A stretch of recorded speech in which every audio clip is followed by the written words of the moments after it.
on saving time. Greetings from Seneca to his friend Lucilius. Continue to act thus, my dear Lucilius. Set yourself free for your own sake. Gather and save your time, which till lately has been forced from you, or filched away, or has merely slipped from your hands. Make yourself believe the truth of my words, that certain moments are torn from us, that some are gently removed, and that others glide beyond our reach. The most disgraceful kind of loss, however, is that due to carelessness. Furthermore, if you will pay close heed to the problem, you will find that the largest portion of our life passes while we are doing ill, a goodly share while we are doing nothing, and the whole while we are doing that which is not to the purpose. What man can you show me who places any value on his time, who reckons the worth of each day, who understands that he is dying daily?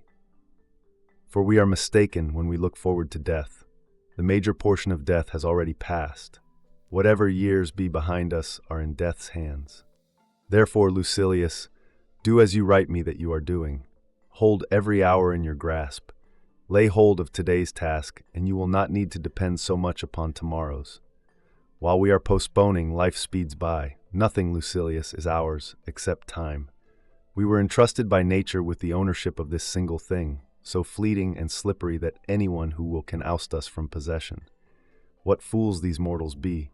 They allow the cheapest and most useless things, which can easily be replaced, to be charged in the reckoning after they have acquired them, but they never regard themselves as in debt when they have received some of that precious commodity, time. And yet time is the one loan which even a grateful recipient cannot repay. You may desire to know how I, who preach to you so freely, am practicing. I confess frankly, my expense account balances, as you would expect from one who is free-handed but careful. I cannot boast that I waste nothing, but I can at least tell you what I am wasting, and the cause and manner of the loss. I can give you the reasons why I am a poor man. My situation, however, is the same as that of many who are reduced to slender means through no fault of their own. Everyone forgives them, but no one comes to their rescue. What is the state of things, then? It is this: I do not regard a man as poor if the little which remains is enough for him. I advise you, however, to keep what is really yours, and you cannot begin too early, for, as our ancestors believed, it is too late to spare when you reach the dregs of the cask. Of that which remains at the bottom, the amount is slight and the quality is vile. Farewell. On discursiveness in reading. Judging by what you write me, and by what I hear, I am forming a good opinion regarding your future. You do not run hither and thither and distract yourself by changing your abode, for such restlessness is the sign of a disordered spirit. The primary indication to my thinking of a well-ordered mind is a man's ability to remain in one place and linger in his own company. Be careful, however, lest this reading of many authors and books of every sort may tend to make you discursive and unsteady. You must linger among a limited number of master thinkers and digest their works, if you would derive ideas which shall win firm hold in your mind. Everywhere means nowhere. When a person spends all his time in foreign travel, he ends by having many acquaintances, but no friends. And the same thing must hold true of men who seek intimate acquaintance with no single author, but visit them all in a hasty and hurried manner. Food does no good and is not assimilated into the body if it leaves the stomach as soon as it is eaten. Nothing hinders a cure so much as frequent change of medicine. No wound will heal when one salve is tried after another. A plant which is often moved can never grow strong. There is nothing so efficacious that it can be helpful while it is being shifted about, and in reading of many books is distraction. Accordingly, since you cannot read all the books which you may possess, it is enough to possess only as many books as you can read. But, you reply, I wish to dip first into one book and then into another. I tell you that it is the sign of an overnice appetite to toy with many dishes, for when they are manifold and varied, they cloy but do not nourish. So you should always read standard authors, and when you crave a change, fall back upon those whom you read before. Each day acquire something that will fortify you against poverty, against death, indeed against other misfortunes as well, and after you have run over many thoughts, select one to be thoroughly digested that day. This is my own custom. From the many things which I have read, I claim some one part for myself.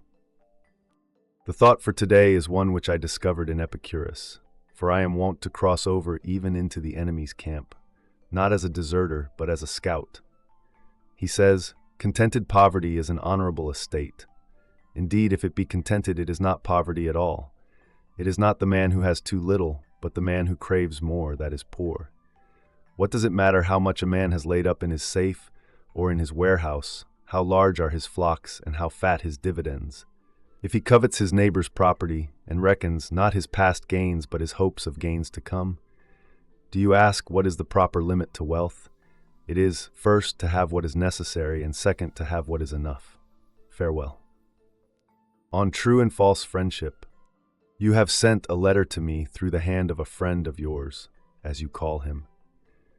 And in your very next sentence, you warn me not to discuss with him all the matters that concern you, saying that even you yourself are not accustomed to do this. In other words, you have in the same letter affirmed and denied that he is your friend. Now, if you use this word of ours in the popular sense, and called him friend, in the same way in which we speak of all candidates for election as honorable gentlemen, and as we greet all men whom we meet casually, if their names slip us for the moment, with the salutation, "My dear sir," so be it. But if you consider any man a friend whom you do not trust as you trust yourself, you are mightily mistaken, and you do not sufficiently understand what true friendship means. Indeed, I would have you discuss everything with a friend. But first of all, discuss the man himself. When friendship is settled, you must trust. Before friendship is formed, you must pass judgment. Those persons indeed put last first and confound their duties, who, violating the rules of Theophrastus, judge a man after they have made him their friend, instead of making him their friend after they have judged him. Ponder for a long time whether you shall admit a given person to your friendship, but when you have decided to admit him, welcome him with all your heart and soul. Speak as boldly with him as with yourself. As to yourself, although you should live in such a way that you trust your own self with nothing which you could not entrust even to your enemy, yet, since certain matters occur which convention keeps secret, you should share with a friend at least all your worries and reflections. Regard him as loyal, and you will make him loyal. Some, for example, fearing to be deceived, have taught men to deceive. By their suspicions, they have given their friend the right to do wrong. Why need I keep back any words in the presence of my friend? Why should I not regard myself as alone when in his company? There is a class of men who communicate to anyone whom they meet matters which should be revealed to friends alone, and unload upon the chance listener whatever irks them. Others, again, fear to confide in their closest intimates, and if it were possible, they would not trust even themselves, burying their secrets deep in their hearts. But we should do neither. It is equally faulty to trust everyone and to trust no one. Yet the former fault is, I should say, the more ingenuous, the latter the more safe. In like manner you should rebuke these two kinds of men, both those who always lack repose and those who are always in repose. For love of bustle is not industry, it is only the restlessness of a hunted mind. And true repose does not consist in condemning all motion as merely vexation. That kind of repose is slackness and inertia. Therefore, you should note the following saying, taken from my reading in Pomponius. Some men shrink into dark corners to such a degree that they see darkly by day. No, men should combine these tendencies, and he who reposes should act, and he who acts should take repose. Discuss the problem with nature. She will tell you that she has created both day and night. Farewell. On the terrors of death. Keep on as you have begun, and make all possible haste, so that you may have longer enjoyment of an improved mind, one that is at peace with itself. Doubtless you will derive enjoyment during the time when you are improving your mind and setting it at peace with itself. But quite different is the pleasure which comes from contemplation when one's mind is so cleansed from every stain that it shines. You remember, of course, what joy you felt when you laid aside the garments of boyhood and donned the man's toga and were escorted to the forum. Nevertheless, you may look for a still greater joy when you have laid aside the mind of boyhood and when wisdom has enrolled you among men. For it is not boyhood that still stays with us, but something worse, boyishness. And this condition is all the more serious because we possess the authority of old age, together with the follies of boyhood. Yea, even the follies of infancy. Boys fear trifles, children fear shadows, we fear both. All you need to do is to advance. You will thus understand that some things are less to be dreaded, precisely because they inspire us with great fear. No evil is great which is the last evil of all. Death arrives. It would be a thing to dread if it could remain with you. But death must either not come at all, or else must come and pass away. It is difficult, however, you say, to bring the mind to a point where it can scorn life. But do you not see what trifling reasons impel men to scorn life? One hangs himself before the door of his mistress. Another hurls himself from the housetop that he may no longer be compelled to bear the taunts of a bad-tempered master. A third, to be saved from arrest after running away, drives a sword into his vitals. Do you not suppose that virtue will be as efficacious as excessive fear? No man can have a peaceful life who thinks too much about lengthening it, or believes that living through many consulships is a great blessing. Rehearse this thought every day, that you may be able to depart from life contentedly, for many men clutch and cling to life, even as those who are carried down a rushing stream clutch and cling to briars and sharp rocks. Most men ebb and flow in wretchedness between the fear of death and the hardships of life. They are unwilling to live, and yet they do not know how to die. For this reason, make life as a whole agreeable to yourself by banishing all worry about it. No good thing renders its possessor happy unless his mind is reconciled to the possibility of loss. Nothing, however, is lost with less discomfort than that which, when lost, cannot be missed. Therefore, encourage and toughen your spirit against the mishaps that afflict even the most powerful. For example, the fate of Pompey was settled by a boy and a eunuch, that of Crassus by a cruel and insolent Parthian. Gaius Caesar ordered Lepidus to bare his neck for the acts of the tribune Dexter, and he himself offered his own throat to Chaerea.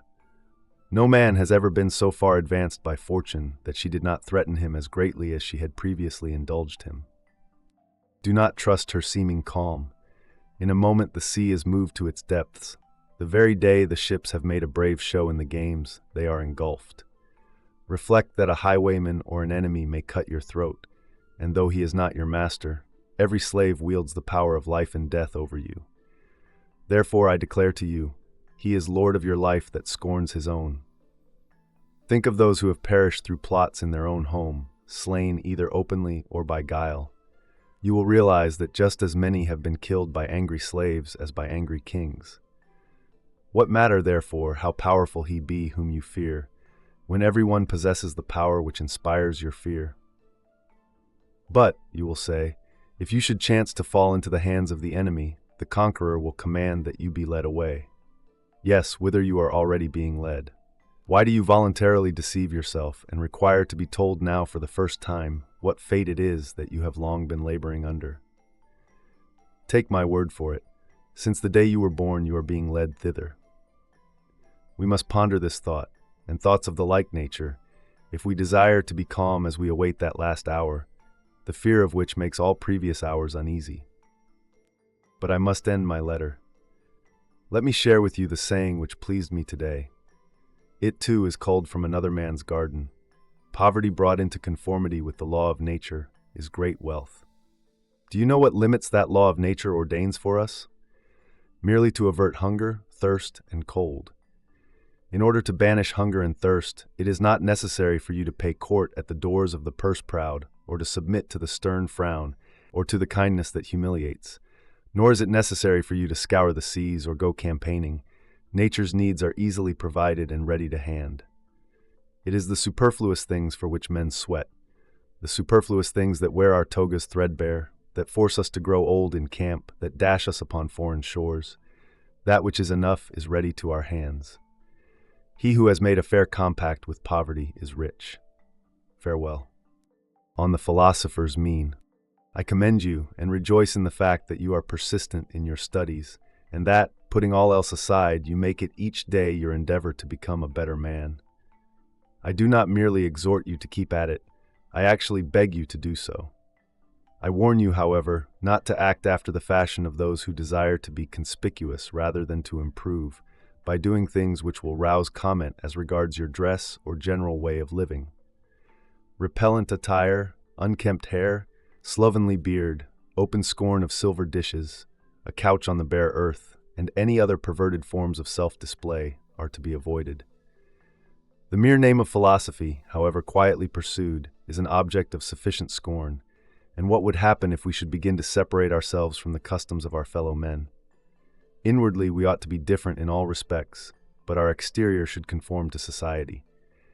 Do not wear too fine, nor yet too frowsy, a toga. One needs no silver plate, encrusted and embossed in solid gold, but we should not believe the lack of silver and gold to be proof of the simple life. Let us try to maintain a higher standard of life than that of the multitude, but not a contrary standard. Otherwise, we shall frighten away and repel the very persons whom we are trying to improve. We also bring it about that they are unwilling to imitate us in anything, because they are afraid lest they might be compelled to imitate us in everything. The first thing which philosophy undertakes to give is fellow feeling with all men. In other words, sympathy and sociability. We part company with our promise if we are unlike other men. We must see to it that the means by which we wish to draw admiration be not absurd and odious. Our motto, as you know, is "Live according to nature," but it is quite contrary to nature to torture the body, to hate unlabored elegance, to be dirty on purpose, to eat food that is not only plain, but disgusting and forbidding. Just as it is a sign of luxury to seek out dainties, so it is madness to avoid that which is customary and can be purchased at no great price. Philosophy calls for plain living, but not for penance, and we may perfectly well be plain and neat at the same time. This is the mean of which I approve. Our life should observe a happy medium between the ways of a sage and the ways of the world at large. All men should admire it, but they should understand it also. Well then, shall we act like other men? Shall there be no distinction between ourselves and the world? Yes, a very great one. Let men find that we are unlike the common herd, if they look closely. If they visit us at home, they should admire us, rather than our household appointments. He is a great man who uses earthenware dishes as if they were silver, but he is equally great who uses silver as if it were earthenware. It is the sign of an unstable mind not to be able to endure riches. But I wish to share with you today's prophet also. I find in the writings of our Hecato that the limiting of desires helps also to cure fears. Cease to hope, he says, and you will cease to fear. But how, you will reply, can things so different go side by side? In this way, my dear Lucilius, though they do seem at variance, yet they are really united. Just as the same chain fastens the prisoner and the soldier who guards him, so hope and fear, dissimilar as they are, keep step together. Fear follows hope. I am not surprised that they proceed in this way. Each alike belongs to a mind that is in suspense, a mind that is fretted by looking forward to the future. But the chief cause of both these ills is that we do not adapt ourselves to the present, but send our thoughts a long way ahead. And so foresight, the noblest blessing of the human race, becomes perverted. Beasts avoid the dangers which they see, and when they have escaped them are free from care. But we men torment ourselves over that which is to come as well as over that which is past. Many of our blessings bring bane to us, for memory recalls the tortures of fear, while foresight anticipates them. The present alone can make no man wretched. Farewell. On sharing knowledge. I feel, my dear Lucilius, that I am being not only reformed, but transformed. I do not yet, however, assure myself, or indulge the hope, that there are no elements left in me which need to be changed. Of course, there are many that should be made more compact, or made thinner, or be brought into greater prominence. And indeed, this very fact is proof that my spirit is altered into something better, that it can see its own faults, of which it was previously ignorant. In certain cases, sick men are congratulated because they themselves have perceived that they are sick. I therefore wish to impart to you this sudden change in myself. I should then begin to place a surer trust in our friendship. The true friendship which hope and fear and self-interest cannot sever, the friendship in which and for the sake of which men meet death. I can show you many who have lacked, not a friend but a friendship. This, however, cannot possibly happen when souls are drawn together by identical inclinations into an alliance of honorable desires. And why can it not happen? Because in such cases, men know that they have all things in common, especially their troubles. You cannot conceive what distinct progress I notice that each day brings to me. And when you say, "Give me also a share in these gifts which you have found so helpful," I reply that I am anxious to heap all these privileges upon you, and that I am glad to learn in order that I may teach. Nothing will ever please me, no matter how excellent or beneficial, if I must retain the knowledge of it to myself. And if wisdom were given me under the express condition that it must be kept hidden and not uttered, I should refuse it. No good thing is pleasant to possess without friends to share it. I shall therefore send to you the actual books, and in order that you may not waste time in searching here and there for profitable topics, I shall mark certain passages so that you can turn at once to those which I approve and admire. Of course, however, the living voice and the intimacy of a common life will help you more than the written word. You must go to the scene of action first, because men put more faith in their eyes than in their ears, and second, because the way is long if one follows precepts, but short and helpful if one follows patterns. Cleanthes could not have been the express image of Zeno if he had merely heard his lectures. He shared in his life, saw into his hidden purposes, and watched him to see whether he lived according to his own rules. Plato, Aristotle, and the whole throng of sages who were destined to go each his different way derived more benefit from the character than from the words of Socrates. It was not the classroom of Epicurus, but living together under the same roof, that made great men of Metrodorus, Hermarchus, and Polyaenus. Therefore I summon you, not merely that you may derive benefit, but that you may confer benefit, for we can assist each other greatly. Meanwhile I owe you my little daily contribution. You shall be told what pleased me today in the writings of Hecato. It is these words: "What progress, you ask, have I made? I have begun to be a friend to myself." That was indeed a great benefit. Such a person can never be alone.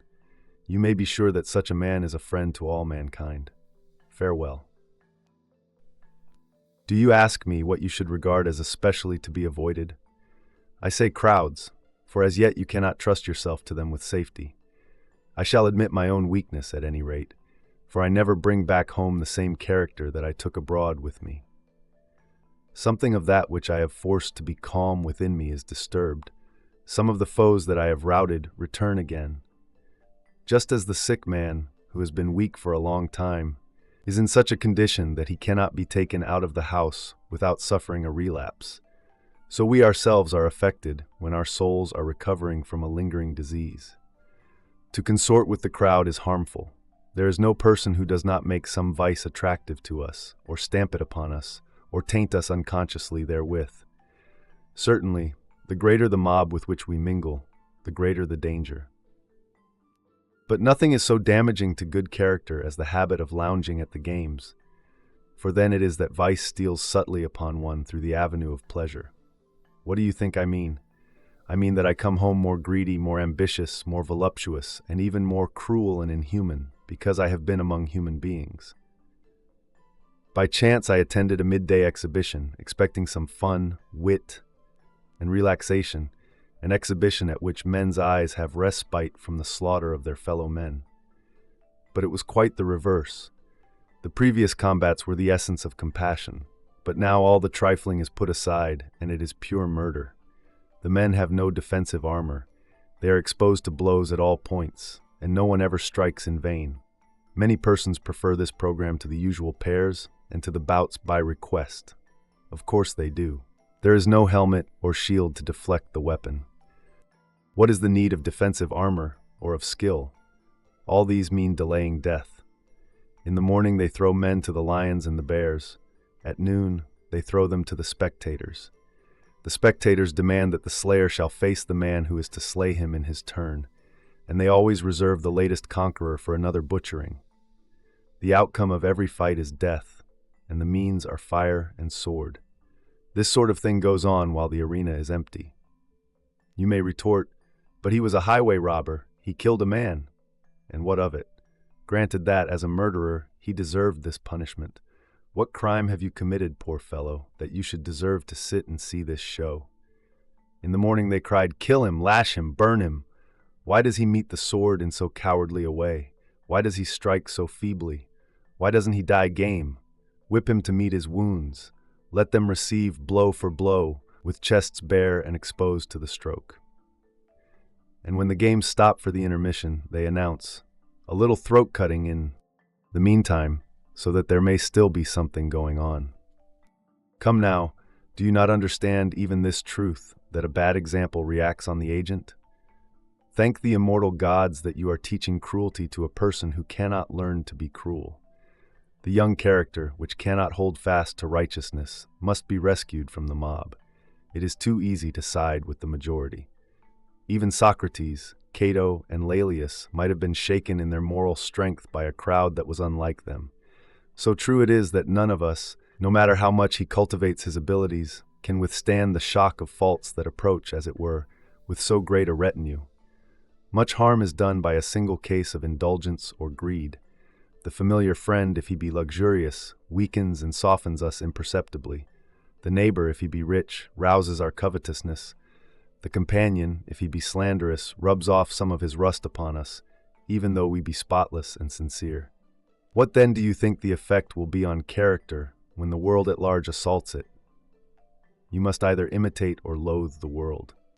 But both courses are to be avoided. You should not copy the bad simply because they are many, nor should you hate the many because they are unlike you. Withdraw into yourself as far as you can. Associate with those who will make a better man of you.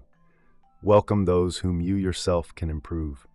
The process is mutual, for men learn while they teach.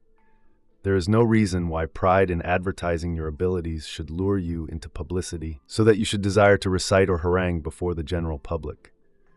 Of course, I should be willing for you to do so if you had a stock in trade that suited such a mob.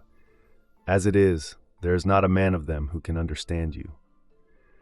One or two individuals will perhaps come in your way, but even these will have to be molded and trained by you so that they will understand you. You may say, "For what purpose did I learn all these things?" But you need not fear that you have wasted your efforts. It was for yourself that you learned them. In order, however, that I may not today have learned exclusively for myself, I shall share with you 3 excellent sayings of the same general purport which have come to my attention. This letter will give you one of them as payment of my debt. The other 2 you may accept as a contribution in advance. Democritus says, "One man means as much to me as a multitude, and a multitude only as much as one man." The following also was nobly spoken by someone or other, for it is doubtful who the author was. They asked him what was the object of all this study applied to an art that would reach but very few. He replied, "I am content with few, content with one, content with none at all." The third saying, and a noteworthy one too, is by Epicurus, written to one of the partners of his studies. "I write this not for the many, but for you. Each of us is enough of an audience for the other." Lay these words to heart, Lucilius, that you may scorn the pleasure which comes from the applause of the majority. Many men praise you, but have you any reason for being pleased with yourself if you are a person whom the many can understand? Your good qualities should face inwards. Farewell. On the philosopher's seclusion. "Do you bid me," you say, "shun the throng and withdraw from men and be content with my own conscience? Where are the counsels of your school, which order a man to die in the midst of active work? As to the course which I seem to you to be urging on you now and then, my object in shutting myself up and locking the door is to be able to help a greater number. I never spend a day in idleness. I appropriate even a part of the night for study. I do not allow time for sleep, but yield to it when I must, and when my eyes are wearied with waking and ready to fall shut, I keep them at their task. I have withdrawn not only from men, but from affairs, especially from my own affairs. I am working for later generations, writing down some ideas that may be of assistance to them. There are certain wholesome counsels, which may be compared to prescriptions of useful drugs. These I am putting into writing. for I have found them helpful in ministering to my own sores, which, if not wholly cured, have at any rate ceased to spread. I point other men to the right path, which I have found late in life, when wearied with wandering. I cry out to them, avoid whatever pleases the throng, avoid the gifts of chance. Halt before every good which chance brings to you, in a spirit of doubt and fear, for it is the dumb animals and fish that are deceived by tempting hopes. Do you call these things the gifts of fortune? They are snares. And any man among you who wishes to live a life of safety will avoid, to the utmost of his power, these limed twigs of her favor, by which we mortals, most wretched in this respect also, are deceived. For we think that we hold them in our grasp, but they hold us in theirs. Such a career leads us into precipitous ways, and life on such heights ends in a fall. Moreover, we cannot even stand up against prosperity when she begins to drive us to leeward, nor can we go down either, with the ship at least on her course, or once for all. Fortune does not capsize us, she plunges our bows under and dashes us on the rocks. Hold fast, then, to this sound and wholesome rule of life, that you indulge the body only so far as is needful for good health. The body should be treated more rigorously, that it may not be disobedient to the mind. Eat merely to relieve your hunger, drink merely to quench your thirst, dress merely to keep out the cold, house yourself merely as a protection against personal discomfort. It matters little whether the house be built of turf or of variously colored imported marble. Understand that a man is sheltered just as well by a thatch as by a roof of gold. Despise everything that useless toil creates as an ornament and an object of beauty, and reflect that nothing except the soul is worthy of wonder, for to the soul, if it be great, naught is great. When I commune in such terms with myself and with future generations, do you not think that I am doing more good than when I appear as counsel in court, or stamp my seal upon a will, or lend my assistance in the Senate, by word or action, to a candidate? Believe me, those who seem to be busied with nothing are busied with the greater tasks. They are dealing at the same time with things mortal and things immortal. But I must stop and pay my customary contribution to balance this letter. The payment shall not be made from my own property, for I am still conning Epicurus. I read today in his works the following sentence: if you would enjoy real freedom, you must be the slave of philosophy. The man who submits and surrenders himself to her is not kept waiting. He is emancipated on the spot. For the very service of philosophy is freedom. It is likely that you will ask me why I quote so many of Epicurus's noble words instead of words taken from our own school. But is there any reason why you should regard them as sayings of Epicurus and not common property? How many poets give forth ideas that have been uttered, or may be uttered, by philosophers? I need not touch upon the tragedians and our writers of national drama, for these last are also somewhat serious, and stand halfway between comedy and tragedy. What a quantity of sagacious verses lie buried in the mime! How many of Publilius's lines are worthy of being spoken by buskin-clad actors, as well as by wearers of the slipper?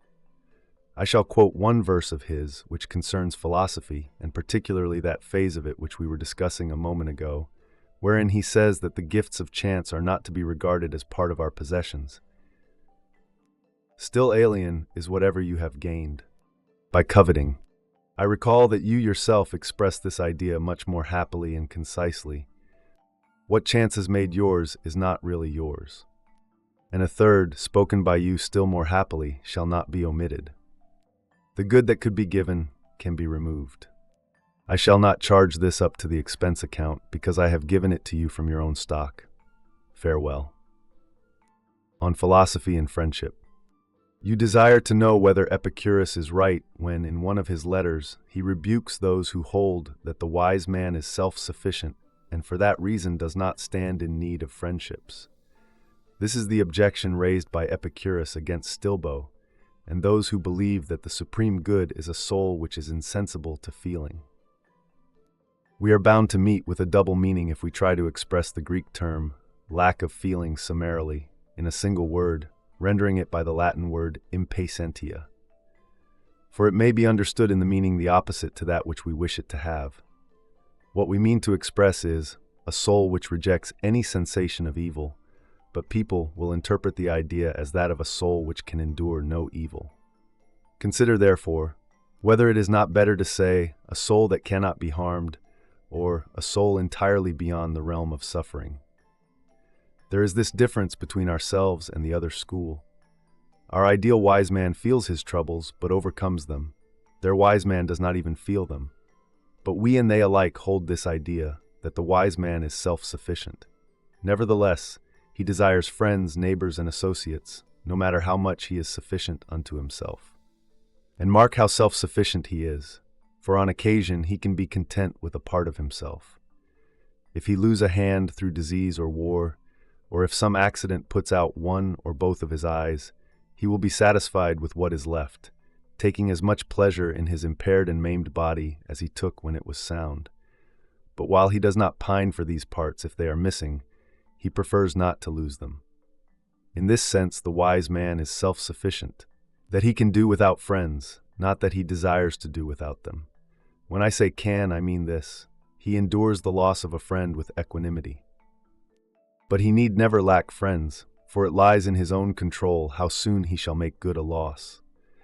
Just as Phidias, if he lose a statue, can straightway carve another, even so our master in the art of making friendships can fill the place of a friend he has lost.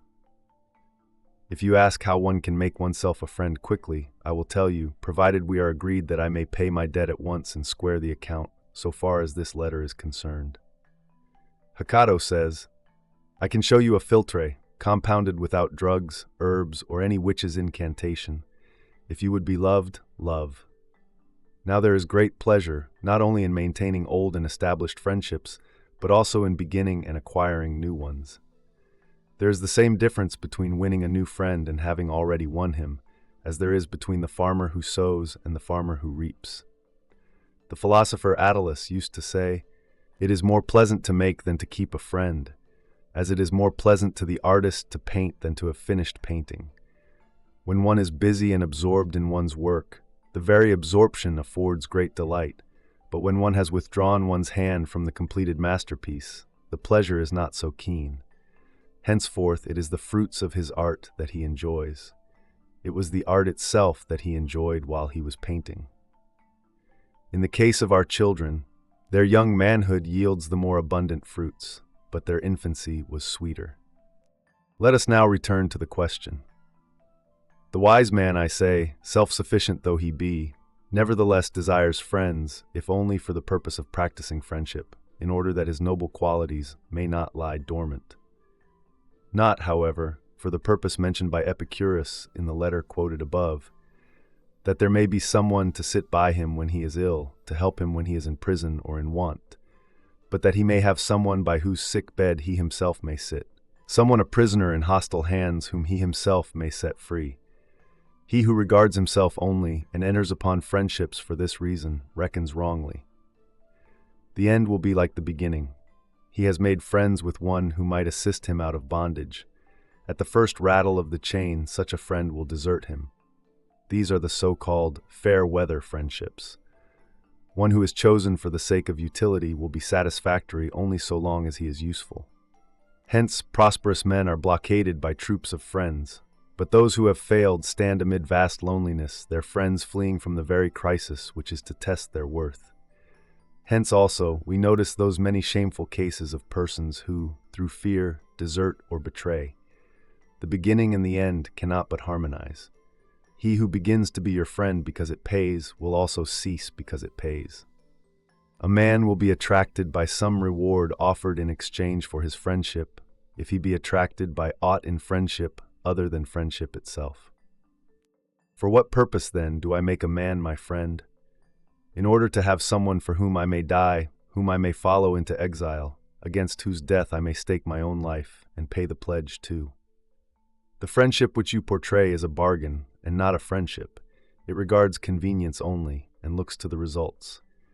Beyond question, the feeling of a lover has in it something akin to friendship. One might call it friendship run mad. But, though this is true, does anyone love for the sake of gain, or promotion, or renown? Pure love, careless of all other things, kindles the soul with desire for the beautiful object not without the hope of a return of the affection. What then? Can a cause which is more honorable produce a passion that is base? You may retort, we are now discussing the question whether friendship is to be cultivated for its own sake. On the contrary, nothing more urgently requires demonstration. For if friendship is to be sought for its own sake, he may seek it who is self-sufficient. How then, you ask, does he seek it? Precisely as he seeks an object of great beauty, not attracted to it by desire for gain, nor yet frightened by the instability of fortune. One who seeks friendship for favorable occasions strips it of all its nobility. The wise man is self-sufficient. This phrase, my dear Lucilius, is incorrectly explained by many, for they withdraw the wise man from the world and force him to dwell within his own skin. But we must mark with care what this sentence signifies and how far it applies. The wise man is sufficient unto himself for a happy existence, but not for mere existence. For he needs many helps towards mere existence, but for a happy existence he needs only a sound and upright soul, one that despises fortune. I should like also to state to you one of the distinctions of Chrysippus, who declares that the wise man is in want of nothing and yet needs many things. On the other hand, he says, nothing is needed by the fool, for he does not understand how to use anything, but he is in want of everything. The wise man needs hands, eyes, and many things that are necessary for his daily use, but he is in want of nothing, for want implies a necessity, and nothing is necessary to the wise man. Therefore, although he is self-sufficient, yet he has need of friends. He craves as many friends as possible, not, however, that he may live happily, for he will live happily even without friends. The supreme good calls for no practical aids from outside. It is developed at home and arises entirely within itself. If the good seeks any portion of itself from without, it begins to be subject to the play of fortune. People may say, but what sort of existence will the wise man have if he be left friendless when thrown into prison, or when stranded in some foreign nation, or when delayed on a long voyage, or when out upon a lonely shore? His life will be like that of Jupiter, who amid the dissolution of the world, when the gods are confounded together and nature rests for a space from her work, can retire into himself and give himself over to his own thoughts. In some such way as this the sage will act. He will retreat into himself and live with himself. As long as he is allowed to order his affairs according to his judgment, he is self-sufficient and marries a wife. He is self-sufficient and brings up children. He is self-sufficient, and yet could not live if he had to live without the society of man. Natural promptings and not his own selfish needs draw him into friendships. For just as other things have for us an inherent attractiveness, so has friendship. As we hate solitude and crave society, as nature draws men to each other, so in this matter also there is an attraction which makes us desirous of friendship. Nevertheless, though the sage may love his friends dearly, often comparing them with himself and putting them ahead of himself, yet all the good will be limited to his own being, and he will speak the words which were spoken by the very Stilbo whom Epicurus criticizes in his letter. For Stilbo, after his country was captured and his children and his wife lost, as he emerged from the general desolation alone and yet happy, spoke as follows to Demetrius, called sacker of cities because of the destruction he brought upon them, in answer to the question whether he had lost anything. I have all my goods with me. There is a brave and stout-hearted man for you. The enemy conquered, but Stilbo conquered his conqueror. I have lost nothing. He forced Demetrius to wonder whether he himself had conquered after all. My goods are all with me. In other words, he deemed nothing that might be taken from him to be a good. We marvel at certain animals because they can pass through fire and suffer no bodily harm. But how much more marvelous is a man who has marched forth unhurt and unscathed through fire and sword and devastation? Do you understand now how much easier it is to conquer a whole tribe than to conquer one man? This saying of Stilbo makes common ground with Stoicism. The Stoic also can carry his goods unimpaired through cities that have been burned to ashes. For he is self-sufficient. Such are the bounds which he sets to his own happiness. But you must not think that our school alone can utter noble words. Epicurus himself, the reviler of Stilbo, spoke similar language. Put it down to my credit, though I have already wiped out my debt for the present day. He says, whoever does not regard what he has as most ample wealth is unhappy, though he be master of the whole world. Or, if the following seems to you a more suitable phrase, for we must try to render the meaning and not the mere words. A man may rule the world and still be unhappy if he does not feel that he is supremely happy. In order, however, that you may know that these sentiments are universal, suggested, of course, by nature, you will find in one of the comic poets this verse: "Unblessed is he who thinks himself unblessed. Or what does your condition matter, if it is bad in your own eyes?" You may say, what then? If yonder man, rich by base means, and yonder man, lord of many but slave of more, shall call themselves happy, will their own opinion make them happy? It matters not what one says, but what one feels. Also, not how one feels on one particular day, but how one feels at all times. There is no reason, however, why you should fear that this great privilege will fall into unworthy hands. Only the wise man is pleased with his own. Folly is ever troubled with weariness of itself. Farewell. On living to oneself, yes, I do not change my opinion. Avoid the many, avoid the few, avoid even the individual. I know of no one with whom I should be willing to have you shared. And see what an opinion of you I have, for I dare to trust you with your own self. Crates, they say, the disciple of the very Stilbo whom I mentioned in a former letter, noticed a young man walking by himself, and asked him what he was doing all alone. "I am communing with myself," replied the youth. "Pray be careful then," said Crates, "and take good heed. You are communing with a bad man." When persons are in mourning or fearful about something, we are accustomed to watch them that we may prevent them from making a wrong use of their loneliness.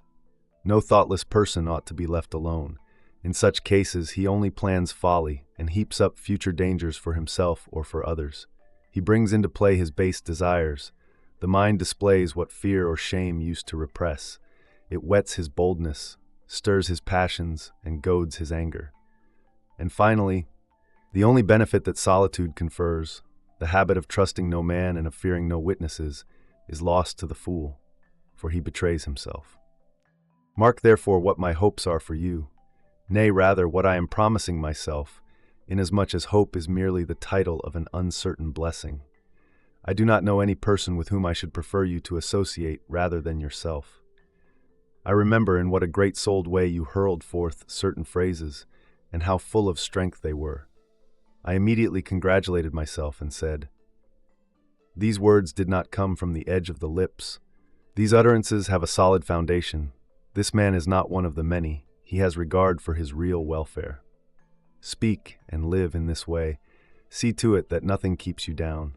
As for your former prayers, you may dispense the gods from answering them. Offer new prayers. Pray for a sound mind and for good health, first of soul and then of body. And of course, you should offer those prayers frequently. Call boldly upon God. You will not be asking him for that which belongs to another. But I must, as is my custom, send a little gift along with this letter. It is a true saying which I have found in Athenodorus: know that thou art freed from all desires when thou hast reached such a point that thou prayest to God for nothing except what thou canst pray for openly. But how foolish men are now! They whisper the basest of prayers to heaven, but if anyone listens, they are silent at once. That which they are unwilling for men to know, they communicate to God. Do you not think, then, that some such wholesome advice as this could be given you? Live among men as if God beheld you. Speak with God as if men were listening. Farewell. On the blush of modesty. Your friend and I have had a conversation. He is a man of ability. His very first words showed what spirit and understanding he possesses, and what progress he has already made. He gave me a foretaste, and he will not fail to answer thereto, for he spoke not from forethought, but was suddenly caught off his guard. When he tried to collect himself, he could scarcely banish that hue of modesty, which is a good sign in a young man. The blush that spread over his face seemed so to rise from the depths, and I feel sure that his habit of blushing will stay with him after he has strengthened his character, stripped off all his faults, and become wise. For by no wisdom can natural weaknesses of the body be removed. That which is implanted and inborn can be toned down by training, but not overcome. The steadiest speaker, when before the public, often breaks into a perspiration as if he had wearied or overheated himself. Some tremble in the knees when they rise to speak. I know of some whose teeth chatter, whose tongues falter, whose lips quiver. Training and experience can never shake off this habit. Nature exerts her own power, and through such a weakness makes her presence known even to the strongest. I know that the blush, too, is a habit of this sort, spreading suddenly over the faces of the most dignified men. It is indeed more prevalent in youth because of the warmer blood and the sensitive countenance. Nevertheless, both seasoned men and aged men are affected by it. Some are most dangerous when they redden, as if they were letting all their sense of shame escape. Sulla, when the blood mantled his cheeks, was in his fiercest mood. Pompey had the most sensitive cast of countenance. He always blushed in the presence of a gathering, and especially at a public assembly. Fabianus also, I remember, reddened when he appeared as a witness before the Senate, and his embarrassment became him to a remarkable degree. Such a habit is not due to mental weakness, but to the novelty of a situation. An inexperienced person is not necessarily confused, but is usually affected because he slips into this habit by natural tendency of the body. Just as certain men are full-blooded, so others are of a quick and mobile blood that rushes to the face at once. As I remarked, wisdom can never remove this habit, for if she could rub out all our faults, she would be mistress of the universe. Whatever is assigned to us by the terms of our birth and the blend in our constitutions will stick with us, no matter how hard or how long the soul may have tried to master itself. And we cannot forbid these feelings any more than we can summon them. Actors in the theater who imitate the emotions, who portray fear and nervousness, who depict sorrow, imitate bashfulness by hanging their heads, lowering their voices, and keeping their eyes fixed and rooted upon the ground. They cannot, however, muster a blush, for the blush cannot be prevented or acquired. Wisdom will not assure us of a remedy, or give us help against it. It comes or goes unbidden, and is a law unto itself. But my letter calls for its closing sentence. Hear and take to heart this useful and wholesome motto. Cherish some man of high character, and keep him ever before your eyes, living as if he were watching you, and ordering all your actions as if he beheld them. Such, my dear Lucilius, is the counsel of Epicurus. He has quite properly given us a guardian and an attendant. We can get rid of most sins if we have a witness who stands near us when we are likely to go wrong.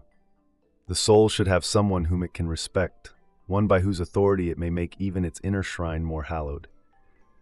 Happy is the man who can make others better, not merely when he is in their company, but even when he is in their thoughts. And happy also is he who can so revere a man as to calm and regulate himself by calling him to mind. One who can so revere another will soon be himself worthy of reverence. Choose therefore a Cato, or, if Cato seems too severe a model, choose some Laelius, a gentler spirit. Choose a master whose life, conversation, and soul-expressing face have satisfied you. Picture him always to yourself as your protector or your pattern. For we must indeed have someone according to whom we may regulate our characters. You can never straighten that which is crooked unless you use a ruler. Farewell. Wherever I turn, I see evidences of my advancing years. I visited lately my country place and protested against the money which was spent on the tumble-down building. My bailiff maintained that the flaws were not due to his own carelessness. He was doing everything possible, but the house was old. And this was the house which grew under my own hands. What has the future in store for me if stones of my own age are already crumbling? I was angry, and I embraced the first opportunity to vent my spleen in the bailiff's presence. It is clear, I cried, that these plane trees are neglected. They have no leaves.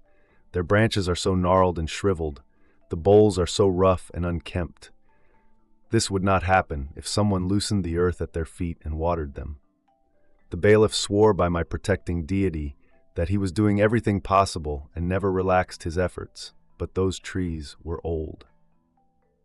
Between you and me, I had planted those trees myself. I had seen them in their first leaf.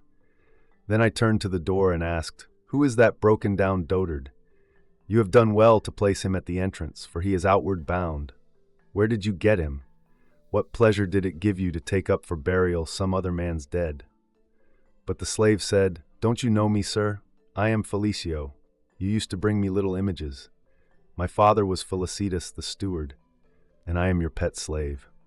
"The man is clean crazy," I remarked. "Has my pet slave become a little boy again? But it is quite possible. His teeth are just dropping out." I owe it to my country place that my old age became apparent whithersoever I turned. Let us cherish and love old age, for it is full of pleasure if one knows how to use it. Fruits are most welcome when almost over. Youth is most charming at its close. The last drink delights the toper, the glass which souses him and puts the finishing touch on his drunkenness. Each pleasure reserves to the end the greatest delights which it contains. Life is most delightful when it is on the downward slope, but has not yet reached the abrupt decline. And I myself believe that the period which stands, so to speak, on the edge of the roof, possesses pleasures of its own. Or else the very fact of our not wanting pleasures has taken the place of the pleasures themselves. How comforting it is to have tired out one's appetites, and to have done with them. But, you say, it is a nuisance to be looking death in the face. Death, however, should be looked in the face by young and old alike. We are not summoned according to our rating on the censor's list. Moreover, no one is so old that it would be improper for him to hope for another day of existence. And one day, mind you, is a stage on life's journey. Our span of life is divided into parts. It consists of large circles enclosing smaller. One circle embraces and bounds the rest. It reaches from birth to the last day of existence. The next circle limits the period of our young manhood. The third confines all of childhood in its circumference. Again, there is, in a class by itself, the year. It contains within itself all the divisions of time by the multiplication of which we get the total of life. The month is bounded by a narrower ring. The smallest circle of all is the day, but even a day has its beginning and its ending, its sunrise and its sunset. Hence Heraclitus, whose obscure style gave him his surname, remarked, "One day is equal to every day." Different persons have interpreted the saying in different ways. Some hold that days are equal in number of hours, and this is true, for if by day we mean 24 hours' time, all days must be equal, inasmuch as the night acquires what the day loses. But others maintain that one day is equal to all days through resemblance, because the very longest space of time possesses no element which cannot be found in a single day, namely light and darkness. And even to eternity day makes these alternations more numerous, not different when it is shorter and different again when it is longer. Hence, every day ought to be regulated as if it closed the series, as if it rounded out and completed our existence. Pacuvius, who by long occupancy made Syria his own, used to hold a regular burial sacrifice in his own honor, with wine and the usual funeral feasting, and then would have himself carried from the dining room to his chamber, while eunuchs applauded and sang in Greek to a musical accompaniment. He has lived his life. He has lived his life. Thus, Pacuvius had himself carried out to burial every day. Let us, however, do from a good motive what he used to do from a debased motive. Let us go to our sleep with joy and gladness. Let us say, "I have lived. The course which fortune set for me is finished. And if God is pleased to add another day, we should welcome it with glad hearts. That man is happiest and is secure in his own possession of himself, who can await the morrow without apprehension." When a man has said, "I have lived," every morning he arises, he receives a bonus. But now I ought to close my letter. What, you say? Shall it come to me without any little offering? Be not afraid, it brings something, nay, more than something, a great deal. For what is more noble than the following saying of which I make this letter the bearer? It is wrong to live under constraint, but no man is constrained to live under constraint. Of course not. On all sides lie many short and simple paths to freedom, and let us thank God that no man can be kept in life. We may spurn the very constraints that hold us. Epicurus, you reply, uttered these words. What are you doing with another's property? Any truth I maintain is my own property, and I shall continue to heap quotations from Epicurus upon you, so that all persons who swear by the words of another and put a value upon the speaker and not upon the things spoken may understand that the best ideas are common property. farewell.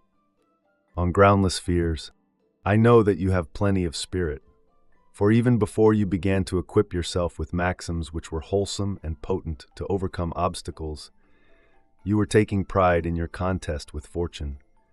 And this is all the more true now that you have grappled with fortune and tested your powers.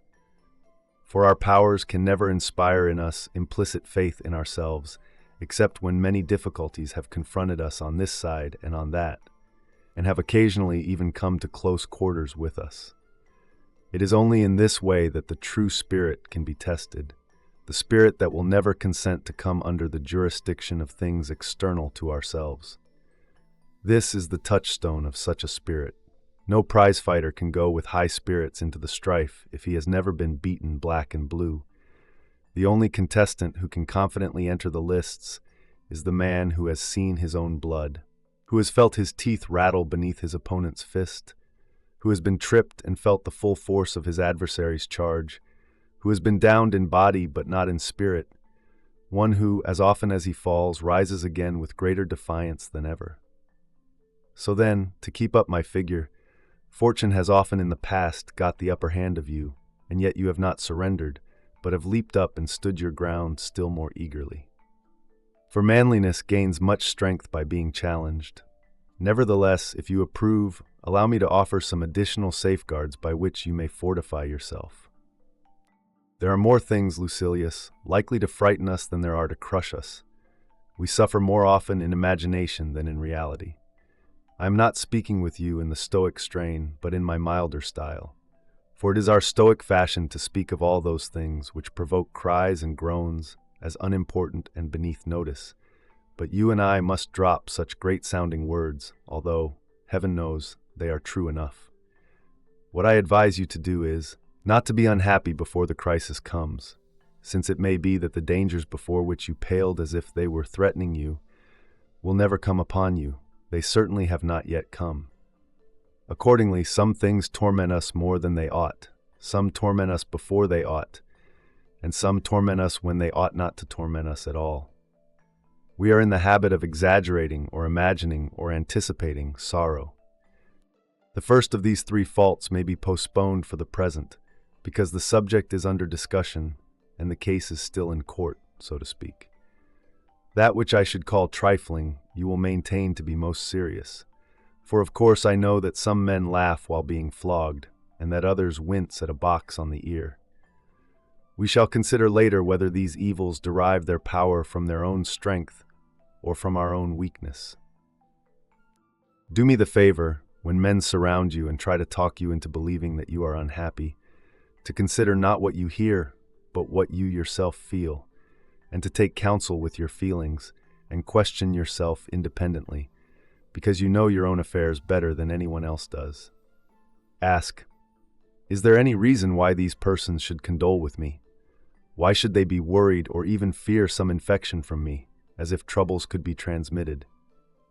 Is there any evil involved, or is it a matter merely of ill report rather than an evil? Put the question voluntarily to yourself. Am I tormented without sufficient reason? Am I morose? And do I convert what is not an evil into what is an evil? You may retort with the question, how am I to know whether my sufferings are real or imaginary? Here is the rule for such matters. We are tormented either by things present or by things to come, or by both. As to things present, the decision is easy. Suppose that your person enjoys freedom and health, and that you do not suffer from any external injury. As to what may happen to it in the future, we shall see later on. Today there is nothing wrong with it. But, you say, something will happen to it. First of all, consider whether your proofs of future trouble are sure. For it is more often the case that we are troubled by our apprehensions, and that we are mocked by that mocker, rumor, which is wont to settle wars, but much more often settles individuals. Yes, my dear Lucilius, we agree too quickly with what people say. We do not put to the test those things which cause our fear. We do not examine into them. We blench and retreat just like soldiers who are forced to abandon their camp because of a dust cloud raised by stampeding cattle, or are thrown into a panic by the spreading of some unauthenticated rumor. And somehow or other, it is the idle report that disturbs us most. for truth has its own definite boundaries, but that which arises from uncertainty is delivered over to guesswork and the irresponsible license of a frightened mind. That is why no fear is so ruinous and so uncontrollable as panic fear. For other fears are groundless, but this fear is witless. Let us then look carefully into the matter. It is likely that some troubles will befall us, but it is not a present fact. How often has the unexpected happened? How often has the expected never come to pass? And even though it is ordained to be, what does it avail to run out to meet your suffering? You will suffer soon enough when it arrives, so look forward meanwhile to better things. What shall you gain by doing this? Time. There will be many happenings meanwhile which will serve to postpone or end or pass on to another person the trials which are near or even in your very presence. A fire has opened the way to flight. Men have been let down softly by a catastrophe. Sometimes the sword has been checked even at the victim's throat. Men have survived their own executioners. Even bad fortune is fickle. Perhaps it will come, perhaps not. In the meantime, it is not. So look forward to better things. The mind at times fashions for itself false shapes of evil when there are no signs that point to any evil. It twists into the worst construction some word of doubtful meaning, or it fancies some personal grudge to be more serious than it really is, considering not how angry the enemy is, but to what lengths he may go if he is angry. But life is not worth living, and there is no limit to our sorrows if we indulge our fears to the greatest possible extent. In this matter, let prudence help you, and contend with a resolute spirit even when it is in plain sight. If you cannot do this, counter one weakness with another, and temper your fear with hope. There is nothing so certain among these objects of fear that it is not more certain still that things we dread sink into nothing, and that things we hope for mock us. Accordingly, weigh carefully your hopes as well as your fears, and whenever all the elements are in doubt, decide in your own favor, believe what you prefer.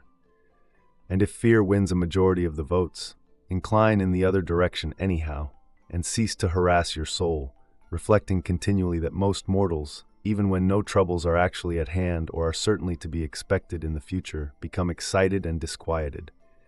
No one calls a halt on himself when he begins to be urged ahead, nor does he regulate his alarm according to the truth.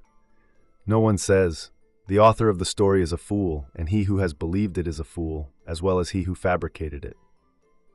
We let ourselves drift with every breeze. We are frightened at uncertainties, just as if they were certain. We observe no moderation. The slightest thing turns the scales and throws us forthwith into a panic. But I am ashamed either to admonish you sternly or to try to beguile you with such mild remedies. Let another say, "Perhaps the worst will not happen." You yourself must say, "Well, what if it does happen? Let us see who wins. Perhaps it happens for my best interests. It may be that such a death will shed credit upon my life." Socrates was ennobled by the hemlock drought. Wrench from Cato's hand his sword, the vindicator of liberty, and you deprive him of the greatest share of his glory. I am exhorting you far too long, since you need reminding rather than exhortation. The path on which I am leading you is not different from that on which your nature leads you. You were born to such conduct as I describe. Hence, there is all the more reason why you should increase and beautify the good that is in you. But now, to close my letter, I have only to stamp the usual seal upon it, in other words, to commit thereto some noble message to be delivered to you. The fool, with all his other faults, has this also: he is always getting ready to live.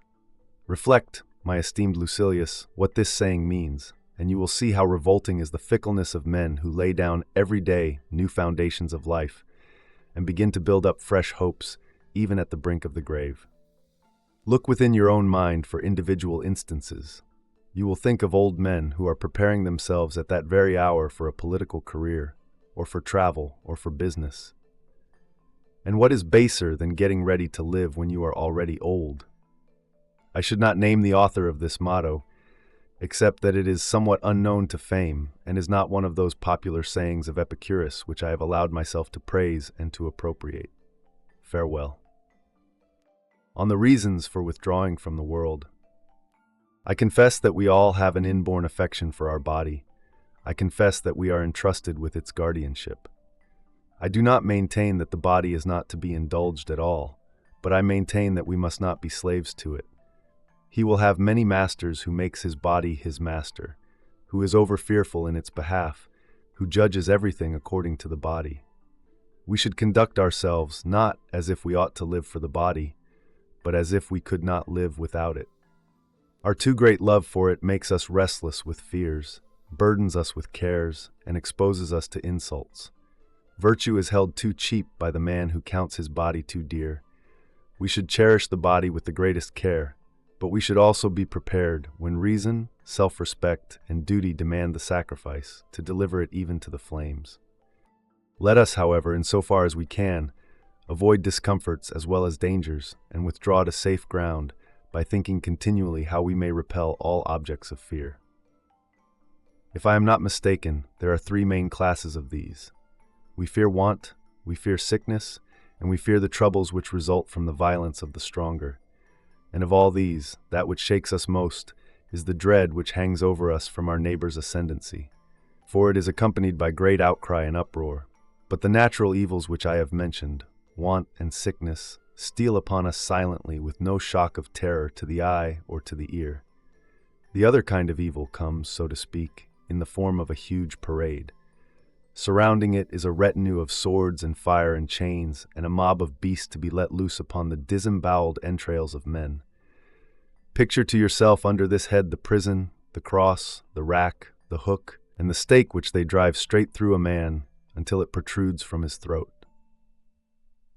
Think of human limbs torn apart by chariots driven in opposite directions, of the terrible shirts smeared and interwoven with inflammable materials, and of all the other contrivances devised by cruelty, in addition to those which I have mentioned. It is not surprising, then, if our greatest terror is of such a fate, for it comes in many shapes and its paraphernalia are terrifying. For just as the torturer accomplishes more in proportion to the number of instruments which he displays, indeed, the spectacle overcomes those who would have patiently withstood the suffering. Similarly, of all the agencies which coerce and master our minds, the most effective are those which can make a display. Those other troubles are of course not less serious. I mean hunger, thirst, ulcers of the stomach, and fever that parches our very bowels. They are, however, secret. They have no bluster and no heralding, but these, like huge arrays of war, prevail by virtue of their display and their equipment. Let us, therefore, see to it that we abstain from giving offense. It is sometimes the people that we ought to fear, or sometimes a body of influential oligarchs in the Senate, if the method of governing the state is such that most of the business is done by that body, and sometimes individuals equipped with power by the people and against the people. It is burdensome to keep the friendship of all such persons. It is enough not to make enemies of them. So the wise man will never provoke the anger of those in power. Nay, he will even turn his course, precisely as he would turn from a storm if he were steering a ship. When you traveled to Sicily, you crossed the straits. The reckless pilot scorned the blustering south wind, the wind which roughens the Sicilian sea and forces it into choppy currents. He sought not the shore on the left, but the strand hard by the place where Charybdis throws the seas into confusion. Your more careful pilot, however, questions those who know the locality as to the tides and the meaning of the clouds. He holds his course far from that region notorious for its swirling waters. Our wise man does the same. He shuns a strong man who may be injurious to him, making a point of not seeming to avoid him, because an important part of one's safety lies in not seeking safety openly, for what one avoids, one condemns. We should therefore look about us and see how we may protect ourselves from the mob. And first of all, we should have no cravings like theirs, for rivalry results in strife. Again, let us possess nothing that can be snatched from us to the great profit of a plotting foe. Let there be as little booty as possible on your person. No one sets out to shed the blood of his fellow men for the sake of bloodshed, at any rate very few. More murderers speculate on their profits than give vent to hatred. If you are empty-handed, the highwayman passes you by. Even along an infested road, the poor may travel in peace. Next, we must follow the old adage and avoid three things with special care: hatred, jealousy, and scorn, and wisdom alone can show you how this may be done. It is hard to observe a mean. We must be chary of letting the fear of jealousy lead us into becoming objects of scorn, lest, when we choose not to stamp others down, we let them think that they can stamp us down. The power to inspire fear has caused many men to be in fear. Let us withdraw ourselves in every way, for it is as harmful to be scorned as to be admired. One must therefore take refuge in philosophy. This pursuit, not only in the eyes of good men, but also in the eyes of those who are even moderately bad, is a sort of protecting emblem. For speech-making at the bar, or any other pursuit that claims the people's attention, wins enemies for a man, but philosophy is peaceful and minds her own business. Men cannot scorn her. She is honored by every profession, even the vilest among them. Evil can never grow so strong, and nobility of character can never be so plotted against, that the name of philosophy shall cease to be worshipful and sacred.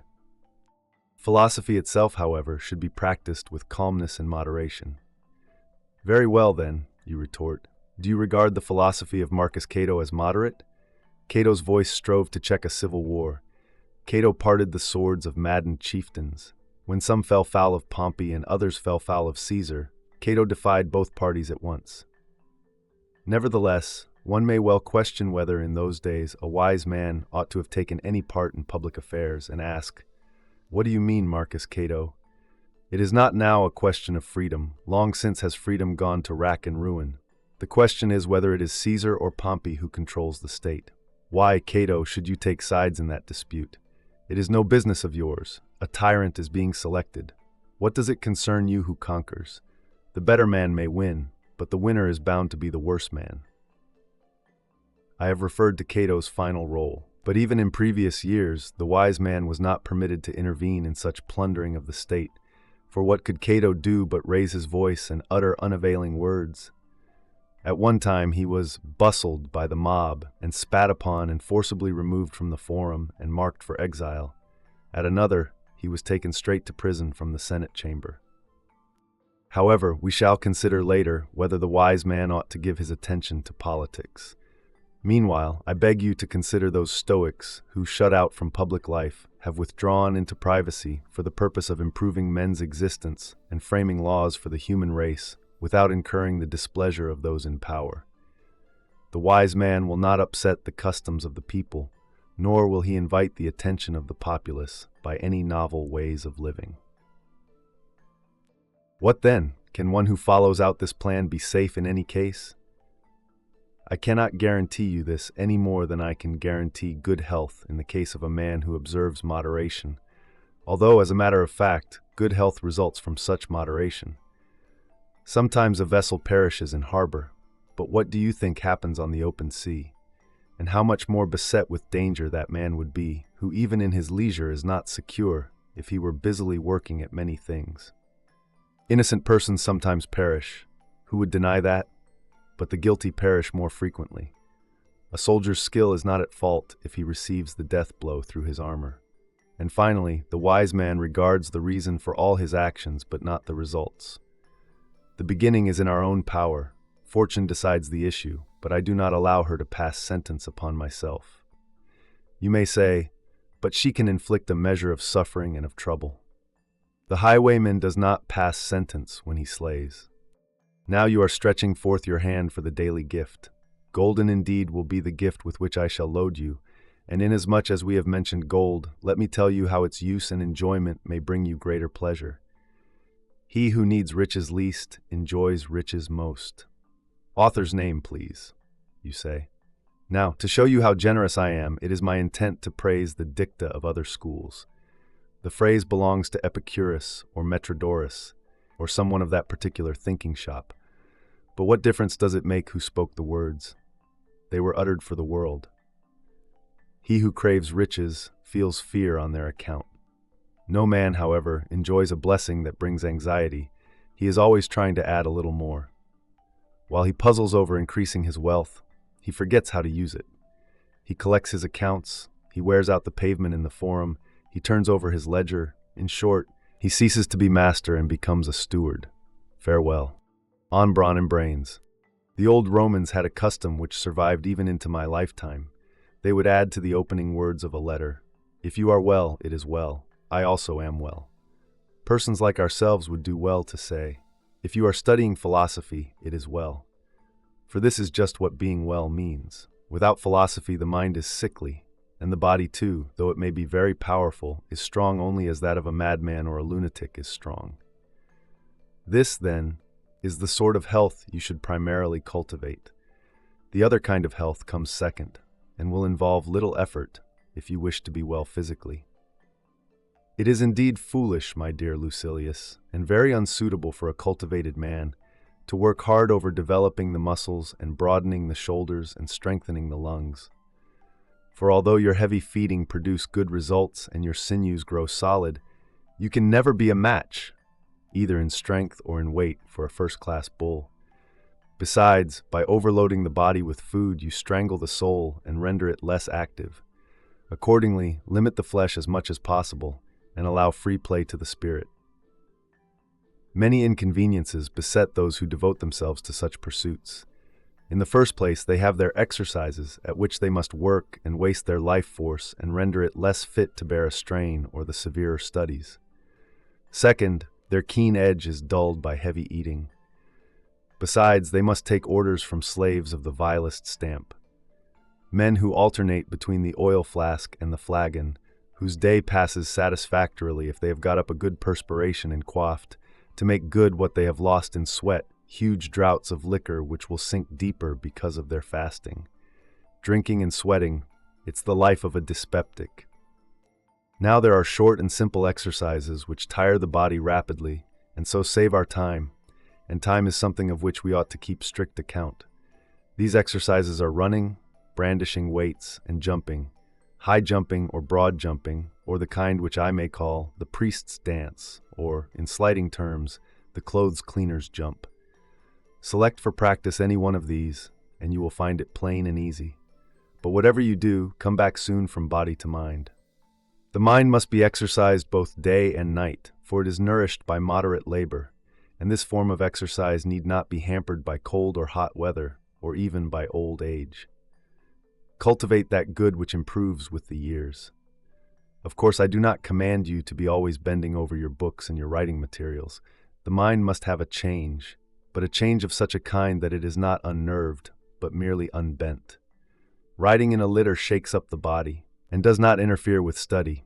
One may read, dictate, converse, or listen to another, nor does walking prevent any of these things. You need not scorn voice culture, but I forbid you to practice raising and lowering your voice by scales and specific intonations. What if you should next propose to take lessons in walking? If you consult the sort of person whom starvation has taught new tricks, you will have someone to regulate your steps, watch every mouthful as you eat, and go to such lengths as you yourself, by enduring him and believing in him, have encouraged his effrontery to go. What then? You will ask, is my voice to begin at the outset with shouting and straining the lungs to the utmost? No. The natural thing is that it be aroused to such a pitch by easy stages, just as persons who are wrangling begin with ordinary conversational tones and then pass to shouting at the top of their lungs. No speaker cries, "Help me, citizens," at the outset of his speech. Therefore, whenever your spirit's impulse prompts you, raise a hubbub, now in louder, now in milder tones, according as your voice, as well as your spirit, shall suggest to you when you are moved to such a performance. Then let your voice, when you rein it in and call it back to earth, come down gently, not collapse. It should trail off in tones halfway between high and low, and should not abruptly drop from its raving in the uncouth manner of countrymen. For our purpose is, not to give the voice exercise, but to make it give us exercise. You see, I have relieved you of no slight bother, and I shall throw in a little complimentary present. It is Greek, too. Here is the proverb. It is an excellent one. The fool's life is empty of gratitude and full of fears. Its course lies wholly toward the future. Who uttered these words, you say? The same writer whom I mentioned before. And what sort of life do you think is meant by the fool's life? That of Baba and Isio? No, he means our own, for we are plunged by our blind desires into ventures which will harm us, but certainly will never satisfy us. For if we could be satisfied with anything, we should have been satisfied long ago. Nor do we reflect how pleasant it is to demand nothing, how noble it is to be contented and not to be dependent upon fortune. Therefore, continually remind yourself, Lucilius, how many ambitions you have attained. When you see many ahead of you, think how many are behind. If you would thank the gods and be grateful for your past life, you should contemplate how many men you have outstripped. But what have you to do with the others? You have outstripped yourself. Fix a limit which you will not even desire to pass, should you have the power. At last, then, away with all these treacherous goods. They look better to those who hope for them than to those who have attained them. If there were anything substantial in them, they would sooner or later satisfy you. As it is, they merely rouse the drinker's thirst. Away with fripperies which only serve for show. As to what the future's uncertain lot has in store, why should I demand of fortune that she give rather than demand of myself that I should not crave? And why should I crave? Shall I heap up my winnings and forget that man's lot is unsubstantial? For what end should I toil? Lo, today is the last, if not, it is near the last. Farewell. On Philosophy, the Guide of Life. It is clear to you, I am sure, Lucilius, that no man can live a happy life, or even a supportable life, without the study of wisdom. You know also that a happy life is reached when our wisdom is brought to completion, but that life is at least endurable even when our wisdom is only begun. This idea, however, clear though it is, must be strengthened and implanted more deeply by daily reflection. It is more important for you to keep the resolutions you have already made than to go on and make noble ones. You must persevere, must develop new strength by continuous study, until that which is only a good inclination becomes a good settled purpose. Hence you no longer need to come to me with much talk and protestations.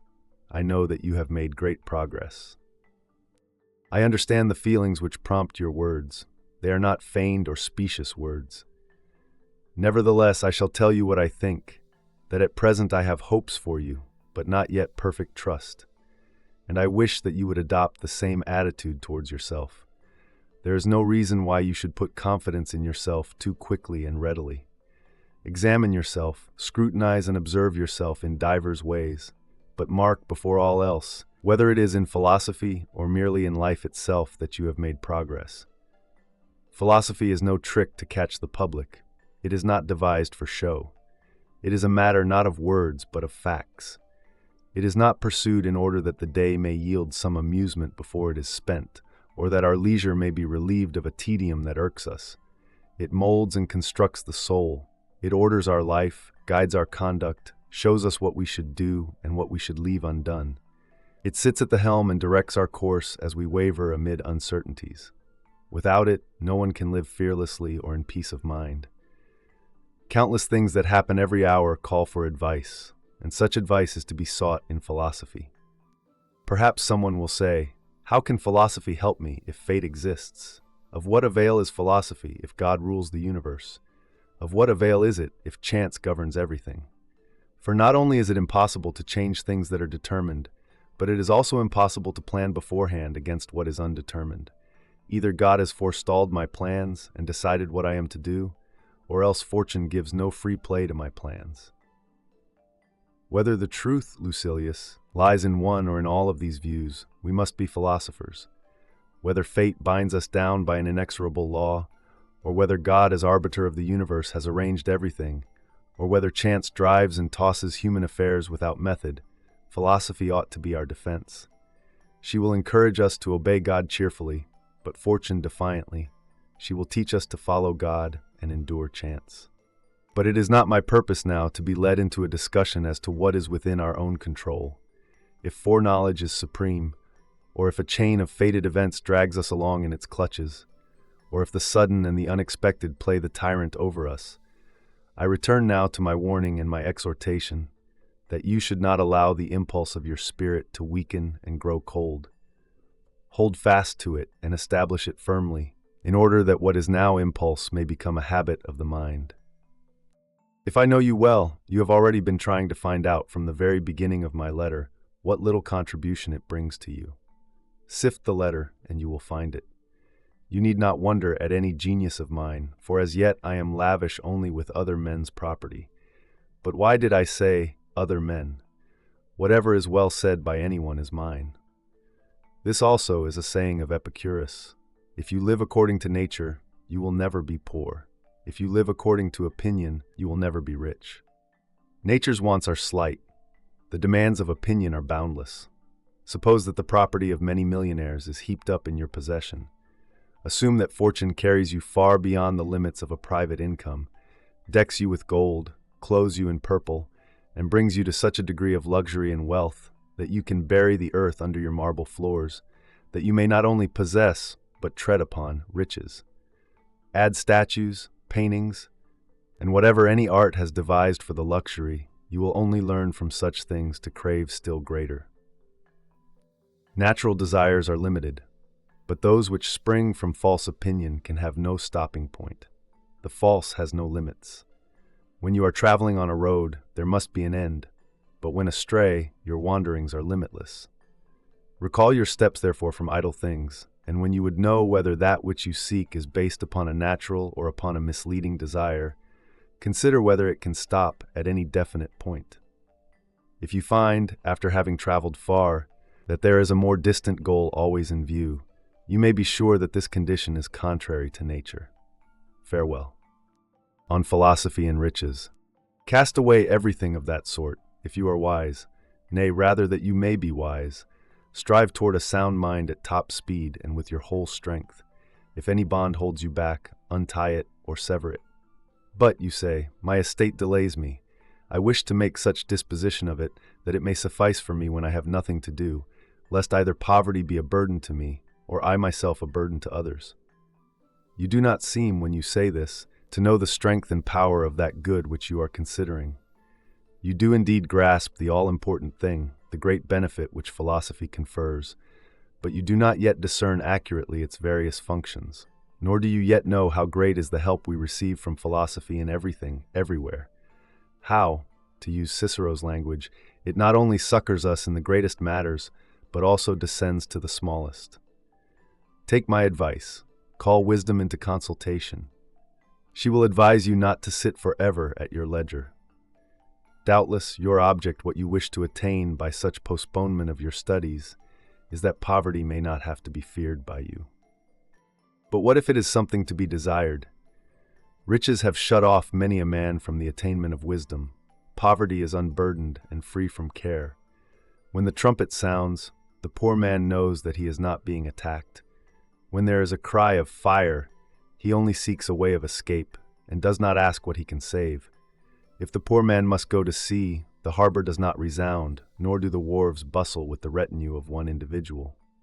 No throng of slaves surrounds the poor man, slaves for whose mouths the master must covet the fertile crops of regions beyond the sea. It is easy to fill a few stomachs when they are well trained and crave nothing else but to be filled. Hunger costs but little. Squeamishness costs much. Poverty is contented with fulfilling pressing needs. Why, then, should you reject philosophy as a comrade? Even the rich man copies her ways when he is in his senses. If you wish to have leisure for your mind, either be a poor man or resemble a poor man. Study cannot be helpful unless you take pains to live simply, and living simply is voluntary poverty. Away, then, with all excuses like, I have not yet enough. When I have gained the desired amount, then I shall devote myself wholly to philosophy. And yet this ideal, which you are putting off and placing second to other interests, should be secured first of all. You should begin with it. You retort, I wish to acquire something to live on. Yes, but learn while you are acquiring it, for if anything forbids you to live nobly, nothing forbids you to die nobly. There is no reason why poverty should call us away from philosophy. No, nor even actual want. For when hastening after wisdom, we must endure even hunger. Men have endured hunger when their towns were besieged, and what other reward for their endurance did they obtain than that they did not fall under the conqueror's power? How much greater is the promise of the prize of everlasting liberty and the assurance that we need fear neither God nor man. Even though we starve, we must reach that goal. Armies have endured all manner of want, have lived on roots, and have resisted hunger by means of food too revolting to mention. All this they have suffered to gain a kingdom, and, what is more marvelous, to gain a kingdom that will be another's. Will any man hesitate to endure poverty in order that he may free his mind from madness? Therefore, one should not seek to lay up riches first. One may attain to philosophy, however, even without money for the journey. It is indeed so. After you have come to possess all other things, shall you then wish to possess wisdom also? Is philosophy to be the last requisite in life, a sort of supplement? Nay, your plan should be this: be a philosopher now, whether you have anything or not. For if you have anything, how do you know that you have not too much already? But if you have nothing, seek understanding first, before anything else. But, you say, I shall lack the necessities of life. In the first place, you cannot lack them, because nature demands but little, and the wise man suits his needs to nature. But if the utmost pinch of need arrives, he will quickly take leave of life and cease being a trouble to himself. If, however, his means of existence are meager and scanty, he will make the best of them, without being anxious or worried about anything more than the bare necessities. He will do justice to his belly and his shoulders. With free and happy spirit, he will laugh at the bustling of rich men and the flurried ways of those who are hastening after wealth, and say, why of your own accord postpone your real life to the distant future? Shall you wait for some interest to fall due, or for some income on your merchandise, or for a place in the will of some wealthy old man, when you can be rich here and now? Wisdom offers wealth in ready money, and pays it over to those in whose eyes she has made wealth superfluous. These remarks refer to other men. You are nearer the rich class. Change the age in which you live, and you have too much. But in every age, what is enough remains the same. I might close my letter at this point, if I had not got you into bad habits. One cannot greet Parthian royalty without bringing a gift, and in your case I cannot say farewell without paying a price. But what of it? I shall borrow from Epicurus. The acquisition of riches has been for many men not an end, but a change of troubles. I do not wonder, for the fault is not in the wealth, but in the mind itself. That which had made poverty a burden to us has made riches also a burden. Just as it matters little whether you lay a sick man on a wooden or on a golden bed, for whithersoever he be moved, he will carry his malady with him. So one need not care whether the diseased mind is bestowed upon riches or upon poverty. His malady goes with the man. Farewell. On festivals and fasting, it is the month of December, and yet the city is at this very moment in a sweat. License is given to the general merrymaking. Everything resounds with mighty preparations, as if the Saturnalia differed at all from the usual business day. So true it is that the difference is nil, that I regard as correct the remark of the man who said, once December was a month, now it is a year. If I had you with me, I should be glad to consult you and find out what you think should be done, whether we ought to make no change in our daily routine, or whether, in order not to be out of sympathy with the ways of the public, we should dine in gayer fashion and doff the toga. As it is now, we Romans have changed our dress for the sake of pleasure and holiday-making, though in former times that was only customary when the state was disturbed and had fallen on evil days. I am sure that, if I know you aright, playing the part of an umpire, you would have wished that we should be neither like the liberty-capped throng in all ways, nor in all ways unlike them. Unless, perhaps, this is just the season when we ought to lay down the law to the soul, and bid it be alone in refraining from pleasures just when the whole mob has let itself go in pleasures. For this is the surest proof which a man can get of his own constancy, if he neither seeks the things which are seductive and allure him to luxury, nor is led into them. It shows much more courage to remain dry and sober when the mob is drunk and vomiting, but it shows greater self-control to refuse to withdraw oneself and to do what the crowd does, but in a different way, thus neither making oneself conspicuous nor becoming one of the crowd, for one may keep holiday without extravagance. I am so firmly determined, however, to test the constancy of your mind that, drawing from the teachings of great men, I shall give you also a lesson. Set aside a certain number of days, during which you shall be content with the scantiest and cheapest fare, with coarse and rough dress, saying to yourself the while, Is this the condition that I feared? It is precisely in times of immunity from care that the soul should toughen itself beforehand for occasions of greater stress, and it is while fortune is kind that it should fortify itself against her violence. In days of peace, the soldier performs maneuvers, throws up earthworks with no enemy in sight, and wearies himself by gratuitous toil, in order that he may be equal to unavoidable toil. If you would not have a man flinch when the crisis comes, train him before it comes. Such is the course which those men have followed who, in their imitation of poverty, have every month come almost to want, that they might never recoil from what they had so often rehearsed. You need not suppose that I mean meals like Timons or paupers' huts, or any other device which luxurious millionaires use to beguile the tedium of their lives. Let the pallet be a real one, and the coarse cloak. Let the bread be hard and grimy. Endure all this for 3 or 4 days at a time, sometimes for more, so that it may be a test of yourself instead of a mere hobby. Then, I assure you, my dear Lucilius, you will leap for joy when filled with a pennyworth of food, and you will understand that a man's peace of mind does not depend upon fortune, for even when angry she grants enough for our needs. There is no reason, however, why you should think that you are doing anything great, for you will merely be doing what many thousands of slaves and many thousands of poor men are doing every day. But you may credit yourself with this item, that you will not be doing it under compulsion, and that it will be as easy for you to endure it permanently as to make the experiment from time to time. Let us practice our strokes on the dummy. Let us become intimate with poverty, so that fortune may not catch us off our guard. We shall be rich with all the more comfort if we once learn how far poverty is from being a burden. Even Epicurus, the teacher of pleasure, used to observe stated intervals, during which he satisfied his hunger in niggardly fashion. He wished to see whether he thereby fell short of full and complete happiness, and if so, by what amount he fell short, and whether this amount was worth purchasing at the price of great effort. At any rate, he makes such a statement in the well-known letter written to Polyaenus in the archonship of Charinus. Indeed, he boasts that he himself lived on less than a penny, but that Metrodorus, whose progress was not yet so great, needed a whole penny. Do you think that there can be fullness on such fare?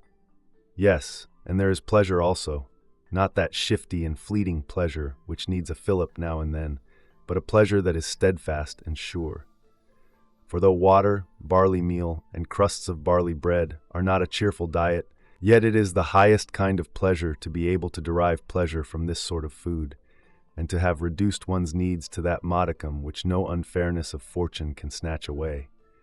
Even prison fare is more generous, and those who have been set apart for capital punishment are not so meanly fed by the man who is to execute them.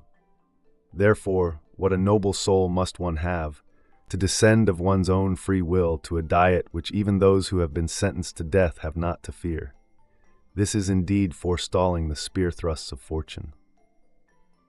So begin, my dear Lucilius, to follow the custom of these men, and set apart certain days on which you shall withdraw from your business and make yourself at home with the scantiest fare. Establish business relations with poverty. Dare, O my friend, to scorn the sight of wealth, and mold thyself to kinship with thy God. For he alone is in kinship with God who has scorned wealth. Of course, I do not forbid you to possess it, but I would have you reach the point at which you possess it dauntlessly. This can be accomplished only by persuading yourself that you can live happily without it as well as with it, and by regarding riches always as likely to elude you. But now I must begin to fold up my letter. Settle your debts first, you cry. Here's a draft on Epicurus. He will pay down the sum. Ungoverned anger begets madness. You cannot help knowing the truth of these words, since you have had not only slaves, but also enemies. But indeed this emotion blazes out against all sorts of persons. It springs from love as much as from hate, and shows itself not less in serious matters than in jest and sport. And it makes no difference how important the provocation may be, but into what kind of soul it penetrates. Similarly with fire, it does not matter how great is the flame, but what it falls upon. For solid timbers have repelled a very great fire, Conversely, dry and easily inflammable stuff nourishes the slightest spark into a conflagration. So it is with anger, my dear Lucilius. The outcome of a mighty anger is madness, and hence anger should be avoided. Not merely that we may escape excess, but that we may have a healthy mind. Farewell. On worldliness and retirement, I leap for joy whenever I receive letters from you, for they fill me with hope. They are now not mere assurances concerning you, but guarantees. And I beg and pray you to proceed in this course, for what better request could I make of a friend than one which is to be made for his own sake? If possible, withdraw yourself from all the business of which you speak, and if you cannot do this, tear yourself away. We have dissipated enough of our time already. Let us in old age begin to pack up our baggage. Surely there is nothing in this that men can begrudge us. We have spent our lives on the high seas. Let us die in harbor. Not that I would advise you to try to win fame by your retirement. One's retirement should neither be paraded nor concealed. Not concealed, I say, for I shall not go so far in urging you as to expect you to condemn all men as mad, and then seek out for yourself a hiding place in oblivion. Rather, make this your business, that your retirement be not conspicuous, though it should be obvious. In the second place, while those whose choice is unhampered from the start will deliberate on that other question, whether they wish to pass their lives in obscurity, in your case there is not a free choice. Your ability and energy have thrust you into the work of the world. So have the charm of your writings and the friendships you have made with famous and notable men. Renown has already taken you by storm. You may sink yourself into the depths of obscurity and utterly hide yourself. Yet your earlier acts will reveal you. You cannot keep lurking in the dark. Much of the old gleam will follow you wherever you fly. Peace you can claim for yourself without being disliked by anyone, without any sense of loss, and without any pangs of spirit. For what will you leave behind you that you can imagine yourself reluctant to leave? Your clients? But none of these men courts you for yourself. They merely court something from you. People used to hunt friends, but now they hunt pelf. If a lonely old man changes his will, the morning caller transfers himself to another door. Great things cannot be bought for small sums, so reckon up whether it is preferable to leave your own true self or merely some of your belongings. Would that you had had the privilege of growing old amid the limited circumstances of your origin, and that fortune had not raised you to such heights. You were removed far from the sight of wholesome living by your swift rise to prosperity, by your province, by your position as procurator, and by all that such things promise. You will next acquire more important duties, and after them still more. And what will be the result? Why wait until there is nothing left for you to crave? That time will never come. We hold that there is a succession of causes from which fate is woven. Similarly, you may be sure there is a succession in our desires, for one begins where its predecessor ends.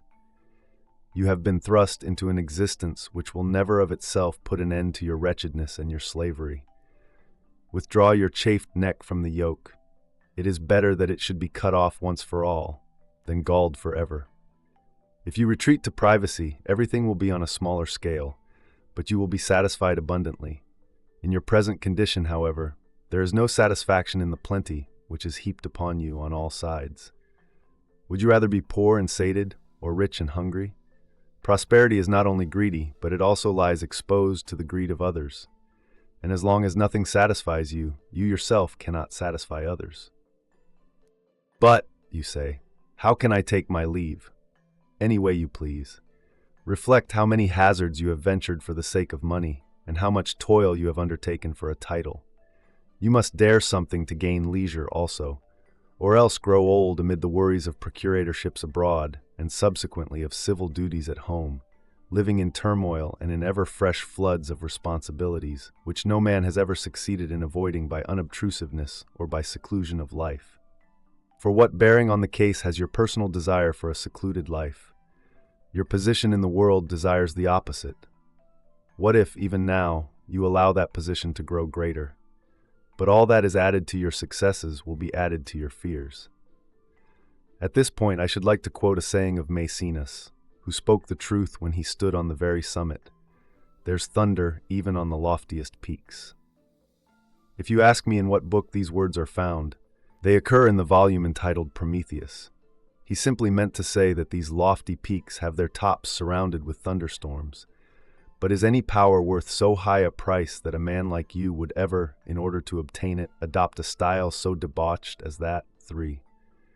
Maecenas was indeed a man of parts, who would have left a great pattern for Roman oratory to follow, had his good fortune not made him effeminate, nay, had it not emasculated him.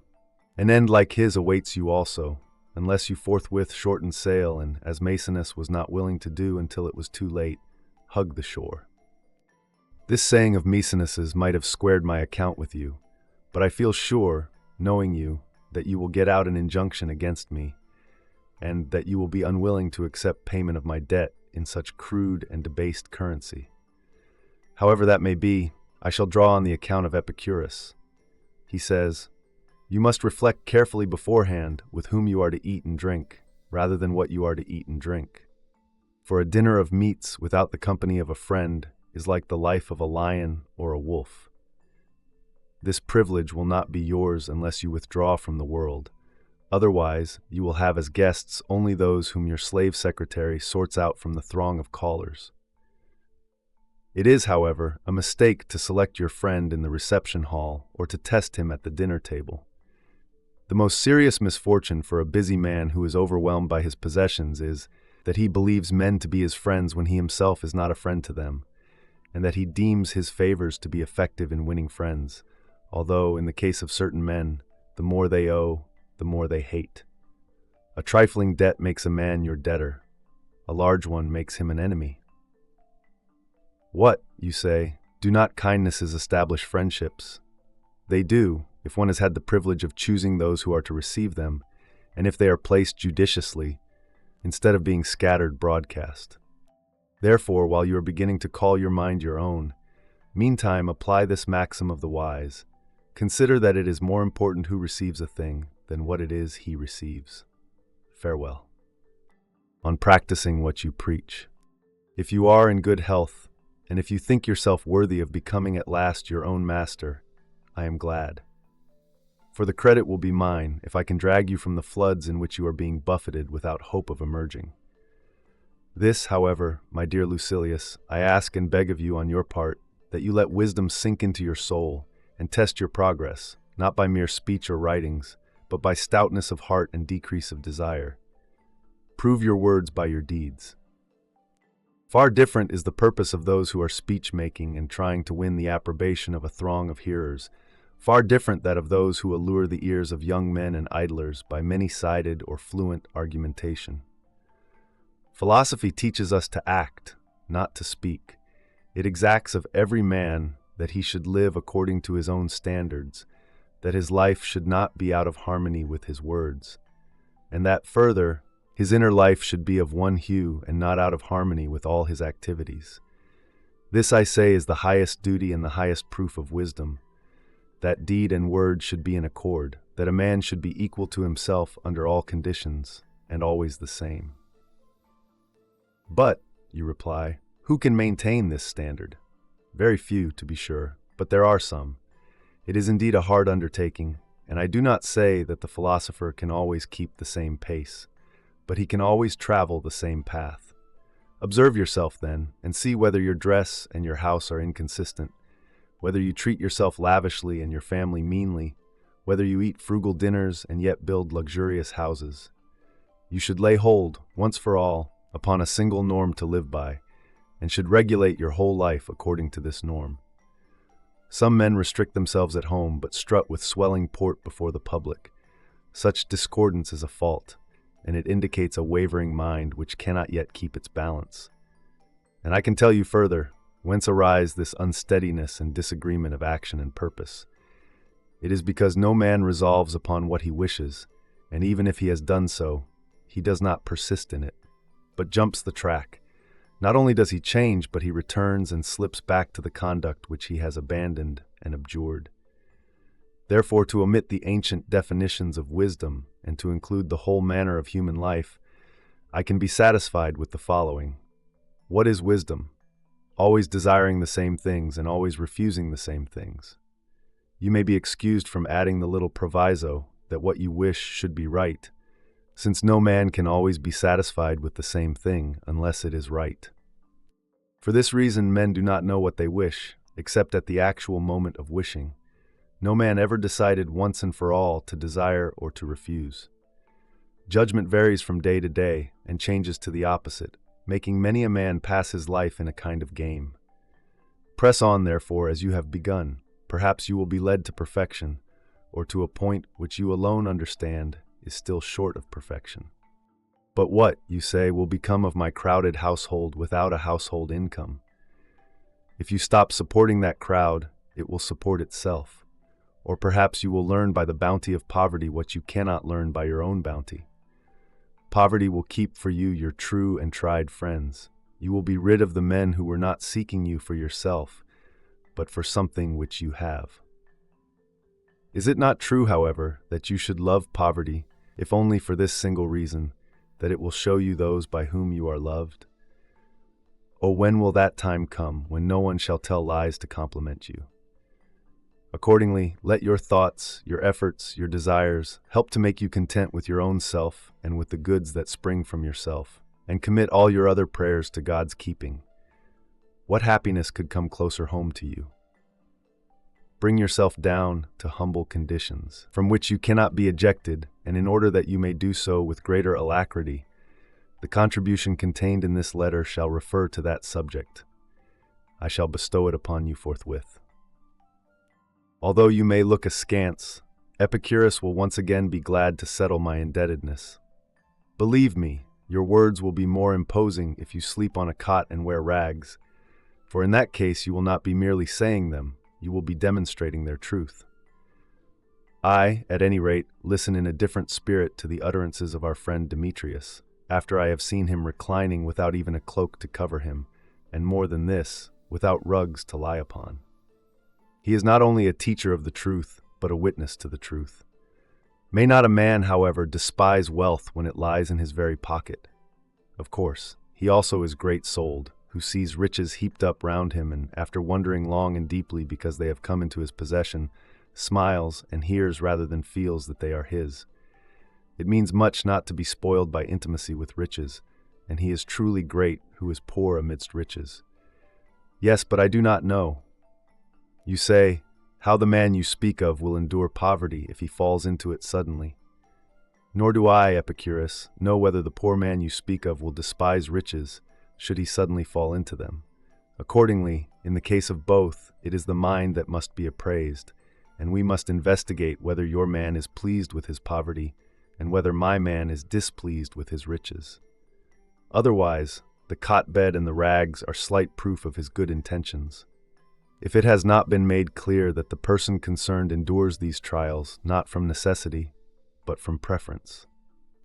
It is the mark, however, of a noble spirit not to precipitate oneself into such things on the ground that they are better, but to practice for them on the ground that they are thus easy to endure. And they are easy to endure, Lucilius. When, however, you come to them after long rehearsal, they are even pleasant, for they contain a sense of freedom from care, and without this nothing is pleasant. I hold it essential, therefore, to do as I have told you in a letter that great men have often done, to reserve a few days in which we may prepare ourselves for real poverty by means of fancied poverty. There is all the more reason for doing this because we have been steeped in luxury and regard all duties as hard and onerous. Rather, let the soul be roused from its sleep and be prodded, and let it be reminded that nature has prescribed very little for us. No man is born rich. Every man, when he first sees light, is commanded to be content with milk and rags. Such is our beginning, and yet kingdoms are all too small for us. Farewell. On the renown which my writings will bring you. Do you conclude that you are having difficulties with those men about whom you wrote to me? Your greatest difficulty is with yourself, for you are your own stumbling block. You do not know what you want. You are better at approving the right course than at following it out. You see where the true happiness lies, but you have not the courage to attain it. Let me tell you what it is that hinders you, inasmuch as you do not of yourself discern it. You think that this condition, which you are to abandon, is one of importance, and after resolving upon that ideal state of calm into which you hope to pass, you are held back by the luster of your present life, from which it is your intention to depart, just as if you were about to fall into a state of filth and darkness. This is a mistake, Lucilius. To go from your present life into the other is a promotion. There is the same difference between these two lives as there is between mere brightness and real light. The latter has a definite source within itself. The other borrows its radiance. The one is called forth by an illumination coming from the outside, and anyone who stands between the source and the object immediately turns the latter into a dense shadow. But the other has a glow that comes from within. It is your own studies that will make you shine and will render you eminent. Allow me to mention the case of Epicurus. He was writing to Idomeneus and trying to recall him from a showy existence to sure and steadfast renown. Idomeneus was at that time a minister of state who exercised a rigorous authority and had important affairs in hand. "If," said Epicurus, "you are attracted by fame, my letters will make you more renowned than all the things which you cherish and which make you cherished." Did Epicurus speak falsely? Who would have known of Idomeneus, had not the philosopher thus engraved his name in those letters of his? All the grandees and satraps, even the king himself, who was petitioned for the title which Idomeneus sought, are sunk in deep oblivion. Cicero's letters keep the name of Atticus from perishing. It would have profited Atticus nothing to have an Agrippa for a son-in-law, a Tiberius for the husband of his granddaughter, and a Drusus Caesar for a great-grandson. Amid these mighty names, his name would never be spoken, had not Cicero bound him to himself. The deep flood of time will roll over us. Some few great men will raise their heads above it, and though destined at the last to depart into the same realms of silence, will battle against oblivion and maintain their ground for long. That which Epicurus could promise his friend, this I promise you, Lucilius. I shall find favor among later generations. I can take with me names that will endure as long as mine. Our poet Virgil promised an eternal name to two heroes, and is keeping his promise. Blessed heroes twain, if power my song possess, the record of your names shall never be erased from out the book of time, while yet Annaeus' tribe shall keep the capital. That rock immovable and Roman sire shall empire hold. Whenever men have been thrust forward by fortune, whenever they have become part and parcel of another's influence, they have found abundant favor. Their houses have been thronged, only so long as they themselves have kept their position. When they themselves have left it, they have slipped at once from the memory of men. But in the case of innate ability, the respect in which it is held increases, and not only does honor accrue to the man himself, but whatever has attached itself to his memory is passed on from one to another. In order that Idomeneus may not be introduced free of charge into my letter, he shall make up the indebtedness from his own account. It was to him that Epicurus addressed the well-known saying urging him to make Pythocles rich, but not rich in the vulgar and equivocal way. "If you wish," said he, "to make Pythocles rich, do not add to his store of money, but subtract from his desires." This idea is too clear to need explanation, and too clever to need reinforcement. There is, however, one point on which I would warn you, not to consider that this statement applies only to riches. Its value will be the same, no matter how you apply it. If you wish to make Pythocles honorable, do not add to his honors, but subtract from his desires. If you wish Pythocles to have pleasure forever, do not add to his pleasures, but subtract from his desires. If you wish to make Pythocles an old man, filling his life to the full, do not add to his years, but subtract from his desires. There is no reason why you should hold that these words belong to Epicurus alone. They are public property. I think we ought to do in philosophy as they are wont to do in the Senate. When someone has made a motion, of which I approve to a certain extent, I ask him to make his motion in two parts, and I vote for the part which I approve. So I am all the more glad to repeat the distinguished words of Epicurus, in order that I may prove to those who have recourse to him through a bad motive, thinking that they will have in him a screen for their own vices, that they must live honorably, no matter what school they follow. Go to his garden and read the motto carved there. Stranger, here you will do well to tarry. Here our highest good is pleasure. The caretaker of that abode, a kindly host, will be ready for you. He will welcome you with barley meal and serve you water also in abundance, with these words, "Have you not been well entertained?" This garden, he says, does not whet your appetite, it quenches it, nor does it make you more thirsty with every drink. It slakes the thirst by a natural cure, a cure that demands no fee. This is the pleasure in which I have grown old. In speaking with you, however, I refer to those desires which refuse alleviation, which must be bribed to cease. For in regard to the exceptional desires, which may be postponed, which may be chastened and checked, I have this one thought to share with you. A pleasure of that sort is according to our nature, but it is not according to our needs. One owes nothing to it. Whatever is expended upon it is a free gift.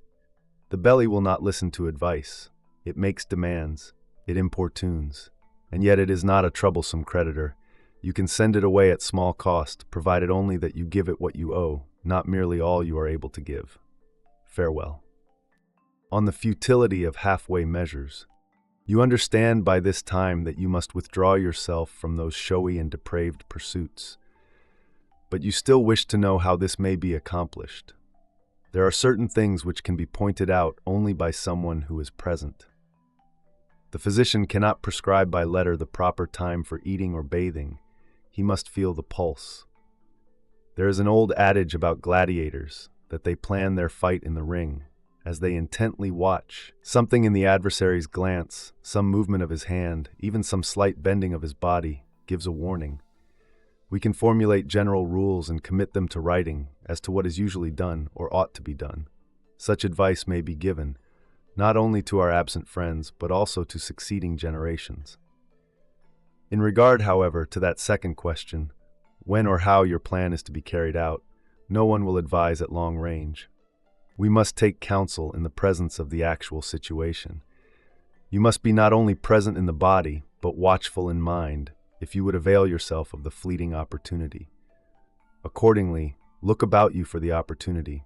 If you see it, grasp it, and with all your energy and with all your strength, devote yourself to this task, to rid yourself of those business duties.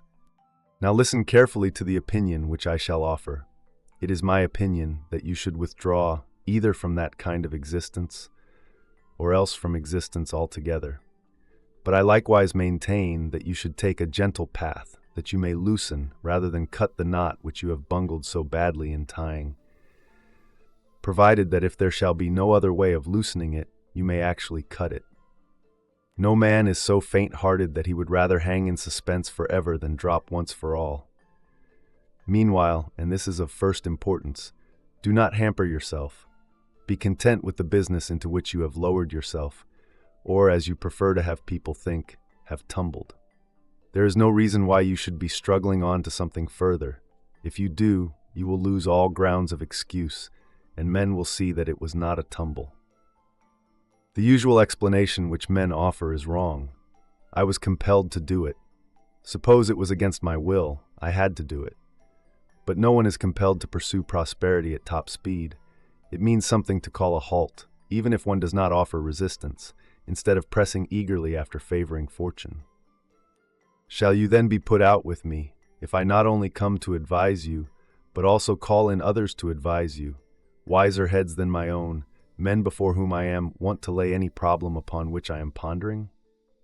Read the letter of Epicurus which appears on this matter. It is addressed to Annaeus. The writer asks him to hasten as fast as he can, and beat a retreat before some stronger influence comes between and takes from him the liberty to withdraw. But he also adds that one should attempt nothing except at the time when it can be attempted suitably and seasonably. Then, when the long-sought occasion comes, let him be up and doing. Epicurus forbids us to doze when we are meditating escape. He bids us hope for a safe release from even the hardest trials, provided that we are not in too great a hurry before the time, nor too dilatory when the time arrives. Now, I suppose you are looking for a Stoic motto also. There is really no reason why anyone should slander that school to you on the ground of its rashness. As a matter of fact, its caution is greater than its courage. You are perhaps expecting the sect to utter such words as these. It is base to flinch under a burden, wrestle with the duties which you have once undertaken. No man is brave and earnest if he avoids danger, if his spirit does not grow with the very difficulty of his task.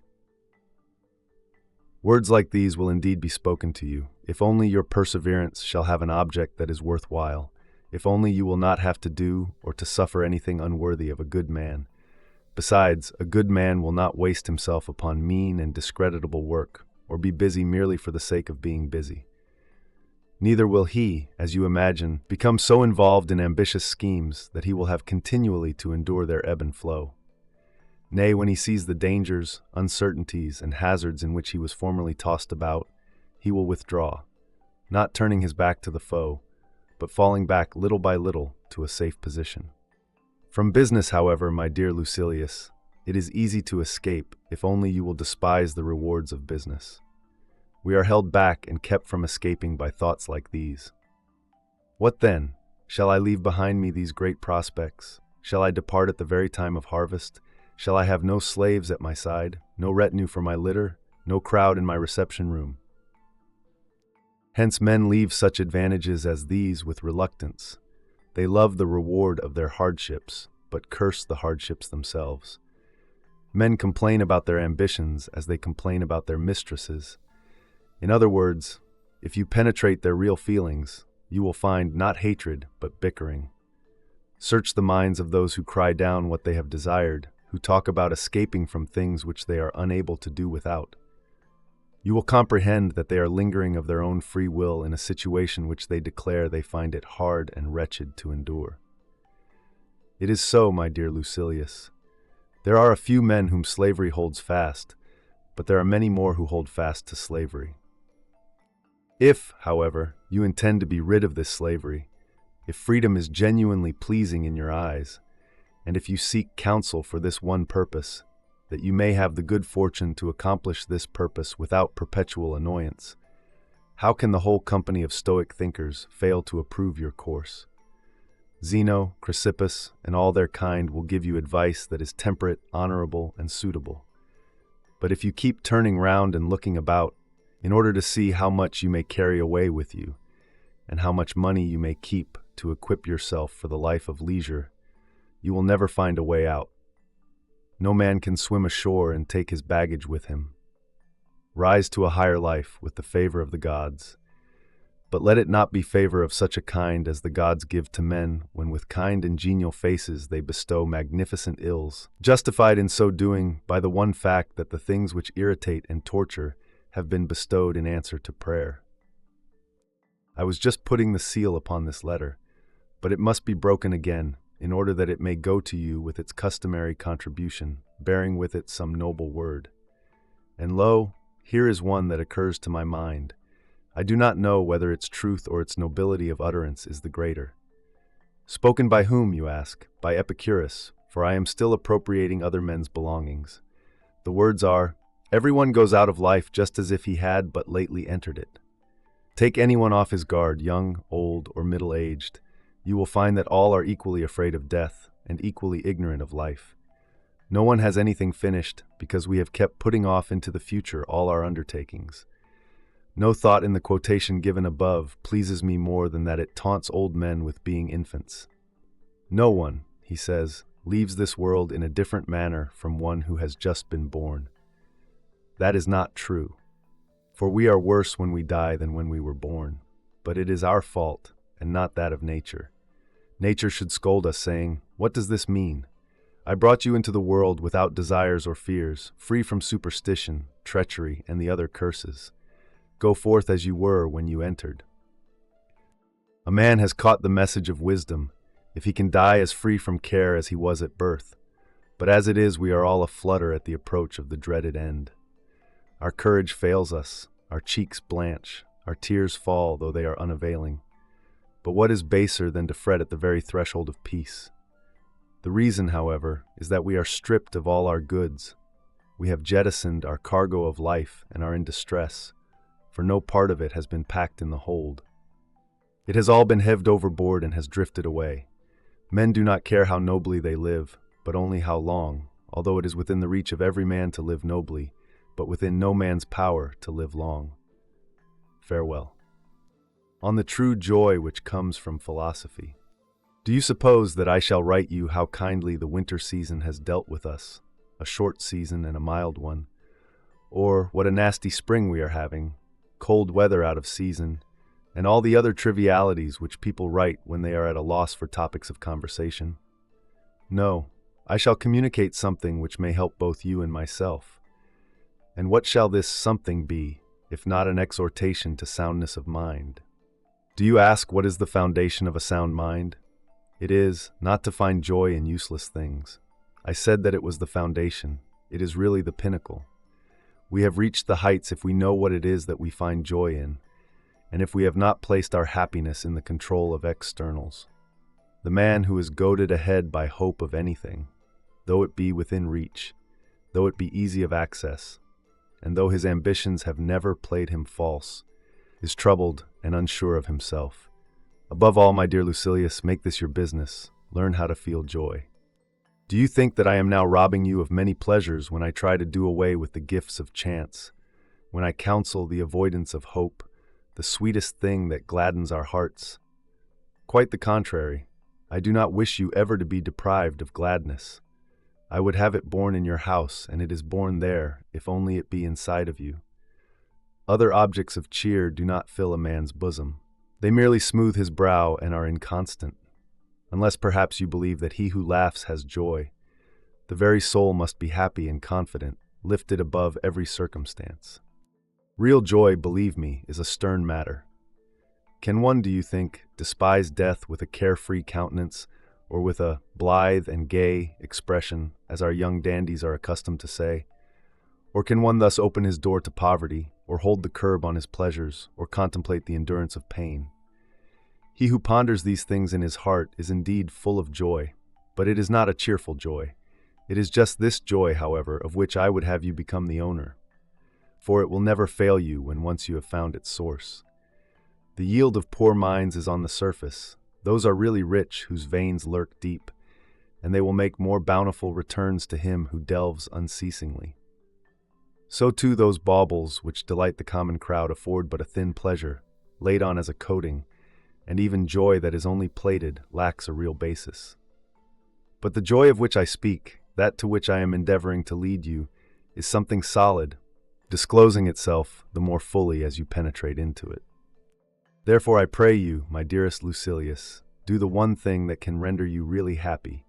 Cast aside and trample underfoot all the things that glitter outwardly and are held out to you by another or as obtainable from another. Look toward the true good, and rejoice only in that which comes from your own store. And what do I mean by from your own store? I mean from your very self, that which is the best part of you. The frail body also, even though we can accomplish nothing without it, is to be regarded as necessary rather than as important. It involves us in vain pleasures, short-lived and soon to be regretted, which unless they are reined in by extreme self-control, will be transformed into the opposite. This is what I mean. Pleasure, unless it has been kept within bounds, tends to rush headlong into the abyss of sorrow. But it is hard to keep within bounds in that which you believe to be good. The real good may be coveted with safety. Do you ask me what this real good is and whence it derives? I will tell you, it comes from a good conscience, from honorable purposes, from right actions, from contempt of the gifts of chance, from an even and calm way of living which treads but one path. For men who leap from one purpose to another, or do not even leap but are carried over by a sort of hazard, how can such wavering and unstable persons possess any good that is fixed and lasting? There are only a few who control themselves and their affairs by a guiding purpose. The rest do not proceed. They are merely swept along, like objects afloat in a river. And of these objects, some are held back by sluggish waters and are transported gently. Others are torn along by a more violent current. Some, which are nearest the bank, are left there as the current slackens, and others are carried out to sea by the onrush of the stream. Therefore, we should decide what we wish and abide by the decision. Now is the time for me to pay my debt. I can give you a saying of your friend Epicurus, and thus clear this letter of its obligation. It is bothersome always to be beginning life. Or another, which will perhaps express the meaning better. They live ill who are always beginning to live. You are right in asking why. The saying certainly stands in need of a commentary. It is because the life of such persons is always incomplete. But a man cannot stand prepared for the approach of death if he has just begun to live. We must make it our aim already to have lived long enough. No one deems that he has done so if he is just on the point of planning his life. You need not think that there are few of this kind. Practically everyone is of such a stamp. Some men, indeed, only begin to live when it is time for them to leave off living. And if this seems surprising to you, I shall add that which will surprise you still more. Some men have left off living before they have begun. Farewell. Despising death. You write me that you are anxious about the result of a lawsuit with which an angry opponent is threatening you, and you expect me to advise you to picture to yourself a happier issue and to rest in the allurements of hope. Why, indeed, is it necessary to summon trouble, which must be endured soon enough when it has once arrived, or to anticipate trouble and ruin the present through fear of the future? It is indeed foolish to be unhappy now because you may be unhappy at some future time. But I shall conduct you to peace of mind by another route. If you would put off all worry, assume that what you fear may happen will certainly happen in any event. Whatever the trouble may be, measure it in your own mind and estimate the amount of your fear. You will thus understand that what you fear is either insignificant or short-lived. And you need not spend a long time in gathering illustrations which will strengthen you. Every epoch has produced them. Let your thoughts travel into any era of Roman or foreign history, and there will throng before you notable examples of high achievement or of high endeavor. If you lose this case, can anything more severe happen to you than being sent into exile or led to prison? Is there a worse fate that any man may fear than being burned or being killed? Name such penalties one by one, and mention the men who have scorned them. One does not need to hunt for them. It is simply a matter of selection. Sentence of conviction was borne by Rutilius, as if the injustice of the decision were the only thing which annoyed him. Exile was endured by Metellus with courage, by Rutilius even with gladness, for the former consented to come back only because his country called him. The latter refused to return when Sulla summoned him, and nobody in those days said no to Sulla. Socrates in prison discoursed, and declined to flee when certain persons gave him the opportunity. He remained there, in order to free mankind from the fear of two most grievous things, death and imprisonment. Lucius put his hand into the fire. It is painful to be burned, but how much more painful to inflict such suffering upon oneself. Here was a man of no learning, not primed to face death and pain by any words of wisdom, and equipped only with the courage of a soldier who punished himself for his fruitless daring. He stood and watched his own right hand falling away piecemeal on the enemy's brazier, nor did he withdraw the dissolving limb with its uncovered bones until his foe removed the fire. He might have accomplished something more successful in that camp, but never anything more brave. See how much keener a brave man is to lay hold of danger than a cruel man is to inflict it. Porsenna was more ready to pardon Lucius for wishing to slay him than Lucius to pardon himself for failing to slay Porsenna. Oh, say you, those stories have been droned to death in all the schools. Pretty soon, when you reach the topic, on despising death, you will be telling me about Cato. But why should I not tell you about Cato? How he read Plato's book on that last glorious night with a sword laid at his pillow. He had provided these two requisites for his last moments. The first, that he might have the will to die, and the second, that he might have the means. So he put his affairs in order, as well as one could put in order that which was ruined and near its end, and thought that he ought to see to it that no one should have the power to slay or the good fortune to save Cato. Drawing the sword, which he had kept unstained from all bloodshed against the final day, he cried, "Fortune, you have accomplished nothing by resisting all my endeavors. I have fought, till now, for my country's freedom, and not for my own. I did not strive so doggedly to be free, but only to live among the free. Now, since the affairs of mankind are beyond hope, let Cato be withdrawn to safety." So saying, he inflicted a mortal wound upon his body. After the physicians had bound it up, Cato had less blood and less strength, but no less courage. Angered now not only at Caesar but also at himself, he rallied his unarmed hands against his wound, and expelled, rather than dismissed, that noble soul which had been so defiant of all worldly power. I am not now heaping up these illustrations for the purpose of exercising my wit, but for the purpose of encouraging you to face that which is thought to be most terrible. And I shall encourage you all the more easily by showing that not only resolute men have despised that moment when the soul breathes its last, but that certain persons who were craven in other respects have equaled in this regard the courage of the bravest. Take, for example, Scipio, the father-in-law of Gnaeus Pompeius. He was driven back upon the African coast by a headwind and saw his ship in the power of the enemy.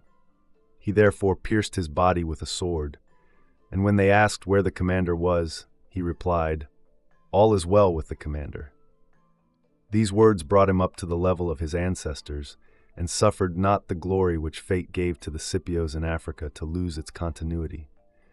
It was a great deed to conquer Carthage, but a greater deed to conquer death. All is well with the commander. Ought a general to die otherwise, especially one of Cato's generals? I shall not refer you to history, or collect examples of those men who throughout the ages have despised death, for they are very many. Consider these times of ours, whose enervation and over-refinement call forth our complaints. They nevertheless will include men of every rank, of every lot in life, and of every age, who have cut short their misfortunes by death. Believe me, Lucilius, death is so little to be feared that through its good offices nothing is to be feared. Therefore, when your enemy threatens, listen unconcernedly. Although your conscience makes you confident, yet since many things have weight which are outside your case, both hope for that which is utterly just, and prepare yourself against that which is utterly unjust.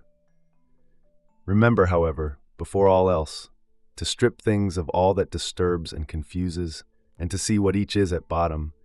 You will then comprehend that they contain nothing fearful except the actual fear. That you see happening to boys happens also to ourselves, who are only slightly bigger boys. When those whom they love, with whom they daily associate, with whom they play, appear with masks on, the boys are frightened out of their wits. We should strip the mask not only from men, but from things, and restore to each object its own aspect. Why dost thou hold up before my eyes swords, fires, and a throng of executioners raging about thee? Take away all that vain show behind which thou lurkest and scarest fools. Ah, thou art naught but death, whom only yesterday a manservant of mine and a maidservant did despise. Why dost thou again unfold and spread before me, with all that great display, the whip and the rack? Why are those engines of torture made ready, one for each several member of the body, and all the other innumerable machines for tearing a man apart piecemeal? Away with all such stuff, which makes us numb with terror. And thou, silence the groans, the cries, and the bitter shrieks ground out of the victim as he is torn on the rack. Forsooth thou art naught but pain, scorned by yonder gout-ridden wretch, endured by yonder dyspeptic in the midst of his dainties, borne bravely by the girl in travail. Slight thou art if I can bear thee, short thou art if I cannot bear thee. Ponder these words which you have often heard and often uttered. Moreover, prove by the result whether that which you have heard and uttered is true. For there is a very disgraceful charge often brought against our school, that we deal with the words and not with the deeds of philosophy. What? Have you only at this moment learned that death is hanging over your head? At this moment exile, at this moment grief. You were born to these perils. Let us think of everything that can happen as something which will happen. I know that you have really done what I advise you to do. I now warn you not to drown your soul in these petty anxieties of yours. If you do, the soul will be dulled and will have too little vigor left when the time comes for it to arise. Remove the mind from this case of yours to the case of men in general. Say to yourself that our petty bodies are mortal and frail. Pain can reach them from other sources than from wrong or the might of the stronger. Our pleasures themselves become torments. Banquets bring indigestion, carousals, paralysis of the muscles and palsy, sensual habits affect the feet, the hands, and every joint of the body. I may become a poor man, I shall then be one among many. I may be exiled, I shall then regard myself as born in the place to which I shall be sent. They may put me in chains. What then? Am I free from bonds now? Behold this clogging burden of a body to which nature has fettered me. I shall die, you say. You mean to say, I shall cease to run the risk of sickness. I shall cease to run the risk of imprisonment. I shall cease to run the risk of death. I am not so foolish as to go through at this juncture the arguments which Epicurus harps upon, and say that the terrors of the world below are idle, that Ixion does not whirl round on his wheel, that Sisyphus does not shoulder his stone uphill, that a man's entrails cannot be restored and devoured every day. No one is so childish as to fear Cerberus, or the shadows, or the spectral garb of those who are held together by naught but their unfleshed bones. Death either annihilates us or strips us bare. If we are then released, there remains the better part, after the burden has been withdrawn. If we are annihilated, nothing remains. Good and bad are alike removed. Allow me at this point to quote a verse of yours, first suggesting that when you wrote it, you meant it for yourself no less than for others. It is ignoble to say one thing and mean another, and how much more ignoble to write one thing and mean another. I remember one day you were handling the well-known commonplace, that we do not suddenly fall on death, but advance towards it by slight degrees. We die every day. For every day a little of our life is taken from us. Even when we are growing, our life is on the wane. We lose our childhood, then our boyhood, and then our youth. Counting even yesterday, all past time is lost time. The very day which we are now spending is shared between ourselves and death. It is not the last drop that empties the water clock, but all that which previously has flowed out. Similarly, the final hour when we cease to exist does not of itself bring death.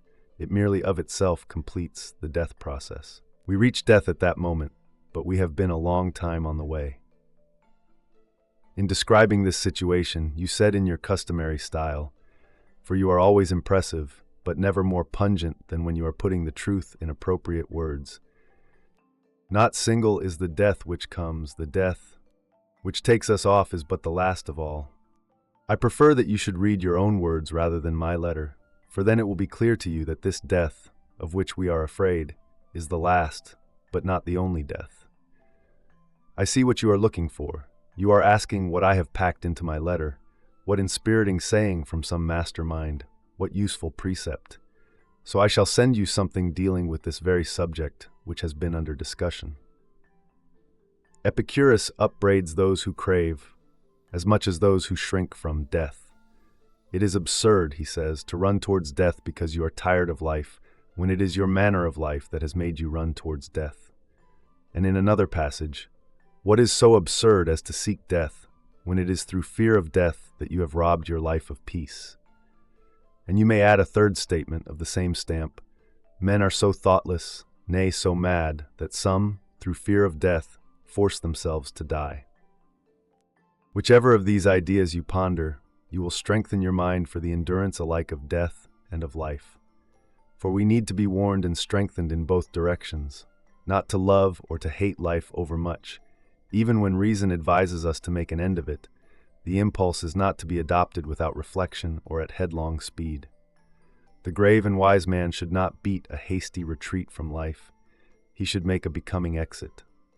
And above all, he should avoid the weakness which has taken possession of so many, the lust for death. For just as there is an unreflecting tendency of the mind towards other things, so, my dear Lucilius, there is an unreflecting tendency towards death. This often seizes upon the noblest and most spirited men, as well as upon the craven and the abject. The former despise life, the latter find it irksome. Others also are moved by a satiety of doing and seeing the same things, and not so much by a hatred of life as because they are cloyed with it. We slip into this condition, while philosophy itself pushes us on, and we say, "How long must I endure the same things? Shall I continue to wake and sleep, be hungry and be cloyed, shiver and perspire? There is an end to nothing. All things are connected in a sort of circle. They flee, and they are pursued. Night is close at the heels of day, day at the heels of night. Summer ends in autumn, winter rushes after autumn, and winter softens into spring. All nature in this way passes, only to return. I do nothing new. I see nothing new. Sooner or later one sickens of this also. There are many who think that living is not painful, but superfluous. Farewell. With regard to these two friends of ours, we must proceed along different lines. The faults of the one are to be corrected, the others are to be crushed out. I shall take every liberty, for I do not love this one if I am unwilling to hurt his feelings. What, you say, do you expect to keep a 40-year-old ward under your tutelage? Consider his age, how hardened it now is, and past handling. Such a man cannot be reshaped, only young minds are molded. I do not know whether I shall make progress, but I should prefer to lack success rather than to lack faith. You need not despair of curing sick men even when the disease is chronic, if only you hold out against excess and force them to do and submit to many things against their will. As regards our other friend, I am not sufficiently confident either, except for the fact that he still has sense of shame enough to blush for his sins. This modesty should be fostered. So long as it endures in his soul, there is some room for hope. But as for this veteran of yours, I think we should deal more carefully with him, that he may not become desperate about himself. There is no better time to approach him than now, when he has an interval of rest and seems like one who has corrected his faults. Others have been cheated by this interval of virtue on his part, but he does not cheat me. I feel sure that these faults will return, as it were, with compound interest, for just now I am certain they are in abeyance but not absent. I shall devote some time to the matter and try to see whether or not something can be done. But do you yourself, as indeed you are doing, show me that you are stout-hearted, lighten your baggage for the march. None of our possessions is essential. Let us return to the law of nature, for then riches are laid up for us. The things which we actually need are free for all, or else cheap. Nature craves only bread and water. No one is poor according to this standard. When a man has limited his desires within these bounds, he can challenge the happiness of Jove himself, as Epicurus says. I must insert in this letter one or two more of his sayings. Do everything as if Epicurus were watching you. There is no real doubt that it is good for one to have appointed a guardian over oneself, and to have someone whom you may look up to, someone whom you may regard as a witness of your thoughts. It is indeed nobler by far to live as you would live under the eyes of some good man, always at your side, but nevertheless I am content if you only act, in whatever you do, as you would act if anyone at all were looking on, because solitude prompts us to all kinds of evil. And when you have progressed so far that you have also respect for yourself, you may send away your attendant, but until then, set as a guard over yourself the authority of some man, whether your choice be the great Cato or Scipio or Laelius, or any man in whose presence even abandoned wretches would check their bad impulses. Meantime, you are engaged in making of yourself the sort of person in whose company you would not dare to sin. When this aim has been accomplished, and you begin to hold yourself in some esteem, I shall gradually allow you to do what Epicurus, in another passage, suggests. The time when you should most of all withdraw into yourself is when you are forced to be in a crowd. You ought to make yourself of a different stamp from the multitude. Therefore, while it is not yet safe to withdraw into solitude, seek out certain individuals, for everyone is better off in the company of somebody or other, no matter who, than in his own company alone. The time when you should most of all withdraw into yourself is when you are forced to be in a crowd. Yes, provided that you are a good, tranquil, and self-restrained man. Otherwise, you had better withdraw into a crowd in order to get away from yourself. Alone, you are too close to a rascal. Farewell. On old age and death. I was just lately telling you that I was within sight of old age. I am now afraid that I have left old age behind me, for some other word would now apply to my years, or at any rate to my body, since old age means a time of life that is weary rather than crushed. You may rate me in the worn-out class of those who are nearing the end. Nevertheless, I offer thanks to myself, with you as witness, for I feel that age has done no damage to my mind, though I feel its effects on my constitution. Only my vices, and the outward aids to these vices have reached senility. My mind is strong and rejoices that it has but slight connection with the body. It has laid aside the greater part of its load. It is alert. It takes issue with me on the subject of old age. It declares that old age is its time of bloom. Let me take it at its word, and let it make the most of the advantages it possesses. The mind bids me do some thinking and consider how much of this peace of spirit and moderation of character I owe to wisdom, and how much to my time of life. It bids me distinguish carefully what I cannot do, and what I do not want to do. For why should one complain or regard it as a disadvantage, if powers which ought to come to an end have failed?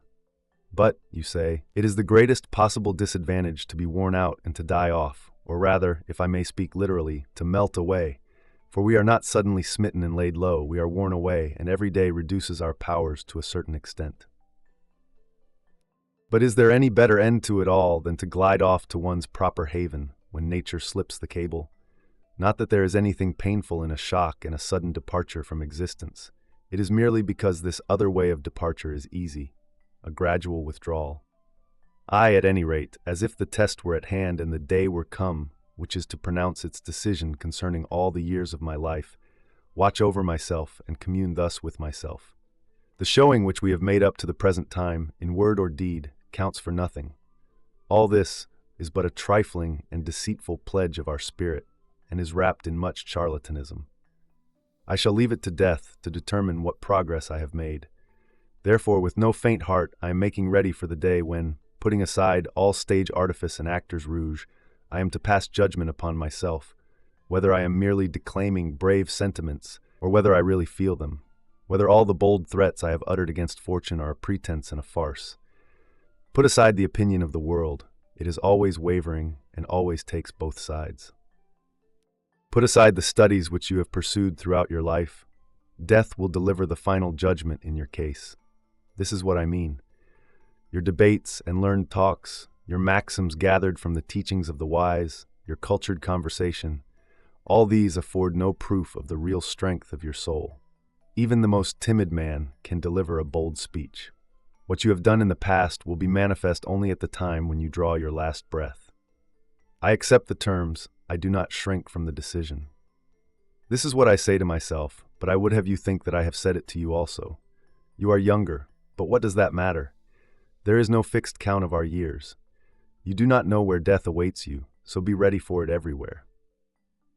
I was just intending to stop, and my hand was making ready for the closing sentence.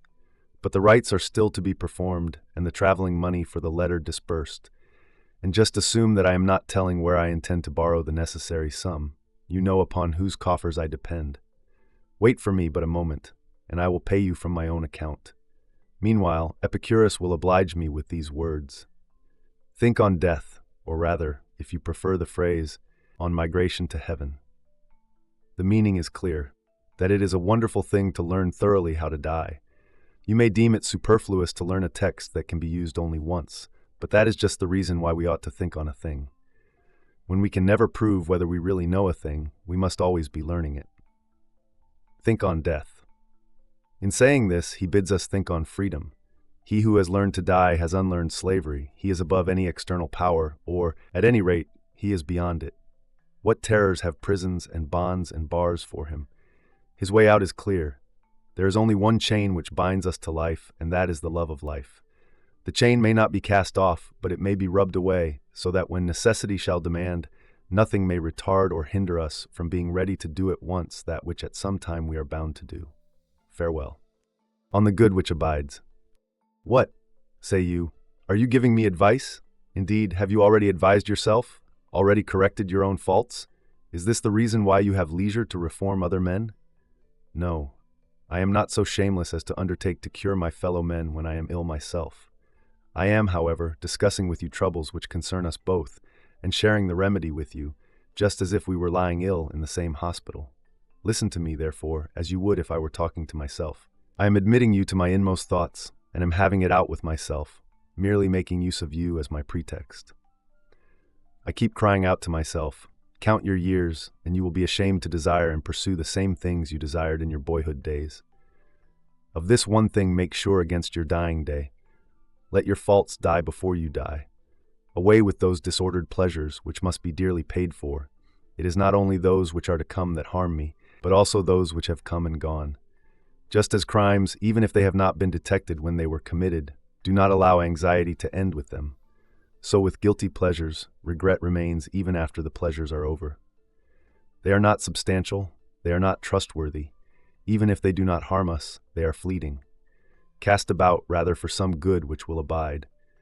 But there can be no such good except as the soul discovers it for itself within itself. Virtue alone affords everlasting and peace-giving joy. Even if some obstacle arise, it is but like an intervening cloud which floats beneath the sun but never prevails against it. When will it be your lot to attain this joy?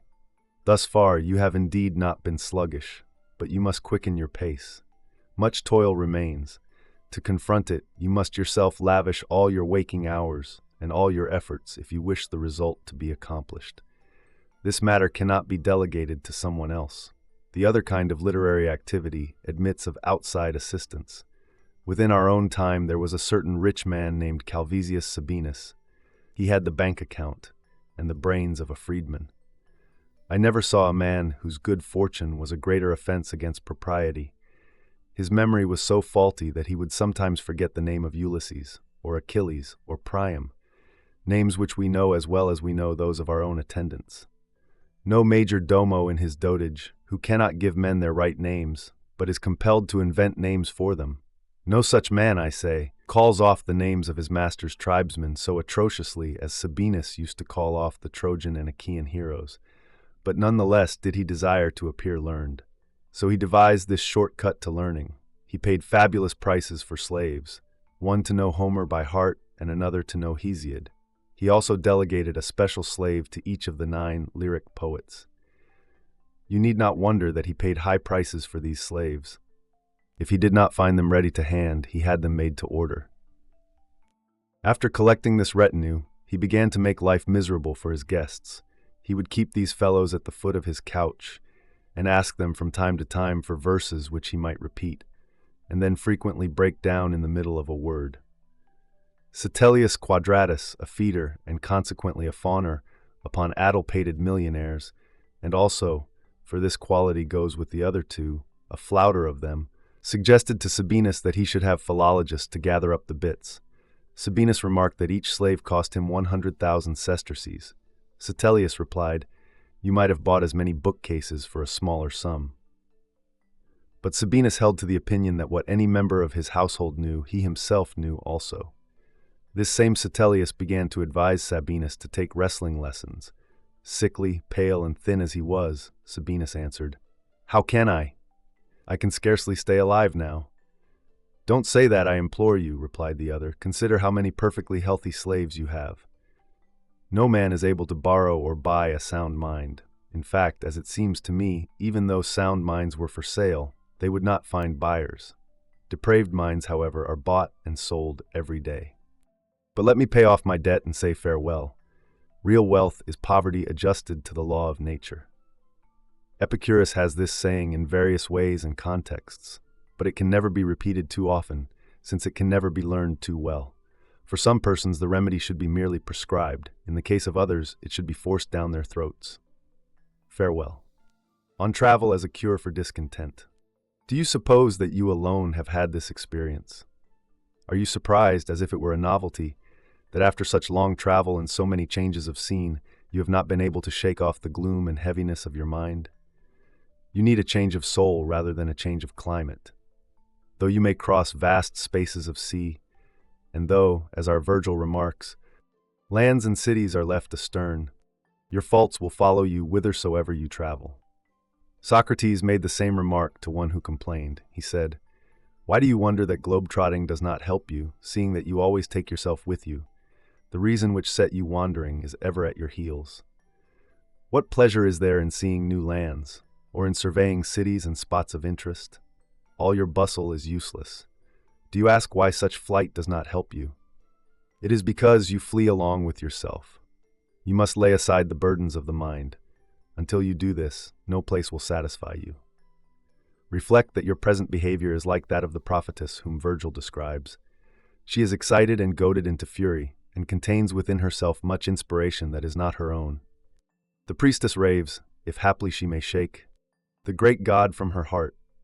You wander hither and yon, to rid yourself of the burden that rests upon you, though it becomes more troublesome by reason of your very restlessness. Just as in a ship, the cargo when stationary makes no trouble, but when it shifts to this side or that, it causes the vessel to heel more quickly in the direction where it has settled. Anything you do tells against you, and you hurt yourself by your very unrest, for you are shaking up a sick man. That trouble once removed, all change of scene will become pleasant. Though you may be driven to the uttermost ends of the earth, in whatever corner of a savage land you may find yourself, that place, however forbidding, will be to you a hospitable abode. The person you are matters more than the place to which you go. For that reason we should not make the mind a bondsman to any one place. Live in this belief. I am not born for any one corner of the universe. This whole world is my country. If you saw this fact clearly, you would not be surprised at getting no benefit from the fresh scenes to which you roam each time through weariness of the old scenes. For the first would have pleased you in each case, had you believed it wholly yours. As it is, however, you are not journeying. You are drifting and being driven, only exchanging one place for another, although that which you seek, to live well, is found everywhere. Can there be any spot so full of confusion as the Forum? Yet you can live quietly even there if necessary. Of course, if one were allowed to make one's own arrangements, I should flee far from the very sight and neighborhood of the Forum. For just as pestilential places assail even the strongest constitution, so there are some places which are also unwholesome for a healthy mind which is not yet quite sound, though recovering from its ailment. I disagree with those who strike out into the midst of the billows, and welcoming a stormy existence, wrestle daily in hardihood of soul with life's problems. The wise man will endure all that, but will not choose it. He will prefer to be at peace rather than at war. It helps little to have cast out your own faults if you must quarrel with those of others. Says one, there were 30 tyrants surrounding Socrates, and yet they could not break his spirit. But what does it matter how many masters a man has? Slavery has no plural, and he who has scorned it is free, no matter amid how large a mob of overlords he stands. It is time to stop, but not before I have paid duty. The knowledge of sin is the beginning of salvation. This saying of Epicurus seems to me to be a noble one, for he who does not know that he has sinned does not desire correction. You must discover yourself in the wrong before you can reform yourself. Some boast of their faults. Do you think that the man has any thought of mending his ways who counts over his vices as if they were virtues? Therefore, as far as possible, prove yourself guilty, hunt up charges against yourself, play the part, first of accuser, then of judge, last of intercessor. At times be harsh with yourself. Farewell. On the critical condition of Marcellinus. You have been inquiring about our friend Marcellinus, and you desire to know how he is getting along. He seldom comes to see me, for no other reason than that he is afraid to hear the truth, and at present he is removed from my danger of hearing it. For one must not talk to a man unless he is willing to listen. That is why it is often doubted whether Diogenes and the other cynics, who employed an undiscriminating freedom of speech and offered advice to any who came in their way, ought to have pursued such a plan. For what if one should chide the deaf, or those who are speechless from birth or by illness? But you answer, why should I spare words? They cost nothing. I cannot know whether I shall help the man to whom I give advice, but I know well that I shall help someone if I advise many. I must scatter this advice by the handful. It is impossible that one who tries often should not sometimes succeed. This very thing, my dear Lucilius, is, I believe, exactly what a great-souled man ought not to do.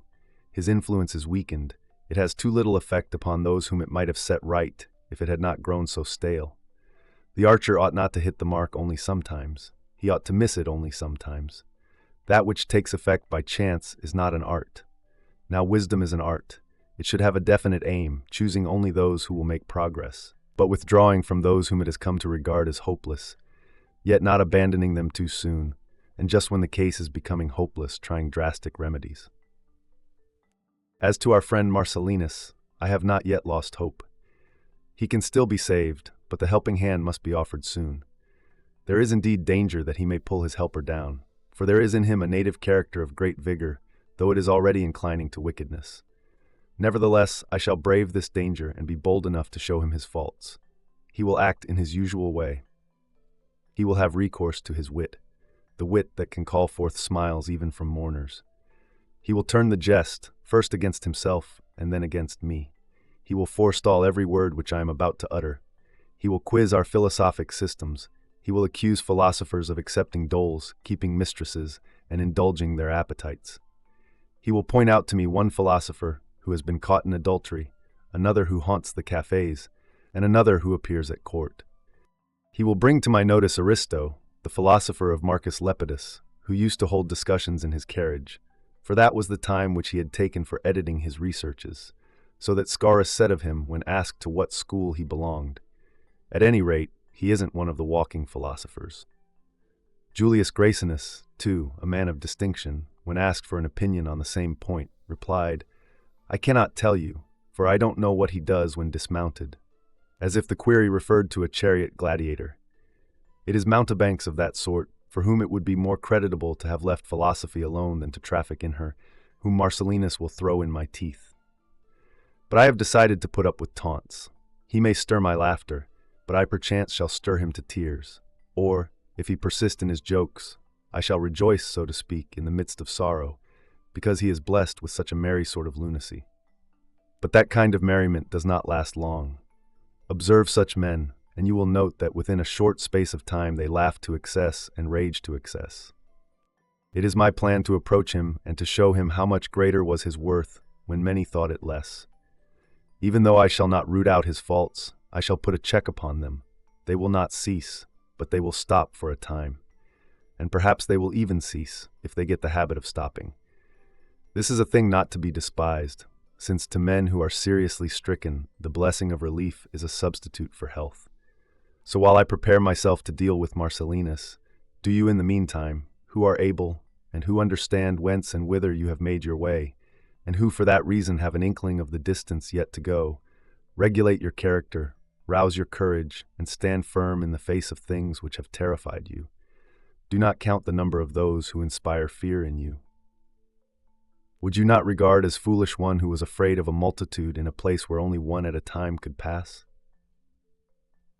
Just so, there are not many who have access to you to slay you, though there are many who threaten you with death. Nature has so ordered it that, as only one has given you life, so only one will take it away. If you had any shame, you would have let me off from paying the last installment. Still, I shall not be niggardly either, but shall discharge my debts to the last penny and force upon you what I still owe. I have never wished to cater to the crowd, for what I know they do not approve, and what they approve I do not know. Who said this, you ask, as if you were ignorant whom I am pressing into service? It is Epicurus. But this same watchword rings in your ears from every sect, peripatetic, academic, Stoic, Cynic. For who that is pleased by virtue can please the crowd. It takes trickery to win popular approval, and you must needs make yourself like unto them. They will withhold their approval if they do not recognize you as one of themselves. However, what you think of yourself is much more to the point than what others think of you. The favor of ignoble men can be won only by ignoble means. What benefit, then, will that vaunted philosophy confer, whose praises we sing, and which we are told is to be preferred to every art and every possession? Assuredly, it will make you prefer to please yourself rather than the populace. It will make you weigh and not merely count men's judgments. It will make you live without fear of gods or men. It will make you either overcome evils or end them. Otherwise, if I see you applauded by popular acclamation, if your entrance upon the scene is greeted by a roar of cheering and clapping, marks of distinction meant only for actors. If the whole state, even the women and children, sing your praises, how can I help pitying you? For I know what pathway leads to such popularity. Farewell. On conquering the conqueror. I have beheld Aufidius Bassus, that noble man, shattered in health and wrestling with his years. But they already bear upon him so heavily that he cannot be raised up. Old age has settled down upon him with great, yes, with its entire weight. You know that his body was always delicate and sapless. For a long time he has kept it in hand, or, to speak more correctly, has kept it together. Of a sudden it has collapsed.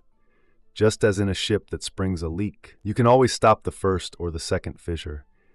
But when many holes begin to open and let in water, the gaping hull cannot be saved. Similarly, in an old man's body, there is a certain limit up to which you can sustain and prop its weakness. But when it comes to resemble a decrepit building, when every joint begins to spread and while one is being repaired, another falls apart, then it is time for a man to look about him and consider how he may get out. But the mind of our friend Bassus is active. Philosophy bestows this boon upon us. It makes us joyful in the very sight of death, strong and brave no matter in what state the body may be, cheerful and never failing though the body fail us. A great pilot can sail even when his canvas is rent. If his ship be dismantled, he can yet put in trim what remains of her hull and hold her to her course.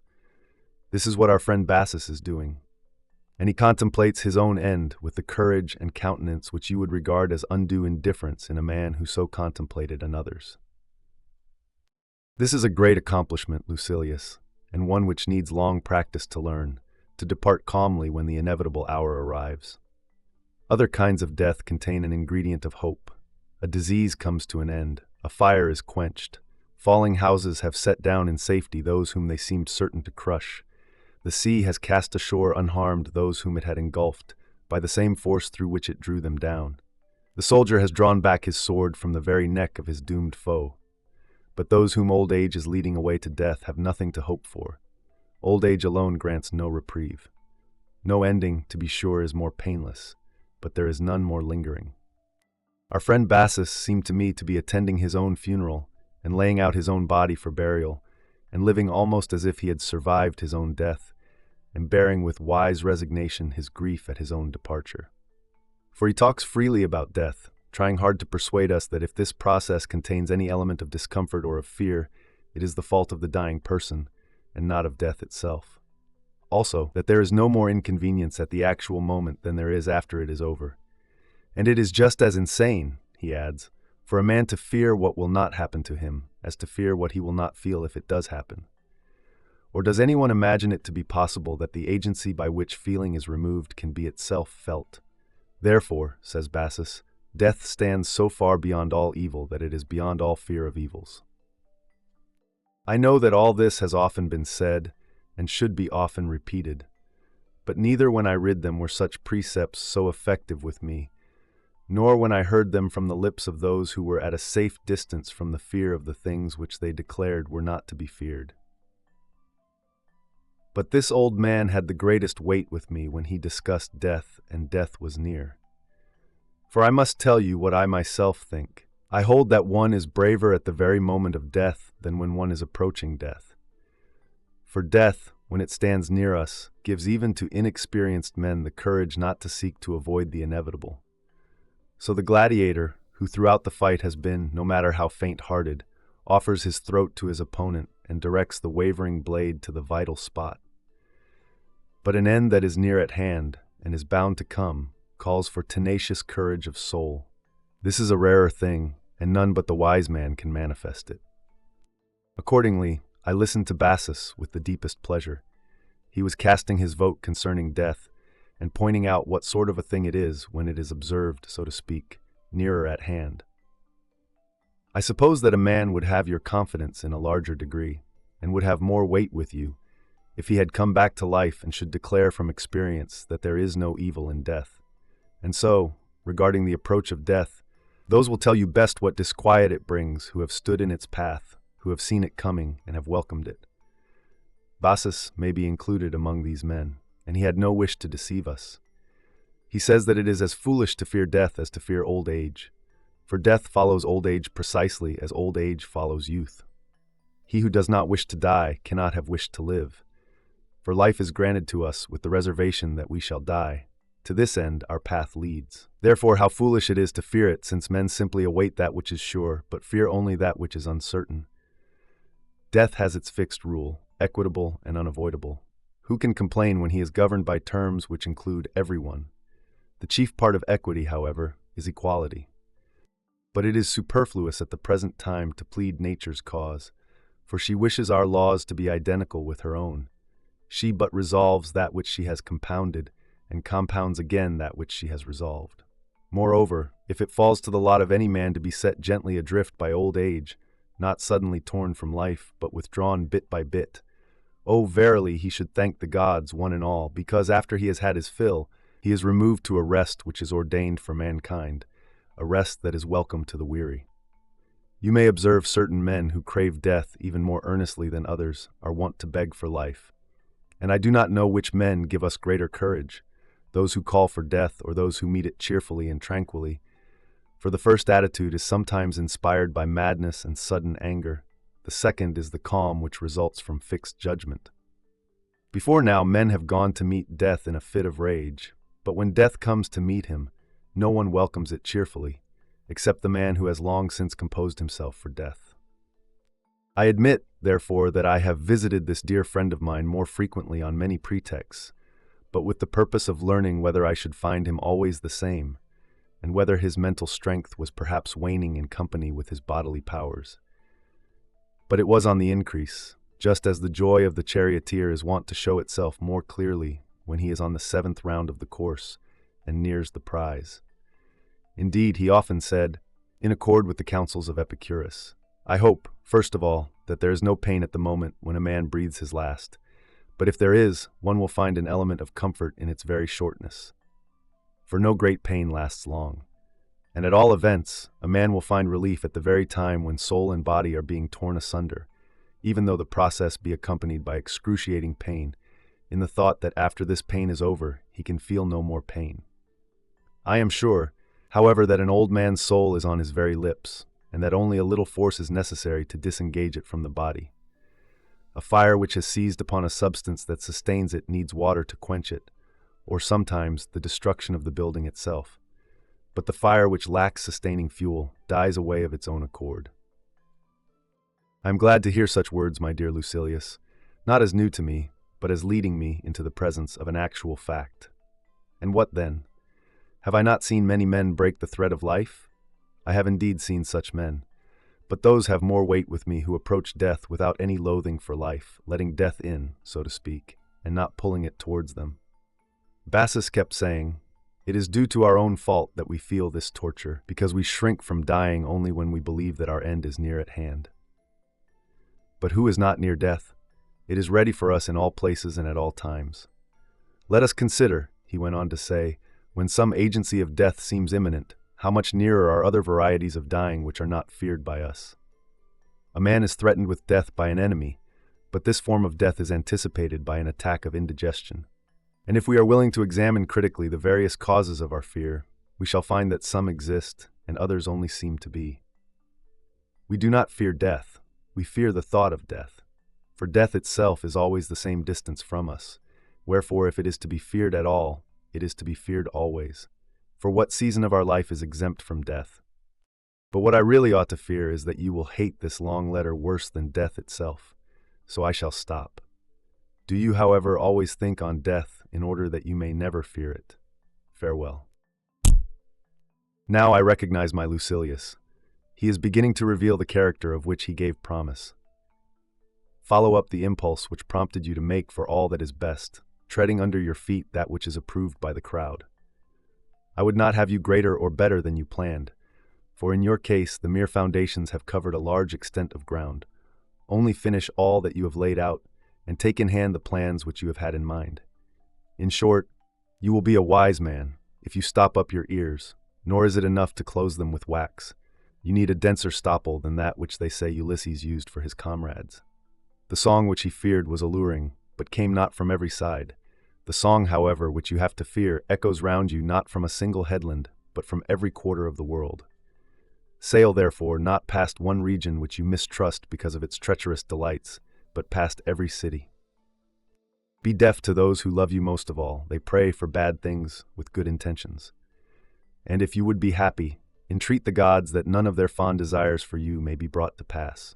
What they wish to have heaped upon you are not really good things. There is only one good, the cause and the support of a happy life, trust in oneself. But this cannot be attained unless one has learned to despise toil and to reckon it among the things which are neither good nor bad. For it is not possible that a single thing should be bad at one time and good at another, at times light and to be endured, and at times a cause of dread. Work is not a good. Then what is a good? I say, the scorning of work.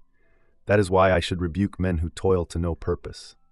But when, on the other hand, a man is struggling towards honorable things, in proportion as he applies himself more and more, and allows himself less and less to be beaten or to halt, I shall recommend his conduct and shout my encouragement, saying, "By so much you are better.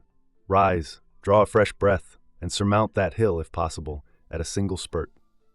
Work is the sustenance of noble minds. There is, then, no reason why, in accordance with that old vow of your parents, you should pick and choose what fortune you wish should fall to your lot, or what you should pray for. Besides, it is base for a man who has already traveled the whole round of highest honors to be still importuning the gods. What need is there of vows? Make yourself happy through your own efforts. You can do this, if once you comprehend that whatever is blended with virtue is good, and that whatever is joined to vice is bad. Just as nothing gleams if it has no light blended with it, and nothing is black unless it contains darkness, or draws to itself something of dimness, and as nothing is hot without the aid of fire, and nothing cold without air, so it is the association of virtue and vice that makes things honorable or base. What then is good? The knowledge of things. What is evil? The lack of knowledge of things. Your wise man, who is also a craftsman, will reject or choose in each case as it suits the occasion, but he does not fear that which he rejects, nor does he admire that which he chooses, if only he has a stout and unconquerable soul. I forbid you to be cast down or depressed. It is not enough if you do not shrink from work. Ask for it. But, you say, is not trifling and superfluous work, and work that has been inspired by ignoble causes, a bad sort of work? No, no more than that which is expended upon noble endeavors, since the very quality that endures toil and rouses itself to hard and uphill effort is of the spirit which says, "Why do you grow slack? It is not the part of a man to fear sweat."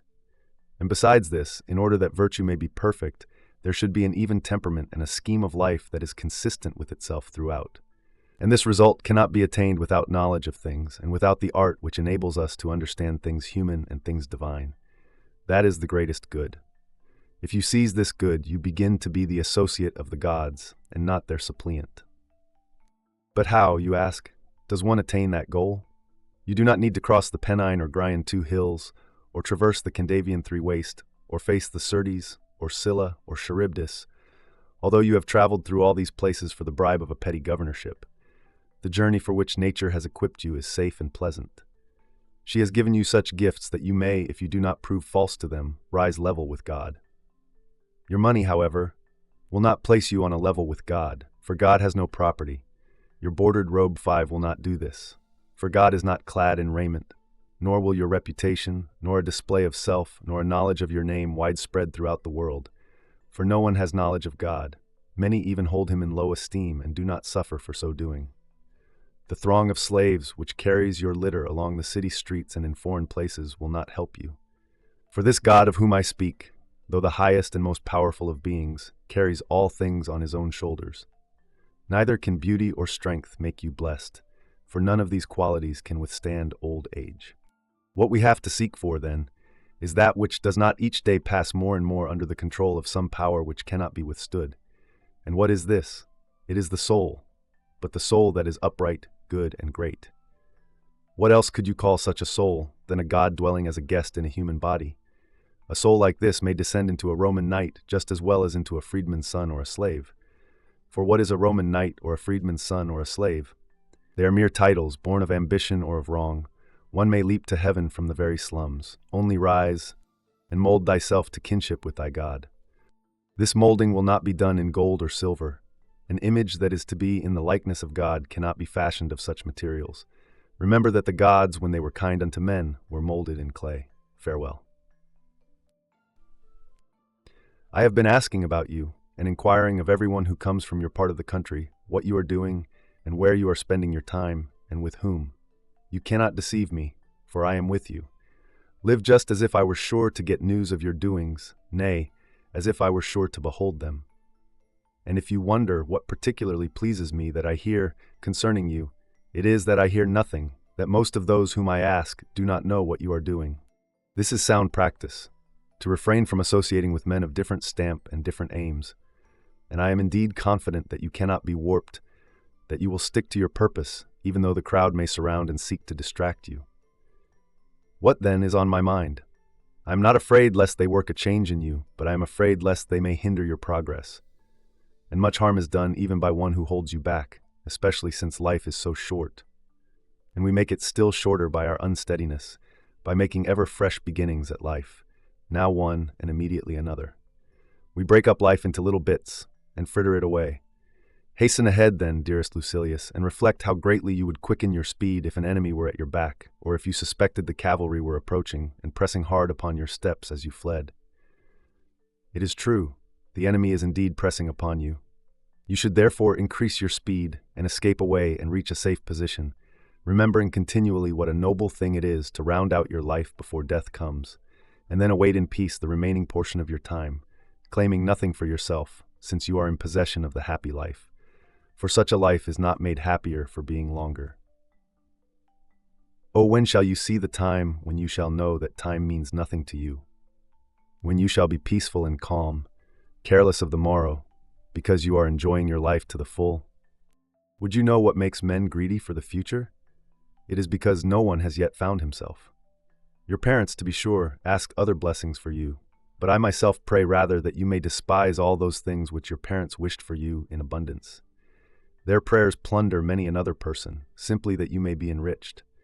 Whatever they make over to you must be removed from someone else. I pray that you may get such control over yourself that your mind, now shaken by wandering thoughts, may at last come to rest and be steadfast, that it may be content with itself, and having attained an understanding of what things are truly good, and they are in our possession as soon as we have this knowledge, that it may have no need of added years. He has at length passed beyond all necessities. He has won his honorable discharge and is free, who still lives after his life has been completed. Farewell. On the futility of learning maxims. You wish me to close these letters also, as I closed my former letters, with certain utterances taken from the chiefs of our school. But they did not interest themselves in choice extracts. The whole texture of their work is full of strength. There is unevenness, you know, when some objects rise conspicuous above others.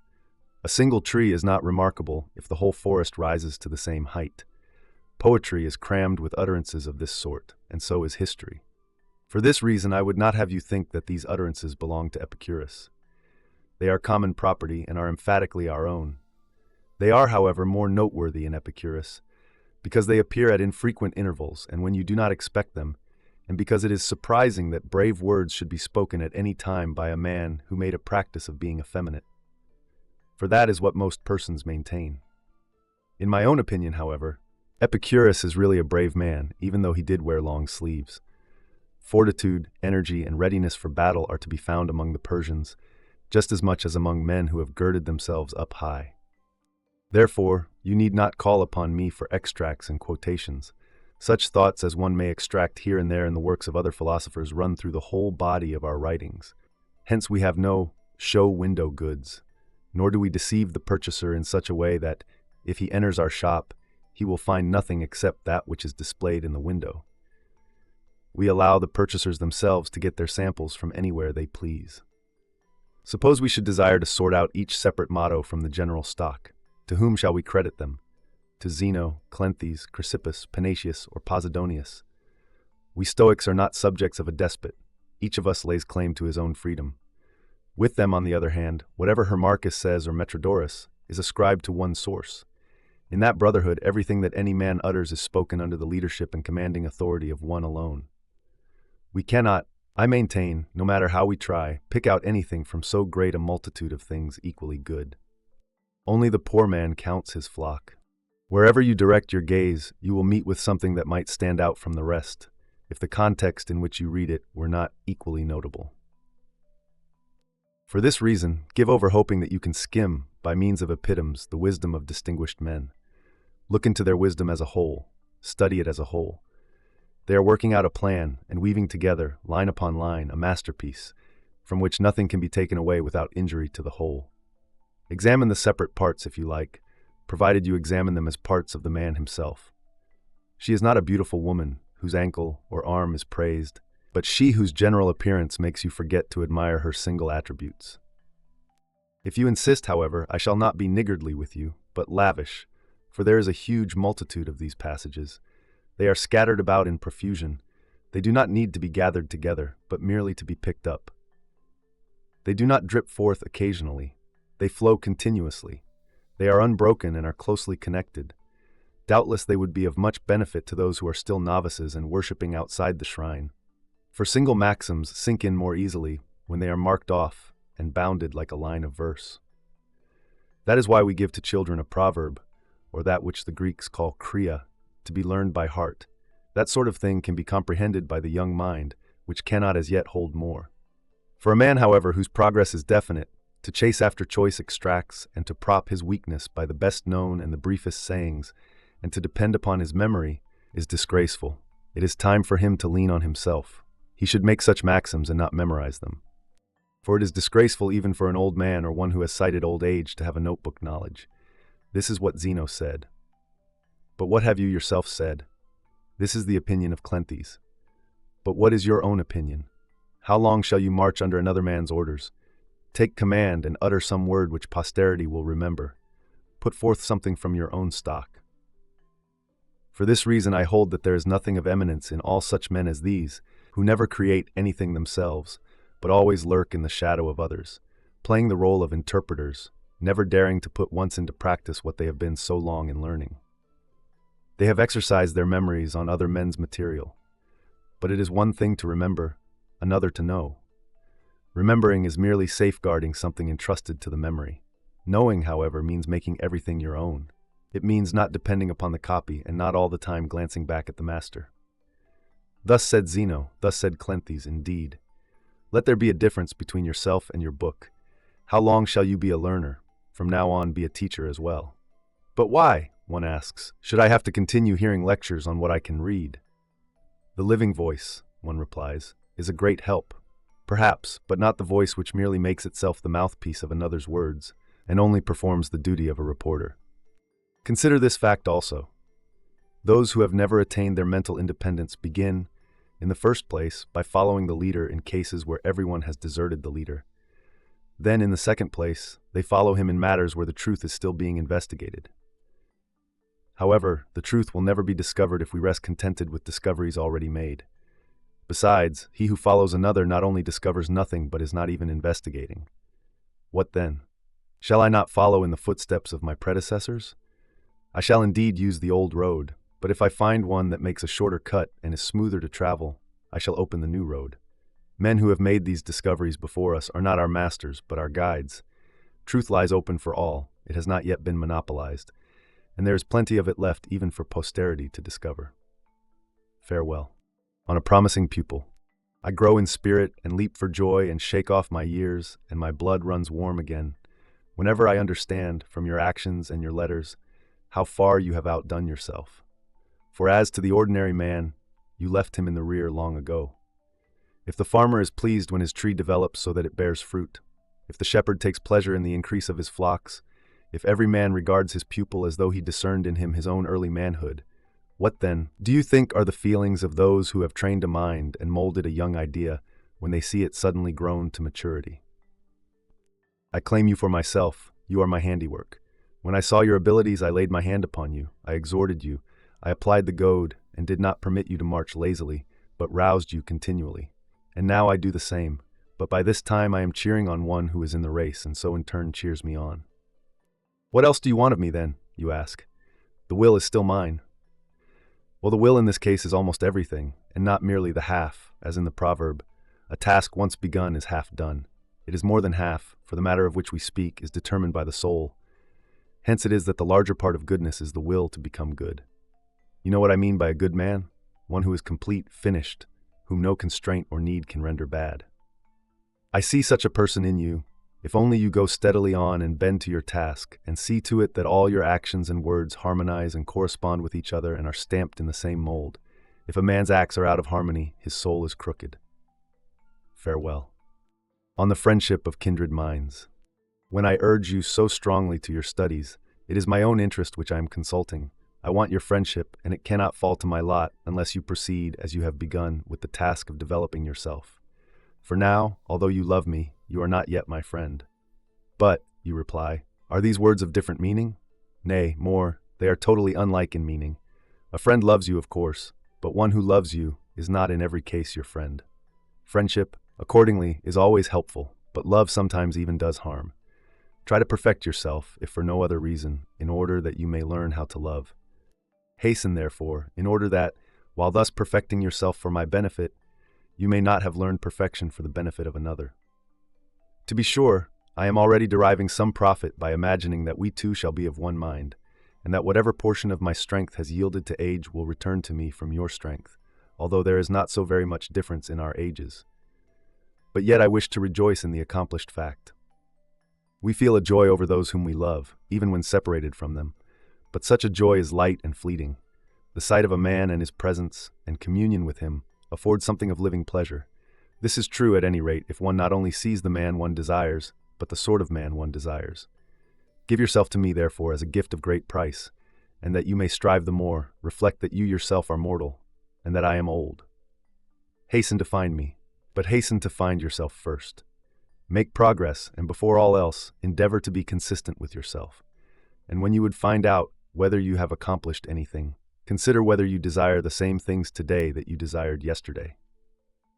A shifting of the will indicates that the mind is at sea, heading in various directions according to the course of the wind, but that which is settled and solid does not wander from its place. This is the blessed lot of the completely wise man, and also, to a certain extent, of him who is progressing and has made some headway. Now, what is the difference between these two classes of men? The one is in motion, to be sure, but does not change its position. It merely tosses up and down where it is. The other is not in motion at all. Farewell. On the value of retirement. Encourage your friend to despise stout-heartedly those who upbraid him because he has sought the shade of retirement and has abdicated his career of honors, and, though he might have attained more, has preferred tranquility to them all. Let him prove daily to these detractors how wisely he has looked out for his own interests.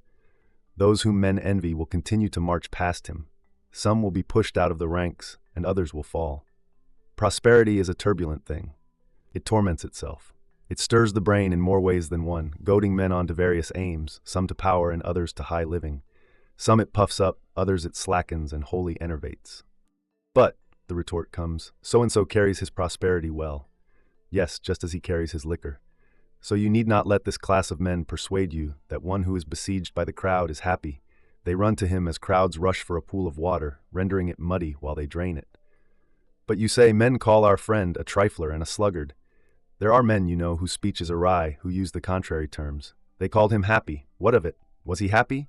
Even the fact that to certain persons he seems a man of a very rough and gloomy cast of mind does not trouble me. Aristo used to say that he preferred a youth of stern disposition to one who was a jolly fellow and agreeable to the crowd. For, he added, wine which, when new, seemed harsh and sour becomes good wine, but that which tasted well at the vintage cannot stand age.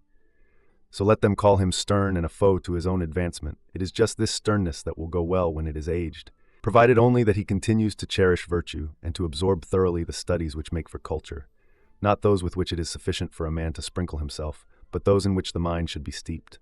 Now is the time to learn. What? Is there any time when a man should not learn? By no means. But just as it is creditable for every age to study, so it is not creditable for every age to be instructed. An old man learning his ABC is a disgraceful and absurd object. The young man must store up, the old man must use. You will therefore be doing a thing most helpful to yourself if you make this friend of yours as good a man as possible. Those kindnesses, they tell us, are to be both sought for and bestowed, which benefit the giver no less than the receiver, and they are unquestionably the best kind. Finally, he has no longer any freedom in the matter. He has pledged his word. And it is less disgraceful to compound with a creditor than to compound with a promising future. To pay his debt of money, the businessman must have a prosperous voyage, the farmer must have fruitful fields and kindly weather, but the debt which your friend owes can be completely paid by mere goodwill. Fortune has no jurisdiction over character. Let him so regulate his character that in perfect peace he may bring to perfection that spirit within him which feels neither loss nor gain, but remains in the same attitude, no matter how things fall out. A spirit like this, if it is heaped with worldly goods, rises superior to its wealth. If, on the other hand, chance has stripped him of a part of his wealth, or even all, it is not impaired. If your friend had been born in Parthia, he would have begun, when a child, to bend the bow, If in Germany, he would forthwith have been brandishing his slender spear. If he had been born in the days of our forefathers, he would have learned to ride a horse and smite his enemy hand to hand. These are the occupations which the system of each race recommends to the individual, yes, prescribes for him. To what then shall this friend of yours devote his attention? I say, let him learn that which is helpful against all weapons, against every kind of foe, contempt of death, because no one doubts that death has in it something that inspires terror, so that it shocks even our souls, which nature has so molded that they love their own existence. For otherwise there would be no need to prepare ourselves, and to whet our courage, to face that towards which we should move with a sort of voluntary instinct, precisely as all men tend to preserve their existence.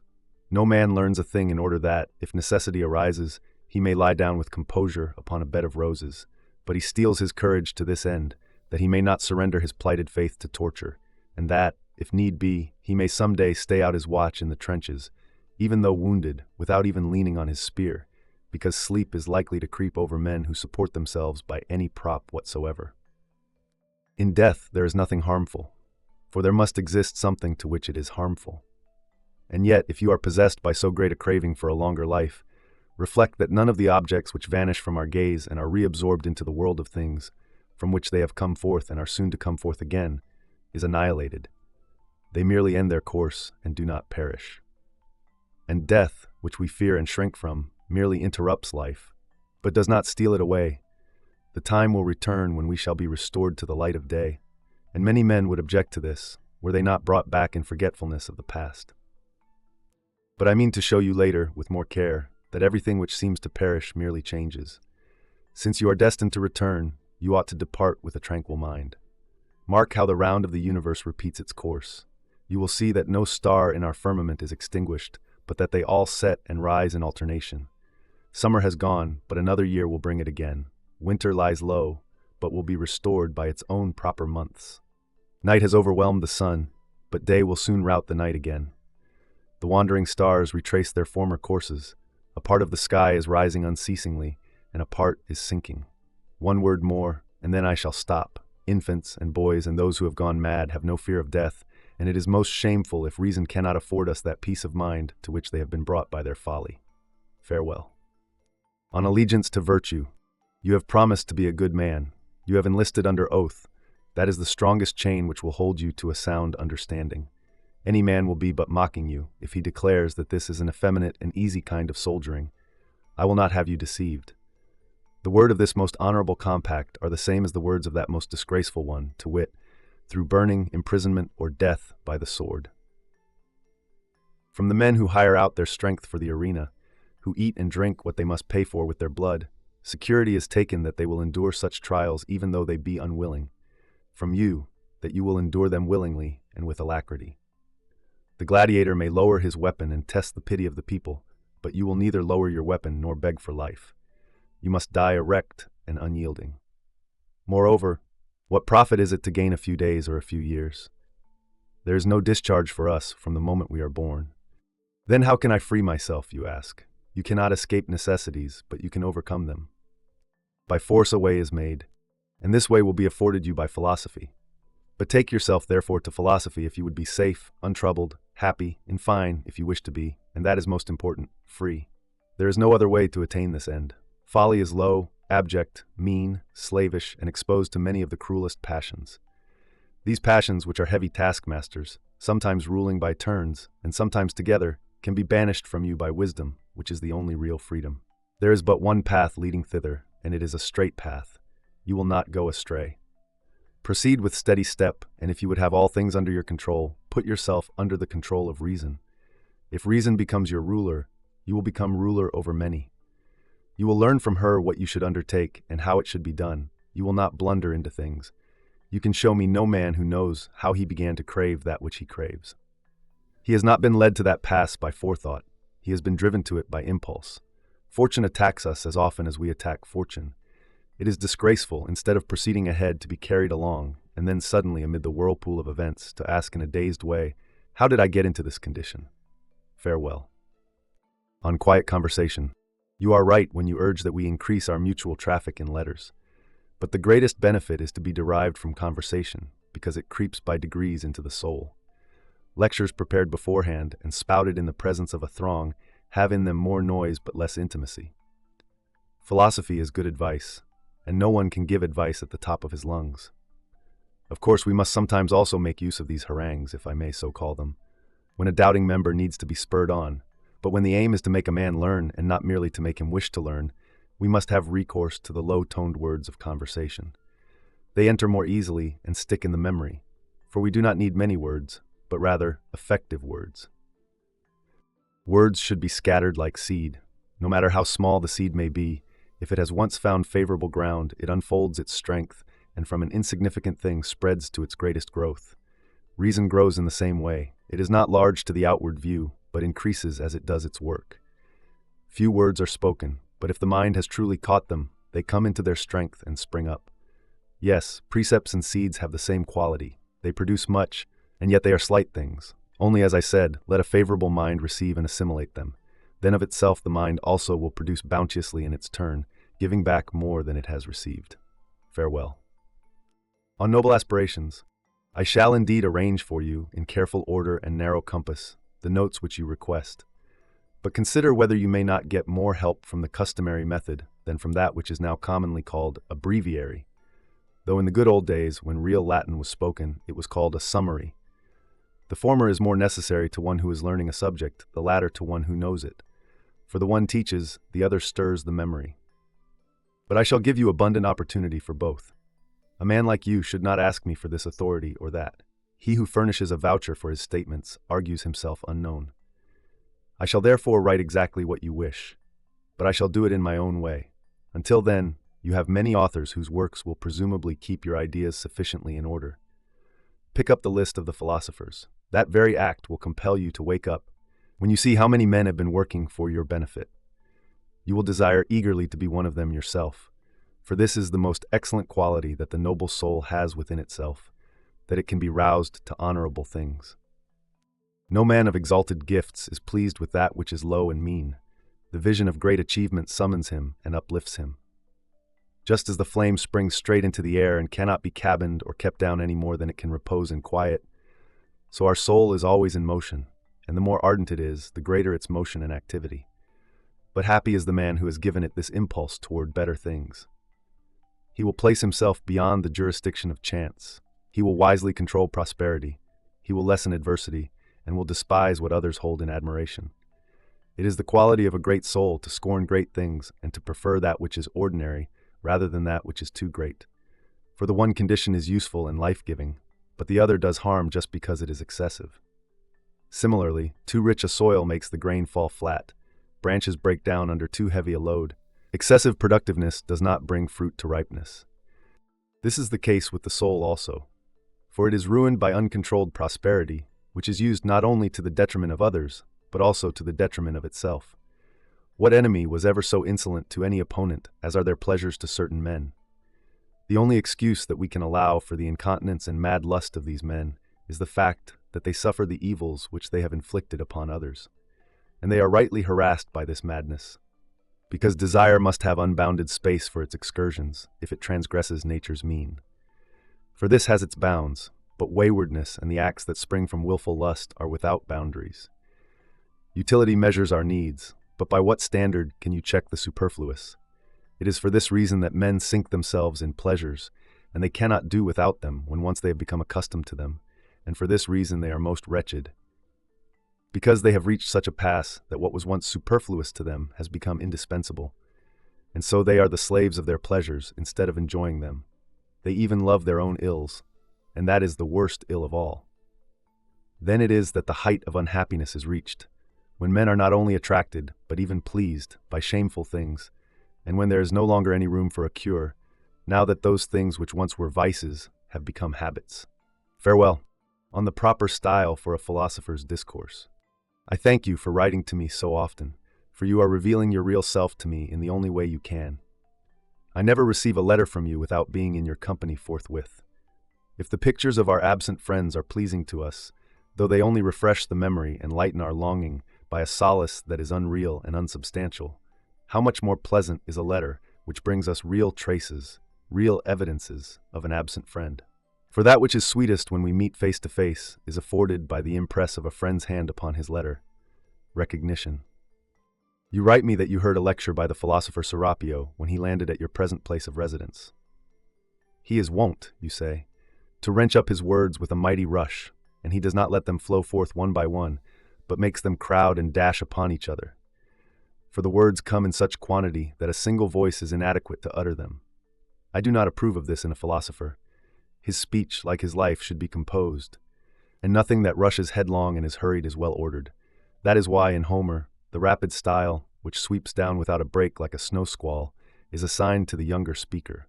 From the old man, eloquence flows gently, sweeter than honey. Therefore mark my words. That forceful manner of speech, rapid and copious, is more suited to a mountebank than to a man who is discussing and teaching an important and serious subject. But I object just as strongly that he should drip out his words as that he should go at top speed. He should neither keep the ear on the stretch nor deafen it. For that poverty-stricken and thin-spun style also makes the audience less attentive, because they are weary of its stammering slowness. Nevertheless, the word which has been long awaited sinks in more easily than the word which flits past us on the wing. Finally, people speak of handing down precepts to their pupils, but one is not handing down that which eludes the grasp. Besides, speech that deals with the truth should be unadorned and plain. This popular style has nothing to do with the truth. Its aim is to impress the common herd, to ravish heedless ears by its speed. It does not offer itself for discussion, but snatches itself away from discussion. But how can that speech govern others, which cannot itself be governed? May I not also remark that all speech which is employed for the purpose of healing our minds ought to sink into us? Remedies do not avail unless they remain in the system. Besides, this sort of speech contains a great deal of sheer emptiness. It has more sound than power. My terrors should be quieted, my irritations soothed, my illusions shaken off, my indulgences checked, my greed rebuked. And which of these cures can be brought about in a hurry? What physician can heal his patient on a flying visit? May I add that such a jargon of confused and ill-chosen words cannot afford pleasure either? No, but just as you are well satisfied, in the majority of cases, to have seen through tricks which you did not think could possibly be done, so in the case of these word gymnasts, to have heard them once is amply sufficient. For what can a man desire to learn or to imitate in them? What is he to think of their souls, when their speech is sent into the charge in utter disorder, and cannot be kept in hand? Just as, when you run downhill, you cannot stop at the point where you had decided to stop, but your steps are carried along by the momentum of your body and are borne beyond the place where you wish to halt. So this speed of speech has no control over itself, nor is it seemly for philosophy, since philosophy should carefully place her words, not fling them out, and should proceed step by step. What then, you say? Should not philosophy sometimes take a loftier tone? Of course she should, but dignity of character should be preserved, and this is stripped away by such violent and excessive force. Let philosophy possess great forces but kept well under control. Let her stream flow unceasingly, but never become a torrent. And I should hardly allow even to an orator a rapidity of speech like this, which cannot be called back, which goes lawlessly ahead. For how could it be followed by jurors, who are often inexperienced and untrained? Even when the orator is carried away by his desire to show off his powers, or by uncontrollable emotion, even then he should not quicken his pace and heap up words to an extent greater than the ear can endure. You will be acting rightly, therefore, if you do not regard those men who seek how much they may say, rather than how they shall say it, and if for yourself you choose, provided a choice must be made, to speak as Publius Vinicius the stammerer does. When Asellius was asked how Vinicius spoke, he replied, "Gradually." It was a remark of Geminus Varius, by the way. I don't see how you can call that man eloquent. Why? He can't get out 3 words together. Why, then, should you not choose to speak as Vinicius does? Though of course some wag may cross your path, like the person who said, when Vinicius was dragging out his words one by one, as if he were dictating and not speaking, "Say, haven't you anything to say?" And yet that was the better choice, for the rapidity of Quintus Haterius, the most famous orator of his age, is, in my opinion, to be avoided by a man of sense. Haterius never hesitated, never paused. He made only one start, and only one stop. However, I suppose that certain styles of speech are more or less suitable to nations also. In a Greek you can put up with the unrestrained style, but we Romans, even when writing, have become accustomed to separate our words. And our compatriot Cicero, with whom Roman oratory sprang into prominence, was also a slow pacer. The Roman language is more inclined to take stock of itself, to weigh, and to offer something worth weighing. Fabianus, a man noteworthy because of his life, his knowledge, and less important than either of these, his eloquence also, used to discuss a subject with dispatch rather than with haste. Hence you might call it ease rather than speed. I approve this quality in the wise man, but I do not demand it. Only let his speech proceed unhampered, though I prefer that it should be deliberately uttered rather than spouted. However, I have this further reason for frightening you away from the latter malady, namely, that you could only be successful in practicing this style by losing your sense of modesty. You would have to rub all shame from your countenance and refuse to hear yourself speak. For that heedless flow will carry with it many expressions which you would wish to criticize. And I repeat, you could not attain it and at the same time preserve your sense of shame. Moreover, you would need to practice every day and transfer your attention from subject matter to words. But words, even if they came to you readily and flowed without any exertion on your part, yet would have to be kept under control. For just as a less ostentatious gait becomes a philosopher, so does a restrained style of speech, far removed from boldness. Therefore, the ultimate kernel of my remarks is this: I bid you be slow of speech. Farewell. On the God within us. You are doing an excellent thing, one which will be wholesome for you, if, as you write me, you are persisting in your effort to attain sound understanding. It is foolish to pray for this when you can acquire it from yourself.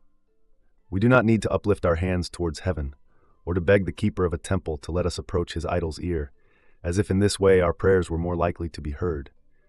God is near you. He is with you. He is within you. This is what I mean. Lucilius, a Holy Spirit indwells within us, one who marks our good and bad deeds and is our guardian. As we treat this Spirit, so are we treated by it. Indeed, no man can be good without the help of God. Can one rise superior to fortune unless God helps him to rise? He it is that gives noble and upright counsel. In each good man, a God doth dwell, but what God know we not. If ever you have come upon a grove that is full of ancient trees, which have grown to an unusual height, shutting out a view of the sky by a veil of pleached and intertwining branches, then the loftiness of the forest, the seclusion of the spot, and your marvel at the thick, unbroken shade in the midst of the open spaces, will prove to you the presence of deity. Or if a cave, made by the deep crumbling of the rocks, holds up a mountain on its arch, a place not built with hands but hollowed out into such spaciousness by natural causes, your soul will be deeply moved by a certain intimation of the existence of God. We worship the sources of mighty rivers. We erect altars at places where great streams burst suddenly from hidden sources. We adore springs of hot water as divine and consecrate certain pools because of their dark waters or their immeasurable depth. If you see a man who is unterrified in the midst of dangers, untouched by desires, happy in adversity, peaceful amid the storm, who looks down upon men from a higher plane and views the gods on a footing of equality, will not a feeling of reverence for him steal over you? Will you not say, this quality is too great and too lofty to be regarded as resembling this petty body in which it dwells? A divine power has descended upon that man. When a soul rises superior to other souls, when it is under control, when it passes through every experience as if it were of small account, when it smiles at our fears and at our prayers, it is stirred by a force from heaven. A thing like this cannot stand upright unless it be propped by the divine. Therefore, a greater part of it abides in that place from whence it came down to earth. Just as the rays of the sun do indeed touch the earth, but still abide at the source from which they are sent, even so the great and hallowed soul, which has come down in order that we may have a nearer knowledge of divinity, does indeed associate with us, but still cleaves to its origin. On that source it depends. Thither it turns its gaze and strives to go, and it concerns itself with our doings only as a being superior to ourselves. What then is such a soul? One which is resplendent with no external good, but only with its own. For what is more foolish than to praise in a man the qualities which come from without? And what is more insane than to marvel at characteristics which may at the next instant be passed on to someone else? A golden bit does not make a better horse. The lion with gilded mane, in process of being trained and forced by weariness to endure the decoration, is sent into the arena in quite a different way from the wild lion whose spirit is unbroken, the latter indeed bold in his attack, as nature wished him to be, impressive because of his wild appearance. And it is his glory that none can look upon him without fear, is favored in preference to the other lion, that languid and gilded brute. No man ought to glory except in that which is his own. We praise a vine if it makes the shoots teem with increase, if by its weight it bends to the ground the very poles which hold its fruit. Would any man prefer to this vine one from which golden grapes and golden leaves hang down? In a vine, the virtue peculiarly its own is fertility. In man also we should praise that which is his own. Suppose that he has a retinue of comely slaves and a beautiful house, that his farm is large, and large his income. None of these things is in the man himself. They are all on the outside. Praise the quality in him which cannot be given or snatched away, that which is the peculiar property of the man. Do you ask what this is?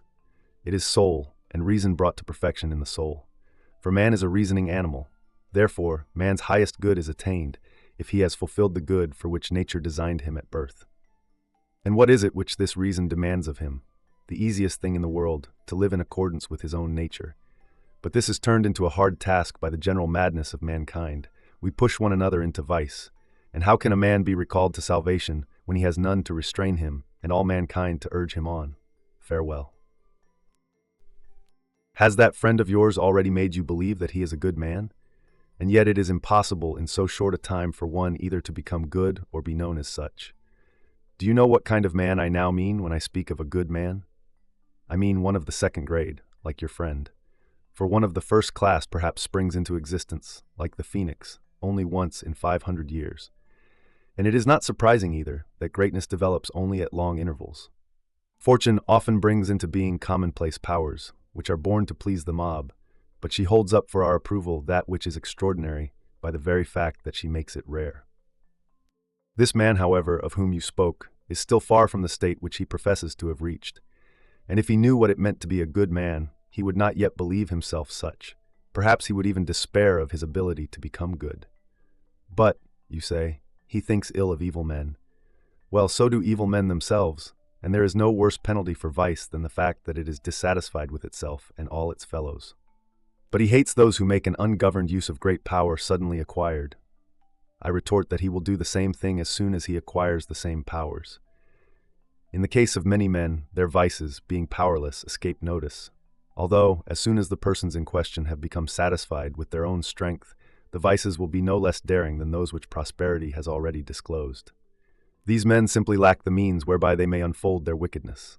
Similarly, one can handle even a poisonous snake while it is stiff with cold. The poison is not lacking. It is merely numbed into inaction. In the case of many men, their cruelty, ambition, and indulgence only lack the favor of fortune to make them dare crimes that would match the worst. That their wishes are the same you will in a moment discover, in this way. Give them the power equal to their wishes. Do you remember how, when you declared that a certain person was under your influence, I pronounced him fickle and a bird of passage, and said that you held him not by the foot, but merely by a wing? Was I mistaken? You grasped him only by a feather. He left it in your hands and escaped. You know what an exhibition he afterwards made of himself before you, how many of the things he attempted were to recoil upon his own head. He did not see that in endangering others he was tottering to his own downfall. He did not reflect how burdensome were the objects which he was bent upon attaining, even if they were not superfluous. Therefore, with regard to the objects which we pursue, and for which we strive with great effort, we should note this truth: either there is nothing desirable in them, or the undesirable is preponderant. Some objects are superfluous, others are not worth the price we pay for them. But we do not see this clearly, and we regard things as free gifts when they really cost us very dear. Our stupidity may be clearly proved by the fact that we hold that buying refers only to the objects for which we pay cash, and we regard as free gifts the things for which we spend our very selves. These we should refuse to buy, if we were compelled to give in payment for them our houses or some attractive and profitable estate, but we are eager to attain them at the cost of anxiety, of danger, and of lost honor, personal freedom, and time. So true it is that each man regards nothing as cheaper than himself. Let us therefore act, in all our plans and conduct, just as we are accustomed to act whenever we approach a huckster who has certain wares for sale. Let us see how much we must pay for that which we crave. Very often the things that cost nothing cost us the most heavily. I can show you many objects the quest and acquisition of which have wrested freedom from our hands. We should belong to ourselves, if only these things did not belong to us. I would therefore have you reflect thus, not only when it is a question of gain, but also when it is a question of loss. This object is bound to perish. Yes, it was a mere extra. You will live without it just as easily as you have lived before. If you have possessed it for a long time, you lose it after you have had your fill of it. If you have not possessed it long, then you lose it before you have become wedded to it. You will have less money, yes, and less trouble. Less influence, yes, and less envy. Look about you and note the things that drive us mad, which we lose with a flood of tears. You will perceive that it is not the loss that troubles us with reference to these things, but a notion of loss. No one feels that they have been lost, but his mind tells him that it has been so. He that owns himself has lost nothing, but how few men are blessed with ownership of self. Farewell. On the relativity of fame, do you ask how the news reached me, and who informed me that you were entertaining this idea, of which you had said nothing to a single soul? It was that most knowing of persons, gossip. What, you say, am I such a great personage that I can stir up gossip? Now there is no reason why you should measure yourself according to this part of the world. Have regard only to the place where you are dwelling. Any point which rises above adjacent points is great, at the spot where it rises. For greatness is not absolute. Comparison increases it or lessens it. A ship which looms large in the river seems tiny when on the ocean. A rudder which is large for one vessel is small for another. So you and your province are really of importance, though you scorn yourself. Men are asking what you do, how you dine, and how you sleep, and they find out too. Hence there is all the more reason for your living circumspectly. Do not, however, deem yourself truly happy until you find that you can live before men's eyes, until your walls protect but do not hide you, although we are apt to believe that these walls surround us, not to enable us to live more safely, but that we may sin more secretly. I shall mention a fact by which you may weigh the worth of a man's character. You will scarcely find anyone who can live with his door wide open. It is our conscience, not our pride, that has put doorkeepers at our doors. We live in such a fashion that being suddenly disclosed to view is equivalent to being caught in the act. What profits it, however, to hide ourselves away and to avoid the eyes and ears of men? A good conscience welcomes the crowd, but a bad conscience, even in solitude, is disturbed and troubled. If your deeds are honorable, let everybody know them. If base, what matters it that no one knows them, as long as you yourself know them? How wretched you are if you despise such a witness. Farewell. On philosophy and pedigrees.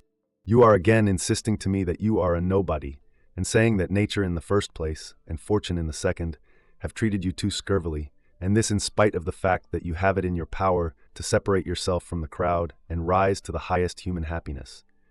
If there is any good in philosophy, it is this, that it never looks into pedigrees. All men, if traced back to their original source, spring from the gods. You are a Roman knight, and your persistent work promoted you to this class. Yet surely there are many to whom the 14 rows are barred. The Senate chamber is not open to all. The army too is scrupulous in choosing those whom it admits to toil and danger.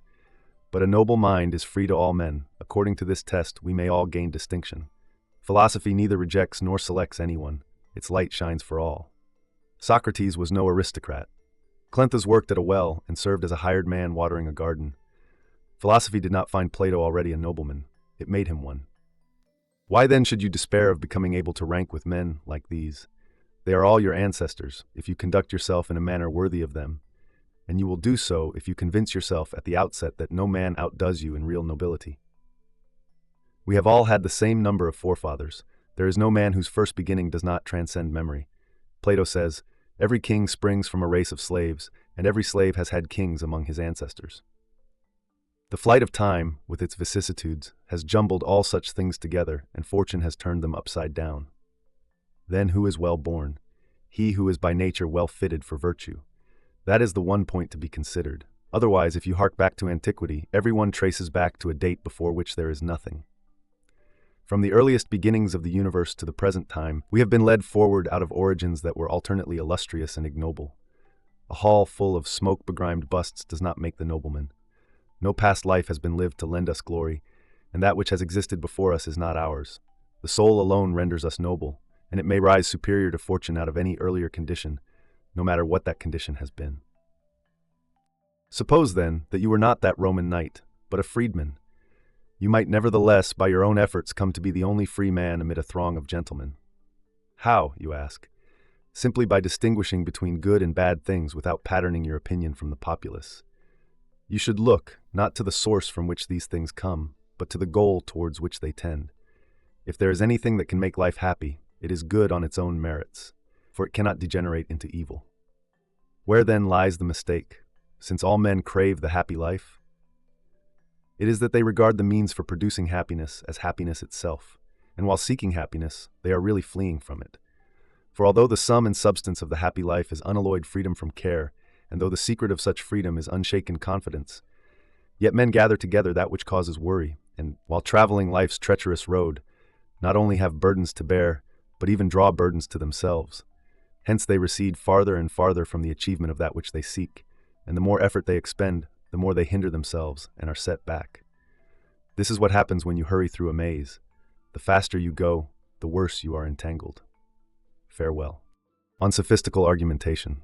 You complain that in your part of the world there is a scant supply of books, but it is quality rather than quantity that matters. A limited list of reading benefits, a varied assortment, serves only for delight. He who would arrive at the appointed end must follow a single road and not wander through many ways. What you suggest is not traveling, it is mere tramping. But, you say, I should rather have you give me advice than books. Still, I am ready to send you all the books I have, to ransack the whole storehouse. If it were possible, I should join you there myself, and were it not for the hope that you will soon complete your term of office, I should have imposed upon myself this old man's journey. No Scylla or Charybdis or their storied straits could have frightened me away. I should not only have crossed over, but should have been willing to swim over those waters, provided that I could greet you and judge in your presence how much you had grown in spirit. Your desire, however, that I should dispatch to you my own writings does not make me think myself learned, any more than a request for my picture would flatter my beauty. I know that it is due to your charity rather than to your judgment. And even if it is the result of judgment, it was charity that forced the judgment upon you. But whatever the quality of my works may be, read them as if I were still seeking, and were not aware of, the truth, and were seeking it obstinately. 2. For I have sold myself to no man, I bear the name of no master. I give much credit to the judgment of great men, but I claim something also for my own. For these men, too, have left to us, not positive discoveries, but problems whose solution is still to be sought. They might perhaps have discovered the essentials, had they not sought the superfluous also. They lost much time in quibbling about words and in sophistical argumentation. All that sort of thing exercises the wit to no purpose. We tie knots and bind up words and double meanings, and then try to untie them. Have we leisure enough for this? Do we already know how to live or die? We should rather proceed with our whole souls towards the point where it is our duty to take heed lest things as well as words deceive us. Why, pray, do you discriminate between similar words when nobody is ever deceived by them except during the discussion? It is things that lead us astray. It is between things that you must discriminate. We embrace evil instead of good. We pray for something opposite to that which we have prayed for in the past. Our prayers clash with our prayers, our plans with our plans. How closely flattery resembles friendship. It not only apes friendship, but outdoes it, passing it in the race. With wide open and indulgent ears it is welcomed and sinks to the depths of the heart, and it is pleasing precisely wherein it does harm. Show me how I may be able to see through this resemblance. An enemy comes to me full of compliments in the guise of a friend. Vices creep into our hearts under the name of virtues. Rashness lurks beneath the appellation of bravery. Moderation is called sluggishness, and the coward is regarded as prudent. There is great danger if we go astray in these matters, so stamp them with special labels. Then, too, the man who is asked whether he has horns on his head is not such a fool as to feel for them on his forehead, nor again so silly or dense that you can persuade him by means of argumentation, no matter how subtle, that he does not know the facts. Such quibbles are just as harmlessly deceptive as the juggler's cup and dice, in which it is the very trickery that pleases me. But show me how the trick is done, and I have lost my interest therein. And I hold the same opinion about these tricky word-plays, for by what other name can one call such sophistries? Not to know them does no harm, and mastering them does no good. At any rate, if you wish to sift doubtful meanings of this kind, teach us that the happy man is not he whom the crowd deems happy, namely, he into whose coffers mighty sums have flowed, but he whose possessions are all in his soul, who is upright and exalted, who spurns inconstancy, who sees no man with whom he wishes to change places, who rates men only at their value as men, who takes nature for his teacher, conforming to her laws and living as she commands, whom no violence can deprive of his possessions, who turns evil into good, is unerring in judgment, unshaken, unafraid, who may be moved by force but never moved to distraction, whom fortune, when she hurls at him with all her might, the deadliest missile in her armory, may graze, though rarely, but never wound. For fortune's other missiles with which she vanquishes mankind in general rebound from such a one, like hail which rattles on the roof with no harm to the dweller therein, and then melts away. Why do you bore me with that which you yourself call the liar fallacy, about which so many books have been written? Come now, suppose that my whole life is a lie.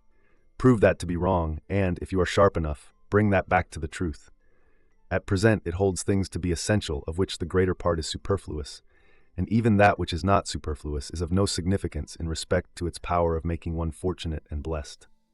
For if a thing be necessary, it does not follow that it is a good, else we degrade the meaning of good, if we apply that name to bread and barley porridge and other commodities without which we cannot live. The good must in every case be necessary, but that which is necessary is not in every case a good, since certain very paltry things are indeed necessary. No one is to such an extent ignorant of the noble meaning of the word good, as to debase it to the level of these humdrum utilities. What then? Shall you not rather transfer your efforts to making it clear to all men that the search for the superfluous means a great outlay of time, and that many have gone through life merely accumulating the instruments of life? Consider individuals, survey men in general. There is none whose life does not look forward to the morrow. What harm is there in this, you ask? Infinite harm, for such persons do not live, but are preparing to live. They postpone everything. Even if we paid strict attention, life would soon get ahead of us. But as we are now, life finds us lingering and passes us by as if it belonged to another, and though it ends on the final day, it perishes every day. But I must not exceed the bounds of a letter, which ought not to fill the reader's left hand.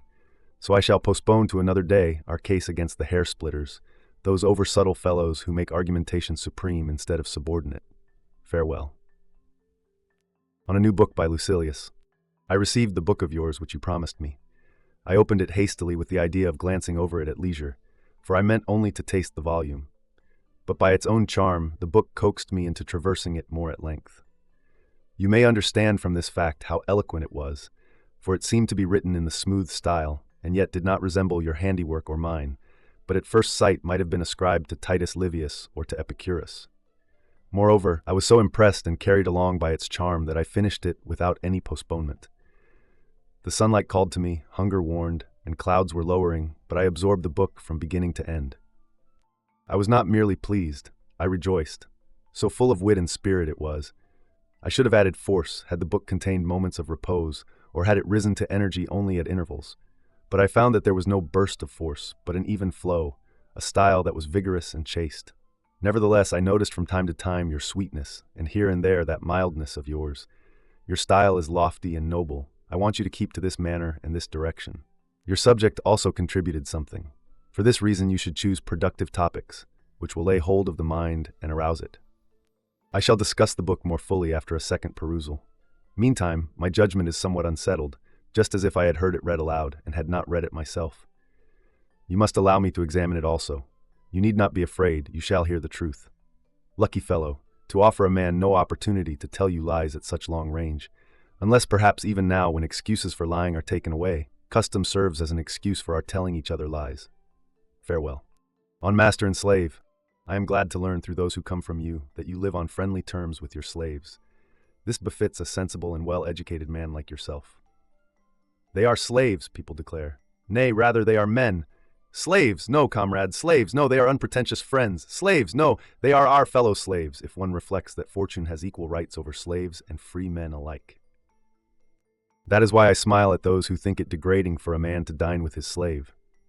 But why should they think it degrading? It is only because purse-proud etiquette surrounds a householder at his dinner with a mob of standing slaves. The master eats more than he can hold, and with monstrous greed loads his belly until it is stretched, and at length ceases to do the work of a belly, so that he is at greater pains to discharge all the food than he was to stuff it down. All this time the poor slaves may not move their lips, even to speak. The slightest murmur is repressed by the rod, even a chance sound, a cough, a sneeze, or a hiccup is visited with the lash. There is a grievous penalty for the slightest breach of silence.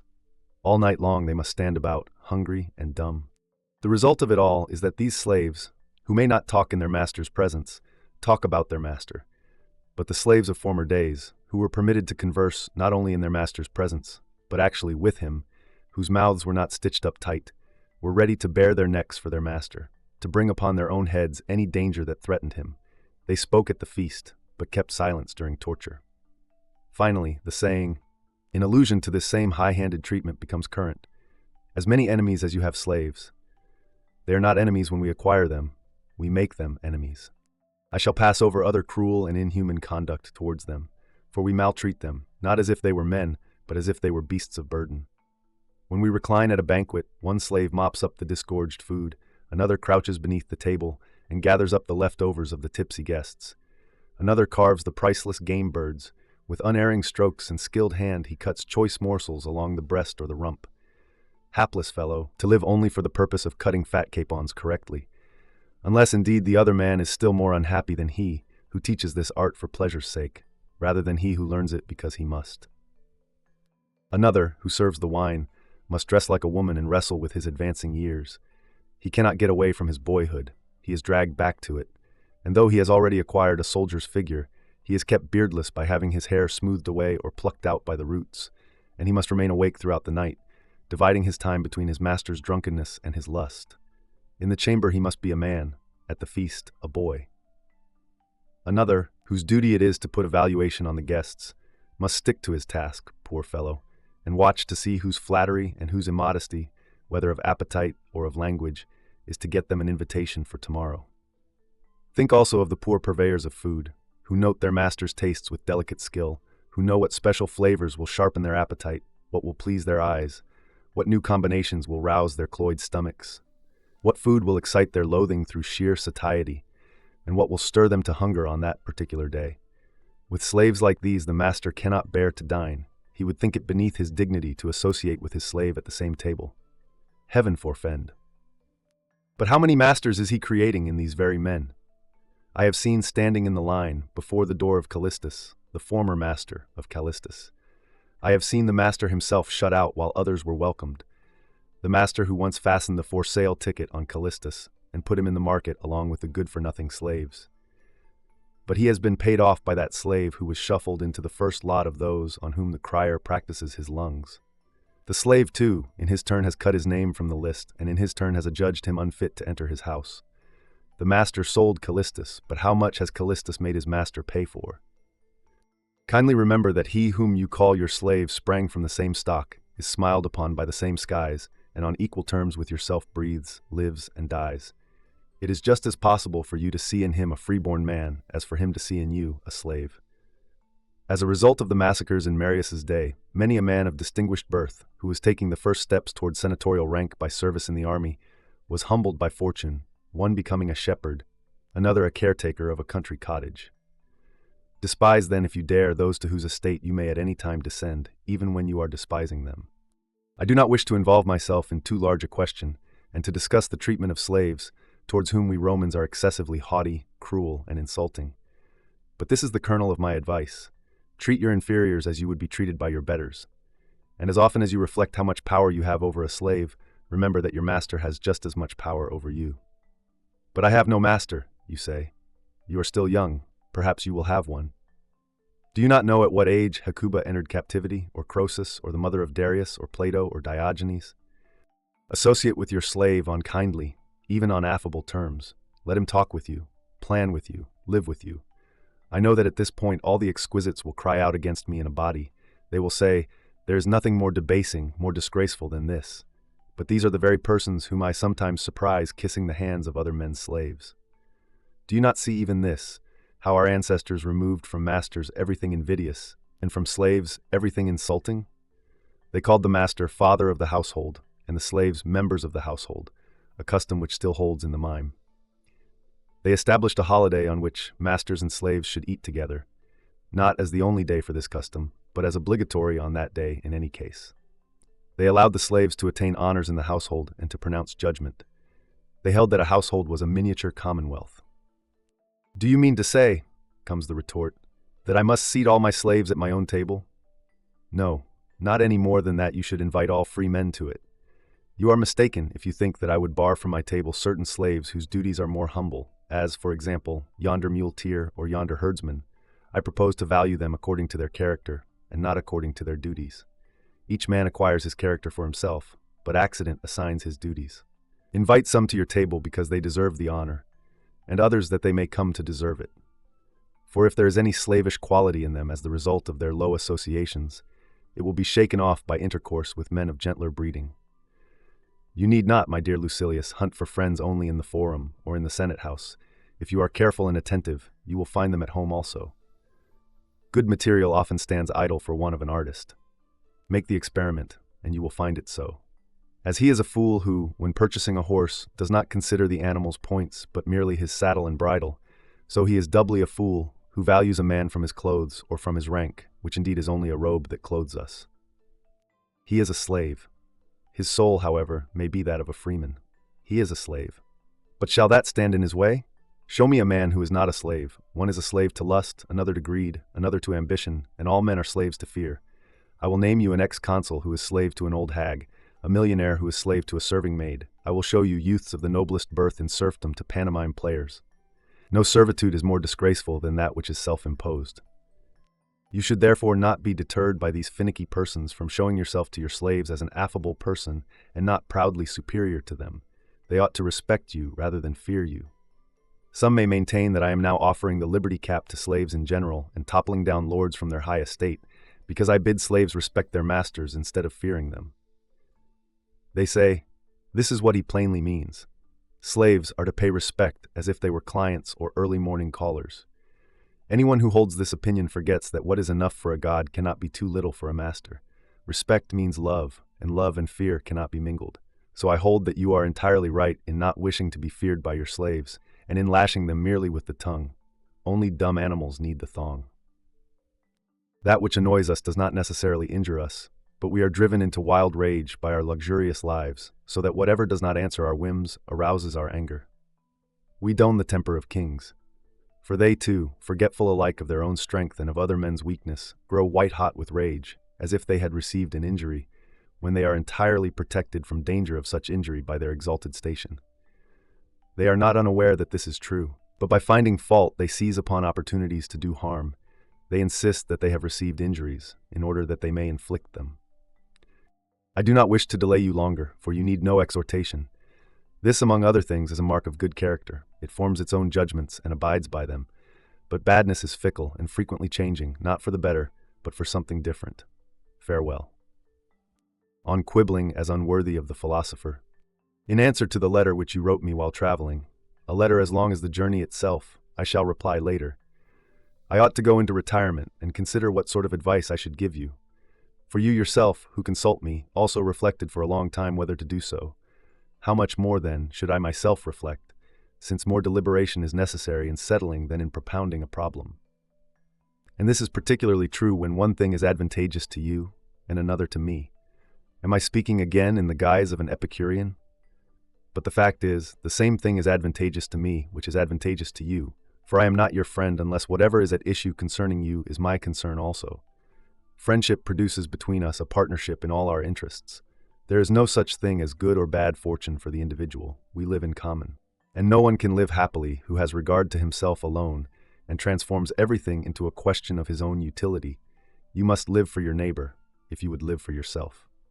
This fellowship, maintained with scrupulous care, which makes us mingle as men with our fellow men, and holds that the human race have certain rights in common, is also of great help in cherishing the more intimate fellowship which is based on friendship, concerning which I began to speak above. For he that has much in common with a fellow man will have all things in common with a friend. And on this point, my excellent Lucilius, I should like to have those subtle dialecticians of yours advise me how I ought to help a friend, or how a fellow man, rather than tell me in how many ways the word friend is used, and how many meanings the word man possesses. Lo, wisdom and folly are taking opposite sides. Which shall I join? Which party would you have me follow? On that side, man is the equivalent of friend. On the other side, friend is not the equivalent of man. The one wants a friend for his own advantage. The other wants to make himself an advantage to his friend. What you have to offer me is nothing but distortion of words and splitting of syllables. It is clear that unless I can devise some very tricky premises, and by false deductions tack onto them a fallacy which springs from the truth, I shall not be able to distinguish between what is desirable and what is to be avoided. I am ashamed. Old men as we are, dealing with a problem so serious, we make play of it. Mouse is a syllable. Point 1. Now a mouse eats its cheese, therefore a syllable eats cheese. Suppose now that I cannot solve this problem. See what peril hangs over my head as a result of such ignorance. What a scrape I shall be in. Without doubt I must beware, or some day I shall be catching syllables in a mousetrap, or if I grow careless, a book may devour my cheese. Unless, perhaps, the following syllogism is shrewder still. Mouse is a syllable. Now a syllable does not eat cheese. Therefore a mouse does not eat cheese. What childish nonsense! Do we knit our brows over this sort of problem? Do we let our beards grow long for this reason? Is this the matter which we teach with sour and pale faces? Would you really know what philosophy offers to humanity? Philosophy offers counsel. Death calls away one man, and poverty chafes another. A third is worried either by his neighbor's wealth or by his own. So-and-so is afraid of bad luck. Another desires to get away from his own good fortune. Some are ill-treated by men, others by the gods. Why, then, do you frame for me such games as these? It is no occasion for jest. You are retained as counsel for unhappy mankind. You have promised to help those in peril by sea, those in captivity, the sick and the needy, and those whose heads are under the poised axe. Whither are you straying? What are you doing? This friend, in whose company you are jesting, is in fear. Help him and take the noose from about his neck. Men are stretching out imploring hands to you on all sides. Lives ruined and in danger of ruin are begging for some assistance.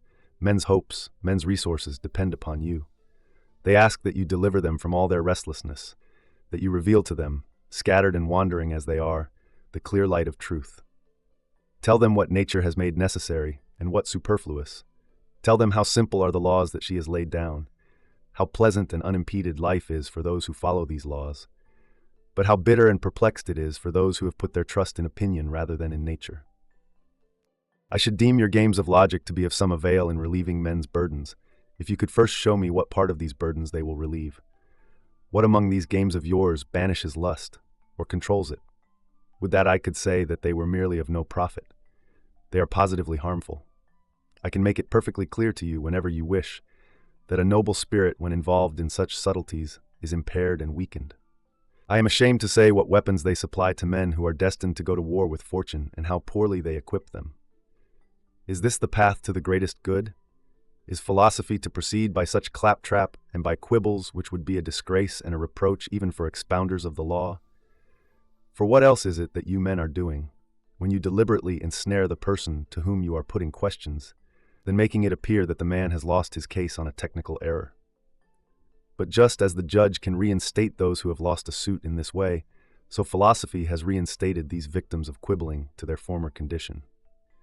Why do you men abandon your mighty promises, and after having assured me in high-sounding language that you will permit the glitter of gold to dazzle my eyesight no more than the gleam of the sword, and that I shall, with mighty steadfastness, spurn both that which all men crave and that which all men fear, why do you descend to the ABCs of scholastic pedants? What is your answer? Is this the path to heaven? For that is exactly what philosophy promises to me, that I shall be made equal to God. For this I have been summoned, for this purpose have I come. Philosophy, keep your promise. Therefore, my dear Lucilius, withdraw yourself as far as possible from these exceptions and objections of so-called philosophers.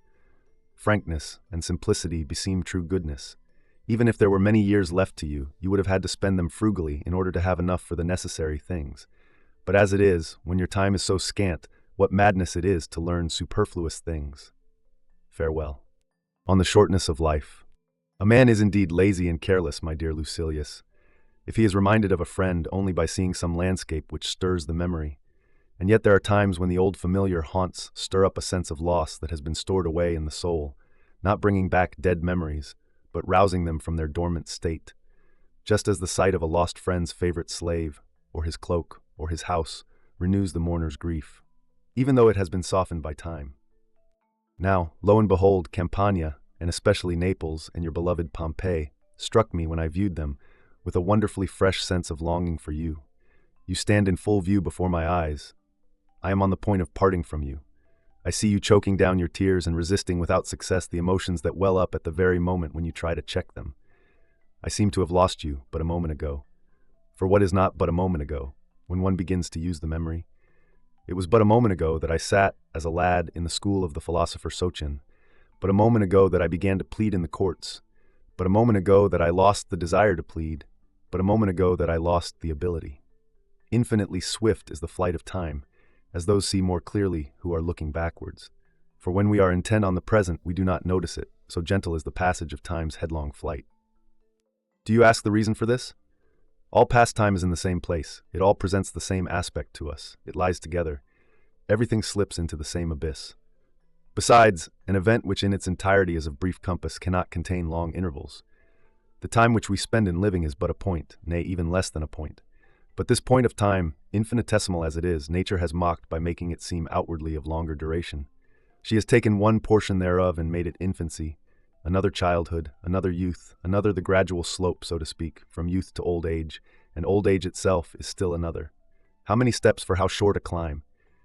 It was but a moment ago that I saw you off on your journey, and yet this moment ago makes up a goodly share of our existence, which is so brief, we should reflect that it will soon come to an end altogether.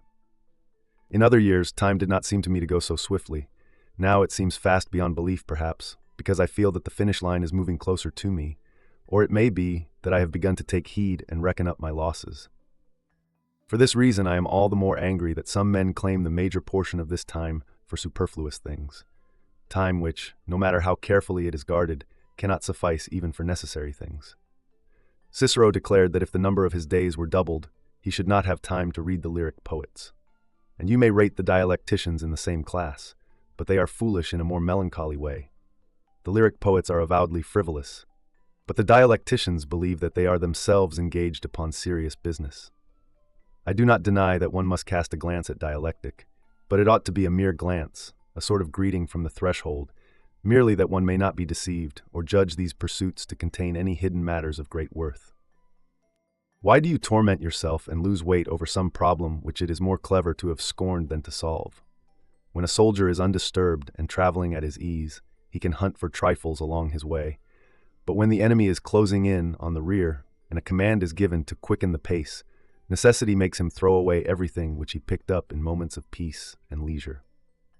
I have no time to investigate disputed inflections of words or to try my cunning upon them. Behold the gathering clans, the fast-shut gates, and weapons whetted ready for the war. I need a stout heart to hear without flinching this din of battle, which sounds round about. And all would rightly think me mad if, when graybeards and women were heaping up rocks for the fortifications, when the armor-clad youths inside the gates were awaiting, or even demanding, the order for a sally, when the spears of the foemen were quivering in our gates and the very ground was rocking with mines and subterranean passages, I say, they would rightly think me mad if I were to sit idle, putting such petty posers as this. What you have not lost, you have, but you have not lost any horns, therefore you have horns, or other tricks constructed after the model of this piece of sheer silliness. And yet I may well seem in your eyes no less mad if I spend my energies on that sort of thing, for even now I am in a state of siege. And yet, in the former case, it would be merely a peril from the outside that threatened me, and a wall that sundered me from the foe. As it is now, death-dealing perils are in my very presence. I have no time for such nonsense. A mighty undertaking is on my hands. What am I to do? Death is on my trail and life is fleeting away. Teach me something with which to face these troubles. Bring it to pass that I shall cease trying to escape from death, and that life may cease to escape from me. Give me courage to meet hardships. Make me calm in the face of the unavoidable. Relax the straitened limits of the time which is allotted me. Show me that the good in life does not depend upon life's length, but upon the use we make of it. Also, that it is possible, or rather usual, for a man who has lived long to have lived too little. Say to me when I lie down to sleep, you may not wake again. And when I have waked, you may not go to sleep again. Say to me when I go forth from my house, you may not return, and when I return, you may never go forth again. You are mistaken if you think that only on an ocean voyage there is a very slight space between life and death. No, the distance between is just as narrow everywhere. It is not everywhere that death shows himself so near at hand, yet everywhere he is as near at hand. Rid me of these shadowy terrors, then you will more easily deliver to me the instruction for which I have prepared myself. At our birth nature made us teachable and gave us reason, not perfect, but capable of being perfected. Discuss for me justice, duty, thrift, and that twofold purity, both the purity which abstains from another's person and that which takes care of one's own self. If you will only refuse to lead me along bypaths, I shall more easily reach the goal at which I am aiming. For, as the tragic poet says, the language of truth is simple. We should not therefore make that language intricate, since there is nothing less fitting for a soul of great endeavor than such crafty cleverness. Farewell. On our blindness and its cure. I received your letter many months after you had posted it. Accordingly, I thought it useless to ask the carrier what you were busied with. He must have a particularly good memory if he can remember that. But I hope by this time you are living in such a way that I can be sure what it is you are busied with, no matter where you may be. For what else are you busied with, except improving yourself every day, laying aside some error, and coming to understand that the faults which you attribute to circumstances are in yourself? We are indeed apt to ascribe certain faults to the place or to the time, but those faults will follow us, no matter how we change our place. You know Harpaste, my wife's female clown. She has remained in my house, a burden incurred from a legacy. I particularly disapprove of these freaks. Whenever I wish to enjoy the quips of a clown, I am not compelled to hunt far. I can laugh at myself. Now this clown suddenly became blind. The story sounds incredible, but I assure you that it is true. She does not know that she is blind. She keeps asking her attendant to change her quarters. She says that her apartments are too dark. You can see clearly that that which makes us smile in the case of Harpaste happens to all the rest of us. Nobody understands that he is himself greedy or that he is covetous. Yet the blind ask for a guide, while we wander without one, saying, I am not self-seeking, but one cannot live at Rome in any other way. I am not extravagant, but mere living in the city demands a great outlay. It is not my fault that I have a choleric disposition, or that I have not settled down to any definite scheme of life. It is due to my youth. Why do we deceive ourselves? The evil that afflicts us is not external, it is within us, situated in our very vitals. For that reason we attain soundness with all the more difficulty, because we do not know that we are diseased. Suppose that we have begun the cure. When shall we throw off all these diseases with all their virulence?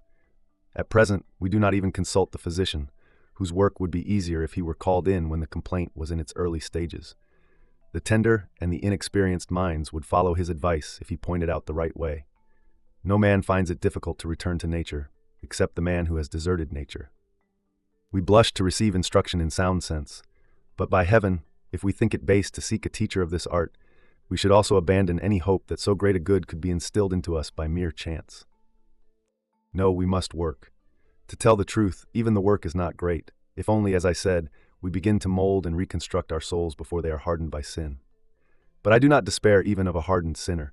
There is nothing that will not surrender to persistent treatment, to concentrated and careful attention. However much the timber may be bent, you can make it straight again. Heat unbends curved beams, and wood that grew naturally in another shape is fashioned artificially according to our needs. How much more easily does the soul permit itself to be shaped, pliable as it is, and more yielding than any liquid? For what else is the soul than air in a certain state? And you see that air is more adaptable than any other matter, in proportion as it is rarer than any other. There is nothing, Lucilius, to hinder you from entertaining good hopes about us, just because we are even now in the grip of evil, or because we have long been possessed thereby. There is no man to whom a good mind comes before an evil one. It is the evil mind that gets first hold on all of us. Learning virtue means unlearning vice. We should therefore proceed to the task of freeing ourselves from faults with all the more courage because, when once committed to us, the good is an everlasting possession. Virtue is not unlearned. For opposites find difficulty in clinging where they do not belong. Therefore they can be driven out and hustled away. But qualities that come to a place which is rightfully theirs abide faithfully. Virtue is according to nature. Vice is opposed to it and hostile. But although virtues, when admitted, cannot depart and are easy to guard, yet the first steps in the approach to them are toilsome, because it is characteristic of a weak and diseased mind to fear that which is unfamiliar. The mind must therefore be forced to make a beginning. From then on, the medicine is not bitter, for just as soon as it is curing us, it begins to give pleasure. One enjoys other cures only after health is restored, but a draught of philosophy is at the same moment wholesome and pleasant. Farewell. On in morals. Every man does the best he can, my dear Lucilius. You over there have Etna, that lofty and most celebrated mountain of Sicily, although I cannot make out why Messala, or was it Valgius, for I have been reading in both, has called it unique, inasmuch as many regions belch forth fire, not merely the lofty ones where the phenomenon is more frequent, presumably because fire rises to the greatest possible height, but low-lying places also. As for myself, I do the best I can.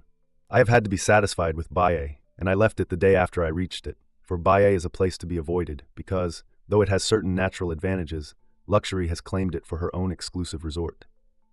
What then, you say? Should any place be singled out as an object of aversion? Not at all. But just as, to the wise and upright man, one style of clothing is more suitable than another, without his having an aversion for any particular color, but because he thinks that some colors do not befit one who has adopted the simple life. So there are places also, which the wise man or he who is on the way toward wisdom will avoid as foreign to good morals.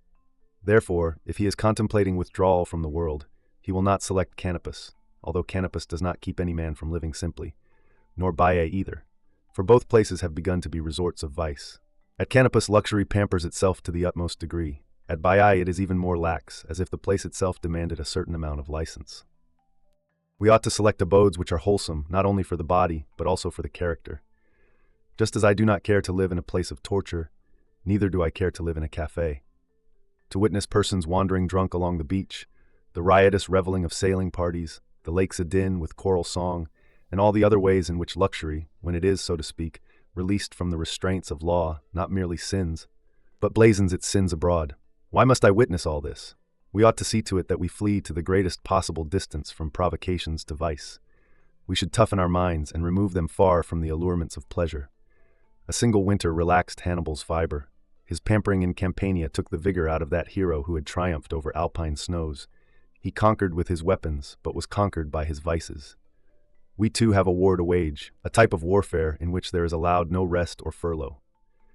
To be conquered in the first place are pleasures, which, as you see, have carried off even the sternest characters. If a man has once understood how great is the task which he has entered upon, he will see that there must be no dainty or effeminate conduct. What have I to do with those hot baths, or with the sweating room where they shut in the dry steam which is to drain your strength? Perspiration should flow only after toil. Suppose we do what Hannibal did, check the course of events, give up the war, and give over our bodies to be coddled. Everyone would rightly blame us for our untimely sloth, a thing fraught with peril even for the victor, to say nothing of one who is only on the way to victory. And we have even less right to do this than those followers of the Carthaginian flag, for our danger is greater than theirs if we slacken, and our toil is greater than theirs even if we press ahead. Fortune is fighting against me, and I shall not carry out her commands. I refuse to submit to the yoke. Nay, rather, I shake off the yoke that is upon me, an act which demands even greater courage. The soul is not to be pampered. Surrendering to pleasure means also surrendering to pain, surrendering to toil, surrendering to poverty. Both ambition and anger will wish to have the same rights over me as pleasure, and I shall be torn asunder, or rather pulled to pieces. Amid all these conflicting passions, I have set freedom before my eyes, and I am striving for that reward. And what is freedom, you ask? It means not being a slave to any circumstance, to any constraint, to any chance. It means compelling fortune to enter the lists on equal terms. And on the day when I know that I have the upper hand, her power will be naught. When I have death in my own control, shall I take orders from her? Therefore, a man occupied with such reflections should choose an austere and pure dwelling place. The spirit is weakened by surroundings that are too pleasant, and without a doubt one's place of residence can contribute towards impairing its vigor. Animals whose hoofs are hardened on rough ground can travel any road, but when they are fattened on soft, marshy meadows, their hoofs are soon worn out. The bravest soldier comes from rock-ribbed regions, but the town-bred and the home-bred are sluggish in action. The hand which turns from the plow to the sword never objects to toil, but your sleek and well-dressed dandy quails at the first cloud of dust. Being trained in a rugged country strengthens the character and fits it for great undertakings. It was more honorable in Scipio to spend his exile at Liternum than at Baiae. His downfall did not need a setting so effeminate. Those also into whose hands the rising fortunes of Rome first transferred the wealth of the state, Gaius Marius, Gnaeus Pompey, and Caesar, did indeed build villas near Baiae, but they set them on the very tops of the mountains. This seemed more soldier-like, to look down from a lofty height upon lands spread far and wide below. Note the situation, position, and type of building which they chose. You will see that they were not country places, they were camps. Do you suppose that Cato would ever have dwelt in a pleasure palace, that he might count the lewd women as they sailed past, the many kinds of barges painted in all sorts of colors, the roses which were wafted about the lake, or that he might listen to the nocturnal brawls of serenaders? Would he not have preferred to remain in the shelter of a trench, thrown up by his own hands, to serve for a single night? Would not anyone who is a man have his slumbers broken by a war trumpet, rather than by a chorus of serenaders? But I have been haranguing against Baiae long enough, although I never could harangue often enough against vice. Vice, Lucilius, is what I wish you to proceed against, without limit and without end, for it has neither limit nor end. If any vice rend your heart, cast it away from you, and if you cannot be rid of it in any other way, pluck out your heart also. Above all, drive pleasures from your sight. Hate them beyond all other things, for they are like the bandits whom the Egyptians call lovers, who embrace us only to garrote us. Farewell. On choosing our teachers, what is this force, Lucilius, that drags us in one direction when we are aiming in another, urging us on to the exact place from which we long to withdraw? What is it that wrestles with our spirit and does not allow us to desire anything once for all? We veer from plan to plan. None of our wishes is free, none is unqualified, none is lasting. But it is the fool, you say, who is inconsistent. Nothing suits him for long. But how or when can we tear ourselves away from this folly? No man by himself has sufficient strength to rise above it. He needs a helping hand and someone to extricate him. Epicurus remarks that certain men have worked their way to the truth without anyone's assistance, carving out their own passage, and he gives special praise to these, for their impulse has come from within, and they have forged to the front by themselves. Again he says, there are others who need outside help, who will not proceed unless someone leads the way, but who will follow faithfully. Of these, he says, Metrodorus was one. This type of man is also excellent, but belongs to the second grade. We ourselves are not of that first class either. We shall be well treated if we are admitted into the second. Nor need you despise a man who can gain salvation only with the assistance of another. The will to be saved means a great deal too. You will find still another class of man, and a class not to be despised, who can be forced and driven into righteousness, who do not need a guide as much as they require someone to encourage and, as it were, to force them along. This is the third variety. If you ask me for a man of this pattern also, Epicurus tells us that Hermarchus was such. And of the two last-named classes, he is more ready to congratulate the one, but he feels more respect for the other. For although both reached the same goal, it is a greater credit to have brought about the same result with the more difficult material upon which to work. Suppose that two buildings have been erected, unlike as to their foundations, but equal in height and in grandeur. One is built on faultless ground, and the process of erection goes right ahead. In the other case, the foundations have exhausted the building materials, for they have been sunk into soft and shifting ground, and much labor has been wasted in reaching the solid rock. As one looks at both of them, one sees clearly what progress the former has made, but the larger and more difficult part of the latter is hidden. So with men's dispositions, some are pliable and easy to manage, but others have to be laboriously wrought out by hand, so to speak, and are wholly employed in the making of their own foundations. I should accordingly deem more fortunate the man who has never had any trouble with himself. But the other, I feel, has deserved better of himself, who has won a victory over the meanness of his own nature, and has not gently led himself, but has wrestled his way to wisdom. You may be sure that this refractory nature, which demands much toil, has been implanted in us. There are obstacles in our path, so let us fight and call to our assistance some helpers. Whom, you say, shall I call upon? Shall it be this man or that? There is another choice also open to you. You may go to the ancients, for they have the time to help you. We can get assistance not only from the living, but from those of the past. Let us choose, however, from among the living, not men who pour forth their words with the greatest glibness, turning out commonplaces and holding, as it were, their own little private exhibitions. Not these, I say, but men who teach us by their lives, men who tell us what we ought to do and then prove it by practice, who show us what we should avoid, and then are never caught doing that which they have ordered us to avoid. Choose as a guide one whom you will admire more when you see him act than when you hear him speak. Of course, I would not prevent you from listening also to those philosophers who are wont to hold public meetings and discussions, provided they appear before the people for the express purpose of improving themselves and others, and do not practice their profession for the sake of self-seeking. For what is baser than philosophy courting applause? Does the sick man praise the surgeon while he is operating? In silence and with reverent awe submit to the cure. Even though you cry applause, I shall listen to your cries as if you were groaning when your sores were touched. Do you wish to bear witness that you are attentive, that you are stirred by the grandeur of the subject? You may do this at the proper time. I shall of course allow you to pass judgment and cast a vote as to the better course. Pythagoras made his pupils keep silence for 5 years. Do you think that they had the right on that account to break out immediately into applause? How mad is he who leaves the lecture room in a happy frame of mind simply because of applause from the ignorant? Why do you take pleasure in being praised by men whom you yourself cannot praise? Fabianus used to give popular talks, but his audience listened with self-control. Occasionally a loud shout of praise would burst forth, but it was prompted by the greatness of his subject, and not by the sound of oratory that slipped forth pleasantly and softly. There should be a difference between the applause of the theater and the applause of the school, and there is a certain decency even in bestowing praise. If you mark them carefully, all acts are always significant, and you can gauge character by even the most trifling signs. The lecherous man is revealed by his gait, by a movement of the hand, sometimes by a single answer, by his touching his head with a finger, by the shifting of his eye. The scamp is shown up by his laugh, the madman by his face and general appearance. These qualities become known by certain marks, but you can tell the character of every man when you see how he gives and receives praise. The philosopher's audience, from this corner and that, stretch forth admiring hands, and sometimes the adoring crowd almost hang over the lecturer's head.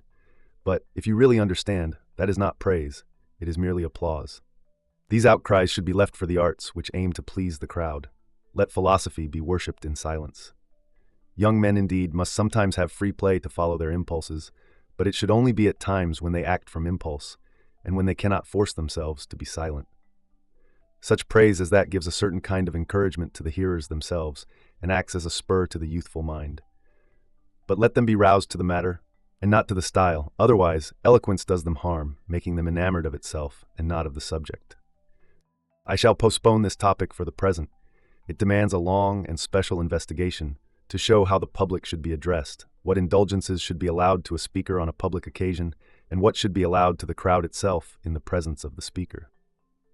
There can be no doubt that philosophy has suffered a loss, now that she has exposed her charms for sale.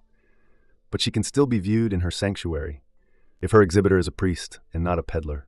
Farewell. On the faults of the spirit. You can persuade me into almost anything now, for I was recently persuaded to travel by water. We cast off when the sea was lazily smooth. The sky, to be sure, was heavy with nasty clouds, such as usually break into rain or squalls. Still, I thought that the few miles between Puteoli and your dear Parthenope might be run off in quick time, despite the uncertain and lowering sky. So, in order to get away more quickly, I made straight out to sea for Naissus, with the purpose of cutting across all the inlets. But when we were so far out that it made little difference to me whether I returned or kept on, the calm weather, which had enticed me, came to naught. The storm had not yet begun, but the groundswell was on, and the waves kept steadily coming faster.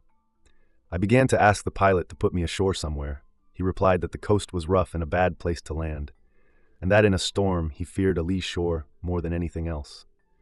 But I was suffering too grievously to think of the danger, since a sluggish seasickness which brought no relief was racking me, the sort that upsets the liver without clearing it. Therefore I laid down the law to my pilot, forcing him to make for the shore, willy-nilly.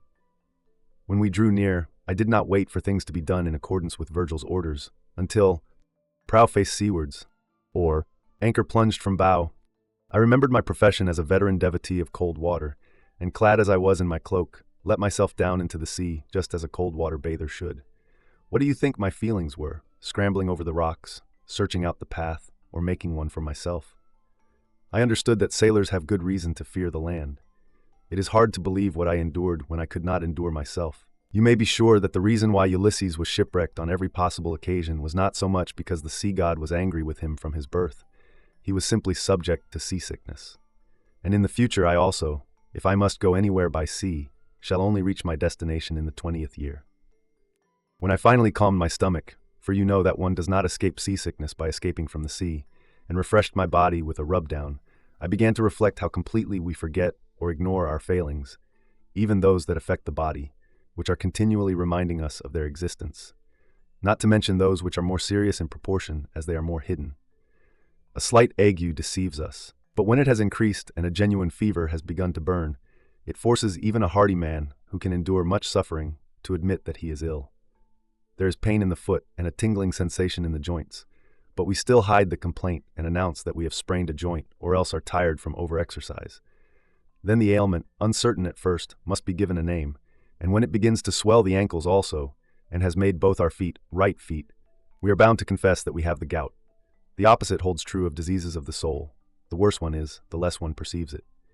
You need not be surprised, my beloved Lucilius, for he whose sleep is light pursues visions during slumber, and sometimes, though asleep, is conscious that he is asleep. But sound slumber annihilates our very dreams and sinks the spirit down so deep that it has no perception of self. Why will no man confess his faults? Because he is still in their grasp. Only he who is awake can recount his dream, and similarly a confession of sin is a proof of sound mind. Let us therefore rouse ourselves, that we may be able to correct our mistakes. Philosophy, however, is the only power that can stir us, the only power that can shake off our deep slumber. Devote yourself wholly to philosophy. You are worthy of her. She is worthy of you. Greet one another with a loving embrace. Say farewell to all other interests with courage and frankness. Do not study philosophy merely during your spare time. If you were ill, you would stop caring for your personal concerns and forget your business duties. You would not think highly enough of any client to take active charge of his case during a slight abatement of your sufferings. You would try your hardest to be rid of the illness as soon as possible. What then? Shall you not do the same thing now? Throw aside all hindrances and give up your time to getting a sound mind, for no man can attain it if he is engrossed in other matters. Philosophy wields her own authority. She appoints her own time and does not allow it to be appointed for her. She is not a thing to be followed at odd times, but a subject for daily practice. She is mistress, and she commands our attendance. Alexander, when a certain state promised him a part of its territory and half its entire property, replied, "I invaded Asia with the intention, not of accepting what you might give, but of allowing you to keep what I might leave." Philosophy likewise keeps saying to all occupations, "I do not intend to accept the time which you have left over, but I shall allow you to keep what I myself shall leave." Turn to her, therefore, with all your soul, sit at her feet, cherish her. A great distance will then begin to separate you from other men. You will be far ahead of all mortals, and even the gods will not be far ahead of you. Do you ask what will be the difference between yourself and the gods? They will live longer, but by my faith, it is the sign of a great artist to have confined a full likeness to the limits of a miniature. The wise man's life spreads out to him over as large a surface as does all eternity to a god. There is one point in which the sage has an advantage over the god, for a god is freed from terrors by the bounty of nature, the wise man by his own bounty. What a wonderful privilege to have the weaknesses of a man and the serenity of a god. The power of philosophy to blunt the blows of chance is beyond belief. No missile can settle in her body. She is well protected and impenetrable. She spoils the force of some missiles and wards them off with the loose folds of her gown, as if they had no power to harm. Others she dashes aside and hurls them back with such force that they recoil upon the sender. Farewell. On asthma and death. My ill health had allowed me a long furlough when suddenly it resumed the attack. What kind of ill health, you say? And you surely have a right to ask, for it is true that no kind is unknown to me. But I have been consigned, so to speak, to one special ailment. I do not know why I should call it by its Greek name, for it is well enough described as shortness of breath. Its attack is of very brief duration, like that of a squall at sea. It usually ends within an hour. Who indeed could breathe his last for long? I have passed through all the ills and dangers of the flesh, but nothing seems to me more troublesome than this. And naturally so, for anything else may be called illness, but this is a sort of continued last gasp. Hence physicians call it practicing how to die. For some day the breath will succeed in doing what it has so often essayed. Do you think I am writing this letter in a merry spirit just because I have escaped? It would be absurd to take delight in such supposed restoration to health, as it would be for a defendant to imagine that he had won his case when he had succeeded in postponing his trial. Yet in the midst of my difficult breathing, I never ceased to rest secure in cheerful and brave thoughts. What, I say to myself, does death so often test me? Let it do so. I myself have for a long time tested death. When, you ask? Before I was born. Death is non-existence, and I know already what that means. What was before me will happen again after me. If there is any suffering in this state, there must have been such suffering also in the past before we entered the light of day. As a matter of fact, however, we felt no discomfort then. And I ask you, would you not say that one was the greatest of fools who believed that a lamp was worse off when it was extinguished than before it was lighted? We mortals also are lighted and extinguished. The period of suffering comes in between, but on either side there is a deep peace. For, unless I am very much mistaken, my dear Lucilius, we go astray in thinking that death only follows, when in reality it has both preceded us and will in turn follow us. Whatever condition existed before our birth is death. For what does it matter whether you do not begin at all, or whether you leave off, inasmuch as the result of both these states is non-existence? I have never ceased to encourage myself with cheering counsels of this kind, silently, of course, since I had not the power to speak. Then, little by little, this shortness of breath, already reduced to a sort of panting, came on at greater intervals, and then slowed down and finally stopped. Even by this time, although the gasping has ceased, the breath does not come and go normally. I still feel a sort of hesitation and delay in breathing. Let it be as it pleases, provided there be no sigh from the soul. Accept this assurance from me. I shall never be frightened when the last hour comes. I am already prepared and do not plan a whole day ahead. But do you praise and imitate the man whom it does not irk to die, though he takes pleasure in living? For what virtue is there in going away when you are thrust out? And yet there is virtue even in this. I am indeed thrust out, but it is as if I were going away willingly. For that reason the wise man can never be thrust out, because that would mean removal from a place which he was unwilling to leave, and the wise man does nothing unwillingly. He escapes necessity, because he wills to do what necessity is about to force upon him. Farewell. On Vatia's villa, I have just returned from a ride in my litter, and I am as weary as if I had walked the distance, instead of being seated. Even to be carried for any length of time is hard work, perhaps all the more so because it is an unnatural exercise, for nature gave us legs with which to do our own walking, and eyes with which to do our own seeing. Our luxuries have condemned us to weakness. We have ceased to be able to do that which we have long declined to do.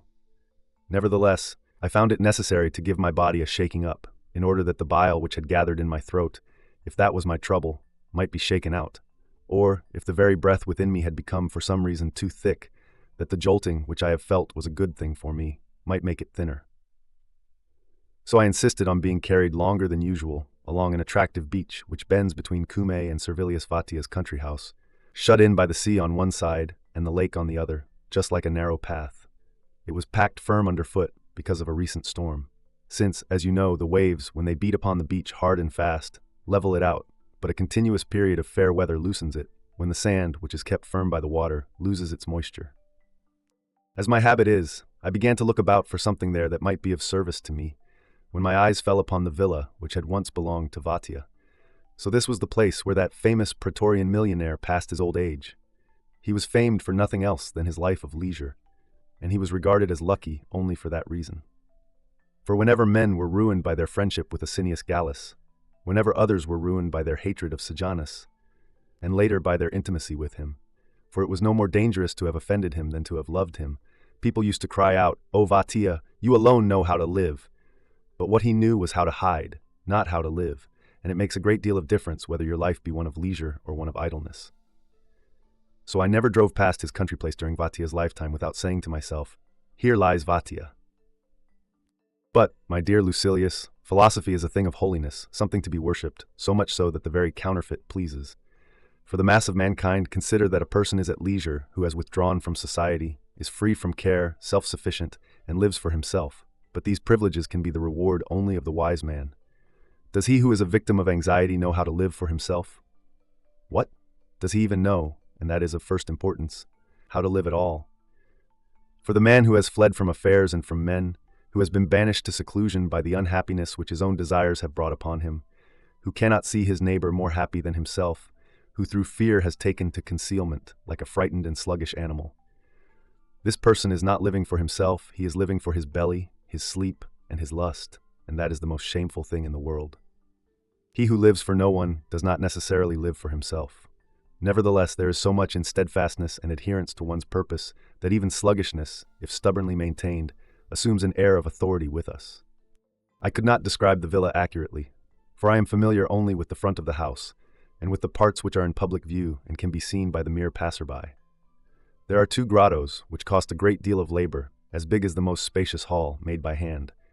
One of these does not admit the rays of the sun, while the other keeps them until the sun sets. There is also a stream running through a grove of plane trees, which draws for its supply both on the sea and on Lake Acheron. It intersects the grove just like a raceway and is large enough to support fish, although its waters are continually being drawn off. When the sea is calm, however, they do not use the stream, only touching the well-stocked waters when the storms give the fishermen a forced holiday. But the most convenient thing about the villa is the fact that Baiae is next door. It is free from all the inconveniences of that resort, and yet enjoys its pleasures. I myself understand these attractions, and I believe that it is a villa suited to every season of the year. It fronts the west wind, which it intercepts in such a way that Baiae is denied it. So it seems that Vatia was no fool when he selected this place as the best in which to spend his leisure when it was already unfruitful and decrepit. The place where one lives, however, can contribute little towards tranquility. It is the mind which must make everything agreeable to itself. I have seen men despondent in a gay and lovely villa, and I have seen them to all appearance full of business in the midst of a solitude. For this reason you should not refuse to believe that your life is well placed, merely because you are not now in Campania. But why are you not there? Just let your thoughts travel, even to this place. You may hold converse with your friends when they are absent, and indeed as often as you wish, and for as long as you wish. For we enjoy this, the greatest of pleasures, all the more when we are absent from one another. For the presence of friends makes us fastidious, and because we can at any time talk or sit together, when once we have parted, we give not a thought to those whom we have just beheld. And we ought to bear the absence of friends cheerfully, just because everyone is bound to be often absent from his friends, even when they are present. Include among such cases, in the first place, the nights spent apart, then the different engagements which each of two friends has, then the private studies of each and their excursions into the country, and you will see that foreign travel does not rob us of much. A friend should be retained in the spirit. Such a friend can never be absent. He can see every day whomsoever he desires to see. I would therefore have you share your studies with me, your meals and your walks. We should be living within too narrow limits if anything were barred to our thoughts. I see you, my dear Lucilius, and at this very moment I hear you. I am with you to such an extent that I hesitate whether I should not begin to write you notes instead of letters. Farewell. On quiet and study. Beshrew me, if I think anything more requisite than silence for a man who secludes himself in order to study. Imagine what a variety of noises reverberates about my ears. I have lodgings right over a bathing establishment. So picture to yourself the assortment of sounds, which are strong enough to make me hate my very powers of hearing. When your strenuous gentleman, for example, is exercising himself by flourishing leaden weights, when he is working hard, or else pretends to be working hard, I can hear him grunt, and whenever he releases his imprisoned breath, I can hear him panting in wheezy and high-pitched tones. Or perhaps I notice some lazy fellow, content with a cheap rub-down, and hear the crack of the pummeling hand on his shoulder, varying in sound according as the hand is laid on flat or hollow. Then perhaps a professional comes along, shouting out the score. That is the finishing touch. Add to this the arresting of an occasional roisterer or pickpocket, the racket of the man who always likes to hear his own voice in the bathroom, or the enthusiast who plunges into the swimming tank with unconscionable noise and splashing. Besides all those whose voices, if nothing else, are good, imagine the hair plucker with his penetrating, shrill voice for purposes of advertisement, continually giving it vent and never holding his tongue except when he is plucking the armpits and making his victim yell instead. Then the cake seller with his varied cries, the sausage man, the confectioner, and all the vendors of food hawking their wares, each with his own distinctive intonation. So you say, what iron nerves or deadened ears you must have, if your mind can hold out amid so many noises, so various and so discordant, when our friend Chrysippus is brought to his death by the continual good morrows that greet him. But I assure you that this racket means no more to me than the sound of waves or falling water, although you will remind me that a certain tribe once moved their city merely because they could not endure the din of a Nile cataract. Words seem to distract me more than noises, for words demand attention, but noises merely fill the ears and beat upon them. Among the sounds that din round me without distracting, I include passing carriages, a machinist in the same block, a saw sharpener nearby, or some fellow who is demonstrating with little pipes and flutes at the trickling fountain, shouting rather than singing. Furthermore, an intermittent noise upsets me more than a steady one. But by this time I have toughened my nerves against all that sort of thing, so that I can endure even a boatswain marking the time in high-pitched tones for his crew. For I force my mind to concentrate, and keep it from straying to things outside itself. All outdoors may be bedlam, provided that there is no disturbance within, provided that fear is not wrangling with desire in my breast, provided that meanness and lavishness are not at odds, one harassing the other. For of what benefit is a quiet neighborhood, if our emotions are in an uproar? 'Twas night, and all the world was lulled to rest. This is not true, for no real rest can be found when reason has not done the lulling. Night brings our troubles to the light, rather than banishes them. It merely changes the form of our worries. For even when we seek slumber, our sleepless moments are as harassing as the daytime. Real tranquility is the state reached by an unperverted mind when it is relaxed. Think of the unfortunate man who courts sleep by surrendering his spacious mansion to silence, who, that his ear may be disturbed by no sound, bids the whole retinue of his slaves be quiet, and that whoever approaches him shall walk on tiptoe. He tosses from this side to that, and seeks a fitful slumber amid his frettings. He complains that he has heard sounds, when he has not heard them at all. The reason, you ask? His soul's in an uproar. It must be soothed, and its rebellious murmuring checked. You need not suppose that the soul is at peace when the body is still. Sometimes quiet means disquiet. We must therefore rouse ourselves to action and busy ourselves with interests that are good, as often as we are in the grasp of an uncontrollable sluggishness. Great generals, when they see that their men are mutinous, check them by some sort of labor or keep them busy with small forays. The much occupied man has no time for wantonness, and it is an obvious commonplace that the evils of leisure can be shaken off by hard work. Although people may often have thought that I sought seclusion because I was disgusted with politics and regretted my hapless and thankless position, yet in the retreat to which apprehension and weariness have driven me, my ambition sometimes develops afresh. For it is not because my ambition was rooted out that it has abated, but because it was wearied, or perhaps even put out of temper, by the failure of its plans. And so with luxury also, which sometimes seems to have departed, and then when we have made a profession of frugality, begins to fret us, and amid our economies seeks the pleasures which we have merely left but not condemned. Indeed, the more stealthily it comes, the greater is its force. For all unconcealed vices are less serious. A disease also is farther on the road to being cured when it breaks forth from concealment and manifests its power. So with greed, ambition, and the other evils of the mind, you may be sure that they do most harm when they are hidden behind a pretense of soundness. Men think that we are in retirement, and yet we are not. For if we have sincerely retired, and have sounded the signal for retreat, and have scorned outward attractions, then, as I remarked above, no outward thing will distract us. No music of men or of birds can interrupt good thoughts, when they have once become steadfast and sure. The mind which starts at words or at chance sounds is unstable and has not yet withdrawn into itself. It contains within itself an element of anxiety and rooted fear, and this makes one a prey to care, as our Virgil says, "I whom of yore no dart could cause to flee, nor Greeks with crowded lines of infantry, now shake at every sound and fear the air, both for my child and for the load I bear." This man in his first state is wise. He blenches neither at the brandished spear, nor at the clashing armor of the serried foe, nor at the din of the stricken city. This man in his second state lacks knowledge, fearing for his own concerns. He pales at every sound. Any cry is taken for the battle shout and overthrows him.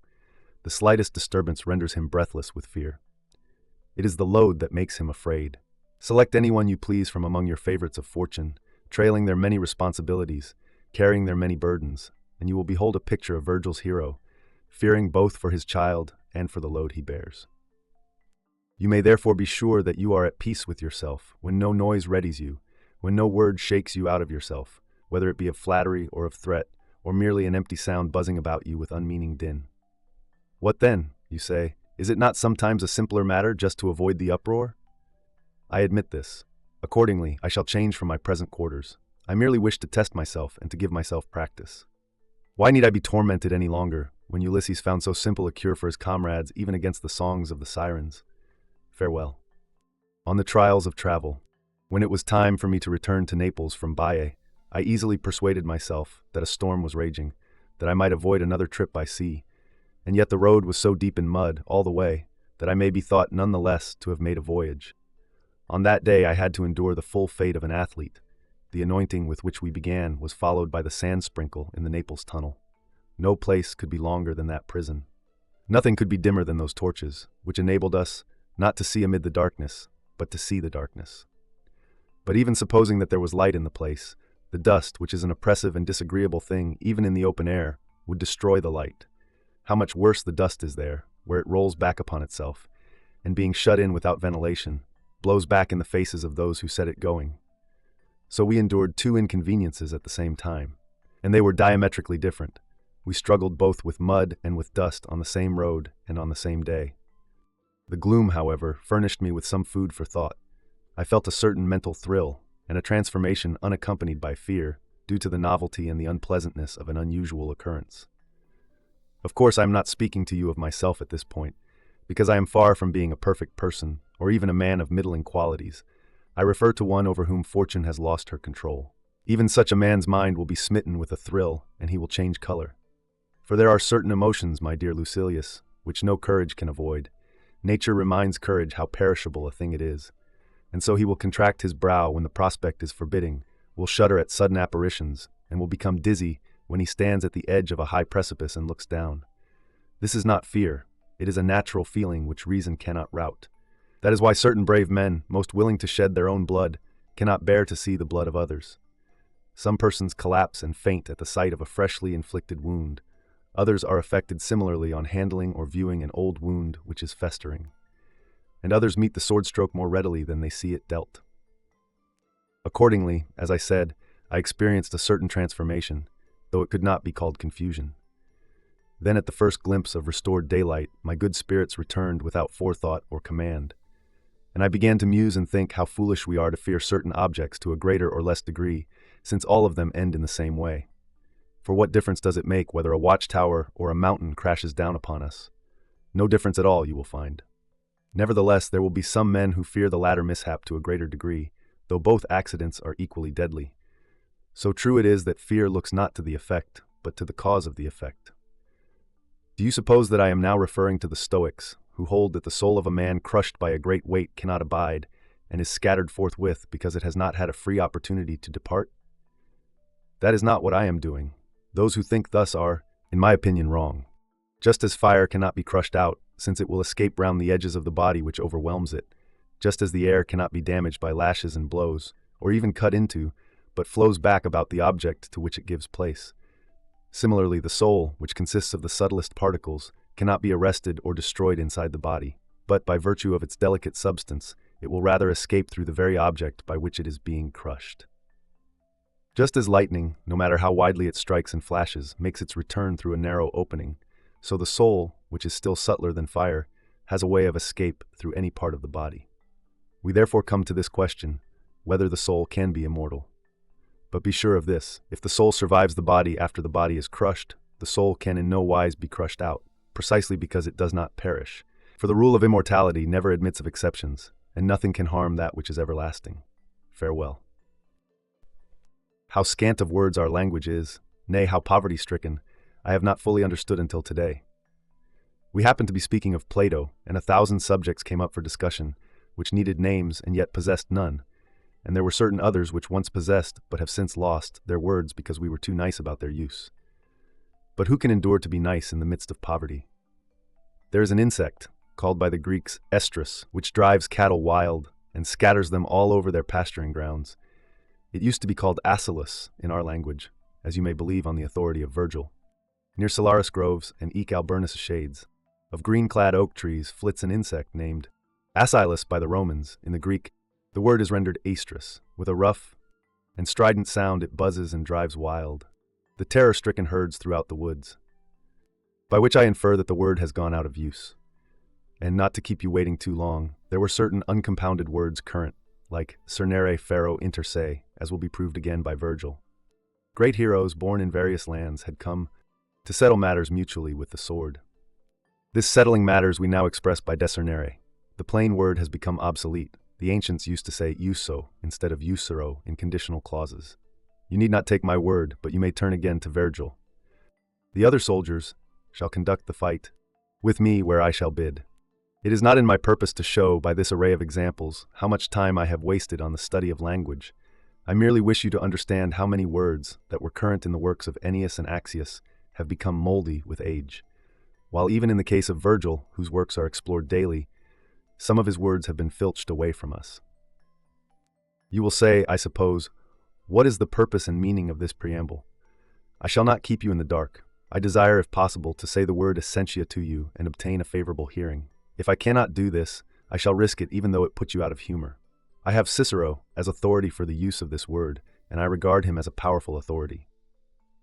If you desire testimony of a later date, I shall cite Fabianus, careful of speech, cultivated, and so polished in style that he will suit even our nice tastes. For what can we do, my dear Lucilius? How otherwise can we find a word for that which the Greeks call ousia, something that is indispensable, something that is the natural substratum of everything? I beg you accordingly to allow me to use this word essentia. I shall nevertheless take pains to exercise the privilege which you have granted me with as sparing a hand as possible. Perhaps I shall be content with the mere right. Yet what good will your indulgence do me, if, lo and behold, I can in no wise express in Latin the meaning of the word which gave me the opportunity to rail at the poverty of our language? And you will condemn our narrow Roman limits even more, when you find out that there is a word of one syllable which I cannot translate. What is this, you ask? It is the word on. You think me lacking in facility. You believe that the word is ready to hand, that it might be translated by quod est. I notice, however, a great difference. You are forcing me to render a noun by a verb, but if I must do so, I shall render it by quod est. There are 6 ways in which Plato expresses this idea, according to a friend of ours, a man of great learning, who mentioned the fact today, and I shall explain all of them to you if I may first point out that there is something called genus and something called species.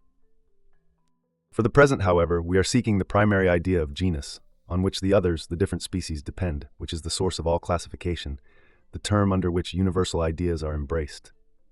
And the idea of genus will be reached if we begin to reckon back from particulars, for in this way we shall be conducted back to the primary notion. Now man is a species, as Aristotle says, so is horse or dog. We must therefore discover some common bond for all these terms, one which embraces them and holds them subordinate to itself. And what is this? It is animal, and so there begins to be a genus animal, including all these terms, man, horse, and dog. But there are certain things which have life, anima, and yet are not animals. For it is agreed that plants and trees possess life, and that is why we speak of them as living and dying. Therefore the term living things will occupy a still higher place, because both animals and plants are included in this category. Certain objects, however, lack life, such as rocks. There will therefore be another term to take precedence over living things, and that is substance.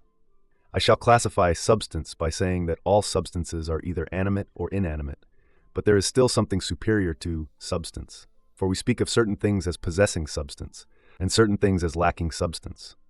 What then will be the term from which these things are derived? It is that to which we lately gave an inappropriate name, that which exists. For by using this term they will be divided into species, so that we can say that which exists either possesses or lacks substance.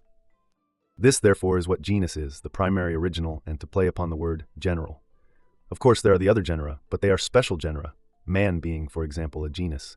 For man comprises species, by nations, Greek, Roman, Parthian, by colors, white, black, yellow.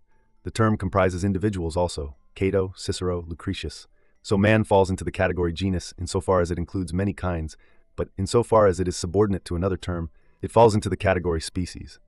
But the genus, that which exists, is general and has no term superior to it. It is the first term in the classification of things, and all things are included under it. The Stoics would set ahead of this still another genus, even more primary, concerning which I shall immediately speak, after proving that the genus which has been discussed above has rightly been placed first, being as it is, capable of including everything. I therefore distribute that which exists into these 2 species, things with and things without substance. There is no third class. And how do I distribute substance? By saying that it is either animate or inanimate. And how do I distribute the animate? By saying, certain things have mind while others have only life. Or the idea may be expressed as follows. Certain things have the power of movement, of progress, of change of position, while others are rooted in the ground. They are fed and they grow only through their roots. Again, into what species do I divide animals? They are either perishable or imperishable. Certain of the Stoics regard the primary genus as the something. I shall add the reasons they give for their belief. They say, in the order of nature some things exist and other things do not exist. And even the things that do not exist are really part of the order of nature. What these are will readily occur to the mind, for example centaurs, giants, and all other figments of unsound reasoning, which have begun to have a definite shape although they have no bodily consistency. But I now return to the subject which I promised to discuss for you, namely, how it is that Plato divides all existing things in 6 different ways. The first class of that which exists cannot be grasped by the sight or by the touch, or by any of the senses, but it can be grasped by the thought. Any generic conception, such as the generic idea man, does not come within the range of the eyes, but man in particular does, as, for example, Cicero, Cato. The term animal is not seen, it is grasped by thought alone. A particular animal, however, is seen, for example, a horse, a dog. The second class of things which exist, according to Plato, is that which is prominent and stands out above everything else. This, he says, exists in a preeminent degree. The word poet is used indiscriminately, for this term is applied to all writers of verse, but among the Greeks it has come to be the distinguishing mark of a single individual. You know that Homer is meant when you hear men say the poet. What then is this preeminent being? God, surely, one who is greater and more powerful than anyone else. The third class is made up of those things which exist in the proper sense of the term. They are countless in number, but are situated beyond our sight. What are these, you ask? They are Plato's own furniture, so to speak. He calls them ideas, and from them all visible things are created, and according to their pattern all things are fashioned. They are immortal, unchangeable, inviolable. And this idea, or rather, Plato's conception of it, is as follows. The idea is the everlasting pattern of those things which are created by nature. I shall explain this definition in order to set the subject before you in a clearer light. Suppose that I wish to make a likeness of you. I possess in your own person the pattern of this picture, wherefrom my mind receives a certain outline, which it is to embody in its own handiwork. That outward appearance, then, which gives me instruction and guidance, this pattern for me to imitate, is the idea. Such patterns, therefore, nature possesses in infinite number, of men, fish, trees, according to whose model everything that nature has to create is worked out. In the fourth place we shall put form, and if you would know what form means, you must pay close attention, calling Plato, and not me, to account for the difficulty of the subject. However, we cannot make fine distinctions without encountering difficulties. A moment ago I made use of the artist as an illustration. When the artist desired to reproduce Virgil in colors, he would gaze upon Virgil himself. The idea was Virgil's outward appearance, and this was the pattern of the intended work. That which the artist draws from this idea and has embodied in his own work is the form. Do you ask me where the difference lies? The former is the pattern, while the latter is the shape taken from the pattern and embodied in the work. Our artist follows the one, but the other he creates. A statue has a certain external appearance. This external appearance of the statue is the form. And the pattern itself has a certain external appearance by gazing upon which the sculptor has fashioned his statue. This is the idea. If you desire a further distinction, I will say that the form is in the artist's work, the idea outside his work, and not only outside it, but prior to it. The fifth class is made up of the things which exist in the usual sense of the term. These things are the first that have to do with us. Here we have all such things as men, cattle, and things. In the sixth class goes all that which has a fictitious existence, like void or time. Whatever is concrete to the sight or touch, Plato does not include among the things which he believes to be existent in the strict sense of the term. These things are the first that have to do with us. Here we have all such things as men, cattle, and things, for they are in a state of flux, constantly diminishing or increasing. None of us is the same man in old age that he was in youth, nor the same on the morrow as on the day preceding. Our bodies are hurried along like flowing waters. Every visible object accompanies time in its flight. Of the things which we see, nothing is fixed. Even I myself, as I comment on this change, am changed myself. This is just what Heraclitus says. We go down twice into the same river, and yet into a different river. For the stream still keeps the same name, but the water has already flowed past. Of course, this is much more evident in rivers than in human beings. Still, we mortals are also carried past in no less speedy a course, and this prompts me to marvel at our madness in cleaving with great affection to such a fleeting thing as the body, and in fearing lest someday we may die when every instant means the death of our previous condition. Will you not stop fearing lest that may happen once, which really happens every day? So much for man, a substance that flows away and falls, exposed to every influence. But the universe too, immortal and enduring as it is, changes and never remains the same. For though it has within itself all that it has it in a different way from that in which it has had it. It keeps changing its arrangement. Very well, say you. What good shall I get from all this fine reasoning? None, if you wish me to answer your question. Nevertheless, just as an engraver rests his eyes when they have long been under a strain and are weary, and calls them from their work, and feasts them, as the saying is, so we at times should slacken our minds and refresh them with some sort of entertainment. But let even your entertainment be work. And even from these various forms of entertainment you will select, if you have been watchful, something that may prove wholesome. That is my habit, Lucilius. I try to extract and render useful some element from every field of thought, no matter how far removed it may be from philosophy. Now, what could be less likely to reform character than the subjects which we have been discussing? And how can I be made a better man by the ideas of Plato? What can I draw from them that will put a check on my appetites? Perhaps the very thought that all these things which minister to our senses, which arouse and excite us, are by Plato denied a place among the things that really exist. Such things are therefore imaginary, and though they for the moment present a certain external appearance, yet they are in no case permanent or substantial. Nonetheless, we crave them as if they were always to exist, or as if we were always to possess them. We are weak, watery beings standing in the midst of unrealities. Therefore let us turn our minds to the things that are everlasting. Let us look up to the ideal outlines of all things that flit about on high, and to the God who moves among them, and plans how he may defend from death that which he could not make imperishable, because its substance forbade, and so by reason may overcome the defects of the body. For all things abide, not because they are everlasting, but because they are protected by the care of him who governs all things, but that which was imperishable would need no guardian. The master builder keeps them safe, overcoming the weakness of their fabric by his own power. Let us despise everything that is so little an object of value that it makes us doubt whether it exists at all.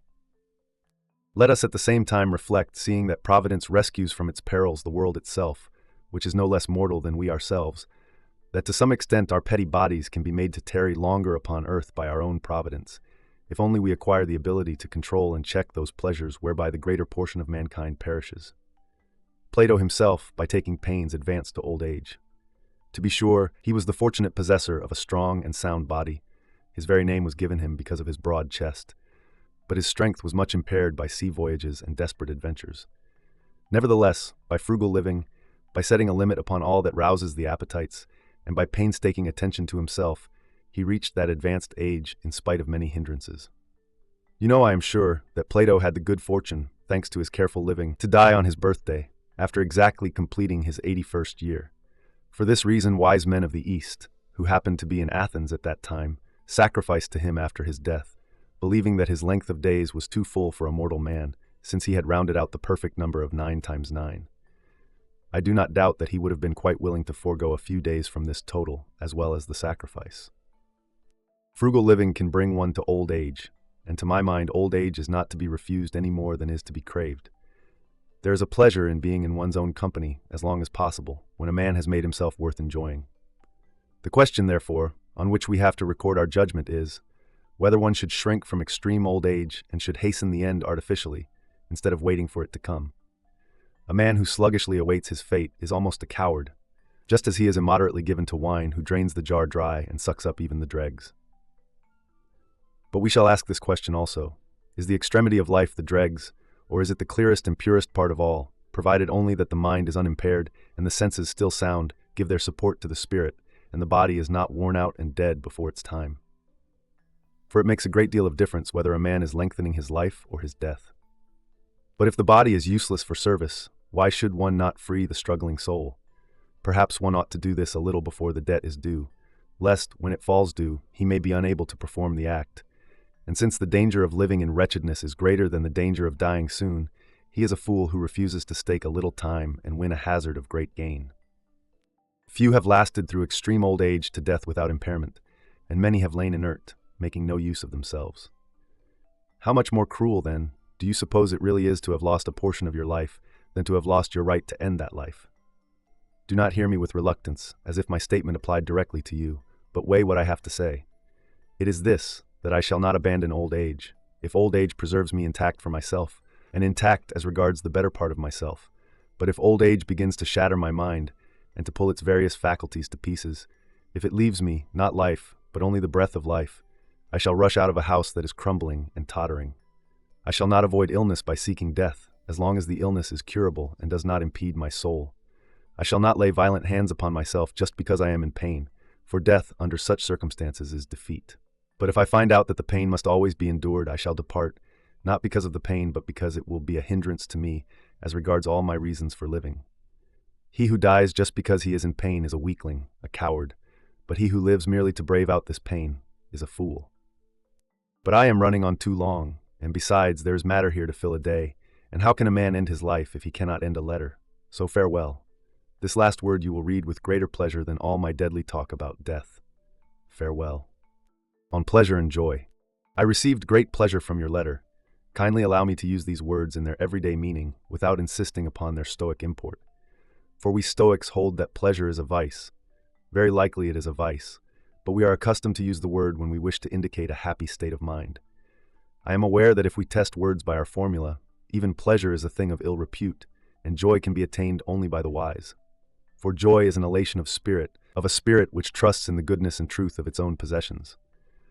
The common usage, however, is that we derive great joy from a friend's position as consul, or from his marriage, or from the birth of his child. But these events, so far from being matters of joy, are more often the beginnings of sorrow to come. No, it is a characteristic of real joy that it never ceases and never changes into its opposite. Accordingly, when our Virgil speaks of the evil joys of the mind, his words are eloquent, but not strictly appropriate. For no joy can be evil. He has given the name joy to pleasures, and has thus expressed his meaning. for he has conveyed the idea that men take delight in their own evil. Nevertheless, I was not wrong in saying that I received great pleasure from your letter, for although an ignorant man may derive joy if the cause be an honorable one, yet, since his emotion is wayward, and is likely soon to take another direction, I call it pleasure, for it is inspired by an opinion concerning a spurious good. It exceeds control and is carried to excess. But to return to the subject, let me tell you what delighted me in your letter. You have your words under control. You are not carried away by your language, or borne beyond the limits which you have determined upon. Many writers are tempted by the charm of some alluring phrase to some topic other than that which they had set themselves to discuss. But this has not been so in your case. All your words are compact and suited to the subject. You say all that you wish, and you mean still more than you say.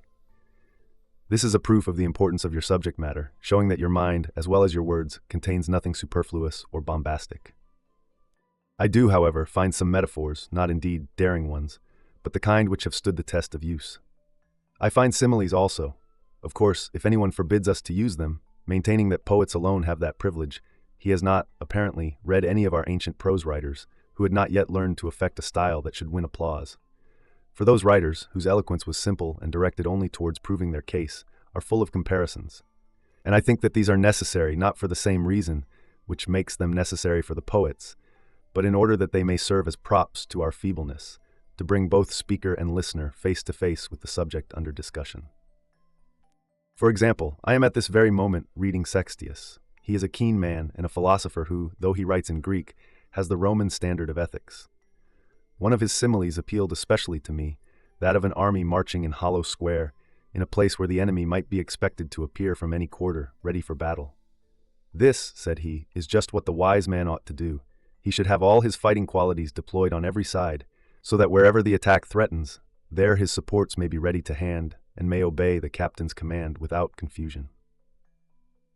This is what we notice in armies which serve under great leaders. We see how all the troops simultaneously understand their general's orders, since they are so arranged that a signal given by one man passes down the ranks of cavalry and infantry at the same moment. This, he declares, is still more necessary for men like ourselves, for soldiers have often feared an enemy without reason, and the march which they thought most dangerous has in fact been most secure. But folly brings no repose. Fear haunts it both in the van and in the rear of the column, and both flanks are in a panic. Folly is pursued and confronted by peril. It blenches at everything, it is unprepared, it is frightened even by auxiliary troops. But the wise man is fortified against all inroads. He is alert. He will not retreat before the attack of poverty, or of sorrow, or of disgrace, or of pain. He will walk undaunted both against them and among them. We human beings are fettered and weakened by many vices. We have wallowed in them for a long time, and it is hard for us to be cleansed. We are not merely defiled, we are dyed by them. But to refrain from passing from one figure to another, I will raise this question, which I often consider in my own heart. Why is it that folly holds us with such an insistent grasp? It is primarily because we do not combat it strongly enough, because we do not struggle towards salvation with all our might. Secondly, because we do not put sufficient trust in the discoveries of the wise, and do not drink in their words with open hearts. We approach this great problem in too trifling a spirit. But how can a man learn, in the struggle against his vices, an amount that is enough, if the time which he gives to learning is only the amount left over from his vices? None of us goes deep below the surface.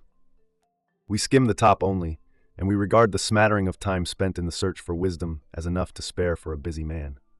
What hinders us most of all is that we are too readily satisfied with ourselves. If we meet with someone who calls us good men, or sensible men, or holy men, we see ourselves in his description. Not content with praise in moderation, we accept everything that shameless flattery heaps upon us, as if it were our due. We agree with those who declare us to be the best and wisest of men, although we know that they are given to much lying. And we are so self-complacent that we desire praise for certain actions when we are especially addicted to the very opposite. Yonder person hears himself called most gentle when he is inflicting tortures, or most generous when he is engaged in looting, or most temperate when he is in the midst of drunkenness and lust. Thus, it follows that we are unwilling to be reformed, just because we believe ourselves to be the best of men. Alexander was roaming as far as India, ravaging tribes that were but little known, even to their neighbors. During the blockade of a certain city, while he was reconnoitering the walls and hunting for the weakest spot in the fortifications, he was wounded by an arrow. Nevertheless, he long continued the siege, intent on finishing what he had begun. The pain of his wound, however, as the surface became dry, and as the flow of blood was checked, increased. His leg gradually became numb as he sat his horse, and finally, when he was forced to withdraw, he exclaimed, "All men swear that I am the son of Jupiter, but this wound cries out that I am mortal." Let us also act in the same way. Each man, according to his lot in life, is stultified by flattery. We should say to him who flatters us, "You call me a man of sense, but I understand how many of the things which I crave are useless, and how many of the things which I desire will do me harm. I have not even the knowledge which satiety teaches to animals of what should be the measure of my food or my drink. I do not yet know how much I can hold. I shall now show you how you may know that you are not wise. The wise man is joyful, happy, and calm, unshaken. He lives on a plane with the gods. Now go, question yourself.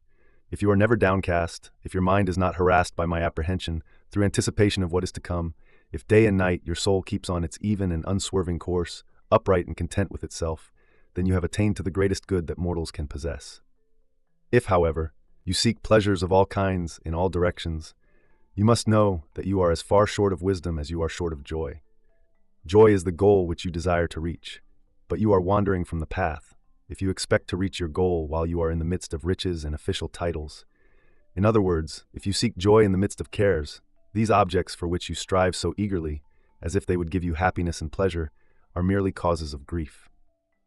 All men of this stamp, I maintain, are pressing on in pursuit of joy, but they do not know where they may obtain a joy that is both great and enduring.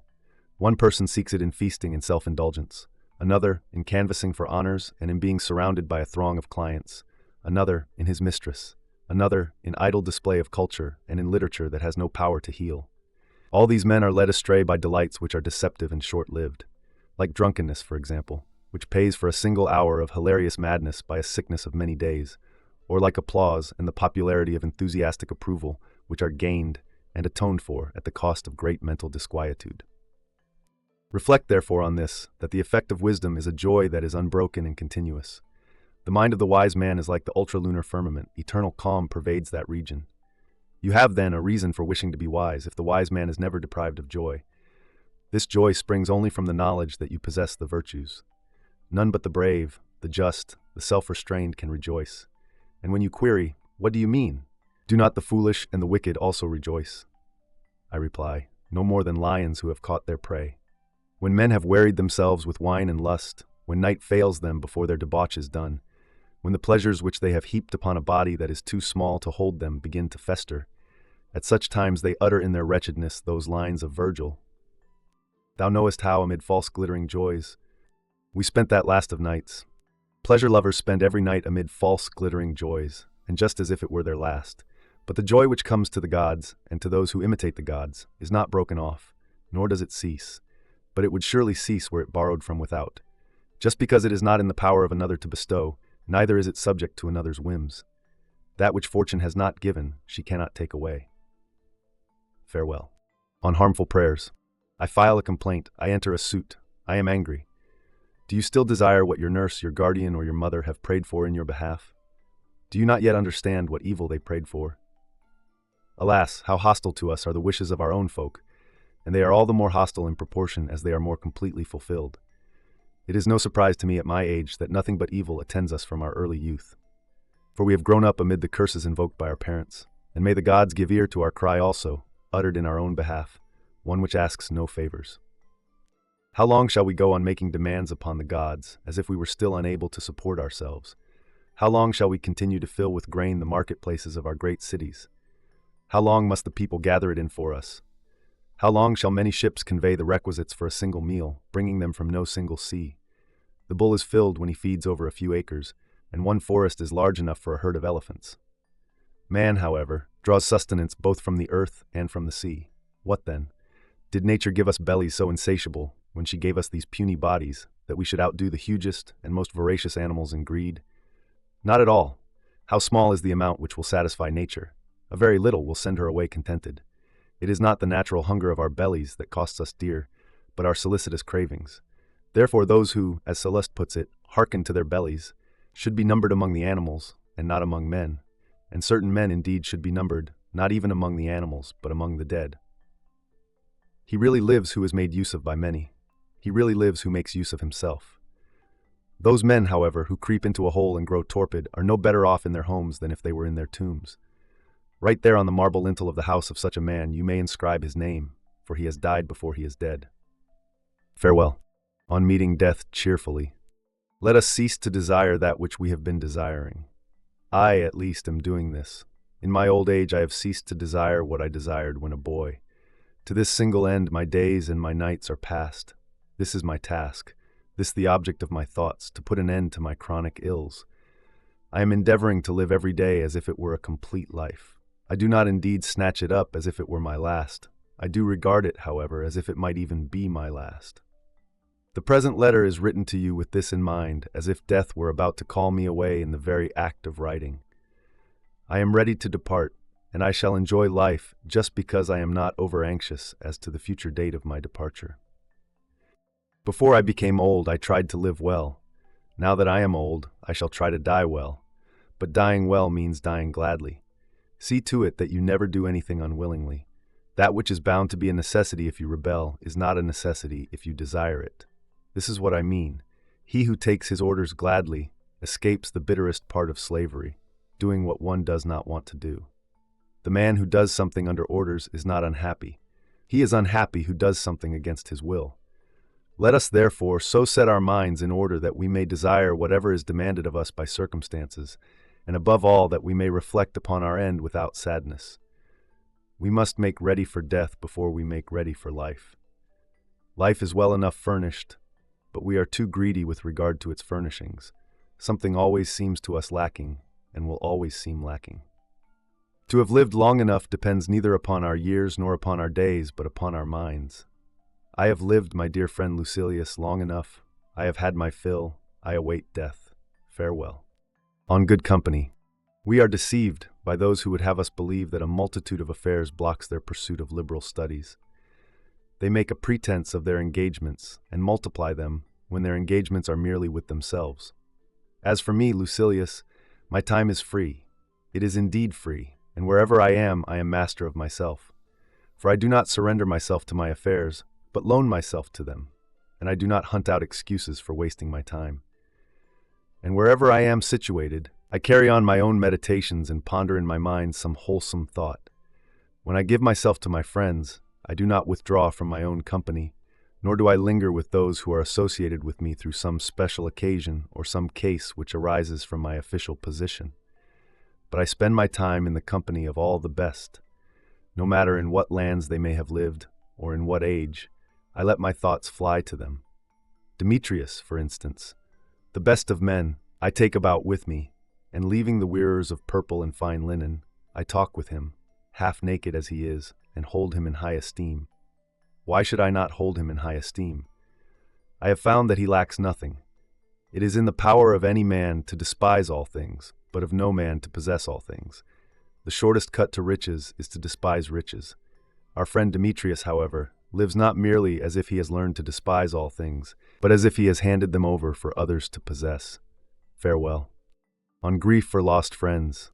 I am grieved to hear that your friend Flaccus is dead, but I would not have you sorrow more than is fitting.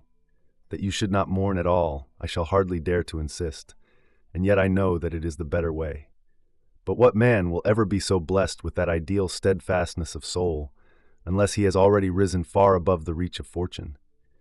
Even such a man will be stung by an event like this, but it will be only a sting. We, however, may be forgiven for bursting into tears if only our tears have not flowed to excess, and if we have checked them by our own efforts.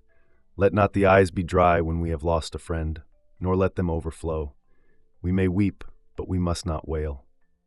Do you think that the law which I lay down for you is harsh, when the greatest of Greek poets has extended the privilege of weeping to one day only, in the lines where he tells us that even Niobe took thought of food? Do you wish to know the reason for lamentations and excessive weeping? It is because we seek the proofs of our bereavement in our tears, and do not give way to sorrow, but merely parade it. No man goes into mourning for his own sake. Shame on our ill-timed folly. There is an element of self-seeking even in our sorrow. What, you say, am I to forget my friend? It is surely a short-lived memory that you vouchsafe to him, if it is to endure only as long as your grief. Presently that brow of yours will be smoothed out in laughter by some circumstance, however casual. It is to a time no more distant than this that I put off the soothing of every regret, the quieting of even the bitterest grief. As soon as you cease to observe yourself, the picture of sorrow which you have contemplated will fade away. At present you are keeping watch over your own suffering. But even while you keep watch, it slips away from you, and the sharper it is, the more speedily it comes to an end. Let us see to it that the recollection of those whom we have lost becomes a pleasant memory to us. No man reverts with pleasure to any subject which he will not be able to reflect upon without pain. So too it cannot but be that the names of those whom we have loved and lost come back to us with a sort of sting. But there is a pleasure even in this sting. For, as my friend Annaeus used to say, the remembrance of lost friends is pleasant in the same way that certain fruits have an agreeably acid taste, or as in extremely old wines, it is their very bitterness that pleases us. Indeed, after a certain lapse of time, every thought that gave pain is quenched, and the pleasure comes to us unalloyed. If we take the word of Annaeus for it, to think of friends who are alive and well is like enjoying a meal of cakes and honey. The recollection of friends who have passed away gives a pleasure that is not without a touch of bitterness. Yet who will deny that even these things, which are bitter and contain an element of sourness, do serve to arouse the stomach? For my part, I do not agree with him. To me, the thought of my dead friends is sweet and appealing, for I have had them as if I should one day lose them. I have lost them as if I have them still. Therefore, Lucius, act as befits your own serenity of mind, and cease to put a wrong interpretation on the gifts of fortune. Fortune has taken away, but fortune has given. Let us greedily enjoy our friends, because we do not know how long this privilege will be ours. Let us think how often we shall leave them when we go upon distant journeys, and how often we shall fail to see them when we tarry together in the same place. We shall thus understand that we have lost too much of their time while they were alive. But will you tolerate men who are most careless of their friends, and then mourn them most abjectly, and do not love anyone unless they have lost him? The reason why they lament too unrestrainedly at such times is that they are afraid lest men doubt whether they really have loved. All too late they seek for proofs of their emotions. If we have other friends, we surely deserve ill at their hands, and think ill of them, if they are of so little account that they fail to console us for the loss of one. If, on the other hand, we have no other friends, we have injured ourselves more than fortune has injured us. Since fortune has robbed us of one friend, but we have robbed ourselves of every friend whom we have failed to make. Again, he who has been unable to love more than one has had none too much love even for that one. If a man who has lost his one and only tunic through robbery chooses to bewail his plight rather than look about him for some way to escape the cold, or for something with which to cover his shoulders, would you not think him an utter fool? You have buried one whom you loved. Look about for someone to love. It is better to replace your friend than to weep for him. What I am about to add is, I know, a very hackneyed remark, but I shall not omit it simply because it is a common phrase. A man ends his grief by the mere passing of time, even if he has not ended it of his own accord. But the most shameful cure for sorrow, in the case of a sensible man, is to grow weary of sorrowing. I should prefer you to abandon grief, rather than have grief abandon you. And you should stop grieving as soon as possible, since, even if you wish to do so, it is impossible to keep it up for a long time.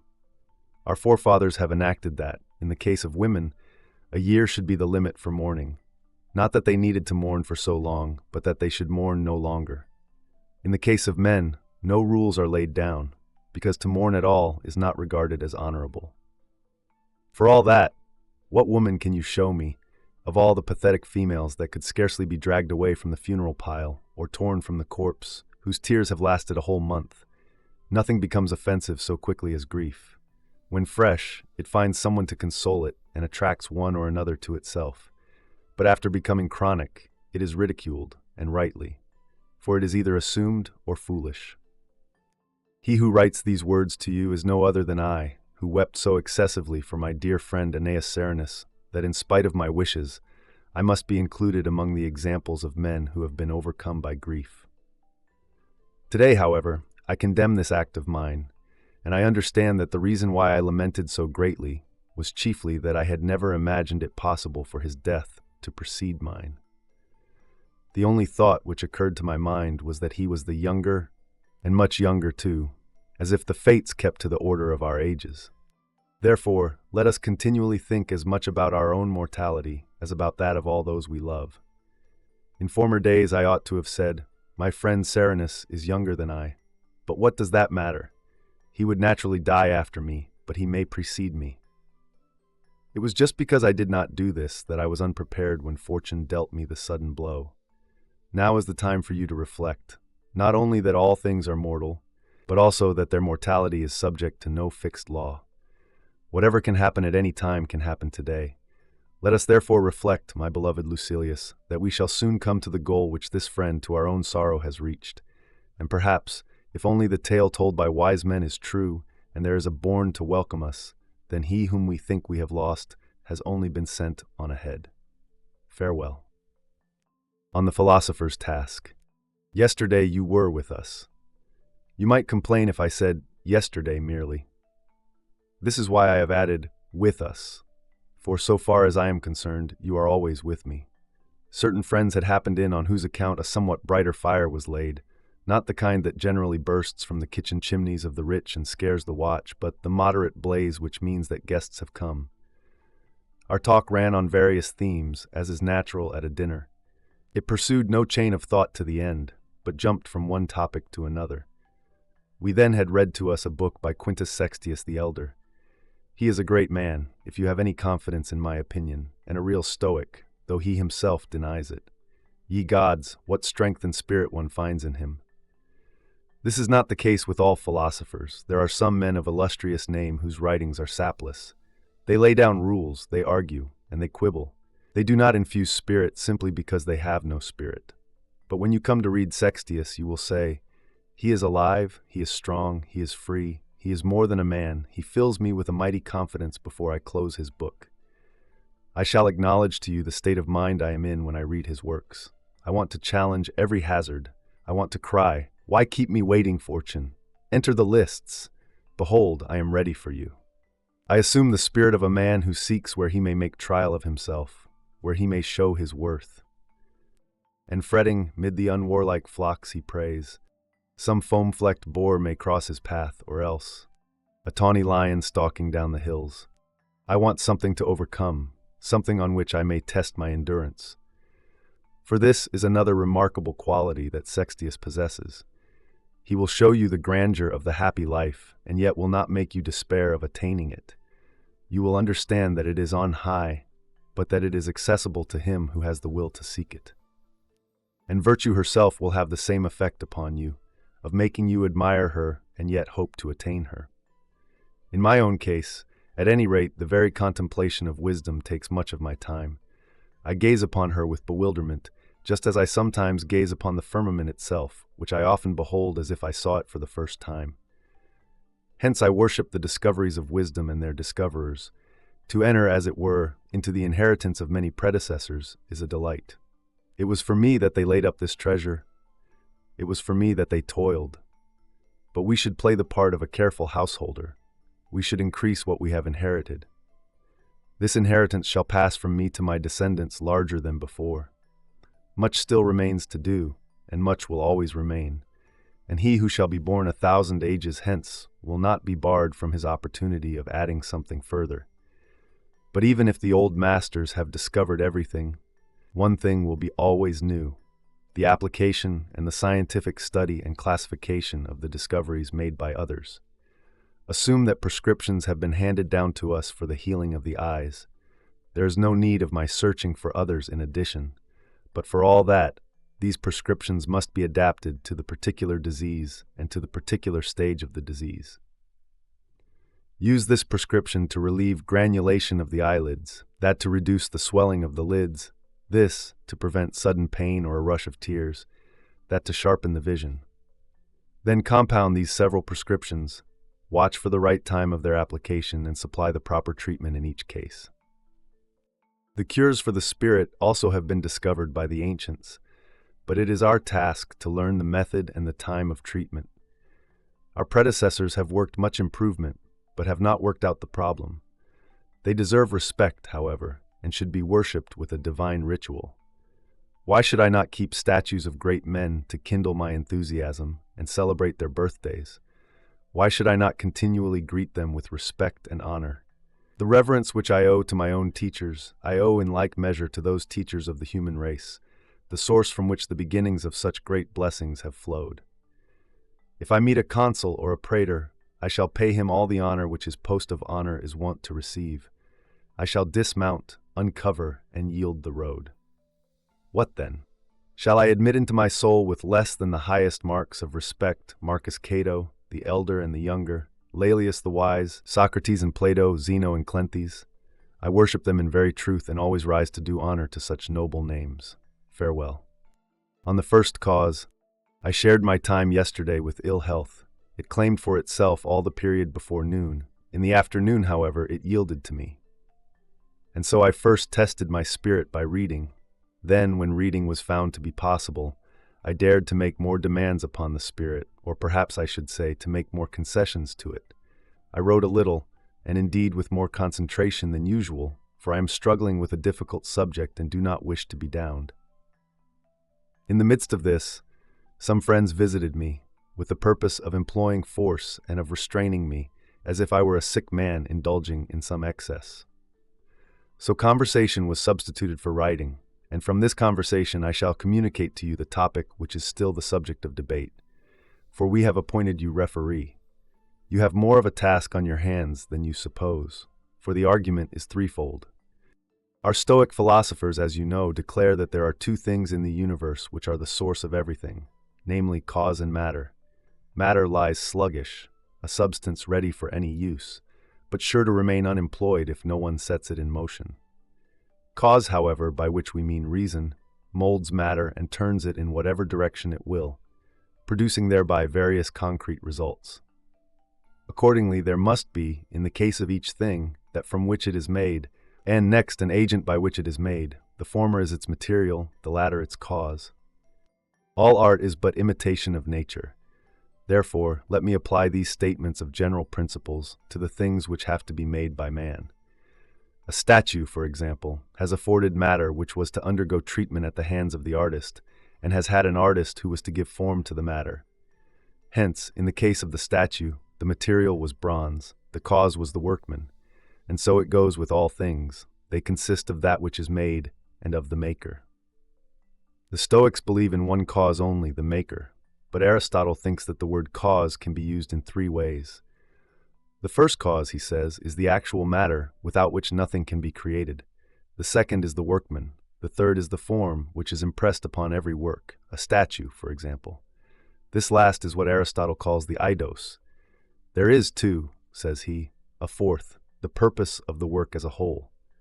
Now I shall show you what this last means. Bronze is the first cause of the statue, for it could never have been made unless there had been something from which it could be cast and molded. The second cause is the artist, for without the skilled hands of a workman that bronze could not have been shaped to the outlines of the statue. The third cause is the form, inasmuch as our statue could never be called the lance-bearer or the boy binding his hair, had not this special shape been stamped upon it. The fourth cause is the purpose of the work, for if this purpose had not existed, the statue would not have been made. Now what is this purpose? It is that which attracted the artist, which he followed when he made the statue. It may have been money, if he has made it for sale, or renown, if he has worked for reputation, or religion, if he has wrought it as a gift for a temple. Therefore, this also is a cause contributing towards the making of the statue. Or do you think that we should avoid including, among the causes of a thing which has been made, that element without which the thing in question would not have been made? To these four, Plato adds a fifth cause, the pattern which he himself calls the idea, for it is this that the artist gazed upon when he created the work which he had decided to carry out. Now it makes no difference whether he has this pattern outside himself, that he may direct his glance to it, or within himself, conceived and placed there by himself. God has within himself these patterns of all things, and his mind comprehends the harmonies and the measures of the whole totality of things which are to be carried out. He is filled with these shapes which Plato calls the ideas, imperishable, unchangeable, not subject to decay. And therefore, though men die, humanity itself, or the idea of man, according to which man is molded, lasts on, and though men toil and perish, it suffers no change. Accordingly, there are 5 causes, as Plato says: the material, the agent, the makeup, the model, and the end in view. Last comes the result of all these. Just as in the case of the statue, to go back to the figure with which we began, the material is the bronze, the agent is the artist, the makeup is the form which is adapted to the material, the model is the pattern imitated by the agent, the end in view is the purpose in the maker's mind, and finally, the result of all these is the statue itself. The universe also, in Plato's opinion, possesses all these elements. The agent is God, the source, matter, the form, the shape, and the arrangement of the visible world. The pattern is doubtless the model according to which God has made this great and most beautiful creation. The purpose is his object in so doing. Do you ask what God's purpose is? It is goodness.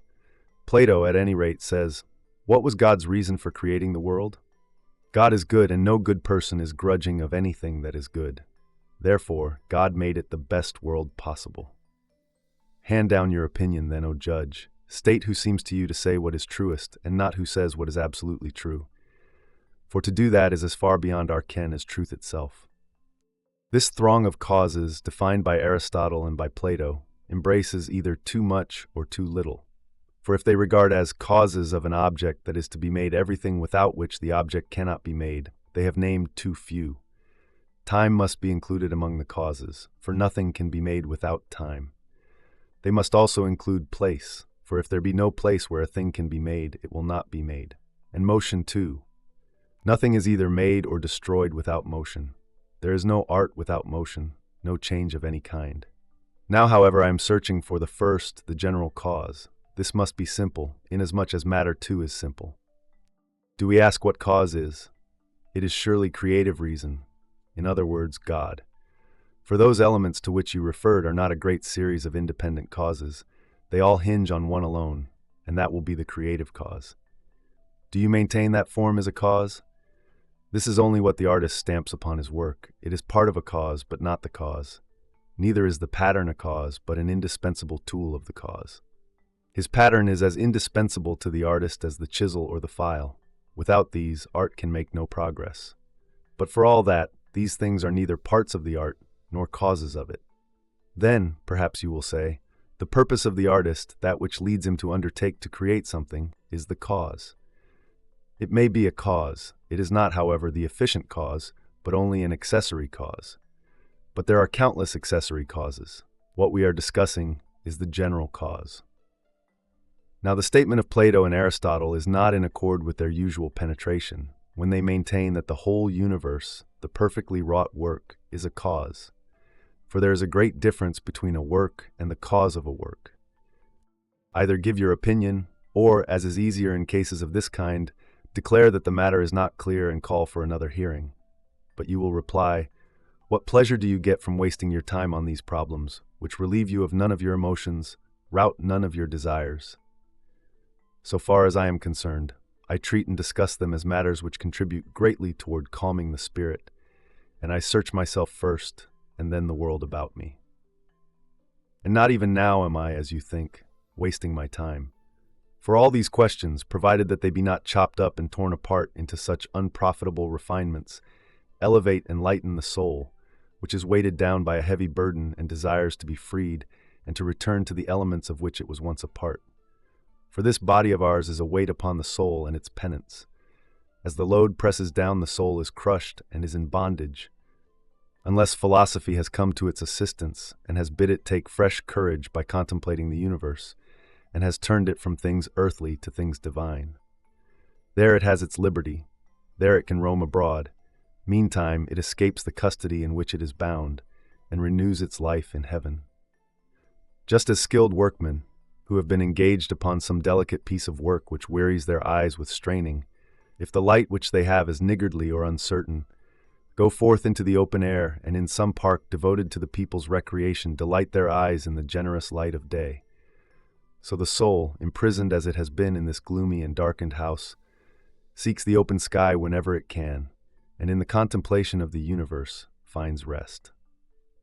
The wise man, the seeker after wisdom, is bound closely indeed to his body, but he is an absentee so far as his better self is concerned, and he concentrates his thoughts upon lofty things. Bound, so to speak, to his oath of allegiance, he regards the period of life as his term of service. He is so trained that he neither loves nor hates life. He endures a mortal lot, although he knows that an ampler lot is in store for him. Do you forbid me to contemplate the universe? Do you compel me to withdraw from the whole and restrict me to a part?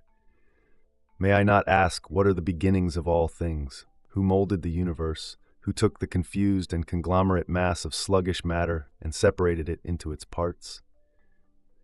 May I not inquire, who is the master builder of this universe? How the mighty bulk was brought under the control of law and order? Who gathered together the scattered atoms? Who separated the disordered elements and assigned an outward form to elements that lay in one vast shapelessness? Or whence came all the expanse of light? And whether is it fire, or even brighter than fire? Am I not to ask these questions? Must I be ignorant of the heights whence I have descended? Whether I am to see this world but once, or to be born many times? What is my destination afterwards? What abode awaits my soul on its release from the laws of slavery among men? Do you forbid me to have a share in heaven? In other words, do you bid me live with my head bowed down? No, I am above such an existence. I was born to a greater destiny than to be a mere chattel of my body, and I regard this body as nothing but a chain which manacles my freedom. Therefore, I offer it as a sort of buffer to fortune, and shall allow no wound to penetrate through to my soul. For my body is the only part of me which can suffer injury. In this dwelling, which is exposed to peril, my soul lives free. Never shall this flesh drive me to feel fear, or to assume any pretense that is unworthy of a good man. Never shall I lie in order to honor this petty body. When it seems proper, I shall sever my connection with it. And at present, while we are bound together, our alliance shall nevertheless not be one of equality. The soul shall bring all quarrels before its own tribunal. To despise our bodies is sure freedom. To return to our subject, this freedom will be greatly helped by the contemplation of which we were just speaking. All things are made up of matter and of God. God controls matter, which encompasses him and follows him as its guide and leader. And that which creates, in other words, God, is more powerful and precious than matter, which is acted upon by God. God's place in the universe corresponds to the soul's relation to man. World matter corresponds to our mortal body. Therefore, let the lower serve the higher. Let us be brave in the face of hazards. Let us not fear wrongs or wounds or bonds or poverty.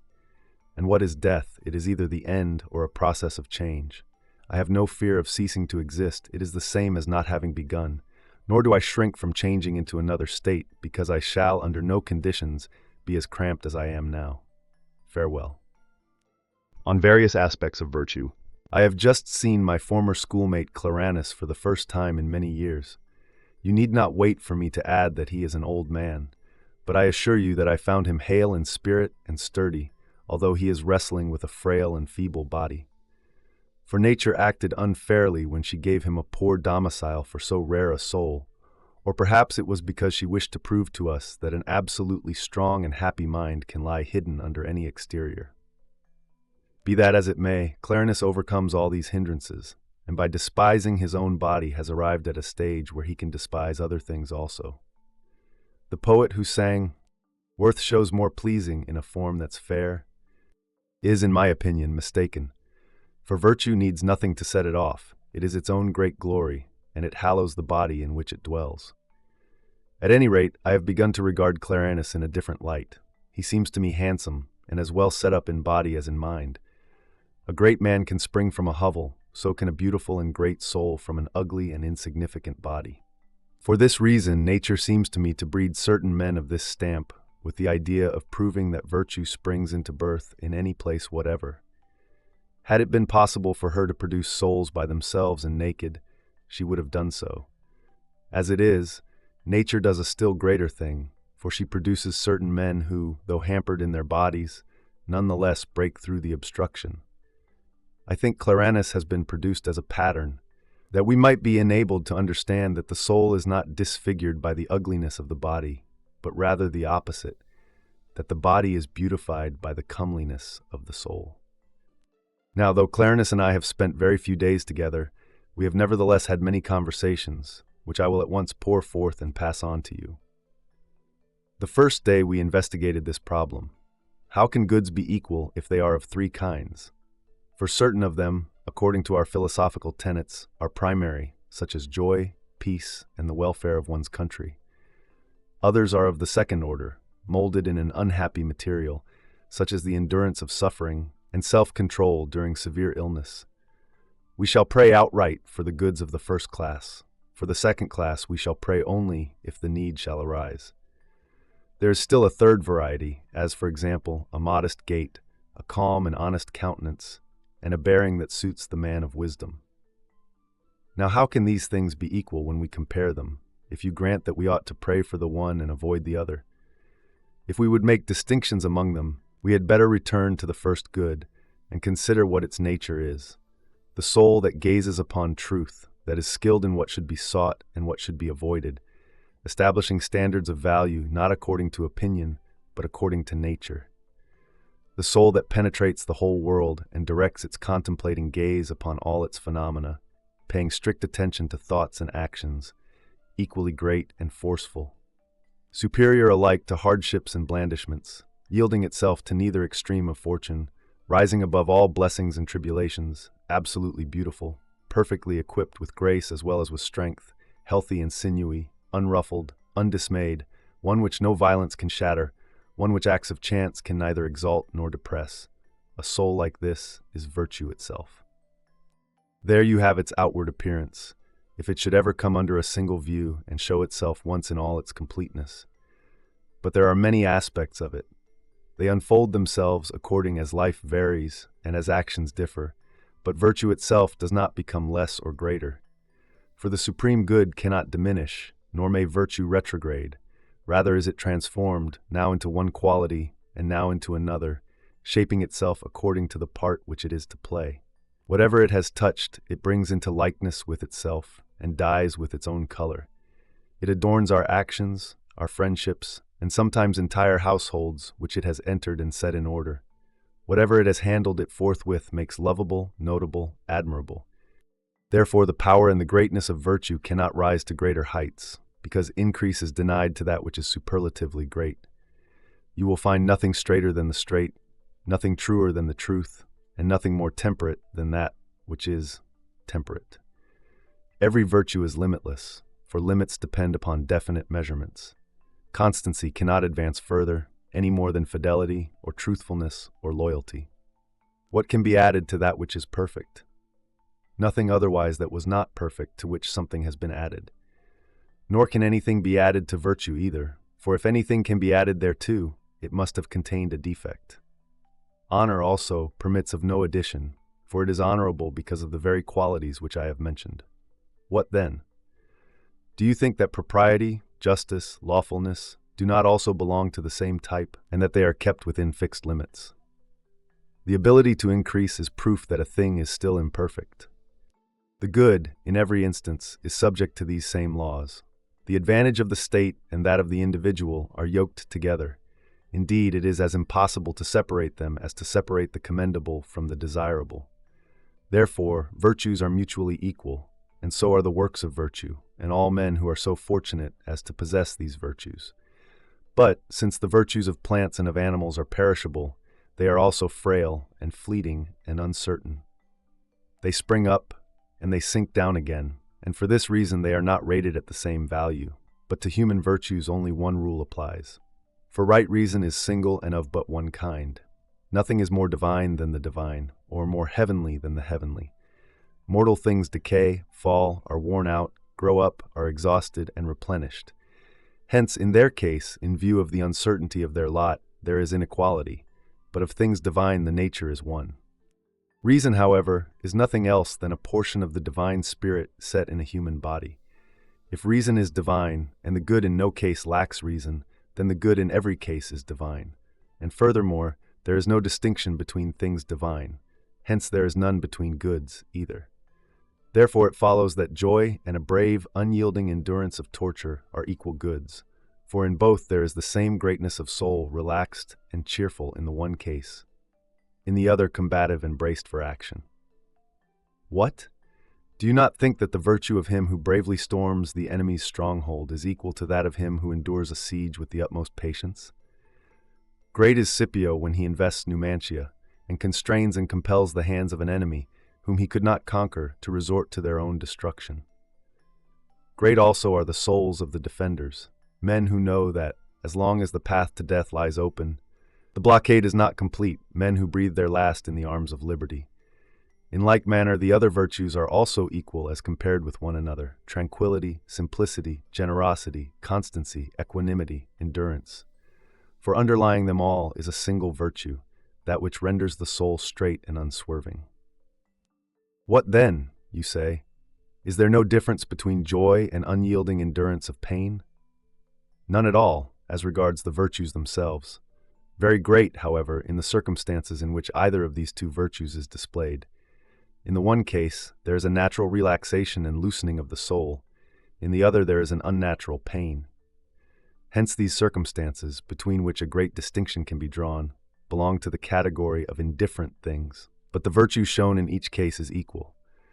Virtue is not changed by the matter with which it deals. If the matter is hard and stubborn, it does not make the virtue worse.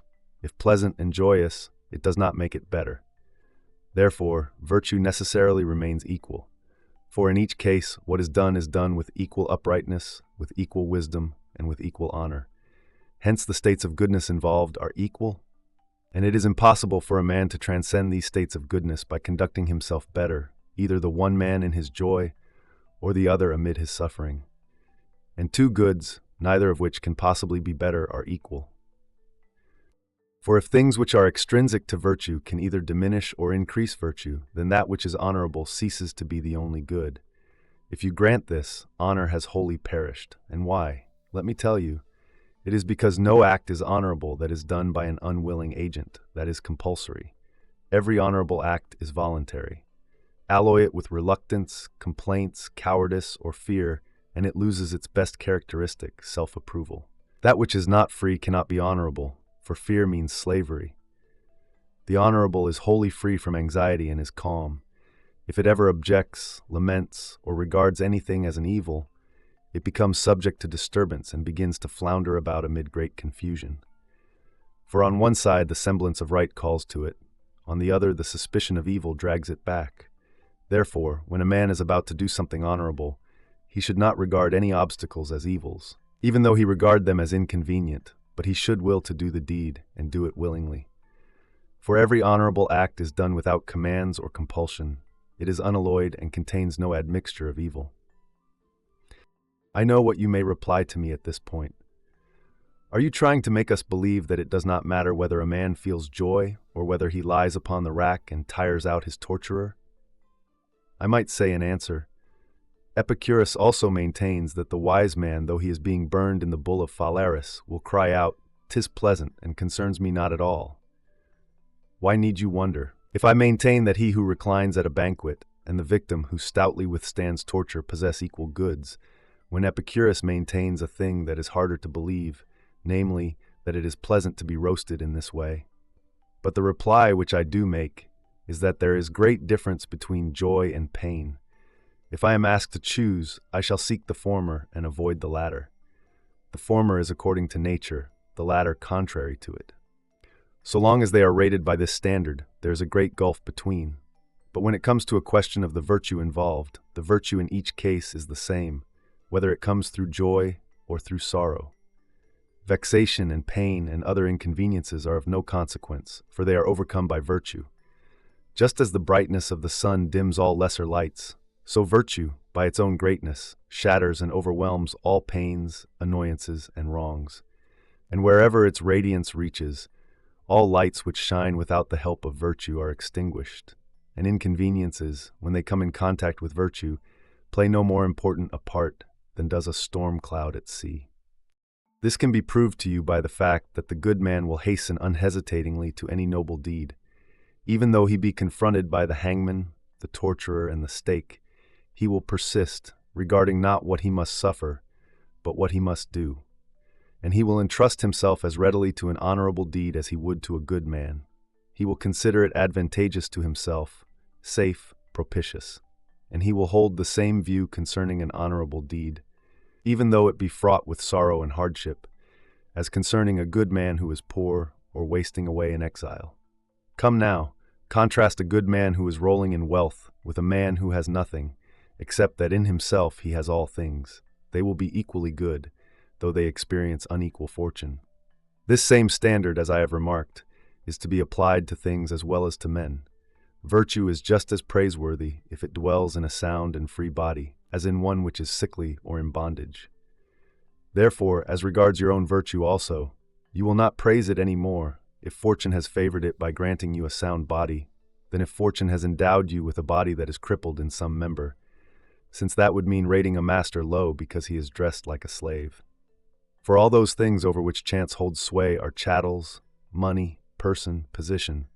They are weak, shifting, prone to perish, and of uncertain tenure. On the other hand, the works of virtue are free and unsubdued, neither more worthy to be sought when fortune treats them kindly, nor less worthy when any adversity weighs upon them. Now, friendship in the case of men corresponds to desirability in the case of things.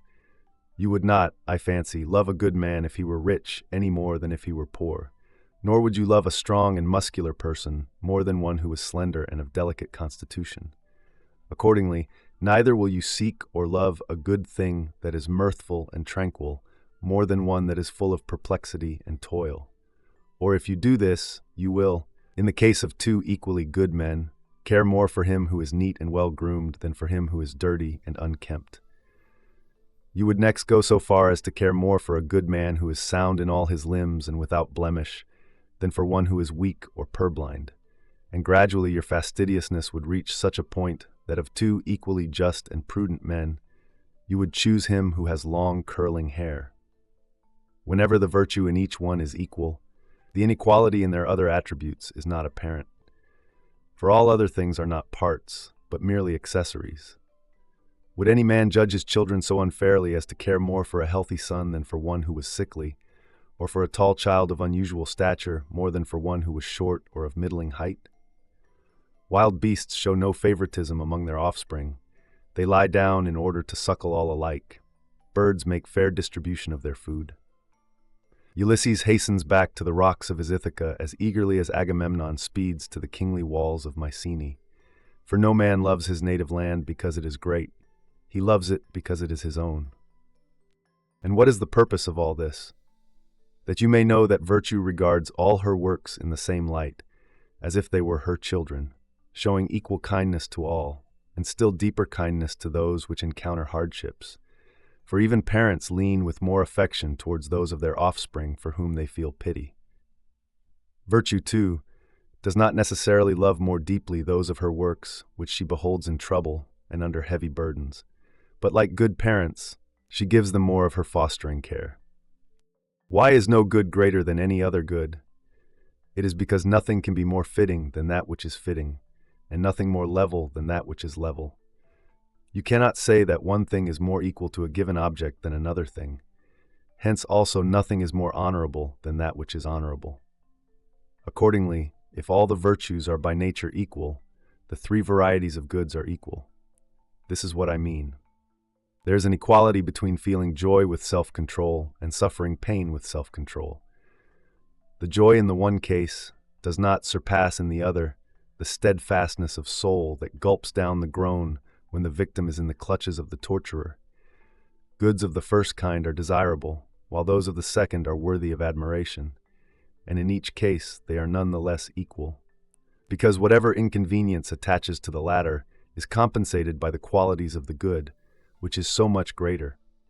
Any man who believes them to be unequal is turning away from the virtues themselves and is surveying mere externals. True goods have the same weight and the same width. The spurious sort contain much emptiness. Hence, when they are weighed in the balance, they are found wanting, although they look imposing and grand to the gaze. Yes, my dear Lucilius, the good which true reason approves is solid and everlasting. It strengthens the spirit and exalts it, so that it will always be on the heights. But those things which are thoughtlessly praised, and are goods in the opinion of the mob, merely puff us up with empty joy. And again, Those things which are feared as if they were evils merely inspire trepidation in men's minds, for the mind is disturbed by the semblance of danger, just as animals are disturbed. Hence it is without reason that both these things distract and sting the spirit. The one is not worthy of joy, nor the other of fear. It is reason alone that is unchangeable, that holds fast to its decisions. For reason is not a slave to the senses, but a ruler over them. Reason is equal to reason, as one straight line to another. Therefore virtue also is equal to virtue. Virtue is nothing else than right reason. All virtues are reasons. Reasons are reasons, if they are right reasons. If they are right, they are also equal. As reason is, so also are actions. Therefore all actions are equal. For since they resemble reason, they also resemble each other. Moreover, I hold that actions are equal to each other in so far as they are honorable and right actions. There will be, of course, great differences according as the material varies, as it becomes now broader and now narrower, now glorious and now base, now manifold in scope and now limited. However, that which is best in all these cases is equal. They are all honorable. In the same way, all good men, in so far as they are good, are equal. There are indeed differences of age. One is older, another younger. Of body, one is comely, another is ugly. Of fortune, this man is rich, that man poor. This one is influential, powerful, and well known to cities and peoples. That man is unknown to most and is obscure. But all, in respect of that wherein they are good, are equal. The senses do not decide upon things good and evil. They do not know what is useful and what is not useful. They cannot record their opinion unless they are brought face to face with a fact. They can neither see into the future nor recollect the past. And they do not know what results from what. But it is from such knowledge that a sequence and succession of actions is woven, and a unity of life is created, a unity which will proceed in a straight course. Reason, therefore, is the judge of good and evil. That which is foreign and external she regards as dross, and that which is neither good nor evil she judges as merely accessory, insignificant, and trivial. For all her good resides in the soul.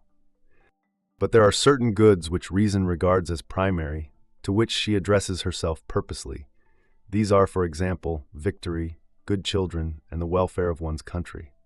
Certain others she regards as secondary. These become manifest only in adversity, for example, equanimity in enduring severe illness or exile.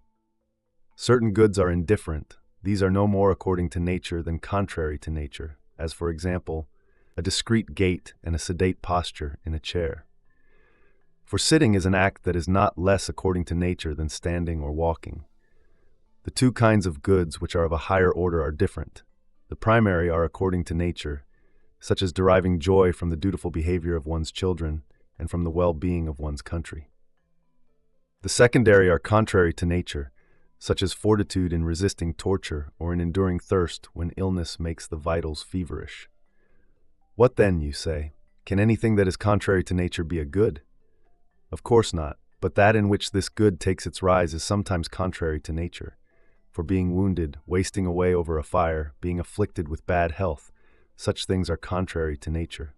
But it is in accordance with nature for a man to preserve an indomitable soul amid such distresses.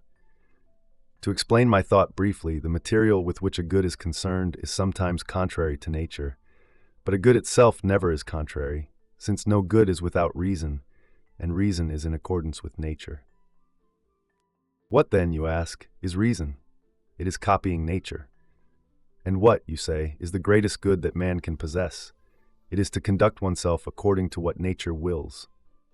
There is no doubt, says the objector, that peace affords more happiness when it has not been assailed than when it has been recovered at the cost of great slaughter. There is no doubt also, he continues, that health which has not been impaired affords more happiness than health which has been restored to soundness by means of force, as it were, and by endurance of suffering, after serious illnesses that threaten life itself. And similarly, there will be no doubt that joy is a greater good than a soul's struggle to endure to the bitter end the torments of wounds or burning at the stake. By no means. For things that result from hazard admit of wide distinctions, since they are rated according to their usefulness in the eyes of those who experience them. But with regard to goods, the only point to be considered is that they are in agreement with nature, and this is equal in the case of all goods. When at a meeting of the Senate we vote in favor of someone's motion, it cannot be said, A is more in accord with the motion than B. All alike vote for the same motion. I make the same statement with regard to virtues. They are all in accord with nature, and I make it with regard to goods also. They are all in accord with nature. One man dies young, another in old age, and still another in infancy, having enjoyed nothing more than a mere glimpse out into life. They have all been equally subject to death, even though death has permitted the one to proceed farther along the pathway of life, has cut off the life of the second in his flower, and has broken off the life of the third at its very beginning. Some get their release at the dinner table, others extend their sleep into the sleep of death. Some are blotted out during dissipation. Now contrast with these persons individuals who have been pierced by the sword, or bitten to death by snakes, or crushed in ruins, or tortured piecemeal out of existence by the prolonged twisting of their sinews. Some of these departures may be regarded as better, some as worse, but the act of dying is equal in all. The methods of ending life are different, but the end is one and the same. Death has no degrees of greater or less, for it has the same limit in all instances, the finishing of life. The same thing holds true, I assure you, concerning goods. You will find one amid circumstances of pure pleasure, another amid sorrow and bitterness. The one controls the favors of fortune, the other overcomes her onslaughts. Each is equally a good, although the one travels a level and easy road, and the other a rough road. And the end of them all is the same. They are goods, they are worthy of praise, they accompany virtue and reason. Virtue makes all the things that it acknowledges equal to one another. You need not wonder that this is one of our principles. We find mentioned in the works of Epicurus 2 goods, of which his supreme good, or blessedness, is composed, namely, a body free from pain and a soul free from disturbance. These goods, if they are complete, do not increase. For how can that which is complete increase? The body is, let us suppose, free from pain. What increase can there be to this absence of pain? The soul is composed and calm. What increase can there be to this tranquility? Just as fair weather, purified into the purest brilliancy, does not admit of a still greater degree of clearness, so, when a man takes care of his body and of his soul, weaving the texture of his good from both, his condition is perfect, and he has found the consummation of his prayers, if there is no commotion in his soul or pain in his body. Whatever delights fall to his lot, over and above these 2 things, do not increase his supreme good. They merely season it, so to speak, and add spice to it. For the absolute good of man's nature is satisfied with peace in the body and peace in the soul. I can show you at this moment in the writings of Epicurus a graded list of goods just like that of our own school. For there are some things, he declares, which he prefers should fall to his lot, such as bodily rest free from all inconvenience, and relaxation of the soul as it takes delight in the contemplation of its own goods. And there are other things which, though he would prefer that they did not happen, he nevertheless praises and approves. For example, the kind of resignation, in times of ill health and serious suffering, to which I alluded a moment ago, and which Epicurus displayed on that last and most blessed day of his life. For he tells us that he had to endure excruciating agony from a diseased bladder and from an ulcerated stomach, so acute that it permitted no increase of pain. And yet, he says, that day was none the less happy. And no man can spend such a day in happiness unless he possesses the supreme good. We therefore find mentioned, even by Epicurus, those goods which one would prefer not to experience, which, however, because circumstances have decided thus, must be welcomed and approved and placed on a level with the highest goods. We cannot say that the good which has rounded out a happy life, the good for which Epicurus rendered thanks in the last words he uttered, is not equal to the greatest. Allow me, excellent Lucilius, to utter a still bolder word. If any goods could be greater than others, I should prefer those which seem harsh to those which are mild and alluring, and should pronounce them greater. For it is more of an accomplishment to break one's way through difficulties than to keep joy within bounds. It requires the same use of reason, I am fully aware, for a man to endure prosperity well, and also to endure misfortune bravely. What man may be just as brave who sleeps in front of the ramparts without fear of danger when no enemy attacks the camp, as the man who, when the tendons of his legs have been severed, holds himself up on his knees, and does not let fall his weapons. But it is to the blood-stained soldier returning from the front that men cry, "Well done, thou hero!" And therefore I should bestow greater praise upon those goods that have stood trial and show courage, and have fought it out with fortune. Should I hesitate whether to give greater praise to the maimed and shriveled hand of Lucius than to the uninjured hand of the bravest man in the world? There stood Lucius, despising the enemy and despising the fire, and watched his hand as it dripped blood over the fire on his enemy's altar, until Porsenna, envying the fame of the hero whose punishment he was advocating, ordered the fire to be removed against the will of the victim. Why should I not reckon this good among the primary goods, and deem it in so far greater than those other goods which are unattended by danger and have made no trial of fortune, as it is a rarer thing to have overcome a foe with a hand lost than with a hand armed? What then, you say? Shall you desire this good for yourself? Of course I shall, for this is a thing that a man cannot achieve unless he can also desire it. Should I desire instead to be allowed to stretch out my limbs for my slaves to massage, or to have a woman, or a man changed into the likeness of a woman, pull my finger joints? I cannot help believing that Lucius was all the more lucky because he manipulated the flames as calmly as if he were holding out his hand to the manipulator. He had wiped out all his previous mistakes. He finished the war unarmed and maimed, and with that stump of a hand he conquered 2 kings. Farewell. On ill health and endurance of suffering. If I may begin with a commonplace remark, spring is gradually disclosing itself. But though it is rounding into summer, when you would expect hot weather, it is kept rather cool, and one cannot yet be sure of it, for it often slides back into winter weather. Do you wish to know how uncertain it still is? I do not yet trust myself to a bath which is absolutely cold. Even at this time I break its chill. You may say that this is no way to show the endurance either of heat or of cold. Very true, dear Lucilius, but at my time of life one is at length contented with the natural chill of the body. I can scarcely thaw out in the middle of summer. Accordingly, I spend most of the time bundled up, and I thank old age for keeping me fastened to my bed. Why should I not thank old age on this account? That which I ought not to wish to do, I lack the ability to do. Most of my converse is with books. Whenever your letters arrive, I imagine that I am with you, and I have the feeling that I am about to speak my answer, instead of writing it. Therefore, let us together investigate the nature of this problem of yours, just as if we were conversing with one another.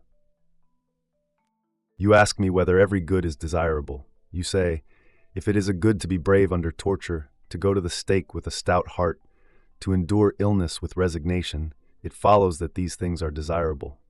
But I do not see that any of them is worth praying for. At any rate, I have as yet known of no man who has paid a vow by reason of having been cut to pieces by the rod, or twisted out of shape by the gout, or made taller by the rack. My dear Lucilius, you must distinguish between these cases. You will then comprehend that there is something in them that is to be desired. I should prefer to be free from torture, but if the time comes when it must be endured, I shall desire that I may conduct myself therein with bravery, honor, and courage. Of course, I prefer that war should not occur, but if war does occur, I shall desire that I may nobly endure the wounds, the starvation, and all that the exigency of war brings. Nor am I so mad as to crave illness, but if I must suffer illness, I shall desire that I may do nothing which shows lack of restraint, and nothing that is unmanly. The conclusion is, not that hardships are desirable, but that virtue is desirable, which enables us patiently to endure hardships. Certain of our school think that, of all such qualities, a stout endurance is not desirable, though not to be deprecated either, because we ought to seek by prayer only the good which is unalloyed, peaceful, and beyond the reach of trouble. Personally, I do not agree with them. And why? First, because it is impossible for anything to be good without being also desirable. Because again, if virtue is desirable, and if nothing that is good lacks virtue, then everything good is desirable. And lastly, because a brave endurance even under torture is desirable. At this point I ask you, is not bravery desirable? And yet bravery despises and challenges danger. The most beautiful and most admirable part of bravery is that it does not shrink from the stake, advances to meet wounds, and sometimes does not even avoid the spear, but meets it with opposing breast. If bravery is desirable, so is patient endurance of torture. For this is a part of bravery.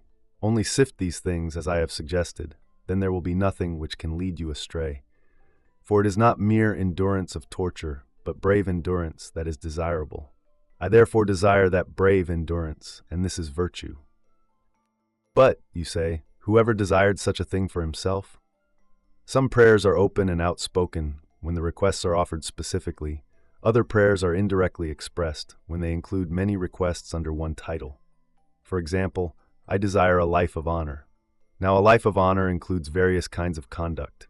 It may include the chest in which Regulus was confined, or the wound of Cato, which was torn open by Cato's own hand, or the exile of Rutilius, or the cup of poison which removed Socrates from Gaol to heaven. Accordingly, in praying for a life of honor, I have prayed also for those things without which, on some occasions, life cannot be honorable.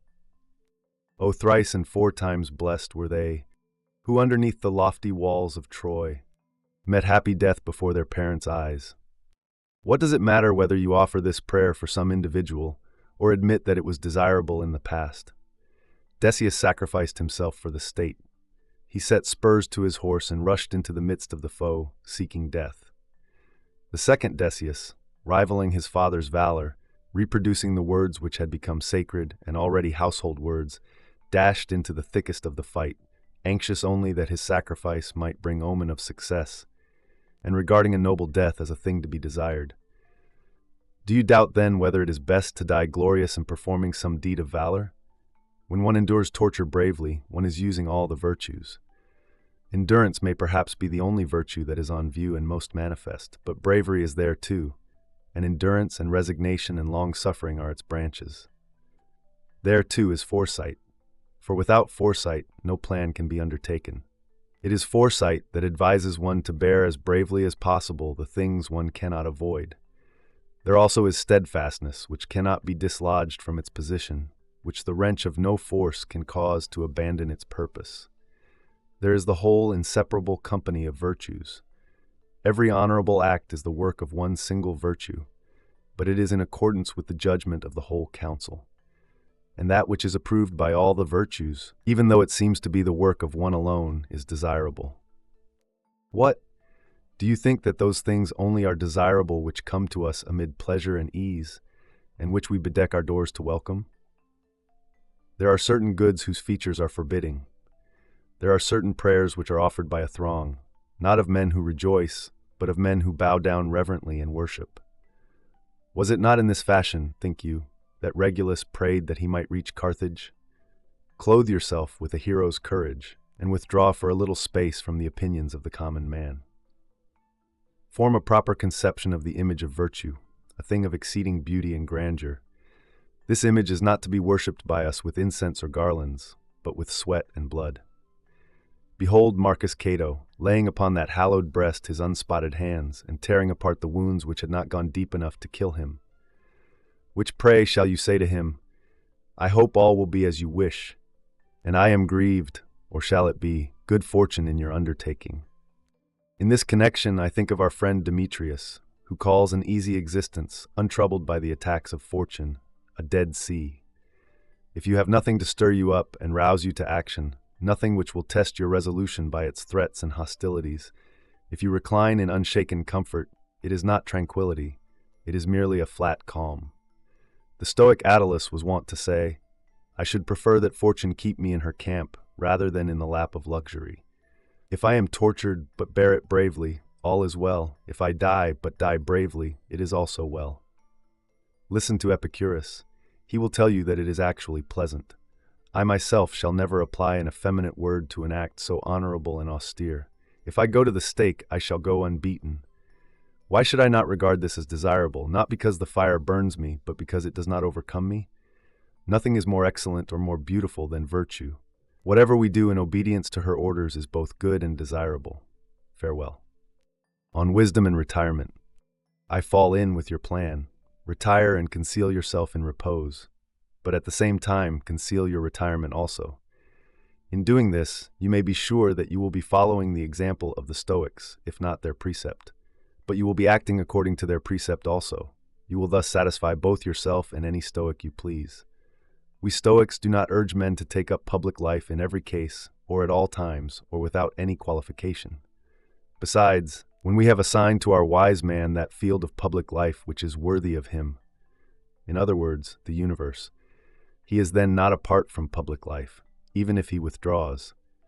Nay, perhaps he has abandoned only one little corner thereof, and has passed over into greater and wider regions. And when he has been set in the heavens, he understands how lowly was the place in which he sat when he mounted the curule chair or the judgment seat. Lay this to heart, that the wise man is never more active in affairs than when things divine as well as things human have come within his ken. I now return to the advice which I set out to give you, that you keep your retirement in the background. There is no need to fasten a placard upon yourself with the words philosopher and quietist. Give your purpose some other name. Call it ill health and bodily weakness, or mere laziness. To boast of our retirement is but idle self-seeking. Certain animals hide themselves from discovery by confusing the marks of their footprints in the neighborhood of their lairs. You should do the same. Otherwise, there will always be someone dogging your footsteps. Many men pass by that which is visible and peer after things hidden and concealed. A locked room invites the thief. Things which lie in the open appear cheap. The housebreaker passes by that which is exposed to view. This is the way of the world, and the way of all ignorant men. They crave to burst in upon hidden things. It is therefore best not to vaunt one's retirement. It is, however, a sort of vaunting to make too much of one's concealment and of one's withdrawal from the sight of men. So-and-so has gone into his retreat at Tarentum. That other man has shut himself up at Naples. This third person for many years has not crossed the threshold of his own house. To advertise one's retirement is to collect a crowd. When you withdraw from the world, your business is to talk with yourself, not to have men talk about you. But what shall you talk about? Do just what people are fond of doing when they talk about their neighbors. Speak ill of yourself when by yourself. Then you will become accustomed both to speak and to hear the truth. Above all, however, ponder that which you come to feel is your greatest weakness. Each man knows best the defects of his own body, and so one relieves his stomach by vomiting, another props it up by frequent eating, another drains and purges his body by periodic fasting. Those whose feet are visited by pain abstain either from wine or from the bath. In general, men who are careless in other respects go out of their way to relieve the disease which frequently afflicts them. So it is with our souls. There are in them certain parts which are, so to speak, on the sick list, and to these parts the cure must be applied. What then am I myself doing with my leisure? I am trying to cure my own sores. If I were to show you a swollen foot, or an inflamed hand, or some shriveled sinews in a withered leg, you would permit me to lie quiet in one place and to apply lotions to the diseased member. But my trouble is greater than any of these, and I cannot show it to you. The abscess, or ulcer, is deep within my breast. Pray, do not commend me. Do not say, "What a great man! He has learned to despise all things. Condemning the madnesses of man's life, he has made his escape." I have condemned nothing except myself. There is no reason why you should desire to come to me for the sake of making progress. You are mistaken if you think that you will get any assistance from this quarter. It is not a physician that dwells here, but a sick man. I would rather have you say, on leaving my presence, "I used to think him a happy man and a learned one, and I had pricked up my ears to hear him, but I have been defrauded. I have seen nothing, heard nothing which I craved and which I came back to hear." If you feel thus and speak thus, some progress has been made. I prefer you to pardon rather than envy my retirement. Then you say, "Is it retirement, Seneca, that you are recommending to me? You will soon be falling back upon the maxims of Epicurus." I do recommend retirement to you, but only that you may use it for greater and more beautiful activities than those which you have resigned, to knock at the haughty doors of the influential, to make alphabetical lists of childless old men, to wield the highest authority in public life. This kind of power exposes you to hatred, is short-lived, and, if you rate it at its true value, is tawdry. One man shall be far ahead of me as regards his influence in public life, another in salary as an army officer, and in the position which results from this, another in the throng of his clients. But it is worth while to be outdone by all these men, provided that I myself can outdo fortune. And I am no match for her in the throng. She has the greater backing. Would that in earlier days you had been minded to follow this purpose. Would that we were not discussing the happy life in plain view of death. But even now let us have no delay. For now we can take the word of experience, which tells us that there are many superfluous and hostile things. For this we should long since have taken the word of reason. Let us do what men are wont to do when they are late in setting forth, and wish to make up for lost time by increasing their speed. Let us ply the spur. Our time of life is the best possible for these pursuits, for the period of boiling and foaming is now past. The faults that were uncontrolled in the first fierce heat of youth are now weakened, and but little further effort is needed to extinguish them. And when, you ask, will that profit you which you do not learn until your departure, and how will it profit you? Precisely in this way that I shall depart a better man. You need not think, however, that any time of life is more fitted to the attainment of a sound mind than that which has gained the victory over itself by many trials and by long and oft-repeated regret for past mistakes, and its passions assuaged, has reached a state of health. This is indeed the time to have acquired this good. He who has attained wisdom in his old age has attained it by his years. Farewell. On rest and restlessness. I do not like you to change your headquarters and scurry about from one place to another. My reasons are, first, that such frequent flitting means an unsteady spirit, and the spirit cannot through retirement grow into unity unless it has ceased from its inquisitiveness and its wanderings. To be able to hold your spirit in check, you must first stop the runaway flight of the body.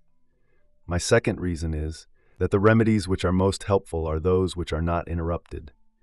You should not allow your quiet, or the oblivion to which you have consigned your former life, to be broken into. Give your eyes time to unlearn what they have seen, and your ears to grow accustomed to more wholesome words.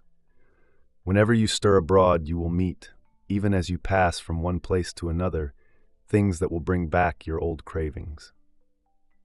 Just as he who tries to be rid of an old love must avoid every reminder of the person once held dear, for nothing grows again so easily as love, similarly, he who would lay aside his desire for all the things which he used to crave so passionately must turn away both eyes and ears from the objects which he has abandoned. The emotions soon return to the attack. At every turn they will notice before their eyes an object worth their attention. There is no evil that does not offer inducements. Avarice promises money, luxury, a varied assortment of pleasures, ambition, a purple robe and applause, and the influence which results from applause, and all that influence can do. Vices tempt you by the rewards which they offer, but in the life of which I speak, you must live without being paid. Scarcely will a whole lifetime suffice to bring our vices into subjection and to make them accept the yoke, swollen as they are by long-continued indulgence, and still less if we cut into our brief span by any interruptions. Even constant care and attention can scarcely bring any one undertaking to full completion. If you will give ear to my advice, ponder and practice this, how to welcome death, or even, if circumstances commend that course, to invite it. There is no difference whether death comes to us or whether we go to death. Make yourself believe that all ignorant men are wrong when they say, it is a beautiful thing to die one's own death. But there is no man who does not die his own death. What is more, you may reflect on this thought. No one dies except on his own day. You are throwing away none of your own time, for what you leave behind does not belong to you. Farewell.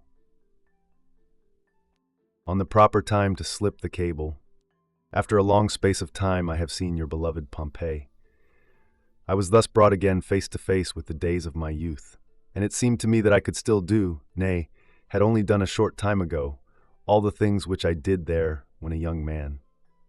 We have sailed past life, Lucilius, as if we were on a voyage, and just as when at sea, to quote from our poet Virgil, lands and towns are left astern, even so, on this journey where time flies with the greatest speed, we put below the horizon first our boyhood and then our youth, and then the space which lies between young manhood and middle age and borders on both, and next the best years of old age itself.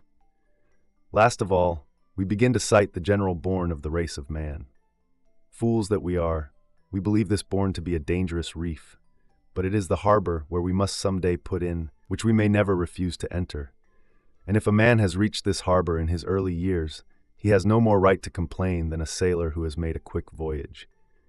For some sailors, as you know, are tricked and held back by sluggish winds, and grow weary and sick of the slow-moving calm, while others are carried quickly home by steady gales. You may consider that the same thing happens to us. Life has carried some men with the greatest rapidity to the harbor they were bound to reach even if they tarried on the way, while others it has fretted and harassed. To such a life, as you are aware, one should not always cling. For mere living is not a good, but living well. Accordingly, the wise man will live as long as he ought, not as long as he can. He will mark in what place, with whom, and how he is to conduct his existence, and what he is about to do. He always reflects concerning the quality and not the quantity of his life. As soon as there are many events in his life that give him trouble and disturb his peace of mind, he sets himself free. And this privilege is his, not only when the crisis is upon him, but as soon as fortune seems to be playing him false. Then he looks about carefully and sees whether he ought or ought not to end his life on that account. He holds that it makes no difference to him whether his taking off be natural or self-inflicted, whether it comes later or earlier. He does not regard it with fear, as if it were a great loss, for no man can lose very much when but a driblet remains. It is not a question of dying earlier or later, but of dying well or ill, and dying well means escape from the danger of living ill. That is why I regard the words of the well-known Rhodian as most unmanly.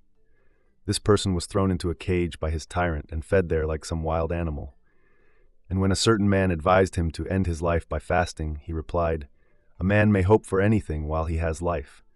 This may be true, but life is not to be purchased at any price.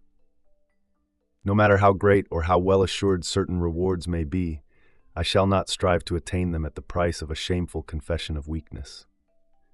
Shall I reflect that fortune has all power over one who lives, rather than reflect that she has no power over one who knows how to die? There are times, nevertheless, when a man, even though certain death impends, and he knows that torture is in store for him, will refrain from lending a hand to his own punishment.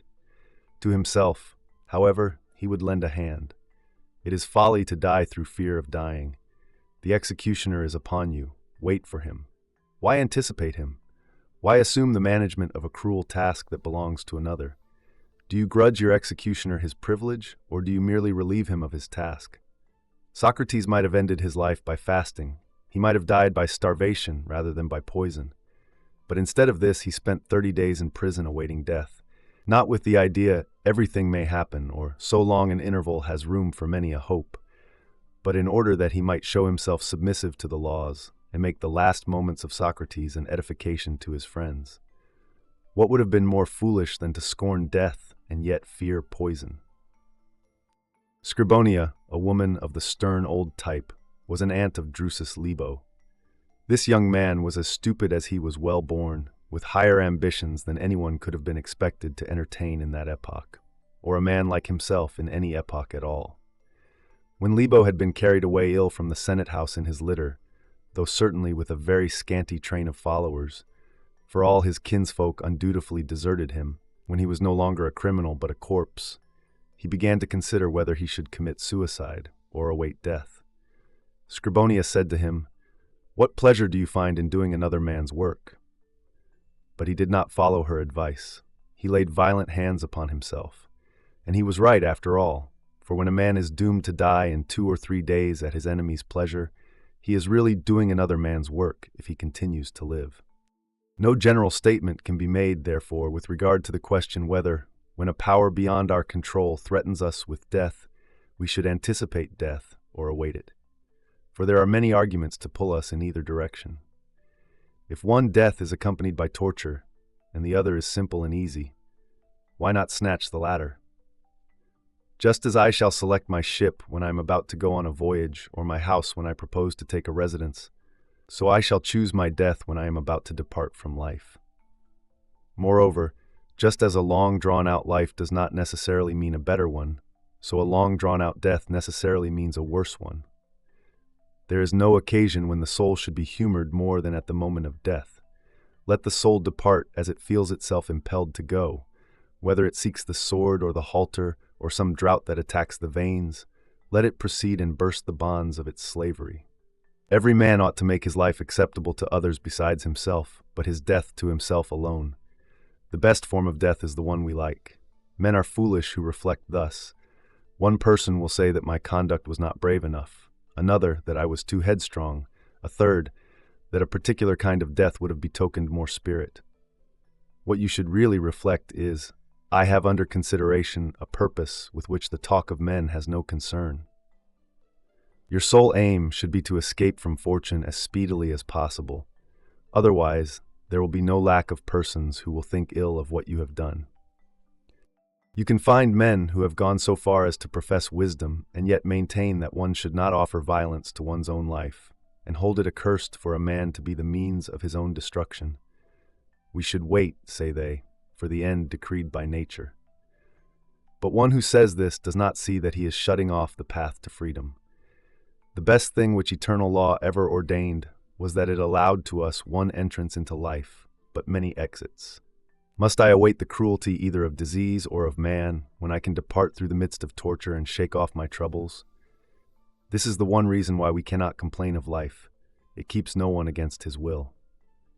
Humanity is well situated, because no man is unhappy except by his own fault. Live, if you so desire. If not, you may return to the place whence you came. You have often been cupped in order to relieve headaches. You have had veins cut for the purpose of reducing your weight. If you would pierce your heart, a gaping wound is not necessary. A lancet will open the way to that great freedom, and tranquility can be purchased at the cost of a pinprick. What, then, is it which makes us lazy and sluggish? None of us reflects that someday he must depart from this house of life. Just so old tenants are kept from moving by fondness for a particular place and by custom, even in spite of ill treatment. Would you be free from the restraint of your body? Live in it as if you were about to leave it. Keep thinking of the fact that someday you will be deprived of this tenure. Then you will be more brave against the necessity of departing. But how will a man take thought of his own end if he craves all things without end? And yet there is nothing so essential for us to consider. For our training in other things is perhaps superfluous. Our souls have been made ready to meet poverty, but our riches have held out. We have armed ourselves to scorn pain, but we have had the good fortune to possess sound and healthy bodies, and so have never been forced to put this virtue to the test. We have taught ourselves to endure bravely the loss of those we love, but fortune has preserved to us all whom we loved. It is in this one matter only that the day will come which will require us to test our training. You need not think that none but great men have had the strength to burst the bonds of human servitude. You need not believe that this cannot be done except by a Cato, who with his hand dragged forth the spirit which he had not succeeded in freeing by the sword. Nay, men of the meanest lot in life have by a mighty impulse escaped to safety, and when they were not allowed to die at their own convenience, or to suit themselves in their choice of the instruments of death, they have snatched up whatever was lying ready to hand, and by sheer strength have turned objects which were by nature harmless into weapons of their own. For example, there was lately in a training school for wild beast gladiators a German who was making ready for the morning exhibition. He withdrew in order to relieve himself, the only thing which he was allowed to do in secret and without the presence of a guard. While so engaged, he seized the stick of wood, tipped with a sponge, which was devoted to the vilest uses, and stuffed it just as it was down his throat. Thus he blocked up his windpipe and choked the breath from his body. That was truly to insult death. Yes, indeed, it was not a very elegant or becoming way to die, but what is more foolish than to be over-nice about dying? What a brave fellow! He surely deserved to be allowed to choose his fate. How bravely he would have wielded a sword! With what courage he would have hurled himself into the depths of the sea or down a precipice. Cut off from resources on every hand, he yet found a way to furnish himself with death and with a weapon for death.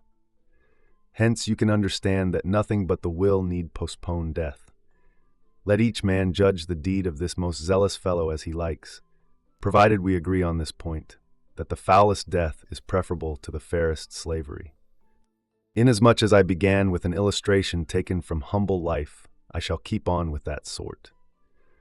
For men will make greater demands upon themselves if they see that death can be despised even by the most despised class of men. The Catos, the Scipios, and the others whose names we are wont to hear with admiration, we regard as beyond the sphere of imitation. But I shall now prove to you that the virtue of which I speak is found as frequently in the gladiators, training school as among the leaders in a civil war. Lately, a gladiator who had been sent forth to the morning exhibition was being conveyed in a cart along with the other prisoners.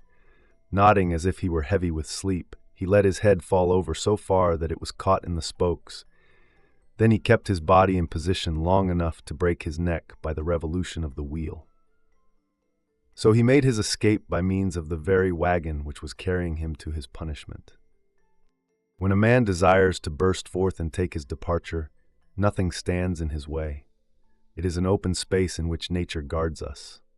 When our plight is such as to permit it, we may look about us for an easy exit.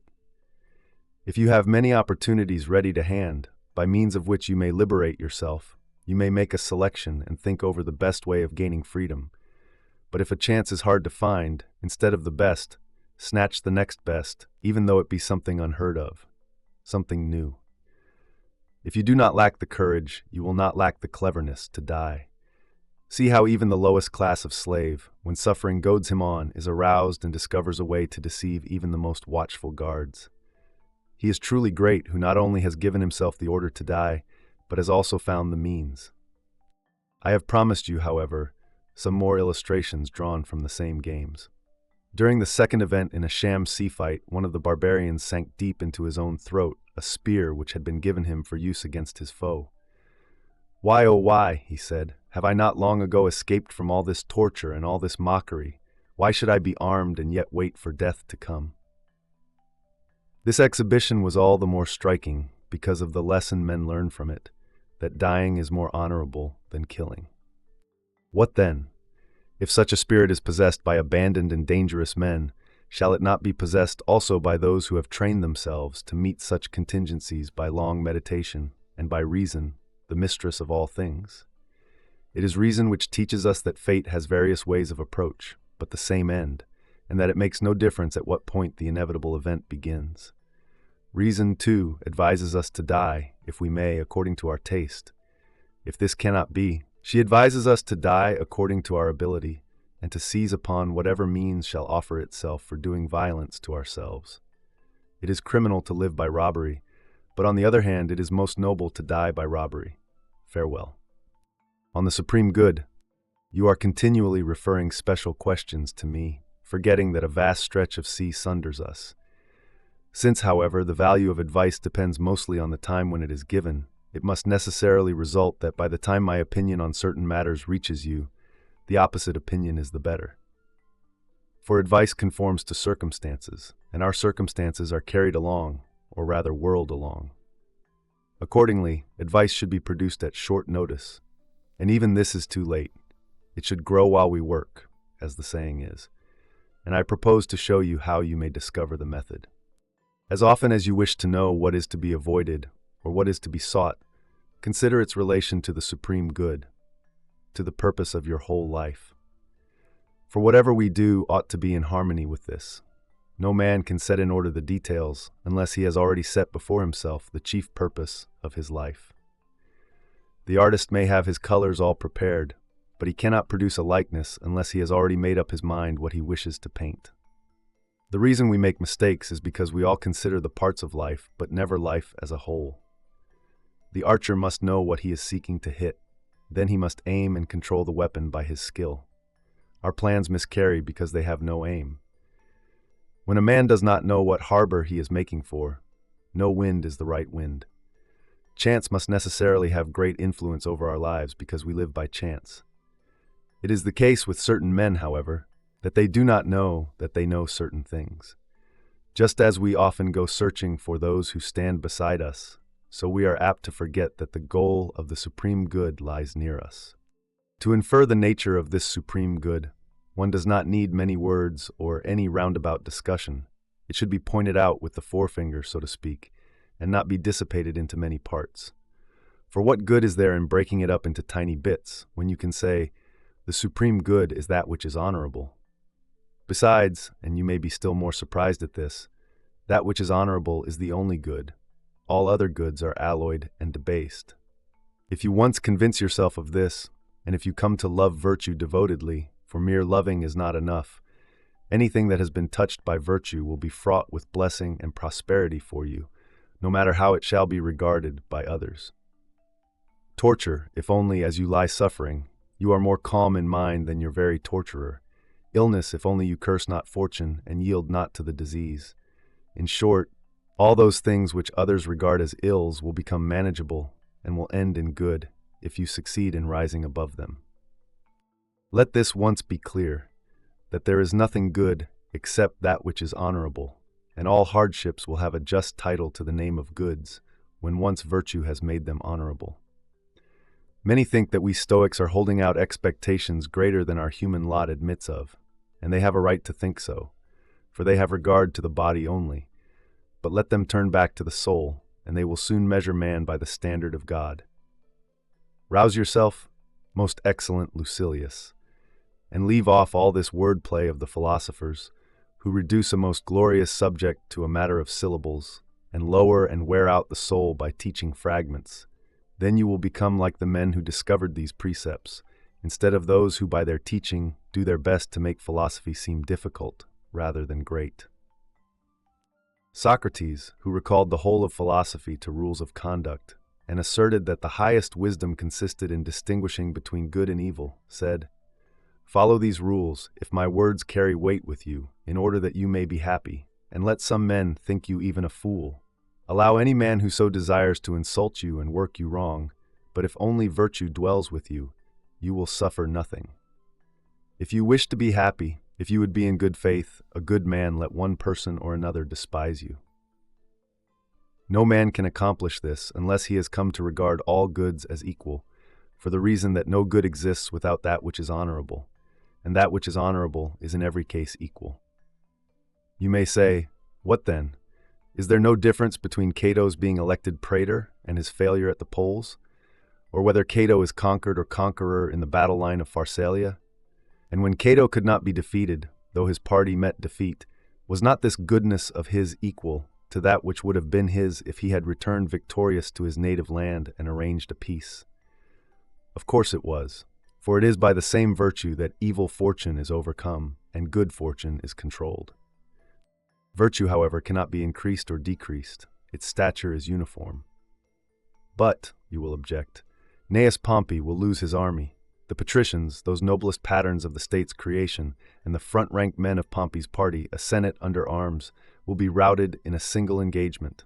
The ruins of that great oligarchy will be scattered all over the world. One division will fall in Egypt, another in Africa, and another in Spain. And the poor state will not be allowed even the privilege of being ruined once for all. Yes, all this may happen. Juba's familiarity with every position in his own kingdom may be of no avail to him, of no avail the resolute bravery of his people when fighting for their king. Even the men of Utica, crushed by their troubles, may waver in their allegiance. And the good fortune which ever attended men of the name of Scipio may desert Scipio in Africa. But long ago destiny saw to it that Cato should come to no harm. He was conquered in spite of it all. Well, you may include this among Cato's failures. Cato will bear with an equally stout heart anything that thwarts him of his victory, as he bore that which thwarted him of his praetorship. The day whereon he failed of election, he spent in play. The night wherein he intended to die, he spent in reading. He regarded in the same light both the loss of his praetorship and the loss of his life. He had convinced himself that he ought to endure anything which might happen. Why should he not suffer, bravely and calmly, a change in the government? For what is free from the risk of change? Neither earth nor sky, nor the whole fabric of our universe, though it be controlled by the hand of God. It will not always preserve its present order. It will be thrown from its course in days to come. All things move in accord with their appointed times. They are destined to be born, to grow, and to be destroyed. The stars which you see moving above us, and this seemingly immovable earth to which we cling and on which we are set, will be consumed and will cease to exist. There is nothing that does not have its old age. The intervals are merely unequal at which nature sends forth all these things towards the same goal. Whatever is will cease to be, and yet it will not perish, but will be resolved into its elements. To our minds, this process means perishing, for we behold only that which is nearest. Our sluggish mind, under allegiance to the body, does not penetrate to bournes beyond. Were it not so, the mind would endure with greater courage its own ending and that of its possessions, if only it could hope that life and death, like the whole universe about us, go by turns, that whatever has been put together is broken up again, that whatever has been broken up is put together again, and that the eternal craftsmanship of God, who controls all things, is working at this task. Therefore the wise man will say just what a Marcus Cato would say, after reviewing his past life. The whole race of man, both that which is and that which is to be, is condemned to die. Of all the cities that at any time have held sway over the world, and of all that have been the splendid ornaments of empires not their own, men shall some day ask where they were, and they shall be swept away by destructions of various kinds. Some shall be ruined by wars, others shall be wasted away by inactivity, and by the kind of peace which ends in sloth, or by that vice which is fraught with destruction even for mighty dynasties, luxury. All these fertile plains shall be buried out of sight by a sudden overflowing of the sea, or a slipping of the soil, as it settles to lower levels, shall draw them suddenly into a yawning chasm. Why then should I be angry or feel sorrow, if I precede the general destruction by a tiny interval of time? Let great souls comply with God's wishes, and suffer unhesitatingly whatever fate the law of the universe ordains. For the soul at death is either sent forth into a better life, destined to dwell with deity amid greater radiance and calm, or else, at least, without suffering any harm to itself, it will be mingled with nature again, and will return to the universe. Therefore Cato's honorable death was no less a good than his honorable life, since virtue admits of no stretching. Socrates used to say that verity and virtue were the same. Just as truth does not grow, so neither does virtue grow, for it has its due proportions and is complete. You need not, therefore, wonder that goods are equal, both those which are to be deliberately chosen and those which circumstances have imposed. For if you once adopt the view that they are unequal, deeming, for instance, a brave endurance of torture as among the lesser goods, you will be including it among the evils also. You will pronounce Socrates unhappy in his prison, Cato unhappy when he reopens his wounds with more courage than he allowed in inflicting them, and Regulus the most ill-starred of all when he pays the penalty for keeping his word even with his enemies. And yet no man, even the most effeminate person in the world, has ever dared to maintain such an opinion. For though such persons deny that a man like Regulus is happy, yet for all that they also deny that he is wretched. The earlier academics do indeed admit that a man is happy even amid such tortures, but do not admit that he is completely or fully happy. With this view we cannot in any wise agree, for unless a man is happy, he has not attained the supreme good, and the good which is supreme admits of no higher degree, if only virtue exists within this man, and if adversity does not impair his virtue, and if, though the body be injured, the virtue abides unharmed. And it does abide. For I understand virtue to be high-spirited and exalted, so that it is aroused by anything that molests it. This spirit, which young men of noble breeding often assume, when they are so deeply stirred by the beauty of some honorable object that they despise all the gifts of chance, is assuredly infused in us and communicated to us by wisdom. Wisdom will bring the conviction that there is but one good, that which is honorable, that this can neither be shortened nor extended, any more than a carpenter's rule, with which straight lines are tested, can be bent. Any change in the rule means spoiling the straight line. Applying, therefore, this same figure to virtue, we shall say, virtue also is straight, and admits of no bending. What can be made more tense than a thing which is already rigid? Such is virtue, which passes judgment on everything, but nothing passes judgment on virtue. And if this rule, virtue, cannot itself be made more straight, neither can the things created by virtue be in one case straighter and in another less straight, for they must necessarily correspond to virtue, hence they are equal. What, you say, do you call reclining at a banquet and submitting to torture equally good? Does this seem surprising to you? You may be still more surprised at the following: that reclining at a banquet is an evil, while reclining on the rack is a good, if the former act is done in a shameful, and the latter in an honorable manner. It is not the material that makes these actions good or bad, it is the virtue. All acts in which virtue has disclosed itself are of the same measure and value.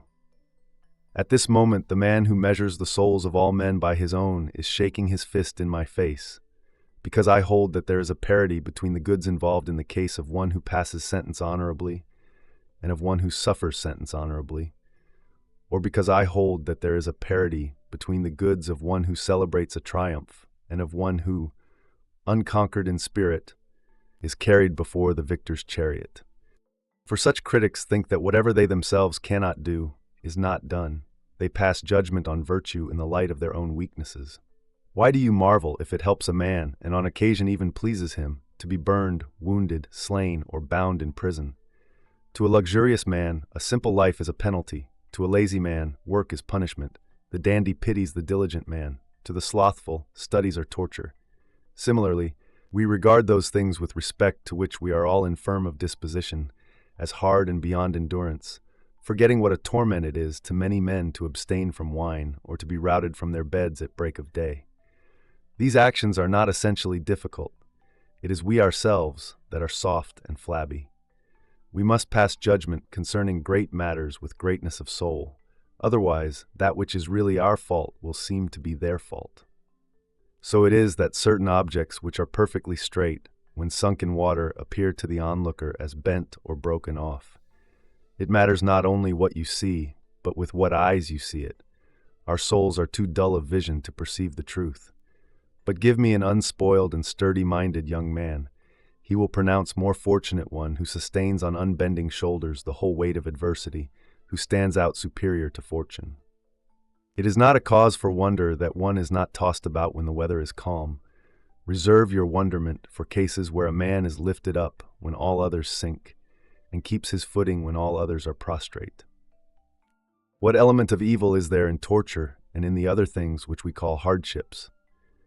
It seems to me that there is this evil, that the mind sags and bends and collapses. But none of these things can happen to the sage. He stands erect under any load. Nothing can subdue him. Nothing that must be endured annoys him. For he does not complain that he has been struck by that which can strike any man. He knows his own strength. He knows that he was born to carry burdens. I do not withdraw the wise man from the category of man, nor do I deny to him the sense of pain as though he were a rock that has no feelings at all. I remember that he is made up of two parts. The one part is irrational. It is this that may be bitten, burned, or hurt.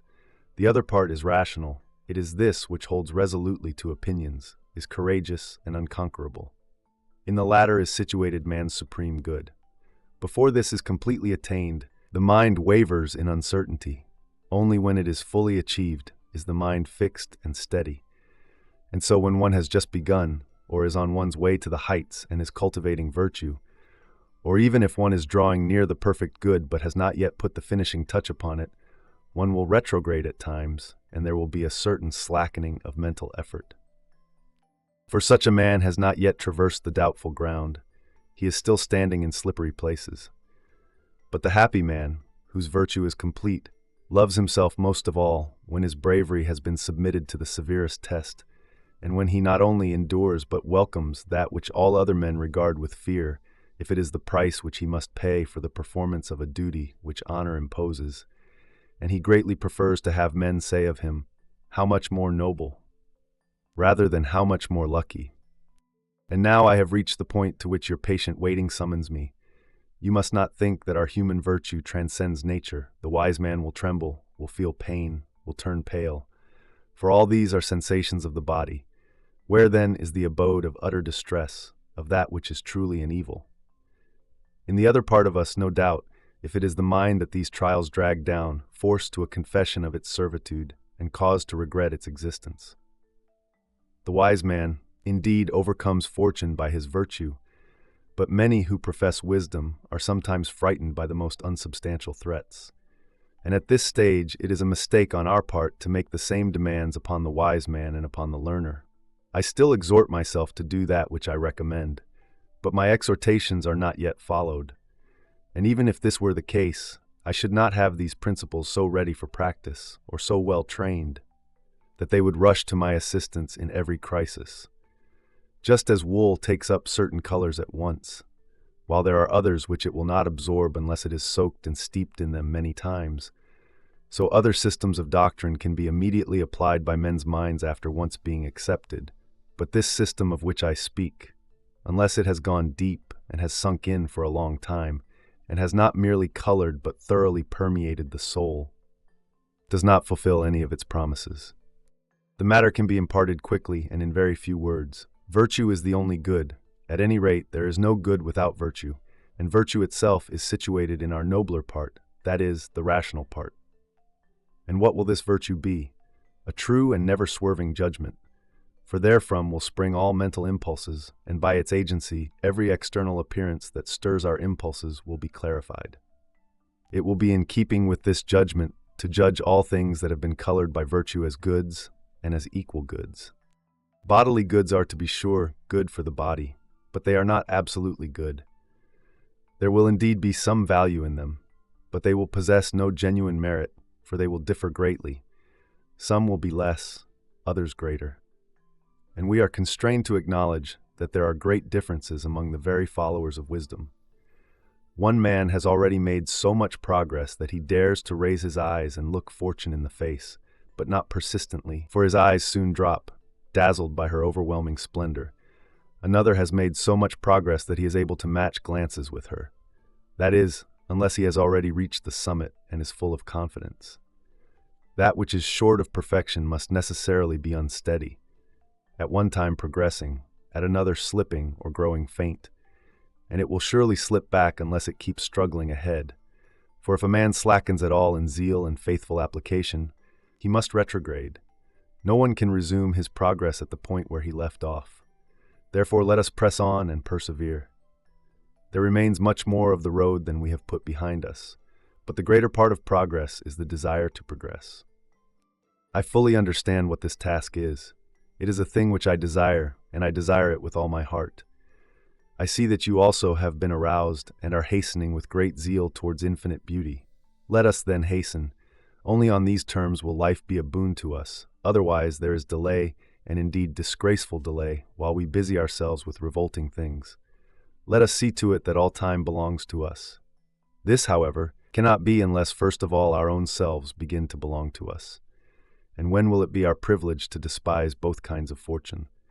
When will it be our privilege, after all the passions have been subdued and brought under our own control, to utter the words, "I have conquered"? Do you ask me whom I have conquered? Neither the Persians, nor the far-off Medes, nor any warlike race that lies beyond the Dahai. Not these, but greed, ambition, and the fear of death that has conquered the conquerors of the world. Farewell. On business as the enemy of philosophy. The subject concerning which you question me was once clear to my mind, and required no thought, so thoroughly had I mastered it. But I have not tested my memory of it for some time, and therefore it does not readily come back to me. I feel that I have suffered the fate of a book whose rolls have stuck together by disuse. My mind needs to be unrolled, and whatever has been stored away there ought to be examined from time to time, so that it may be ready for use when occasion demands. Let us therefore put this subject off for the present, for it demands much labor and much care. As soon as I can hope to stay for any length of time in the same place, I shall then take your question in hand. For there are certain subjects about which you can write even while traveling in a gig, and there are also subjects which need a study chair and quiet and seclusion. Nevertheless, I ought to accomplish something even on days like these, days which are fully employed, and indeed from morning till night. For there is never a moment when fresh employments will not come along. We sow them, and for this reason several spring up from one. Then, too, we keep adjourning our own cases by saying, "As soon as I am done with this, I shall settle down to hard work," or, "If I ever set this troublesome matter in order, I shall devote myself to study." But the study of philosophy is not to be postponed until you have leisure. Everything else is to be neglected in order that we may attend to philosophy, for no amount of time is long enough for it, even though our lives be prolonged from boyhood to the uttermost bounds of time allotted to man. It makes little difference whether you leave philosophy out altogether or study it intermittently, for it does not stay as it was when you dropped it. But, because its continuity has been broken, it goes back to the position in which it was at the beginning, like things which fly apart when they are stretched taut. We must resist the affairs which occupy our time. They must not be untangled, but rather put out of the way. Indeed, there is no time that is unsuitable for helpful studies, and yet many a man fails to study amid the very circumstances which make study necessary. He says, "Something will happen to hinder me." No, not in the case of the man whose spirit, no matter what his business may be, is happy and alert. It is those who are still short of perfection whose happiness can be broken off. The joy of a wise man, on the other hand, is a woven fabric, rent by no chance happening and by no change of fortune. At all times and in all places he is at peace. For his joy depends on nothing external and looks for no boon from man or fortune. His happiness is something within himself. It would depart from his soul if it entered in from the outside. It is born there. Sometimes an external happening reminds him of his mortality, but it is a light blow and merely grazes the surface of his skin. Some trouble, I repeat, may touch him like a breath of wind, but that supreme good of his is unshaken. This is what I mean. There are external disadvantages, like pimples and boils that break out upon a body which is normally strong and sound. But there is no deep-seated malady. The difference, I say, between a man of perfect wisdom and another who is progressing in wisdom is the same as the difference between a healthy man and one who is convalescing from a severe and lingering illness, for whom health means only a lighter attack of his disease. If the latter does not take heed, there is an immediate relapse and a return to the same old trouble, but the wise man cannot slip back or slip into any more illness at all. For health of body is a temporary matter which the physician cannot guarantee, even though he has restored it. Nay, he is often roused from his bed to visit the same patient who summoned him before. The mind, however, once healed, is healed for good and all. I shall tell you what I mean by health. If the mind is content with its own self, if it has confidence in itself, if it understands that all those things for which men pray, all the benefits which are bestowed and sought for, are of no importance in relation to a life of happiness, under such conditions it is sound. For anything that can be added to is imperfect. Anything that can suffer loss is not lasting. But let the man whose happiness is to be lasting rejoice in what is truly his own. Now all that which the crowd gapes after ebbs and flows.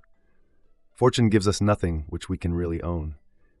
But even these gifts of fortune please us when reason has tempered and blended them to our taste, for it is reason which makes acceptable to us even external goods that are disagreeable to use if we absorb them too greedily. Attalus used to employ the following simile. Did you ever see a dog snapping with wide-open jaws at bits of bread or meat which his master tosses to him? Whatever he catches, he straightway swallows whole, and always opens his jaws in the hope of something more. So it is with ourselves. We stand expectant, and whatever fortune is thrown to us we forthwith bolt, without any real pleasure, and then stand alert and frantic for something else to snatch. But it is not so with the wise man. He is satisfied. Even if something falls to him, he merely accepts it carelessly and lays it aside. The happiness that he enjoys is supremely great, is lasting, is his own. Assume that a man has good intentions and has made progress, but is still far from the heights. The result is a series of ups and downs. He is now raised to heaven, now brought down to earth. For those who lack experience and training, there is no limit to the downhill course. Such a one falls into the chaos of Epicurus, empty and boundless. There is still a third class of men, those who toy with wisdom. They have not indeed touched it, but yet are in sight of it, and have it, so to speak, within striking distance. They are not dashed about, nor do they drift back either. They are not on dry land, but are already in port. Therefore, considering the great difference between those on the heights and those in the depths, and seeing that even those in the middle are pursued by an ebb and flow peculiar to their state, and pursued also by an enormous risk of returning to their degenerate ways, we should not give ourselves up to matters which occupy our time. They should be shut out. If they once gain an entrance, they will bring in still others to take their places. Let us resist them in their early stages. It is better that they shall never begin than that they shall be made to cease. Farewell. On philosophers and kings. It seems to me erroneous to believe that those who have loyally dedicated themselves to philosophy are stubborn and rebellious, scorners of magistrates or kings or of those who control the administration of public affairs. For on the contrary, no class of man is so popular with the philosopher as the ruler is, and rightly so, because rulers bestow upon no men a greater privilege than upon those who are allowed to enjoy peace and leisure. Hence, those who are greatly profited, as regards their purpose of right living, by the security of the state, must needs cherish as a father the author of this good, much more so, at any rate, than those restless persons who are always in the public eye, who owe much to the ruler, but also expect much from him, and are never so generously loaded with favors that their cravings, which grow by being supplied, are thoroughly satisfied. And yet, he whose thoughts are of benefits to come has forgotten the benefits received, and there is no greater evil in covetousness than its ingratitude. Besides, no man in public life thinks of the many whom he has outstripped. He thinks rather of those by whom he is outstripped. And these men find it less pleasing to see many behind them than annoying to see anyone ahead of them. That is the trouble with every sort of ambition. It does not look back. Nor is it ambition alone that is fickle, but also every sort of craving, because it always begins where it ought to end. But that other man, upright and pure, who has left the Senate and the bar and all affairs of state, that he may retire to nobler affairs, cherishes those who have made it possible for him to do this in security. He is the only person who returns spontaneous thanks to them, the only person who owes them a great debt without their knowledge. Just as a man honors and reveres his teachers, by whose aid he has found release from his early wanderings, so the sage honors these men also, under whose guardianship he can put his good theories into practice. But you answer, other men too are protected by a king's personal power. Perfectly true. But just as, out of a number of persons who have profited by the same stretch of calm weather, a man deems that his debt to Neptune is greater if his cargo during that voyage has been more extensive and valuable, and just as the vow is paid with more of a will by the merchant than by the passenger, and just as, from among the merchants themselves, heartier thanks are uttered by the dealer in spices, purple fabrics, and objects worth their weight in gold, than by him who has gathered cheap merchandise that will be nothing but ballast for his ship. Similarly, the benefits of this peace, which extends to all, are more deeply appreciated by those who make good use of it. For there are many of our toga-clad citizens to whom peace brings more trouble than war. Or do those, think you, owe as much as we do for the peace they enjoy, who spend it in drunkenness, or in lust, or in other vices which it were worth even a war to interrupt? No, not unless you think that the wise man is so unfair as to believe that as an individual he owes nothing in return for the advantages which he enjoys, with all the rest. I owe a great debt to the sun and to the moon, and yet they do not rise for me alone. I am personally beholden to the seasons and to the God who controls them, although in no respect have they been apportioned for my benefit. The foolish greed of mortals makes a distinction between possession and ownership, and believes that it has ownership in nothing in which the general public has a share. But our philosopher considers nothing more truly his own than that which he shares in partnership with all mankind. For these things would not be common property, as indeed they are, unless every individual had his quota. Even a joint interest based upon the slightest share makes one a partner. Again, the great and true goods are not divided in such a manner that each has but a slight interest. They belong in their entirety to each individual. At a distribution of grain, men receive only the amount that has been promised to each person. The banquet and the meat dole, or all else that a man can carry away with him, are divided into parts. These goods, however, are indivisible, I mean peace and liberty, and they belong in their entirety to all men just as much as they belong to each individual. Therefore, the philosopher thinks of the person who makes it possible for him to use and enjoy these things, of the person who exempts him when the state's dire need summons to arms, to sentry duty, to the defense of the walls, and to the manifold exactions of war, and he gives thanks to the helmsman of his state. This is what philosophy teaches most of all, honorably to avow the debt of benefits received, and honorably to pay them. Sometimes, however, the acknowledgement itself constitutes payment. Our philosopher will therefore acknowledge that he owes a large debt to the ruler who makes it possible, by his management and foresight, for him to enjoy rich leisure, control of his own time, and a tranquility uninterrupted by public employments. Shepherd a God this leisure gave to me, for he shall be my God eternally. And if even such leisure as that of our poet owes a great debt to its author, though its greatest boon is this: as thou canst see, he let me turn my cattle out to feed, and play what fancy pleased on rustic reed. How highly are we to value this leisure of the philosopher which is spent among the gods and makes us gods? Yes, this is what I mean, Lucilius, and I invite you to heaven by a shortcut. Sextius used to say that Jupiter had no more power than the good man. Of course, Jupiter has more gifts which he can offer to mankind, but when you are choosing between two good men, the richer is not necessarily the better, any more than, in the case of two pilots of equal skill in managing the tiller, you would call him the better whose ship is larger and more imposing. In what respect is Jupiter superior to our good man? His goodness lasts longer. But the wise man does not set a lower value upon himself, just because his virtues are limited by a briefer span. Or take two wise men. He who has died at a greater age is not happier than he whose virtue has been limited to fewer years. Similarly, a god has no advantage over a wise man in point of happiness, even though he has such an advantage in point of years. That virtue is not greater which lasts longer. Jupiter possesses all things, but he has surely given over the possession of them to others. The only use of them which belongs to him is this: he is the cause of their use to all men. The wise man surveys and scorns all the possessions of others as calmly as does Jupiter, and regards himself with the greater esteem because, while Jupiter cannot make use of them, he, the wise man, does not wish to do so. Let us therefore believe Sextius when he shows us the path of perfect beauty, and cries, "This is the way to the stars. This is the way by observing thrift, self-restraint, and courage." The gods are not disdainful or envious. They open the door to you. They lend a hand as you climb. Do you marvel that man goes to the gods? God comes to men. Nay, he comes nearer. He comes into men. No mind that has not God is good. Divine seeds are scattered throughout our mortal bodies.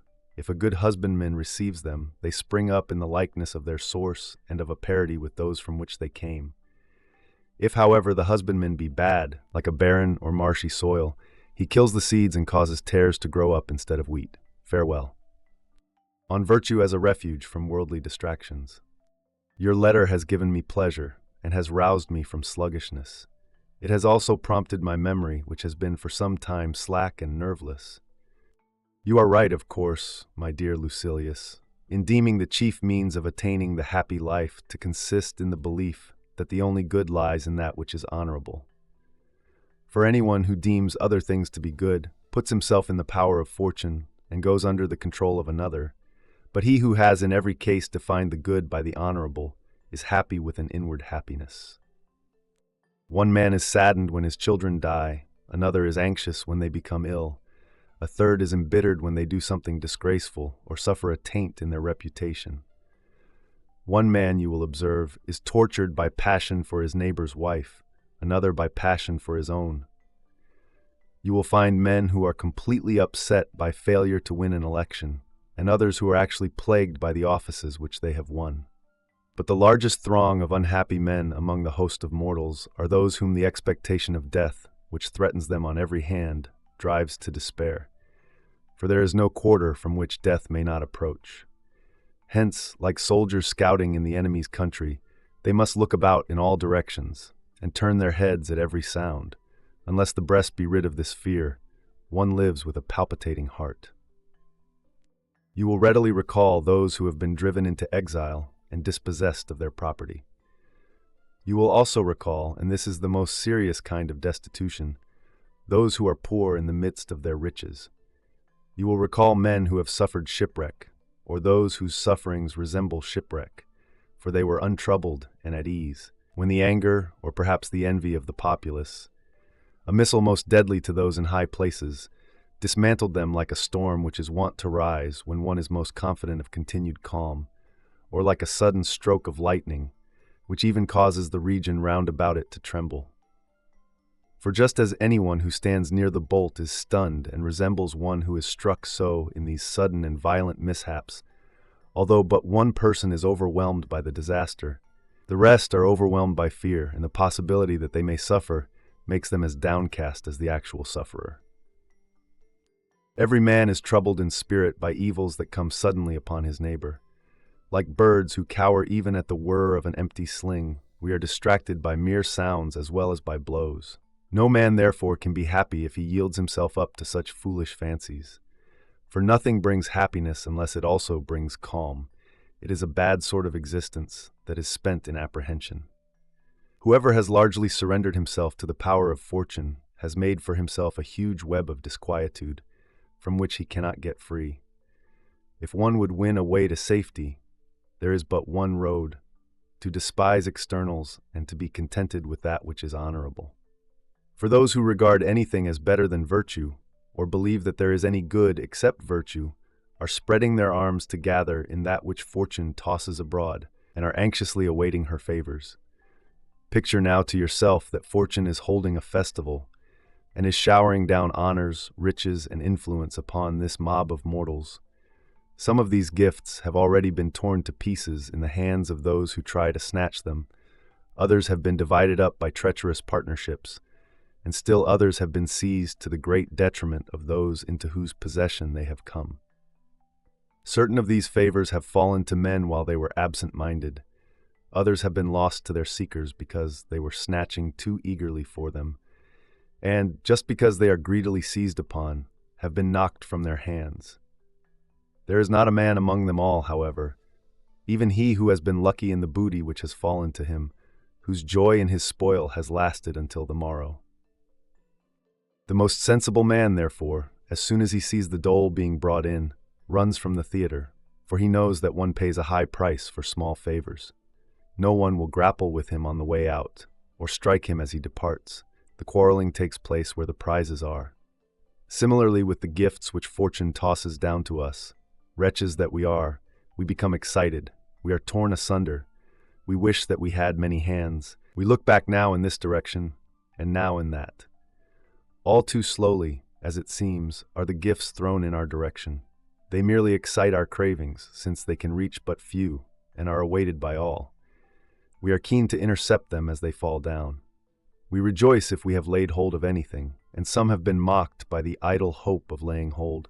We have either paid a high price for worthless plunder with some disadvantage to ourselves, or else have been defrauded and are left in the lurch. Let us therefore withdraw from a game like this and give way to the greedy rabble. Let them gaze after such goods which hang suspended above them, and be themselves still more in suspense. Whoever makes up his mind to be happy should conclude that the good consists only in that which is honorable.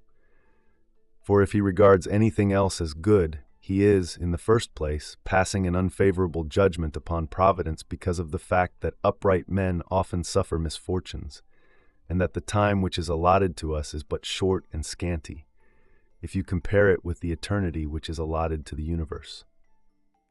It is a result of complaints like these that we are unappreciative in our comments upon the gifts of heaven. We complain because they are not always granted to us, because they are few and unsure and fleeting. Hence we have not the will either to live or to die. We are possessed by hatred of life, by fear of death. Our plans are all at sea, and no amount of prosperity can satisfy us.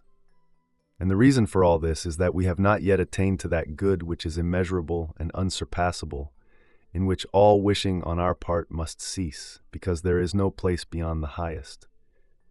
Do you ask why virtue needs nothing? Because it is pleased with what it has, and does not lust after that which it has not. Whatever is enough is abundant in the eyes of virtue. Dissent from this judgment, and duty and loyalty will not abide. For one who desires to exhibit these two qualities must endure much that the world calls evil. We must sacrifice many things to which we are addicted, thinking them to be goods. Gone is courage, which should be continually testing itself. Gone is greatness of soul, which cannot stand out clearly, unless it has learned to scorn as trivial everything that the crowd covets as supremely important. And gone is kindness and the repaying of kindness, if we fear toil, if we have acknowledged anything to be more precious than loyalty, if our eyes are fixed upon anything except the best. But to pass these questions by, either these so-called goods are not goods, or else man is more fortunate than God, because God has no enjoyment of the things which are given to us. For lust pertains not to God, nor do elegant banquets, nor wealth, nor any of the things that allure mankind and lead him on through the influence of degrading pleasure. Therefore it is either not incredible that there are goods which God does not possess, or else the very fact that God does not possess them is in itself a proof that these things are not goods. Besides, many things which are wont to be regarded as goods are granted to animals in fuller measure than to men. Animals eat their food with better appetite, are not in the same degree weakened by sexual indulgence, and have a greater and more uniform constancy in their strength. Consequently, they are much more fortunate than man. For there is no wickedness, no injury to themselves in their way of living. They enjoy their pleasures, and they take them more often and more easily, without any of the fear that results from shame or regret. This being so, you should consider whether one has a right to call anything good in which God is outdone by man. Let us limit the supreme good to the soul. It loses its meaning if it is taken from the best part of us and applied to the worst, that is, if it is transferred to the senses, for the senses are more active in dumb beasts. The sum total of our happiness must not be placed in the flesh. The true goods are those which reason bestows, substantial and eternal. They cannot fall away, neither can they grow less or be diminished. Other things are goods according to opinion, and though they are called by the same name as the true goods, the essence of goodness is not in them. Let us therefore call them advantages, and, to use our technical term, preferred things. Let us, however, recognize that they are our chattels, not parts of ourselves, and let us have them in our possession, but take heed to remember that they are outside ourselves. Even though they are in our possession, they are to be reckoned as things subordinate and poor, the possession of which gives no man a right to plume himself. For what is more foolish than being self-complacent about something which one has not accomplished by one's own efforts? Let everything of this nature be added to us, and not stick fast to us, so that, if it is withdrawn, it may come away without tearing off any part of us. Let us use these things, but not boast of them, and let us use them sparingly, as if they were given for safekeeping and will be withdrawn. Anyone who does not employ reason in his possession of them never keeps them long, for prosperity of itself, if uncontrolled by reason, overwhelms itself. If anyone has put his trust in goods that are most fleeting, he is soon bereft of them, and to avoid being bereft, he suffers distress. Few men have been permitted to lay aside prosperity gently. The rest all fall, together with the things amid which they have come into eminence, and they are weighted down by the very things which had before exalted them. For this reason, foresight must be brought into play, to insist upon a limit or upon frugality in the use of these things, since license overthrows and destroys its own abundance. That which has no limit has never endured, unless reason, which sets limits, has held it in check. The fate of many cities will prove the truth of this. Their sway has ceased at the very prime because they were given to luxury, and excess has ruined all that had been won by virtue. We should fortify ourselves against such calamities, but no wall can be erected against fortune which she cannot take by storm. Let us strengthen our inner defenses. If the inner part be safe, man can be attacked, but never captured. Do you wish to know what this weapon of defense is? It is the ability to refrain from chafing over whatever happens to one, of knowing that the very agencies which seem to bring harm are working for the preservation of the world, and are a part of the scheme for bringing to fulfillment the order of the universe and its functions. Let man be pleased with whatever has pleased God. Let him marvel at himself and his own resources for this very reason, that he cannot be overcome, that he has the very powers of evil subject to his control, and that he brings into subjection chance and pain and wrong by means of that strongest of powers, reason. Love reason. The love of reason will arm you against the greatest hardships. Wild beasts dash against the hunter's spear through love of their young, and it is their wildness and their unpremeditated onrush that keep them from being tamed. Often a desire for glory has stirred the mind of youth to despise both sword and stake. The mere vision and semblance of virtue impel certain men to a self-imposed death.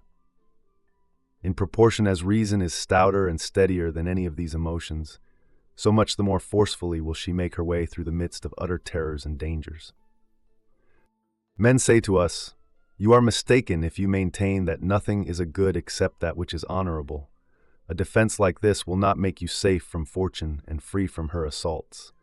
For you maintain that dutiful children and a well-governed country and good parents are to be reckoned as goods, but you cannot see these dear objects in danger and be yourself at ease. Your calm will be disturbed by a siege conducted against your country, by the death of your children, or by the enslaving of your parents." I will first state what we Stoics usually reply to these objectors, and then will add what additional answer should, in my opinion, be given. The situation is entirely different in the case of goods whose loss entails some hardship substituted in their place. For example, when good health is impaired, there is a change to ill health. When the eye is put out, we are visited with blindness. We not only lose our speed when our leg muscles are cut, but infirmity takes the place of speed. But no such danger is involved in the case of the goods to which we referred a moment ago. And why, if I have lost a good friend, I have no false friend whom I must endure in his place, nor if I have buried a dutiful son, must I face in exchange unfilial conduct. In the second place, this does not mean to me the taking off of a friend or of a child. It is the mere taking off of their bodies. But a good can be lost in only one way, by changing into what is bad, and this is impossible according to the law of nature, because every virtue and every work of virtue abides uncorrupted. Again, even if friends have perished, or children of approved goodness who fulfill their father's prayers for them, there is something that can fill their place. Do you ask what this is? It is that which had made them good in the first place, namely virtue. Virtue suffers no space in us to be unoccupied. It takes possession of the whole soul and removes all sense of loss. It alone is sufficient, for the strength and beginnings of all goods exist in virtue herself. What does it matter if running water is cut off and flows away, as long as the fountain from which it has flowed is unharmed? You will not maintain that a man's life is more just if his children are unharmed than if they have passed away, nor yet better appointed, nor more intelligent, nor more honorable. Therefore, no better either. The addition of friends does not make one wiser, nor does their taking away make one more foolish. Therefore, not happier or more wretched either. As long as your virtue is unharmed, you will not feel the loss of anything that has been withdrawn from you. You may say, "Come now, is not a man happier when girt about with a large company of friends and children?" Why should this be so? For the supreme good is neither impaired nor increased thereby. It abides within its own limits, no matter how fortune has conducted herself. Whether a long old age falls to one's lot, or whether the end comes on this side of old age, the measure of the supreme good is unvaried, in spite of the difference in years. Whether you draw a larger or a smaller circle, its size affects its area, not its shape. One circle may remain as it is for a long time, while you may contract the other forthwith, or even merge it completely with the sand in which it was drawn. Yet each circle has had the same shape. That which is straight is not judged by its size, or by its number, or by its duration. It can no more be made longer than it can be made shorter. Scale down the honorable life as much as you like from the full 100 years, and reduce it to a single day. It is equally honorable. Sometimes virtue is widespread, governing kingdoms, cities, and provinces, creating laws, developing friendships, and regulating the duties that hold good between relatives and children. At other times it is limited by the narrow bounds of poverty, exile, or bereavement. But it is no smaller when it is reduced from prouder heights to a private station, from a royal palace to a humble dwelling, or when from a general and broad jurisdiction it is gathered into the narrow limits of a private house or a tiny corner. Virtue is just as great, even when it has retreated within itself and is shut in on all sides, for its spirit is no less great and upright, its sagacity no less complete, its justice no less inflexible. It is, therefore, equally happy. For happiness has its abode in one place only, namely in the mind itself, and is noble, steadfast, and calm, and this state cannot be attained without a knowledge of things divine and human. The other answer, which I promise to make to your objection, follows from this reasoning.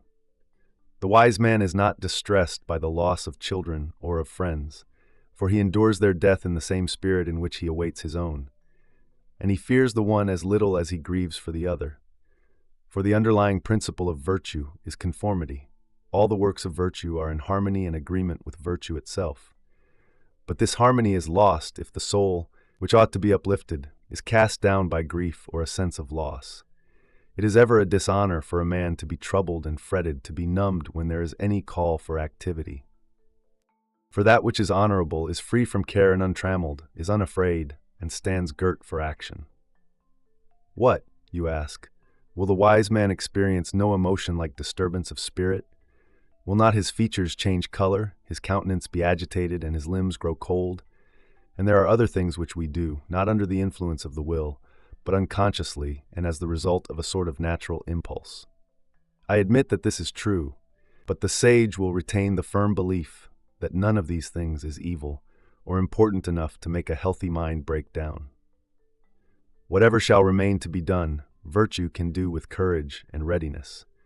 For anyone would admit that it is a mark of folly to do in a slothful and rebellious spirit whatever one has to do, or to direct the body in one direction and the mind in another, and thus to be torn between utterly conflicting emotions.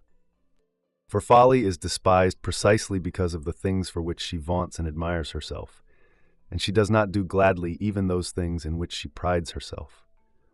But if folly fears some evil, she is burdened by it in the very moment of awaiting it, just as if it had actually come, already suffering in apprehension whatever she fears she may suffer.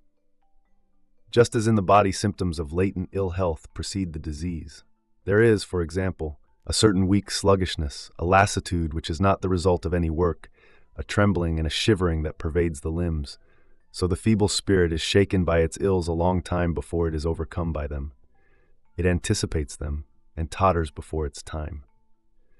But what is greater madness than to be tortured by the future and not to save your strength for the actual suffering, but to invite and bring on wretchedness? If you cannot be rid of it, you ought at least to postpone it. Will you not understand that no man should be tormented by the future? The man who has been told that he will have to endure torture 50 years from now is not disturbed thereby, unless he has leaped over the intervening years and has projected himself into the trouble that is destined to arrive a generation later. In the same way, souls that enjoy being sick and that seize upon excuses for sorrow are saddened by events long past and effaced from the records. Past and future are both absent. We feel neither of them. But there can be no pain except as the result of what you feel. Farewell. On the diseases of the soul. You have been complaining that my letters to you are rather carelessly written. Now, who talks carefully unless he also desires to talk affectedly? I prefer that my letters should be just what my conversation would be if you and I were sitting in one another's company or taking walks together, spontaneous and easy. For my letters have nothing strained or artificial about them. If it were possible, I should prefer to show, rather than speak, my feelings. Even if I were arguing a point, I should not stamp my foot, or toss my arms about, or raise my voice, but I should leave that sort of thing to the orator, and should be content to have conveyed my feelings to you without having either embellished them or lowered their dignity. I should like to convince you entirely of this one fact, that I feel whatever I say, that I not only feel it, but am wedded to it. It is one sort of kiss which a man gives his mistress, and another which he gives his children. Yet in the father's embrace also, holy and restrained as it is, plenty of affection is disclosed. I prefer, however, that our conversation on matters so important should not be meager and dry, for even philosophy does not renounce the company of cleverness. One should not, however, bestow very much attention upon mere words. Let this be the kernel of my idea. Let us say what we feel, and feel what we say. Let speech harmonize with life. That man has fulfilled his promise, who is the same person both when you see him and when you hear him. We shall not fail to see what sort of man he is, and how large a man he is, if only he is one and the same. Our words should aim not to please, but to help.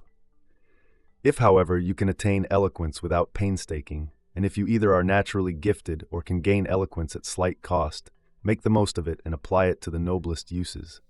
but let it be of such a kind that it displays facts rather than itself. It and the other arts are wholly concerned with cleverness, but our business here is the soul. A sick man does not call in a physician who is eloquent.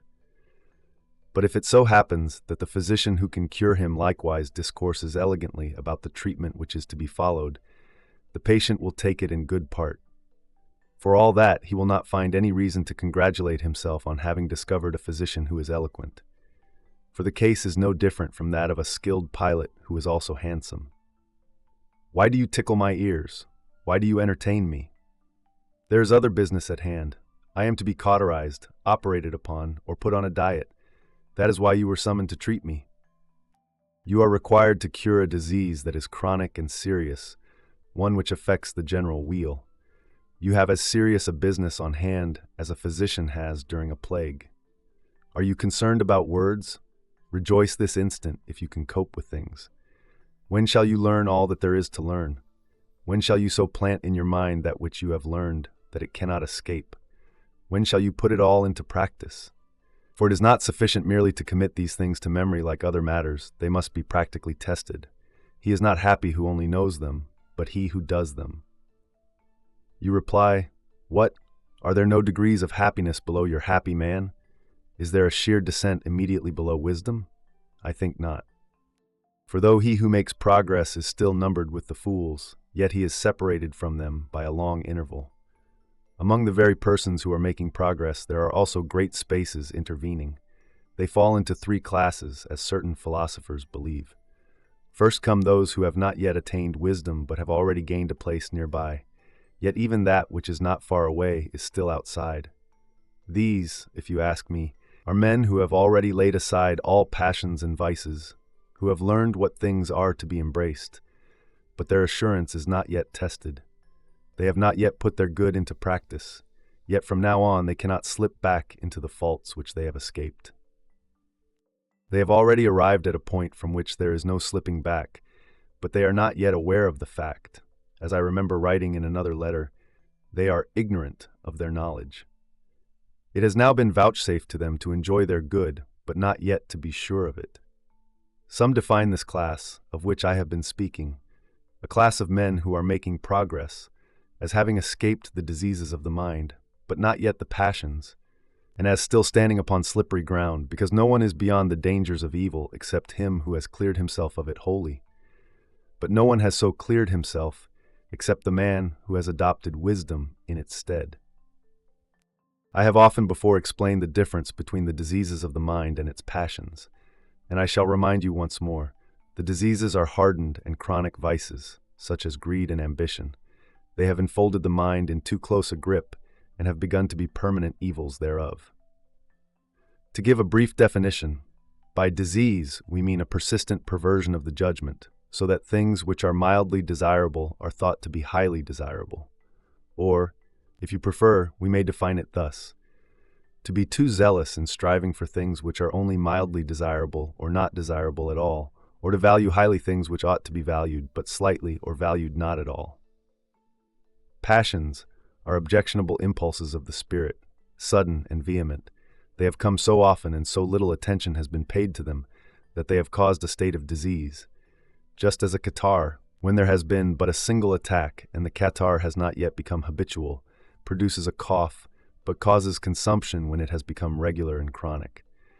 Therefore, we may say that those who have made most progress are beyond the reach of the diseases, but they still feel the passions, even when very near perfection. The second class is composed of those who have laid aside both the greatest ills of the mind and its passions, but yet are not in assured possession of immunity, for they can still slip back into their former state. The third class are beyond the reach of many of the vices, and particularly of the great vices, but not beyond the reach of all. They have escaped avarice, for example, but still feel anger. They no longer are troubled by lust, but are still troubled by ambition. They no longer have desire, but they still have fear. And just because they fear, although they are strong enough to withstand certain things, there are certain things to which they yield. They scorn death, but are in terror of pain. Let us reflect a moment on this topic. It will be well with us if we are admitted to this class. The second stage is gained by great good fortune with regard to our natural gifts and by great and unceasing application to study. But not even the third type is to be despised. Think of the host of evils which you see about you. Behold how there is no crime that is not exemplified, how far wickedness advances every day, and how prevalent are sins in home and commonwealth. You will see, therefore, that we are making a considerable gain if we are not numbered among the basest. But as for me, you say, I hope that it is in me to rise to a higher rank than that. I should pray, rather than promise, that we may attain this. We have been forestalled. We hasten towards virtue while hampered by vices. I am ashamed to say it, but we worship that which is honorable only in so far as we have time to spare. But what a rich reward awaits us if only we break off the affairs which forestall us and the evils that cling to us with utter tenacity. Then neither desire nor fear shall rout us. Undisturbed by fears, unspoiled by pleasures, we shall be afraid neither of death nor of the gods. We shall know that death is no evil, and that the gods are not powers of evil. That which harms has no greater power than that which receives harm, and things which are utterly good have no power at all to harm. There await us, if ever we escape from these low dregs to that sublime and lofty height, peace of mind, and, when all error has been driven out, perfect liberty. You ask what this freedom is? It means not fearing either men or gods. It means not craving wickedness or excess. It means possessing supreme power over oneself, and it is a priceless good to be master of oneself. Farewell. On learning wisdom in old age. You have been threatening me with your enmity, if I do not keep you informed about all my daily actions. But see now upon what frank terms you and I live, for I shall confide even the following fact to your ears. I have been hearing the lectures of a philosopher. 4 days have already passed since I have been attending his school and listening to the harangue, which begins at 2 o'clock. A fine time of life for that, you say. Yes, fine indeed. Now what is more foolish than refusing to learn, simply because one has not been learning for a long time? What do you mean? Must I follow the fashion set by the fops and youngsters? But I am pretty well off if this is the only thing that discredits my declining years.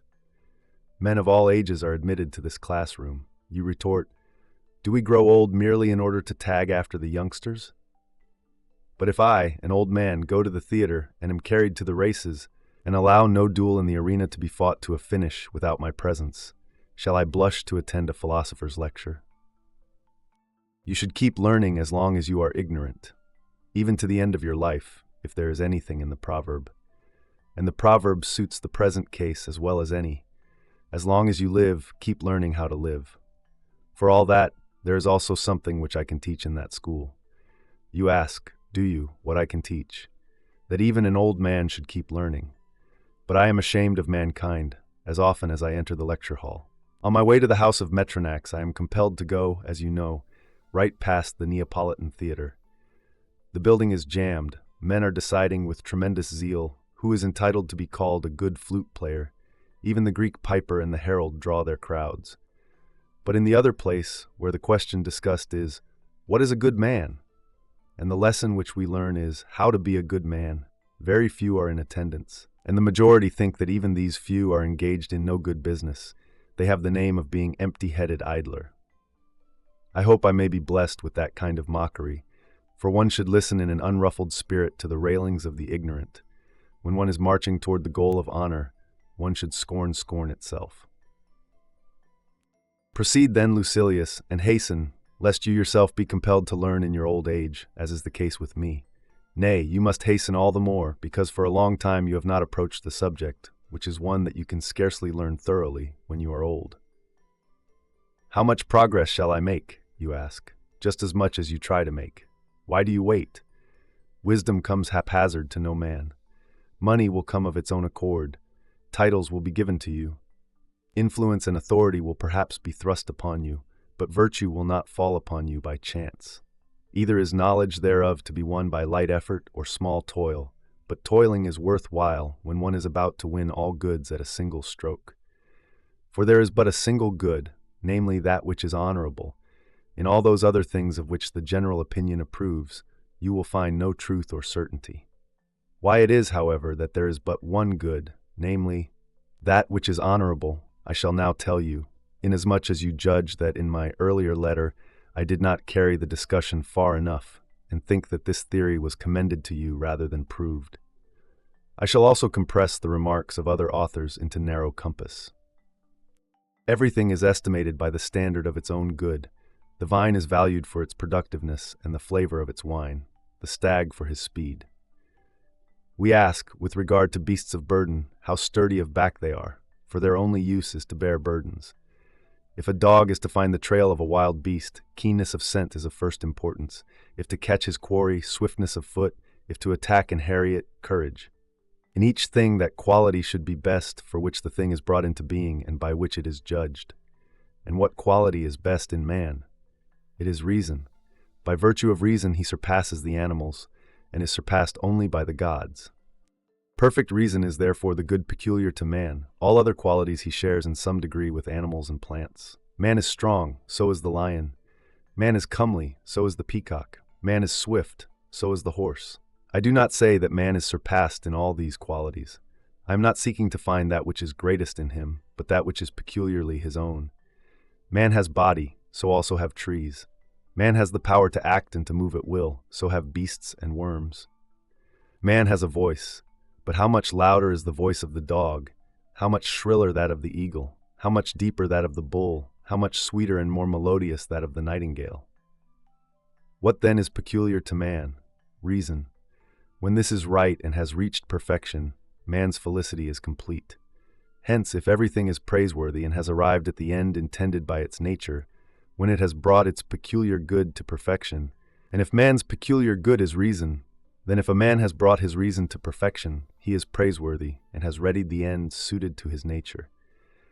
This perfect reason is called virtue, and is likewise that which is honorable. Hence that in manus alone, a good which alone belongs to man. For we are not now seeking to discover what is a good, but what good is man's. And if there is no other attribute which belongs peculiarly to man except reason, then reason will be his one peculiar good, but a good that is worth all the rest put together. If any man is bad, he will, I suppose, be regarded with disapproval. If good, I suppose he will be regarded with approval. Therefore, that attribute of man whereby he is approved or disapproved is his chief and only good. You do not doubt whether this is a good, you merely doubt whether it is the sole good. If a man possess all other things such as health, riches, pedigree, a crowded reception hall, but is confessedly bad, you will disapprove of him. Likewise, if a man possess none of the things which I have mentioned, and lacks money, or an escort of clients, or rank in a line of grandfathers and great-grandfathers, but is confessedly good, you will approve of him. Hence, this is man's one peculiar good, and the possessor of it is to be praised even if he lacks other things. But he who does not possess it, though he possess everything else in abundance, is condemned and rejected. The same thing holds good regarding men as regarding things. A ship is said to be good not when it is decorated with costly colors, nor when its prow is covered with silver or gold, or its figurehead embossed in ivory, nor when it is laden with the imperial revenues or with the wealth of kings, but when it is steady and staunch and taut, with seams that keep out the water, stout enough to endure the buffeting of the waves obedient to its helm, swift and caring naught for the winds. You will speak of a sword as good, not when its sword belt is of gold, or its scabbard studded with gems, but when its edge is fine for cutting and its point will pierce any armor. Take the carpenter's rule. We do not ask how beautiful it is, but how straight it is. Each thing is praised in regard to that attribute which is taken as its standard, in regard to that which is its peculiar quality. Therefore, in the case of man also, it is not pertinent to the question to know how many acres he plows, how much money he has out at interest, how many callers attend his receptions, how costly is the couch on which he lies, how transparent are the cups from which he drinks, but how good he is. He is good, however, if his reason is well ordered and right and adapted to that which his nature has willed. It is this that is called virtue. This is what we mean by honorable. It is man's unique good. For since reason alone brings man to perfection, reason alone, when perfected, makes man happy. This, moreover, is man's only good, the only means by which he is made happy. We do indeed say that those things also are goods which are furthered and brought together by virtue, that is, all the works of virtue, But virtue itself is for this reason the only good, because there is no good without virtue. If every good is in the soul, then whatever strengthens, uplifts, and enlarges the soul is a good. Virtue, however, does make the soul stronger, loftier, and larger. For all other things which arouse our desires depress the soul and weaken it, and when we think that they are uplifting the soul, they are merely puffing it up and cheating it with much emptiness. Therefore, that alone is good which will make the soul better. All the actions of life, taken as a whole, are controlled by the consideration of what is honorable or base. It is with reference to these two things that our reason is governed in doing or not doing a particular thing. I shall explain what I mean. A good man will do what he thinks it will be honorable for him to do, even if it involves toil. He will do it even if it involves harm to him. He will do it even if it involves peril. Again, he will not do that which will be base, even if it brings him money or pleasure or power. Nothing will deter him from that which is honorable, and nothing will tempt him into baseness. Therefore, if he is determined invariably to follow that which is honorable, invariably to avoid baseness, and in every act of his life to have regard for these two things, deeming nothing else good except that which is honorable, and nothing else bad except that which is base. If virtue alone is unperverted in him and by itself keeps its even course, then virtue is that man's only good, and nothing can thenceforth happen to it which may make it anything else than good. It has escaped all risk of change. Folly may creep upwards towards wisdom, but wisdom never slips back into folly. You may perhaps remember my saying that the things which have been generally desired and feared have been trampled down by many a man in moments of sudden passion. There have been found men who would place their hands in the flames, men whose smiles could not be stopped by the torturer, men who would shed not a tear at the funeral of their children, men who would meet death unflinchingly.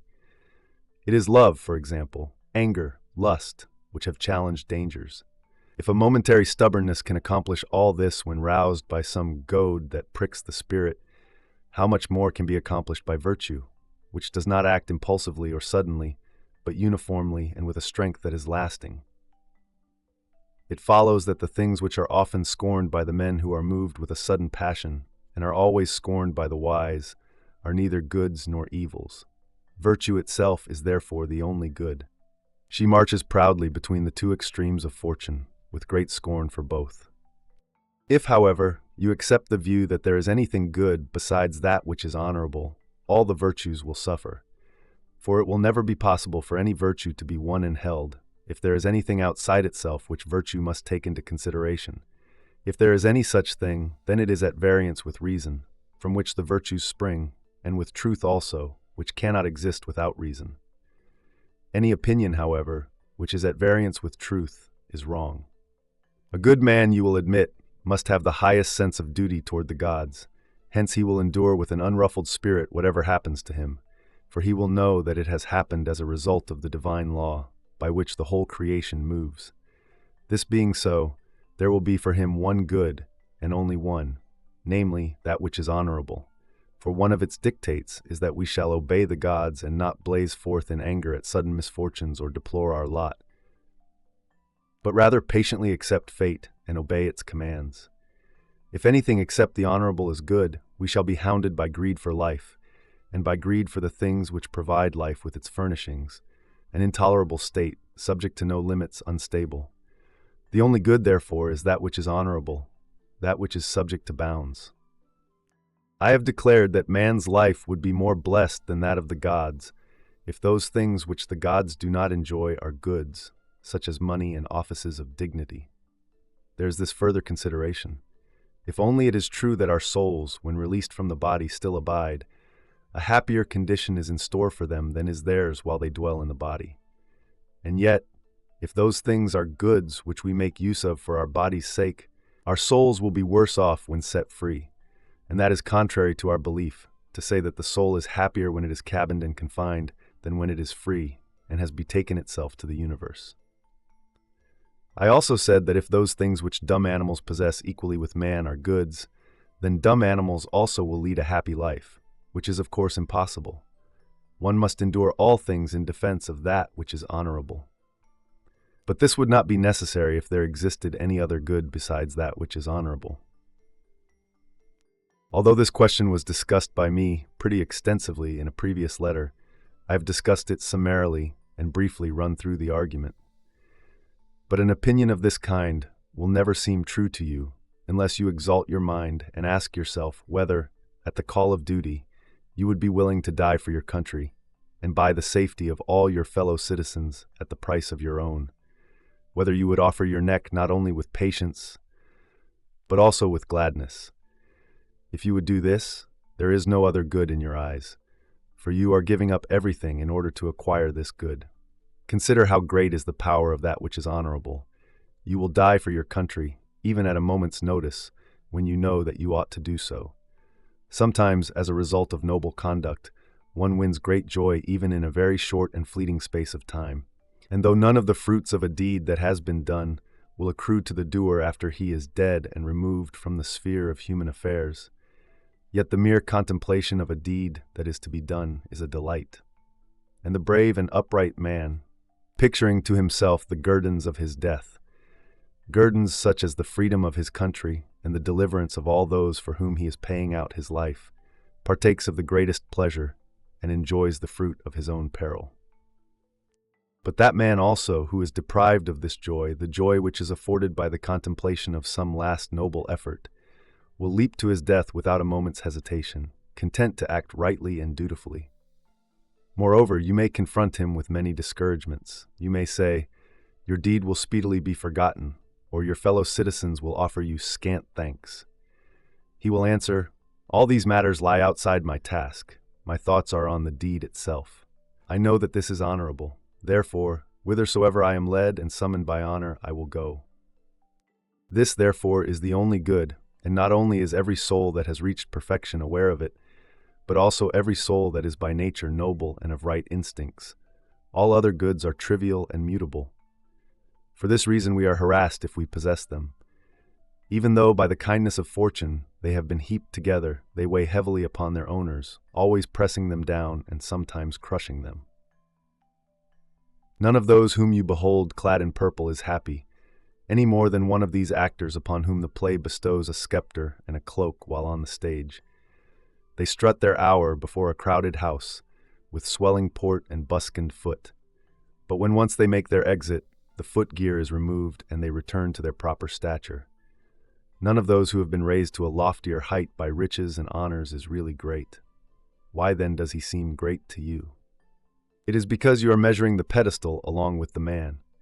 A dwarf is not tall, though he stand upon a mountaintop. A colossal statue will still be tall, though you place it in a well. This is the error under which we labor.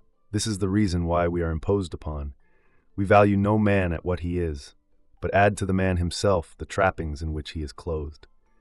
But when you wish to inquire into a man's true worth, and to know what manner of man he is, look at him when he is naked. Make him lay aside his inherited estate, his titles, and the other deceptions of fortune. Let him even strip off his body.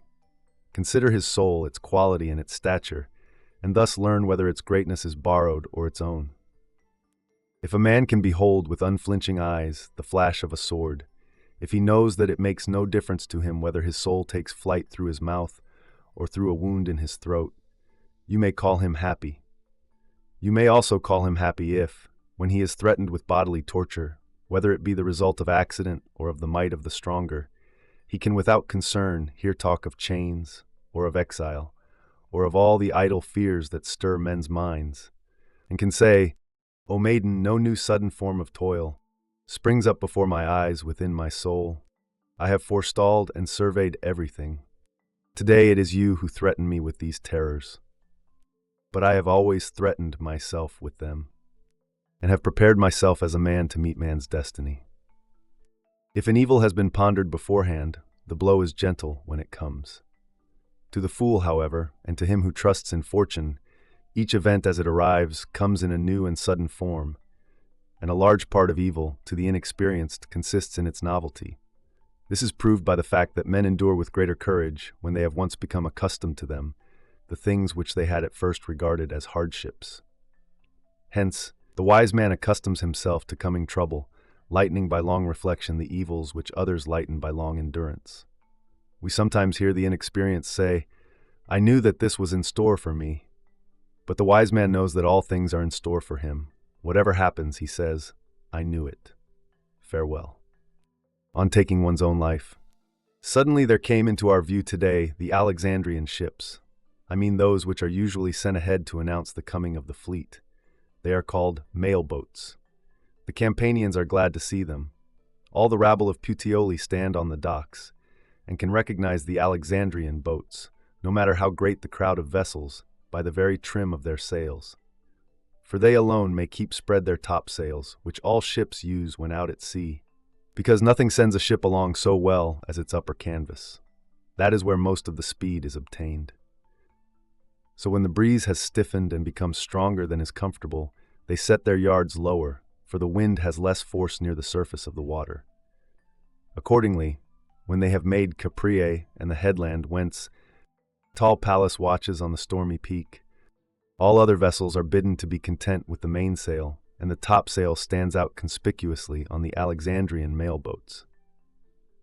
While everybody was bustling about and hurrying to the waterfront, I felt great pleasure in my laziness, because, although I was soon to receive letters from my friends, I was in no hurry to know how my affairs were progressing abroad, or what news the letters were bringing. For some time now I have had no losses, nor gains either. Even if I were not an old man, I could not have helped feeling pleasure at this, but as it is, my pleasure was far greater. For, however small my possessions might be, I should still have left over more traveling money than journey to travel, especially since this journey upon which we have set out is one which need not be followed to the end. An expedition will be incomplete if one stops halfway, or anywhere on this side of one's destination. But life is not incomplete if it is honorable.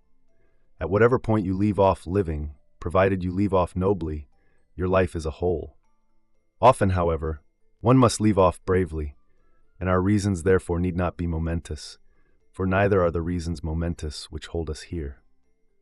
Tullius Marcellinus, a man whom you knew very well, who in youth was a quiet soul and became old prematurely, fell ill of a disease which was by no means hopeless, but it was protracted and troublesome, and it demanded much attention. Hence he began to think about dying. He called many of his friends together. Each one of them gave Marcellinus advice, the timid friend urging him to do what he had made up his mind to do, the flattering and wheedling friend giving counsel which he supposed would be more pleasing to Marcellinus when he came to think the matter over. But our Stoic friend, a rare man, and to praise him in language which he deserves, a man of courage and vigor, admonished him best of all, as it seems to me.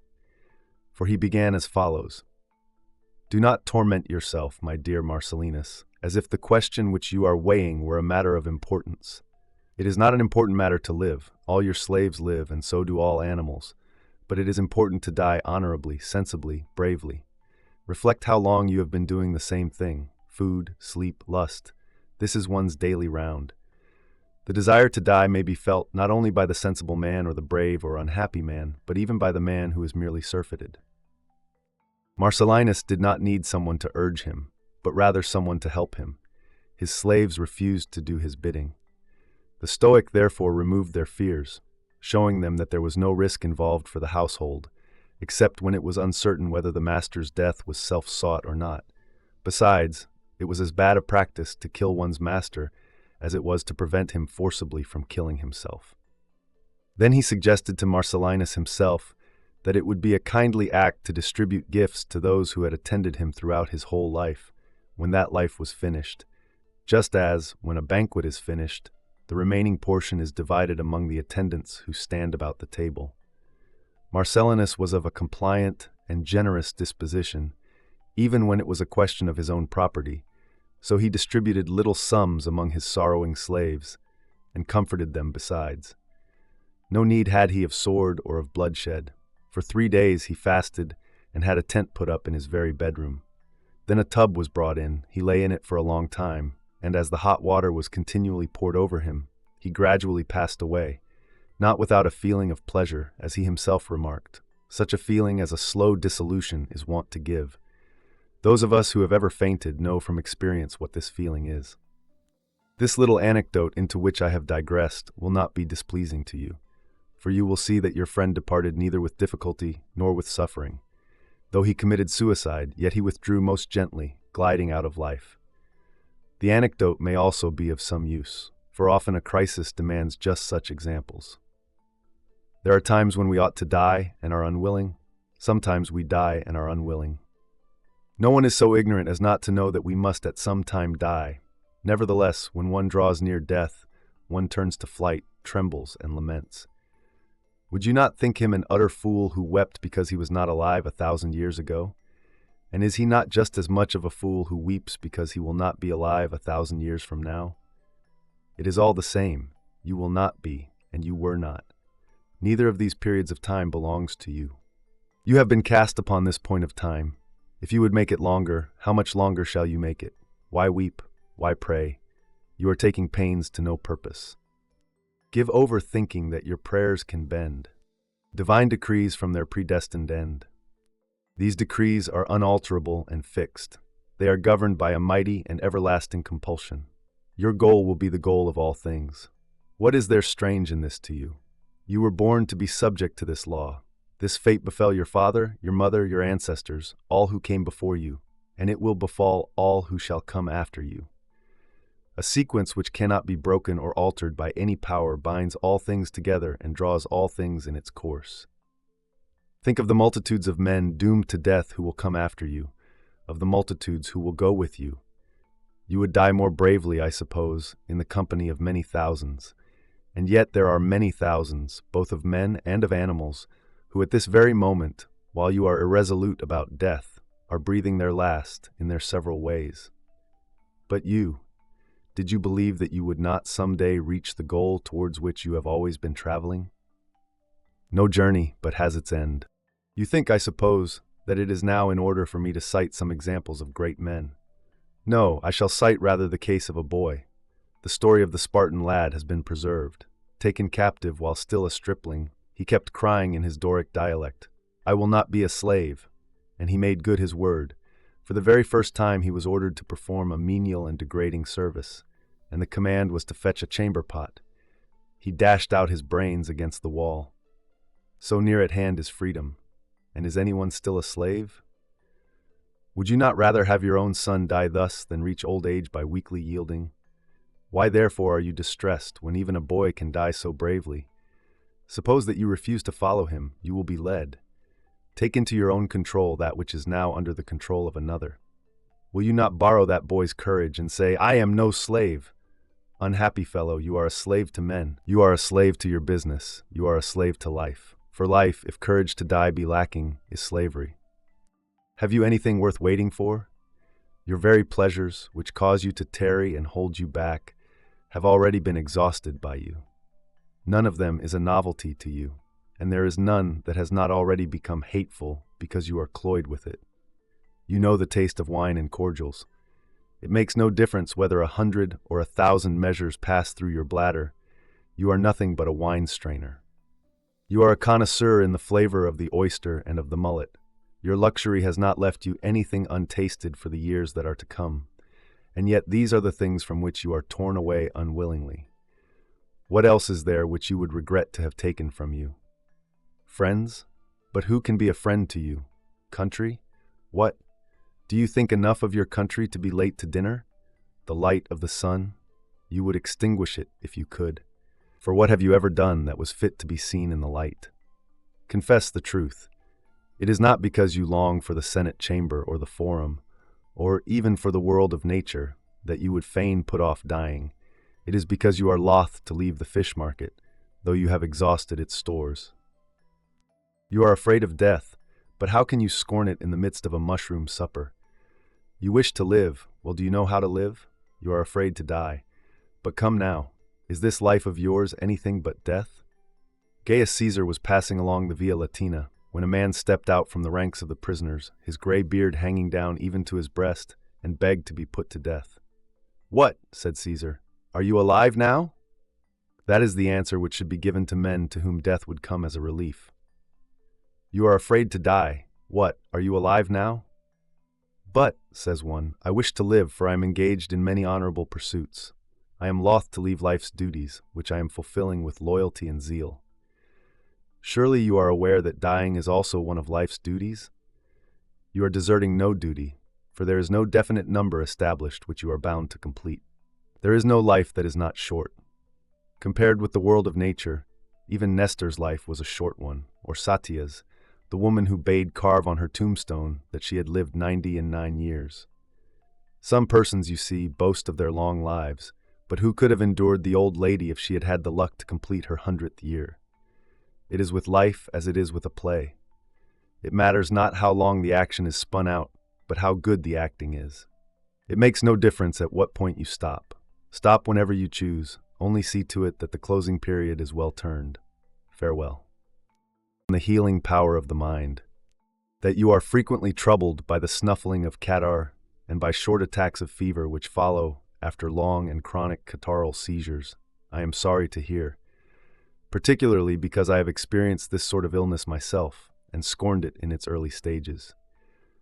For when I was still young, I could put up with hardships and show a bold front to illness, but I finally succumbed and arrived at such a state that I could do nothing but snuffle, reduced as I was to the extremity of thinness.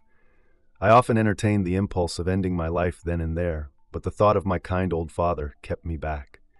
For I reflected, not how bravely I had the power to die, but how little power he had to bear bravely the loss of me. And so I commanded myself to live, for sometimes it is an act of bravery even to live. Now I shall tell you what consoled me during those days, stating at the outset that these very aids to my peace of mind were as efficacious as medicine. Honorable consolation results in a cure, and whatever has uplifted the soul helps the body also. My studies were my salvation. I place it to the credit of philosophy that I recovered and regained my strength. I owe my life to philosophy, and that is the least of my obligations. My friends, too, helped me greatly toward good health. I used to be comforted by their cheering words, by the hours they spent at my bedside, and by their conversation. Nothing, my excellent Lucilius, refreshes and aids a sick man so much as the affection of his friends. Nothing so steals away the expectation and the fear of death. In fact, I could not believe that, if they survived me, I should be dying at all. Yes, I repeat, it seemed to me that I should continue to live, not with them, but through them. I imagined myself not to be yielding up my soul, but to be making it over to them. All these things gave me the inclination to succor myself and to endure any torture. Besides, it is a most miserable state to have lost one's zest for dying, and to have no zest in living. These, then, are the remedies to which you should have recourse. The physician will prescribe your walks and your exercise. He will warn you not to become addicted to idleness, as is the tendency of the inactive invalid. He will order you to read in a louder voice, and to exercise your lungs, the passages and cavity of which are affected, or to sail and shake up your bowels by a little mild motion. He will recommend the proper food and the suitable time for aiding your strength with wine, or refraining from it in order to keep your cough from being irritated and hacking. But as for me, my counsel to you is this, and it is a cure, not merely of this disease of yours, but of your whole life. Despise death. There is no sorrow in the world when we have escaped from the fear of death. There are these three serious elements in every disease: fear of death, bodily pain, and interruption of pleasures. Concerning death enough has been said, and I shall add only a word. This fear is not a fear of disease, but a fear of nature. Disease has often postponed death, and a vision of dying has been many a man's salvation. You will die, not because you are ill, but because you are alive. Even when you have been cured, the same end awaits you. When you have recovered, it will be not death but ill health that you have escaped. Let us now return to the consideration of the characteristic disadvantage of disease. It is accompanied by great suffering. The suffering, however, is rendered endurable by interruptions, for the strain of extreme pain must come to an end. No man can suffer both severely and for a long time. Nature, who loves us most tenderly, has so constituted us as to make pain either endurable or short. The severest pains have their seat in the most slender parts of our body.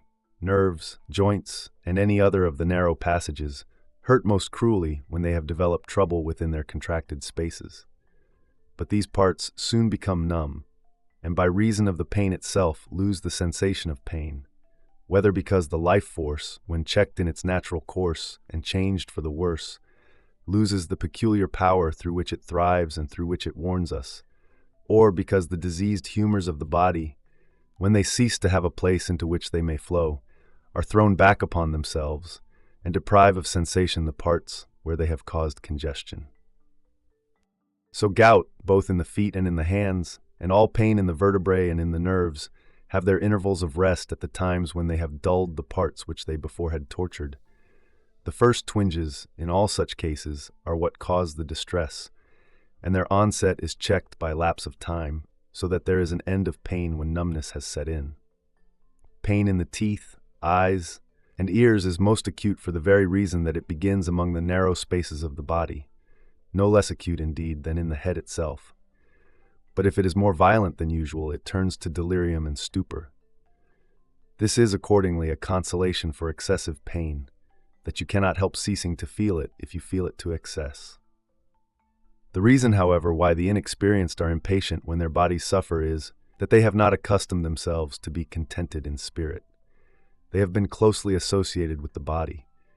Therefore, a high-minded and sensible man divorces soul from body, and dwells much with the better or divine part, and only as far as he must with this complaining and frail portion. But it is a hardship, men say, to do without our customary pleasures, to fast, to feel thirst and hunger. These are indeed serious when one first abstains from them. Later the desire dies down, because the appetites themselves which lead to desire are wearied and forsake us. Then the stomach becomes petulant, then the food which we craved before becomes hateful. Our very wants die away. But there is no bitterness in doing without that which you have ceased to desire. Moreover, every pain sometimes stops, or at any rate slackens. Moreover, one may take precautions against its return, and when it threatens, may check it by means of remedies. Every variety of pain has its premonitory symptoms. This is true, at any rate, of pain that is habitual and recurrent. One can endure the suffering which disease entails, if one has come to regard its results with scorn. But do not of your own accord make your troubles heavier to bear and burden yourself with complaining. Pain is slight if opinion has added nothing to it. But if, on the other hand, you begin to encourage yourself and say, "It is nothing, a trifling matter at most, keep a stout heart, and it will soon cease," then in thinking it slight, you will make it slight. Everything depends on opinion. Ambition, luxury, greed hark back to opinion. It is according to opinion that we suffer. A man is as wretched as he has convinced himself that he is. I hold that we should do away with complaint about past sufferings, and with all language like this. None has ever been worse off than I. What sufferings, what evils have I endured? No one has thought that I shall recover. How often have my family bewailed me, and the physicians given me over? Men who are placed on the rack are not torn asunder with such agony. However, even if all this is true, it is over and gone. What benefit is there in reviewing past sufferings and in being unhappy just because once you were unhappy? Besides, everyone adds much to his own ills and tells lies to himself. And that which was bitter to bear is pleasant to have borne. It is natural to rejoice at the ending of one's ills. Two elements must therefore be rooted out once for all: the fear of future suffering and the recollection of past suffering, since the latter no longer concerns me and the former concerns me not yet. But when set in the very midst of troubles, one should say, "Perchance some day the memory of this sorrow will even bring delight." Let such a man fight against them with all his might. If he once gives way, he will be vanquished, but if he strives against his sufferings, he will conquer. As it is, however, what most men do is to drag down upon their own heads a falling ruin which they ought to try to support. If you begin to withdraw your support from that which thrusts toward you and totters and is ready to plunge, it will follow you and lean more heavily upon you. But if you hold your ground and make up your mind to push against it, it will be forced back. What blows do athletes receive on their faces and all over their bodies? Nevertheless, through their desire for fame, they endure every torture, and they undergo these things not only because they are fighting, but in order to be able to fight. Their very training means torture. So let us also win the way to victory in all our struggles, for the reward is not a garland or a palm or a trumpeter who calls for silence at the proclamation of our names, but rather virtue, steadfastness of soul, and a peace that is won for all time, if fortune has once been utterly vanquished in any combat. You say, "I feel severe pain." What then? Are you relieved from feeling it if you endure it like a woman? Just as an enemy is more dangerous to a retreating army, so every trouble that fortune brings attacks us all the harder if we yield and turn our backs. But the trouble is serious. What? Is it for this purpose that we are strong, that we may have light burdens to bear? Would you have your illness long drawn out, or would you have it quick and short? If it is long, it means a respite, allows you a period for resting yourself, bestows upon you the boon of time in plenty. As it arises, so it must also subside. A short and rapid illness will do one of two things. It will quench or be quenched. And what difference does it make whether it is not or I am not? In either case, there is an end of pain. This too will help, to turn the mind aside to thoughts of other things, and thus to depart from pain. Call to mind what honorable or brave deeds you have done. Consider the good side of your own life. Run over in your memory those things which you have particularly admired. Then think of all the brave men who have conquered pain, of him who continued to read his book as he allowed the cutting out of varicose veins, of him who did not cease to smile, though that very smile so enraged his torturers that they tried upon him every instrument of their cruelty. If pain can be conquered by a smile, will it not be conquered by reason? You may tell me now of whatever you like, of colds, bad coughing spells that bring up parts of our entrails, fever that parches our very vitals, thirst, limbs so twisted that the joints protrude in different directions. Yet worse than these are the stake, the rack, the red-hot plates, the instrument that reopens wounds while the wounds themselves are still swollen and that drives their imprint still deeper. Nevertheless, there have been men who have not uttered a moan amid these tortures. More yet, says the torturer, but the victim has not begged for release. More yet, he says again, but no answer has come. More yet, the victim has smiled, and heartily too. Can you not bring yourself, after an example like this, to make a mock at pain? But, you object, my illness does not allow me to be doing anything. It has withdrawn me from all my duties. It is your body that is hampered by ill health, and not your soul as well. It is for this reason that it clogs the feet of the runner, and will hinder the handiwork of the cobbler or the artisan. But if your soul be habitually in practice, you will plead and teach, listen and learn, investigate and meditate. What more is necessary? Do you think that you are doing nothing if you possess self-control in your illness? You will be showing that a disease can be overcome, or at any rate endured. There is, I assure you, a place for virtue even upon a bed of sickness. It is not only the sword and the battle line that prove the soul alert and unconquered by fear. A man can display bravery even when wrapped in his bedclothes. You have something to do. Wrestle bravely with disease. If it shall compel you to nothing, beguile you to nothing, it is a notable example that you display. Oh, what ample matter were there for renown, if we could have spectators of our sickness. Be your own spectator. Seek your own applause. Again, there are two kinds of pleasures. Disease checks the pleasures of the body, but does not do away with them.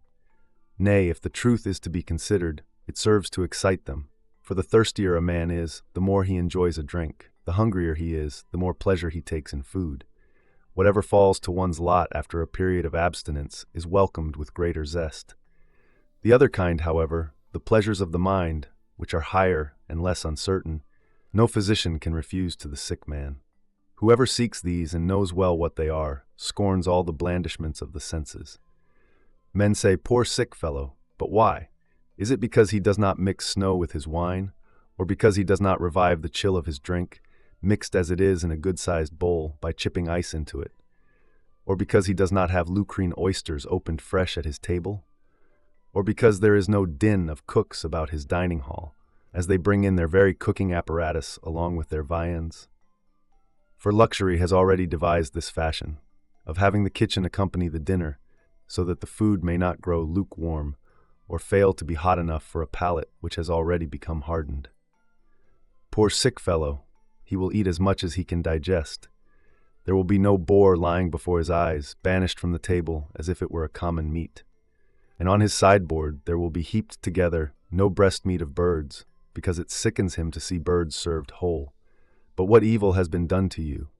You will dine like a sick man, nay, sometimes like a sound man. All these things, however, can be easily endured. Gruel, warm water, and anything else that seems insupportable to a fastidious man, to one who is wallowing in luxury, sick in soul rather than in body, if only we cease to shudder at death. And we shall cease, if once we have gained a knowledge of the limits of good and evil. Then, and then only, life will not weary us, neither will death make us afraid. For surfeit of self can never seize upon a life that surveys all the things which are manifold, great, divine. Only idle leisure is wont to make men hate their lives. To one who roams through the universe, the truth can never pall. It will be the untruths that will cloy. And on the other hand, if death comes near with its summons, even though it be untimely in its arrival, though it cut one off in one's prime, a man has had a taste of all that the longest life can give. Such a man has in great measure come to understand the universe. He knows that honorable things do not depend on time for their growth, but any life must seem short to those who measure its length by pleasures which are empty, and for that reason unbounded. Refresh yourself with such thoughts as these, and meanwhile reserve some hours for our letters. There will come a time when we shall be united again and brought together. However short this time may be, we shall make it long by knowing how to employ it. For, as Posidonius says, a single day among the learned lasts longer than the longest life of the ignorant. Meanwhile, hold fast to this thought, and grip it close. Yield not to adversity, trust not to prosperity. Keep before your eyes the full scope of fortune's power, as if she would surely do whatever is in her power to do. That which has been long expected comes more gently. Farewell. On the rewards of scientific discovery. I have been awaiting a letter from you, that you might inform me what new matter was revealed to you during your trip round Sicily, and especially that you might give me further information regarding Charybdis itself. I know very well that Scylla is a rock, and indeed a rock not dreaded by mariners, but with regard to Charybdis I should like to have a full description in order to see whether it agrees with the accounts in mythology, and, if you have by chance investigated it, for it is indeed worthy of your investigation, please enlighten me concerning the following. Is it lashed into a whirlpool by a wind from only one direction, or do all storms alike serve to disturb its depths? Is it true that objects snatched downwards by the whirlpool in that strait are carried for many miles under water, and then come to the surface on the beach near Tauromenium? If you will write me a full account of these matters, I shall then have the boldness to ask you to perform another task, also to climb Etna at my special request.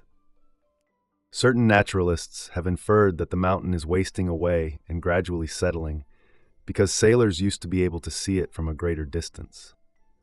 The reason for this may be, not that the height of the mountain is decreasing, but because the flames have become dim and the eruptions less strong and less copious, and because for the same reason the smoke also is less active by day. However, either of these two things is possible to believe. That on the one hand, the mountain is growing smaller because it is consumed from day to day, and that on the other hand, it remains the same in size because the mountain is not devouring itself. But instead of this, the matter which seethes forth collects in some subterranean valley and is fed by other material, finding in the mountain itself not the food which it requires, but simply a passageway out. There is a well-known place in Lycia, called by the inhabitants Hephaestion, where the ground is full of holes in many places and is surrounded by a harmless fire, which does no injury to the plants that grow there. Hence the place is fertile and luxuriant with growth, because the flames do not scorch, but merely shine with a force that is mild and feeble. But let us postpone this discussion, and look into the matter when you have given me a description just how far distant the snow lies from the crater. I mean the snow which does not melt even in summer, so safe is it from the adjacent fire. But there is no ground for your charging this work to my account, for you were about to gratify your own craze for fine writing, without a commission from anyone at all. Nay, what am I to offer you, not merely to describe Etna in your poem, and not to touch lightly upon a topic which is a matter of ritual for all poets? Ovid could not be prevented from using this theme simply because Virgil had already fully covered it, nor could either of these writers frighten off Cornelius Severus. Besides, the topic has served them all with happy results, and those who have gone before seem to me not to have forestalled all what could be said, but merely to have opened the way. It makes a great deal of difference whether you approach a subject that has been exhausted or one where the ground has merely been broken. In the latter case, the topic grows day by day, and what is already discovered does not hinder new discoveries. Besides, he who writes last has the best of the bargain. He finds already at hand words which, when marshaled in a different way, show a new face. And he is not pilfering them as if they belonged to someone else, when he uses them, for they are common property. Now, if Etna does not make your mouth water, I am mistaken in you. You have for some time been desirous of writing something in the grand style and on the level of the older school.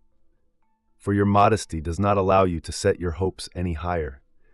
This quality of yours is so pronounced that it seems to me you are likely to curb the force of your natural ability, if there should be any danger of outdoing others. So greatly do you reverence the old masters. Wisdom has this advantage among others, that no man can be outdone by another, except during the climb. But when you have arrived at the top, it is a draw. There is no room for further ascent. The game is over. Can the sun add to his size? Can the moon advance beyond her usual fullness? The seas do not increase in bulk. The universe keeps the same character, the same limits. Things which have reached their full stature cannot grow higher. Men who have attained wisdom will therefore be equal and on the same footing. Each of them will possess his own peculiar gifts. One will be more affable, another more facile, another more ready of speech, a fourth more eloquent. But as regards the quality under discussion, the element that produces happiness, it is equal in them all. I do not know whether this Etna of yours can collapse and fall in ruins, whether this lofty summit, visible for many miles over the deep sea, is wasted by the incessant power of the flames, but I do know that virtue will not be brought down to a lower plane either by flames or by ruins. Hers is the only greatness that knows no lowering. There can be for her no further rising or sinking. Her stature, like that of the stars in the heavens, is fixed. Let us therefore strive to raise ourselves to this altitude. Already much of the task is accomplished. Nay, rather, if I can bring myself to confess the truth, not much. For goodness does not mean merely being better than the lowest. Who that could catch but a mere glimpse of the daylight would boast his powers of vision?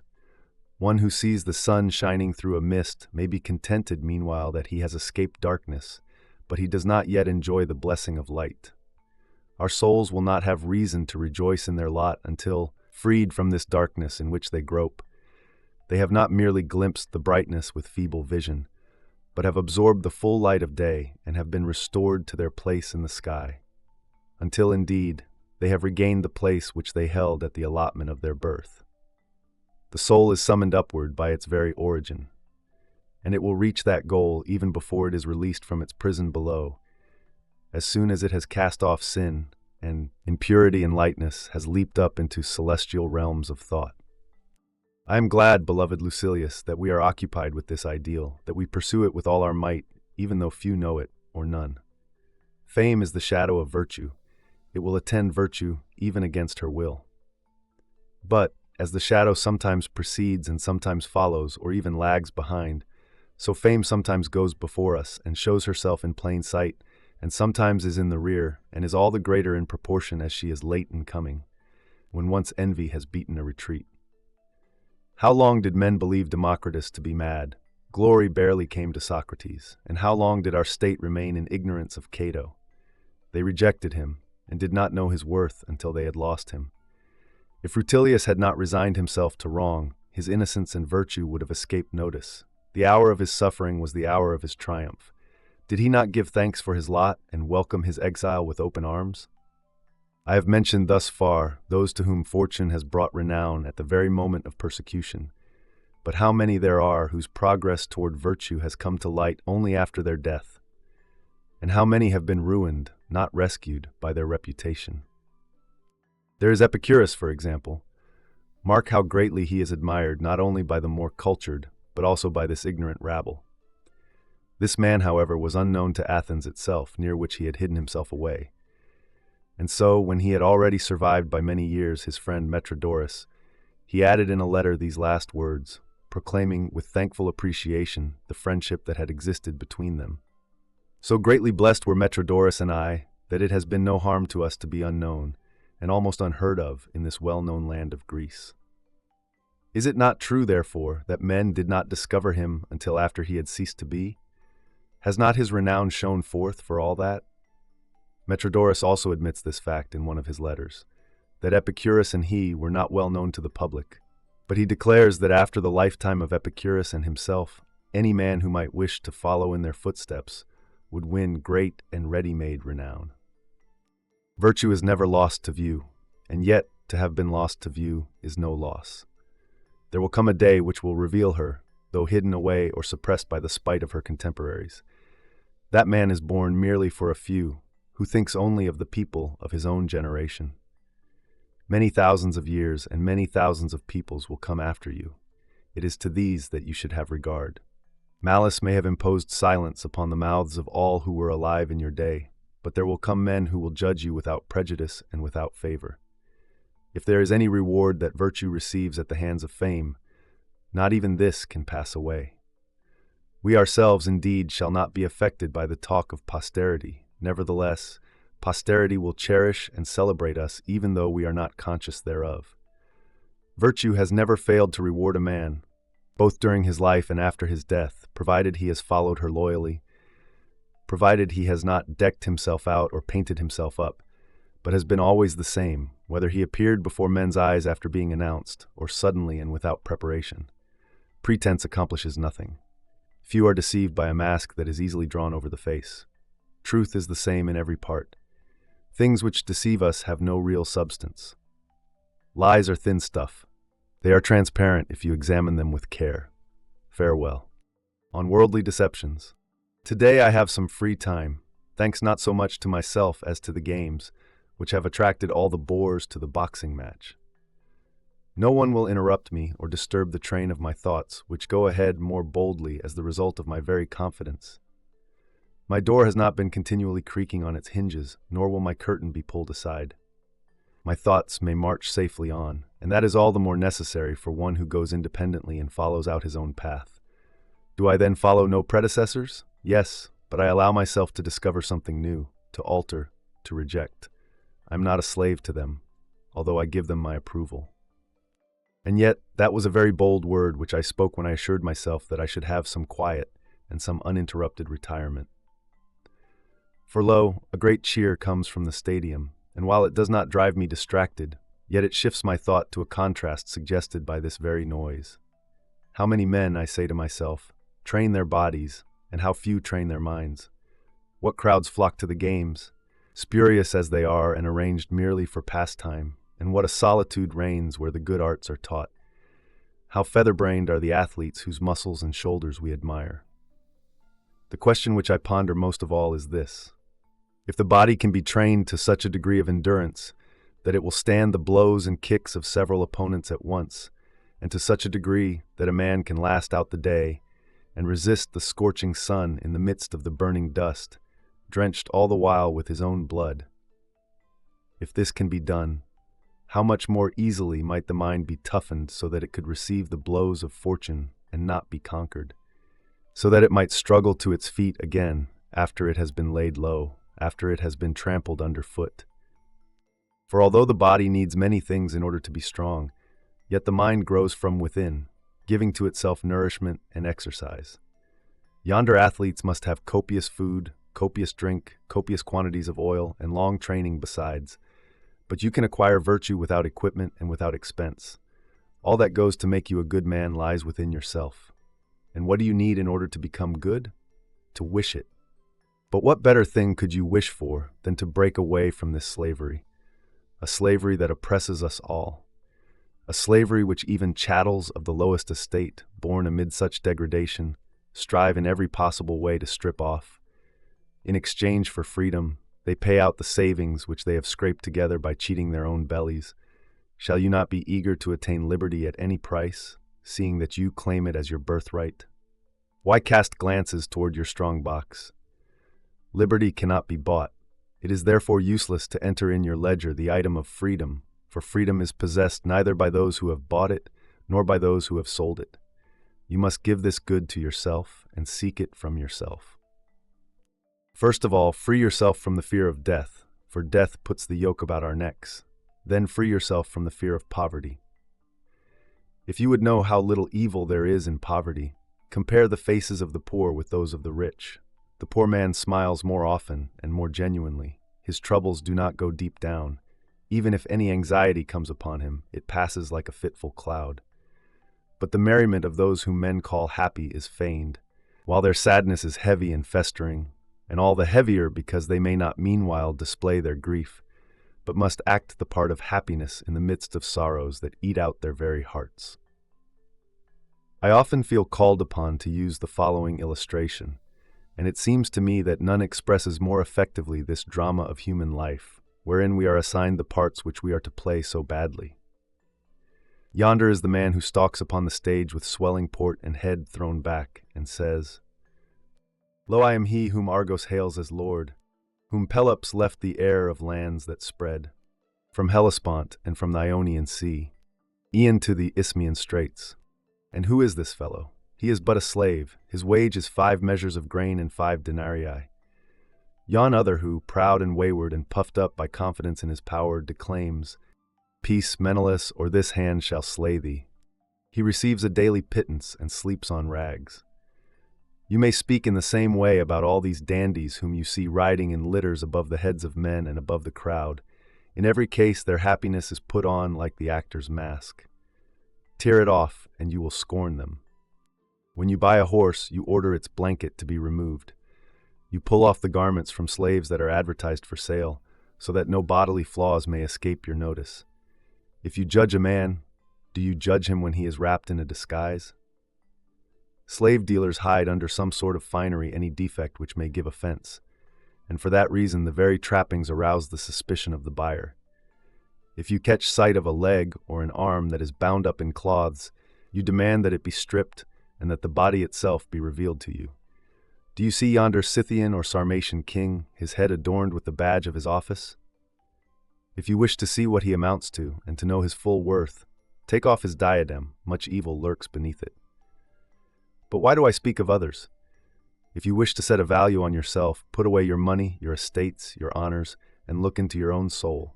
At present, you are taking the word of others for what you are. Farewell. Benefits. You complain that you have met with an ungrateful person. If this is your first experience of that sort, you should offer thanks either to your good luck or to your caution. In this case, however, caution can effect nothing but to make you ungenerous. For if you wish to avoid such a danger, you will not confer benefits, and so that benefits may not be lost with another man, they will be lost to yourself. It is better, however, to get no return than to confer no benefits. Even after a poor crop, one should sow again, for often losses due to continued barrenness of an unproductive soil have been made good by 1 year's fertility. In order to discover one grateful person, it is worthwhile to make trial of many ungrateful ones. No man has so unerring a hand when he confers benefits that he is not frequently deceived. It is well for the traveler to wander, that he may again cleave to the path. After a shipwreck, sailors try the sea again. The banker is not frightened away from the forum by the swindler. If one were compelled to drop everything that caused trouble, life would soon grow dull amid sluggish idleness. But in your case, this very condition may prompt you to become more charitable. For when the outcome of any undertaking is unsure, you must try again and again in order to succeed ultimately. I have, however, discussed the matter with sufficient fullness in the volumes which I have written, entitled On Benefits. What I think should rather be investigated is this, a question which I feel has not been made sufficiently clear: whether he who has helped us has squared the account and has freed us from our debt, if he has done us harm later. You may add this question also, if you like, when the harm done later has been more than the help rendered previously. If you are seeking for the formal and just decision of a strict judge, you will find that he checks off one act by the other, and declares, though the injuries outweigh the benefits, yet we should credit to the benefits anything that stands over even after the injury. The harm done was indeed greater, but the helpful act was done first. Hence, the time also should be taken into account. Other cases are so clear that I need not remind you that you should also look into such points as how gladly was the help offered and how reluctantly was the harm done, since benefits, as well as injuries, depend on the spirit. I did not wish to confer the benefit, but I was won over by my respect for the man, or by the importunity of his request, or by hope. Our feeling about every obligation depends in each case upon the spirit in which the benefit is conferred. We weigh not the bulk of the gift, but the quality of the goodwill which prompted it. So now let us do away with guesswork. The former deed was a benefit, and the latter, which transcended the earlier benefit, is an injury. The good man so arranges the two sides of his ledger that he voluntarily cheats himself by adding to the benefit and subtracting from the injury. The more indulgent magistrate, however, and I should rather be such a one, will order us to forget the injury and remember the accommodation. But surely, you say, it is the part of justice to render to each that which is his due, thanks in return for a benefit and retribution, or at any rate ill will in return for an injury. This, I say, will be true when it is one man who has inflicted the injury and a different man who has conferred the benefit. For if it is the same man, the force of the injury is nullified by the benefit conferred. Indeed, a man who ought to be pardoned, even though there were no good deeds credited to him in the past, should receive something more than mere leniency if he commits a wrong when he has a benefit to his credit. I do not set an equal value on benefits and injuries. I reckon a benefit at a higher rate than an injury. Not all grateful persons know what it involves to be in debt for a benefit.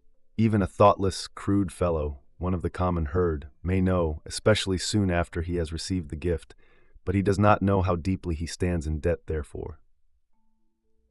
Only the wise man knows exactly what value should be put upon everything, for the fool whom I just mentioned, no matter how good his intentions may be, either pays less than he owes, or pays it at the wrong time or the wrong place. That for which he should make return he wastes and loses.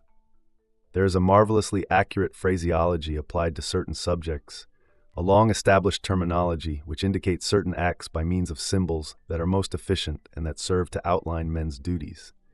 We are, as you know, wont to speak thus: A has made a return for the favor bestowed by B.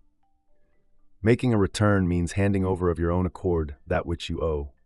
We do not say, he has paid back the favor, for pay back is used of a man upon whom a demand for payment is made, of those who pay against their will, of those who pay under any circumstances whatsoever, and of those who pay through a third party. We do not say, he has restored the benefit, or settled it. We have never been satisfied with a word which applies properly to a debt of money. Making a return means offering something to him from whom you have received something. The phrase implies a voluntary return. He who has made such a return has served the writ upon himself. The wise man will inquire in his own mind into all the circumstances, how much he has received, from whom, when, where, how. And so we declare that none but the wise man knows how to make return for a favor. Moreover, none but the wise man knows how to confer a benefit. That man, I mean, who enjoys the giving more than the recipient enjoys the receiving. Now some person will reckon this remark as one of the generally surprising statements, such as we Stoics are wont to make, and such as the Greeks call paradoxes, and will say, "Do you maintain then that only the wise man knows how to return a favor? Do you maintain that no one else knows how to make restoration to a creditor for a debt? Or on buying a commodity to pay full value to the seller? In order not to bring any odium upon myself, let me tell you that Epicurus says the same thing. At any rate, Metrodorus remarks that only the wise man knows how to return a favor. Again, the objector mentioned above wonders at our saying, the wise man alone knows how to love. The wise man alone is a real friend. And yet it is a part of love and of friendship to return favors. Nay, further, it is an ordinary act, and happens more frequently than real friendship. Again, this same objector wonders at our saying, there is no loyalty except in the wise man. Just as if he himself does not say the same thing. Or do you think that there is any loyalty in him who does not know how to return a favor? These men accordingly should cease to discredit us, just as if we were uttering an impossible boast. They should understand that the essence of honor resides in the wise man, while among the crowd we find only the ghost and the semblance of honor. None but the wise man knows how to return a favor. Even a fool can return it in proportion to his knowledge and his power. His fault would be a lack of knowledge, rather than a lack of will or desire. To will does not come by teaching. The wise man will compare all things with one another, for the very same object becomes greater or smaller, according to the time, the place, and the cause. Often the riches that are spent in profusion upon a palace cannot accomplish as much as 1,000 denarii given at the right time. Now it makes a great deal of difference whether you give outright or come to a man's assistance, whether your generosity saves him or sets him up in life. Often the gift is small, but the consequence is great. And what a distinction do you imagine there is between taking something which one lacks, something which was offered, and receiving a benefit in order to confer one in return. But we should not slip back into the subject which we have already sufficiently investigated. In this balancing of benefits and injuries, the good man will, to be sure, judge with the highest degree of fairness, but he will incline towards the side of the benefit. He will turn more readily in this direction. Moreover, in affairs of this kind, the person concerned is wont to count for a great deal. Men say, "You conferred a benefit upon me in that matter of the slave, but you did me an injury in the case of my father," or "You saved my son, but robbed me of a father." Similarly, he will follow up all other matters in which comparisons can be made, and if the difference be very slight, he will pretend not to notice it. Even though the difference be great, yet if the concession can be made without impairment of duty and loyalty, our good man will overlook it, that is, provided the injury exclusively affects the good man himself. To sum up, the matter stands thus. The good man will be easygoing in striking a balance. He will allow too much to be set against his credit. He will be unwilling to pay a benefit by balancing the injury against it. The side towards which he will lean, the tendency which he will exhibit, is the desire to be under obligations for the favor and the desire to make return therefor. For anyone who receives a benefit more gladly than he repays it is mistaken. By as much as he who pays is more light-hearted than he who borrows, by so much ought he to be more joyful who unburdens himself of the greatest debt, a benefit received, than he who incurs the greatest obligations. For ungrateful men make mistakes in this respect also.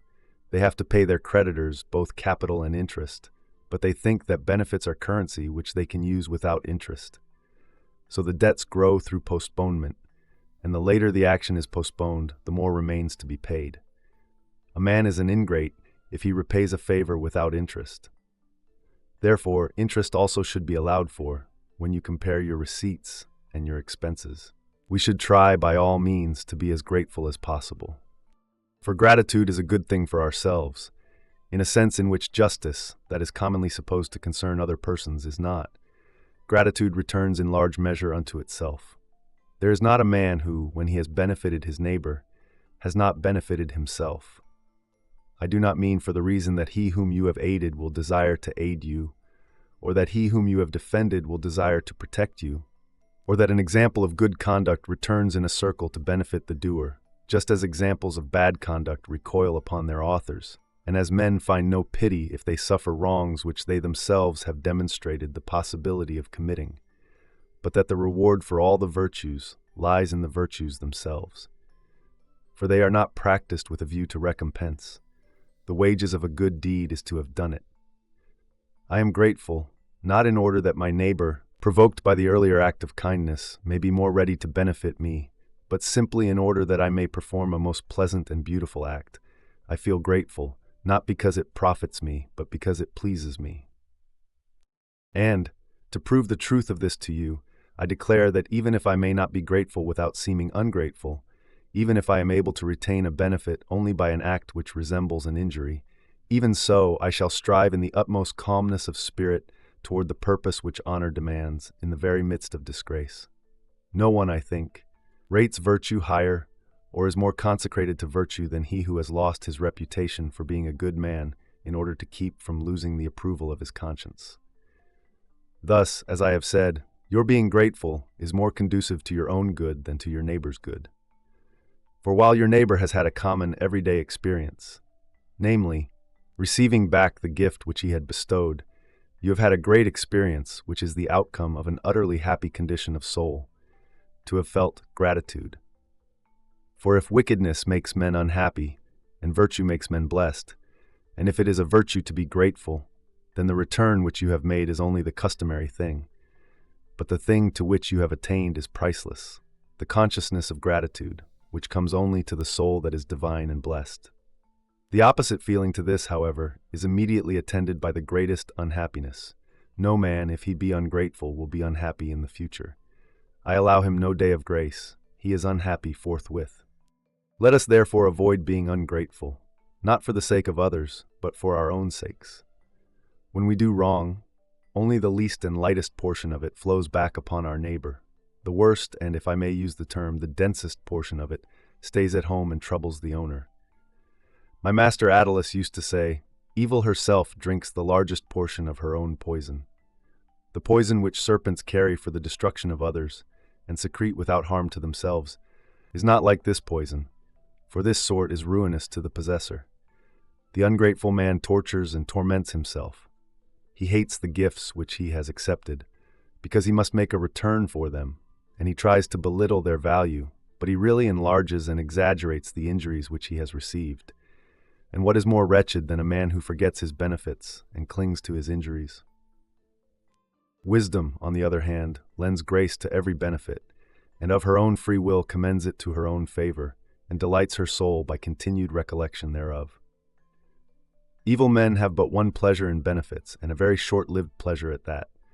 It lasts only while they are receiving them, but the wise man derives therefrom an abiding and eternal joy, for he takes delight not so much in receiving the gift as in having received it, and this joy never perishes.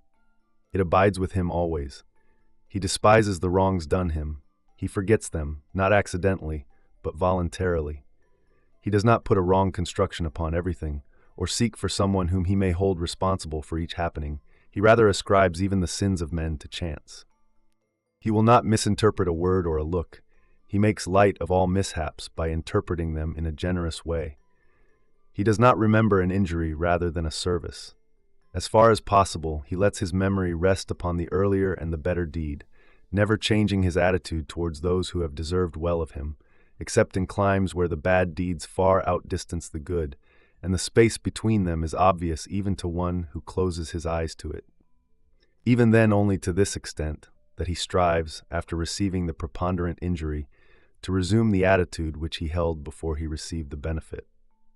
For when the injury merely equals the benefit, a certain amount of kindly feeling is left over. Just as a defendant is acquitted when the votes are equal, and just as the spirit of kindliness always tries to bend every doubtful case toward the better interpretation, so the mind of the wise man, when another's merits merely equal his bad deeds, will, to be sure, cease to feel an obligation, but does not cease to desire to feel it, and acts precisely like the man who pays his debts, even after they have been legally cancelled. But no man can be grateful unless he has learned to scorn the things which drive the common herd to distraction. If you wish to make return for a favor, you must be willing to go into exile, or to pour forth your blood, or to undergo poverty, or, and this will frequently happen, even to let your very innocence be stained and exposed to shameful slanders. It is no slight price that a man must pay for being grateful. We hold nothing dearer than a benefit. So long as we are seeking one, we hold nothing cheaper after we have received it. Do you ask what it is that makes us forget benefits received? It is our extreme greed for receiving others. We consider not what we have obtained, but what we are to seek. We are deflected from the right course by riches, titles, power, and everything which is valuable in our opinion, but worthless when rated at its real value. We do not know how to weigh matters. We should take counsel regarding them, not with their reputation, but with their nature. Those things possess no grandeur wherewith to enthrall our minds, except the fact that we have become accustomed to marvel at them. For they are not praised because they ought to be desired, but they are desired because they have been praised. And when the error of individuals has once created error on the part of the public, then the public error goes on creating error on the part of individuals. But just as we take on faith such estimates of values, so let us take on the faith of the people this truth, that nothing is more honorable than a grateful heart. This phrase will be echoed by all cities and by all races, even those from savage countries. Upon this point, good and bad will agree. Some praise pleasure, some prefer toil. Some say that pain is the greatest of evils, some say it is no evil at all, some will include riches in the supreme good. Others will say that their discovery meant harm to the human race, and that none is richer than he to whom fortune has found nothing to give. Amid all this diversity of opinion, all men will yet with one voice, as the saying is, Vote aye to the proposition that thanks should be returned to those who have deserved well of us. On this question, the common herd, rebellious as they are, will all agree, but at present we keep paying back injuries instead of benefits. And the primary reason why a man is ungrateful is that he has found it impossible to be grateful enough. Our madness has gone to such lengths that it is a very dangerous thing to confer great benefits upon a person. For just because he thinks it shameful not to repay, so he would have none left alive whom he should repay. Keep for yourself what you have received. I do not ask it back. I do not demand it. Let it be safe to have conferred a favor. There is no worse hatred than that which springs from shame at the desecration of a benefit. Farewell. On the natural fear of death, I have already ceased to be anxious about you. Whom then of the gods, you ask? Have you found as your voucher? A god, let me tell you, who deceives no one. A soul in love with that which is upright and good. The better part of yourself is on safe ground. Fortune can inflict injury upon you. What is more pertinent is that I have no fears lest you do injury to yourself. Proceed as you have begun, and settle yourself in this way of living, not luxuriously, but calmly. I prefer to be in trouble rather than in luxury, and you had better interpret the term in trouble as popular usage is wont to interpret it, living a hard, rough, toilsome life. We are wont to hear the lives of certain men praised as follows when they are objects of unpopularity. So-and-so lives luxuriously, but by this they mean he is softened by luxury. For the soul is made womanish by degrees, and is weakened until it matches the ease and laziness in which it lies. Lo, is it not better for one who is really a man even to become hardened? Next, these same dandies fear that which they have made their own lives resemble. Much difference is there between lying idle and lying buried. But, you say, is it not better even to lie idle than to whirl round in these eddies of business distraction? Both extremes are to be deprecated, both tension and sluggishness. I hold that he who lies on a perfumed couch is no less dead than he who is dragged along by the executioner's hook. Leisure without study is death. It is a tomb for the living man. What then is the advantage of retirement? As if the real causes of our anxieties did not follow us across the seas. What hiding place is there where the fear of death does not enter? What peaceful haunts are there, so fortified and so far withdrawn that pain does not fill them with fear? Wherever you hide yourself, human ills will make an uproar all around. There are many external things which compass us about, to deceive us or to weigh upon us. There are many things within which, even amid solitude, fret and ferment. Therefore gird yourself about with philosophy, an impregnable wall. Though it be assaulted by many engines, fortune can find no passage into it. The soul stands on unassailable ground if it has abandoned external things. It is independent in its own fortress, and every weapon that is hurled falls short of the mark. Fortune has not the long reach with which we credit her. She can seize none except him that clings to her. Let us then recoil from her as far as we are able. This will be possible for us only through knowledge of self and of the world of nature. The soul should know whither it is going and whence it came, what is good for it and what is evil, what it seeks and what it avoids, and what is that reason which distinguishes between the desirable and the undesirable, and thereby tames the madness of our desires and calms the violence of our fears. Some men flatter themselves that they have checked these evils by themselves, even without the aid of philosophy. But when some accident catches them off their guard, a tardy confession of error is wrung from them. Their boastful words perish from their lips when the torturer commands them to stretch forth their hands, and when death draws nearer. You might say to such a man, "It was easy for you to challenge evils that were not nearby. But here comes pain, which you declared you could endure. Here comes death, against which you uttered many a courageous boast. The whip cracks, the sword flashes. Ah, now, Annaeus, thou must needs be stout and strong of heart. This strength of heart, however, will come from constant study, provided that you practice, not with the tongue but with the soul, and provided that you prepare yourself to meet death. To enable yourself to meet death, you may expect no encouragement or cheer from those who try to make you believe, by means of their hair-splitting logic, that death is no evil. For I take pleasure, excellent Lucilius, in poking fun at the absurdities of the Greeks, of which, to my continual surprise, I have not yet succeeded in ridding myself. Our master Zeno uses a syllogism like this. No evil is glorious, but death is glorious. Therefore death is no evil. A cure, Zeno. I have been freed from fear. Henceforth I shall not hesitate to bare my neck on the scaffold. Will you not utter sterner words instead of rousing a dying man to laughter? Indeed, Lucilius, I could not easily tell you whether he who thought that he was quenching the fear of death by setting up this syllogism was the more foolish, or he who attempted to refute it, just as if it had anything to do with the matter. For the refuter himself proposed a counter-syllogism based upon the proposition that we regard death as indifferent, one of the things which the Greeks call adiaphora. Nothing, he says, that is indifferent can be glorious. Death is glorious. Therefore death is not indifferent. You comprehend the tricky fallacy which is contained in this syllogism. Mere death is, in fact, not glorious, but a brave death is glorious. And when you say nothing that is indifferent is glorious, I grant you this much, and declare that nothing is glorious except as it deals with indifferent things. I classify as indifferent, that is, neither good nor evil, sickness, pain, poverty, exile, death. None of these things is intrinsically glorious, but nothing can be glorious apart from them. For it is not poverty that we praise, it is the man whom poverty cannot humble or bend. Nor is it exile that we praise, it is the man who withdraws into exile in the spirit in which he would have sent another into exile. It is not pain that we praise, it is the man whom pain has not coerced. One praises not death, but the man whose soul death takes away before it can confound it. All these things are in themselves neither honorable nor glorious. But any one of them that virtue has visited and touched is made honorable and glorious by virtue. They merely lie in between, and the decisive question is only whether wickedness or virtue has laid hold upon them. For instance, the death which in Cato's case is glorious is in the case of Brutus forthwith base and disgraceful. For this Brutus, condemned to death, was trying to obtain postponement.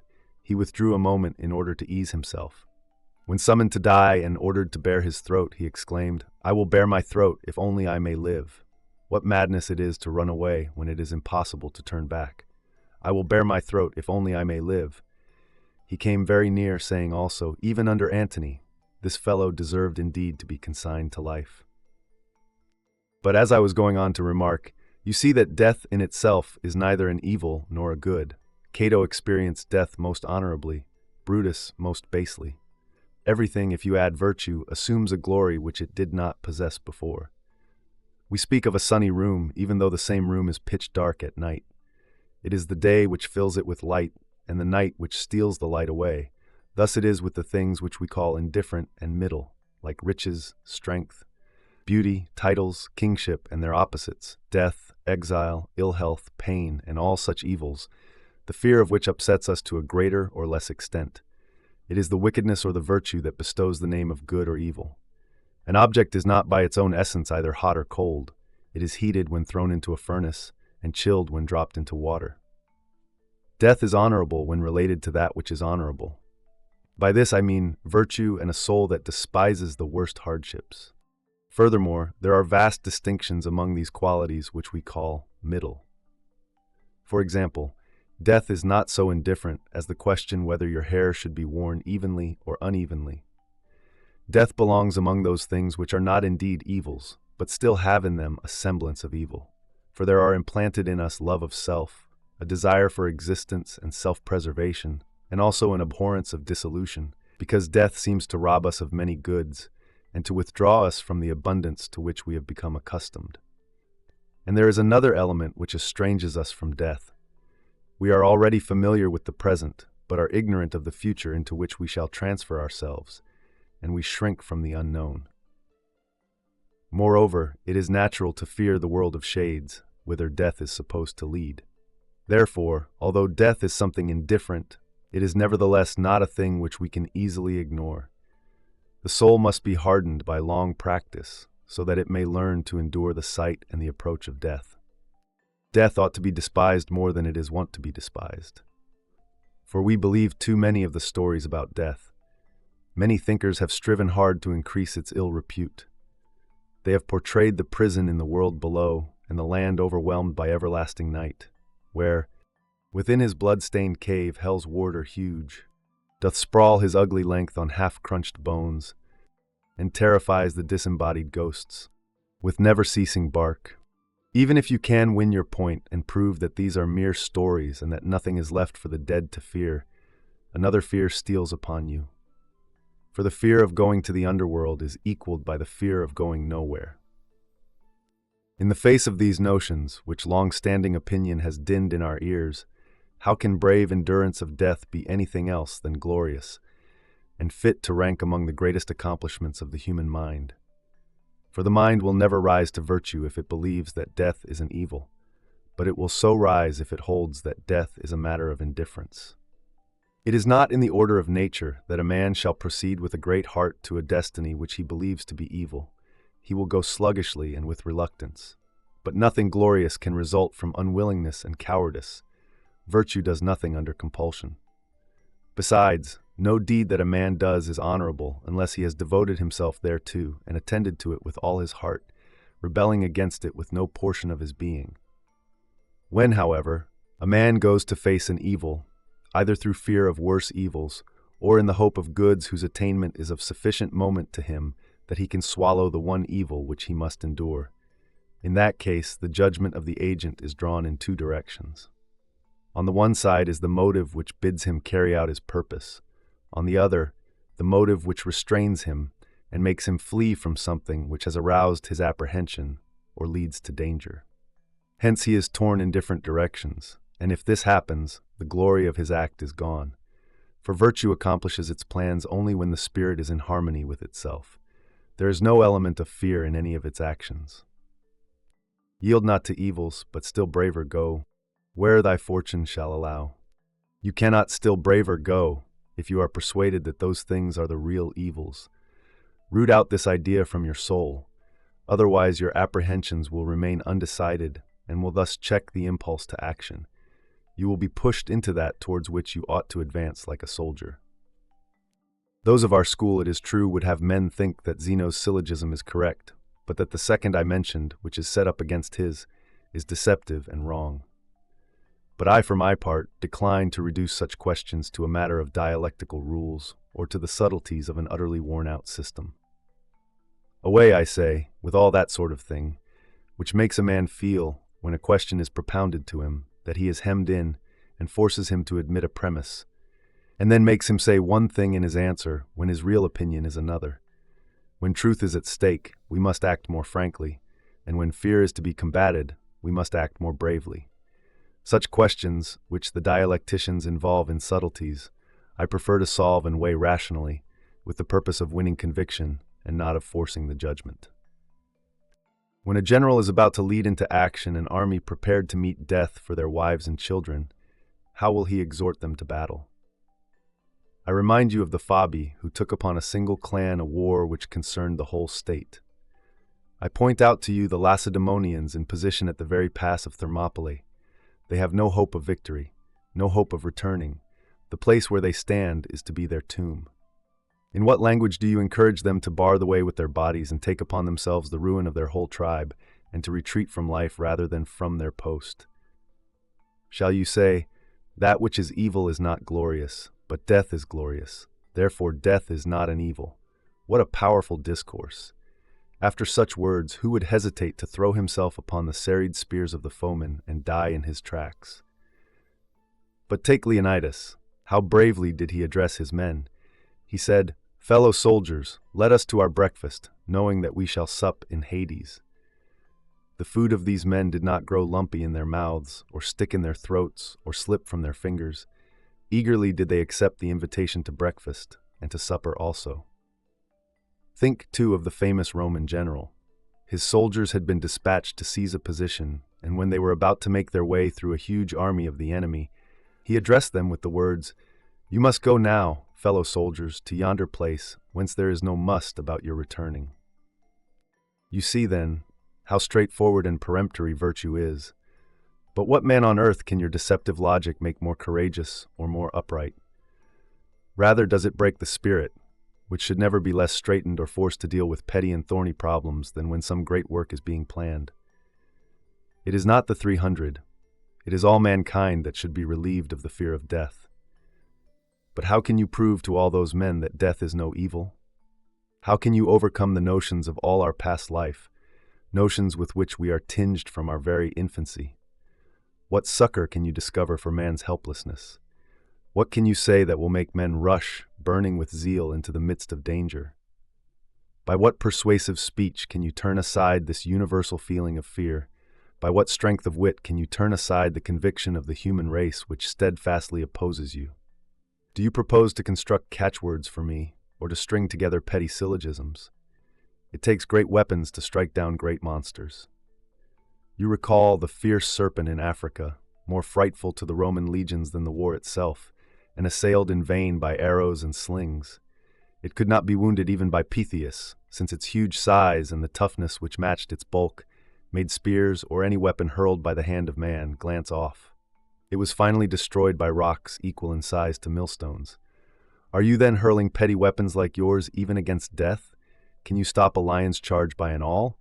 Your arguments are indeed sharp, but there is nothing sharper than a stalk of grain, and certain arguments are rendered useless and unavailing by their very subtlety. Farewell. On drunkenness. You bid me give you an account of each separate day, and of the whole day too. So you must have a good opinion of me if you think that in these days of mine there is nothing to hide. At any rate, it is thus that we should live, as if we lived in plain sight of all men, and it is thus that we should think, as if there were someone who could look into our inmost souls, and there is one who can so look. For what avails it that something is hidden from man? Nothing is shut off from the sight of God. He is witness of our souls, and he comes into the very midst of our thoughts. Comes into them, I say, as one who may at any time depart. I shall therefore do as you bid, and shall gladly inform you by letter what I am doing and in what sequence. I shall keep watching myself continually, and a most useful habit shall review each day. For this is what makes us wicked, that no one of us looks back over his own life. Our thoughts are devoted only to what we are about to do, and yet our plans for the future always depend on the past. Today has been unbroken. No one has filched the slightest part of it from me. The whole time has been divided between rest and reading. A brief space has been given over to bodily exercise, and on this ground I can thank old age. My exercise costs very little effort. As soon as I stir, I am tired, and weariness is the aim and end of exercise, no matter how strong one is. Do you ask who are my pacemakers? One is enough for me, the slave Farius, a pleasant fellow, as you know, but I shall exchange him for another. At my time of life, I need one who is of still more tender years. Farius, at any rate, says that he and I are at the same period of life, for we are both losing our teeth. Yet even now I can scarcely follow his pace as he runs, and within a very short time I shall not be able to follow him at all. So you see what profit we get from daily exercise. Very soon does a wide interval open between two persons who travel different ways. My slave is climbing up at the very moment when I am coming down, and you surely know how much quicker the ladder is. Nay, I was wrong, for now my life is not coming down, it is falling outright. Do you ask for all that, how our race resulted today? We raced to a tie, something which rarely happens in a running contest. After tiring myself out in this way, for I cannot call it exercise, I took a cold bath. This, at my house, means just short of hot. I, the former cold water enthusiast who used to celebrate the new year by taking a plunge into the canal, who just as naturally as I would set out to do some reading or writing or to compose a speech, used to inaugurate the first of the year with a plunge into the Virgo aqueduct, have changed my allegiance, first to the Tiber and then to my favorite tank, which is warmed only by the sun, at times when I am most robust and when there is not a flaw in my bodily processes. I have very little energy left for bathing. After the bath, some stale bread and breakfast without a table. No need to wash the hands after such a meal. Then comes a very short nap. You know my habit. I avail myself of a scanty bit of sleep, unharnessing as it were, for I am satisfied if I can just stop staying awake. Sometimes I know that I have slept, at other times I have a mere suspicion. Lo, now the din of the races sounds about me. My ears are smitten with sudden and general cheering. But this does not upset my thoughts or even break their continuity. I can endure an uproar with complete resignation. The medley of voices blended in one note sounds to me like the dashing of waves, or like the wind that lashes the treetops, or like any other sound which conveys no meaning. What is it then, you ask, to which I have been giving my attention. I will tell you, a thought sticks in my mind, left over from yesterday, namely, what men of the greatest sagacity have meant when they have offered the most trifling and intricate proofs for problems of the greatest importance, proofs which may be true, but nonetheless resemble fallacies. Zeno, that greatest of men, the revered founder of our brave and holy school of philosophy, wishes to discourage us from drunkenness. Listen then to his arguments proving that the good man will not get drunk. No one entrusts a secret to a drunken man, but one will entrust a secret to a good man.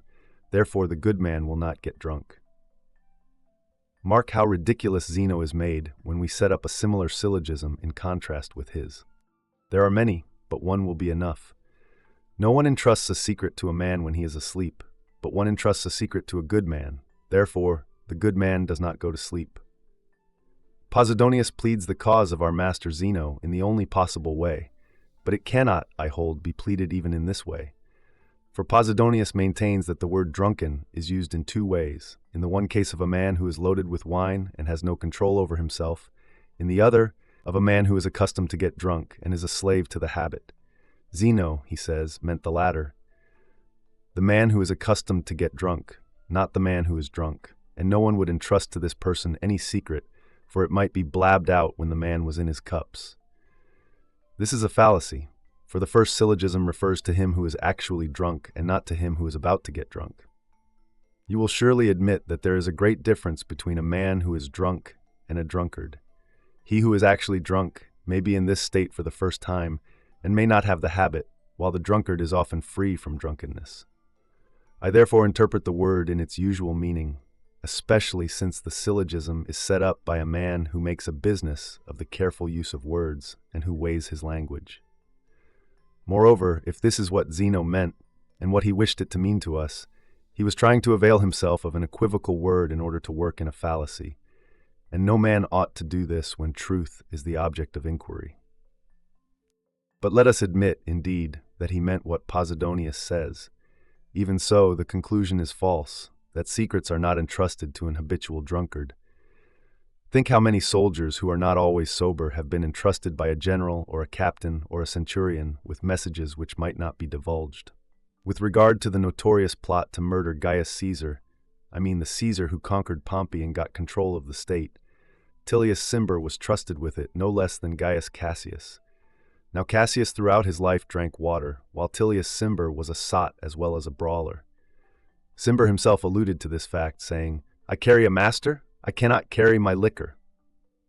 So let each one call to mind those who, to his knowledge, can be ill trusted with wine, but well trusted with the spoken word. And yet one case occurs to my mind, which I shall relate, lest it fall into oblivion. For life should be provided with conspicuous illustrations. Let us not always be harking back to the dim past. Lucius Piso, the director of public safety at Rome, was drunk from the very time of his appointment. He used to spend the greater part of the night at banquets, and would sleep until noon. That was the way he spent his morning hours. Nevertheless, he applied himself most diligently to his official duties, which included the guardianship of the city. Even the sainted Augustus trusted him with secret orders when he placed him in command of Thrace. Piso conquered that country. Tiberius, too, trusted him when he took his holiday in Campania, leaving behind him in the city many a critical matter that aroused both suspicion and hatred. I fancy that it was because Piso's drunkenness turned out well for the emperor that he appointed to the office of city prefect Cossus, a man of authority and balance, but so soaked and steeped in drink that once, at a meeting of the Senate, whither he had come after banqueting, he was overcome by a slumber from which he could not be roused, and had to be carried home. It was to this man that Tiberius sent many orders, written in his own hand, orders which he believed he ought not to trust even to the officials of his household. Cossus never let a single secret slip out, whether personal or public. So let us abolish all such harangues as this. No man in the bonds of drunkenness has power over his soul. As the very vats are burst by new wine, and as the dregs at the bottom are raised to the surface by the strength of the fermentation, so when the wine effervesces, whatever lies hidden below is brought up and made visible. As a man overcome by liquor cannot keep down his food when he has overindulged in wine, so he cannot keep back a secret either. He pours forth impartially both his own secrets and those of other persons. This, of course, is what commonly happens, but so does this, that we take counsel on serious subjects with those whom we know to be in the habit of drinking freely. Therefore, this proposition, which is laid down in the guise of a defense of Zeno's syllogism, is false, that secrets are not entrusted to the habitual drunkard. How much better it is to arraign drunkenness frankly and to expose its vices. For even the middling good man avoids them, not to mention the perfect sage, who is satisfied with slaking his thirst. The sage, even if now and then he is led on by good cheer, which, for a friend's sake, is carried somewhat too far, yet always stops short of drunkenness. We shall investigate later the question whether the mind of the sage is upset by too much wine and commits follies like those of the toper. But meanwhile, if you wish to prove that a good man ought not to get drunk, why work it out by logic? Show how base it is to pour down more liquor than one can carry, and not to know the capacity of one's own stomach. Show how often the drunkard does things which make him blush when he is sober. State that drunkenness is nothing but a condition of insanity purposely assumed. Prolong the drunkard's condition to several days. Will you have any doubt about his madness? Even as it is, the madness is no less. It merely lasts a shorter time. Think of Alexander of Macedon, who stabbed Clitus, his dearest and most loyal friend, at a banquet. After Alexander understood what he had done, he wished to die, and assuredly he ought to have died. Drunkenness kindles and discloses every kind of vice, and removes the sense of shame that veils our evil undertakings. For more men abstain from forbidden actions because they are ashamed of sinning than because their inclinations are good. When the strength of wine has become too great and has gained control over the mind, every lurking evil comes forth from its hiding place. Drunkenness does not create vice, it merely brings it into view. At such times, the lustful man does not wait even for the privacy of a bedroom, but without postponement gives free play to the demands of his passions. At such times, the unchaste man proclaims and publishes his malady. At such times, your cross-grained fellow does not restrain his tongue or his hand. The haughty man increases his arrogance, the ruthless man his cruelty, the slanderer his spitefulness. Every vice is given free play and comes to the front. Besides, we forget who we are. We utter words that are halting and poorly enunciated. The glance is unsteady, the step falters, the head is dizzy, the very ceiling moves about as if a cyclone were whirling the whole house, and the stomach suffers torture when the wine generates gas and causes our very bowels to swell. However, at the time, these troubles can be endured, so long as the man retains his natural strength. But what can he do when sleep impairs his powers, and when that which was drunkenness becomes indigestion? Think of the calamities caused by drunkenness in a nation. This evil has betrayed to their enemies the most spirited and warlike races. This evil has made breaches in walls defended by the stubborn warfare of many years. This evil has forced under alien sway peoples who were utterly unyielding and defiant of the yoke. This evil has conquered by the wine cup those who in the field were invincible. Alexander, whom I have just mentioned, passed through his many marches, his many battles, his many winter campaigns, through which he worked his way by overcoming disadvantages of time or place, the many rivers which flowed from unknown sources, and the many seas, all in safety. It was intemperance in drinking that laid him low, and the famous death-dealing bowl of Hercules. What glory is there in carrying much liquor? When you have won the prize and the other banqueters, sprawling asleep or vomiting, have declined your challenge to still other toasts, when you are the last survivor of the revels, when you have vanquished everyone by your magnificent show of prowess, and there is no man who has proved himself of so great capacity as you, you are vanquished by the cask. Mark Antony was a great man, a man of distinguished ability, but what ruined him and drove him into foreign habits and un-Roman vices, if it was not drunkenness and, no less potent than wine, love of Cleopatra? This it was that made him an enemy of the state. This it was that rendered him no match for his enemies. This it was that made him cruel, when as he sat at table, the heads of the leaders of the state were brought in. When amid the most elaborate feasts and royal luxury, he would identify the faces and hands of men whom he had proscribed, when, though heavy with wine, he yet thirsted for blood. It was intolerable that he was getting drunk while he did such things. How much more intolerable that he did these things while actually drunk. Cruelty usually follows wine-bibbing, for a man's soundness of mind is corrupted and made savage.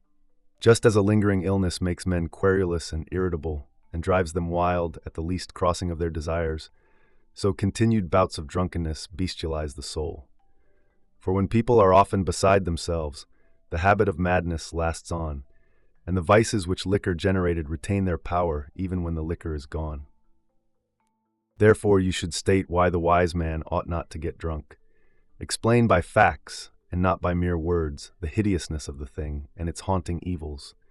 Do that which is easiest of all, namely, demonstrate that what men call pleasures are punishments as soon as they have exceeded due bounds.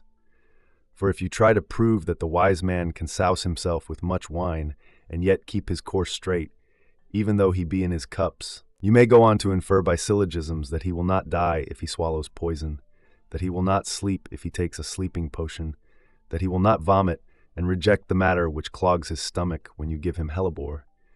But when a man's feet totter and his tongue is unsteady, what reason have you for believing that he is half sober and half drunk? Farewell. Gathering ideas.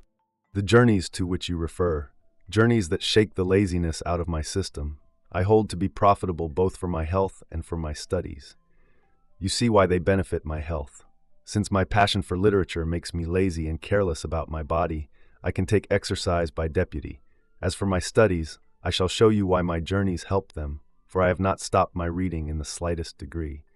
And reading, I hold, is indispensable, primarily, to keep me from being satisfied with myself alone, and besides, after I have learned what others have found out by their studies, to enable me to pass judgment on their discoveries and reflect upon discoveries that remain to be made.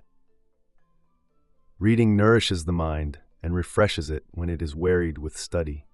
Nevertheless, this refreshment is not obtained without study. We ought not to confine ourselves either to writing or to reading.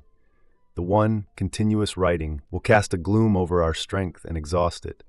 The other will make our strength flabby and watery.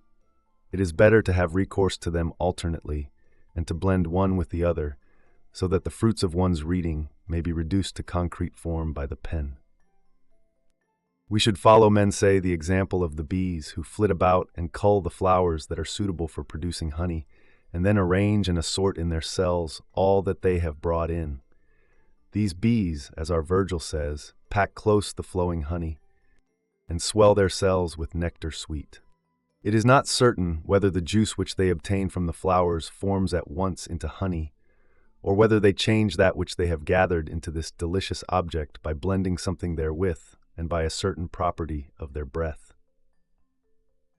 For some authorities believe that bees do not possess the art of making honey, but only of gathering it, and they say that in India honey has been found on the leaves of certain reeds, produced by a dew peculiar to that climate, or by the juice of the reed itself, which has an unusual sweetness and richness. And in our own grasses too, they say, the same quality exists, although less clear and less evident, and a creature born to fulfill such a function could hunt it out and collect it. Certain others maintain that the materials which the bees have culled from the most delicate of blooming and flowering plants is transformed into this peculiar substance by a process of preserving and careful storing away, aided by what might be called fermentation, whereby separate elements are united into one substance. But I must not be led astray into another subject than that which we are discussing. We also, I say, ought to copy these bees and sift whatever we have gathered from a varied course of reading, for such things are better preserved if they are kept separate. Then, by applying the supervising care with which our nature has endowed us, in other words, our natural gifts, we should so blend those several flavors into one delicious compound that, even though it betrays its origin, yet it nevertheless is clearly a different thing from that whence it came. This is what we see nature doing in our own bodies without any labor on our part. The food we have eaten, as long as it retains its original quality and floats in our stomachs as an undiluted mass, is a burden. But it passes into tissue and blood only when it has been changed from its original form. So it is with the food which nourishes our higher nature. We should see to it that whatever we have absorbed should not be allowed to remain unchanged, or it will be no part of us. We must digest it, otherwise it will merely enter the memory, and not the reasoning power. Let us loyally welcome such foods and make them our own, so that something that is one may be formed out of many elements, just as one number is formed of several elements whenever, by our reckoning, lesser sums, each different from the others, are brought together. This is what our mind should do. It should hide away all the materials by which it has been aided, and bring to light only what it has made of them. Even if there shall appear in you a likeness to him who, by reason of your admiration, has left a deep impress upon you, I would have you resemble him as a child resembles his father, and not as a picture resembles its original, for a picture is a lifeless thing. What, you say, will it not be seen whose style you are imitating, whose method of reasoning, whose pungent sayings? I think that sometimes it is impossible for it to be seen who is being imitated, if the copy is a true one, for a true copy stamps its own form upon all the features which it has drawn from what we may call the original, in such a way that they are combined into a unity. Do you not see how many voices there are in a chorus? Yet out of the many, only one voice results. In that chorus, one voice takes the tenor, another the bass, another the baritone. There are women, too, as well as men, and the flute is mingled with them. In that chorus, the voices of the individual singers are hidden. What we hear is the voices of all together. To be sure, I am referring to the chorus which the old-time philosophers knew. In our present-day exhibitions, we have a larger number of singers than there used to be spectators in the theaters of old. All the aisles are filled with rows of singers. Brass instruments surround the auditorium. The stage resounds with flutes and instruments of every description, and yet from the discordant sounds a harmony is produced. I would have my mind of such a quality as this. It should be equipped with many arts, many precepts, and patterns of conduct taken from many epochs of history, but all should blend harmoniously into one. How, you ask, can this be accomplished? By constant effort, and by doing nothing without the approval of reason. And if you are willing to hear her voice, she will say to you, abandon those pursuits which heretofore have caused you to run hither and thither. Abandon riches, which are either a danger or a burden to the possessor. Abandon the pleasures of the body and of the mind. They only soften and weaken you. Abandon your quest for office. It is a swollen, idle, and empty thing, a thing that has no goal, as anxious to see no one outstrip it as to see no one at its heels. It is afflicted with envy, and in truth with a twofold envy, and you see how wretched a man's plight is if he who is the object of envy feels envy also. Do you behold yonder homes of the great, yonder thresholds uproarious with the brawling of those who would pay their respects?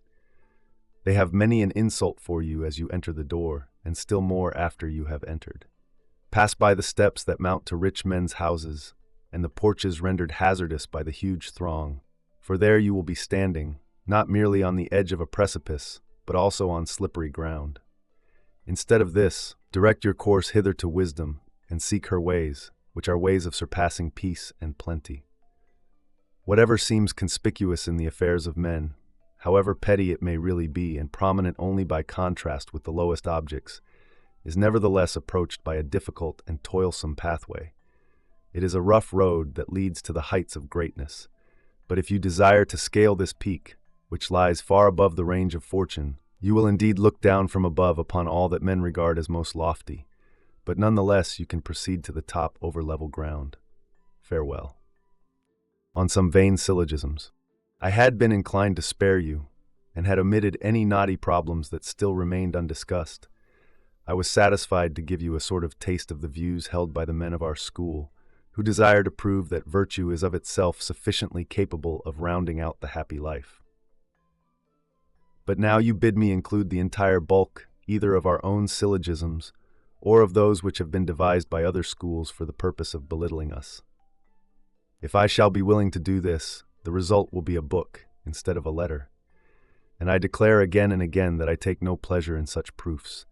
I am ashamed to enter the arena and undertake battle on behalf of gods and men armed only with an awl.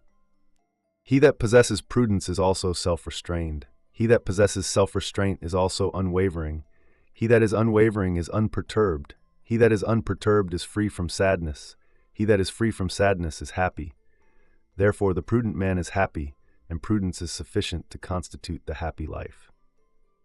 Certain of the Peripatetics reply to this syllogism by interpreting unperturbed, unwavering, and free from sadness, in such a way as to make unperturbed mean one who is rarely perturbed and only to a moderate degree, and not one who is never perturbed.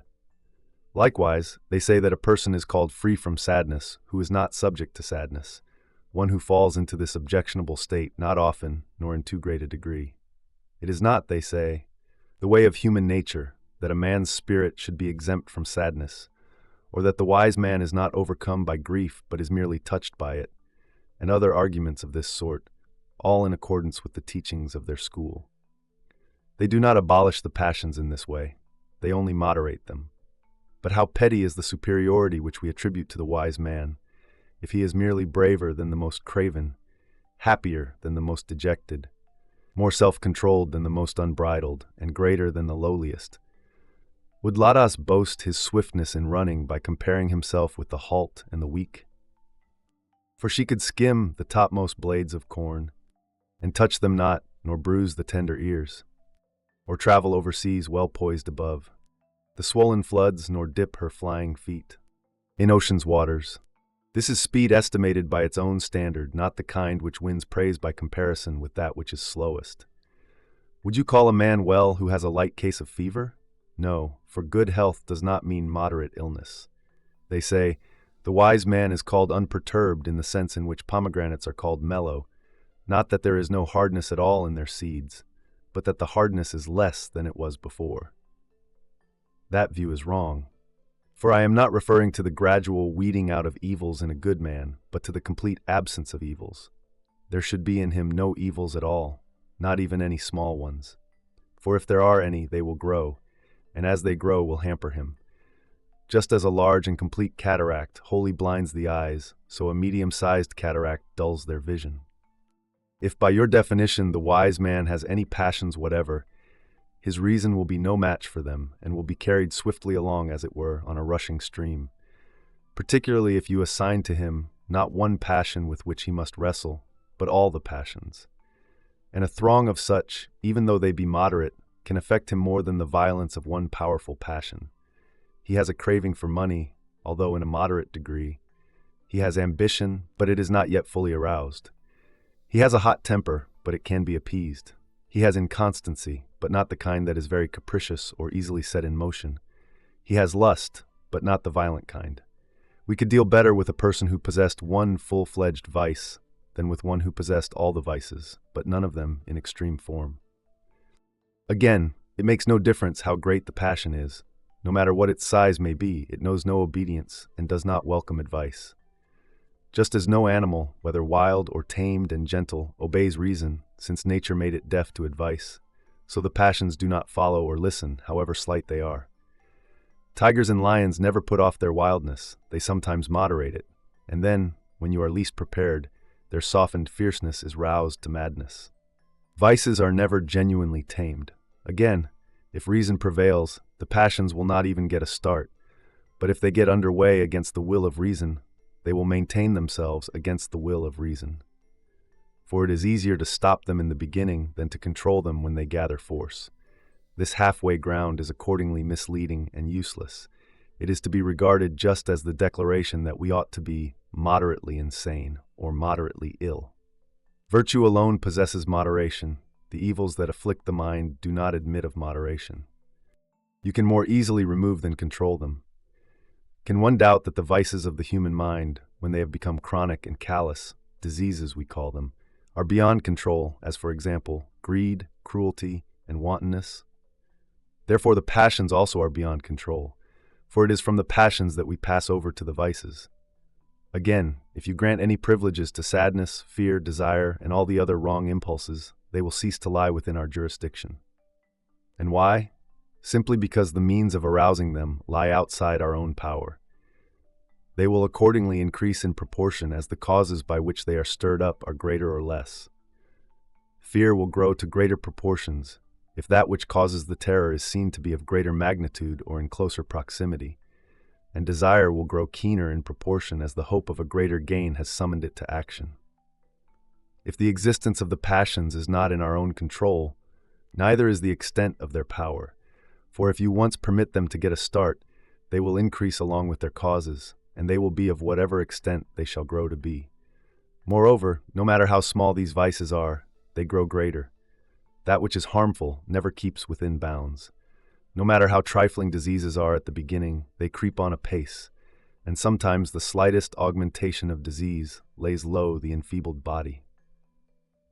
But what folly it is, when the beginnings of certain things are situated outside our control, to believe that their endings are within our control. How have I the power to bring something to a close, when I have not had the power to check it at the beginning? For it is easier to keep a thing out than to keep it under after you have let it in. Some men have made a distinction as follows, saying, if a man has self-control and wisdom, he is indeed at peace as regards the attitude and habit of his mind, but not as regards the outcome. For as far as his habit of mind is concerned, he is not perturbed or saddened or afraid, but there are many extraneous causes which strike him and bring perturbation upon him. What they mean to say is this: so-and-so is indeed not a man of an angry disposition, but still he sometimes gives way to anger, and he is not indeed inclined to fear, but still he sometimes experiences fear. In other words, he is free from the fault, but is not free from the passion of fear. If, however, fear is once given an entrance, it will by frequent use pass over into a vice, and anger, once admitted into the mind, will alter the earlier habit of a mind that was formerly free from anger. Besides, if the wise man, instead of despising all causes that come from without, ever fears anything, when the time arrives for him to go bravely to meet the spear or the flames, on behalf of his country, his laws, and his liberty, he will go forth reluctantly and with flagging spirit. Such inconsistency of mind, however, does not suit the character of a wise man. Then, again, we should see to it that two principles which ought to be tested separately should not be confused. For the conclusion is reached independently that alone is good which is honorable, and again independently the conclusion that virtue is sufficient for the happy life. If that alone is good which is honorable, everyone agrees that virtue is sufficient for the purpose of living happily. But on the contrary, if virtue alone makes men happy, it will not be conceded that alone is good which is honorable. Xenocrates and Speusippus hold that a man can become happy even by virtue alone, not, however, that which is honorable is the only good. Epicurus also decides that one who possesses virtue is happy, but that virtue of itself is not sufficient for the happy life, because the pleasure that results from virtue and not virtue itself makes one happy. This is a futile distinction. For the same philosopher declares that virtue never exists without pleasure, and therefore, if virtue is always connected with pleasure and always inseparable therefrom, virtue is of itself sufficient. For virtue keeps pleasure in its company and does not exist without it, even when alone.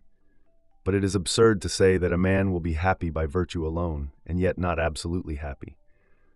I cannot discover how that may be, since the happy life contains in itself a good that is perfect and cannot be excelled.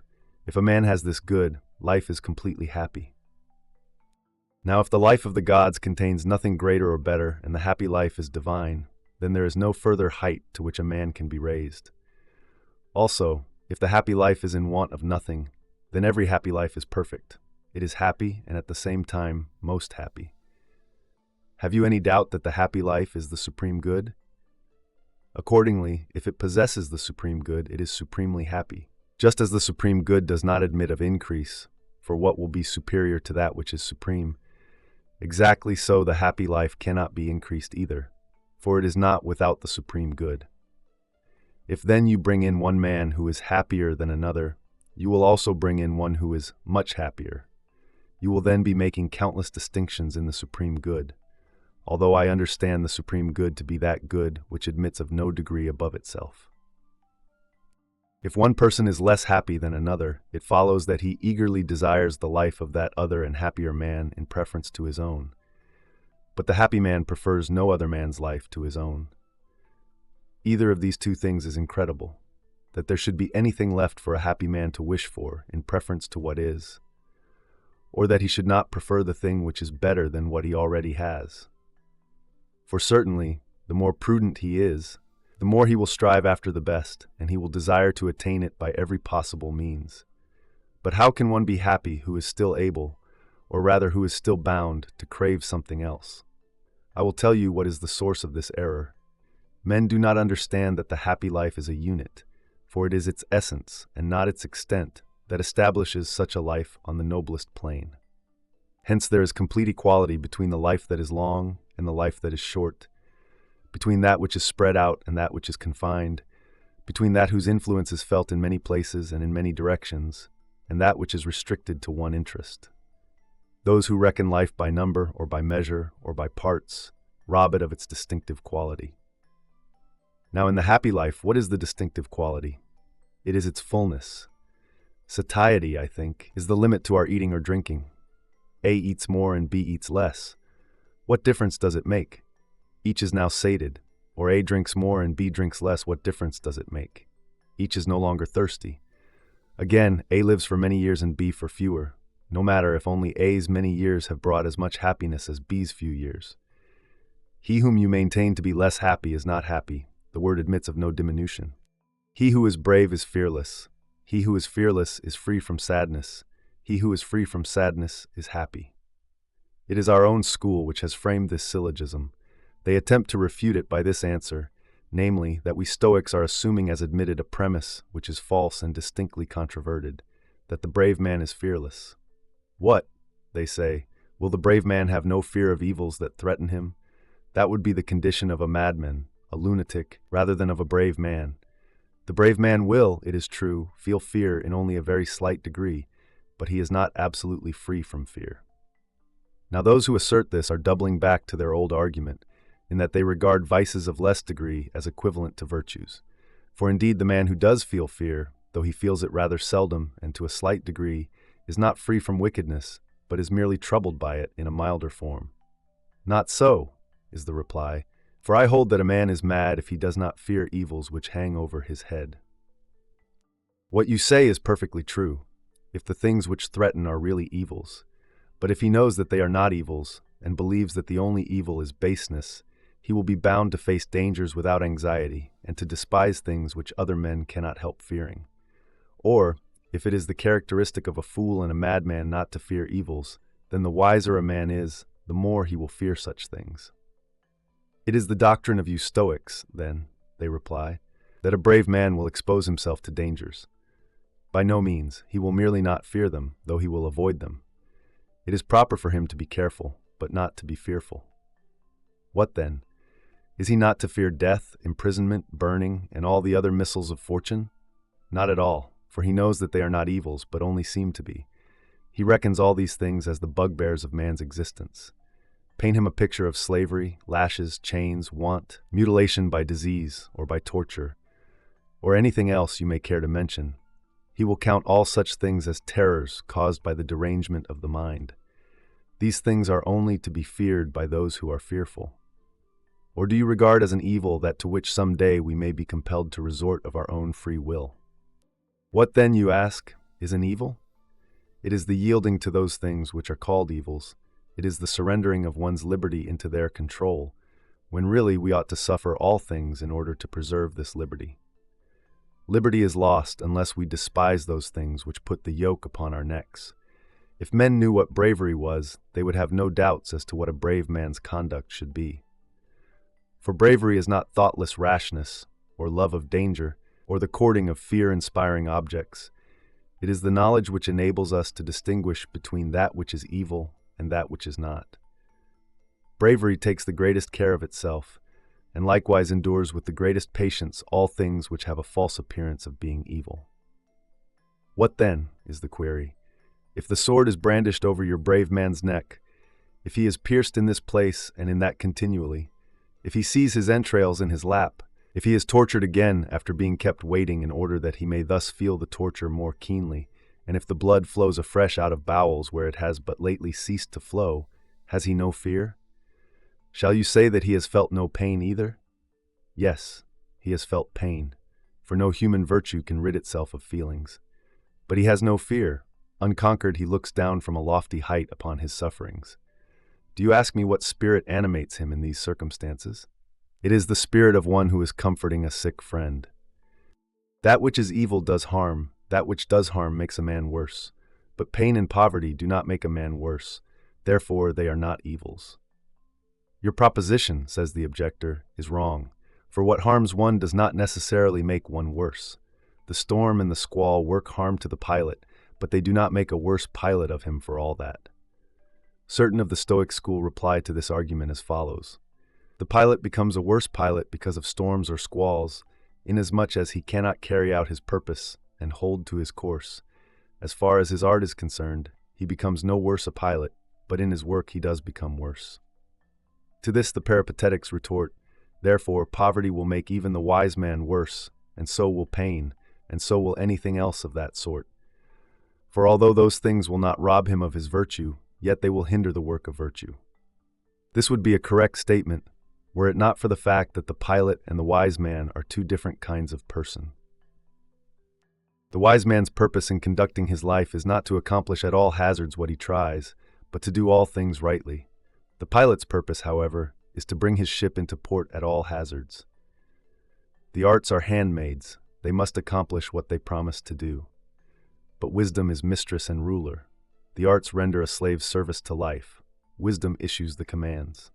For myself, I maintain that a different answer should be given, that the pilot's art is never made worse by the storm, nor the application of his art either. The pilot has promised you, not a prosperous voyage, but a serviceable performance of his task, that is, an expert knowledge of steering a ship. And the more he is hampered by the stress of fortune, so much the more does his knowledge become apparent. He who has been able to say, Neptune, you shall never sink this ship except on an even keel, has fulfilled the requirements of his art. The storm does not interfere with the pilot's work, but only with his success. What then, you say, is not a pilot harmed by any circumstance which does not permit him to make port, frustrates all his efforts, and either carries him out to sea, or holds the ship in irons, or strips her masts? No, it does not harm him as a pilot, but only as a voyager. Otherwise, he is no pilot. It is indeed so far from hindering the pilot's art that it even exhibits the art. For anyone, in the words of the proverb, is a pilot on a calm sea. These mishaps obstruct the voyage, but not the steersman qua steersman. A pilot has a double role. One he shares with all his fellow passengers, for he also is a passenger. The other is peculiar to him, for he is the pilot. The storm harms him as a passenger, but not as a pilot. Again, the pilot's art is another's good. It concerns his passengers, just as a physician's art concerns his patients. But the wise man's good is a common good. It belongs both to those in whose company he lives, and to himself also. Hence our pilot may perhaps be harmed, since his services, which have been promised to others, are hindered by the storm. But the wise man is not harmed by poverty, or by pain, or by any other of life's storms. For all his functions are not checked, but only those which pertain to others. He himself is always in action, and is greatest in performance at the very time when fortune has blocked his way. For then he is actually engaged in the business of wisdom, and this wisdom I have declared already to be both the good of others and also his own. Besides, he is not prevented from helping others, even at the time when constraining circumstances press him down. Because of his poverty, he is prevented from showing how the state should be handled, but he teaches, nonetheless, how poverty should be handled. His work goes on throughout his whole life. Thus, no fortune, no external circumstance can shut off the wise man from action, for the very thing which engages his attention prevents him from attending to other things. He is ready for either outcome. If it brings goods, he controls them. If evils, he conquers them. So thoroughly, has he schooled himself that he makes manifest his virtue in prosperity as well as in adversity, and keeps his eyes on virtue itself, not on the objects with which virtue deals. Hence neither poverty, nor pain, nor anything else that deflects the inexperienced and drives them headlong, restrains him from his course. Do you suppose that he is weighed down by evils? He makes use of them. It was not of ivory only that Phidias knew how to make statues. He also made statues of bronze. If you had given him marble, or a still meaner material, he would have made of it the best statue that the material would permit. So the wise man will develop virtue, if he may, in the midst of wealth, or if not, in poverty, if possible, in his own country, if not in exile, if possible as a commander, if not as a common soldier, if possible in sound health, if not enfeebled. Whatever fortune he finds, he will accomplish therefrom something noteworthy. Animal tamers are unerring. They take the most savage animals, which may well terrify those who encounter them, and subdue them to the will of man. Not content with having driven out their ferocity, they even tame them so that they dwell in the same abode. The trainer puts his hand into the lion's mouth. The tiger is kissed by his keeper. The tiny Ethiopian orders the elephant to sink down on its knees or to walk the rope. Similarly, the wise man is a skilled hand at taming evils. Pain, want, disgrace, imprisonment, exile, these are universally to be feared, but when they encounter the wise man, they are tamed. Farewell. On Scipio's villa, I am resting at the country house which once belonged to Scipio Africanus himself, and I write to you after doing reverence to his spirit and to an altar which I am inclined to think is the tomb of that great warrior. That his soul has indeed returned to the skies, whence it came, I am convinced, not because he commanded mighty armies, for Cambyses also had mighty armies, and Cambyses was a madman who made successful use of his madness, but because he showed moderation and a sense of duty to a marvelous extent. I regard this trait in him as more admirable after his withdrawal from his native land than while he was defending her, for there was the alternative: Scipio should remain in Rome, or Rome should remain free. "It is my wish," said he, "not to infringe in the least upon our laws or upon our customs. Let all Roman citizens have equal rights. O my country, make the most of the good that I have done, but without me. I have been the cause of your freedom, and I shall also be its proof. I go into exile if it is true that I have grown beyond what is to your advantage." What can I do but admire this magnanimity, which led him to withdraw into voluntary exile and to relieve the state of its burden? Matters had gone so far that either liberty must work harm to Scipio, or Scipio to liberty. Either of these things was wrong in the sight of heaven, so he gave way to the laws and withdrew to Laternum, thinking to make the state a debtor for his own exile, no less than for the exile of Hannibal. I have inspected the house, which is constructed of hewn stone, the wall which encloses a forest, the towers also, buttressed out on both sides for the purpose of defending the house, the well, concealed among buildings and shrubbery, large enough to keep a whole army supplied, and the small bath, buried in darkness according to the old style, for our ancestors did not think that one could have a hot bath except in darkness. It was therefore a great pleasure to me to contrast Scipio's ways with our own. Think, in this tiny recess, the terror of Carthage, to whom Rome should offer thanks because she was not captured more than once, used to bathe a body wearied with work in the fields, for he was accustomed to keep himself busy and to cultivate the soil with his own hands, as the good old Romans were wont to do. Beneath this dingy roof he stood, and this floor, mean as it is, bore his weight. But who in these days could bear to bathe in such a fashion? We think ourselves poor and mean if our walls are not resplendent with large and costly mirrors, if our marbles from Alexandria are not set off by mosaics of Numidian stone, if their borders are not faced over on all sides with difficult patterns, arranged in many colors like paintings, if our vaulted ceilings are not buried in glass, if our swimming pools are not lined with Thasian marble, once a rare and wonderful sight in any temple pools into which we let down our bodies after they have been drained weak by abundant perspiration. And finally, if the water has not poured from silver spigots. I have so far been speaking of the ordinary bathing establishments. What shall I say when I come to those of the freedmen? What a vast number of statues, of columns that support nothing, but are built for decoration, merely in order to spend money. And what masses of water that fall crashing from level to level. We have become so luxurious that we will have nothing but precious stones to walk upon. In this bath of Scipio's there are tiny chinks, you cannot call them windows, cut out of the stone wall, in such a way as to admit light without weakening the fortifications. Nowadays, however, people regard baths as fit only for moths if they have not been so arranged that they receive the sun all day long through the widest of windows, if men cannot bathe and get a coat of tan at the same time, and if they cannot look out from their bathtubs over stretches of land and sea. So it goes. The establishments which had drawn crowds and had won admiration when they were first opened are avoided and put back in the category of venerable antiques as soon as luxury has worked out some new device to her own ultimate undoing. In the early days, however, there were few baths, and they were not fitted out with any display. For why should men elaborately fit out that which costs a penny only, and was invented for use, not merely for delight. The bathers of those days did not have water poured over them, nor did it always run fresh as if from a hot spring, and they did not believe that it mattered at all how perfectly pure was the water into which they were to leave their dirt. Ye gods, what a pleasure it is to enter that dark bath covered with a common sort of roof, knowing that therein your hero Cato, as aedile, or Fabius Maximus, or one of the Cornelia, has warmed the water with his own hands. For this also used to be the duty of the noblest aediles, to enter these places to which the populace resorted, and to demand that they be cleaned and warmed to a heat required by considerations of use and health, not the heat that men have recently made fashionable, as great as a conflagration. So much so, indeed, that a slave condemned for some criminal offense now ought to be bathed alive. It seems to me that nowadays there is no difference between the bath is on fire and the bath is warm.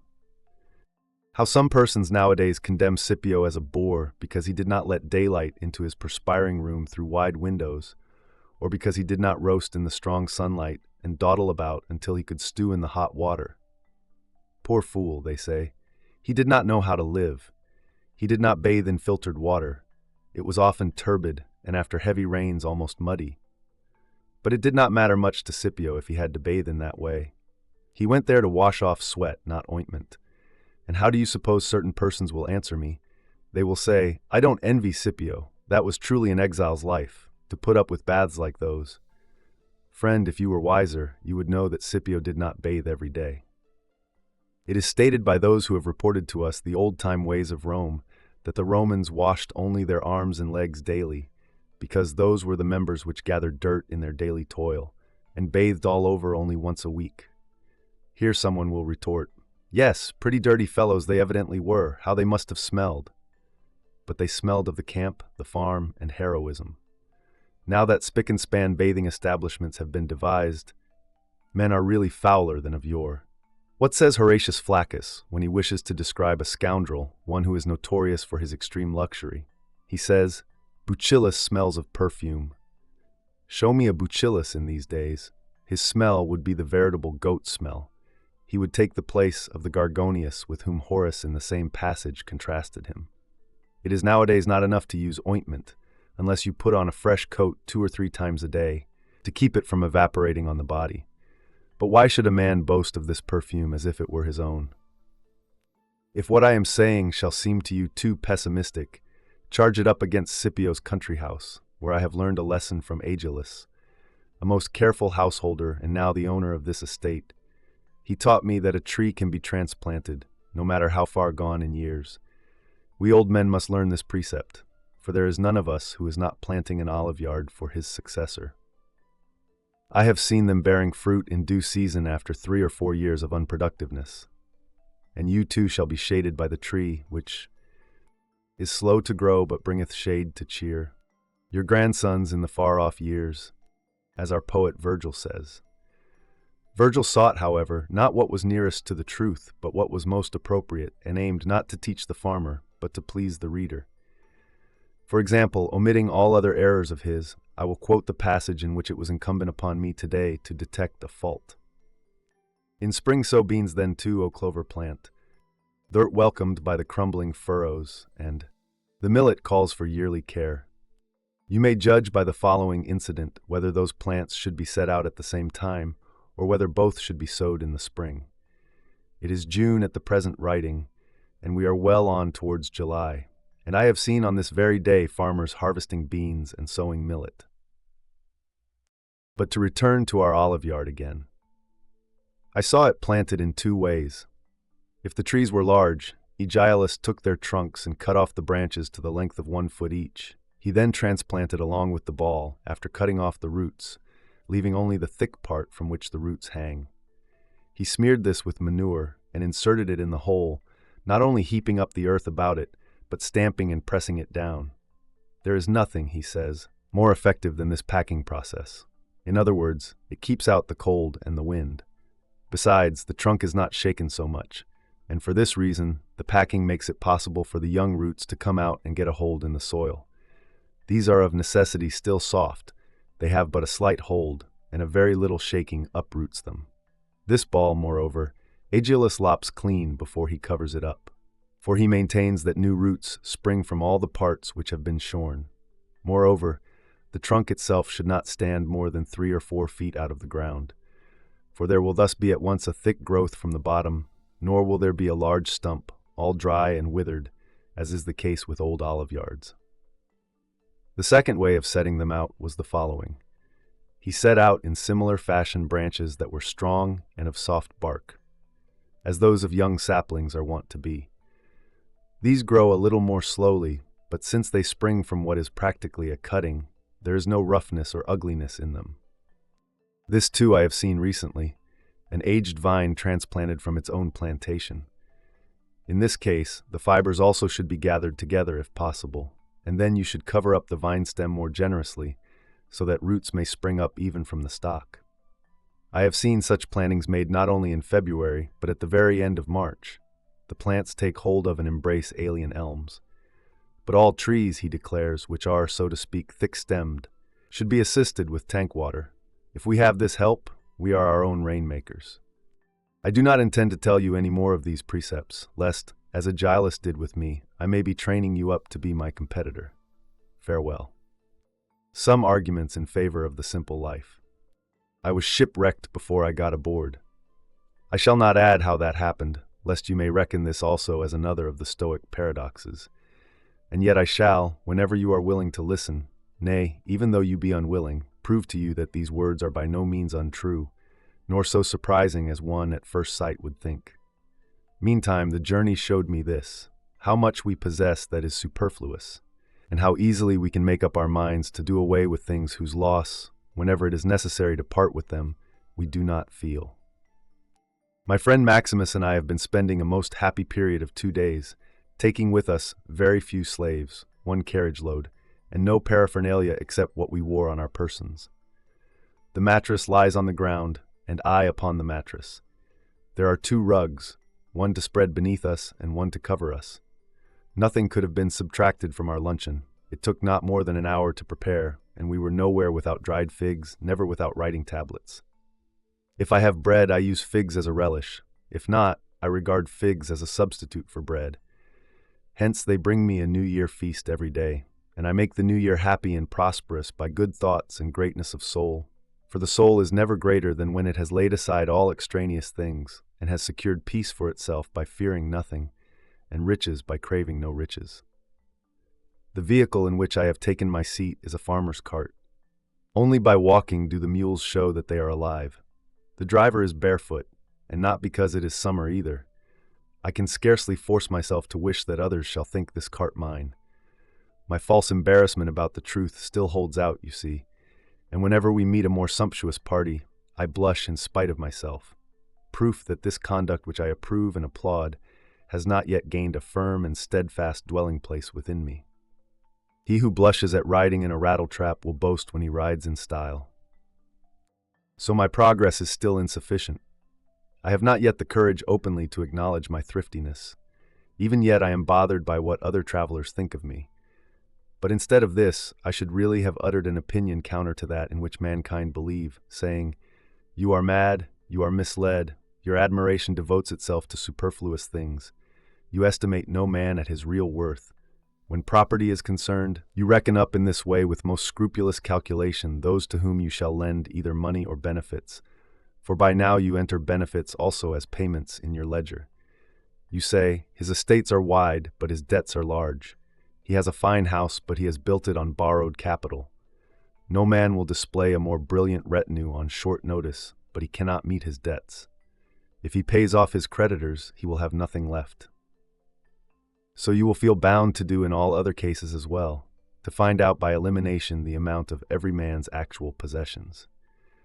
I suppose you call a man rich just because his gold plate goes with him even on his travels, because he farms land in all the provinces, because he unrolls a large account book, because he owns estates near the city so great that men would grudge his holding them in the waste lands of Apulia. But after you have mentioned all these facts, he is poor. And why? He is in debt. To what extent, you ask? For all that he has. Or perchance you think it matters whether one has borrowed from another man or from fortune. What good is there in mules caparisoned in uniform livery? or in decorated chariots and four, steeds decked with purple and with tapestry, with golden harness hanging from their necks, champing their yellow bits, all clothed in gold. Neither master nor mule is improved by such trappings. Marcus Cato the censor, whose existence helped the state as much as did Scipio's. For while Scipio fought against our enemies, Cato fought against our bad morals, used to ride a donkey, and a donkey at that, which carried saddlebags containing the master's necessaries. Oh, how I should love to see him meet today on the road one of our coxcombs with his outriders and Numidians, and a great cloud of dust before him. Your dandy would no doubt seem refined and well attended in comparison with Marcus Cato, your dandy, who, in the midst of all his luxurious paraphernalia, is chiefly concerned whether to turn his hand to the sword or to the hunting knife. Oh, what a glory to the times in which he lived, for a general who had celebrated a triumph, a censor, and what is most noteworthy of all, a Cato, to be content with a single nag, and with less than a whole nag at that. For part of the animal was preempted by the baggage that hung down on either flank. Would you not therefore prefer Cato's steed, that single steed, saddle worn by Cato himself, to the coxcomb's whole retinue of plump ponies, Spanish cobs, and trotters?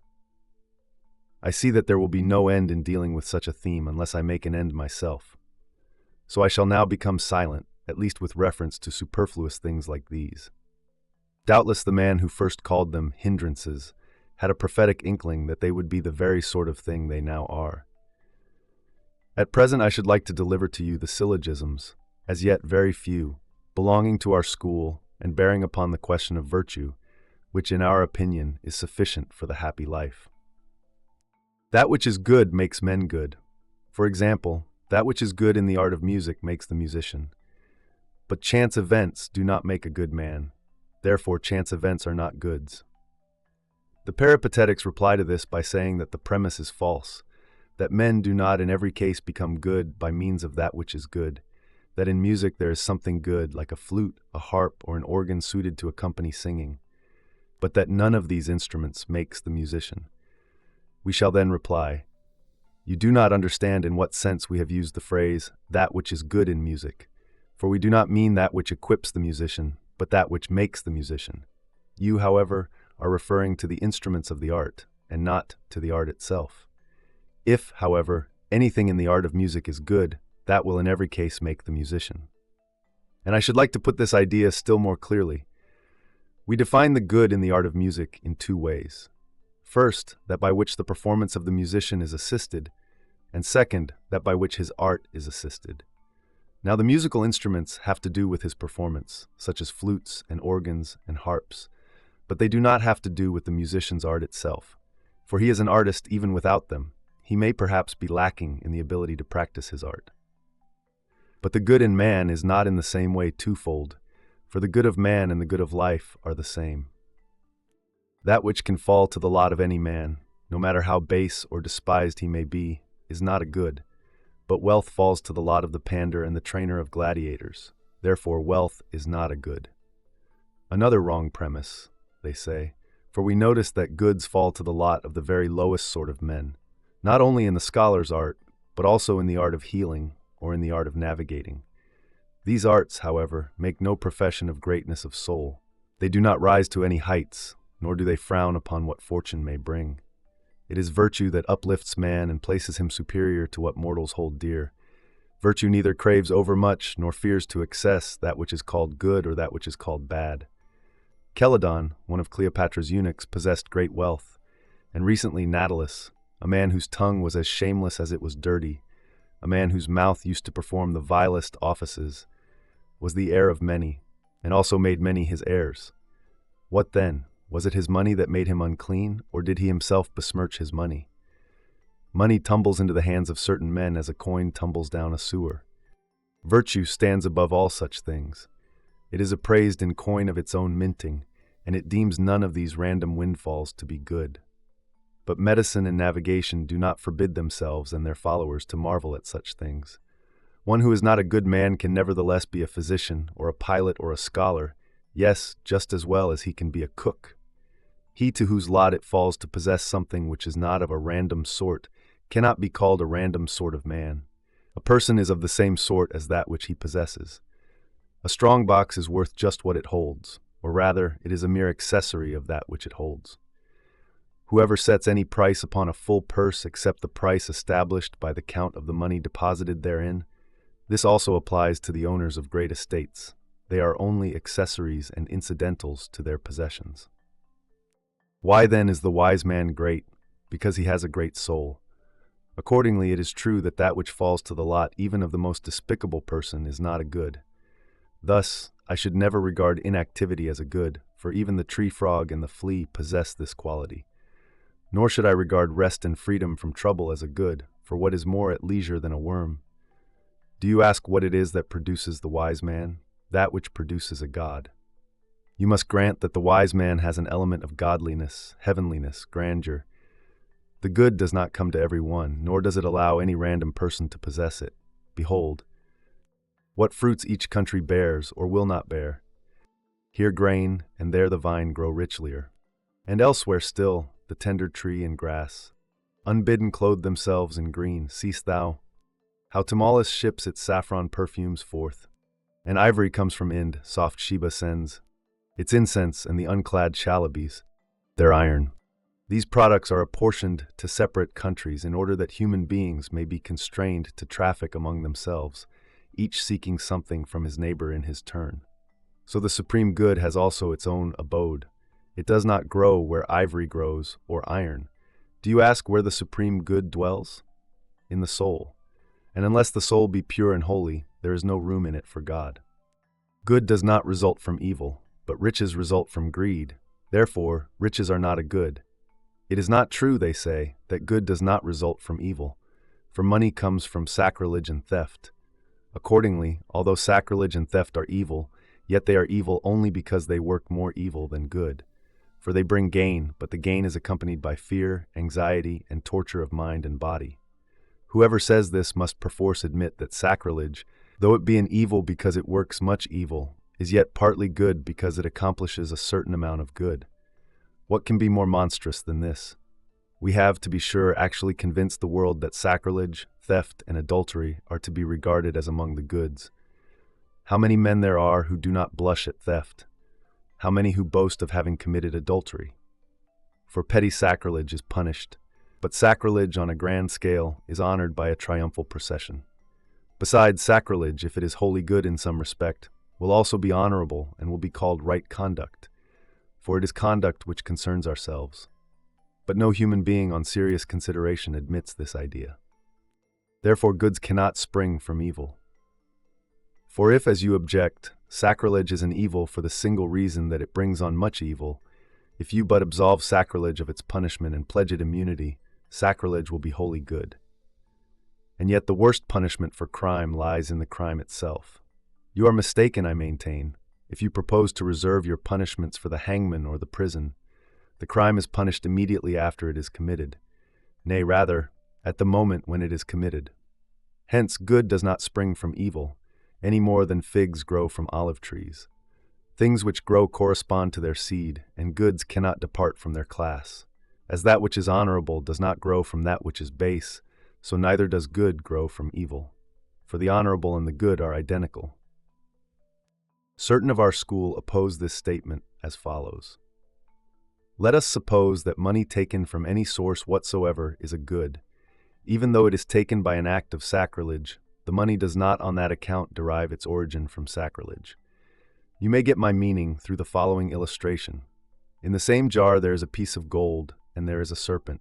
If you take the gold from the jar, it is not just because the serpent is there too, I say, that the jar yields me the gold, because it contains the serpent as well. But it yields the gold in spite of containing the serpent also. Similarly, gain results from sacrilege, not just because sacrilege is a base and accursed act, but because it contains gain also. As the serpent in the jar is an evil, and not the gold which lies there beside the serpent, so in an act of sacrilege it is the crime, not the profit, that is evil. But I differ from these men, for the conditions in each case are not at all the same. In the one instance I can take the gold without the serpent, in the other I cannot make the profit without committing the sacrilege. The gain in the latter case does not lie side by side with the crime, it is blended with the crime. That which, while we are desiring to attain it, involves us in many evils is not a good. But while we are desiring to attain riches, we become involved in many evils. Therefore, riches are not a good. Your first premise, they say, contains two meanings. One is, we become involved in many evils while we are desiring to attain riches. But we also become involved in many evils while we are desiring to attain virtue. One man, while traveling in order to prosecute his studies, suffers shipwreck, and another is taken captive. The second meaning is as follows, that through which we become involved in evils is not a good, and it will not logically follow from our proposition that we become involved in evils through riches or through pleasure. Otherwise, if it is through riches that we become involved in many evils, riches are not only not a good, but they are positively an evil. You, however, maintain merely that they are not a good. Moreover, the objector says, you grant that riches are of some use. You reckon them among the advantages, and yet on this basis they cannot even be an advantage, for it is through the pursuit of riches that we suffer much disadvantage. Certain men answer this objection as follows. You are mistaken if you ascribe disadvantages to riches. Riches injure no one. It is a man's own folly or his neighbor's wickedness that harms him in each case, just as a sword by itself does not slay. It is merely the weapon used by the slayer. Riches themselves do not harm you, just because it is on account of riches that you suffer harm. I think that the reasoning of Posidonius is better. He holds that riches are a cause of evil, not because of themselves they do any evil, but because they goad men on so that they are ready to do evil. For the efficient cause, which necessarily produces harm at once, is one thing, and the antecedent cause is another. It is this antecedent cause which inheres in riches. They puff up the spirit and beget pride. They bring on unpopularity and unsettle the mind to such an extent that the mere reputation of having wealth, though it is bound to harm us, nevertheless affords delight. All goods, however, ought properly to be free from blame. They are pure, they do not corrupt the spirit, and they do not tempt us. They do, indeed, uplift and broaden the spirit, but without puffing it up. Those things which are goods produce confidence, but riches produce shamelessness. The things which are goods give us greatness of soul, but riches give us arrogance. And arrogance is nothing else than a false show of greatness. According to that argument, the objector says, riches are not only not a good, but are a positive evil. Now they would be an evil if they did harm of themselves, and if, as I remarked, it were the efficient cause which inheres in them. In fact, however, it is the antecedent cause which inheres in riches, and indeed it is that cause which, so far from merely arousing the spirit, actually drags it along by force. Yes, riches shower upon us a semblance of the good, which is like the reality, and wins credence in the eyes of many men. The antecedent cause inheres in virtue also. It is this which brings on envy. For many men become unpopular because of their wisdom, and many men because of their justice. But this cause, though it inheres in virtue, is not the result of virtue itself, nor is it a mere semblance of the reality. Nay, on the contrary, far more like the reality is that vision which is flashed by virtue upon the spirits of men, summoning them to love it and marvel thereat. Posidonius thinks that the syllogism should be framed as follows. Things which bestow upon the soul no greatness or confidence or freedom from care are not goods, but riches and health and similar conditions do none of these things. Therefore, riches and health are not goods. This syllogism he then goes on to extend still farther in the following way. Things which bestow upon the soul no greatness or confidence or freedom from care, but on the other hand create in it arrogance, vanity, and insolence, are evils. But things which are the gift of fortune drive us into these evil ways. Therefore these things are not goods. But, says the objector, by such reasoning, things which are the gift of fortune will not even be advantages. No, advantages and goods stand each in a different situation. An advantage is that which contains more of usefulness than of annoyance. But a good ought to be unmixed and with no element in it of harmfulness. A thing is not good if it contains more benefit than injury, but only if it contains nothing but benefit. Besides, advantages may be predicated of animals, of men who are less than perfect, and of fools. Hence the advantageous may have an element of disadvantage mingled with it, but the word advantageous is used of the compound because it is judged by its predominant element. The good, however, can be predicated of the wise man alone. It is bound to be without alloy. Be of good cheer. There is only one knot left for you to untangle, though it is a knot for a Hercules. Good does not result from evil, but riches result from numerous cases of poverty. Therefore, riches are not a good. This syllogism is not recognized by our school, but the Peripatetics both concoct it and give its solution. Posidonius, however, remarks that this fallacy, which has been bandied about among all the schools of dialectic, is refuted by Antipater as follows. The word poverty is used to denote not the possession of something, but the non-possession, or as the ancients have put it, deprivation, for the Greeks use the phrase by deprivation, meaning negatively. Poverty states not what a man has, but what he has not. Consequently, there can be no fullness resulting from a multitude of voids. Many positive things, and not many deficiencies, make up riches. You have, says he, a wrong notion of the meaning of what poverty is. For poverty does not mean the possession of little, but the non-possession of much. It is used, therefore, not of what a man has, but of what he lacks. I could express my meaning more easily if there were a Latin word which could translate the Greek word which means not possessing. Antipater assigns this quality to poverty, but for my part I cannot see what else poverty is than the possession of little. If ever we have plenty of leisure, we shall investigate the question, what is the essence of riches and what the essence of poverty? But when the time comes, we shall also consider whether it is not better to try to mitigate poverty and to relieve wealth of its arrogance, than to quibble about the words as if the question of the things were already decided. Let us suppose that we have been summoned to an assembly. An act dealing with the abolition of riches has been brought before the meeting. Shall we be supporting it or opposing it if we use these syllogisms?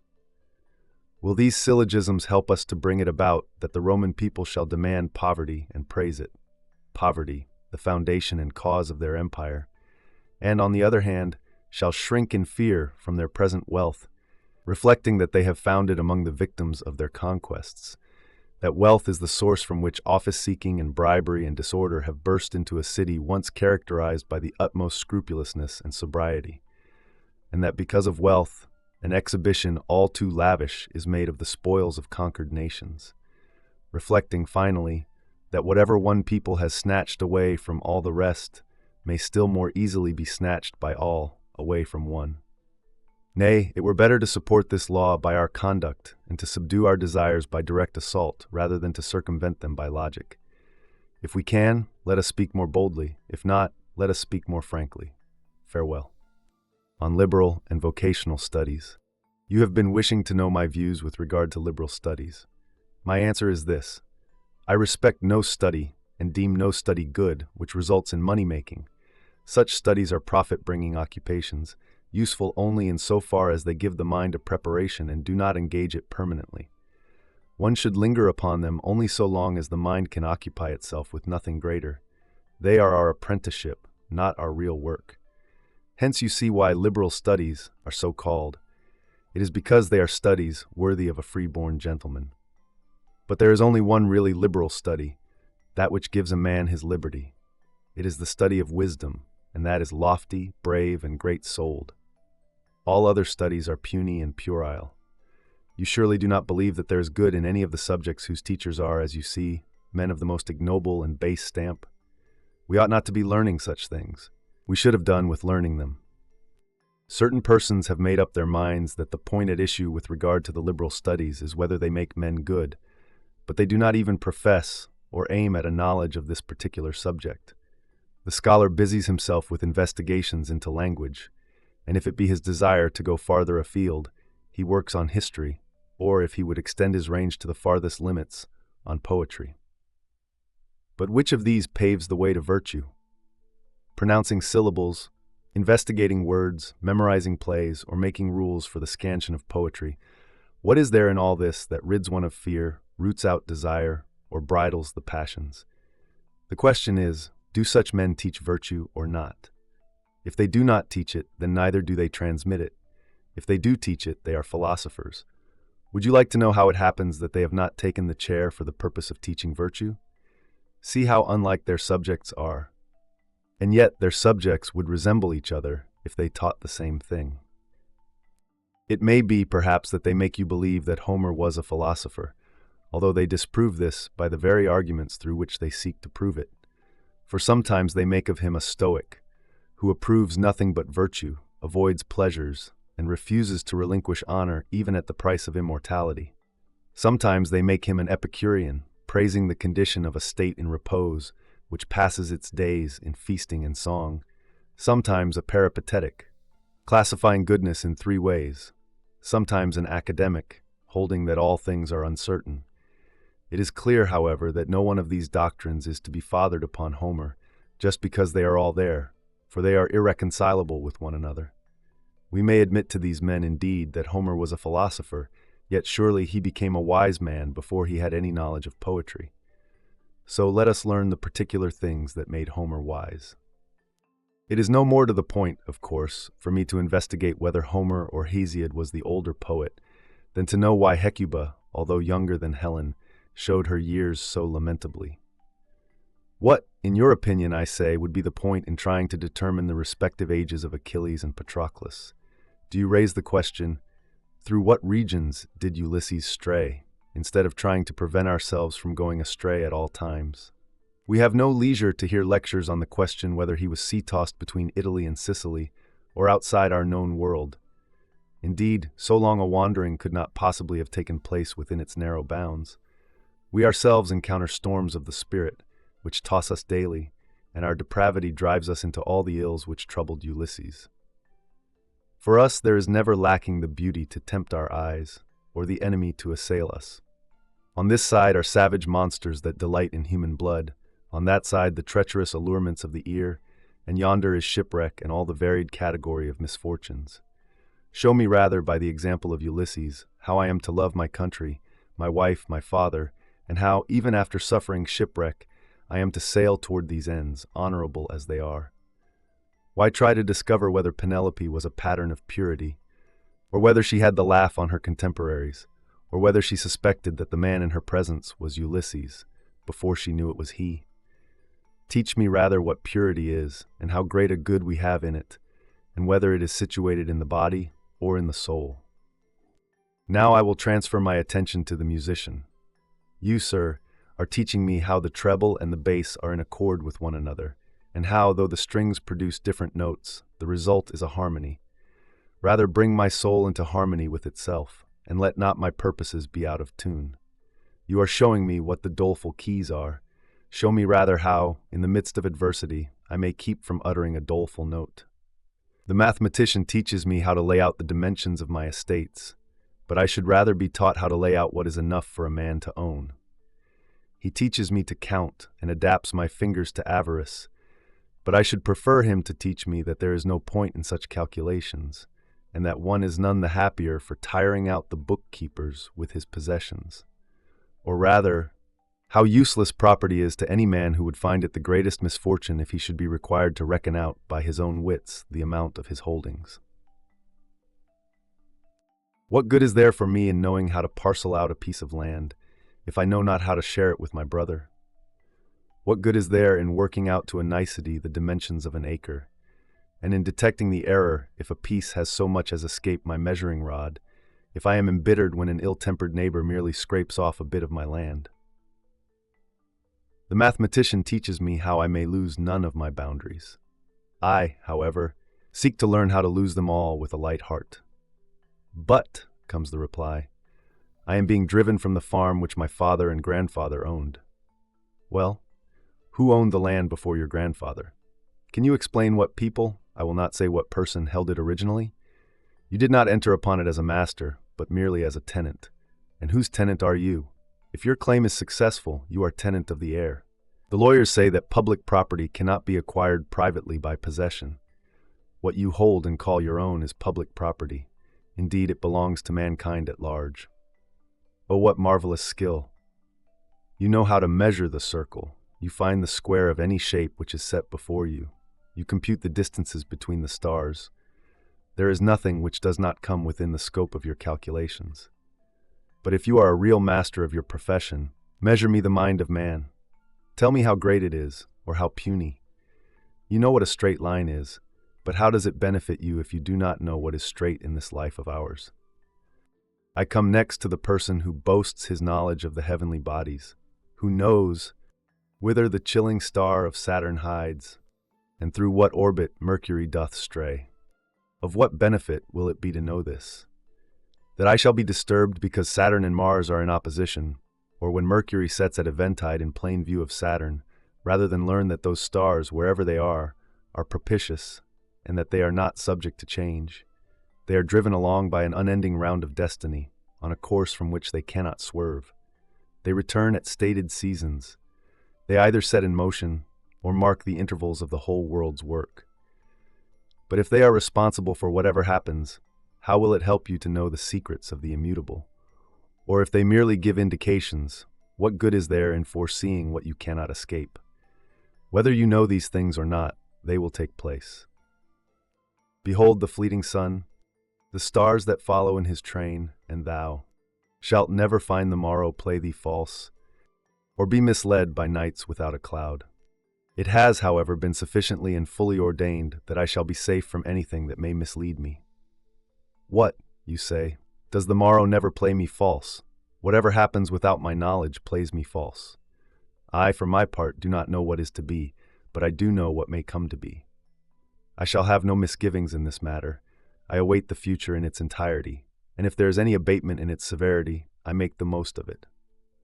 If the morrow treats me kindly, it is a sort of deception, but it does not deceive me even at that.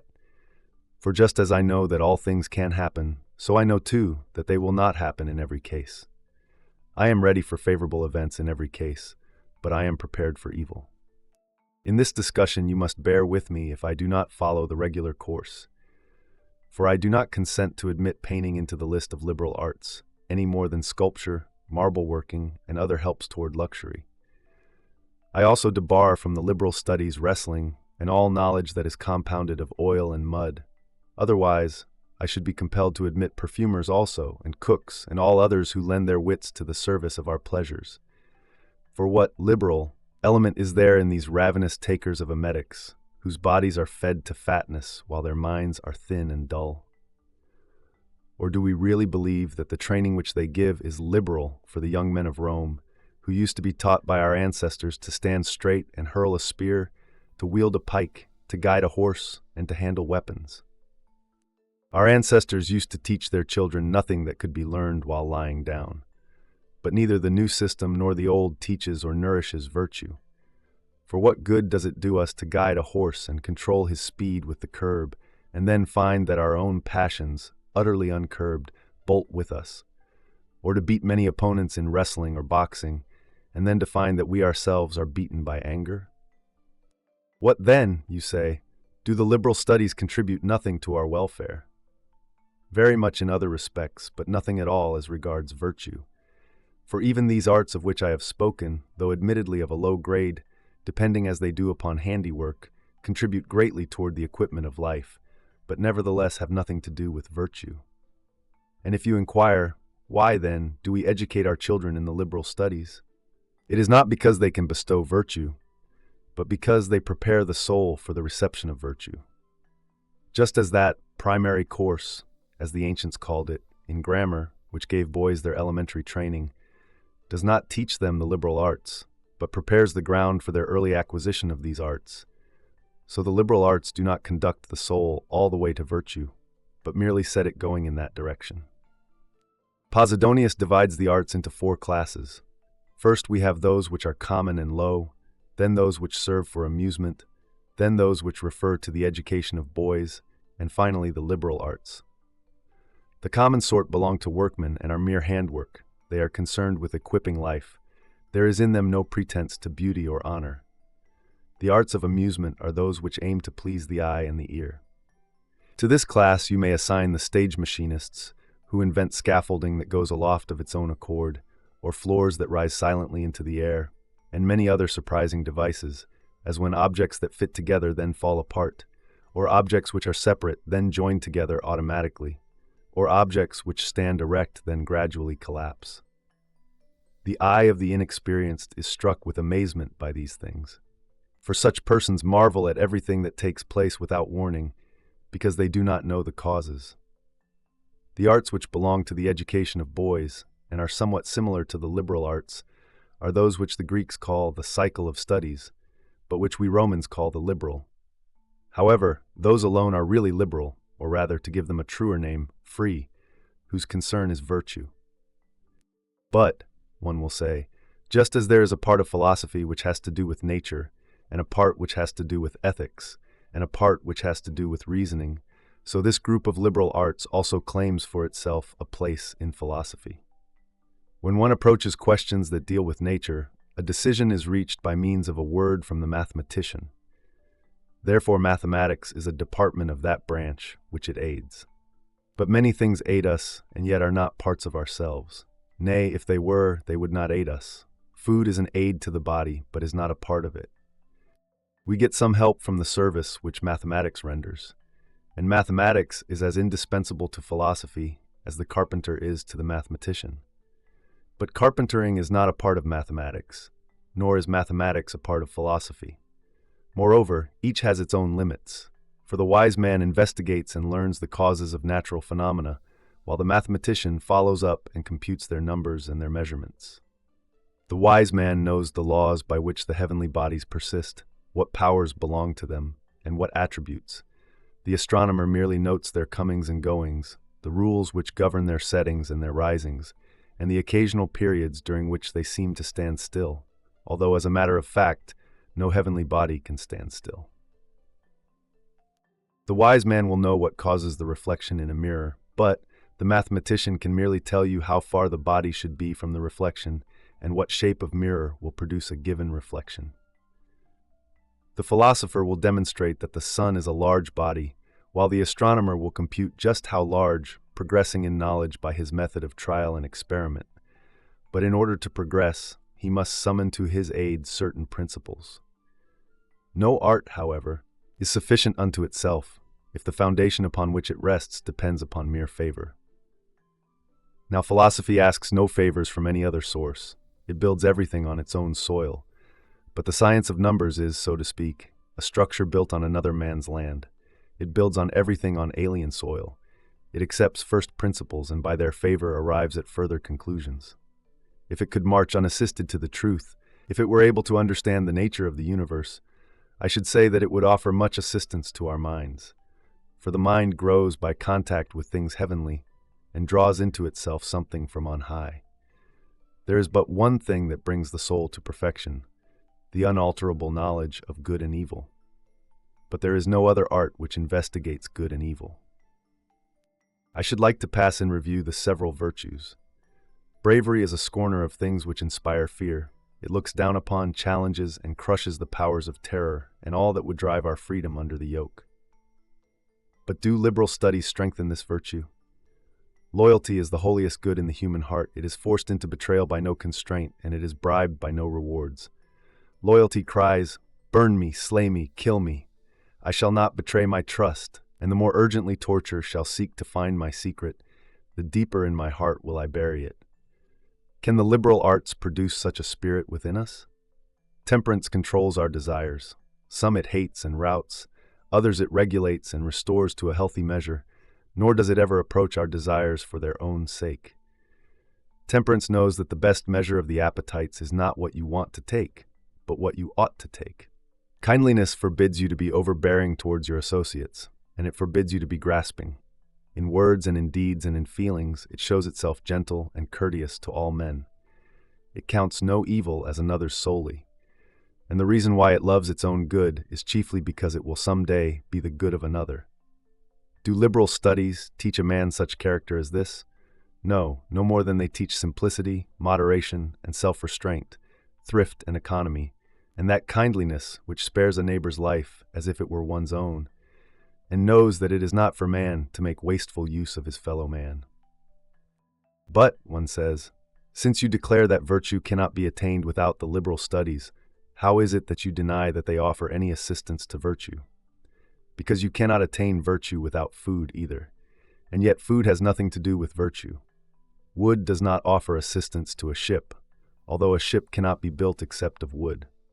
There is no reason, I say, why you should think that anything is made by the assistance of that without which it cannot be made.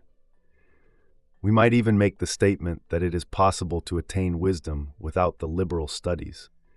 For although virtue is a thing that must be learned, yet it is not learned by means of these studies. What reason have I, however, for supposing that one who is ignorant of letters will never be a wise man, since wisdom is not to be found in letters? Wisdom communicates facts and not words, and it may be true that the memory is more to be depended upon when it has no support outside itself. Wisdom is a large and spacious thing. It needs plenty of free room. One must learn about things divine and human, the past and the future, the ephemeral and the eternal, and one must learn about time. See how many questions arise concerning time alone. In the first place, whether it is anything in and by itself. In the second place, whether anything exists prior to time and without time. And again, did time begin along with the universe? Or, because there was something even before the universe began, did time also exist then? There are countless questions concerning the soul alone. Whence it comes, what is its nature, when it begins to exist, and how long it exists. Whether it passes from one place to another and changes its habitation, being transferred successively from one animal shape to another, or whether it is a slave but once, roaming the universe after it is set free. Whether it is corporeal or not, what will become of it when it ceases to use us as its medium, how it will employ its freedom when it has escaped from this present prison, whether it will forget all its past, and at that moment begin to know itself, when released from the body, it has withdrawn to the skies. Thus, whatever phase of things human and divine you have apprehended, you will be wearied by the vast number of things to be answered and things to be learned. And in order that these manifold and mighty subjects may have free entertainment in your soul, you must remove therefrom all superfluous things. Virtue will not surrender herself to these narrow bounds of ours. A great subject needs wide space in which to move. Let all other things be driven out, and let the breast be emptied to receive virtue.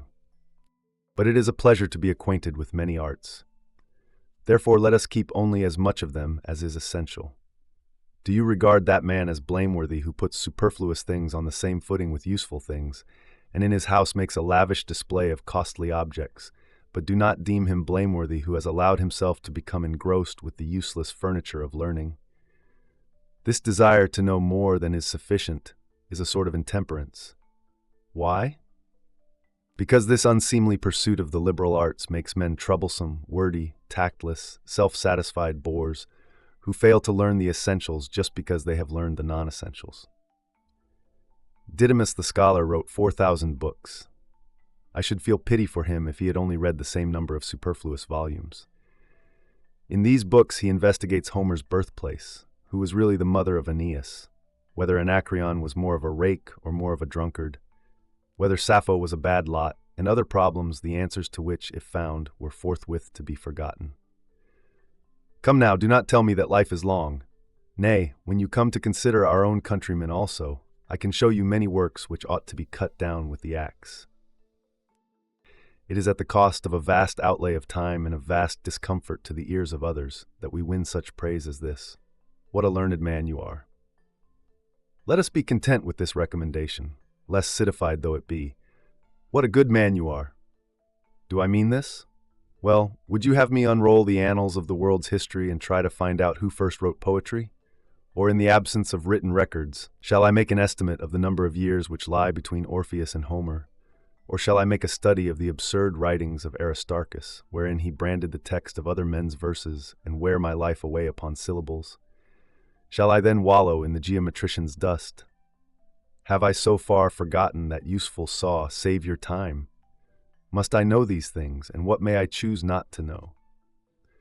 Appian, the scholar, who drew crowds to his lectures all over Greece in the days of Gaius Caesar, and was acclaimed a Homerid by every state, used to maintain that Homer, when he had finished his 2 poems, the Iliad and the Odyssey, added a preliminary poem to his work, wherein he embraced the whole Trojan War. The argument which Appian adduced to prove this statement was that Homer had purposely inserted in the opening line 2 letters which contained a key to the number of his books. A man who wishes to know many things must know such things as these, and must take no thought of all the time which one loses by ill health, public duties, private duties, daily duties, and sleep. Apply the measure to the years of your life. They have no room for all these things. I have been speaking so far of liberal studies, but think how much superfluous and unpractical matter the philosophers contain. Of their own accord, they also have descended to establishing nice divisions of syllables, to determining the true meaning of conjunctions and prepositions. They have been envious of the scholars, envious of the mathematicians. They have taken over into their own art all the superfluities of these other arts. The result is that they know more about careful speaking than about careful living. Let me tell you what evils are due to over-nice exactness, and what an enemy it is of truth. Protagoras declares that one can take either side on any question and debate it with equal success, even on this very question, whether every subject can be debated from either point of view. Nausiphanes holds that in things which seem to exist, there is no difference between existence and non-existence. Parmenides maintains that nothing exists of all this which seems to exist, except the universe alone. Zeno of Elea removed all the difficulties by removing one, for he declares that nothing exists. The Pyrrhonian, Megarian, Eretrian, and academic schools are all engaged in practically the same task. They have introduced a new knowledge, non-knowledge. You may sweep all these theories in with the superfluous troops of liberal studies. The one class of men give me a knowledge that will be of no use to me. The other class do away with any hope of attaining knowledge. It is better, of course, to know useless things than to know nothing. One set of philosophers offers no light by which I may direct my gaze toward the truth. The other digs out my very eyes and leaves me blind. If I cleave to Protagoras, there is nothing in the scheme of nature that is not doubtful. If I hold with Nausiphanes, I am sure only of this, that everything is unsure. If with Parmenides, there is nothing except the one. If with Zeno, there is not even the one. What are we then? What becomes of all these things that surround us, support us, sustain us? The whole universe is then a vain or deceptive shadow. I cannot readily say whether I am more vexed at those who would have it that we know nothing, or with those who would not leave us even this privilege. Farewell. On the parts of philosophy, it is a useful fact that you wish to know, one which is essential to him who hastens after wisdom, namely, the parts of philosophy and the division of its huge bulk into separate members. For by studying the parts, we can be brought more easily to understand the whole. I only wish that philosophy might come before our eyes in all her unity, just as the whole expanse of the firmament is spread out for us to gaze upon. It would be a sight closely resembling that of the firmament. For then surely philosophy would ravish all mortals with love for her. We should abandon all those things which, in our ignorance of what is great, we believe to be great. Inasmuch, however, as this cannot fall to our lot, we must view philosophy just as men gaze upon the secrets of the firmament. The wise man's mind, to be sure, embraces the whole framework of philosophy, surveying it with no less rapid glance than our mortal eyes survey the heavens. We, however, who must break through the gloom, we whose vision fails even for that which is near at hand, can be shown with greater ease each separate object, even though we cannot yet comprehend the universe. I shall therefore comply with your demand, and shall divide philosophy into parts, but not into scraps. For it is useful that philosophy should be divided, but not chopped into bits. Just as it is hard to take in what is indefinitely large, so it is hard to take in what is indefinitely small. The people are divided into tribes, the army into centuries. Whatever has grown to greater size is more easily identified if it is broken up into parts. But the parts, as I have remarked, must not be countless in number and diminutive in size. For over-analysis is faulty in precisely the same way as no analysis at all. Whatever you cut so fine that it becomes dust is as good as blended into a mass again. In the first place, therefore, if you approve, I shall draw the distinction between wisdom and philosophy. Wisdom is the perfect good of the human mind. Philosophy is the love of wisdom and the endeavor to attain it. The latter strives toward the goal which the former has already reached. And it is clear why philosophy was so called, for it acknowledges by its very name the object of its love. Certain persons have defined wisdom as the knowledge of things divine and things human. Still others say, wisdom is knowing things divine and things human, and their causes also. This added phrase seems to me to be superfluous, since the causes of things divine and things human are a part of the divine system. Philosophy also has been defined in various ways. Some have called it the study of virtue. Others have referred to it as a study of the way to amend the mind, and some have named it the search for right reason. One thing is practically settled, that there is some difference between philosophy and wisdom. Nor indeed is it possible that that which is sought and that which seeks are identical. As there is a great difference between avarice and wealth, the one being the subject of the craving and the other its object, so between philosophy and wisdom. For the one is a result and a reward of the other. Philosophy does the going, and wisdom is the goal. Wisdom is that which the Greeks call Sophia. The Romans also were wont to use this word in the sense in which they now use philosophy also. This will be proved to your satisfaction by our old national plays, as well as by the epitaph that is carved on the tomb of Docenus. Pause, stranger, and read the wisdom of Docenus. Certain of our school, however, although philosophy meant to them the study of virtue, and though virtue was the object sought and philosophy the seeker, have maintained nevertheless that the two cannot be sundered. For philosophy cannot exist without virtue, nor virtue without philosophy. Philosophy is the study of virtue, by means, however, of virtue itself, but neither can virtue exist without the study of itself, nor can the study of virtue exist without virtue itself. For it is not like trying to hit a target at long range, where the shooter and the object to be shot at are in different places. Nor, as roads which lead into a city, are the approaches to virtue situated outside virtue herself. The path by which one reaches virtue leads by way of virtue herself. Philosophy and virtue cling closely together. The greatest authors, and the greatest number of authors, have maintained that there are three divisions of philosophy: moral, natural, and rational.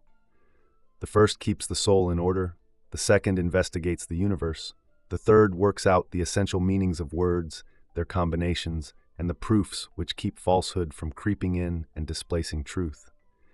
But there have also been those who divided philosophy on the one hand into fewer divisions, on the other hand into more. Certain of the peripatetic school have added a fourth division, civil philosophy, because it calls for a special sphere of activity and is interested in a different subject matter. Some have added a department for which they use the Greek term economics, the science of managing one's own household. Still others have made a distinct heading for the various kinds of life. There is not one of these subdivisions, however, which will not be found under the branch called moral philosophy. The Epicureans held that philosophy was twofold, natural and moral. They did away with the rational branch. Then, when they were compelled by the facts themselves to distinguish between equivocal ideas and to expose fallacies that lay hidden under the cloak of truth, they themselves also introduced a heading to which they give the name forensic and regulative, which is merely rational under another name, although they hold that this section is accessory to the department of natural philosophy.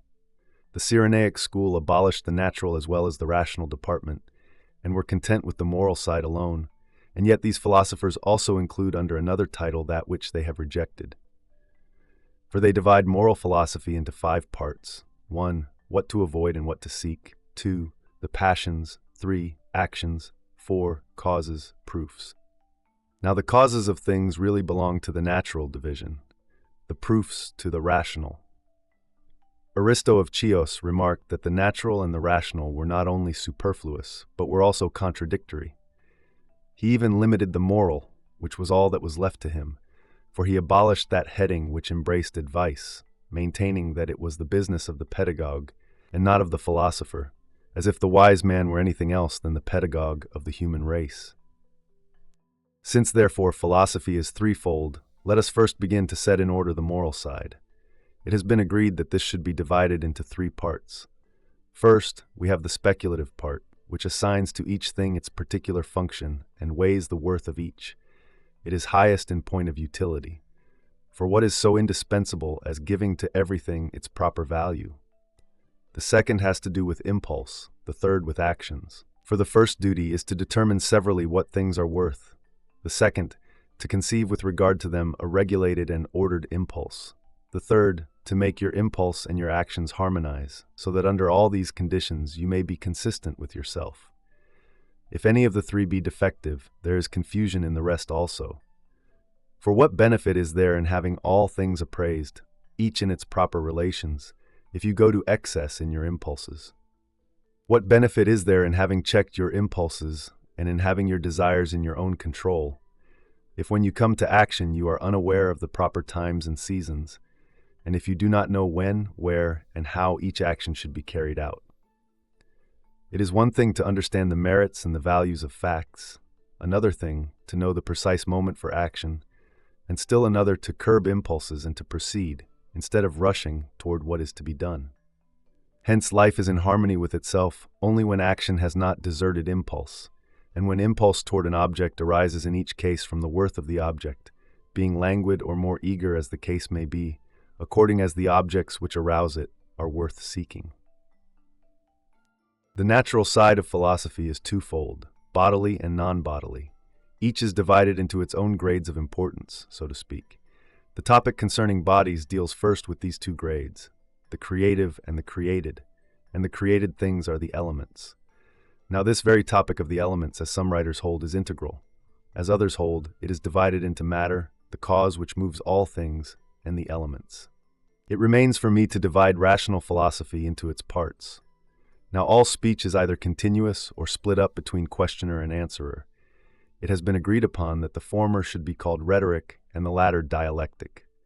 Rhetoric deals with words and meanings and arrangement.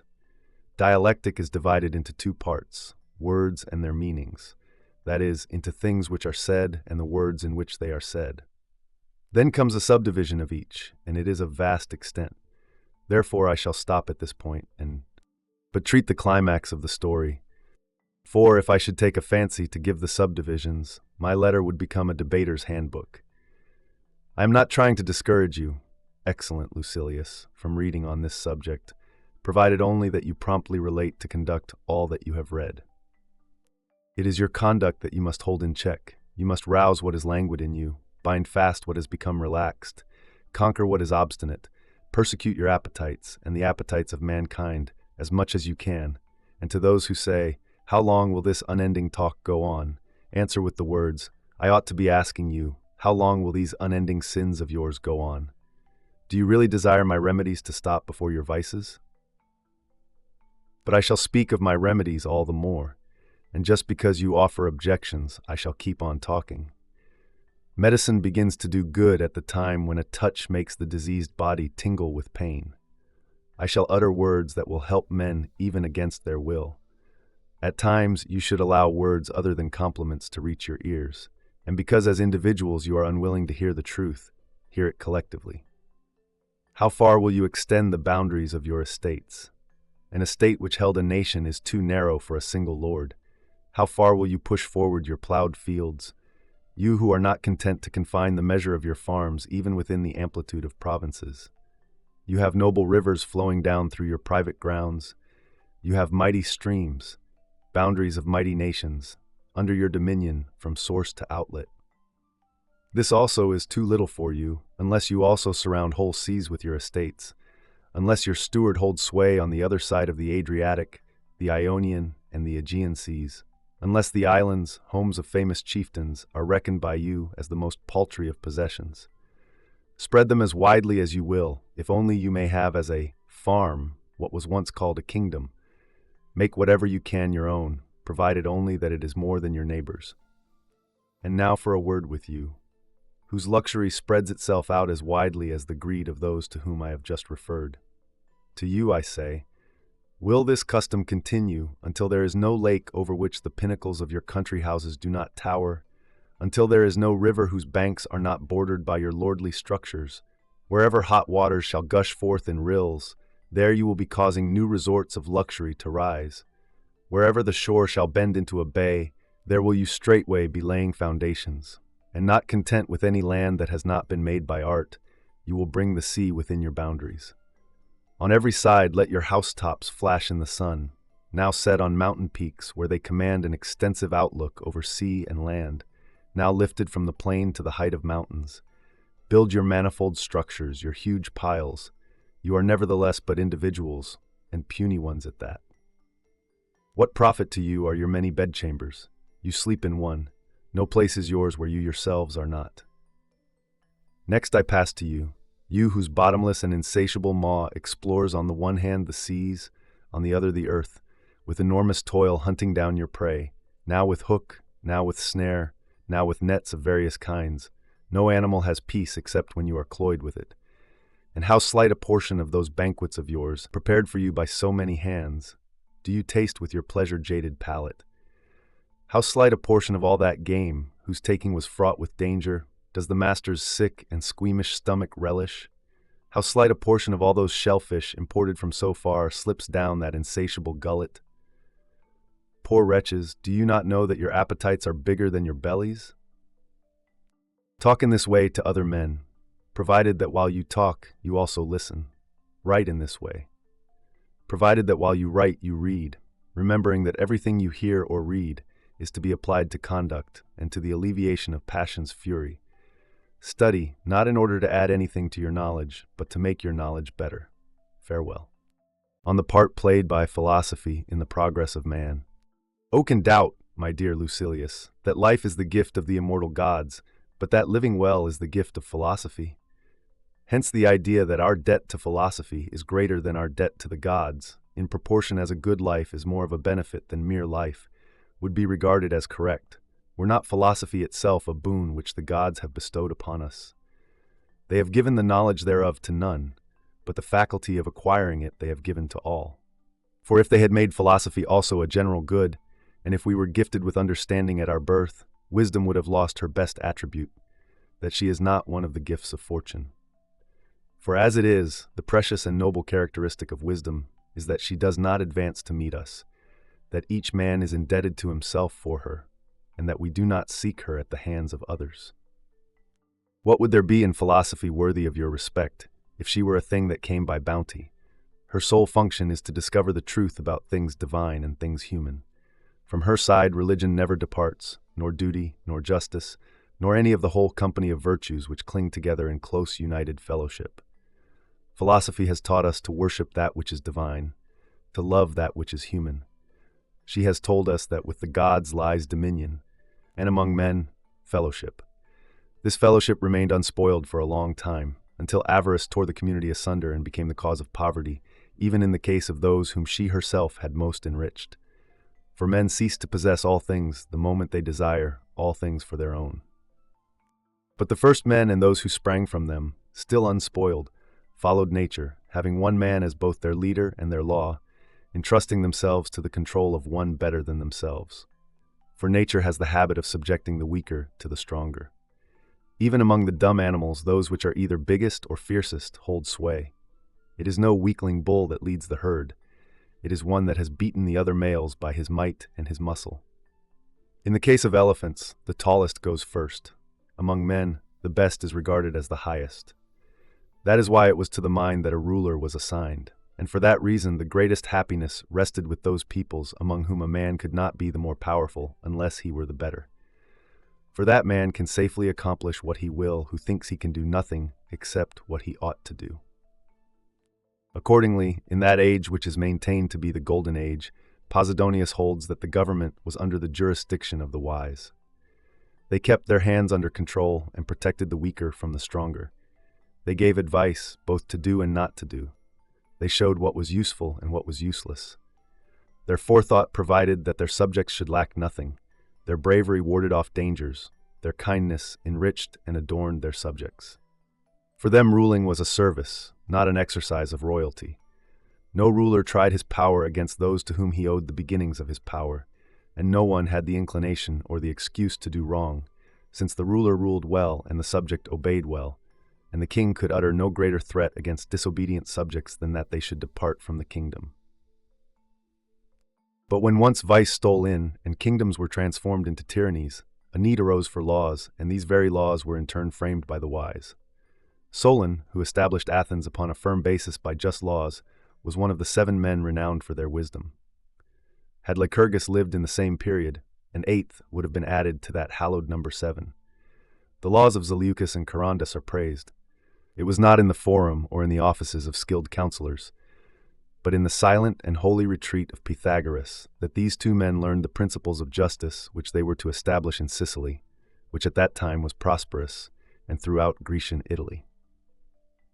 Up to this point I agree with Posidonius. But that philosophy discovered the arts of which life makes use in its daily round I refuse to admit, nor will I ascribe to it an artisan's glory. Posidonius says, "When men were scattered over the earth, protected by eaves, or by the dug-out shelter of a cliff, or by the trunk of a hollow tree, it was philosophy that taught them to build houses. But I, for my part, do not hold that philosophy devised these shrewdly contrived dwellings of ours, which rise story upon story, where city crowds against city, any more than that she invented the fish preserves, which are enclosed for the purpose of saving men's gluttony from having to run the risk of storms, and in order that, no matter how wildly the sea is raging, luxury may have its safe harbors in which to fatten fancy breeds of fish." What? Was it philosophy that taught the use of keys and bolts? Nay, what was that except giving a hint to avarice? Was it philosophy that erected all these towering tenements, so dangerous to the persons who dwell in them? Was it not enough for man to provide himself a roof of any chance covering, and to contrive for himself some natural retreat without the help of art and without trouble? Believe me, that was a happy age before the days of architects, before the days of builders. All this sort of thing was born when luxury was being born. This matter of cutting timbers square and cleaving a beam with unerring hand as the saw made its way over the marked-out line. The primal man with wedges split his wood, for they were not preparing a roof for a future banquet ball. For no such use did they carry the pine trees or the firs along the trembling streets with a long row of drays, merely to fasten thereon paneled ceilings heavy with gold. Forked poles erected at either end propped up their houses. With close-packed branches and with leaves heaped up and laid sloping, they contrived a drainage for even the heaviest rains. Beneath such dwellings they lived, but they lived in peace. A thatched roof once covered free men, under marble and gold dwells slavery. On another point also I differ from Posidonius, when he holds that mechanical tools were the invention of wise men. For on that basis one might maintain that those were wise who taught the arts of setting traps for game and liming twigs, for birds and girdling mighty woods with dogs. It was man's ingenuity, not his wisdom, that discovered all these devices. And I also differ from him when he says that wise men discovered our mines of iron and copper, when the earth, scorched by forest fires, melted the veins of ore which lay near the surface and caused the metal to gush forth. Nay, the sort of men who discover such things are the sort of men who are busied with them. Nor do I consider this question so subtle as Posidonius thinks, namely, whether the hammer or the tongs came first into use. They were both invented by some man whose mind was nimble and keen, but not great or exalted, and the same holds true of any other discovery which can only be made by means of a bent body and of a mind whose gaze is upon the ground. The wise man was easy-going in his way of living, and why not? Even in our own times he would prefer to be as little cumbered as possible. How, I ask, can you consistently admire both Diogenes and Daedalus? Which of these two seems to you a wise man, the one who devised the saw, or the one who, on seeing a boy drink water from the hollow of his hand, forthwith took his cup from his wallet and broke it, upbraiding himself with these words, "Fool that I am, to have been carrying superfluous baggage all this time," and then curled himself up in his tub and lay down to sleep?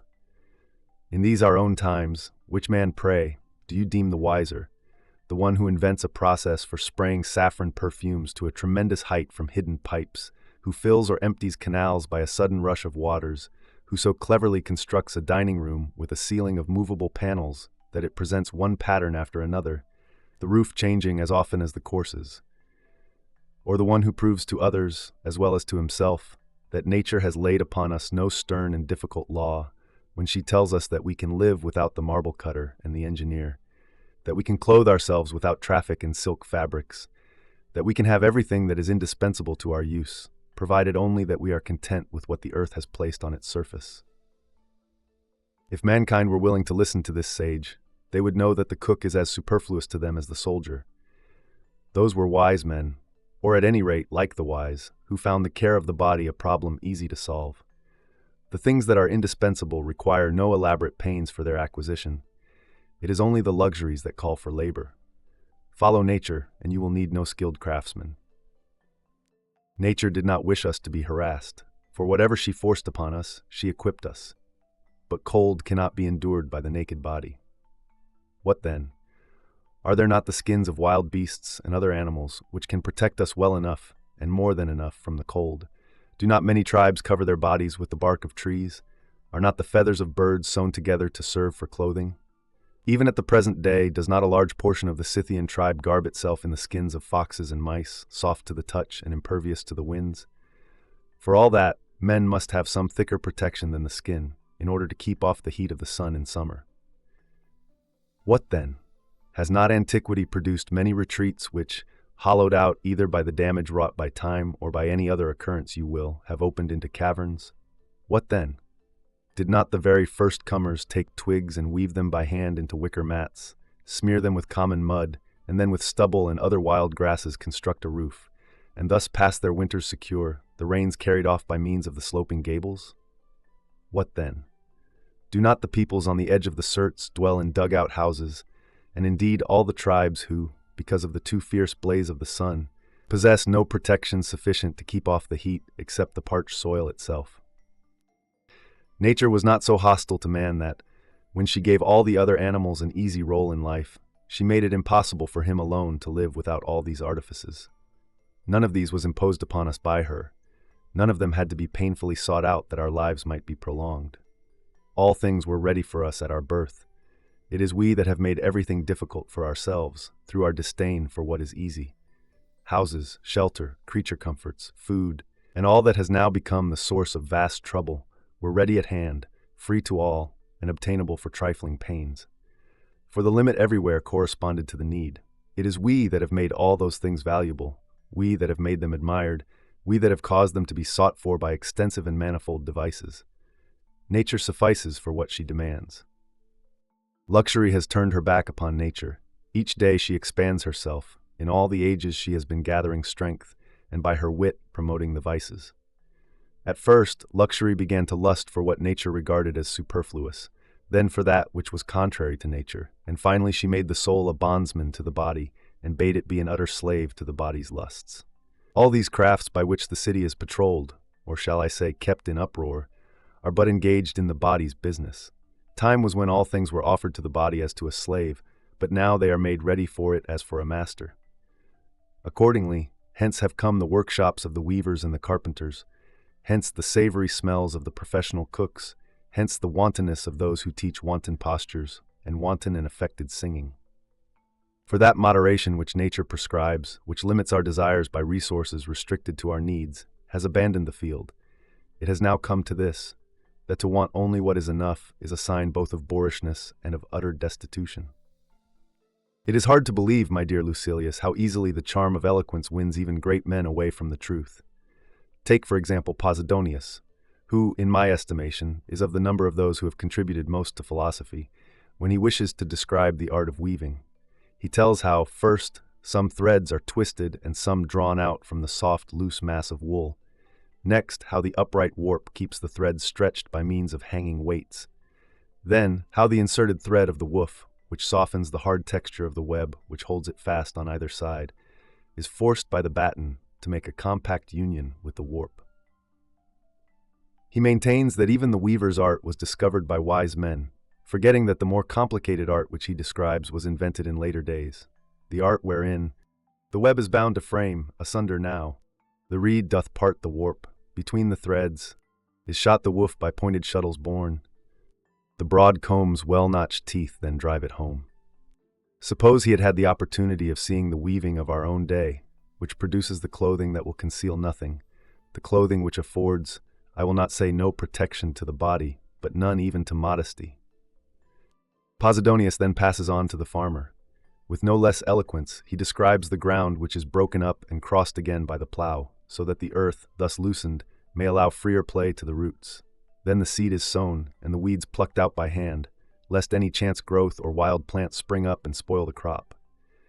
This trade also, he declares, is the creation of the wise, just as if cultivators of the soil were not even at the present day discovering countless new methods of increasing the soil's fertility. Furthermore, not confining his attention to these arts, he even degrades the wise man by sending him to the mill. For he tells us how the sage, by imitating the processes of nature, began to make bread. The grain, he says, once taken into the mouth, is crushed by the flinty teeth, which meet in hostile encounter, and whatever grain slips out the tongue turns back to the selfsame teeth. Then it is blended into a mass, that it may the more easily pass down the slippery throat. When this has readied the stomach, it is digested by the stomach's equable heat. Then, and not till then, it is assimilated with the body. Following this pattern, he goes on, someone placed 2 rough stones, the one above the other, in imitation of the teeth, one set of which is stationary and awaits the motion of the other set. Then by the rubbing of the one stone against the other, the grain is crushed and brought back again and again, until by frequent rubbing it is reduced to powder. Then this man sprinkled the meal with water, and by continued manipulation subdued the mass and molded the loaf. This loaf was, at first, baked by hot ashes or by an earthen vessel glowing hot. Later on, ovens were gradually discovered, and the other devices whose heat will render obedience to the sage's will. Posidonius came very near declaring that even the cobbler's trade was the discovery of the wise man. Reason did indeed devise all these things, but it was not right reason. It was man, but not the wise man, that discovered them, just as they invented ships in which we cross rivers and seas, ships fitted with sails for the purpose of catching the force of the winds, ships with rudders added at the stern in order to turn the vessel's course in one direction or another. The model followed was the fish, which steers itself by its tail, and by its slightest motion on this side or on that bends its swift course. But, says Posidonius, the wise man did indeed discover all these things. They were, however, too petty for him to deal with himself, and so he entrusted them to his meaner assistants. Not so. These early inventions were thought out by no other class of men than those who have them in charge today. We know that certain devices have come to light only within our own memory, such as the use of windows which admit the clear light through transparent tiles, and such as the vaulted baths, with pipes let into their walls for the purpose of diffusing the heat, which maintains an even temperature in their lowest as well as in their highest spaces. Why need I mention the marble with which our temples and our private houses are resplendent? Or the rounded and polished masses of stone by means of which we erect colonnades and buildings roomy enough for nations? Or our signs for whole words, which enable us to take down a speech, however rapidly uttered, matching speed of tongue by speed of hand? All this sort of thing has been devised by the lowest grade of slaves. Wisdom's seat is higher. She trains not the hands, but is mistress of our minds. Would you know what wisdom has brought forth to light, what she has accomplished? It is not the graceful poses of the body, or the varied notes produced by horn and flute, whereby the breath is received and, as it passes out or through, is transformed into voice. It is not wisdom that contrives arms or walls or instruments useful in war. Nay, her voice is for peace, and she summons all mankind to concord. It is not she, I maintain, who is the artisan of our indispensable implements of daily use. Why do you assign to her such petty things? You see in her the skilled artisan of life.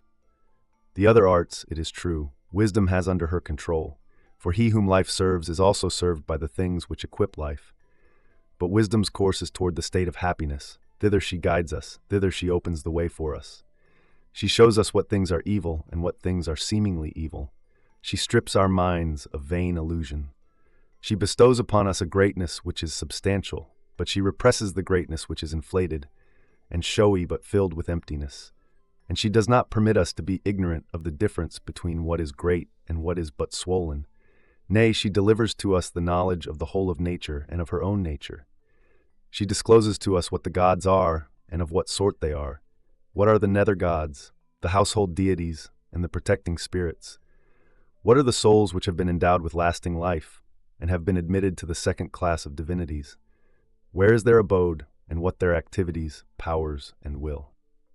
Such are wisdom's rites of initiation, by means of which is unlocked, not a village shrine, but the vast temple of all the gods, the universe itself, whose true apparitions and true aspects she offers to the gaze of our minds.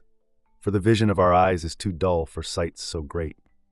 Then she goes back to the beginnings of things, to the eternal reason which was imparted to the whole, and to the force which inheres in all the seeds of things, giving them the power to fashion each thing according to its kind. Then wisdom begins to inquire about the soul, whence it comes, where it dwells, how long it abides, into how many divisions it falls. Finally, she has turned her attention from the corporeal to the incorporeal, and has closely examined truth and the marks whereby truth is known, inquiring next how that which is equivocal can be distinguished from the truth, whether in life or in language. For in both are elements of the false mingled with the true. It is my opinion that the wise man has not withdrawn himself, as Posidonius thinks, from those arts which we were discussing, but that he never took them up at all. For he would have judged that nothing was worth discovering that he would not afterwards judge to be worth using always. He would not take up things which would have to be laid aside. But Anacharsis, says Posidonius, invented the potter's wheel, whose whirling gives shape to vessels. Then, because the potter's wheel is mentioned in Homer, people prefer to believe that Homer's verses are false rather than the story of Posidonius. But I maintain that Anacharsis was not the creator of this wheel, and even if he was, although he was a wise man when he invented it, yet he did not invent it qua wise man. Just as there are a great many things which wise men do as men, not as wise men.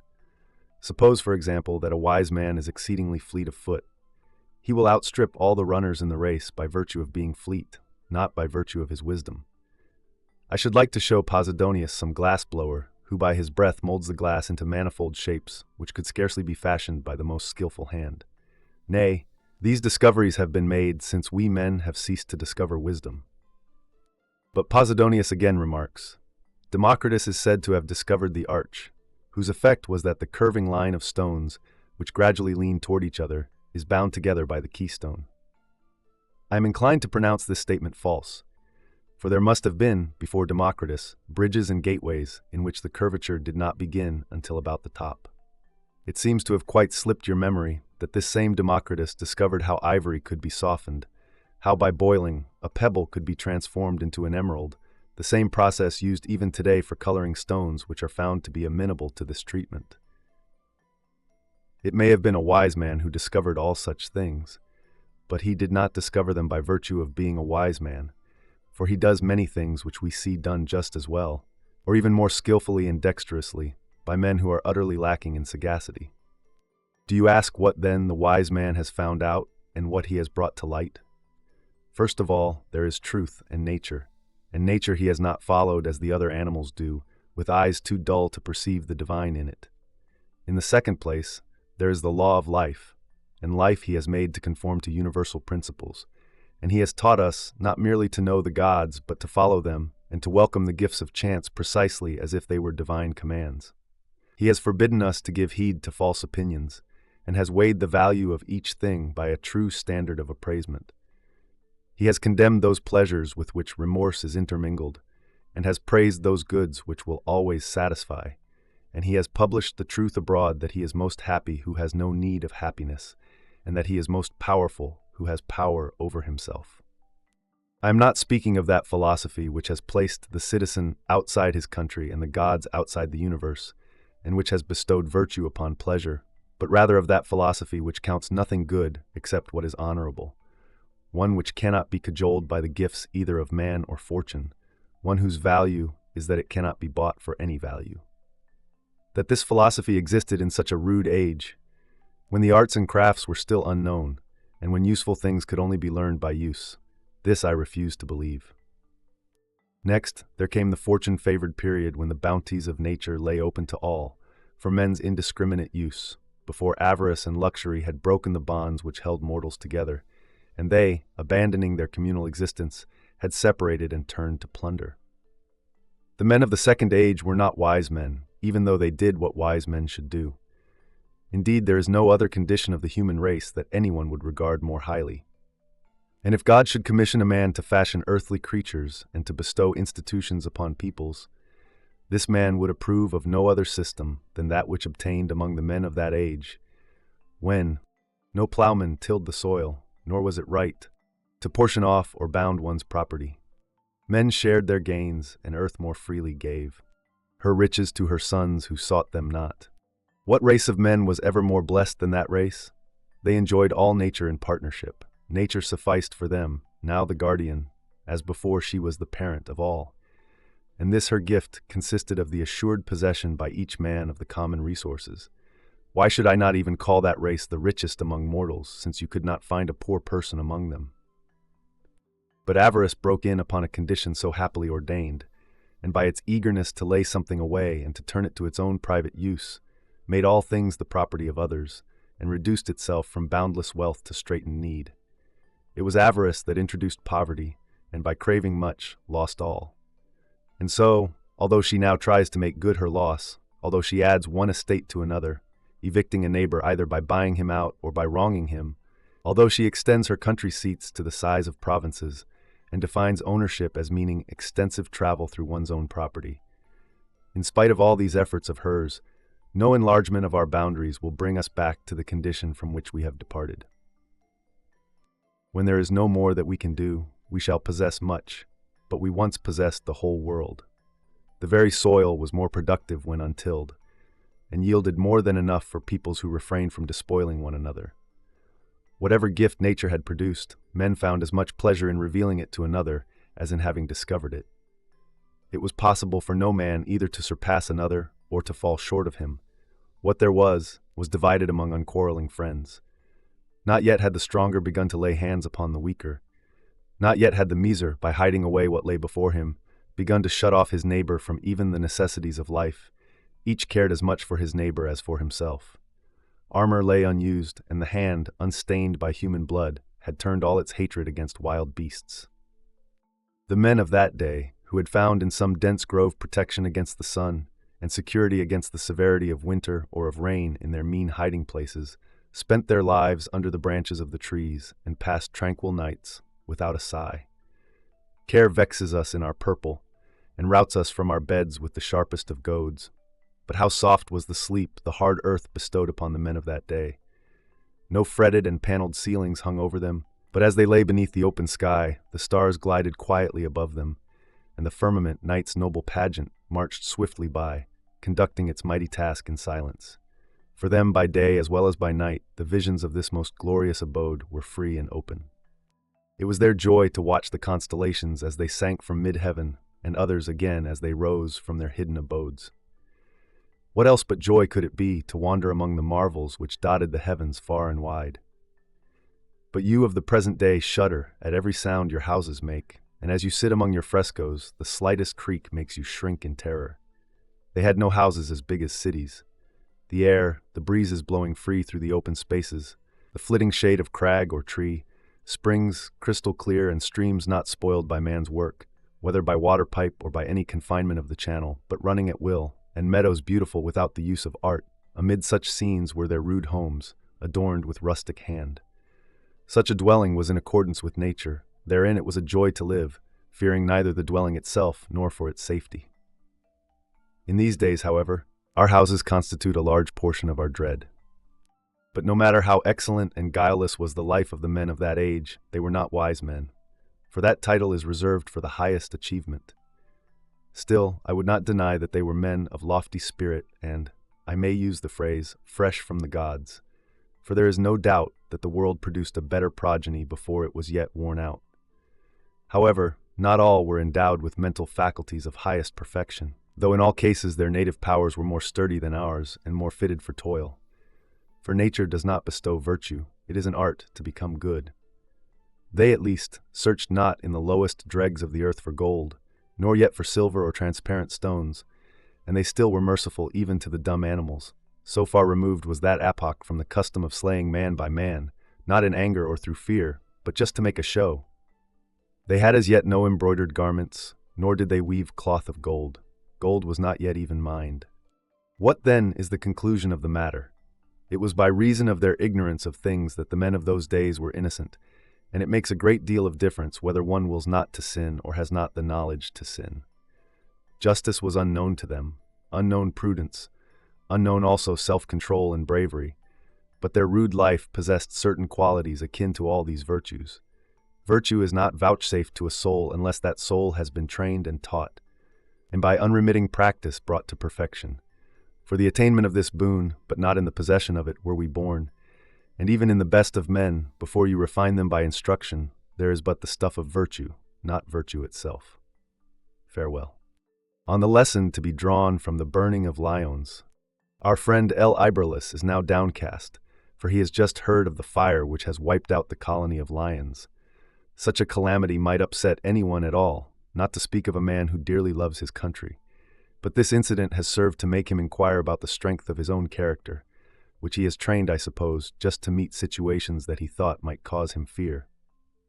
I do not wonder, however, that he was free from apprehension touching an evil so unexpected and practically unheard of as this, since it is without precedent. For fire has damaged many a city, but has annihilated none. Even when fire has been hurled against the walls by the hand of a foe, the flame dies out in many places, and although continually renewed, rarely devours so wholly as to leave nothing for the sword. Even an earthquake has scarcely ever been so violent and destructive as to overthrow whole cities. Finally, no conflagration has ever before blazed forth so savagely in any town that nothing was left for a second. So many beautiful buildings, any single one of which would make a single town famous, were wrecked in one night. In time of such deep peace, an event has taken place worse than men can possibly fear even in time of war. Who can believe it? When weapons are everywhere at rest, and when peace prevails throughout the world, Lyons, the pride of Gaul, is missing. Fortune has usually allowed all men, when she has assailed them collectively, to have a foreboding of that which they were destined to suffer. Every great creation has had granted to it a period of reprieve before its fall, but in this case only a single night elapsed between the city at its greatest and the city non-existent. In short, it takes me longer to tell you it has perished than it took for the city to perish. All this has affected our friend Liberalism, bending his will, which is usually so steadfast and erect in the face of his own trials.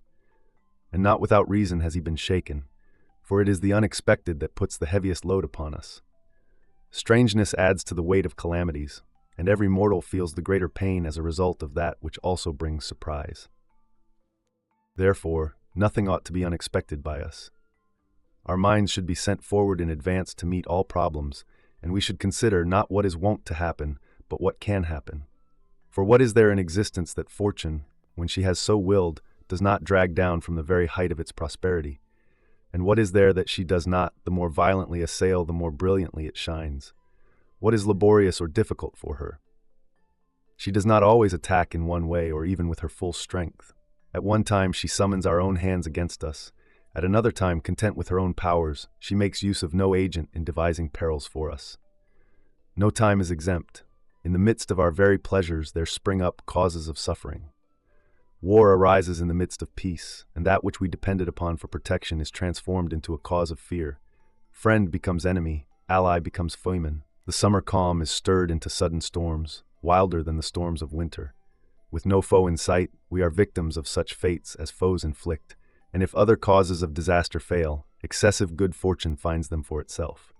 The most temperate are assailed by illness, the strongest by wasting disease, the most innocent by chastisement, the most secluded by the noisy mob.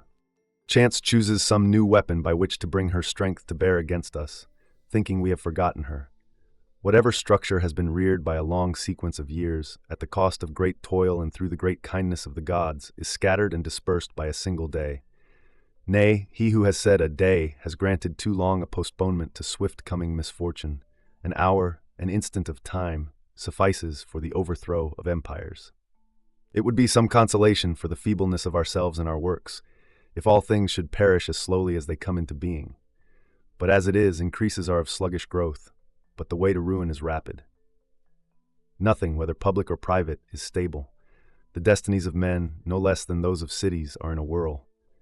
Amid the greatest calm terror arises, and though no external agencies stir up commotion, yet evils burst forth from sources whence they were least expected. Thrones which have stood the shock of civil and foreign wars crash to the ground, though no one sets them tottering.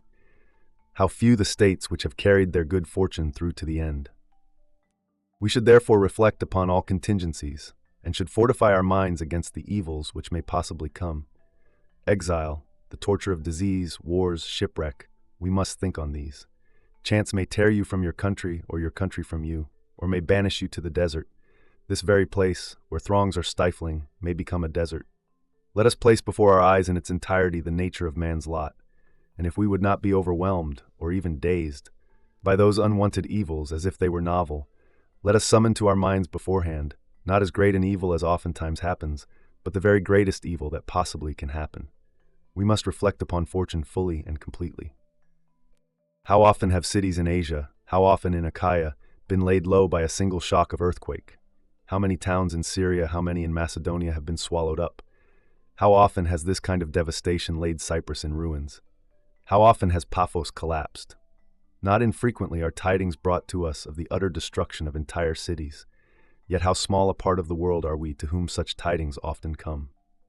Let us rise, therefore, to confront the operations of fortune, and whatever happens, let us have the assurance that it is not so great as rumor advertises it to be. A rich city has been laid in ashes, the jewel of the provinces, counted as one of them, and yet not included with them. Rich though it was, nevertheless it was set upon a single hill, and that not very large in extent. But of all those cities, of whose magnificence and grandeur you hear today, the very traces will be blotted out by time. Do you not see how, in Achaia, the foundations of the most famous cities have already crumbled to nothing, so that no trace is left to show that they ever even existed? Not only does that which has been made with hands totter to the ground, not only is that which has been set in place by man's art and man's efforts overthrown by the passing days. Nay, the peaks of mountains dissolve, whole tracts have settled, and places which once stood far from the sight of the sea are now covered by the waves. The mighty power of fires has eaten away the hills through whose sides they used to glow, and has leveled to the ground peaks which were once most lofty, the sailor's solace and his beacon. The works of nature herself are harassed, hence we ought to bear with untroubled minds the destruction of cities. They stand but to fall. This doom awaits them, one and all.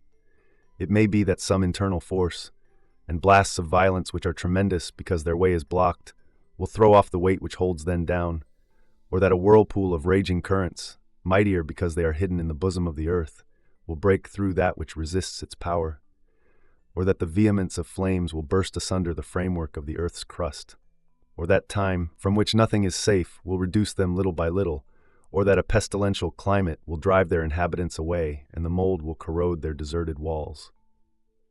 It would be tedious to recount all the ways by which fate may come, but this one thing I know: all the works of mortal man have been doomed to mortality, and in the midst of things which have been destined to die, we live.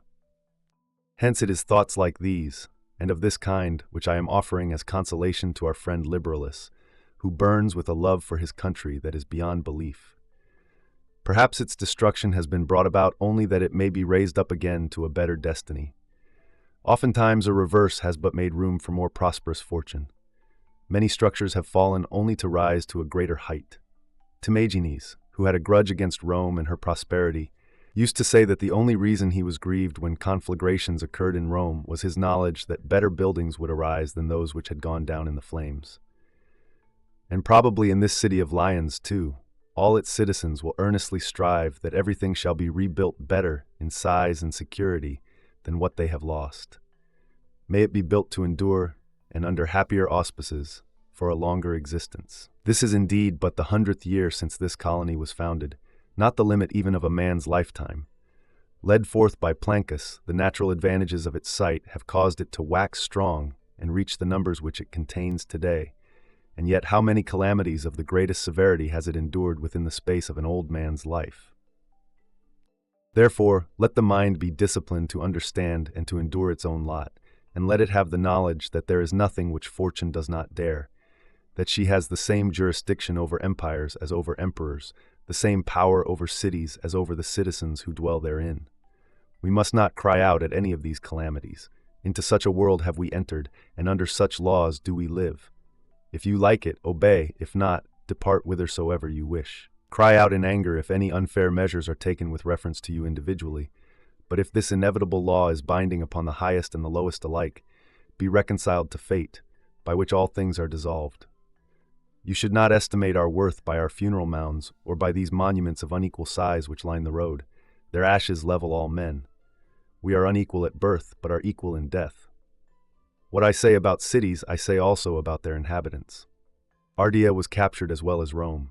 The great founder of human law has not made distinctions between us on the basis of high lineage or of illustrious names, except while we live. When, however, we come to the end which awaits mortals, he says, "Depart ambition.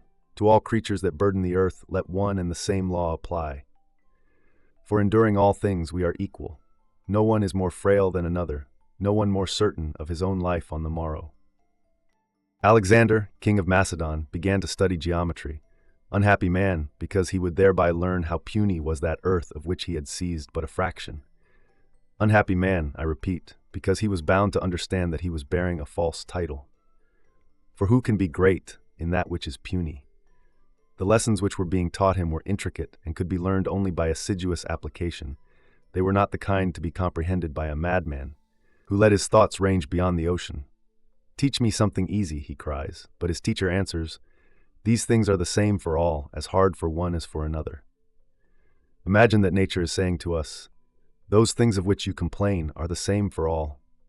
I cannot give anything easier to any man, but whoever wishes will make things easier for himself." In what way? By equanimity. You must suffer pain and thirst and hunger and old age too. If a longer stay among men shall be granted you, you must be sick and you must suffer loss and death. Nevertheless, you should not believe those whose noisy clamor surrounds you. None of these things is an evil, none is beyond your power to bear or is burdensome. It is only by common opinion that there is anything formidable in them.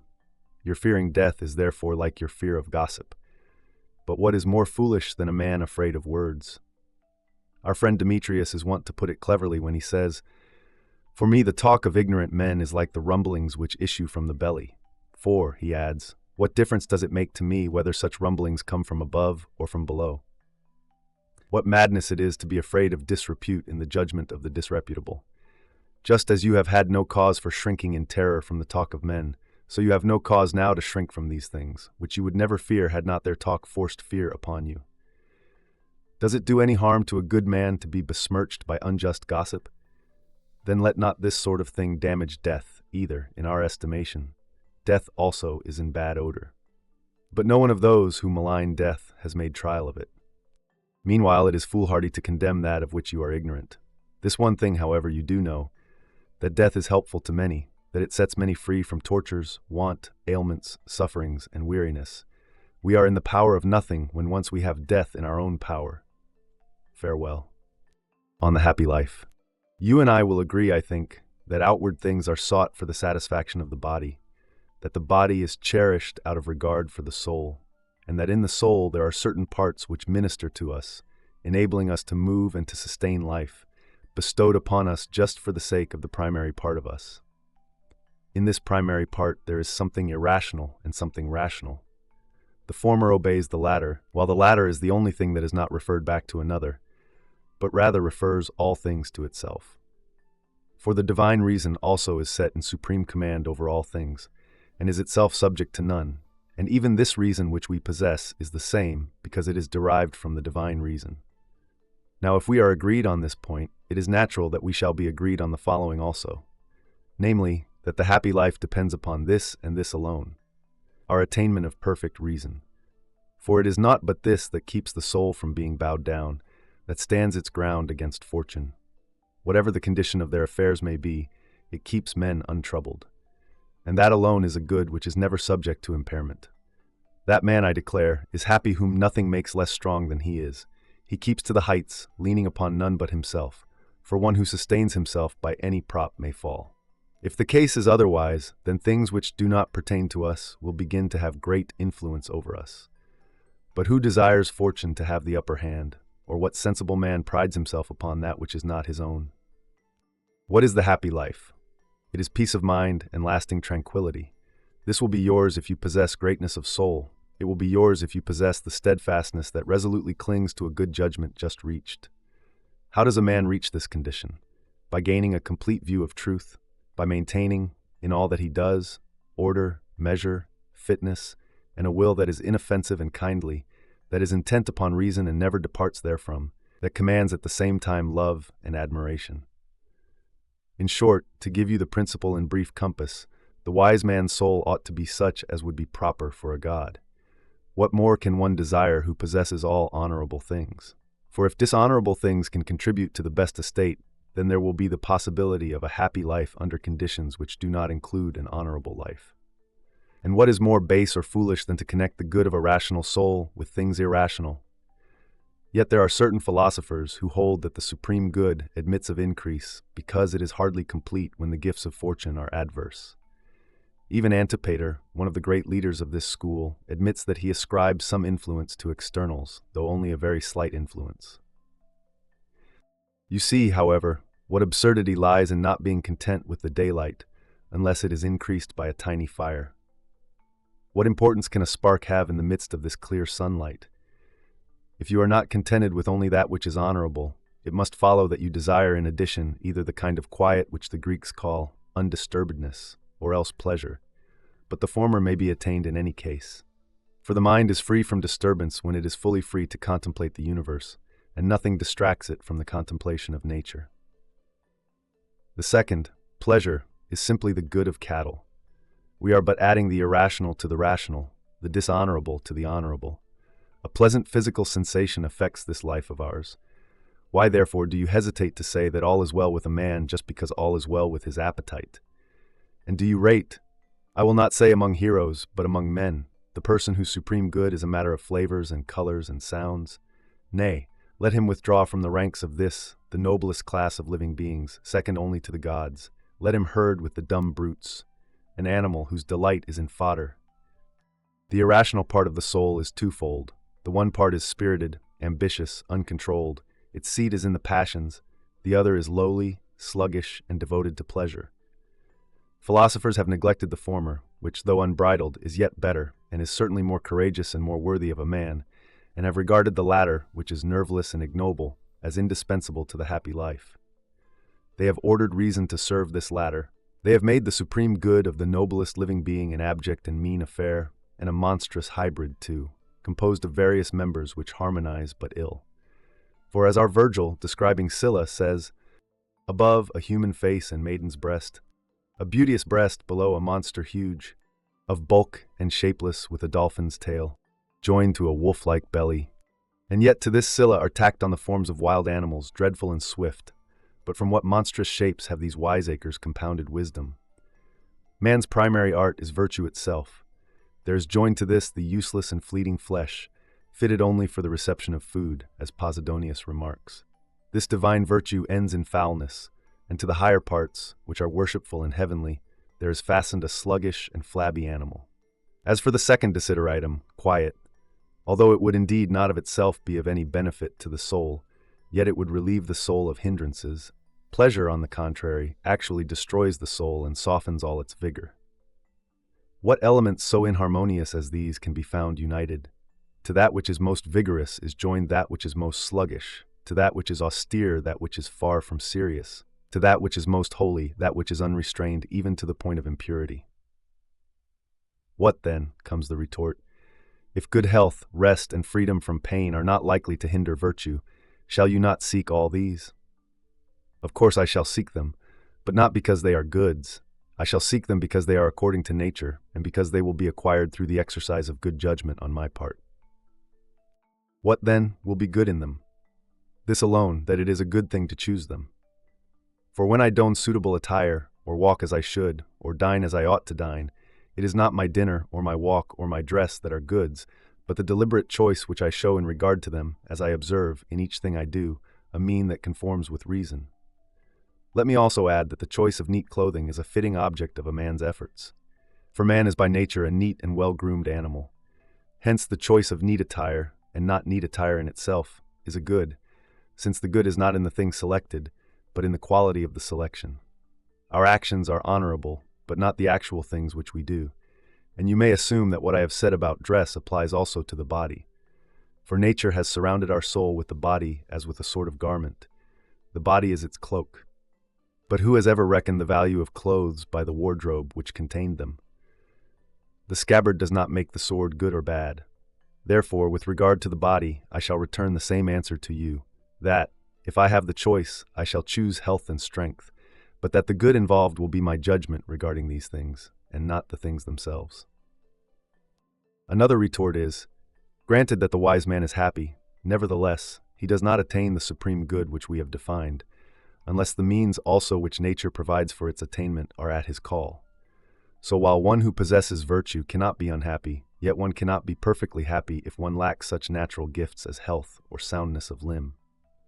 But in saying this, you grant the alternative which seems the more difficult to believe, that the man who is in the midst of unremitting and extreme pain is not wretched, nay, is even happy, and you deny that which is much less serious, that he is completely happy. And yet, if virtue can keep a man from being wretched, it will be an easier task for it to render him completely happy. For the difference between happiness and complete happiness is less than that between wretchedness and happiness. Can it be possible that a thing which is so powerful as to snatch a man from disaster and place him among the happy cannot also accomplish what remains and render him supremely happy? Does its strength fail at the very top of the climb? There are in life things which are advantageous and disadvantageous, both beyond our control. If a good man, in spite of being weighed down by all kinds of disadvantages, is not wretched, how is he not supremely happy, no matter if he does lack certain advantages? For as he is not weighted down to wretchedness by his burden of disadvantages, so he is not withdrawn from supreme happiness through lack of any advantages. Nay, he is just as supremely happy without the advantages as he is free from wretchedness, though under the load of his disadvantages. Otherwise, if his good can be impaired, it can be snatched from him altogether. A short space above, I remarked that a tiny fire does not add to the sun's light. For by reason of the sun's brightness, any light that shines apart from the sunlight is blotted out. But, one may say, there are certain objects that stand in the way even of the sunlight. The sun, however, is unimpaired even in the midst of obstacles, and though an object may intervene and cut off our view thereof, the sun sticks to his work and goes on his course. Whenever he shines forth from amid the clouds, he is no smaller, nor less punctual either, than when he is free from clouds, since it makes a great deal of difference whether there is merely something in the way of his light or something which interferes with his shining. Similarly, obstacles take nothing away from virtue. It is no smaller, but merely shines with less brilliancy. In our eyes, it may perhaps be less visible and less luminous than before. But as regards itself, it is the same, and, like the sun when he is eclipsed, is still, though in secret, putting forth its strength. Disasters, therefore, and losses and wrongs have only the same power over virtue that a cloud has over the sun. We meet with one person who maintains that a wise man who has met with bodily misfortune is neither wretched nor happy. But he also is in error, for he is putting the results of chance upon a parity with the virtues, and is attributing only the same influence to things that are honorable as to things that are devoid of honor. But what is more detestable and more unworthy than to put contemptible things in the same class with things worthy of reverence? For reverence is due to justice, duty, loyalty, bravery, and prudence. On the contrary, those attributes are worthless with which the most worthless men are often blessed in fuller measure, such as a sturdy leg, strong shoulders, good teeth, and healthy and solid muscles. Again, if the wise man whose body is a trial to him shall be regarded as neither wretched nor happy, but shall be left in a sort of halfway position, his life also will be neither desirable nor undesirable. But what is so foolish as to say that the wise man's life is not desirable? And what is so far beyond the bounds of credence as the opinion that any life is neither desirable nor undesirable? Again, if bodily ills do not make a man wretched, they consequently allow him to be happy. For things which have no power to change his condition for the worse have not the power either to disturb that condition when it is at its best. But, someone will say, we know what is cold and what is hot. A lukewarm temperature lies between. Similarly, A is happy, and B is wretched, and C is neither happy nor wretched. I wish to examine this figure which is brought into play against us. If I add to your lukewarm water a larger quantity of cold water, the result will be cold water. But if I pour in a larger quantity of hot water, the water will finally become hot. In the case, however, of your man who is neither wretched nor happy, no matter how much I add to his troubles, he will not be unhappy according to your argument. Hence your figure offers no analogy. Again, suppose that I set before you a man who is neither miserable nor happy. I add blindness to his misfortunes. He is not rendered unhappy. I cripple him. He is not rendered unhappy. I add afflictions which are unceasing and severe. He is not rendered unhappy. Therefore, one whose life is not changed to misery by all these ills is not dragged by them either from his life of happiness. Then, if, as you say, the wise man cannot fall from happiness to wretchedness, he cannot fall into non-happiness. For how, if one has begun to slip, can one stop at any particular place? That which prevents him from rolling to the bottom keeps him at the summit. Why, you urge, may not a happy life possibly be destroyed? It cannot even be disjointed. And for that reason, virtue is of itself sufficient for the happy life. But, it is said, is not the wise man happier if he has lived longer and has been distracted by no pain than one who has always been compelled to grapple with evil fortune? Answer me now, is he any better or more honorable? If he is not, then he is not happier either. In order to live more happily, he must live more rightly. If he cannot do that, then he cannot live more happily either. Virtue cannot be strained tighter, and therefore neither can the happy life, which depends on virtue. For virtue is so great a good that it is not affected by such insignificant assaults upon it as shortness of life, pain, and the various bodily vexations. For pleasure does not deserve that virtue should even glance at it. Now what is the chief thing in virtue? It is the quality of not needing a single day beyond the present, and of not reckoning up the days that are ours. In the slightest possible moment of time, virtue completes an eternity of good. These goods seem to us incredible and transcending man's nature, for we measure its grandeur by the standard of our own weakness, and we call our vices by the name of virtue. Furthermore, does it not seem just as incredible that any man in the midst of extreme suffering should say, "I am happy"? And yet this utterance was heard in the very factory of pleasure, when Epicurus said, "Today and one other day have been the happiest of all." Although in the one case he was tortured by strangury, and in the other by the incurable pain of an ulcerated stomach. Why then should those goods which virtue bestows be incredible in the sight of us who cultivate virtue, when they are found even in those who acknowledge pleasure as their mistress? These also, ignoble and base-minded as they are, declare that even in the midst of excessive pain and misfortune, the wise man will be neither wretched nor happy. And yet this also is incredible, nay, still more incredible than the other case. For I do not understand how, if virtue falls from her heights, she can help being hurled all the way to the bottom. She either must preserve one in happiness, or if driven from this position, she will not prevent us from becoming unhappy. If virtue only stands her ground, she cannot be driven from the field. She must either conquer or be conquered. But some say, only to the immortal gods is given virtue and the happy life. We can attain but the shadow, as it were, and semblance of such goods as theirs. We approach them, but we never reach them. Reason, however, is a common attribute of both gods and men. In the gods it is already perfected, in us it is capable of being perfected. But it is our vices that bring us to despair, for the second class of rational being, man, is of an inferior order, a guardian, as it were, who is too unstable to hold fast to what is best, his judgment still wavering and uncertain.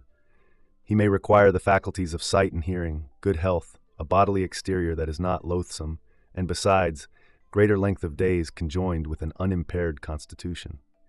Though by means of reason he can lead a life which will not bring regrets, yet there resides in this imperfect creature, man, a certain power that makes for badness, because he possesses a mind which is easily moved to perversity. Suppose, however, the badness which is in full view and has previously been stirred to activity to be removed. The man is still not a good man, but he is being molded to goodness. One, however, in whom there is lacking any quality that makes for goodness, is bad. But he in whose body virtue dwells and spirit, here present, is equal to the gods. Mindful of his origin, he strives to return thither. No man does wrong in attempting to regain the heights from which he once came down. And why should you not believe that something of divinity exists in one who is a part of God? All this universe which encompasses us is one, and it is God. We are associates of God. We are his members. Our soul has capabilities, and is carried thither, if vices do not hold it down. Just as it is the nature of our bodies to stand erect and look upward to the sky, so the soul, which may reach out as far as it will, was framed by nature to this end, that it should desire equality with the gods. And if it makes use of its powers and stretches upward into its proper region, it is by no alien path that it struggles toward the heights. It would be a great task to journey heavenwards, the soul but returns thither.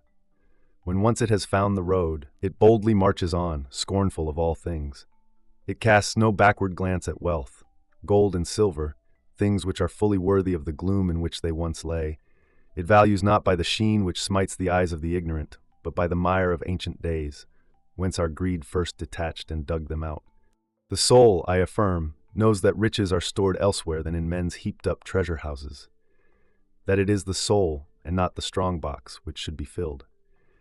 It is the soul that men may set in dominion over all things, and may install as owner of the universe, so that it may limit its riches only by the boundaries of east and west, and like the gods, may possess all things, and that it may, with its own vast resources, look down from on high upon the wealthy, no one of whom rejoices as much in his own wealth as he resents the wealth of another. When the soul has transported itself to this lofty height, it regards the body also, since it is a burden which must be borne, not as a thing to love, but as a thing to oversee. Nor is it subservient to that over which it is set in mastery. For no man is free who is a slave to his body. Indeed, omitting all the other masters which are brought into being by excessive care for the body, the sway which the body itself exercises is captious and fastidious. Forth from this body the soul issues, now with unruffled spirit, now with exultation, and when once it has gone forth, asks not what shall be the end of the deserted day. No, just as we do not take thought for the clippings of the hair and the beard, even so that divine soul, when it is about to issue forth from the mortal man, regards the destination of its earthly vessel, whether it be consumed by fire, or shut in by a stone, or buried in the earth, or torn by wild beasts, as being of no more concern to itself than is the afterbirth to a child just born. And whether this body shall be cast out and plucked to pieces by birds, or devoured when thrown to the sea dogs as prey, how does that concern him who is nothing? Nay, even when it is among the living, the soul fears nothing that may happen to the body after death. For though such things may have been threats, they were not enough to terrify the soul previous to the moment of death. It says, "I am not frightened by the executioner's hook, nor by the revolting mutilation of the corpse which is exposed to the scorn of those who would witness the spectacle. I ask no man to perform the last rites for me. I entrust my remains to none. Nature has made provision that none shall go unburied. Time will lay away one whom cruelty has cast forth." Those were eloquent words which Maecenas uttered. I want no tomb, for nature doth provide for outcast bodies burial. You would imagine that this was the saying of a man of strict principles. He was indeed a man of noble and robust native gifts, but in prosperity he impaired these gifts by laxness. Farewell. On the quality, as contrasted with the length of life. While reading the letter in which you were lamenting the death of the philosopher Metronax, as if he might have, and indeed ought to have, lived longer, I missed the spirit of fairness which abounds in all your discussions concerning men and things, but is lacking when you approach one single subject, as is indeed the case with us all. In other words, I have noticed many who deal fairly with their fellow men, but none who deals fairly with the gods. We rail every day at fate, saying, "Why has A been carried off in the very middle of his career? Why is not B carried off instead? Why should he prolong his old age, which is a burden to himself as well as to others?" But tell me, pray, do you consider it fairer that you should obey nature, or that nature should obey you? And what difference does it make how soon you depart from a place which you must depart from sooner or later? We should strive not to live long, but to live rightly. For to achieve long life you have need of fate only, but for right living you need the soul. A life is really long if it is a full life. But fullness is not attained until the soul has rendered to itself its proper good, that is, until it has assumed control over itself. What benefit does this older man derive from the 80 years he has spent in idleness? A person like him has not lived. He has merely tarried a while in life. Nor has he died late in life. He has simply been a long time dying. He has lived 80 years, has he? That depends upon the date from which you reckon his death. Your other friend, however, departed in the bloom of his manhood, but he had fulfilled all the duties of a good citizen, a good friend, a good son. In no respect had he fallen short. His age may have been incomplete, but his life was complete. The other man has lived 80 years, has he? Nay, he has existed 80 years, unless perchance you mean by "he has lived" what we mean when we say that a tree lives. Pray, let us see to it, my dear Lucilius, that our lives, like jewels of great price, be noteworthy not because of their width, but because of their weight. Let us measure them by their performance, not by their duration. Would you know wherein lies the difference between this hardy man who, despising fortune, has served through every campaign of life and has attained to life's supreme good, and that other person over whose head many years have passed? The former exists even after his death. The latter has died even before he was dead. We should therefore praise, and number in the company of the blessed, that man who has invested well the portion of time, however little, that has been allotted to him, for such a one has seen the true light. He has not been one of the common herd. He has not only lived, but flourished. Sometimes he enjoyed fair skies. Sometimes, as often happens, it was only through the clouds that there flashed to him the radiance of the mighty star. Why do you ask? How long did he live? He still lives. At one bound he has passed over into posterity and has consigned himself to the guardianship of memory. And yet, I would not, on that account, decline for myself a few additional years.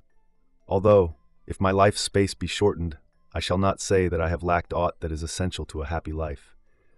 For I have not planned to live up to the very last day that my greedy hopes had promised me. Nay, I have looked upon every day as if it were my last. Why ask the date of my birth, or whether I am still enrolled on the register of the younger men? What I have is my own. Just as one of small stature can be a perfect man, so a life of small compass can be a perfect life. Age ranks among the external things. How long I am to exist is not mine to decide, but how long I shall go on existing in my present way is in my own control. This is the only thing you have the right to require of me, that I shall cease to measure out an inglorious age as it were in darkness, and devote myself to living instead of being carried along past life. And what you ask is the fullest span of life? It is living until you possess wisdom. He who has attained wisdom has reached, not the furthermost, but the most important goal. Such a one may indeed exult boldly and give thanks to the gods, aye, and to himself also, and he may count himself nature's creditor for having lived. He will indeed have the right to do so, for he has paid her back a better life than he has received. He has set up the pattern of a good man, showing the quality and the greatness of a good man. Had another year been added, it would merely have been like the past. And yet how long are we to keep living? We have had the joy of learning the truth about the universe. We know from what beginnings nature arises, how she orders the course of the heavens, by what successive changes she summons back the year, how she has brought to an end all things that ever have been, and has established herself as the only end of her own being. We know that the stars move by their own motion, and that nothing except the earth stands still, while all the other bodies run on with uninterrupted swiftness. We know how the moon outstrips the sun, why it is that the slower leaves the swifter behind, in what manner she receives her light, or loses it again, what brings on the night, and what brings back the day. To that place you must go where you are to have a closer view of all these things. And yet, says the wise man, I do not depart more valiantly because of this hope, because I judge the path lies clear before me to my own gods. I have indeed earned admission to their presence, and in fact have already been in their company. I have sent my soul to them as they had previously sent theirs to me. But suppose that I am utterly annihilated, and that after death nothing mortal remains. I have no less courage, even if, when I depart, my course leads nowhere. But, you say, he has not lived as many years as he might have lived. There are books which contain very few lines, admirable and useful in spite of their size. And there are also the Annals of Annaeus. You know how bulky the book is, and what men say of it.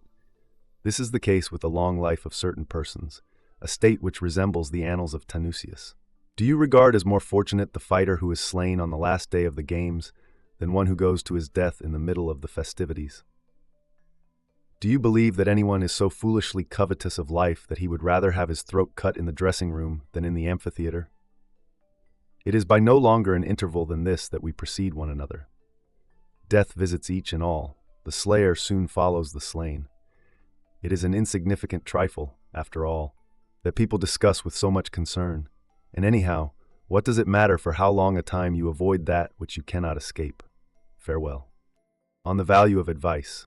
That department of philosophy which supplies precepts appropriate to the individual case, instead of framing them for mankind at large, which, for instance, advises how a husband should conduct himself towards his wife, or how a father should bring up his children, or how a master should rule his slaves. This department of philosophy, I say, is accepted by some as the only significant part, while the other departments are rejected on the ground that they stray beyond the sphere of practical needs, as if any man could give advice concerning a portion of life without having first gained a knowledge of the sum of life as a whole. But Aristo the Stoic, on the contrary, believes the above-mentioned department to be of slight import.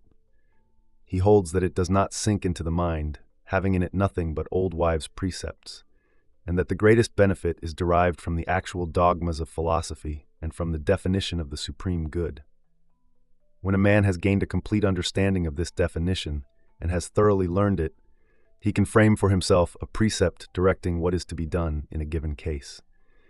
Just as the student of javelin throwing keeps aiming at a fixed target and thus trains the hand to give direction to the missile, and when, by instruction and practice, he has gained the desired ability, he can then employ it against any target he wishes. having learned to strike not any random object, but precisely the object at which he has aimed. He who has equipped himself for the whole of life does not need to be advised concerning each separate item, because he is now trained to meet his problem as a whole. For he knows not merely how he should live with his wife or his son, but how he should live aright. In this knowledge there is also included the proper way of living with wife and children. Cleanthes holds that this department of wisdom is indeed useful, but that it is a feeble thing unless it is derived from general principles, that is, unless it is based upon a knowledge of the actual dogmas of philosophy and its main headings. This subject is therefore twofold, leading to two separate lines of inquiry. First, is it useful or useless? And second, can it of itself produce a good man? In other words, is it superfluous, or does it render all other departments superfluous? Those who urge the view that this department is superfluous argue as follows. If an object that is held in front of the eyes interferes with the vision, it must be removed. For just as long as it is in the way, it is a waste of time to offer such precepts as these. Walk thus and so, extend your hand in that direction. Similarly, when something blinds a man's soul and hinders it from seeing a line of duty clearly, there is no use in advising him.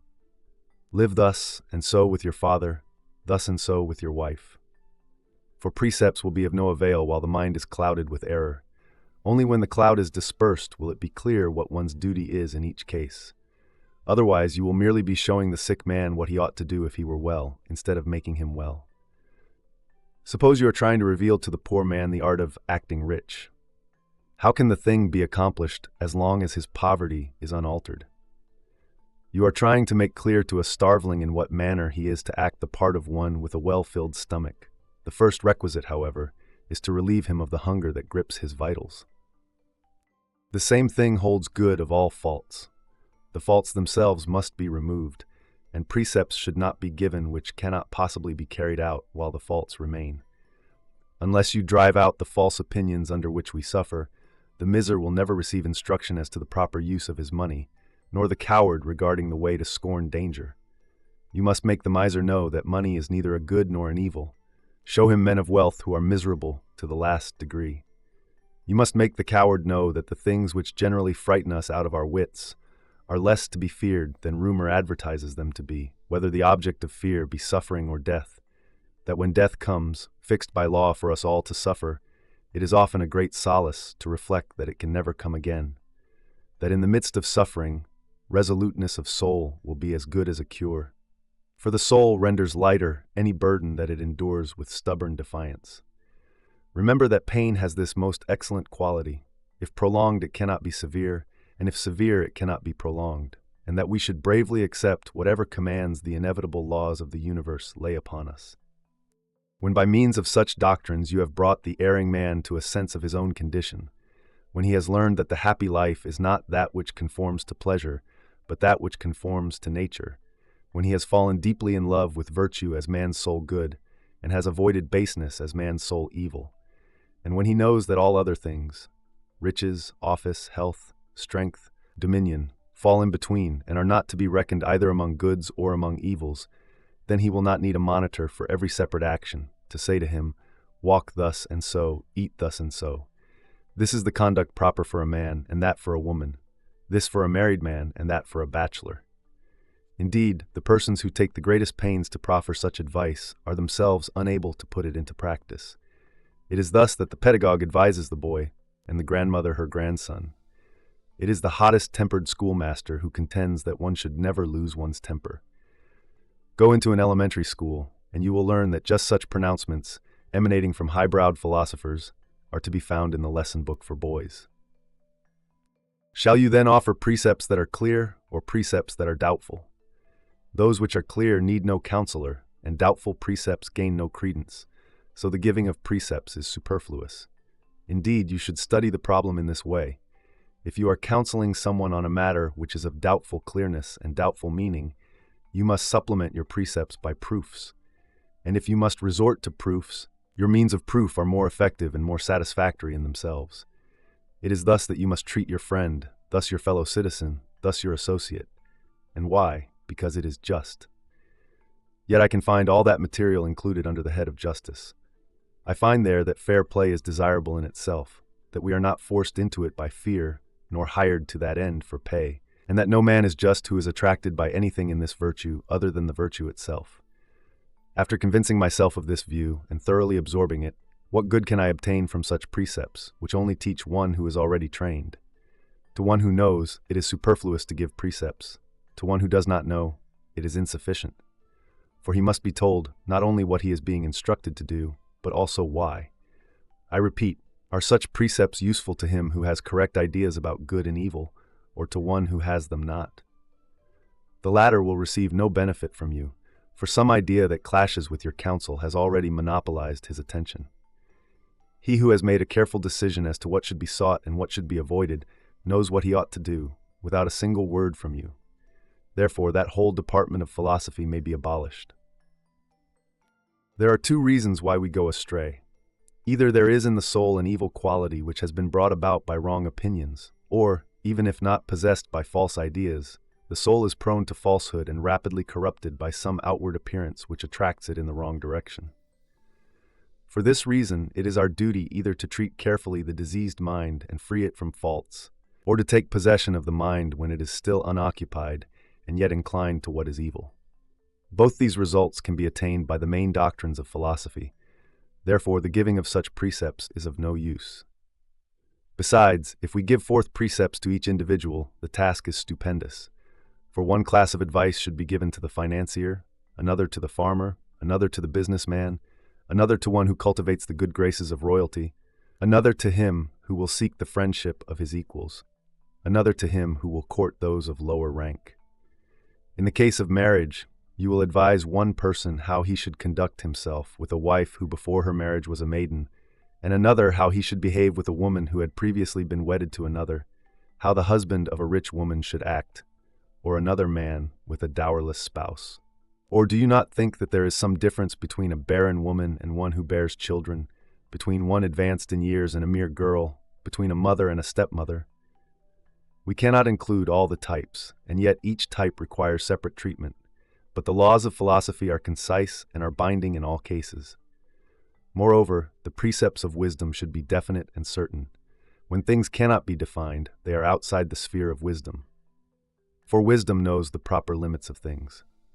We should therefore do away with this department of precepts, because it cannot afford to all what it promises only to a few. Wisdom, however, embraces all.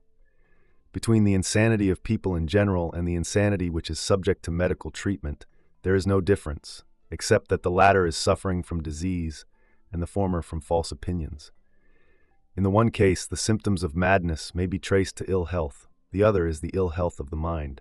If one should offer precepts to a madman, how he ought to speak, how he ought to walk, how he ought to conduct himself in public and private, he would be more of a lunatic than the person whom he was advising. What is really necessary is to treat the black bile and remove the essential cause of the madness. And this is what should also be done in the other case, that of the mind diseased. The madness itself must be shaken off. Otherwise, your words of advice will vanish into thin air. This is what Aristo says, and I shall answer his arguments one by one. First, in opposition to what he says about one's obligation to remove that which blocks the eye and hinders the vision. I admit that such a person does not need precepts in order to see, but that he needs treatment for the curing of his eyesight and the getting rid of the hindrance that handicaps him. For it is nature that gives us our eyesight, and he who removes obstacles restores to nature her proper function. But nature does not teach us our duty in every case. Again, if a man's cataract is cured, he cannot, immediately after his recovery, give back their eyesight to other men also. But when we are freed from evil, we can free others also. There is no need of encouragement or even of counsel for the eye to be able to distinguish different colors. Black and white can be differentiated without prompting from another. The mind, on the other hand, needs many precepts in order to see what it should do in life. Although in eye treatment also the physician not only accomplishes the cure, but gives advice into the bargain. He says, "There is no reason why you should at once expose your weak vision to a dangerous glare. Begin with darkness, and then go into half-lights, and finally be more bold, accustoming yourself gradually to the bright light of day. There is no reason why you should study immediately after eating. There is no reason why you should impose hard tasks upon your eyes when they are swollen and inflamed.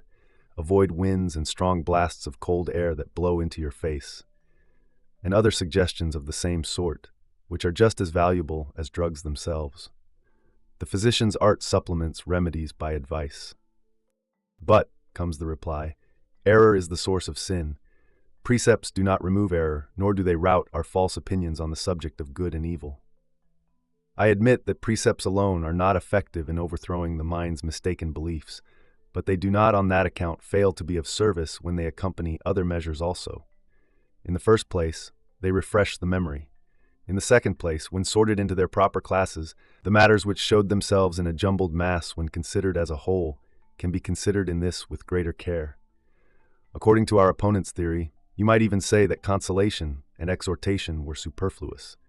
Yet they are not superfluous, neither therefore is counsel. But it is folly, they retort, to prescribe what a sick man ought to do, just as if he were well, when you should really restore his health, for without health precepts are not worth a jot. But have not sick men and sound men something in common, concerning which they need continual advice? For example, not to grasp greedily after food, and to avoid getting overtired. Poor and rich have certain precepts which fit them both. Cure their greed, then, people say, and you will not need to lecture either the poor or the rich, provided that in the case of each of them the craving has subsided. But is it not one thing to be free from lust for money, and another thing to know how to use this money? Misers do not know the proper limits in money matters, but even those who are not misers fail to comprehend its use. Then comes the reply, do away with error, and your precepts become unnecessary. That is wrong. For suppose that avarice is slackened, that luxury is confined, that rashness is reined in, and that laziness is pricked by the spur. Even after vices are removed, we must continue to learn what we ought to do and how we ought to do it. Nothing, it is said, will be accomplished by applying advice to the more serious faults. No, and not even medicine can master incurable diseases. It is nevertheless used in some cases as a remedy, in others as a relief. Not even the power of universal philosophy, though it summon all its strength for the purpose, will remove from the soul what is now a stubborn and chronic disease. But wisdom, merely because she cannot cure everything, is not incapable of making cures. People say, what good does it do to point out the obvious? A great deal of good, for we sometimes know facts without paying attention to them. Advice is not teaching, it merely engages the attention and rouses us, and concentrates the memory, and keeps it from losing grip. We miss much that is set before our very eyes. Advice is in fact a sort of exhortation. The mind often tries not to notice even that which lies before our eyes. We must therefore force upon it the knowledge of things that are perfectly well known. One might repeat here the saying of Calvus about Vatinius. You all know that bribery has been going on, and everyone knows that you know it. You know that friendship should be scrupulously honored, and yet you do not hold it in honor. You know that a man does wrong in requiring chastity of his wife, while he himself is intriguing with the wives of other men. You know that, as your wife should have no dealings with a lover, neither should you yourself with a mistress, and yet you do not act accordingly. Hence, you must be continually brought to remember these facts, for they should not be in storage, but ready for use. And whatever is wholesome should be often discussed and often brought before the mind, so that it may be not only familiar to us, but also ready to hand. And remember, too, that in this way what is clear often becomes clearer. But if, comes the answer, your precepts are not obvious, you will be bound to add proofs. Hence the proofs, and not the precepts, will be helpful. But cannot the influence of the monitor avail even without proofs? It is like the opinions of a legal expert, which hold good even though the reasons for them are not delivered. Moreover, the precepts which are given are of great weight in themselves, whether they be woven into the fabric of song or condensed into prose proverbs. Like the famous wisdom of Cato, buy not what you need, but what you must have. That which you do not need is dear even at a farthing. Or those oracular or oracular-like replies, such as, be thrifty with time. Know thyself. Shall you need to be told the meaning when someone repeats to you lines like these? Forgetting trouble is the way to cure it. Fortune favors the brave, but the coward is foiled by his faint heart. Such maxims need no special pleader. They go straight to our emotions and help us simply because nature is exercising her proper function. The soul carries within itself the seed of everything that is honorable, and this seed is stirred to growth by advice, as a spark that is fanned by a gentle breeze develops its natural fire. Virtue is aroused by a touch, a shock. Moreover, there are certain things which, though in the mind, yet are not ready to hand, but begin to function easily as soon as they are put into words. Certain things lie scattered about in various places, and it is impossible for the unpracticed mind to arrange them in order.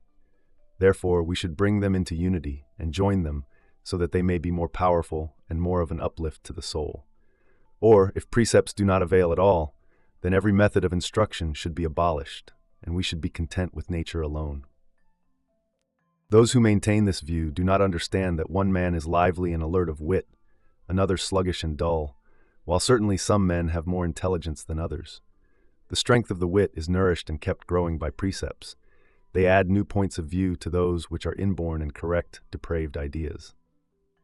But suppose, people retort, that a man is not the possessor of sound dogmas. How can advice help him when he is chained down by vicious dogmas? In this, assuredly, that he is freed therefrom, for his natural disposition has not been crushed, but overshadowed and kept down. Even so it goes on endeavoring to rise again, struggling against the influences that make for evil. But when it wins support and receives the aid of precepts, it grows stronger, provided only that the chronic trouble has not corrupted or annihilated the natural man. For in such a case, not even the training that comes from philosophy, striving with all its might, will make restoration. What difference, indeed, is there between the dogmas of philosophy and precepts, unless it be this, that the former are general and the latter special? Both deal with advice, the one through the universal, the other through the particular. Some say, if one is familiar with upright and honorable dogmas, it will be superfluous to advise him. By no means, for this person has indeed learned to do things which he ought to do, but he does not see with sufficient clearness what these things are. For we are hindered from accomplishing praiseworthy deeds not only by our emotions, but also by want of practice in discovering the demands of a particular situation. Our minds are often under good control, and yet at the same time are inactive and untrained in finding the path of duty, and advice makes this clear. Again, it is written, "Cast out all false opinions concerning good and evil, but replace them with true opinions. Then advice will have no function to perform." Order in the soul can doubtless be established in this way, but these are not the only ways. For although we may infer by proofs just what good and evil are, nevertheless precepts have their proper role. Prudence and justice consist of certain duties, and duties are set in order by precepts. Moreover, judgment as to good and evil is itself strengthened by following up our duties, and precepts conduct us to this end. For both are in accord with each other, nor can precepts take the lead unless the duties follow. They observe their natural order, hence precepts clearly come first. Precepts, it is said, are numberless. Wrong again, for they are not numberless so far as concerns important and essential things. Of course, there are slight distinctions due to the time or the place or the person, but even in these cases, precepts are given which have a general application. No one, however, it is said, cures madness by precepts, and therefore not wickedness either. There is a distinction, for if you rid a man of insanity, he becomes sane again, but if we have removed false opinions, insight into practical conduct does not at once follow. Even though it follows, counsel will nonetheless confirm one's right opinion concerning good and evil. And it is also wrong to believe that precepts are of no use to madmen, for though by themselves they are of no avail, yet they are a help towards the cure. Both scolding and chastening rein in a lunatic. Note that I here refer to lunatics whose wits are disturbed but not hopelessly gone. Still, it is objected, laws do not always make us do what we ought to do, and what else are laws than precepts mingled with threats? Now, first of all, the laws do not persuade just because they threaten. Precepts, however, instead of coercing, correct men by pleading. Again, laws frighten one out of communicating crime, while precepts urge a man on to his duty. Besides, the laws also are of assistance towards good conduct, at any rate if they instruct as well as command. On this point, I disagree with Posidonius, who says, "I do not think that Plato's laws should have the preambles added to them. For a law should be brief, in order that the uninitiated may grasp it all the more easily. It should be a voice, as it were, sent down from heaven. It should command, not discuss.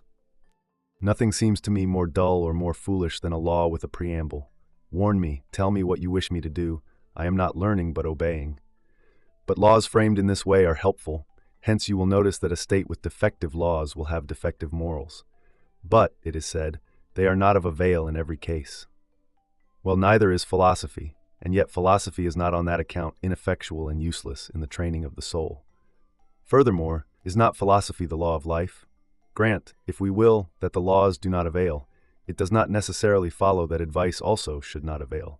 On this ground, you ought to say that consolation does not avail, and warning and exhortation and scolding and praising, since they are all varieties of advice.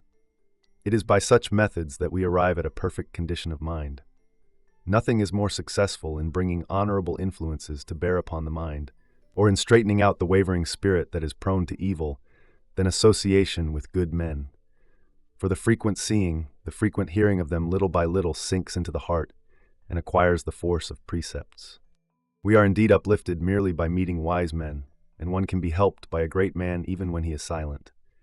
I could not easily tell you how it helps us, though I am certain of the fact that I have received help in that way. Phaedo says, "Certain tiny animals do not leave any pain when they sting us. So subtle is their power, so deceptive for purposes of harm. The bite is disclosed by a swelling, and even in the swelling there is no visible wound." That will also be your experience when dealing with wise men. You will not discover how or when the benefit comes to you, but you will discover that you have received it. What is the point of this remark, you ask? It is that good precepts, often welcomed within you, will benefit you just as much as good examples. Pythagoras declares that our souls experience a change when we enter a temple and behold the images of the gods face to face and await the utterances of an oracle. Moreover, who can deny that even the most inexperienced are effectively struck by the force of certain precepts? For example, by such brief but weighty saws as, "Nothing in excess. The greedy mind is satisfied by no gains. You must expect to be treated by others as you yourself have treated them." We receive a sort of shock when we hear such sayings. No one ever thinks of doubting them or of asking why. So strongly indeed does mere truth, unaccompanied by reason, attract us. If reverence reigns in the soul and checks vice, why cannot counsel do the same? Also, if rebuke gives one a sense of shame, why has not counsel the same power, even though it does use bare precepts? The counsel which assists suggestion by reason, which adds the motive for doing a given thing, and the reward which awaits one who carries out and obeys such precepts, is more effective and settles deeper into the heart. If commands are helpful, so is advice. But one is helped by commands, therefore one is helped also by advice. Virtue is divided into two parts, into contemplation of truth and conduct. Training teaches contemplation, and admonition teaches conduct. And right conduct both practices and reveals virtue. But if, when a man is about to act, he is helped by advice, he is also helped by admonition. Therefore, if right conduct is necessary to virtue, and if moreover admonition makes clear right conduct, then admonition also is an indispensable thing. There are two strong supports to the soul, trust in the truth and confidence. Both are the result of admonition. For men believe it, and when belief is established, the soul receives great inspiration and is filled with confidence. Therefore, admonition is not superfluous. Marcus Agrippa, a great-souled man, the only person among those whom the civil wars raised to fame and power, whose prosperity helped the state, used to say that he was greatly indebted to the proverb, "Harmony makes small things grow. Lack of harmony makes great things decay." He held that he himself became the best of brothers and the best of friends by virtue of this saying. And if proverbs of such a kind, when welcomed intimately into the soul, can mold this very soul, why cannot the department of philosophy which consists of such proverbs possess equal influence? Virtue depends partly upon training and partly upon practice. You must learn first and then strengthen your learning by action. If this be true, not only do the doctrines of wisdom help us, but the precepts also, which check and banish our emotions by a sort of official decree. It is said, "Philosophy is divided into knowledge and state of mind. For one who has learned and understood what he should do and avoid is not a wise man until his mind is metamorphosed into the shape of that which he has learned." This third department, that of precept, is compounded from both the others, from dogmas of philosophy and state of mind. Hence it is superfluous as far as the perfecting of virtue is concerned. The other two parts are enough for the purpose. On that basis, therefore, even consolation would be superfluous, since this also is a combination of the other two, as likewise are exhortation, persuasion, and even proof too itself. For proof also originates from a well-ordered and firm mental attitude. But, although these things result from a sound state of mind, yet the sound state of mind also results from them. It is both creative of them and resultant from them. Furthermore, that which you mention is the mark of an already perfect man, of one who has attained the height of human happiness. But the approach to these qualities is slow, and in the meantime, in practical matters, the path should be pointed out for the benefit of one who is still short of perfection, but is making progress. Wisdom, by her own agency, may perhaps show herself this path without the help of admonition, for she has brought the soul to a stage where it can be impelled only in the right direction. Weaker characters, however, need someone to precede them, to say, avoid this, or do that. Moreover, if one awaits the time when one can know of oneself what the best line of action is, one will sometimes go astray, and by going astray will be hindered from arriving at the point where it is possible to be content with oneself. The soul should accordingly be guided at the very moment when it is becoming able to guide itself. Boys study according to direction. Their fingers are held and guided by others so that they may follow the outlines of the letters. Next, they are ordered to imitate a copy and base thereon a style of penmanship. Similarly, the mind is helped if it is taught according to direction. Such facts as these prove that this department of philosophy is not superfluous. The question next arises whether this part alone is sufficient to make men wise. The problem shall be treated at the proper time, but at present, omitting all arguments, is it not clear that we need someone whom we may call upon as our preceptor in opposition to the precepts of men in general? There is no word which reaches our ears without doing us harm. We are injured both by good wishes and by curses. The angry prayers of our enemies instill false fears in us, and the affection of our friends spoils us through their kindly wishes.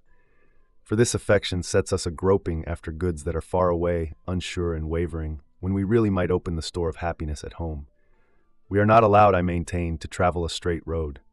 Our parents and our slaves draw us into wrong.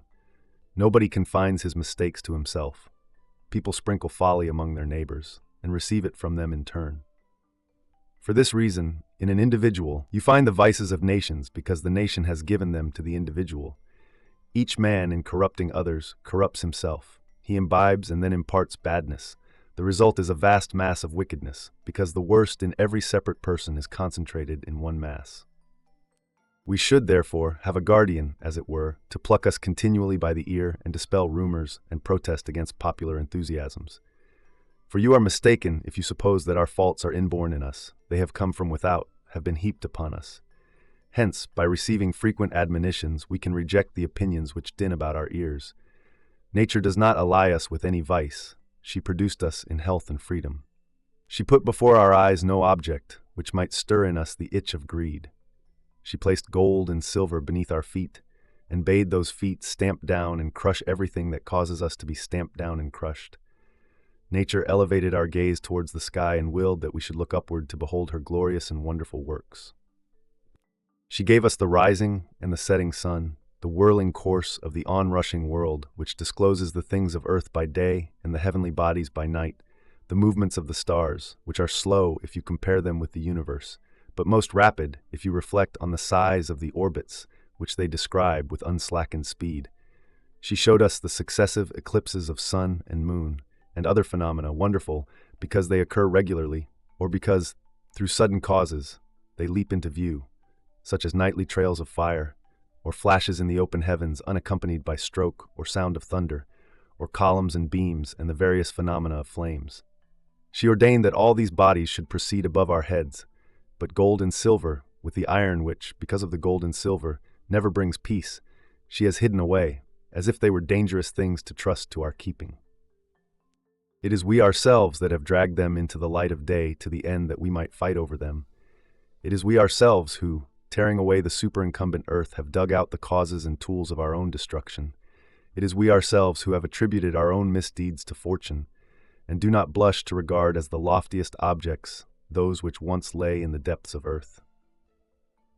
Do you wish to know how false is the gleam that has deceived your eyes?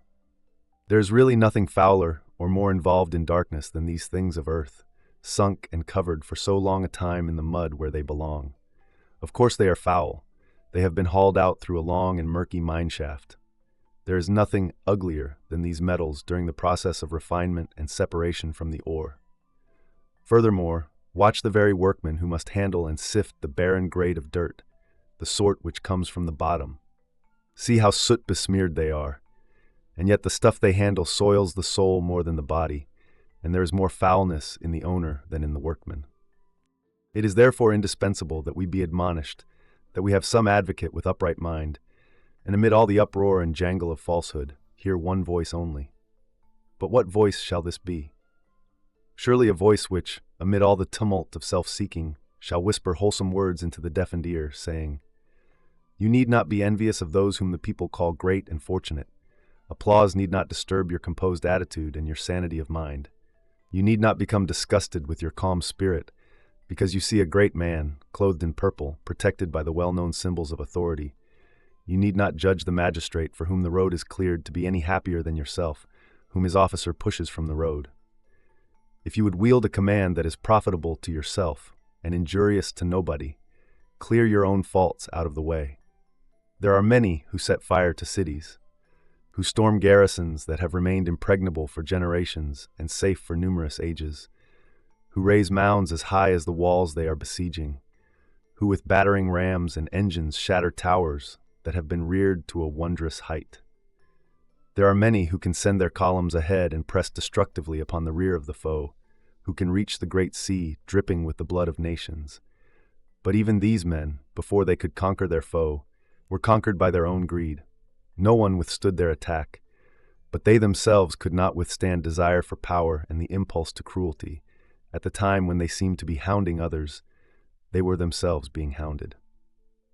Alexander was hounded into misfortune and dispatched to unknown countries by a mad desire to lay waste other men's territory. Do you believe that the man was in his senses who could begin by devastating Greece, the land where he received his education, one who snatched away the dearest guerdon of each nation, bidding Spartans be slaves and Athenians hold their tongues? Not content with the ruin of all the states which Philip had either conquered or bribed into bondage, he overthrew various commonwealths in various places and carried his weapons all over the world. His cruelty was tired, but it never ceased, like a wild beast that tears to pieces more than its hunger demands. Already he has joined many kingdoms into one kingdom. Already Greeks and Persians fear the same lord. Already nations Darius had left free submit to the yoke. Yet he passes beyond the ocean and the sun, deeming it shame that he should shift his course of victory from the paths which Hercules and Bacchus had trod. He threatens violence to nature herself. He does not wish to go, but he cannot stay. He is like a weight that falls headlong, its course ending only when it lies motionless. It was not virtue or reason which persuaded Gnaeus Pompeius to take part in foreign and civil warfare. It was his mad craving for unreal glory. Now he attacked Spain and the faction of Sertorius. Now he fared forth to enchain the pirates and subdue the seas. These were merely excuses and pretexts for extending his power. What drew him into Africa, into the north, against Mithridates, into Armenia, and all the corners of Asia? Assuredly it was his boundless desire to grow bigger, for only in his own eyes was he not great enough. And what impelled Gaius Caesar to the combined ruin of himself and of the state? Renown, self-seeking, and the setting no limit to preeminence over all other men. He could not allow a single person to outrank him, although the state allowed 2 men to stand at its head.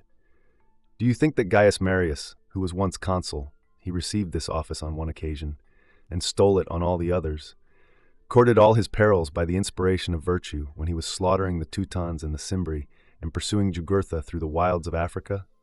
Marius commanded armies, ambition Marius. When such men as these were disturbing the world, they were themselves disturbed, like cyclones that whirl together what they have seized, but which are first whirled themselves and can for this reason rush on with all the greater force, having no control over themselves. Hence, after causing such destruction to others, they feel in their own body the ruinous force which has enabled them to cause havoc to many. You need never believe that a man can become happy through the unhappiness of another. We must unravel all such cases as are forced before our eyes and crammed into our ears. We must clear out our hearts, for they are full of evil talk. Virtue must be conducted into the place these have seized, a kind of virtue which may root out falsehood and doctrines which contravene the truth, or may sunder us from the throng, in which we put too great trust, and may restore us to the possession of sound opinions. For this is wisdom, a return to nature and a restoration to the condition from which man's errors have driven us. It is a great part of health to have forsaken the counselors of madness and to have fled far from a companionship that is mutually baneful. That you may know the truth of my remark, see how different is each individual's life before the public from that of his inner self. A quiet life does not of itself give lessons in upright conduct. The countryside does not of itself teach plain living. No, but when witnesses and onlookers are removed, faults which ripen in publicity and display sink into the background. Who puts on the purple robe for the sake of flaunting it in no man's eyes? Who uses gold plate when he dines alone? Who, as he flings himself down beneath the shadow of some rustic tree, displays in solitude the splendor of his luxury? No one makes himself elegant only for his own beholding, or even for the admiration of a few friends or relatives. Rather does he spread out his well-appointed vices in proportion to the size of the admiring crowd. It is so. Clackers and witnesses are irritants of all our mad foibles. You can make us cease to crave if you only make us cease to display. Ambition, luxury, and waywardness need a stage to act upon. You will cure all those ills if you seek retirement. Therefore, if our dwelling is situated amid the din of a city, there should be an adviser standing near us. When men praise great incomes, he should praise the person who can be rich with a slender estate and measures his wealth by the use he makes of it. In the face of those who glorify influence and power, he should of his own volition recommend a leisure devoted to study and a soul which has left the external and found itself. He should point out persons, happy in the popular estimation, who totter on their envied heights of power, who are dismayed and hold a far different opinion of themselves from what others hold of them. That which others think elevated is to them a sheer precipice. Hence they are frightened and in a flutter whenever they look down the abrupt steep of their greatness. For they reflect that there are various ways of falling, and that the topmost point is the most slippery. Then they fear that for which they strove, and the good fortune which made them weighty in the eyes of others weighs more heavily upon themselves. Then they praise easy leisure and independence. They hate the glamour and try to escape while their fortunes are still unimpaired. Then at last you may see them studying philosophy amid their fear, and hunting sound advice when their fortunes go awry. For these two things are, as it were, at opposite poles, good fortune and good sense. That is why we are wiser when in the midst of adversity. It is prosperity that takes away righteousness. Farewell. On the usefulness of basic principles, you keep asking me to explain without postponement a topic which I once remarked should be put off until the proper time, and to inform you by letter whether this department of philosophy, which the Greeks call paraenetic and we Romans call the preceptorial, is enough to give us perfect wisdom. Now I know that you will take it in good part if I refuse to do so. But I accept your request all the more willingly, and refuse to let the common saying lose its point. Don't ask for what you'll wish you hadn't got. For sometimes we seek with effort that which we should decline if offered voluntarily. Call that fickleness or call it pettishness. We must punish the habit by ready compliance. There are many things that we would have men think that we wish, but that we really do not wish. A lecturer sometimes brings upon the platform a huge work of research, written in the tiniest hand and very closely folded. After reading off a large portion, he says, "I shall stop if you wish." And a shout arises, "Read on! Read on!" from the lips of those who are anxious for the speaker to hold his peace then and there. We often want one thing and pray for another, not telling the truth even to the gods, while the gods either do not hearken or else take pity on us. But I shall without pity avenge myself and shall load a huge letter upon your shoulders. For your part, if you read it with reluctance, you may say, "I brought this burden upon myself," and may class yourself among those men whose too ambitious wives drive them frantic, or those whom riches harass, earned by extreme sweat of the brow, or those who are tortured with the titles which they have sought by every sort of device and toil, and all others who are responsible for their own misfortunes. But I must stop this preamble and approach the problem under consideration. Men say, the happy life consists in upright conduct. Precepts guide one to upright conduct. Therefore, precepts are sufficient for attaining the happy life. But they do not always guide us to upright conduct. This occurs only when the will is receptive, and sometimes they are applied in vain, when wrong opinions obsess the soul. Furthermore, a man may act rightly without knowing that he is acting rightly. For nobody, except he be trained from the start and equipped with complete reason, can develop to perfect proportions, understanding when he should do certain things, and to what extent, and in whose company, and how, and why. Without such training, a man cannot strive with all his heart after that which is honorable, or even with steadiness or gladness, but will ever be looking back and wavering. It is also said, if honorable conduct results from precepts, then precepts are amply sufficient for the happy life, but the first of these statements is true, therefore the second is true also. We shall reply to these words that honorable conduct is, to be sure, brought about by precepts, but not by precepts alone.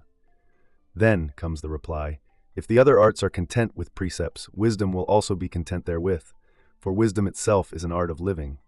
And yet the pilot is made by precepts which tell him thus and so to turn the tiller, set his sails, make use of a fair wind, tack, make the best of shifting and variable breezes, all in the proper manner. Other craftsmen also are drilled by precepts, hence precepts will be able to accomplish the same result in the case of our craftsmen in the art of living. Now all these arts are concerned with the tools of life, but not with life as a whole. Hence there is much to clog these arts from without and to complicate them, such as hope, greed, fear. But that art which professes to teach the art of life cannot be forbidden by any circumstance from exercising its functions, for it shakes off complications and pierces through obstacles. Would you like to know how unlike its status is to the other arts? In the case of the latter, it is more pardonable to err voluntarily rather than by accident. But in the case of wisdom, the worst fault is to commit sin willfully. I mean something like this. A scholar will blush for shame, not if he makes a grammatical blunder intentionally, but if he makes it unintentionally. If a physician does not recognize that his patient is failing, he is a much poorer practitioner than if he recognizes the fact and conceals his knowledge. But in this art of living, a voluntary mistake is the more shameful. Furthermore, many arts, and the most liberal of them all, have their special doctrine, and not mere precepts of advice, the medical profession, for example. There are the different schools of Hippocrates, of Asclepiades, of Themison, and besides, no art that concerns itself with theories can exist without its own doctrines. The Greeks call them dogmas, while we Romans may use the term doctrines, or tenets, or adopted principles, such as you will find in geometry or astronomy. But philosophy is both theoretic and practical. It contemplates and at the same time acts. You are indeed mistaken if you think that philosophy offers you nothing but worldly assistance. Her aspirations are loftier than that. She cries, I investigate the whole universe, nor am I content, keeping myself within a mortal dwelling, to give you favorable or unfavorable advice. Great matters invite investigation and are set far above you. In the words of Lucretius, to thee shall I reveal the ways of heaven, and the gods spreading before thine eyes, the atoms, whence all things are brought to birth, increased and fostered by creative power, and eke their end when nature casts them off. Philosophy, therefore, being theoretic, must have her doctrines. And why?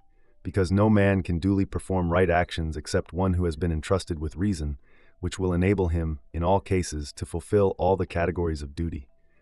These categories he cannot observe unless he receives precepts for every occasion, and not for the present alone. Precepts by themselves are weak and, so to speak, rootless if they be assigned to the parts and not to the whole. It is the doctrines which will strengthen and support us in peace and calm, which will include simultaneously the whole of life and the universe in its completeness. There is the same difference between philosophical doctrines and precepts as there is between elements and members. The latter depend upon the former, while the former are the source both of the latter and of all things. People say, the old-style wisdom advised only what one should do and avoid, and yet the men of former days were better men by far. When savants have appeared, sages have become rare. For that frank, simple virtue has changed into hidden and crafty knowledge. We are taught how to debate, not how to live. Of course, as you say, the old-fashioned wisdom, especially in its beginnings, was crude, but so were the other arts, in which dexterity developed with progress. Nor indeed in those days was there yet any need for carefully planned cures.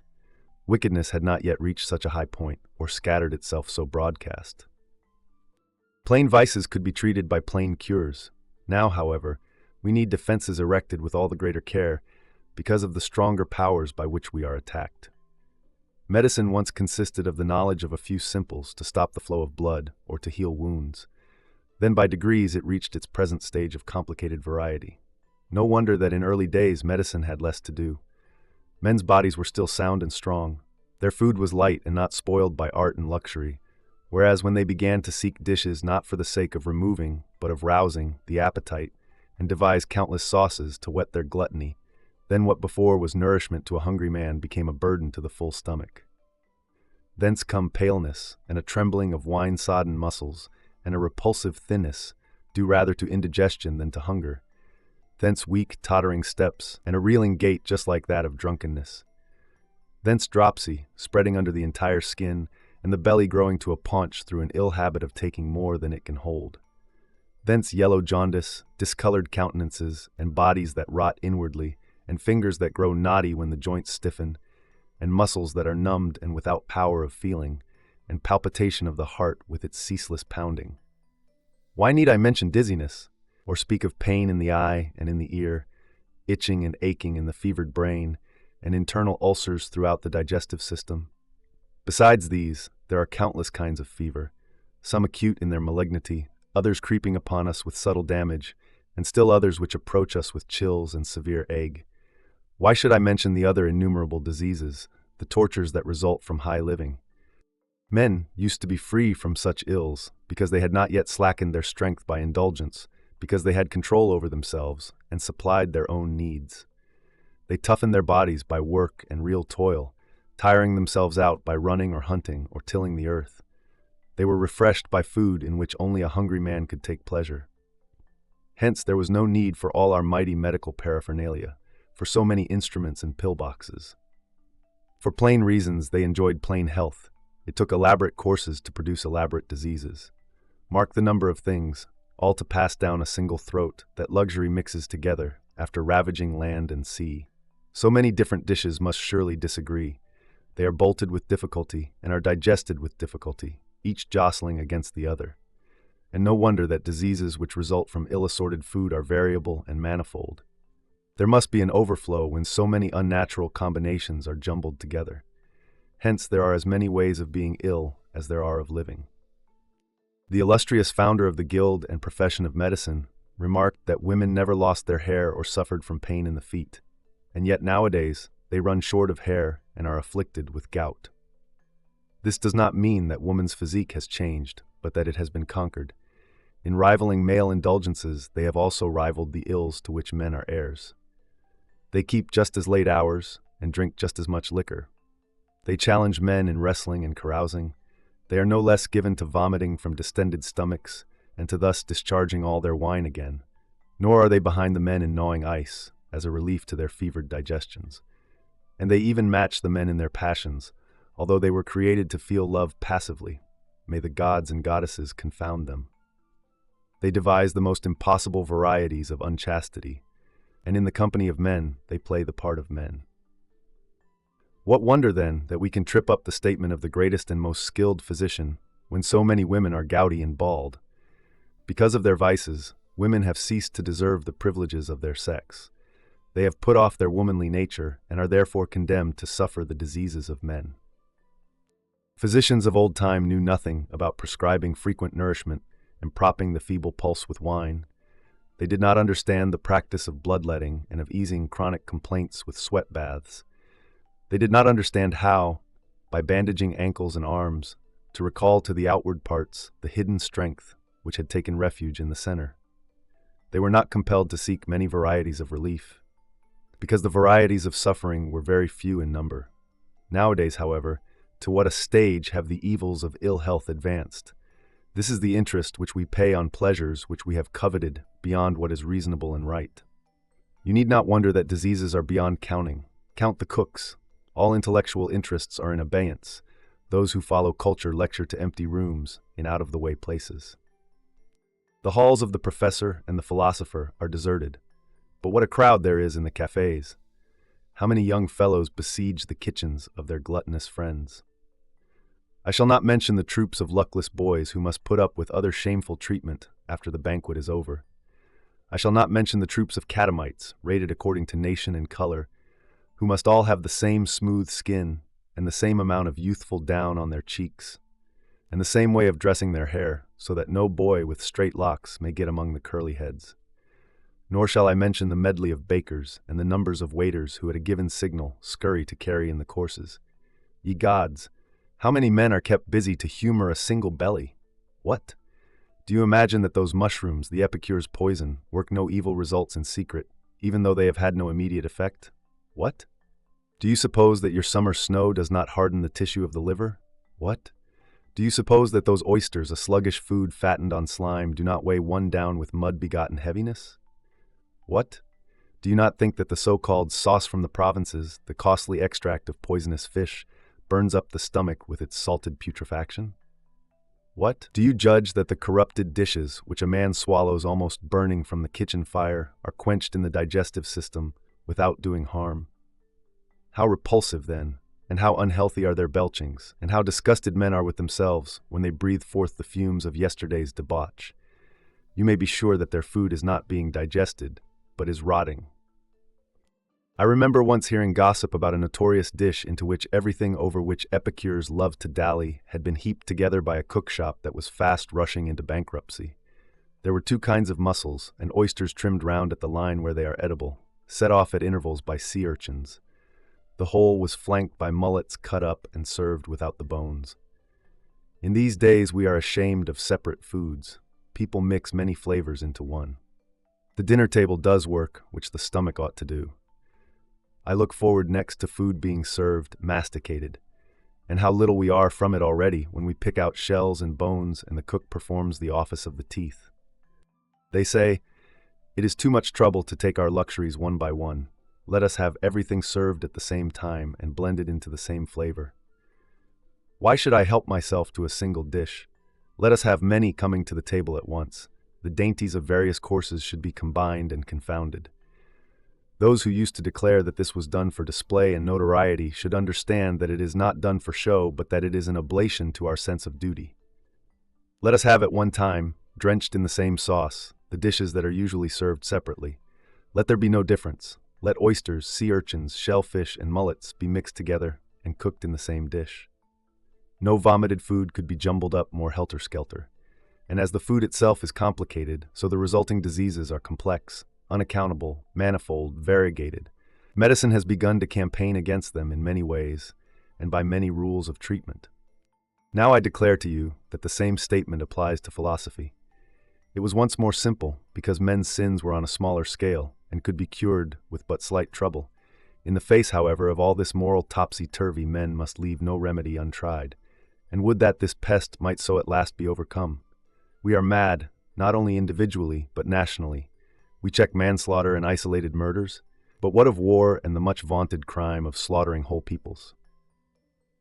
There are no limits to our greed, none to our cruelty, and as long as such crimes are committed by stealth and by individuals, they are less harmful and less portentous. But cruelties are practiced in accordance with acts of Senate and popular assembly, and the public is bidden to do that which is forbidden to the individual. Deeds that would be punished by loss of life when committed in secret are praised by us because uniformed generals have carried them out. Man, naturally the gentlest class of being, is not ashamed to revel in the blood of others, to wage war, and to entrust the waging of war to his sons, when even dumb beasts and wild beasts keep the peace with one another. Against this overmastering and widespread madness, philosophy has become a matter of greater effort and has taken on strength in proportion to the strength which is gained by the opposition forces. It used to be easy to scold men who were slaves to drink and who sought out more luxurious food. It did not require a mighty effort to bring the spirit back to the simplicity from which it had departed only slightly. But now, one needs the rapid hand, the mastercraft. Men seek pleasure from every source. No vice remains within its limits. Luxury is precipitated into greed. We are overwhelmed with forgetfulness of that which is honorable. Nothing that has an attractive value is base. Man, an object of reverence in the eyes of man, is now slaughtered for jest and sport, and those whom it used to be unholy to train for the purpose of inflicting and enduring wounds are thrust forth exposed and defenseless. And it is a satisfying spectacle to see a man made a corpse.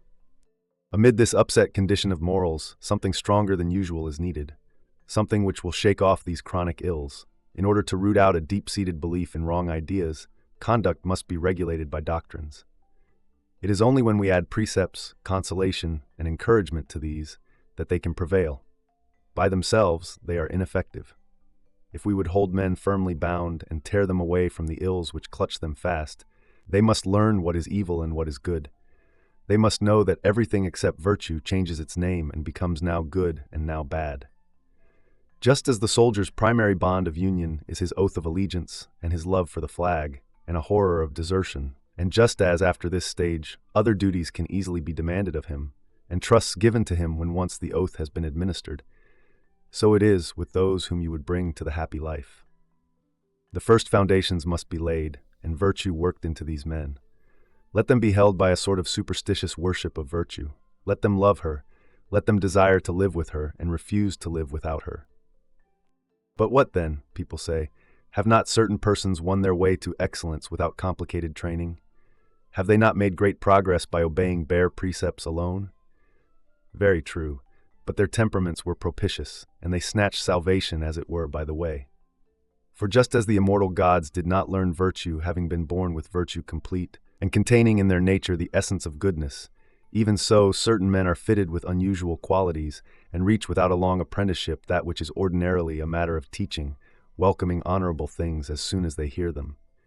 Hence come the choice minds which seize quickly upon virtue, or else produce it from within themselves. But your dull, sluggish fellow, who is hampered by his evil habits, must have this soul rust incessantly rubbed off. Now, as the former sort, who are inclined towards the good, can be raised to the heights more quickly, so the weaker spirits will be assisted and freed from their evil opinions if we entrust to them the accepted principles of philosophy. And you may understand how essential these principles are in the following way. Certain things sink into us, rendering us sluggish in some ways and hasty in others. These two qualities, the one of recklessness and the other of sloth, cannot be respectively checked or roused unless we remove their causes, which are mistaken admiration and mistaken fear. As long as we are obsessed by such feelings, you may say to us, "You owe this duty to your father, this to your children, this to your friends, this to your guests." But greed will always hold us back, no matter how we try. A man may know that he should fight for his country, but fear will dissuade him. A man may know that he should sweat forth his last drop of energy on behalf of his friends, but luxury will forbid. A man may know that keeping a mistress is the worst kind of insult to his wife, but lust will drive him in the opposite direction. It will therefore be of no avail to give precepts unless you first remove the conditions that are likely to stand in the way of precepts. It will do no more good than to place weapons by your side and bring yourself near the foe without having your hands free to use those weapons. The soul, in order to deal with the precepts which we offer, must first be set free. Suppose that a man is acting as he should. He cannot keep it up continuously or consistently, since he will not know the reason for so acting. Some of his conduct will result rightly because of luck or practice, but there will be in his hand no rule by which he may regulate his acts, and which he may trust to tell him whether that which he has done is right. One who is good through mere chance will not give promise of retaining such a character forever. Furthermore, precepts will perhaps help you to do what should be done, but they will not help you to do it in the proper way, and if they do not help you to this end, they do not conduct you to virtue. I grant you that, if warned, a man will do what he should, but that is not enough, since the credit lies not in the actual deed, but in the way it is done. What is more shameful than a costly meal which eats away the income even of a knight?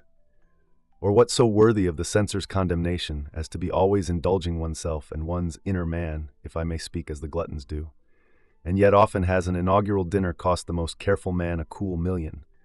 The very sum that is called disgraceful if spent on the appetite is beyond reproach if spent for official purposes.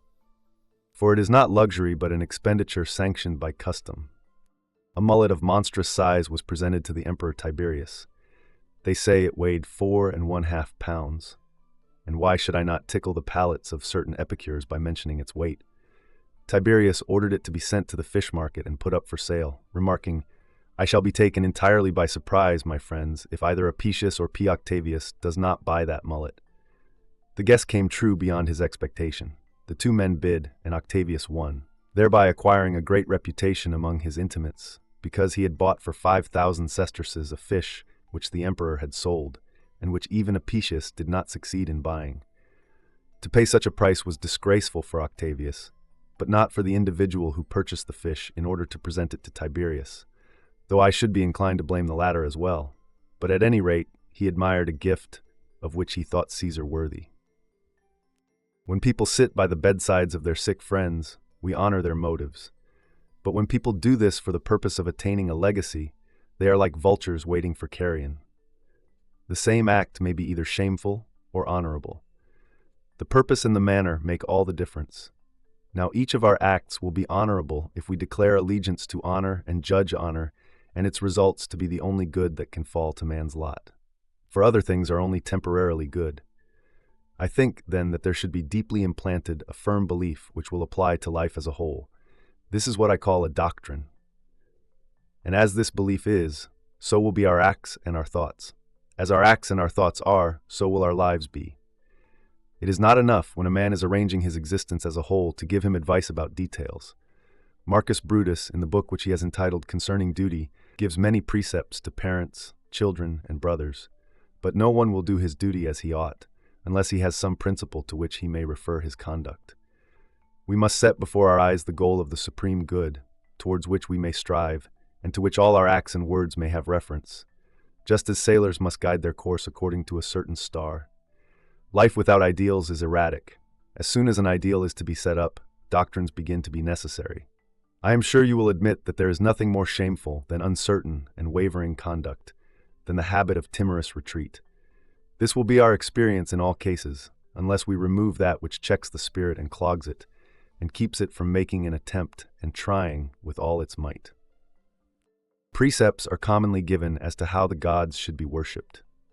But let us forbid lamps to be lighted on the Sabbath, since the gods do not need light, neither do men take pleasure in soot. Let us forbid men to offer morning salutation and to throng the doors of temples. Mortal ambitions are attracted by such ceremonies, but God is worshipped by those who truly know him. Let us forbid bringing towels and flesh scrapers to Jupiter, and proffering mirrors to Juno, for God seeks no servants. Of course not. He himself does service to mankind. Everywhere and to all he is at hand to help. Although a man hear what limit he should observe in sacrifice, and how far he should recoil from burdensome superstitions, he will never make sufficient progress until he has conceived a right idea of God, regarding him as one who possesses all things, and allots all things, and bestows them without price. And what reason have the gods for doing deeds of kindness? It is their nature. One who thinks that they are unwilling to do harm is wrong. They cannot do harm. They cannot receive or inflict injury, for doing harm is in the same category as suffering harm. The universal nature, all glorious and all beautiful, has rendered incapable of inflicting ill those whom it has removed from the danger of ill. The first way to worship the gods is to believe in the gods. The next, to acknowledge their majesty, to acknowledge their goodness, without which there is no majesty. Also, to know that they are supreme commanders in the universe, controlling all things by their power and acting as guardians of the human race, even though they are sometimes unmindful of the individual. They neither give nor have evil, but they do chasten and restrain certain persons and impose penalties, and sometimes punish by bestowing that which seems good outwardly. Would you win over the gods? Then be a good man. Whoever imitates them is worshiping them sufficiently. Then comes the second problem: how to deal with men. What is our purpose? What precepts do we offer? Should we bid them refrain from bloodshed? What a little thing it is not to harm one whom you ought to help. It is indeed worthy of great praise when man treats man with kindness. Shall we advise stretching forth the hand to the shipwrecked sailor, or pointing out the way to the wanderer, or sharing a crust with the starving? Yes, if I can only tell you first everything which ought to be afforded or withheld. Meantime, I can lay down for mankind a rule, in short compass, for our duties in human relationships. All that you behold, that which comprises both God and man, is one. We are the parts of one great body.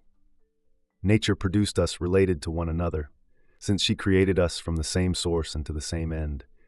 She engendered in us mutual affection and made us prone to friendships. She established fairness and justice. According to her ruling, it is more wretched to commit than to suffer injury. Through her orders, let our hands be ready for all that needs to be helped. Let this verse be in your heart and on your lips. I am a man, and nothing in man's lot do I deem foreign to me. Let us possess things in common, for birth is ours in common. Our relations with one another are like a stone arch, which would collapse if the stones did not mutually support each other, and which is upheld in this very way. Next, after considering gods and men, let us see how we should make use of things. It is useless for us to have mouthed out precepts, unless we begin by reflecting what opinion we ought to hold concerning everything, concerning poverty, riches, renown, disgrace, citizenship, exile. Let us banish rumor and set a value upon each thing, asking what it is and not what it is called. Now let us turn to a consideration of the virtues. Some persons will advise us to rate prudence very high, to cherish bravery, and to cleave more closely, if possible, to justice than to all other qualities. But this will do us no good if we do not know what virtue is, whether it is simple or compound, whether it is one or more than one, whether its parts are separate or interwoven with one another, whether he who has one virtue possesses the other virtues also, and just what are the distinctions between them. The carpenter does not need to inquire about his art in the light of its origin or of its function, any more than a pantomime need inquire about the art of dancing. If these arts understand themselves, nothing is lacking, for they do not refer to life as a whole. But virtue means the knowledge of other things besides herself. If we would learn virtue, we must learn all about virtue. Conduct will not be right unless the will to act is right, for this is the source of conduct. Nor, again, can the will be right without a right attitude of mind, for this is the source of the will. Furthermore, such an attitude of mind will not be found even in the best of men unless he has learned the laws of life as a whole and has worked out a proper judgment about everything, and unless he has reduced facts to a standard of truth. Peace of mind is enjoyed only by those who have attained a fixed and unchanging standard of judgment. The rest of mankind continually ebb and flow in their decisions, floating in a condition where they alternately reject things and seek them. And what is the reason for this tossing to and fro? It is because nothing is clear to them, because they make use of a most unsure criterion, rumor. If you would always desire the same things, you must desire the truth. But one cannot attain the truth without doctrines, for doctrines embrace the whole of life.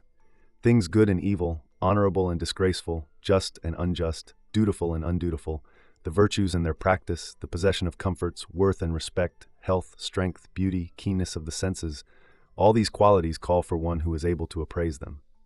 One should be allowed to know at what value every object is to be rated on the list, for sometimes you are deceived and believe that certain things are worth more than their real value. In fact, so badly are you deceived that you will find you should value at a mere pennyworth those things which we men regard as worth most of all.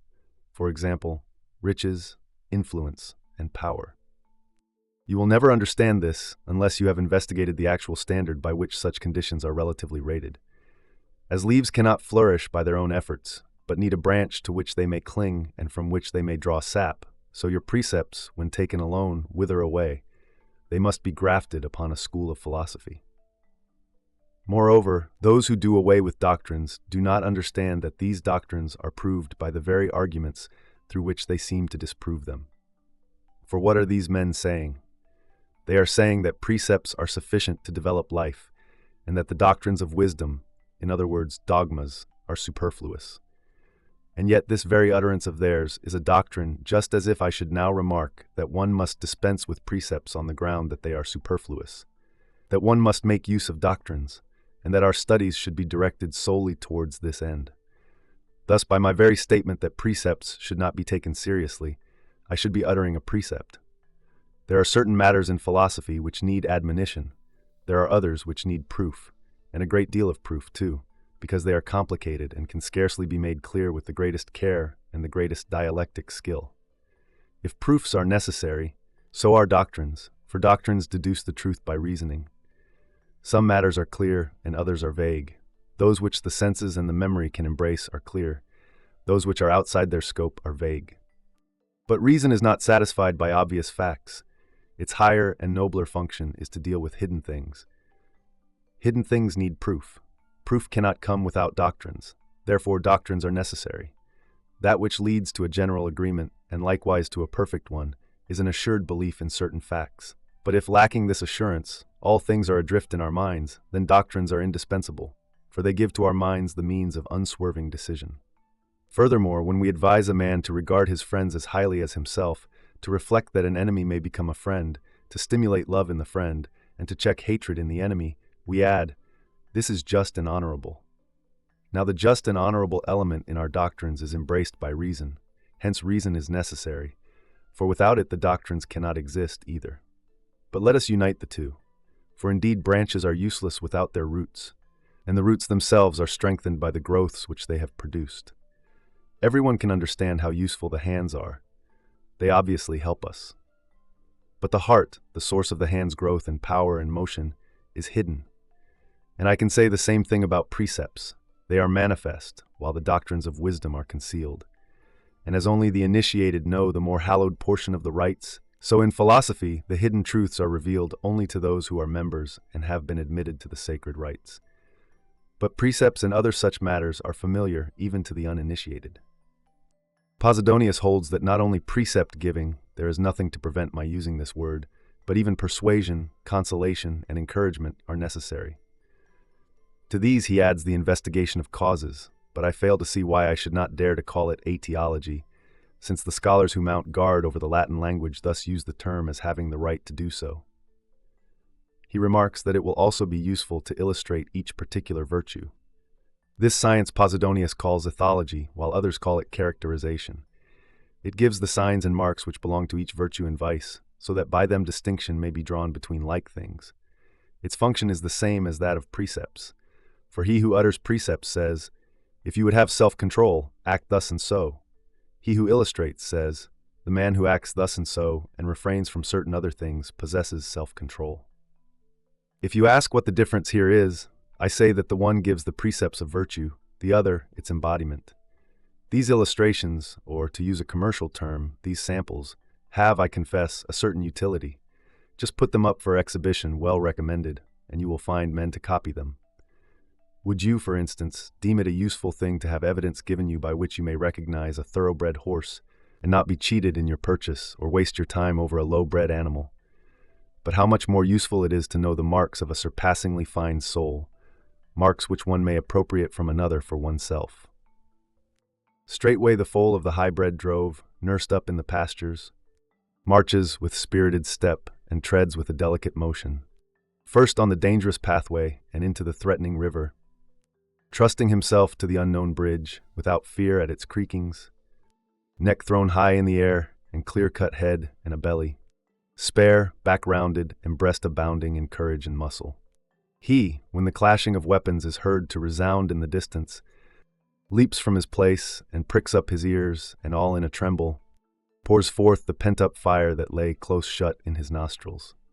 Virgil's description, though referring to something else, might perfectly well be the portrayal of a brave man. At any rate, I myself should select no other simile for a hero. If I had to describe Cato, who was unterrified amid the din of civil war, who was first to attack the armies that were already making for the Alps, who plunged face forward into the civil conflict, this is exactly the sort of expression and attitude which I should give him. Surely none could march with more spirited step than one who rose against Caesar and Pompey at the same time, and when some were supporting Caesar's party and others that of Pompey, issued a challenge to both leaders, thus showing that the Republic also had some backers. For it is not enough to say of Cato, without fear at its creakings. Of course he is not afraid. He does not quail before real and imminent noises, in the face of 10 legions, Gallic auxiliaries, and a motley host of citizens and foreigners. He utters words fraught with freedom, encouraging the Republic not to fail in the struggle for freedom, but to try all hazards. He declares that it is more honorable to fall into servitude than to fall in line with it. What force and energy are his! What confidence he displays amid the general panic! He knows that he is the only one whose standing is not in question, and that men do not ask whether Cato is free, but whether he is still among the free, hence his contempt for danger and the sword. What a pleasure it is to say, in admiration of the unflinching steadiness of a hero who did not totter when the whole state was in ruins. A breast abounding in courage and muscle. It will be helpful not only to state what is the usual quality of good men, and to outline their figures and features, but also to relate and set forth what men there have been of this kind. We might picture that last and bravest wound of Cato's, through which freedom breathed her last, or the wise Laelius and his harmonious life with his friend Scipio, or the noble deeds of the elder Cato at home and abroad, or the wooden couches of Tubero spread at a public feast, goatskins instead of tapestry, and vessels of earthenware set out for the banquet before the very shrine of Jupiter. What else was this except consecrating poverty on the Capitol? Though I know no other deed of his for which to rank him with the Catos, is this one not enough? It was a censorship, not a banquet. How lamentably do those who covet glory fail to understand what glory is, or in what way it should be sought. On that day the Roman populace viewed the furniture of many men. It marveled only at that of one. The gold and silver of all the others has been broken up and melted down times without number, but Tubro's earthenware will endure throughout eternity. Farewell. Facing hardships. Spite of all, do you still chafe and complain, not understanding that, in all the evils to which you refer, there is really only one, the fact that you do chafe and complain? If you ask me, I think that for a man there is no misery unless there be something in the universe which he thinks miserable. I shall not endure myself on that day when I find anything unendurable. I am ill, but that is a part of my lot. My slaves have fallen sick, my income has gone off, my house is rickety, I have been assailed by losses, accidents, toil, and fear. This is a common thing. Nay, that was an understatement. It was an inevitable thing. Such affairs come by order, and not by accident. If you will believe me, it is my inmost emotions that I am just now disclosing to you. When everything seems to go hard and uphill, I have trained myself not merely to obey God, but to agree with his decisions. I follow him because my soul wills it, and not because I must.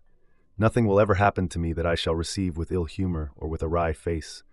I shall pay up all my taxes willingly. Now all the things which cause us to groan or recoil are part of the tax of life. Things, my dear Lucilius, which you should never hope and never seek to escape. It was disease of the bladder that made you apprehensive. Downcast letters came from you. You were continually getting worse. I will touch the truth more closely and say that you feared for your life. But come, did you not know when you prayed for long life that this was what you were praying for? A long life includes all these troubles, just as a long journey includes dust and mud and rain. But, you cry, I wished to live, and at the same time to be immune from all ills. Such a womanish cry does no credit to a man. Consider in what attitude you shall receive this prayer of mine. I offer it not only in a good, but in a noble spirit. May gods and goddesses alike forbid that fortune keep you in luxury.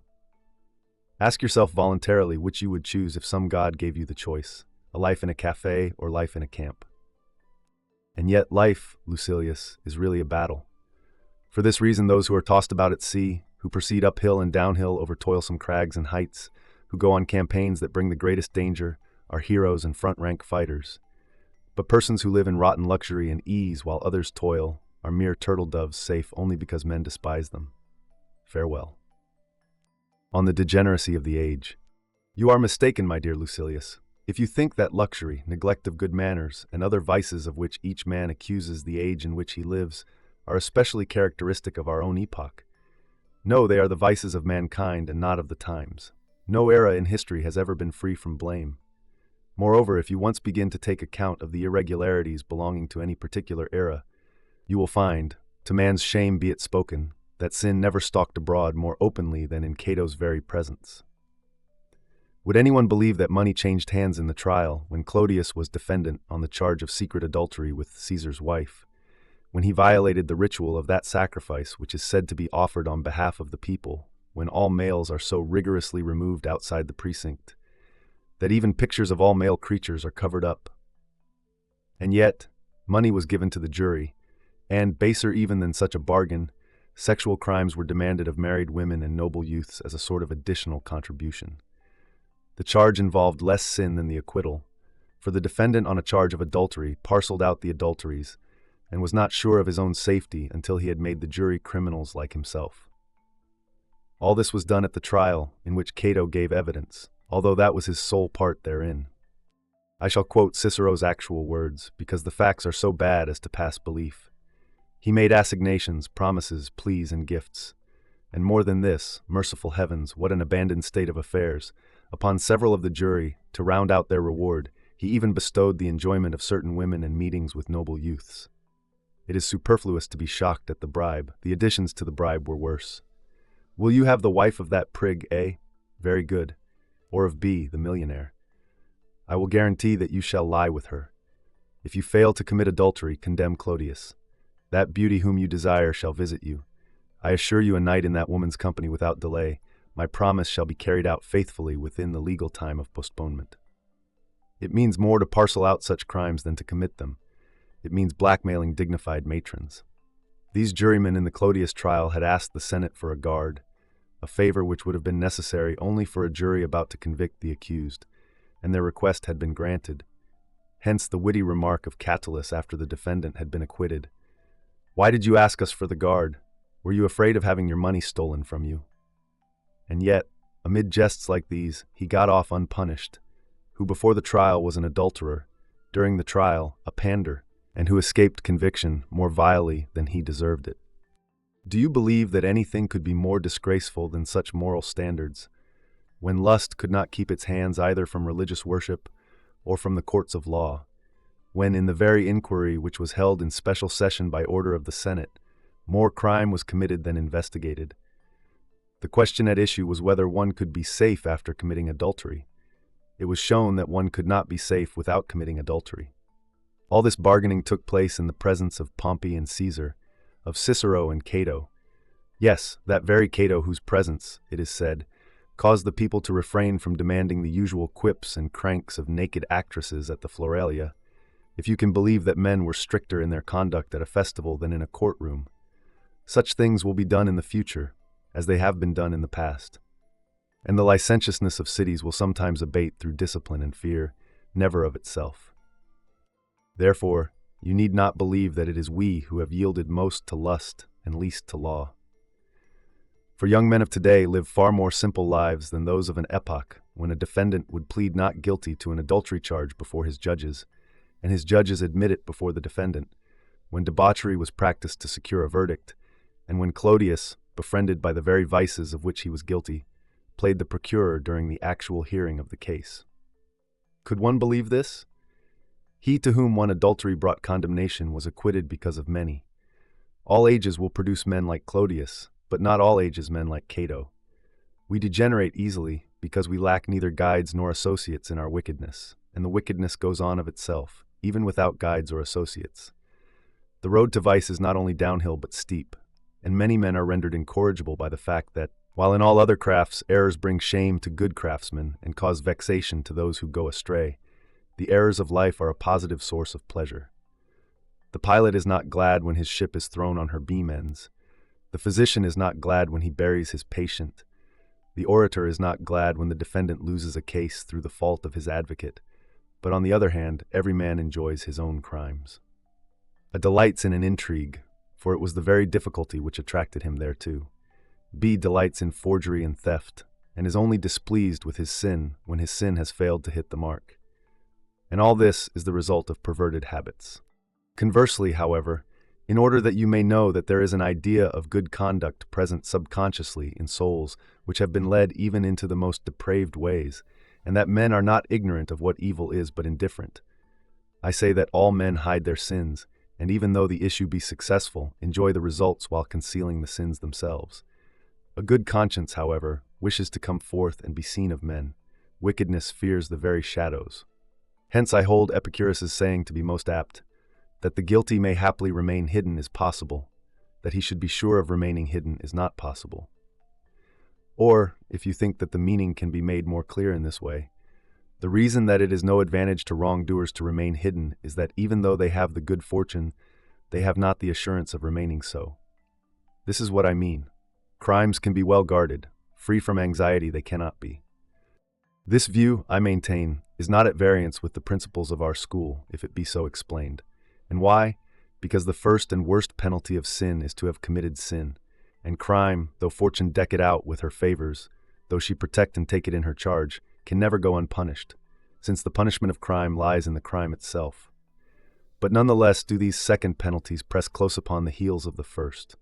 Constant fear, constant terror, and distrust in one's own security. Why, then, should I set wickedness free from such a punishment? Why should I not always leave it trembling in the balance? Let us disagree with Epicurus on the one point, when he declares that there is no natural justice, and that crime should be avoided because one cannot escape the fear which results therefrom. Let us agree with him on the other, that bad deeds are lashed by the whip of conscience, and that conscience is tortured to the greatest degree because unending anxiety drives and whips it on, and it cannot rely upon the guarantors of its own peace of mind. For this, Epicurus, is the very proof that we are by nature reluctant to commit crime, because even in circumstances of safety, there is no one who does not feel fear. Good luck frees many men from punishment, but no man from fear. And why should this be if it were not that we have ingrained in us a loathing for that which nature has condemned? Hence, even men who hide their sins can never count upon remaining hidden, for their conscience convicts them and reveals them to themselves. But it is the property of guilt to be in fear. It had gone ill with us, owing to the many crimes which escaped the vengeance of the law and the prescribed punishments, were it not that those grievous offenses against nature must pay the penalty in ready money, and that in place of suffering the punishment comes fear. Farewell. On the fickleness of fortune. You need never believe that anyone who depends upon happiness is happy. It is a fragile support, this delight in adventitious things. The joy which entered from without will someday depart. But that joy which springs wholly from oneself is leal and sound. It increases and attends us to the last, while all other things which provoke the admiration of the crowd are but temporary goods. You may reply, "What do you mean?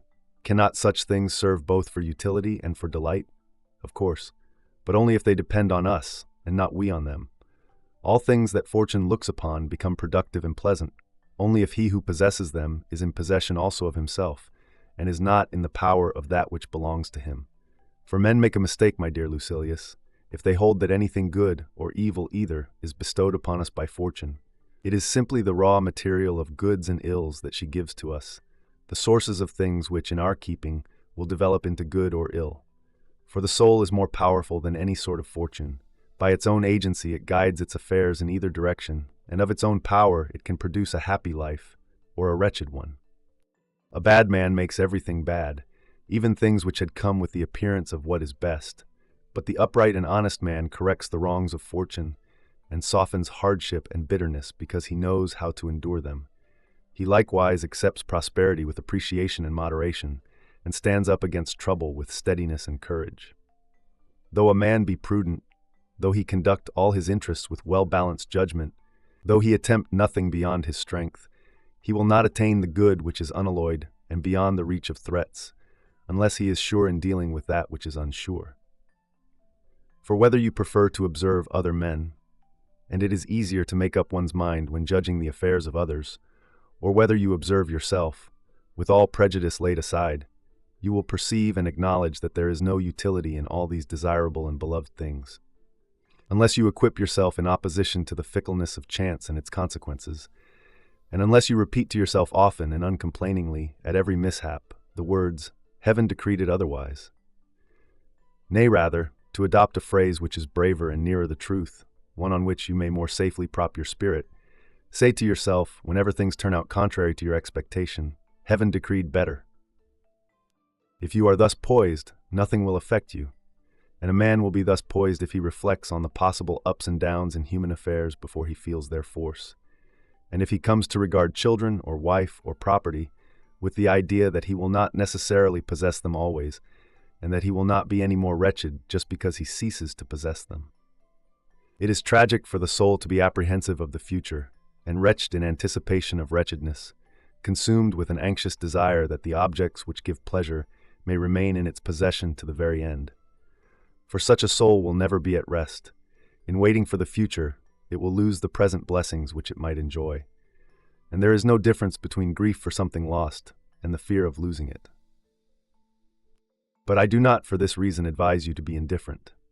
Rather do you turn aside from you whatever may cause fear. Be sure to foresee whatever can be foreseen by planning. Observe and avoid, long before it happens, anything that is likely to do you harm. To effect this, your best assistance will be a spirit of confidence and a mind strongly resolved to endure all things. He who can bear fortune can also beware of fortune. At any rate, there is no dashing of billows when the sea is calm, and there is nothing more wretched or foolish than premature fear. What madness it is to anticipate one's troubles. In fine, to express my thoughts in brief compass, and portray to you those busybodies and self-tormentors. They are as uncontrolled in the midst of their troubles as they are before them. He suffers more than is necessary, who suffers before it is necessary. Such men do not weigh the amount of their suffering, by reason of the same failing which prevents them from being ready for it. and with the same lack of restraint, they fondly imagine that their luck will last forever, and fondly imagine that their gains are bound to increase as well as merely continue.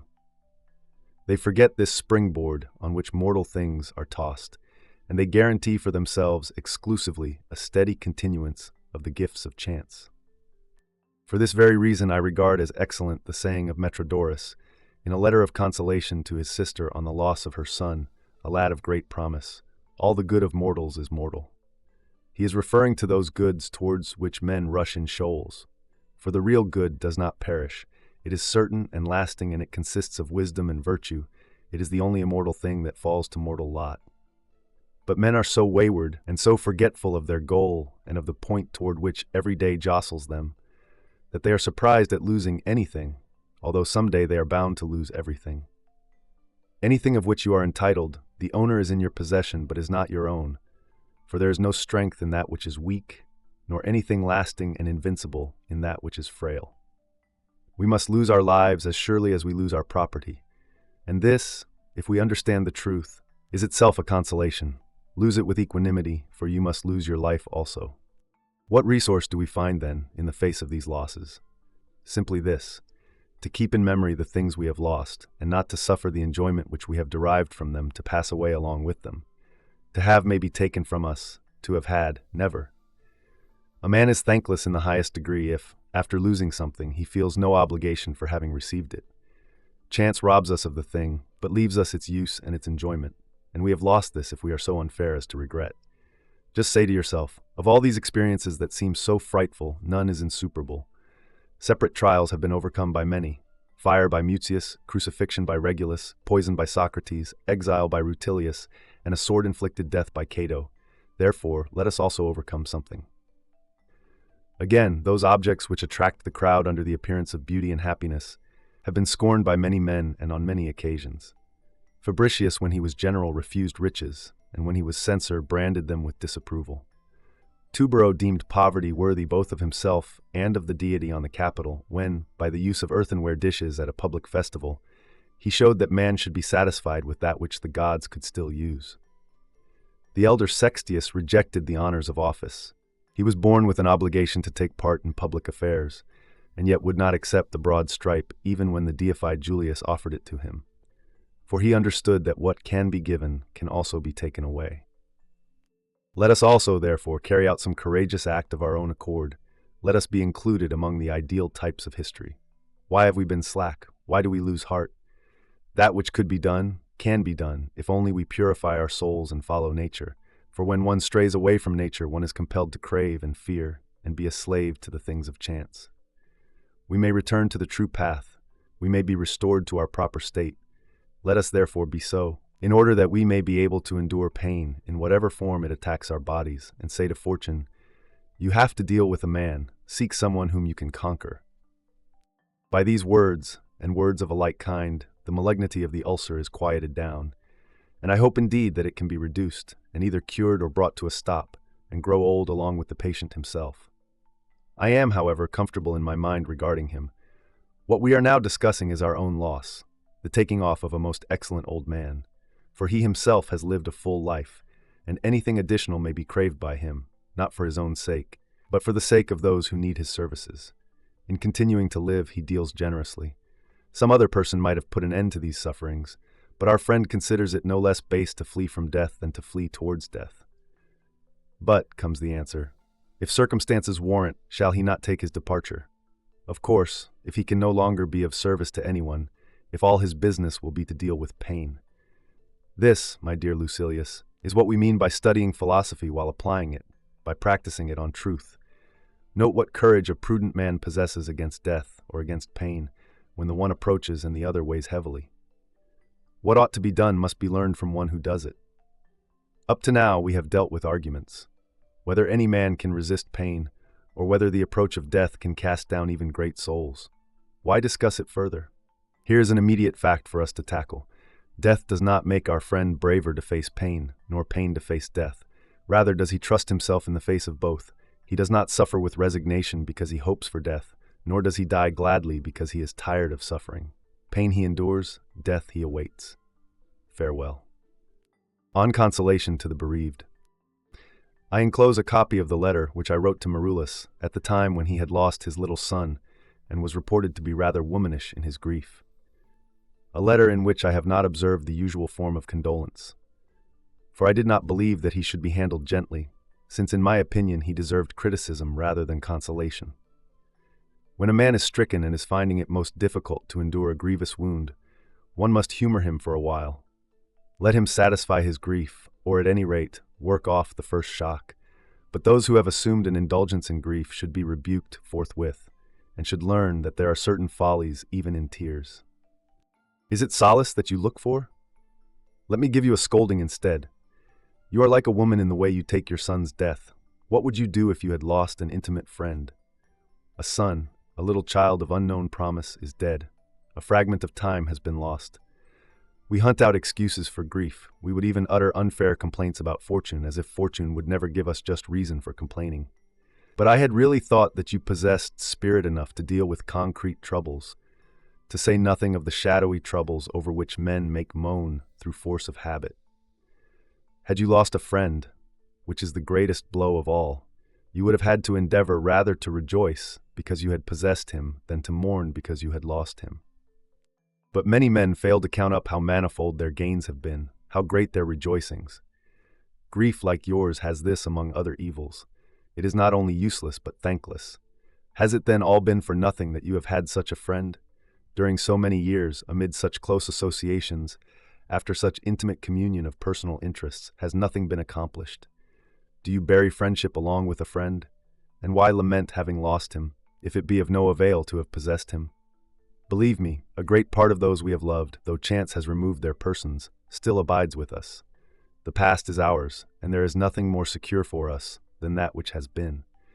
We are ungrateful for past gains, because we hope for the future, as if the future, if so be that any future is ours, will not be quickly blended with the past. People set a narrow limit to their enjoyments if they take pleasure only in the present.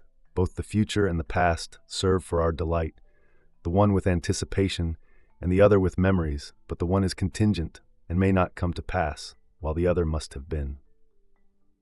What madness it is, therefore, to lose our grip on that which is the surest thing of all.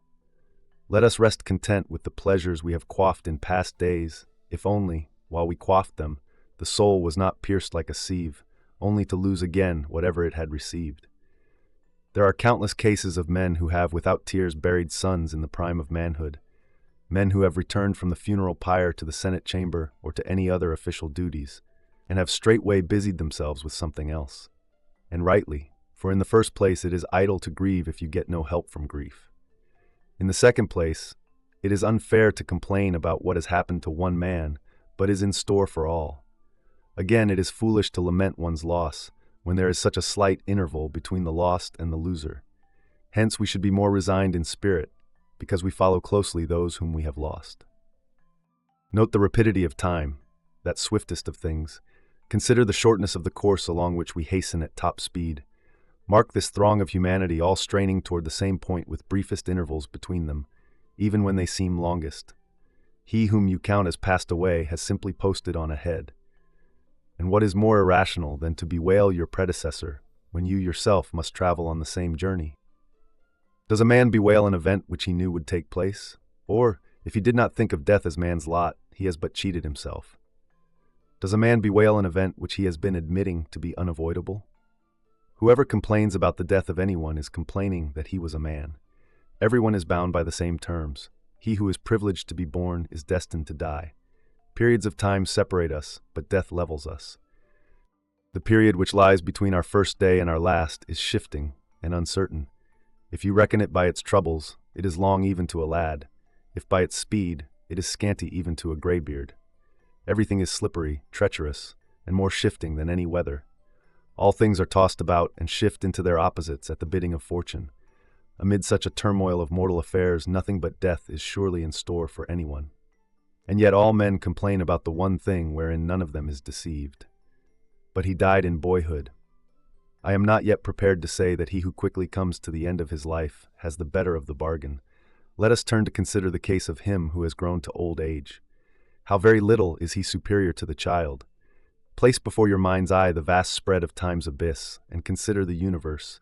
and then contrast our so-called human life with infinity.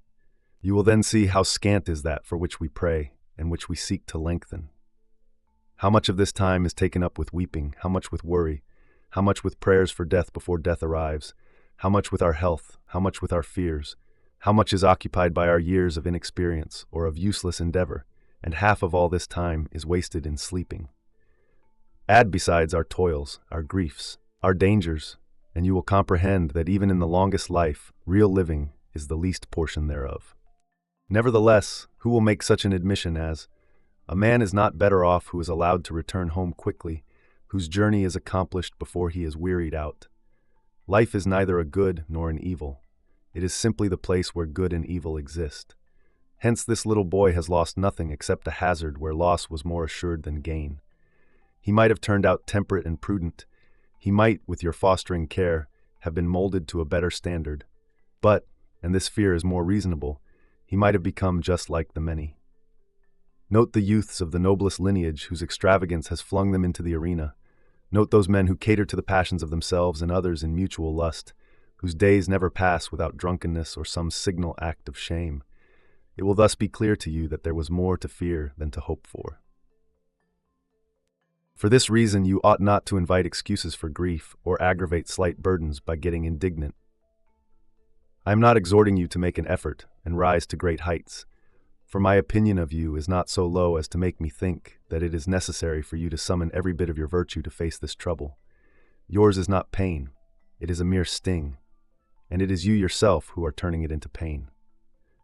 Of a surety, philosophy has done you much service if you can bear courageously the loss of a boy who was as yet better known to his nurse than to his father. And what then? Now at this time, am I advising you to be hard-hearted, desiring you to keep your countenance unmoved at the very funeral ceremony, and not allowing your soul even to feel the pinch of pain? By no means. That would mean lack of feeling rather than virtue, to behold the burial ceremonies of those near and dear to you with the same expression as you beheld their living forms, and to show no emotion over the first bereavement in your family. But suppose that I forbade you to show emotion, there are certain feelings which claim their own rights. Tears fall, no matter how we try to check them, and by being shed, they ease the soul. What then shall we do? Let us allow them to fall, but let us not command them do so. Let us according as emotion floods our eyes, but not as mere imitation shall demand. Let us indeed add nothing to natural grief, nor augment it by following the example of others. The display of grief makes more demands than grief itself. How few men are sad in their own company. They lament the louder for being heard. Persons who are reserved and silent when alone are stirred to new paroxysms of tears when they behold others near them. At such times they lay violent hands upon their own persons, though they might have done this more easily if no one were present to check them. At such times they pray for death. At such times they toss themselves from their couches, but their grief slackens with the departure of onlookers.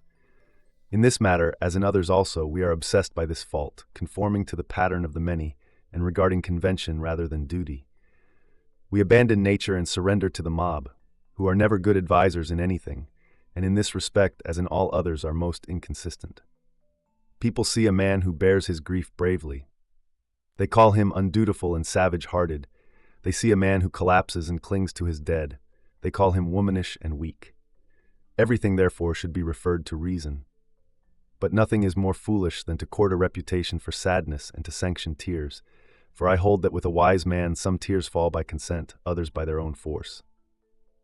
I shall explain the difference as follows. When the first news of some bitter loss has shocked us, when we embrace the form that will soon pass from our arms to the funeral flames, then tears are wrung from us by the necessity of nature, and the life force, smitten by the stroke of grief, shakes both the whole body and the eyes also, from which it presses out and causes to flow the moisture that lies within. Tears like these fall by a forcing out process, against our will. But different are the tears which we allow to escape when we muse in memory upon those whom we have lost. And there is in them a certain sweet sadness when we remember the sound of a pleasant voice, a genial conversation, and the busy duties of yore. At such a time the eyes are loosened, as it were, with joy. This sort of weeping we indulge. The former sort overcomes us. There is, then, no reason why, just because a group of persons is standing in your presence or sitting at your side, you should either check or pour forth your tears. Whether restrained or outpoured, they are never so disgraceful as when feigned. Let them flow naturally. But it is possible for tears to flow from the eyes of those who are quiet and at peace. They often flow without impairing the influence of the wise man, with such restraint that they show no want either of feeling or of self-respect. We may, I assure you, obey nature and yet maintain our dignity. I have seen men worthy of reverence during the burial of those near and dear, with countenances upon which love was written clear even after the whole apparatus of mourning was removed, and who showed no other conduct than that which was allowed to genuine emotion. There is a comeliness even in grief. This should be cultivated by the wise man. Even in tears, just as in other matters also, there is a certain sufficiency. It is with the unwise that sorrows, like joys, gush over. Accept in an unruffled spirit that which is inevitable. What can happen that is beyond belief, or what that is new? How many men at this very moment are making arrangements for funerals? How many are purchasing grave clothes? How many are mourning when you yourself have finished mourning? As often as you reflect that your boy has ceased to be, reflect also upon man, who has no sure promise of anything, whom fortune does not inevitably escort to the confines of old age, but lets him go at whatever point she sees fit. You may, however, speak often concerning the departed, and cherish his memory to the extent of your power. This memory will return to you all the more often if you welcome its coming without bitterness, for no man enjoys converse with one who is sorrowful, much less with sorrow itself. And whatever words, whatever jests of his, no matter how much of a child he was, may have given you pleasure to hear, these I would have you recall again and again. Assure yourself confidently that he might have fulfilled the hopes which you, his father, had entertained. Indeed, to forget the beloved dead, to bury their memory along with their bodies, to bewail them bounteously and afterwards think of them but scantily, this is the mark of a soul below that of man. For that is the way in which birds and beasts love their young. Their affection is quickly roused and almost reaches madness, but it cools away entirely when its object dies. This quality does not befit a man of sense. He should continue to remember, but should cease to mourn. And in no wise do I approve of the remark of Metrodorus, that there is a certain pleasure akin to sadness, and that one should give chase thereto at such times as these. I am quoting the actual words of Metrodorus. I have no doubt what your feelings will be in these matters, for what is baser than to chase after pleasure in the very midst of mourning, nay, rather by means of mourning, and even amid one's tears to hunt out that which will give pleasure? These are the men who accuse us of too great strictness, slandering our precepts because of supposed harshness. Because, say they, we declare that grief should either not be given place in the soul at all, or else should be driven out forthwith. But which is the more incredible or inhuman, to feel no grief at the loss of one's friend, or to go a-hawking after pleasure in the midst of grief? That which we Stoics advise is honorable. When emotion has prompted a moderate flow of tears, and has, so to speak, ceased to effervesce, the soul should not be surrendered to grief. But what do you mean, Metrodorus, by saying that with our very grief there should be a blending of pleasure? That is the sweetmeat method of pacifying children. That is the way we still the cries of infants, by pouring milk down their throats. Even at the moment when your son's body is on the pyre, or your friend breathing his last, will you not suffer your pleasure to cease, rather than tickle your very grief with pleasure? Which is the more honorable, to remove grief from your soul, or to admit pleasure even into the company of grief? Did I say admit? Nay, I mean chase after, and from the hands, too, of grief itself. Metrodorus says, there is a certain pleasure which is related to sadness. We Stoics may say that, but you may not.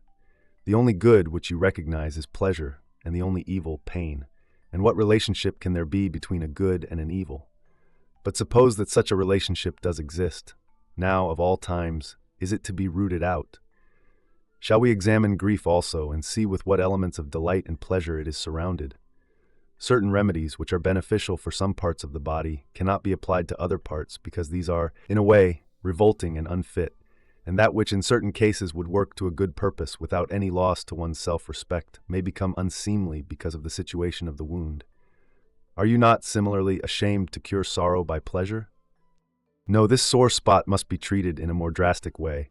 This is what you should preferably advise, that no sensation of evil can reach one who is dead, for if it can reach him, he is not dead. And I say that nothing can hurt him who is as naught, for if a man can be hurt, he is alive. Do you think him to be badly off because he is no more, or because he still exists as somebody? And yet no torment can come to him from the fact that he is no more. For what feeling can belong to one who does not exist, nor from the fact that he exists? For he has escaped the greatest disadvantage that death has in it, namely, non-existence. Let us say this also to him who mourns and misses the untimely dead, that all of us, whether young or old, live, in comparison with eternity, on the same level as regards our shortness of life. For out of all time there comes to us less than what anyone could call least, since least is at any rate some part. But this life of ours is next to nothing, and yet, fools that we are, we marshal it in broad array. These words I have written to you, not with the idea that you should expect a cure from me at such a late date, for it is clear to me that you have told yourself everything that you will read in my letter, but with the idea that I should rebuke you even for the slight delay during which you lapsed from your true self, and should encourage you for the future to rouse your spirit against fortune, and to be on the watch for all her missiles, not as if they might possibly come, but as if they were bound to come. Farewell. On the writings of Fabianus, you write me that you have read with the greatest eagerness the work by Fabianus Papirius entitled The Duties of a Citizen, and that it did not come up to your expectations. Then, forgetting that you are dealing with a philosopher, you proceed to criticize his style. Suppose now that your statement is true, that he pours forth rather than places his words. Let me, however, tell you at the start that this trait of which you speak has a peculiar charm, and that it is a grace appropriate to a smoothly gliding style. For I maintain, it matters a great deal whether it tumbles forth or flows along. Moreover, there is a deal of deference in this regard also. As I shall make clear to you, Fabianus seems to me to have not so much an efflux as a flow of words. So copious is it, without confusion, and yet not without speed. This is indeed what his style declares and announces, that he has not spent a long time in working his matter over and twisting it into shape. But even supposing the facts are as you would have them, the man was building up character rather than words, and was writing those words for the mind rather than for the ear. Besides, had he been speaking them in his own person, you would not have had time to consider the details. The whole work would have so swept you along. For as a rule, that which pleases by its swiftness is of less value when taken in hand for reading. Nevertheless, this very quality, too, of attracting at first sight is a great advantage, no matter whether careful investigation may discover something to criticize. If you ask me, I should say that he who has forced approval is greater than he who has earned it. And yet I know that the latter is safer. I know that he can give more confident guarantees for the future. A meticulous manner of writing does not suit the philosopher. If he is timid as to words, when will he ever be brave and steadfast? When will he ever really show his worth? Fabianus's style was not careless, it was assured. That is why you will find nothing shoddy in his work. His words are well chosen and yet not hunted for. They are not unnaturally inserted and inverted according to the present-day fashion, but they possess distinction, even though they are taken from ordinary speech. There you have honorable and splendid ideas, not fettered into aphorisms, but spoken with greater freedom. We shall of course notice passages that are not sufficiently pruned, not constructed with sufficient care, and lacking the polish which is in vogue nowadays. But after regarding the whole, you will see that there are no futile subtleties of argument. There may doubtless be no variety of marbles, no water supply which flows from one apartment to another, no pauper rooms, or any other device that luxury adds when ill content with simple charms, but in the vulgar phrase, it is a good house to live in. Furthermore, opinions vary with regard to the style. Some wish it to be polished down from all roughness, and some take so great a pleasure in the abrupt manner that they would intentionally break up any passage which may by chance spread itself out more smoothly, scattering the closing words in such a way that the sentences may result unexpectedly. Read Cicero. His style has unity, it moves with a modulated pace, and is gentle without being degenerate. The style of Asinius Pollio, on the other hand, is bumpy, jerky, leaving off when you least expect it. And finally, Cicero always stops gradually, while Pollio breaks off, except in the very few cases where he cleaves to a definite rhythm and a single pattern. In addition to this, you say that everything in Fabianus seems to you commonplace and lacking in elevation, but I myself hold that he is free from such a fault. For that style of his is not commonplace. but simply calm and adjusted to his peaceful and well-ordered mind, not on a low level but on an even plane. There is lacking the verve and spur of the orator, for which you are looking, and a sudden shock of epigrams. But look, please, at the whole work. How well-ordered it is. There is a distinction in it. His style does not possess, but will suggest, dignity. Mention someone whom you may rank ahead of Fabianus. Cicero, let us say, whose books on philosophy are almost as numerous as those of Fabianus.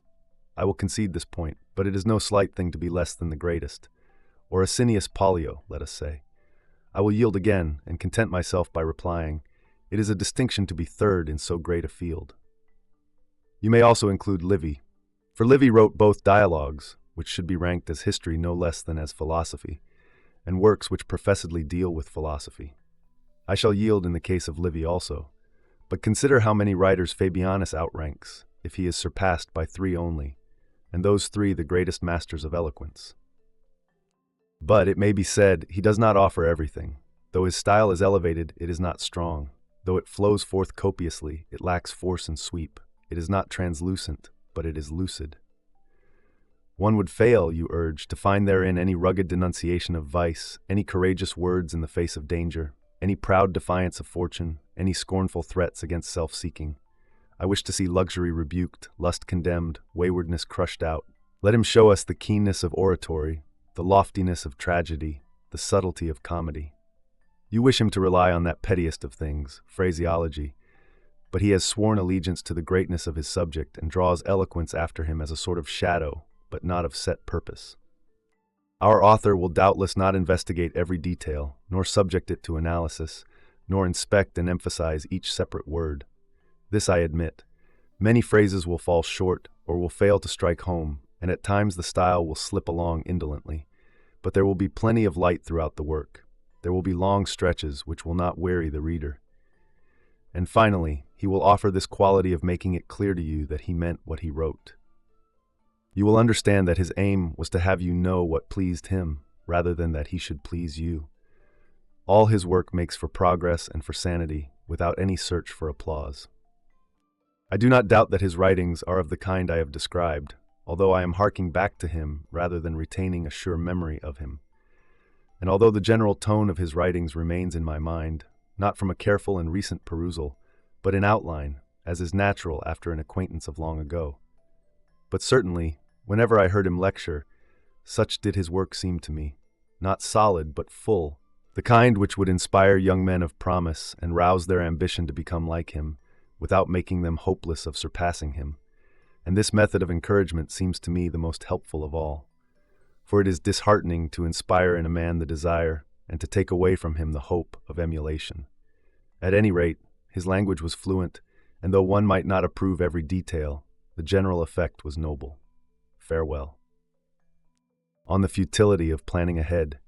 Every day and every hour reveal to us what a nothing we are, and remind us with some fresh evidence that we have forgotten our weakness. Then, as we plan for eternity, they compel us to look over our shoulders at death. Do you ask me what this preamble means? It refers to Cornelius Senecio, a distinguished and capable Roman knight whom you knew. From humble beginnings he had advanced himself to fortune, and the rest of the path already lay downhill before him. For it is easier to grow in dignity than to make a start, and money is very slow to come where there is poverty. Until it can creep out of that, it goes halting. Senecio was already bordering upon wealth, helped in that direction by 2 very powerful assets, knowing how to make money and how to keep it also. Either one of these gifts might have made him a rich man. Here was a person who lived most simply, careful of health and wealth alike. He had, as usual, called upon me early in the morning, and had then spent the whole day, even up to nightfall, at the bedside of a friend who was seriously and hopelessly ill. After a comfortable dinner, he was suddenly seized with an acute attack of quinsy, and with the breath clogged tightly in his swollen throat, barely lived until daybreak. So within a very few hours after the time when he had been performing all the duties of a sound and healthy man, he passed away. He who was venturing investments by land and sea, who had also entered public life and left no type of business untried, during the very realization of financial success, and during the very onrush of the money that flowed into his coffers, was snatched from the world. Graft now thy pears, Meliboeus, and set out. thy vines in their order. But how foolish it is to set out one's life when one is not even owner of the morrow. Oh, what madness it is to plot out far-reaching hopes, to say, I will buy and build, loan and call in money, win titles of honor, and then, old and full of years, I will surrender myself to a life of ease. Believe me when I say that everything is doubtful, even for those who are prosperous. No one has any right to draw for himself upon the future. The very thing that we grasp slips through our hands, and chance cuts into the actual hour which we are crowding so full. Time does indeed roll along by fixed law, but as in darkness, and what is it to me whether nature's course is sure when my own is unsure? We plan distant voyages and long postponed homecomings after roaming over foreign shores. We plan for military service and the slow rewards of hard campaigns. We canvass for governorships and the promotions of one office after another, and all the while death stands at our side. But since we never think of it except as it affects our neighbor, instances of mortality press upon us day by day, to remain in our minds only as long as they stir our wonder. Yet what is more foolish than to wonder that something which may happen every day has happened on any one day? There is indeed a limit fixed for us, just where the remorseless law of fate has fixed it, but none of us knows how near he is to this limit. Therefore, let us so order our minds as if we had come to the very end. Let us postpone nothing. Let us balance life's account every day. The greatest flaw in life is that it is always imperfect, and that a certain part of it is postponed. One who daily puts the finishing touches to his life is never in want of time. And yet, from this want arise fear and a craving for the future, which eats away the mind. There is nothing more wretched than worry over the outcome of future events. As to the amount or the nature of that which remains, our troubled minds are set aflutter with unaccountable fear. How, then, shall we avoid this vacillation? In one way only, if there be no reaching forward in our life, if it is withdrawn into itself. For he only is anxious about the future, to whom the present is unprofitable. But when I have paid my soul its due, when a soundly balanced mind knows that a day differs not a whit from eternity, whatever days or problems the future may bring, then the soul looks forth from lofty heights and laughs heartily to itself when it thinks upon the ceaseless succession of the ages. For what disturbance can result from the changes and the instability of chance, if you are sure in the face of that which is unsure? Therefore, my dear Lucilius, begin at once to live, and count each separate day as a separate life. He who has thus prepared himself, he whose daily life has been a rounded whole, is easy in his mind. But those who live for hope alone find that the immediate future always slips from their grasp, and that greed steals along in its place, and the fear of death, a curse which lays a curse upon everything else. Thence came that most debased of prayers, in which Maecenas does not refuse to suffer weakness, deformity, and as a climax the pain of crucifixion, provided only that he may prolong the breath of life amid these sufferings. Fashion me with a palsied hand, weak of foot and a cripple, build upon me a crook-backed hump, shake my teeth till they rattle. All is well if my life remains. Save, oh save it, I pray you, though I sit on the piercing cross.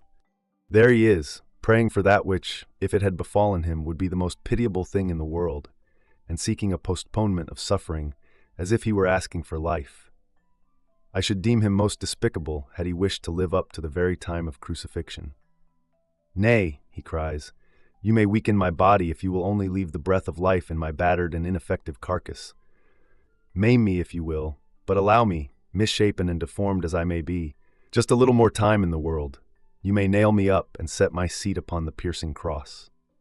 Is it worth while to weigh down upon one's own wound and hang impaled upon a gibbet, that one may but postpone something which is the balm of troubles, the end of punishment? Is it worth all this to possess the breath of life only to give it up? What would you ask for Maecenas but the indulgence of heaven? What does he mean by such womanish and indecent verse? What does he fear by making such an agreement? What does he mean by begging so vilely for life? He cannot ever have heard Virgil say, "Tell me, is death so wretched as that?" He asks for the climax of suffering and, what is still harder to bear, prolongation and extension of suffering. And what does he gain thereby? Merely the boon of a longer existence. But what sort of life is a lingering death? Can anyone be found who would prefer wasting away in pain, dying limb by limb, or letting out his life drop by drop, rather than expiring once for all. Can any man be found willing to be fastened to the accursed tree, long sickly, already deformed, swelling with ugly tumors on chest and shoulders, and draw the breath of life amid long drawn-out agony? I think he would have many excuses for dying even before mounting the cross. Deny now, if you can, that nature is very generous in making death inevitable. Many men have been prepared to enter upon still more shameful bargains, to betray friends in order to live longer themselves, or voluntarily to debase their children and so enjoy the light of day, which is witness of all their sins. We must get rid of this craving for life and learn that it makes no difference when your suffering comes, because at some time you are bound to suffer. The point is, not how long you live, but how nobly you live. And often this living nobly means that you cannot live long. Farewell. On the intimations of our immortality. Just as a man is annoying when he rouses a dreamer of pleasant dreams, for he is spoiling a pleasure which may be unreal, but nevertheless has the appearance of reality. Even so, your letter has done me an injury, for it brought me back abruptly, absorbed as I was in agreeable meditation and ready to proceed still further if it had been permitted me.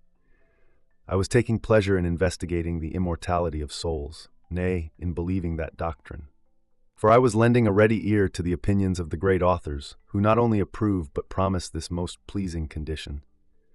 I was giving myself over to such a noble hope, for I was already weary of myself, beginning already to despise the fragments of my shattered existence, and feeling that I was destined to pass over into that infinity of time and the heritage of eternity, when I was suddenly awakened by the receipt of your letter, and lost my lovely dream. But, if I can once dispose of you, I shall reseek and rescue it. There was a remark at the beginning of your letter that I had not explained the whole problem wherein I was endeavoring to prove one of the beliefs of our school, that the renown which falls to one's lot after death is a good, for I had not solved the problem with which we are usually confronted.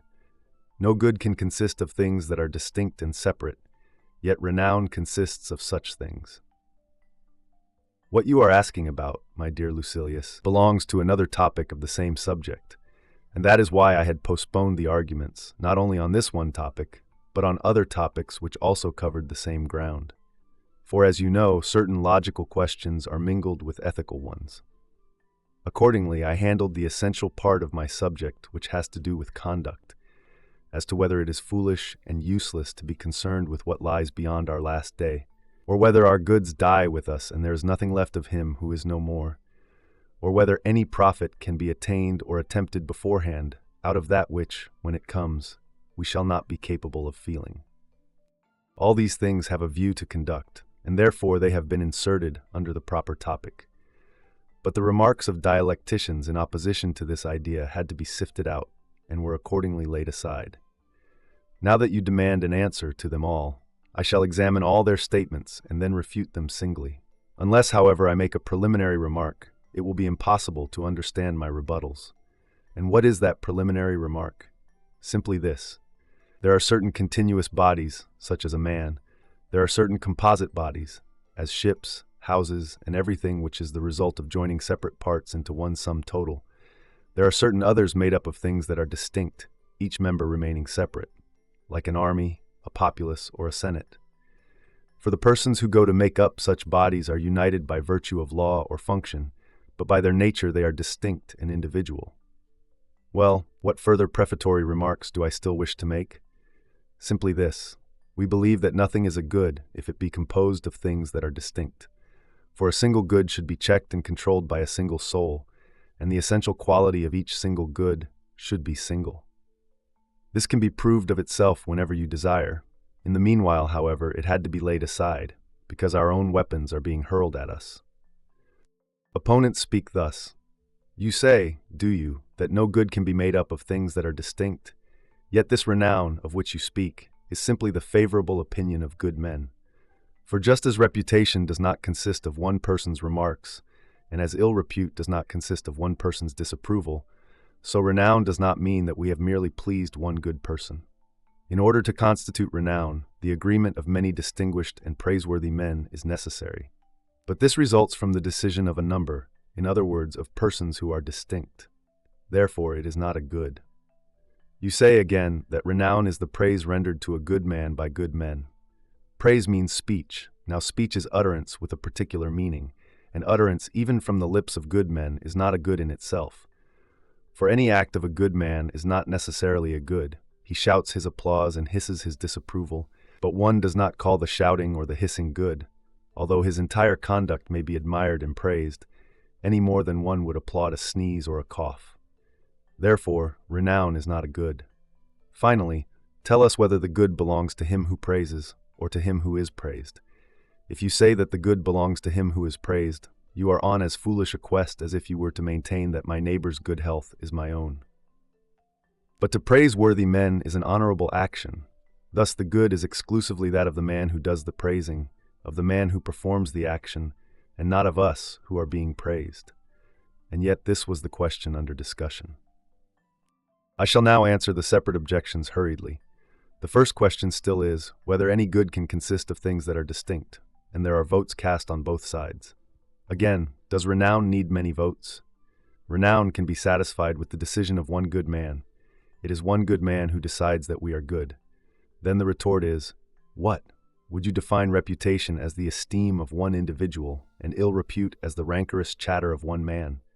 Glory, too, we take to be more widespread, for it demands the agreement of many men. But the position of the many is different from that of the one. And why? Because if the good man thinks well of me, it practically amounts to my being thought well of by all good men, for they will all think the same if they know me. Their judgment is alike and identical. The effect of truth on it is equal. They cannot disagree, which means that they would all hold the same view, being unable to hold different views. One man's opinion, you say, is not enough to create glory or reputation. In the former case, one judgment is a universal judgment, because all, if they were asked, would hold one opinion. In the other case, however, men of dissimilar character give divergent judgments. You will find perplexing emotions, everything doubtful, inconstant, untrustworthy.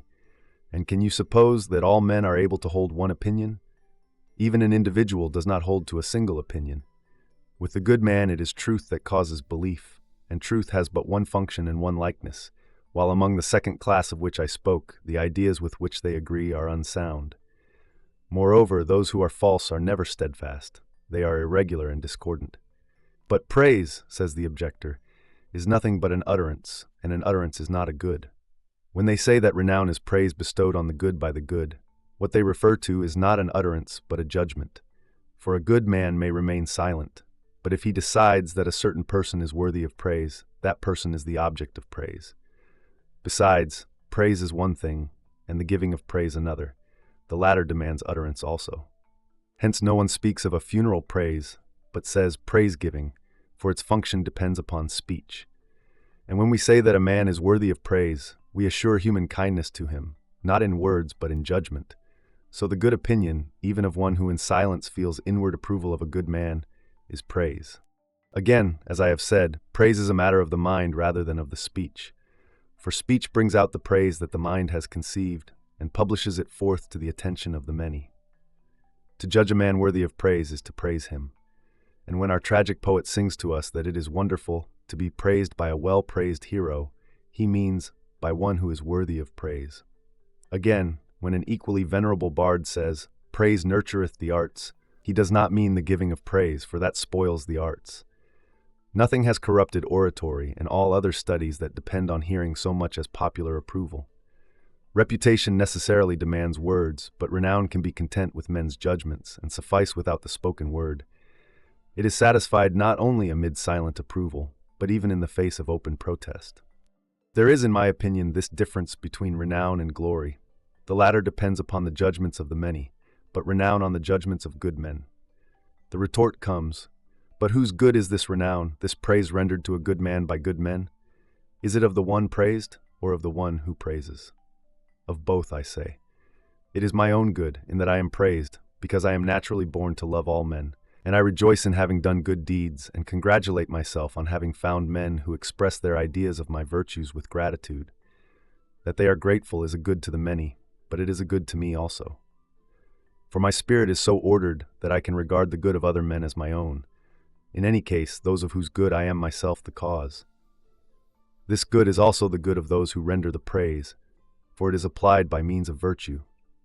and every act of virtue is a good. My friends could not have found this blessing if I had not been a man of the right stamp. It is therefore a good belonging to both sides, this being praised when one deserves it, just as truly as a good decision is the good of him who makes the decision, and also of him in whose favor the decision was given. Do you doubt that justice is a blessing to its possessor, as well as to the man to whom the just due was paid? To praise the deserving is justice, therefore the good belongs to both sides. This will be a sufficient answer to such dealers in subtleties. But it should not be our purpose to discuss things cleverly and to drag philosophy down from her majesty to such petty quibbles. How much better it is to follow the open and direct road, rather than to map out for yourself a circuitous route which you must retrace with infinite trouble. For such argumentation is nothing else than the sport of men who are skillfully juggling with each other. Tell me rather how closely in accord with nature it is to let one's mind reach out into the boundless universe. The human soul is a great and noble thing. It permits of no limits except those which can be shared even by the gods. First of all, it does not consent to a lowly birthplace, like Ephesus or Alexandria, or any land that is even more thickly populated than these, and more richly spread with dwellings. The soul's homeland is the whole space that encircles the height and breadth of the firmament, the whole rounded dome within which lie land and sea, within which the upper air that sunders the human from the divine also unites them, and where all the sentinel stars are taking their turn on duty. Again, the soul will not put up with a narrow span of existence. All the years, says the soul, are mine. No epoch is closed to great minds. All time is open for the progress of thought.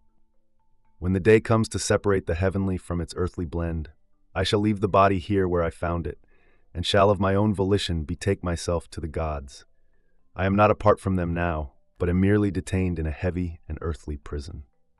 These delays of mortal existence are a prelude to the longer and better life, as the mother's womb holds us for 10 months, making us ready, not for the womb itself, but for the existence into which we seem to be sent forth, when at last we are fitted to draw breath and live in the open.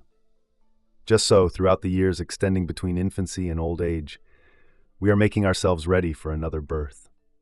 A different beginning, a different condition await us. We cannot yet, except at rare intervals, endure the light of heaven. Therefore, look forward without fearing to that appointed hour, the last hour of the body, but not of the soul. Survey everything that lies about you, as if it were luggage in a guest chamber. You must travel on. Nature strips you as bare at your departure as at your entrance. You may take away no more than you brought in. What is more, you must throw away the major portion of that which you brought with you into life. You will be stripped of the very skin which covers you, that which has been your last protection. You will be stripped of the flesh and lose the blood which is suffused and circulated through your body. You will be stripped of bones and sinews, the framework of these transitory and feeble parts. That day which you fear as being the end of all things is the birthday of your eternity. Lay aside your burden, why delay? Just as if you had not previously left the body which was your hiding place. You cling to your burden, you struggle. At your birth also great effort was necessary on your mother's part to set you free. You weep and wail, and yet this very weeping happens at birth also. But then it was to be excused, for you came into the world wholly ignorant and inexperienced. When you left the warm and cherishing protection of your mother's womb, a freer air breathed into your face. Then you winced at the touch of a rough hand, and you looked in amazement at unfamiliar objects, still delicate and ignorant of all things. But now it is no new thing for you to be sundered from that of which you have previously been a part. Let go your already useless limbs with resignation, and dispense with that body in which you have dwelt for so long. It will be torn asunder, buried out of sight, and wasted away. Why be downcast? This is what ordinarily happens. When we are born, the afterbirth always perishes. Why love such a thing as if it were your own possession? It was merely your covering. The day will come which will tear you forth and lead you away from the company of the foul and noisome womb. Withdraw from it now, too, as much as you can, and withdraw from pleasure, except such as may be bound up with essential and important things. Estrange yourself from it even now, and ponder on something nobler and loftier. Some day the secrets of nature shall be disclosed to you. The haze will be shaken from your eyes. and the bright light will stream in upon you from all sides. Picture to yourself how great is the glow when all the stars mingle their fires. No shadows will disturb the clear sky. The whole expanse of heaven will shine evenly, for day and night are interchanged only in the lowest atmosphere. Then you will say that you have lived in darkness after you have seen in your perfect state the perfect light, that light which now you behold darkly with vision that is cramped to the last degree.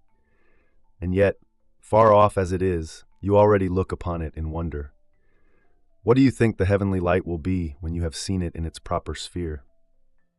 Such thoughts permit nothing mean to settle in the soul, nothing low, nothing cruel. They maintain that the gods are witnesses of everything. They order us to meet the gods' approval, to prepare ourselves to join them at some future time, and to plan for immortality. He that has grasped this idea shrinks from no attacking army, is not terrified by the trumpet blast, and is intimidated by no threats. How should it not be that a man feels no fear if he looks forward to death? He also who believes that the soul abides only as long as it is fettered in the body, scatters it abroad forthwith when dissolved, so that it may be useful even after death. For though he is taken from men's sight, still, often our thoughts run back to the hero, and often the glory won by his race recurs to the mind. Consider how much we are helped by good example. You will thus understand that the presence of a noble man is of no less service than his memory. Farewell. On the dangers of association with our fellow men.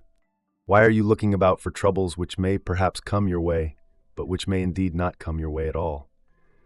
I mean fires, falling buildings, and other accidents of the sort that are mere events rather than plots against us. Rather beware and shun those troubles which dog our steps and reach out their hands against us. Accidents, though they may be serious, are few, such as being shipwrecked or thrown from one's carriage. But it is from his fellow man that a man's everyday danger comes. Equip yourself against that. Watch that with an attentive eye. There is no evil more frequent, no evil more persistent, no evil more insinuating. Even the storm, before it gathers, gives a warning. Houses crack before they crash, and smoke is the forerunner of fire. But damage from man is instantaneous, and the nearer it comes, the more carefully it is concealed. You are wrong to trust the countenances of those you meet. They have the aspect of men, but the souls of brutes. The difference is that only beasts damage you at the first encounter. Those whom they have passed by they do not pursue. For nothing ever goads them to do harm except when need compels them. It is hunger or fear that forces them into a fight. But man delights to ruin man. You must, however, reflect thus what danger you run at the hand of man, in order that you may deduce what is the duty of man. Try, in your dealings with others, to harm not, in order that you be not harmed. You should rejoice with all in their joys and sympathize with them in their troubles, remembering what you should offer and what you should withhold. And what may you attain by living such a life? Not necessarily freedom from harm at their hands, but at least freedom from deceit. In so far, however, as you are able, take refuge with philosophy. She will cherish you in her bosom, and in her sanctuary you shall be safe, or at any rate, safer than before. People collide only when they are traveling the same path. But this very philosophy must never be vaunted by you, for philosophy, when employed with insolence and arrogance, has been perilous to many. Let her strip off your faults, rather than assist you to decry the faults of others. Let her not hold aloof from the customs of mankind, nor make it her business to condemn whatever she herself does not do. A man may be wise without parade and without arousing enmity. Farewell. On care of health and peace of mind. I have run off to my villa at Nomentum. For what purpose, do you suppose? To escape the city? No, to shake off a fever which was surely working its way into my system. It had already got a grip upon me. My physician kept insisting that when the circulation was upset and irregular, disturbing the natural poise, the disease was underway. I therefore ordered my carriage to be made ready at once, and insisted on departing in spite of my wife Paulina's efforts to stop me. For I remembered Master Gallio's words, when he began to develop a fever in Achaia and took ship at once, insisting that the disease was not of the body, but of the place. That is what I remarked to my dear Paulina, who always urges me to take care of my health. I know that her very life-breath comes and goes with my own, and I am beginning, in my solicitude for her, to be solicitous for myself. And although old age has made me braver to bear many things, I am gradually losing this boon that old age bestows. For it comes into my mind that in this old man there is a youth also, and youth needs tenderness. Therefore, since I cannot prevail upon her to love me any more heroically, she prevails upon me to cherish myself more carefully. For one must indulge genuine emotions. Sometimes, even in spite of weighty reasons, the breath of life must be called back and kept at our very lips even at the price of great suffering. For the sake of those whom we hold dear, because the good man should not live as long as it pleases him, but as long as he ought. He who does not value his wife, or his friend, highly enough to linger longer in life, he who obstinately persists in dying, is a voluptuary. The soul should also enforce this command upon itself whenever the needs of one's relatives require.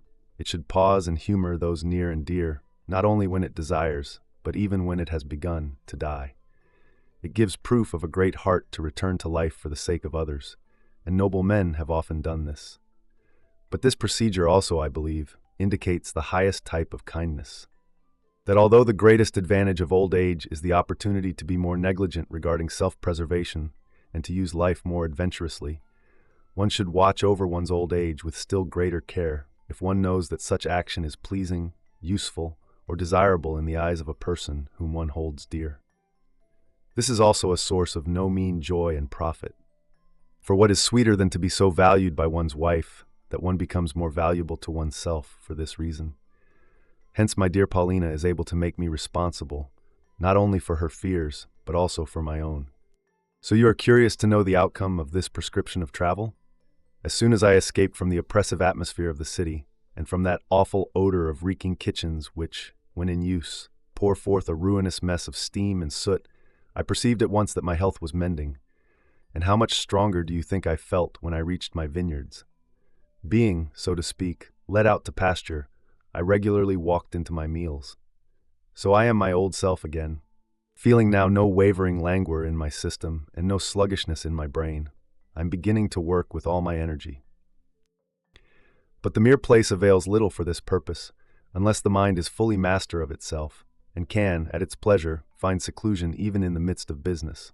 The man, however, who is always selecting resorts and hunting for leisure, will find something to distract his mind in every place. Socrates is reported to have replied, when a certain person complained of having received no benefit from his travels, "It serves you right. You traveled in your own company."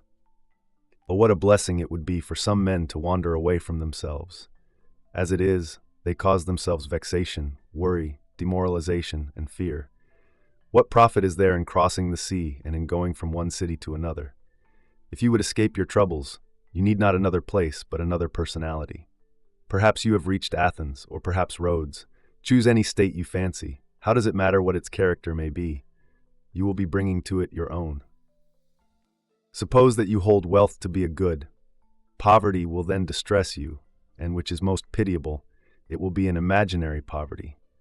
For you may be rich, and nevertheless, because your neighbor is richer, you suppose yourself to be poor exactly by the same amount in which you fall short of your neighbor. You may deem official position a good. You will be vexed at another's appointment or reappointment to the consulship. You will be jealous whenever you see a name several times in the state records.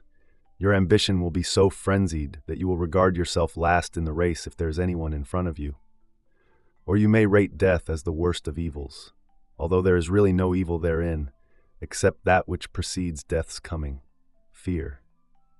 You will be frightened out of your wits, not only by real but by fancied dangers, and will be tossed forever on the sea of illusion. What benefit will it be to have threaded all the towns of Argolis, a fugitive through midmost press of foes?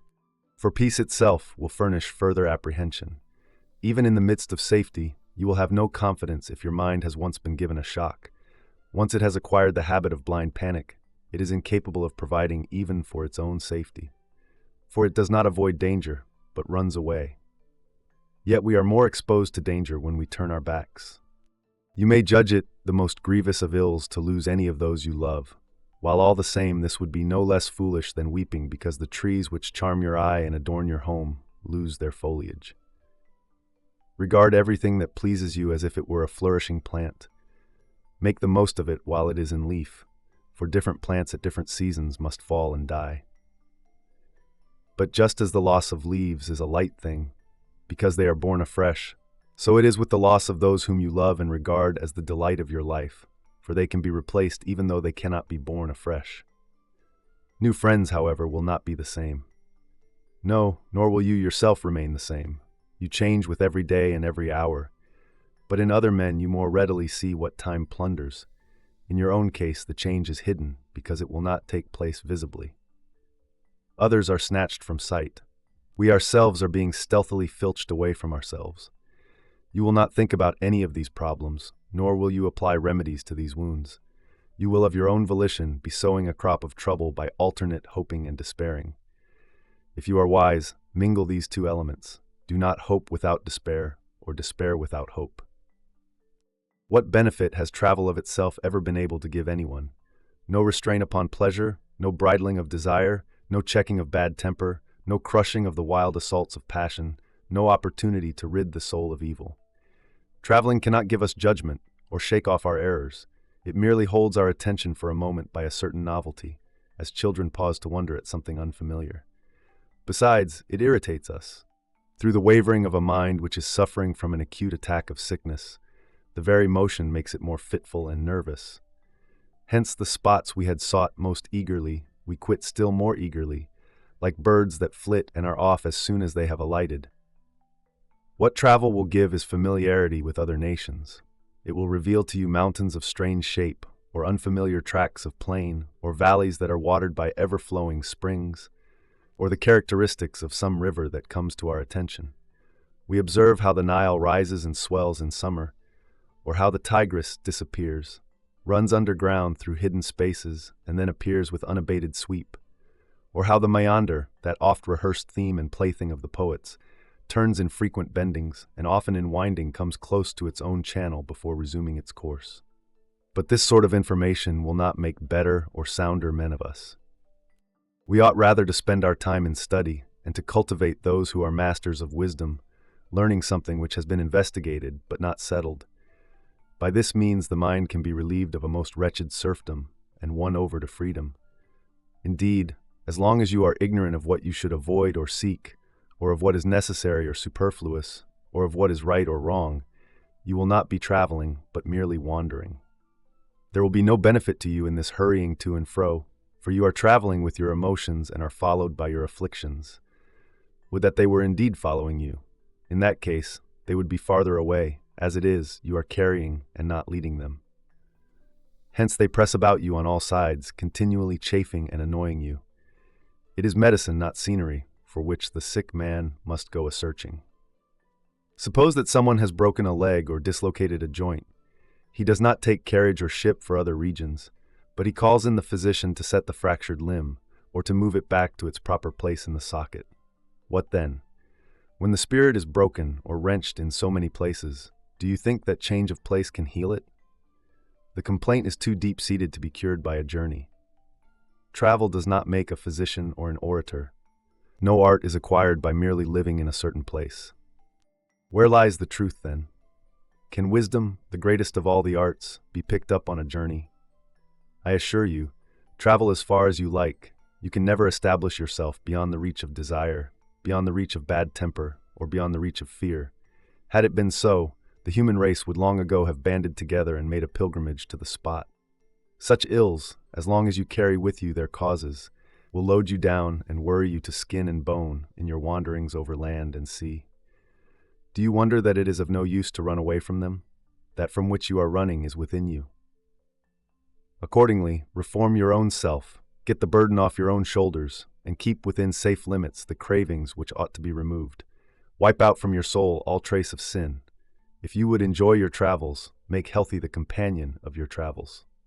As long as this companion is avaricious and mean, greed will stick to you, and while you consort with an overbearing man, your puffed-up ways will also stick close. Live with a hangman, and you will never be rid of your cruelty. If an adulterer be your clubmate, he will kindle the baser passions. If you would be stripped of your faults, leave far behind you the patterns of the faults. The miser, the swindler, the bully, the cheat, who will do you much harm merely by being near you, are within you. Change, therefore, to better associations. Live with the Catos, with Laelius, with Tubero. Or, if you enjoy living with Greeks also, spend your time with Socrates and with Zeno. The former will show you how to die if it be necessary, the latter how to die before it is necessary.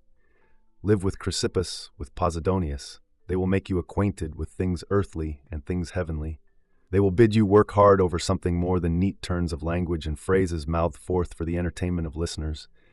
They will bid you be stout of heart and rise superior to threats. The only harbor safe from the seething storms of this life is scorn of the future, a firm stand, a readiness to receive fortune's missiles full in the breast, neither skulking nor turning the back. Nature has brought us forth brave of spirit, and, as she has implanted in certain animals a spirit of ferocity, in others craft, in others terror, so she has gifted us with an aspiring and lofty spirit, which prompts us to seek a life of the greatest honor and not of the greatest security, that most resembles the soul of the universe, which it follows and imitates as far as our mortal steps permit. This spirit thrusts itself forward, confident of commendation and esteem. It is superior to all, monarch of all it surveys. Hence it should be subservient to nothing, finding no task too heavy and nothing strong enough to weigh down the shoulders of a man. Shapes dread to look upon of toil or death are not in the least dreadful, if one is able to look upon them with unflinching gaze and is able to pierce the shadows. Many a sight that is held a terror in the nighttime is turned to ridicule by day. Shapes dread to look upon, of toil or death. Our Virgil has excellently said that these shapes are dread, not in reality, but only to look upon. In other words, they seem terrible, but are not. And in these visions what is there, I say, as fear-inspiring as rumor has proclaimed? Why, pray, my dear Lucilius, should a man fear toil or a mortal death? Countless cases occur to my mind of men who think that what they themselves are unable to do is impossible, who maintain that we utter words which are too big for man's nature to carry out. But how much more highly do I think of these men? They can do these things, but decline to do them. To whom that ever tried have these tasks proved false? To what man did they not seem easier in the doing? Our lack of confidence is not the result of difficulty. The difficulty comes from our lack of confidence. If, however, you desire a pattern, take Socrates, a long-suffering old man, who was sea-tossed amid every hardship and yet was unconquered both by poverty, which his troubles at home made more burdensome, and by toil, including the drudgery of military service. He was much tried at home, whether we think of his wife, a woman of rough manners and shrewish tongue, or of the children whose intractability showed them to be more like their mother than their father. And if you consider the facts, he lived either in time of war or under tyrants or under a democracy, which is more cruel than wars and tyrants. The war lasted for 27 years. Then the state became the victim of the 30 tyrants, of whom many were his personal enemies. At the last came that climax of condemnation under the gravest of charges. They accused him of disturbing the state religion and corrupting the youth, for they declared that he had influenced the youth to defy the gods, to defy the council, and to defy the state in general. Next came the prison and the cup of poison. But all these measures changed the soul of Socrates so little that they did not even change his features. What wonderful and rare distinction! He maintained this attitude up to the very end, and no man ever saw Socrates too much elated or too much depressed. Amid all the disturbance of fortune, he was undisturbed. Do you desire another case? Take that of the younger Marcus Cato, with whom fortune dealt in a more hostile and more persistent fashion. But he withstood her on all occasions, and in his last moments, at the point of death, showed that a brave man can live in spite of fortune, can die in spite of her. His whole life was passed either in civil warfare or under a political regime which was soon to breed civil war. And you may say that he, just as much as Socrates, declared allegiance to liberty in the midst of slavery, unless perchance you think that Pompey, Caesar, and Crassus were the allies of liberty. No one ever saw Cato change, no matter how often the state changed. He kept himself the same in all circumstances. In the praetorship, in defeat, under accusation, in his province, on the platform, in the army, in death. Furthermore, when the Republic was in a crisis of terror, when Caesar was on one side with 10 embattled legions at his call, aided by so many foreign nations, and when Pompey was on the other, satisfied to stand alone against all comers, and when the citizens were leaning towards either Caesar or Pompey, Cato alone established a definite party for the Republic. If you would obtain a mental picture of that period, You may imagine on one side the people and the whole proletariat eager for revolution, on the other the senators and knights, the chosen and honored men of the Commonwealth, and there were left between them but these two, the Republic and Cato. I tell you, you will marvel when you see Atreus' son and Priam and Achilles wroth at both.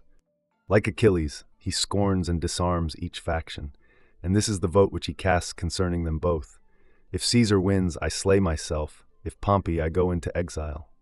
What was there for a man to fear who, whether in defeat or in victory, had assigned to himself a doom which might have been assigned to him by his enemies in their utmost rage? So he died by his own decision. You see that man can endure toil. Cato, on foot, led an army through African deserts. You see that thirst can be endured. He marched over sun-baked hills, dragging the remains of a beaten army, and with no train of supplies, undergoing lack of water, and wearing a heavy suit of armor, always the last to drink of the few springs which they chanced to find. You see that honor, and dishonor too, can be despised. For they report that on the very day when Cato was defeated at the elections, he played a game of ball.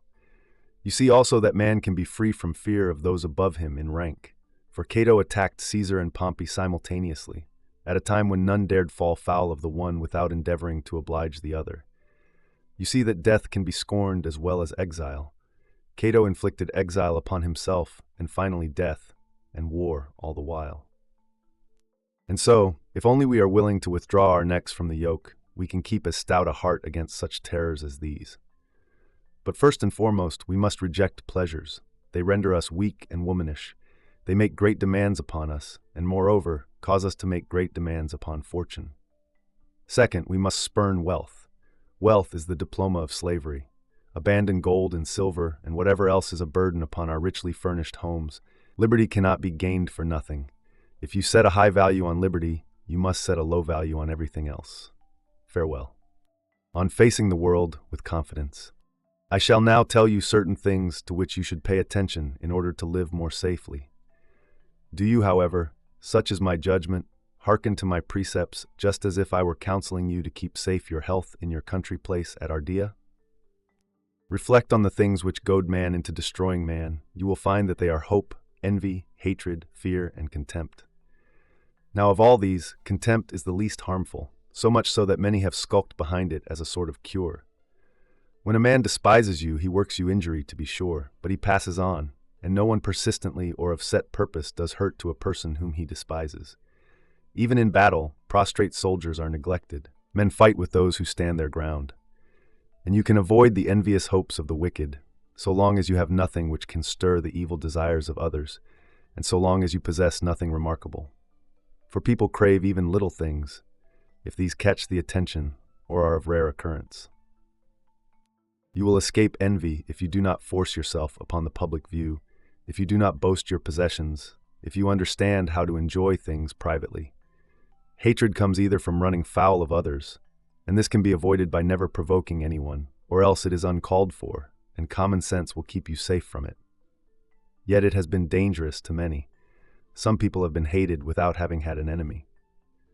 As to not being feared, a moderate fortune and an easy disposition will guarantee you that. Men should know that you are the sort of person who can be offended without danger, and your reconciliation should be easy and sure. Moreover, it is as troublesome to be feared at home as abroad. It is as bad to be feared by a slave as by a gentleman. For every one has strength enough to do you some harm. Besides, he who is feared fears also. No one has been able to arouse terror and live in peace of mind. Contempt remains to be discussed. He who has made this quality an adjunct of his own personality, who is despised because he wishes to be despised and not because he must be despised, has the measure of contempt under his control. Any inconveniences in this respect can be dispelled by honorable occupations and by friendships with men who have influence with an influential person. With these men, it will profit you to engage, but not to entangle yourself, lest the cure may cost you more than the risk. Nothing, however, will help you so much as keeping still, talking very little with others, and as much as may be with yourself. For there is a sort of charm about conversation, something very subtle and coaxing, which, like intoxication or love, draws secrets from us. No man will keep to himself what he hears. No one will tell another only as much as he has heard. And he who tells tales will tell names too. Everyone has someone to whom he entrusts exactly what has been entrusted to him. Though he checks his own garrulity and is content with one hearer, he will bring about him a nation, if that which was a secret shortly before becomes common talk. The most important contribution to peace of mind is never to do wrong.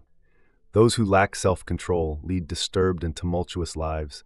Their crimes are balanced by their fears, and they are never at ease. For they tremble after the deed, and they are embarrassed. Their consciences do not allow them to busy themselves with other matters, and continually compel them to give an answer. Whoever expects punishment receives it, but whoever deserves it expects it. Where there is an evil conscience, something may bring safety, but nothing can bring ease. For a man imagines that, even if he is not under arrest, he may soon be arrested. His sleep is troubled. When he speaks of another man's crime, he reflects upon his own, which seems to him not sufficiently blotted out, not sufficiently hidden from view.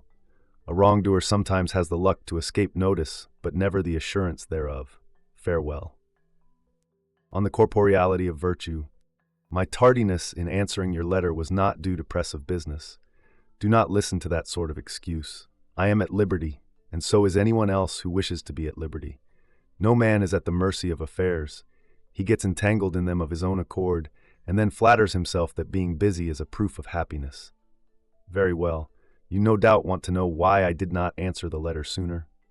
The matter about which you consulted me was being gathered into the fabric of my volume, for you know that I am planning to cover the whole of moral philosophy and to settle all the problems which concern it.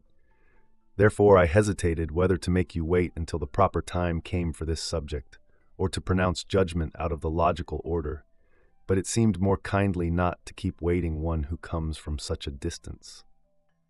So I propose both to pick this out of the proper sequence of correlated matter, and also to send you, without waiting to be asked, whatever has to do with questions of the same sort. Do you ask what these are? Questions regarding which knowledge pleases rather than profits. For instance, your question whether the good is corporeal. Now the good is active, for it is beneficial, and what is active is corporeal. The good stimulates the mind, and in a way molds and embraces that which is essential to the body. The goods of the body are bodily, so therefore must be the goods of the soul. For the soul, too, is corporeal. Ergo, man's good must be corporeal, since man himself is corporeal. I am sadly astray if the elements which support man and preserve or restore his health are not bodily, therefore his good is a body.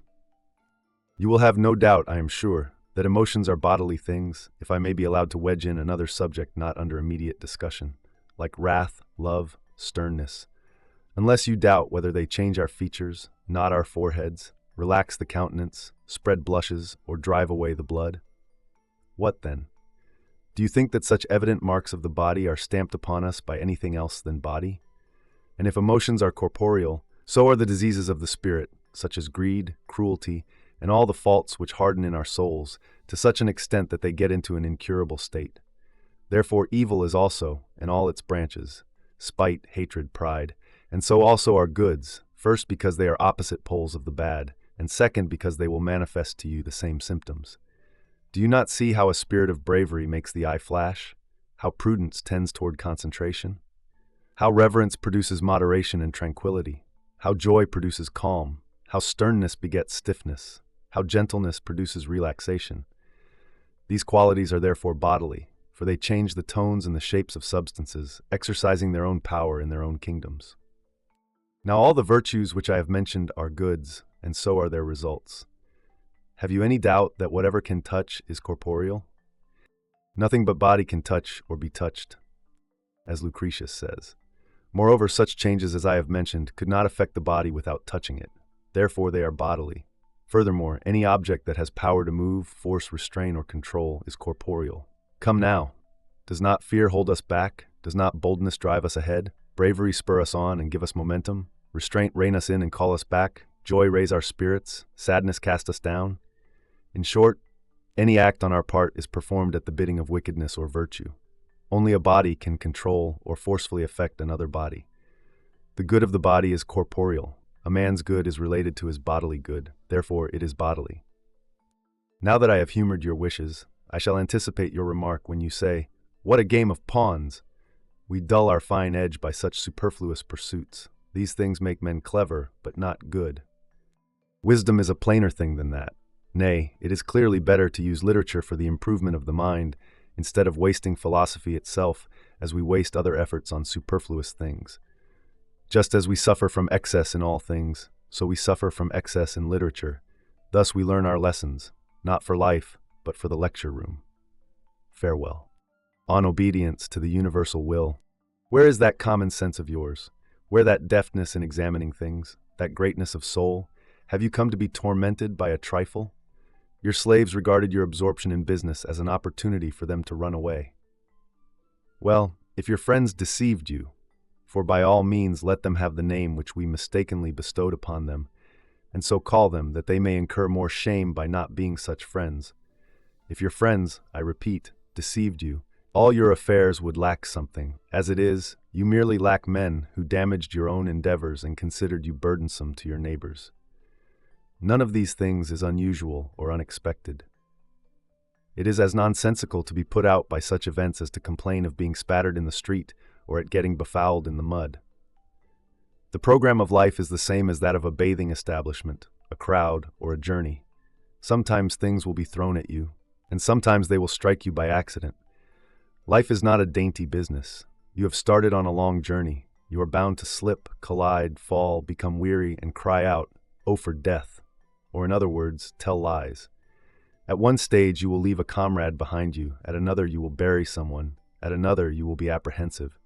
It is amid stumblings of this sort that you must travel out this rugged journey. Does one wish to die? Let the mind be prepared to meet everything. Let it know that it has reached the heights round which the thunder plays. Let it know that it has arrived where grief and avenging care have set their couch, and pallid sickness dwells, and drear old age. With such messmates must you spend your days. Avoid them you cannot, but despise them you can. And you will despise them if you often take thought and anticipate the future. Everyone approaches courageously a danger which he has prepared himself to meet long before, and withstands even hardships if he has previously practiced how to meet them. But, contrariwise, the unprepared are panic-stricken even at the most trifling things. We must see to it that nothing shall come upon us unforeseen. And since things are all the more serious when they are unfamiliar, continual reflection will give you the power, no matter what the evil may be, not to play the unschooled boy. My slaves have run away from me. Yes, other men have been robbed, blackmailed, slain, betrayed, stamped underfoot, attacked by poison or by slander. No matter what trouble you mention, it has happened to many. Again, there are manifold kinds of missiles which are hurled at us. Some are planted in us, some are being brandished, and at this very moment are on the way. Some which were destined for other men graze us instead. We should not manifest surprise at any sort of condition into which we are born, and which should be lamented by no one, simply because it is equally ordained for all. Yes, I say, equally ordained, for a man might have experienced even that which he has escaped. And an equal law consists, not of that which all have experienced, but of that which is laid down for all. Be sure to prescribe for your mind this sense of equity. We should pay without complaint the tax of our mortality. Winter brings on cold weather, and we must shiver. Summer returns with its heat, and we must sweat. Unseasonable weather upsets the health, and we must fall ill. In certain places we may meet with wild beasts, or with men who are more destructive than any beasts. Floods or fires will cause us loss, and we cannot change this order of things, but what we can do is to acquire stout hearts, worthy of good men, thereby courageously enduring chance and placing ourselves in harmony with nature. And nature moderates this world kingdom which you see, by her changing seasons. Clear weather follows cloudy, after a calm comes the storm, the winds blow by turns, day succeeds night, some of the heavenly bodies rise and some set. Eternity consists of opposites. It is to this law that our souls must adjust themselves. This they should follow, this they should obey. Whatever happens, assume that it was bound to happen, and do not be willing to rail at nature. That which you cannot reform, it is best to endure, and to attend uncomplainingly upon the God under whose guidance everything progresses. For it is a bad soldier who grumbles when following his commander. For this reason, we should welcome our orders with energy and vigor, nor should we cease to follow the natural course of this most beautiful universe, into which all our future sufferings are woven. Let us address Jupiter. the pilot of this world mass, as did our great Cleanthes in those most eloquent lines which I shall allow myself to render in Latin after the example of the eloquent Cicero. If you like them, make the most of them. If they displease you, you will understand that I have simply been following the practice of Cicero. Lead me, O Master of the lofty heavens. My Father, whithersoever thou shalt wish. I shall not falter, but obey with speed. And though I would not, I shall go and suffer, in sin and sorrow what I might have done. In noble virtue, I, the willing soul. Fate leads, but the unwilling drags along. Let us live thus and speak thus. Let fate find us ready and alert. Here is your great soul, the man who has given himself over to fate. On the other hand, that man is a weakling and a degenerate who struggles and maligns the order of the universe and would rather reform the gods than reform himself. Farewell. On the approaches to philosophy. The topic about which you ask me is one of those where our only concern with knowledge is to have the knowledge. Nevertheless, because it does so far concern us, you are in a hurry. You are not willing to wait for the books which I am at this moment arranging for you, and which embrace the whole department of moral philosophy. I shall send you the books at once, but I shall, before doing that, write and tell you how this eagerness to learn, with which I see you are aflame, should be regulated so that it may not get in its own way. Things are not to be gathered at random, nor should they be greedily attacked in the mass. One will arrive at a knowledge of the whole by studying the parts. The burden should be suited to your strength, nor should you tackle more than you can adequately handle. Absorb not all that you wish, but all that you can hold. Only be of a sound mind, and then you will be able to hold all that you wish. For the more the mind receives, the more does it expand. This was the advice, I remember, which Attalus gave me in the days when I practically laid siege to his classroom, the first to arrive and the last to leave. Even as he paced up and down, I would challenge him to various discussions, for he not only kept himself accessible to his pupils, but met them halfway. His words were, "The same purpose should possess both master and scholar, an ambition in the one case to promote and in the other to progress. He who studies with a philosopher should take away with him some one good thing every day. He should daily return home a sounder man, or in the way to become sounder. And he will thus return, for it is one of the functions of philosophy to help not only those who study her, but those also who associate with her. He that walks in the sun, though he walks not for that purpose, must needs become sunburned.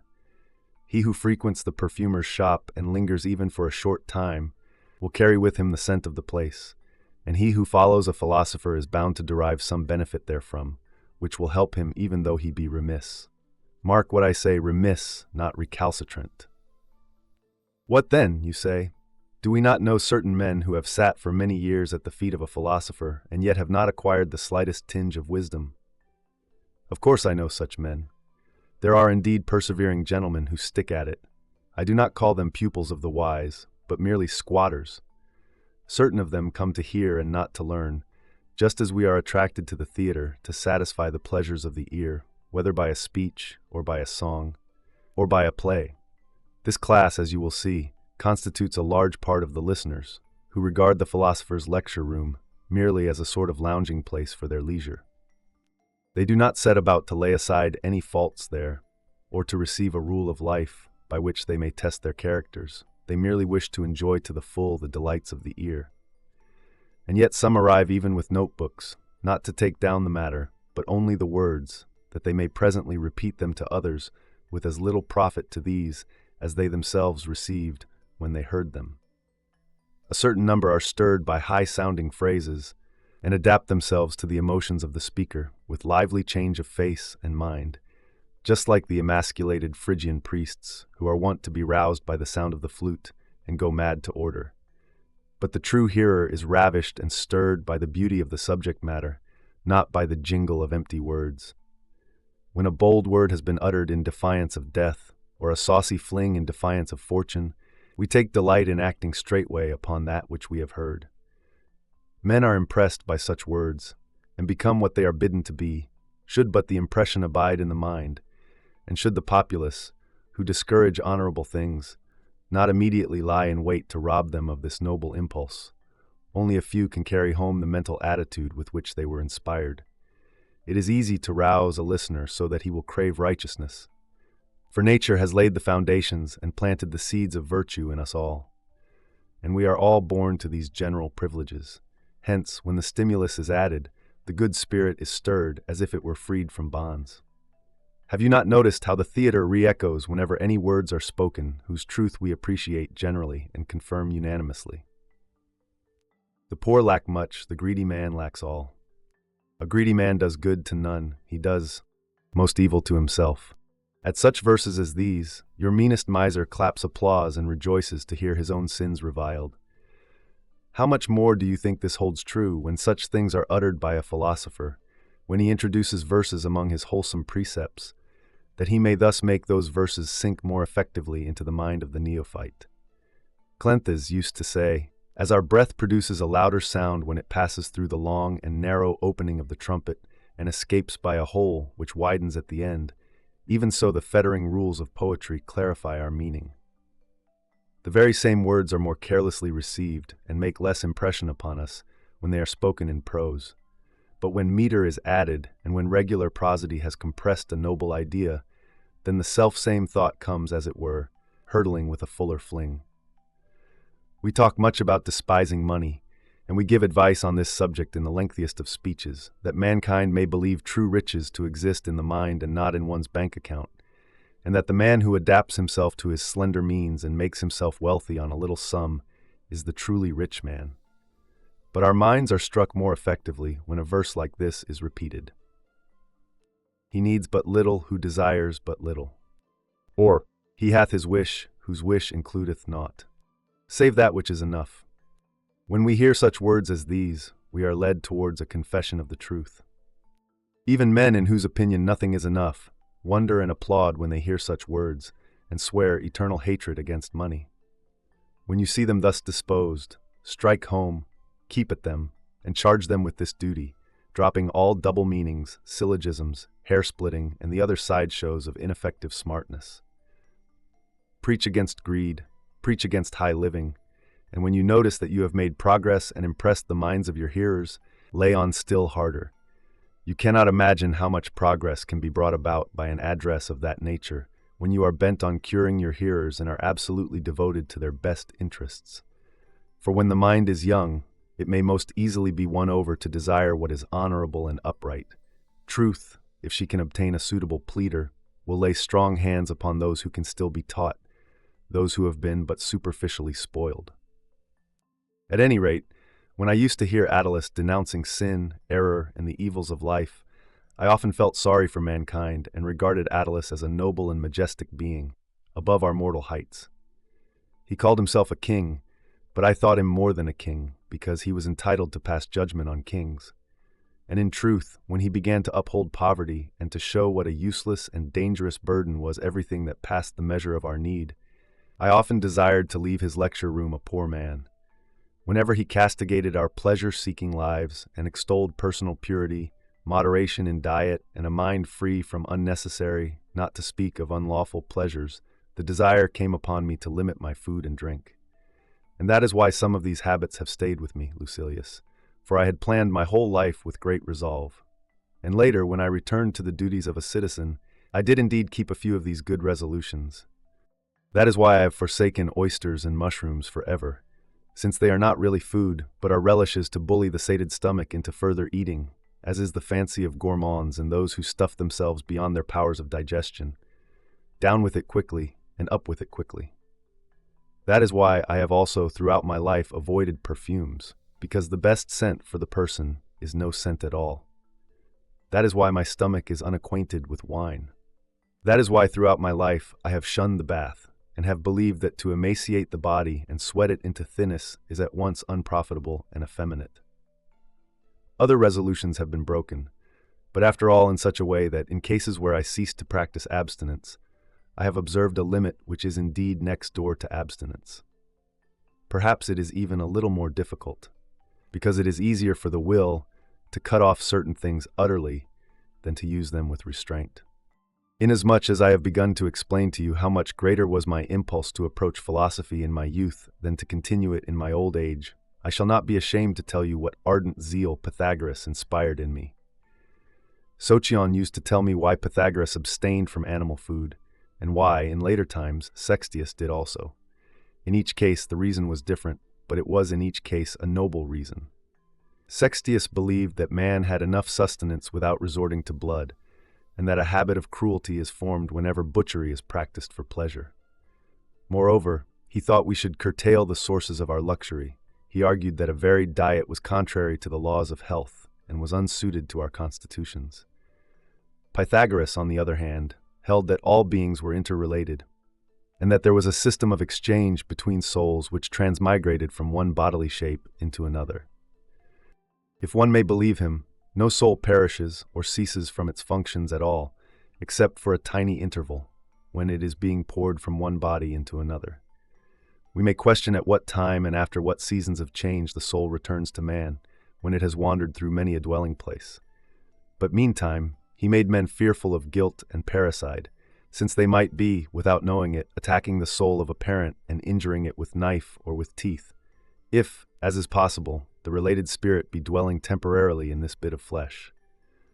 When Socion had set forth this doctrine, supplementing it with his own proofs, he would say, "You do not believe that souls are assigned, first to one body and then to another, and that our so-called death is merely a change of abode?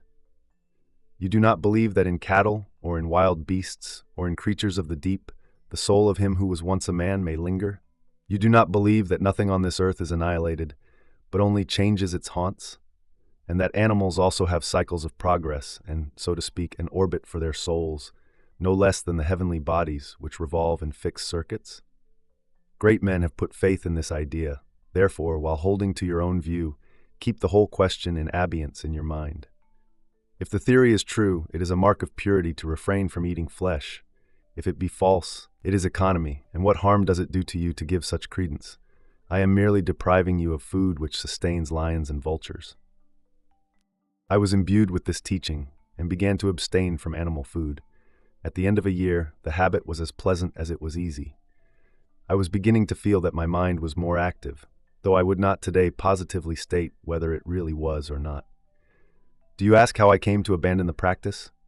It was this way. The days of my youth coincided with the early part of the reign of Tiberius Caesar. Some foreign rites were at that time being inaugurated. An abstinence from certain kinds of animal food was set down as a proof of interest in the strange cult. So at the request of my father, who did not fear prosecution, but who detested philosophy, I returned to my previous habits, and it was no very hard matter to induce me to dine more comfortably. Annaeus used to recommend a pillow which did not give in to the body, and now, old as I am, I use one so hard that it leaves no trace after pressure. I have mentioned all this in order to show you how zealous neophytes are with regard to their first impulses towards the highest ideals, provided that someone does his part in exhorting them and in kindling their ardor.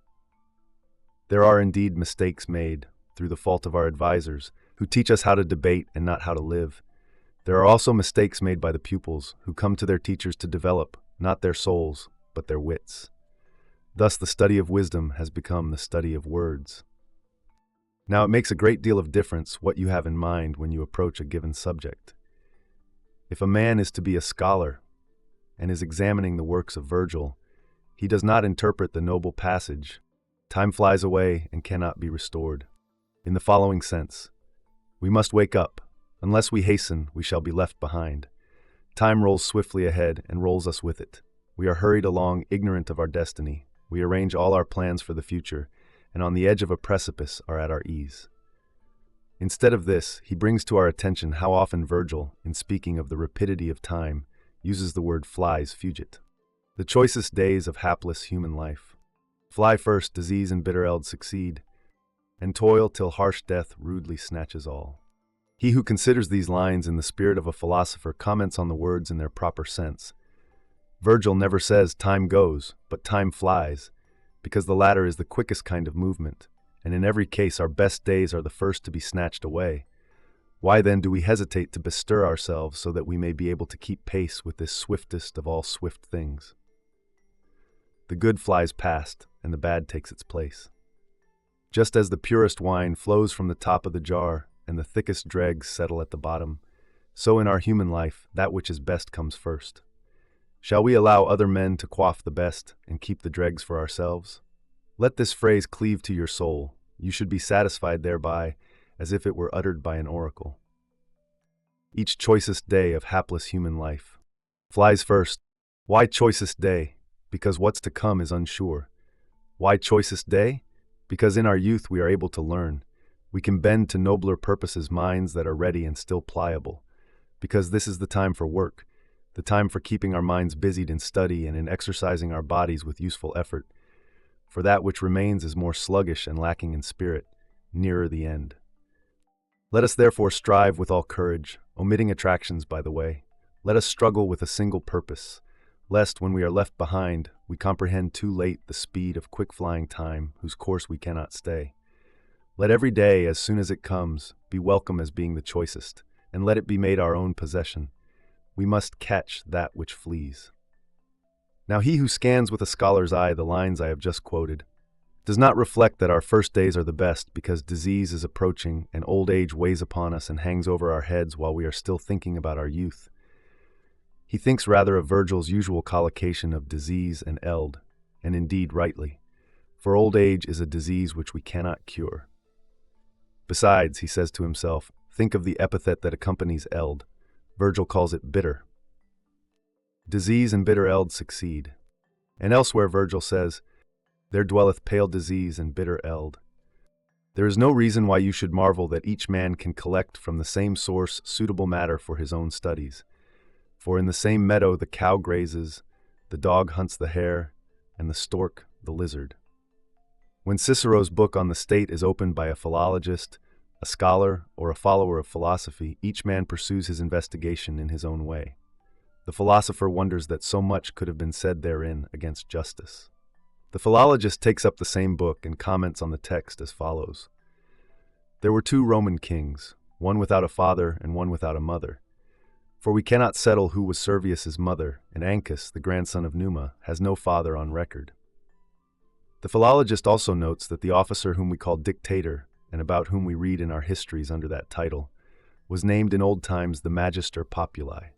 Such is the name existing today in the augural records, proved by the fact that he whom the dictator chose as second in command was called Magister Equitum. He will remark, too, that Romulus met his end during an eclipse, that there was an appeal to the people, even from the kings. This is so stated in the Pontiff's Register, and is the opinion of others, including Fenestella. When the scholar unrolls this same volume, he puts down in his notebook the forms of words, noting that reips, equivalent to re ipsa, is used by Cicero, and sepse just as frequently, which means se ipse. Then he turns his attention to changes in current usage. Cicero, for example, says, inasmuch as we are summoned back from the very calyx by his interruption. Now the line in the circus which we call the creta was called the calyx by men of old time.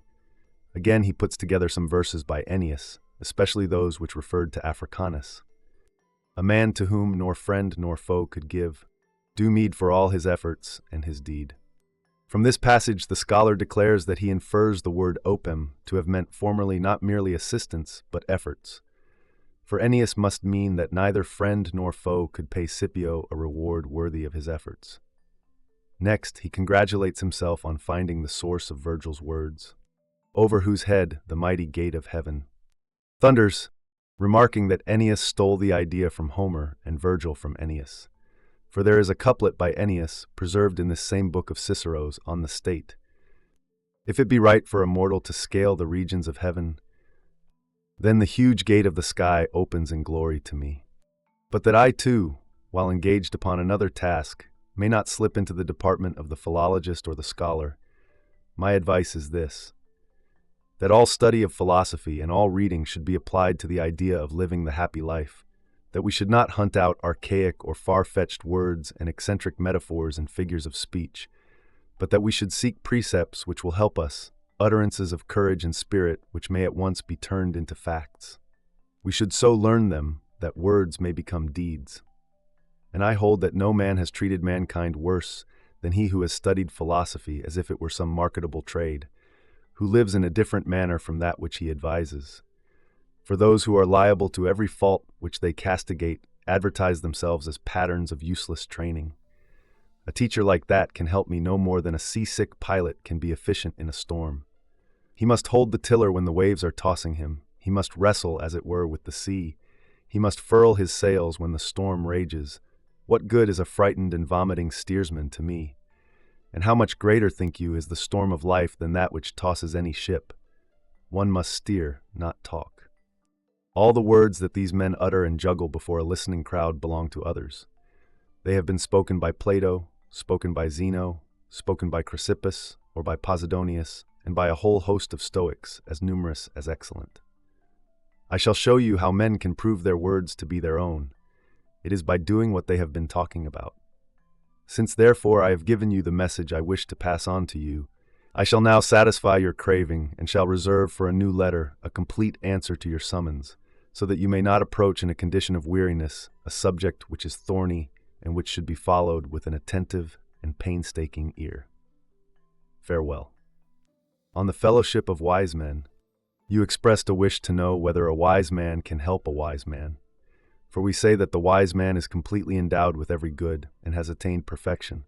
Accordingly, the question arises how it is possible for anyone to help a person who possesses the supreme good. Good men are mutually helpful, for each gives practice to the other's virtues and thus maintains wisdom at its proper level. Each needs someone with whom he may make comparisons and investigations. Skilled wrestlers are kept up to the mark by practice. A musician is stirred to action by one of equal proficiency. The wise man also needs to have his virtues kept in action, and as he prompts himself to do things, so is he prompted by another wise man. How can a wise man help another wise man? He can quicken his impulses and point out to him opportunities for honorable action. Besides, he can develop some of his own ideas. He can impart what he has discovered, for even in the case of the wise man, something will always remain to discover, something towards which his mind may make new ventures. Evil men harm evil men. Each debases the other by rousing his wrath, by approving his churlishness, and praising his pleasures. Bad men are at their worst stage when their faults are most thoroughly intermingled, and their wickedness has been, so to speak, pooled in partnership. Conversely, therefore, a good man will help another good man. How, you ask? Because he will bring joy to the other, he will strengthen his faith, and from the contemplation of their mutual tranquility, the delight of both will be increased. Moreover, they will communicate to each other a knowledge of certain facts, for the wise man is not all-knowing. And even if he were all-knowing, someone might be able to devise and point out shortcuts by which the whole matter is more readily disseminated. The wise will help the wise, not, mark you, because of his own strength merely, but because of the strength of the man whom he assists. The latter, it is true, can by himself develop his own parts. Nevertheless, even one who is running well is helped by one who cheers him on. But the wise man does not really help the wise, he helps himself. Let me tell you this, strip the one of his special powers, and the other will accomplish nothing. You might as well, on that basis, say that sweetness is not in the honey, for it is the person himself who is to eat it, that is so equipped as to tongue and palate, for tasting this kind of food that the special flavor appeals to him, and anything else displeases. For there are certain men so affected by disease that they regard honey as bitter. Both men should be in good health, that the one may be helpful, and the other a proper subject for help. Again they say, when the highest degree of heat has been attained, it is superfluous to apply more heat, and when the supreme good has been attained, it is superfluous to have a helper. Does a completely stocked farmer ask for further supplies from his neighbors? Does a soldier who is sufficiently armed for going well equipped into action need any more weapons? Very well, neither does the wise man, for he is sufficiently equipped and sufficiently armed for life. My answer to this is that when one is heated to the highest degree, one must have continued heat to maintain the highest temperature.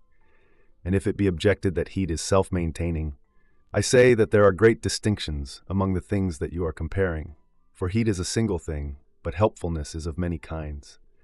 Again, heat is not helped by the addition of further heat in order to be hot. But the wise man cannot maintain his mental standard without intercourse with friends of his own kind, with whom he may share his goodness. Moreover, there is a sort of mutual friendship among all the virtues.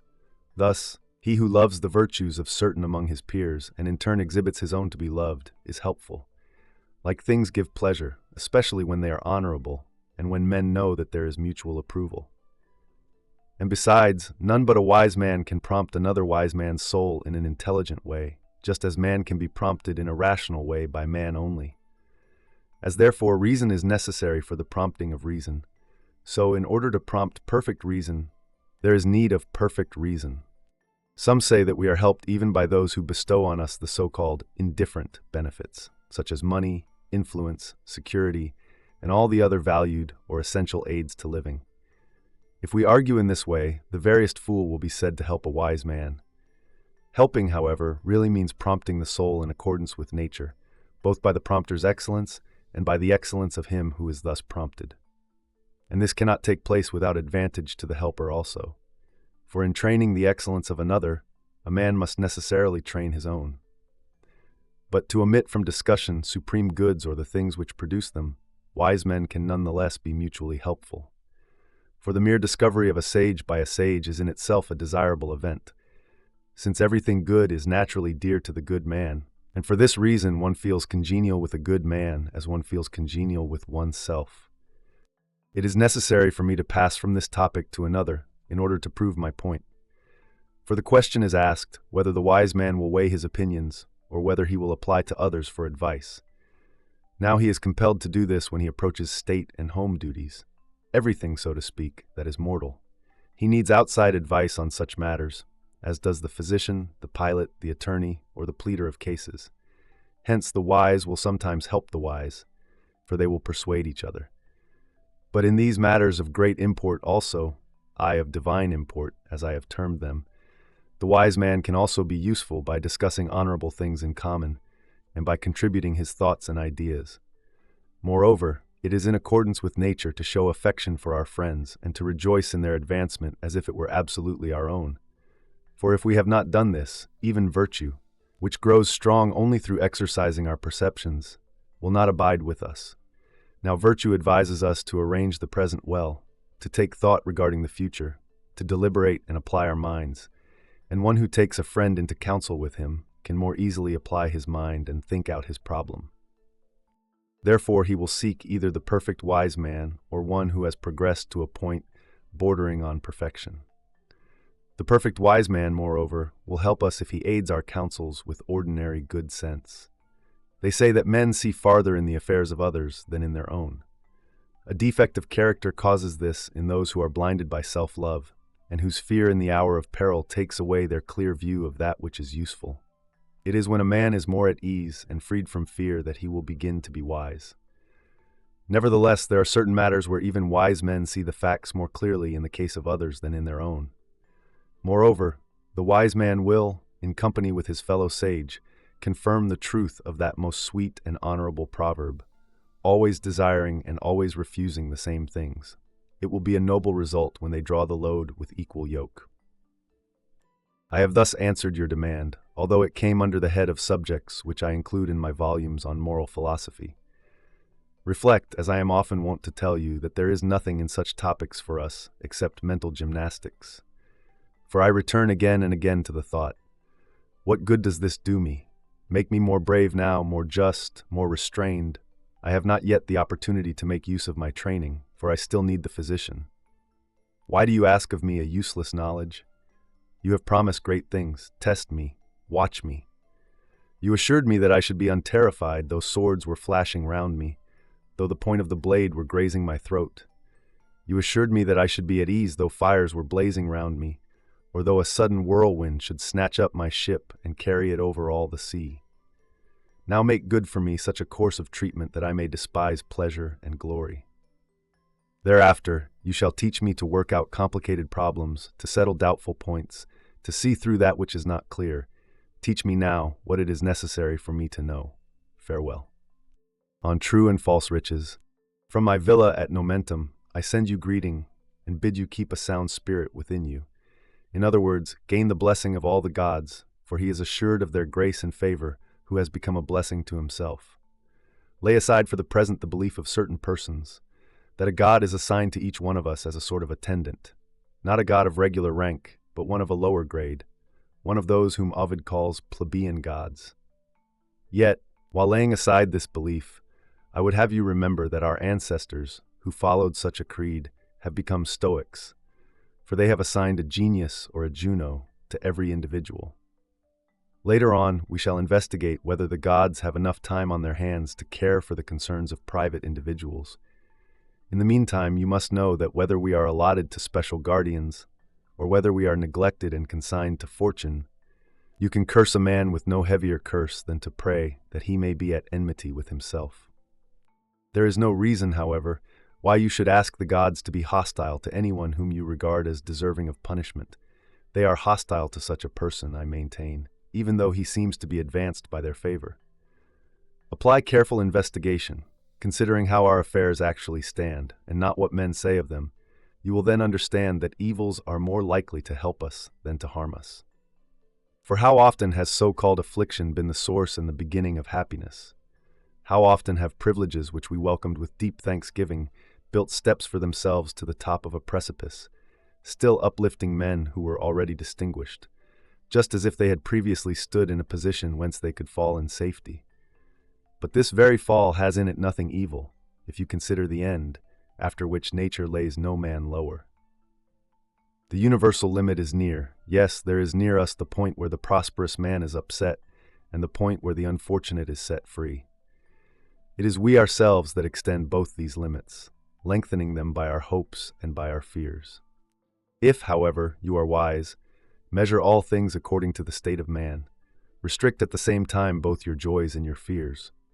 Moreover, it is worthwhile not to rejoice at anything for long, so that you may not fear anything for long. But why do I confine the scope of this evil? There is no reason why you should suppose that anything is to be feared. All these things which stir us and keep us aflutter are empty things. None of us has sifted out the truth. We have passed fear on to one another. None has dared to approach the object which caused his dread, and to understand the nature of his fear, I, the good behind it.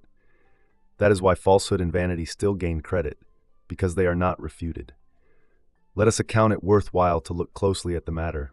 Then it will be clear how fleeting, how unsure, and how harmless are the things which we fear. The disturbance in our spirits is similar to that which Lucius detected. Like boys who cower frightened in the dark, so grown-ups in the light of day feel fear.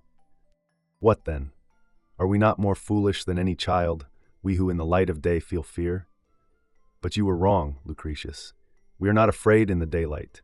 We have turned everything into a state of darkness. We see neither what injures nor what profits us. All our lives through we blunder along, neither stopping nor treading more carefully on this account. But you see what madness it is to rush ahead in the dark. Indeed, we are bent on getting ourselves called back from a greater distance. And though we do not know our goal, yet we hasten with wild speed in the direction whither we are straining. The light, however, may begin to shine, provided we are willing. But such a result can come about only in one way. If we acquire by knowledge this familiarity with things divine and human, if we not only flood ourselves but steep ourselves therein, if a man reviews the same principles even though he understands them and applies them again and again to himself, if he has investigated what is good, what is evil, and what has falsely been so entitled, and finally, if he has investigated honor and baseness and providence. The range of the human intelligence is not confined within these limits.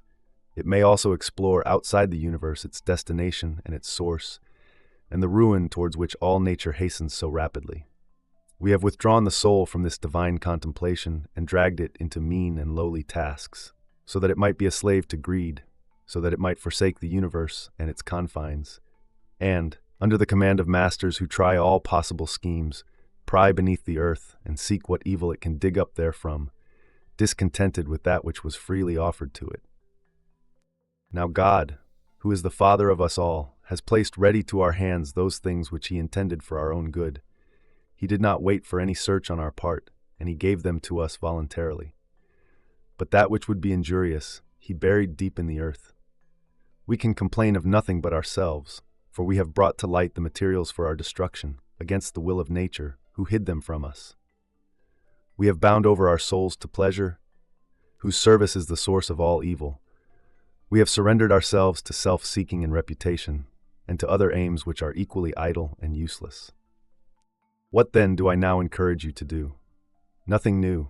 We are not trying to find cures for new evils, but this first of all, namely to see clearly for yourself what is necessary and what is superfluous. What is necessary will meet you everywhere. What is superfluous has always to be hunted out, and with great endeavor. But there is no reason why you should flatter yourself overmuch if you despise gilded couches and jeweled furniture. For what virtue lies in despising useless things? The time to admire your own conduct is when you have come to despise the necessities. You are doing no great thing if you can live without royal pomp, if you feel no craving for boars which weigh 1,000 pounds, or for flamingo tongues, or for the other absurdities of a luxury that already wearies of game cooked whole, and chooses different bits from separate animals. I shall admire you only when you have learned to scorn even the common sort of bread, when you have made yourself believe that grass grows for the needs of men as well as of cattle, when you have found out that food from the treetop can fill the belly, into which we cram things of value as if it could keep what it has received. We should satisfy our stomachs without being over-nice. How does it matter what the stomach receives, since it must lose whatever it has received? You enjoy the carefully arranged dainties which are caught on land and sea. Some are more pleasing if they are brought fresh to the table. Others, if after long feeding and forced fattening they almost melt and can hardly retain their own grease. You like the subtly devised flavor of these dishes. But I assure you that such carefully chosen and variously seasoned dishes, once they have entered the belly, will be overtaken alike by one and the same corruption. Would you despise the pleasures of eating? Then consider its result. I remember some words of Annaeus which elicited general applause. Riches long deceived me. I used to be dazed when I caught some gleam of them here and there. I used to think that their hidden influence matched their visible show. But once, at a certain elaborate entertainment, I saw embossed work in silver and gold, equaling the wealth of a whole city, and colors and tapestry devised to match objects which surpassed the value of gold or of silver, brought not only from beyond our own borders, but from beyond the borders of our enemies. On one side were slave boys notable for their training and beauty, on the other were throngs of slave women, and all the other resources that a prosperous and mighty empire could offer after reviewing its possessions. What else is this, I said to myself, than a stirring up of man's cravings, which are in themselves provocative of lust? What is the meaning of all this display of money? Did we gather merely to learn what greed was? For my own part, I left the place with less craving than I had when I entered. I came to despise riches, not because of their uselessness, but because of their pettiness. Have you noticed how, inside a few hours, that program, however slow-moving and carefully arranged, was over and done? Has a business filled up this whole life of ours, which could not fill up a whole day? I had another thought also. The riches seemed to me to be as useless to the possessors as they were to the onlookers. Accordingly, I say to myself, whenever a show of that sort dazzles my eyes, whenever I see a splendid palace with a well-groomed corps of attendants and beautiful bearers carrying a litter, why wonder? Why gape in astonishment? It is all show. Such things are displayed, not possessed. While they please, they pass away. Turn thyself rather to the true riches. Learn to be content with little, and cry out with courage and with greatness of soul. We have water, we have porridge. Let us compete in happiness with Jupiter himself. And why not, I pray thee, make this challenge even without porridge and water? For it is base to make the happy life depend upon silver and gold, and just as base to make it depend upon water and porridge. But, some will say, what could I do without such things? Do you ask what is the cure for want? It is to make hunger satisfy hunger. For all else being equal, what difference is there in the smallness or the largeness of the things that force you to be a slave? What matter how little it is that fortune can refuse to you? Your very porridge and water can fall under another's jurisdiction, and besides, freedom comes, not to him over whom fortune has slight power, but to him over whom she has no power at all. This is what I mean. You must crave nothing, if you would vie with Jupiter, for Jupiter craves nothing. This is what Annaeus told us. If you are willing to think often of these things, you will strive not to seem happy, but to be happy, and in addition to seem happy to yourself rather than to others. Farewell. On the vanity of mental gymnastics. You have asked me to give you a Latin word for the Greek sophismata. Many have tried to define the term, but no name has stuck. This is natural, inasmuch as the thing itself has not been admitted to general use by us. The name, too, has met with opposition. But the word which Cicero used seems to me most suitable. He calls them cavalationes.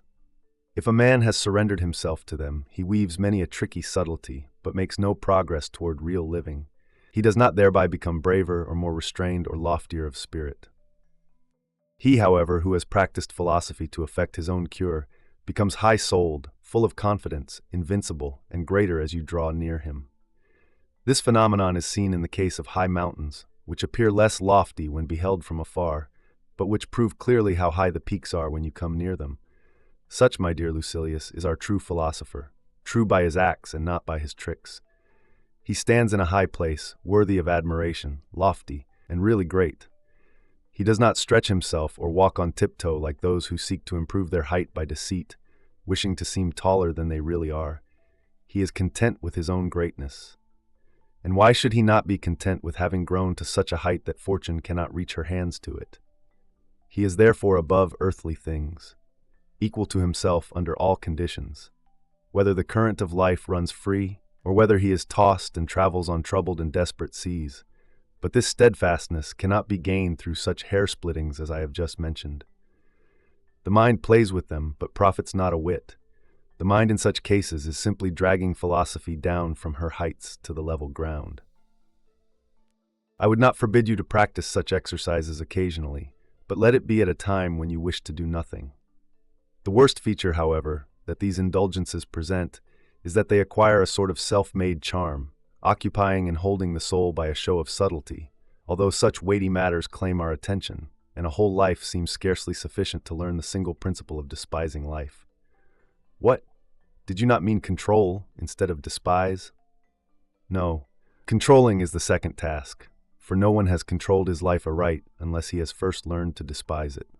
Farewell. On reforming hardened sinners. I am indeed anxious that your friend be molded and trained according to your desire, but he has been taken in a very hardened state, or rather, and this is a more difficult problem, in a very soft state, broken down by bad and inveterate habits. I should like to give you an illustration from my own handicraft. It is not every vine that admits the grafting process. If it be old and decayed, or if it be weak and slender, the vine either will not receive the cutting, or will not nourish it and make it a part of itself, nor will it accommodate itself to the qualities and nature of the grafted part. Hence, we usually cut off the vine above ground, so that if we do not get results at first, we may try a second venture, and on a second trial, graft it below the ground.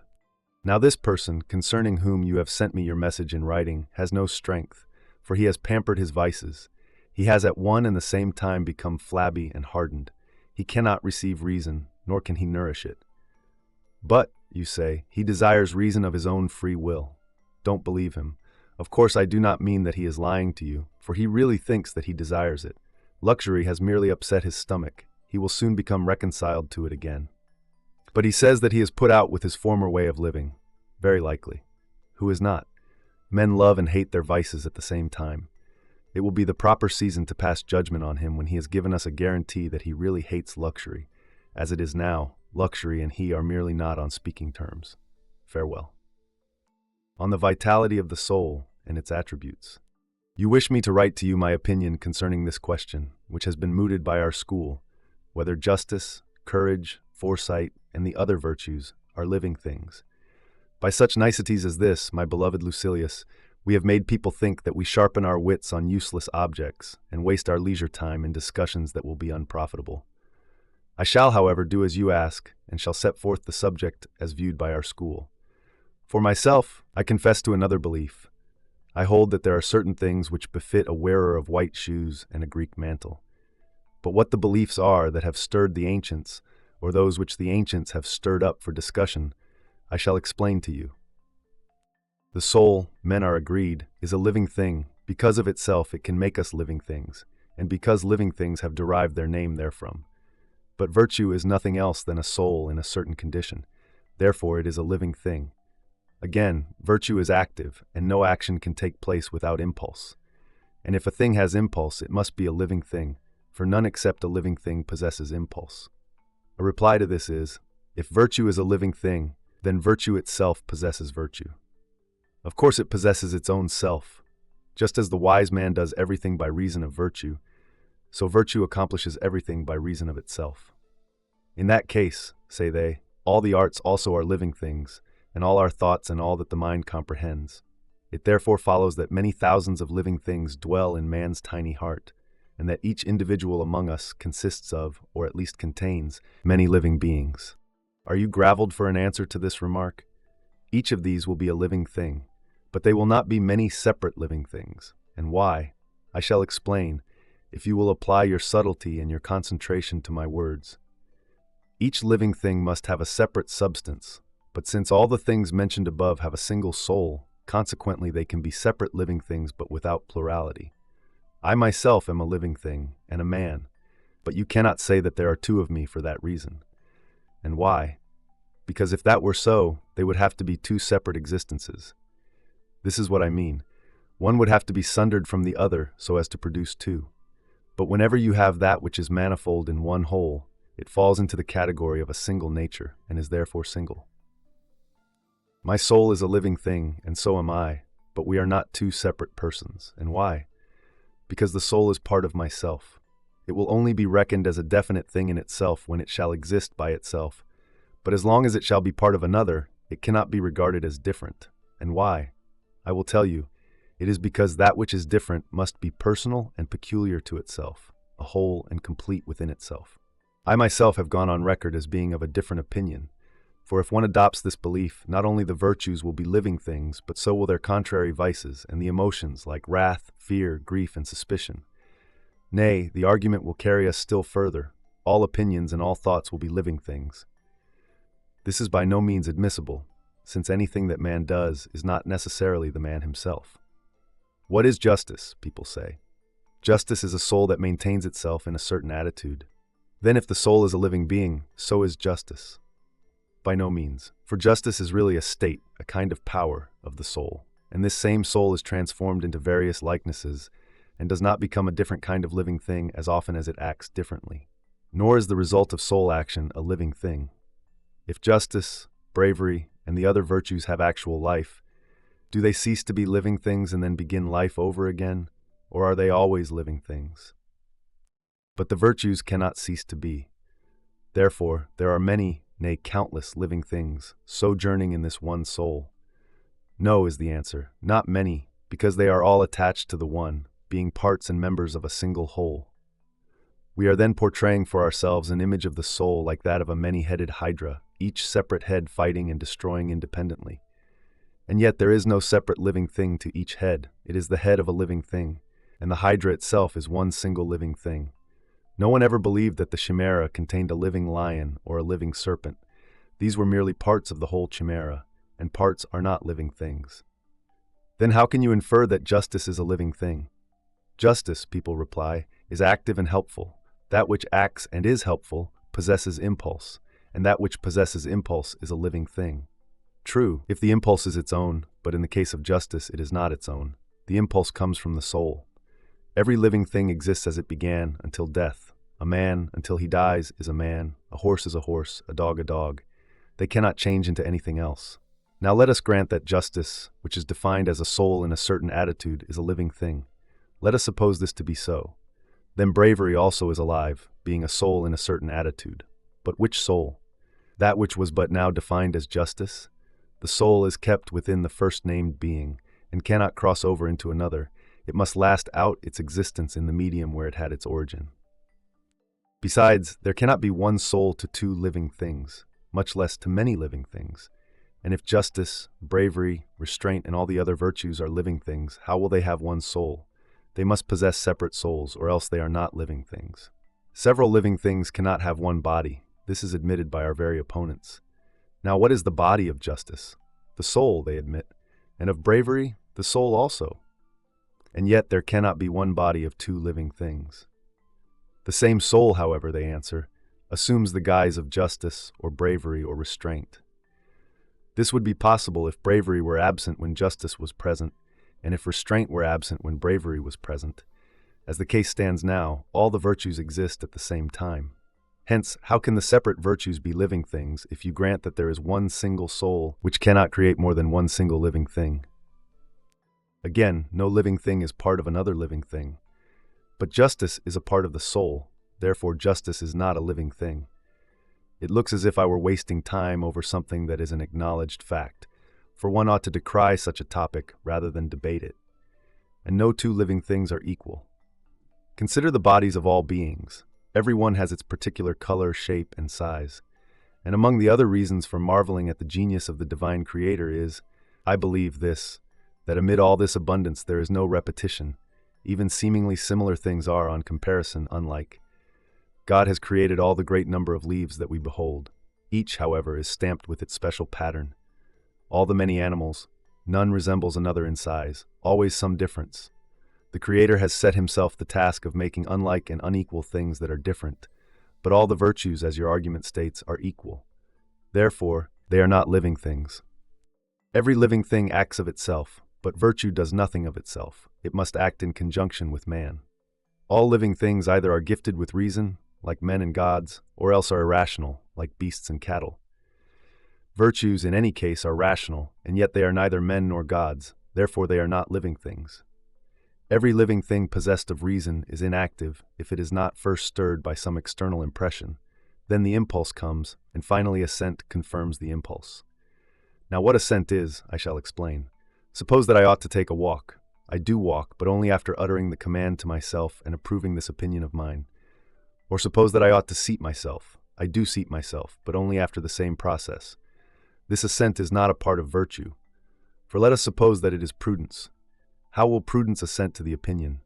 I must take a walk.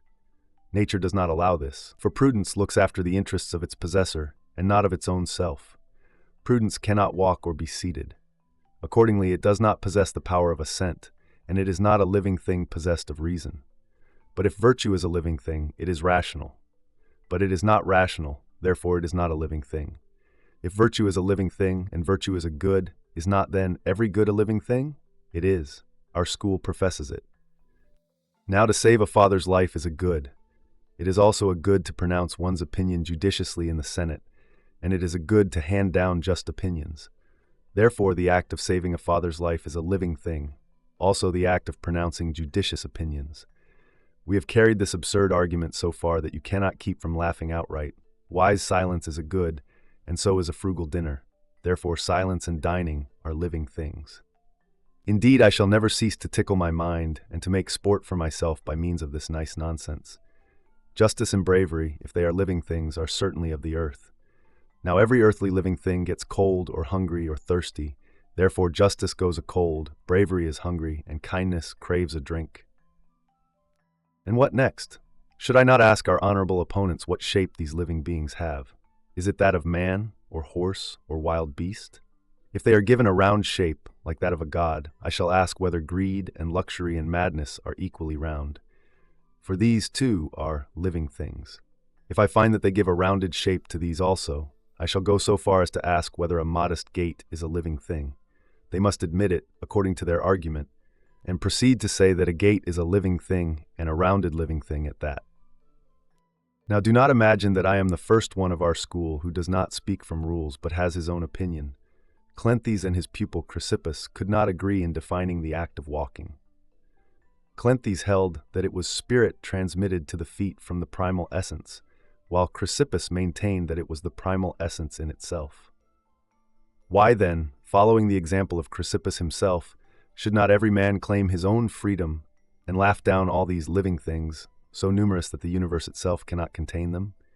One might say, the virtues are not many living things, and yet they are living things. For just as an individual may be both poet and orator in one, even so these virtues are living things, but they are not many. The soul is the same. It can be at the same time just and prudent and brave, maintaining itself in a certain attitude towards each virtue. The dispute is settled, and we are therefore agreed.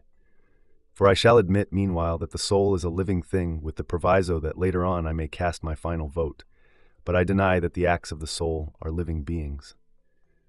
Otherwise all words and all verses would be alive, for if prudent speech is a good, and every good a living thing, then speech is a living thing.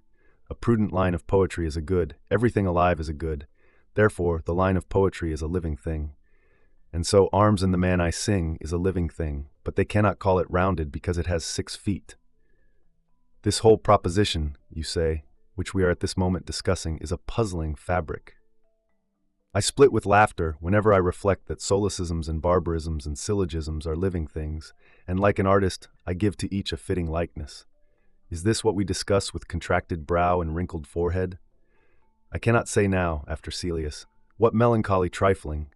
It is more than this, it is absurd. Why do we not rather discuss something which is useful and wholesome to ourselves, seeking how we may attain the virtues, and finding the path which will take us in that direction? Teach me, not whether bravery be a living thing, but prove that no living thing is happy without bravery, that is, unless it has grown strong to oppose hazards, and has overcome all the strokes of chance by rehearsing and anticipating their attack. And what is bravery? It is the impregnable fortress for our mortal weakness.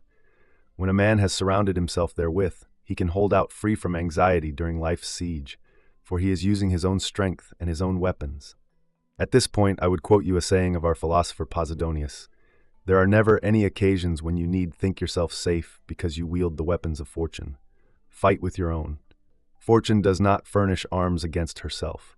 Hence, men equipped against their foes are unarmed against fortune herself." Alexander, to be sure, harried and put to flight the Persians, the Hyrcanians, the Indians, and all the other races that the Orient spreads even to the ocean.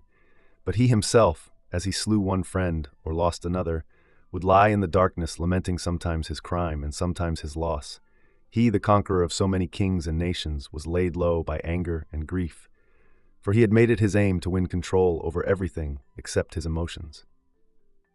Oh, with what great mistakes are men obsessed, who desire to push their limits of empire beyond the seas, who judge themselves most prosperous when they occupy many provinces with their soldiery and join new territory to the old. Little do they know of that kingdom which is on an equality with the heavens in greatness. Self-command is the greatest command of all. Let her teach me what a hallowed thing is the justice which ever regards another's good and seeks nothing for itself except its own employment. It should have nothing to do with ambition and reputation. It should satisfy itself. Let each man convince himself of this before all else. I must be just without reward. And that is not enough. Let him convince himself also of this. May I take pleasure in devoting myself of my own free will to uphold this noblest of virtues. Let all his thoughts be turned as far as possible from personal interests. You need not look about for the reward of a just deed. A just deed in itself offers a still greater return. Fasten deep in your mind that which I remarked a short space above, that it makes no difference how many persons are acquainted with your uprightness. Those who wish their virtue to be advertised are not striving for virtue but for renown. Are you not willing to be just without being renowned? Nay, indeed you must often be just and be at the same time disgraced. And then if you are wise, let ill repute, well won, be a delight. Farewell. On style as a mirror of character. You have been asking me why, during certain periods, a degenerate style of speech comes to the fore, and how it is that men's wits have gone downhill into certain vices, in such a way that exposition at one time has taken on a kind of puffed-up strength, and at another has become mincing and modulated like the music of a concert piece. You wonder why sometimes bold ideas, bolder than one could believe, have been held in favor, and why at other times one meets with phrases that are disconnected and full of innuendo, into which one must read more meaning than was intended to meet the ear, or why there have been epochs which maintain the right to a shameless use of metaphor. For answer, here is a phrase which you are wont to notice in the popular speech, one which the Greeks have made into a proverb: man's speech is just like his life. Exactly as each individual man's actions seem to speak, so people's style of speaking often reproduces the general character of the time, if the morale of the public has relaxed and has given itself over to effeminacy. Wantonness in speech is proof of public luxury if it is popular and fashionable and not confined to one or two individual instances. A man's ability cannot possibly be of one sort and his soul of another. If his soul be wholesome, well-ordered, serious, and restrained, his ability also is sound and sober. Conversely, when the one degenerates, the other is also contaminated. Do you not see that if a man's soul has become sluggish, his limbs drag and his feet move indolently? If it is womanish, that one can detect the effeminacy by his very gait, that a keen and confident soul quickens the step, That madness in the soul, or anger, which resembles madness, hastens our bodily movements from walking to rushing. And how much more do you think that this affects one's ability, which is entirely interwoven with the soul, being molded thereby, obeying its commands, and deriving therefrom its laws? How Maecenas lived is too well known for present comment. We know how he walked, how effeminate he was, and how he desired to display himself, also how unwilling he was that his vices should escape notice. What then? Does not the looseness of his speech match his ungirt attire? Are his habits, his attendants, his house, his wife, any less clearly marked than his words? He would have been a man of great powers had he set himself to his task by a straight path, had he not shrunk from making himself understood, had he not been so loose in his style of speech also. You will therefore see that his eloquence was that of an intoxicated man, twisting, turning, unlimited in its slackness. What is more unbecoming than the words, "A stream and a bank covered with long-tressed woods," and see how men plow the channel with boats and turning up the shallows leave gardens behind them. Or, he curls his lady locks and bills and coos and starts a sighing like a forest lord who offers prayers with down-bent neck. Or, an unregenerate crew, they search out people at feasts and assail households with the wine cup and by hope exact death. Or, a genius could hardly bear witness to his own festival, or threads of tiny tapers and crackling meal, mothers or wives clothing the hearth. Can you not at once imagine, on reading through these words, that this was the man who always paraded through the city with a flowing tunic? For even if he was discharging the absent emperor's duties, he was always in undress when they asked him for the countersign. Or that this was the man who, as judge on the bench, or as an orator, or at any public function, appeared with his cloak wrapped about his head, leaving only the ears exposed, like the millionaire's runaway slaves in the farce. Or that this was the man who, at the very time when the state was embroiled in civil strife, when the city was in difficulties and under martial law, was attended in public by 2 eunuchs, both of them more men than himself? Or that this was the man who had but 1 wife, and yet was married countless times? These words of his, put together so faultily, thrown off so carelessly, and arranged in such marked contrast to the usual practice, declare that the character of their writer was equally unusual, unsound, and eccentric. To be sure, we bestow upon him the highest praise for his humanity. He was sparing with the sword and refrained from bloodshed, and he made a show of his power only in the course of his loose living. But he spoiled, by such preposterous finickiness of style, this genuine praise which was his due. For it is evident that he was not really gentle, but effeminate, as is proved by his misleading word order, his inverted expressions, and the surprising thoughts which frequently contain something great, but in finding expression have become nerveless. One would say that his head was turned by too great success. This fault is due sometimes to the man and sometimes to his epoch. When prosperity has spread luxury far and wide, men begin by paying closer attention to their personal appearance. Then they go crazy over furniture. Next, they devote attention to their houses, how to take up more space with them as if they were country houses, how to make the walls glitter with marble that has been imported overseas, how to adorn a roof with gold so that it may match the brightness of the inlaid floors. After that, they transfer their exquisite taste to the dinner table, attempting to court approval by novelty and by departures from the customary order of dishes, so that the courses which we are accustomed to serve at the end of the meal may be served first, and so that the departing guests may partake of the kind of food which in former days was set before them on their arrival. When the mind has acquired the habit of scorning the usual things of life and regarding as mean that which was once customary, it begins to hunt for novelties in speech also. Now it summons and displays obsolete and old-fashioned words. Now it coins even unknown words or misshapes them. And now a bold and frequent metaphorical usage is made a special feature of style, according to the fashion which has just become prevalent. Some cut the thoughts short, hoping to make a good impression by leaving the meaning in doubt and causing the hearer to suspect his own lack of wit. Some dwell upon them and lengthen them out. Others, too, approach just short of a fault, for a man must really do this if he hopes to attain an imposing effect, but actually love the fault for its own sake. In short, whenever you notice that a degenerate style pleases the critics, you may be sure that character also has deviated from the right standard. Just as luxurious banquets and elaborate dress are indications of disease in the state, Similarly, a lax style, if it be popular, shows that the mind, which is the source of the word, has lost its balance. Indeed, you ought not to wonder that corrupt speech is welcomed not merely by the more squalid mob, but also by our more cultured throng, for it is only in their dress and not in their judgments that they differ. You may rather wonder that not only the effects of vices, but even vices themselves, meet with approval. For it has ever been thus. No man's ability has ever been approved without something being pardoned. Show me any man, however famous. I can tell you what it was that his age forgave in him, and what it was that his age purposely overlooked. I can show you many men whose vices have caused them no harm, and not a few who have been even helped by these vices. Yes, I will show you persons of the highest reputation, set up as models for our admiration, and yet if you seek to correct their errors, you destroy them, for vices are so intertwined with virtues that they drag the virtues along with them. Moreover, style has no fixed laws. It is changed by the usage of the people, never the same for any length of time. Many orators hark back to earlier epochs for their vocabulary, speaking in the language of the 12 tables. Gracchus, Crassus, and Curio in their eyes are too refined and too modern, so back to Appius and Coruncanius. Conversely, certain men in their endeavor to maintain nothing but well-worn and common usages fall into a humdrum style.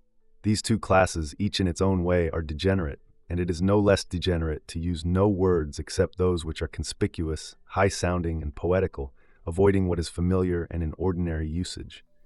One is, I believe, as faulty as the other. The one class are unreasonably elaborate, the other are unreasonably negligent. The former depilates the leg, the latter not even the armpit. Let us now turn to the arrangement of words. In this department, what countless varieties of fault I can show you. Some are all for abruptness and unevenness of style, purposely disarranging anything which seems to have a smooth flow of language.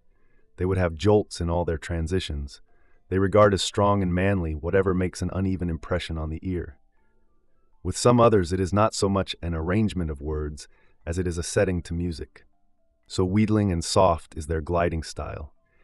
And what shall I say of that arrangement in which words are put off and after being long waited for, just manage to come in at the end of a period? Or again of that softly concluding style, Cicero fashion, with a gradual and gently poised descent always the same, and always with the customary arrangement of the rhythm. Nor is the fault only in the style of the sentences, if they are either petty and childish or debasing, with more daring than modesty should allow, or if they are flowery and cloying, or if they end in emptiness, accomplishing mere sound and nothing more. Some individual makes these vices fashionable, some person who controls the eloquence of the day, the rest follow his lead and communicate the habit to each other. Thus when Sallust was in his glory, phrases were lopped off, words came to a close unexpectedly, and obscure conciseness was equivalent to elegance. L. Aruntius, a man of rare simplicity, author of a historical work on the Punic War, was a member and a strong supporter of the Sallust school. There is a phrase in Sallust, exercitum argento fecit, meaning thereby that he recruited an army by means of money. Aruntius began to like this idea. He therefore inserted the verb facio all through his book. Hence in one passage, fugam nostris facere, in another, hiero rex Syracusanorum bellum fecit, and in another, quae audita panhormetanos didere Romanus facere. I merely desired to give you a taste. His whole book is interwoven with such stuff as this. What Sallust reserved for occasional use, Aruntius makes into a frequent and almost continual habit, and there was a reason, for Sallust used the words as they occurred to his mind, while the other writer went afield in search of them. So you see the results of copying another man's vices. Again, Sallust said, aquis hyamantibus. Aruntius, in his first book on the Punic War, uses the words repente hiamavit tempestus. And elsewhere, wishing to describe an exceptionally cold year, he says, totus hiamavit annus. And in another passage, inde sexaginta honorarias leves praeter militem et necessarios nautarum hiamante aquilona misit, and he continues to bolster many passages with this metaphor. In a certain place, Sallust gives the words inter arma civilia equi bonice famus petit, and Aruntius cannot restrain himself from mentioning at once in the first book that there were extensive reminders concerning Regulus. These and similar faults, which imitation stamps upon one's style, are not necessarily indications of loose standards or of a debased mind, for they are bound to be personal and peculiar to the writer, enabling one to judge thereby of a particular author's temperament, just as an angry man will talk in an angry way, an excitable man in a flurried way, and an effeminate man in a style that is soft and unresisting. You note this tendency in those who pluck out or thin out their beards, or who closely shear and shave the upper lip while preserving the rest of the hair and allowing it to grow, or in those who wear cloaks of outlandish colors, who wear transparent togas, and who never deign to do anything which will escape general notice. They endeavor to excite and attract men's attention, and they put up even with censure, provided that they can advertise themselves. That is the style of Masonus and all the others who stray from the path, not by hazard but consciously and voluntarily. This is the result of great evil in the soul. As in the case of drink, the tongue does not trip until the mind is overcome beneath its load and gives way or betrays itself, so that intoxication of style, for what else than this can I call it, never gives trouble to anyone unless the soul begins to totter. Therefore I say, take care of the soul. For from the soul issue our thoughts, from the soul our words, from the soul our dispositions, our expressions, and our very gait. When the soul is sound and strong, the style too is vigorous, energetic, manly. But if the soul loses its balance, down comes all the rest in ruins. If but the king be safe, your swarm will live. Harmonious, if he die, the bees revolt. The soul is our king. If it be safe, the other functions remain on duty and serve with obedience. But the slightest lack of equilibrium in the soul causes them to waver along with it. And when the soul has yielded to pleasure, its functions and actions grow weak, and any undertaking comes from a nerveless and unsteady source. To persist in my use of this simile, our soul is at one time a king, at another a tyrant. The king in that he respects things honorable, watches over the welfare of the body which is entrusted to his charge, and gives that body no base, no ignoble commands. But an uncontrolled, passionate, and effeminate soul changes kingship into that most dread and detestable quality, tyranny. Then it becomes a prey to the uncontrolled emotions, which dog its steps, elated at first, to be sure, like a populace idly sated with a largesse which will ultimately be its undoing, and spoiling what it cannot consume. But when the disease has gradually eaten away the strength, and luxurious habits have penetrated the marrow and the sinews, such a soul exults at the sight of limbs which, through its overindulgence, it has made useless. Instead of its own pleasures, it views those of others. It becomes the go-between and witness of the passions which, as the result of self-gratification, it can no longer feel.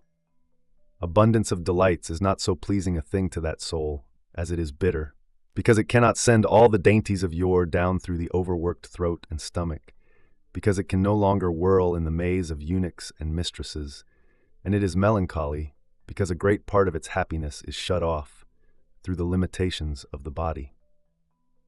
Now is it not madness, Lucilius, for none of us to reflect that he is mortal, or frail, or again that he is but one individual? Look at our kitchens, and the cooks, who bustle about over so many fires. Is it, think you, for a single belly that all this bustle and preparation of food takes place?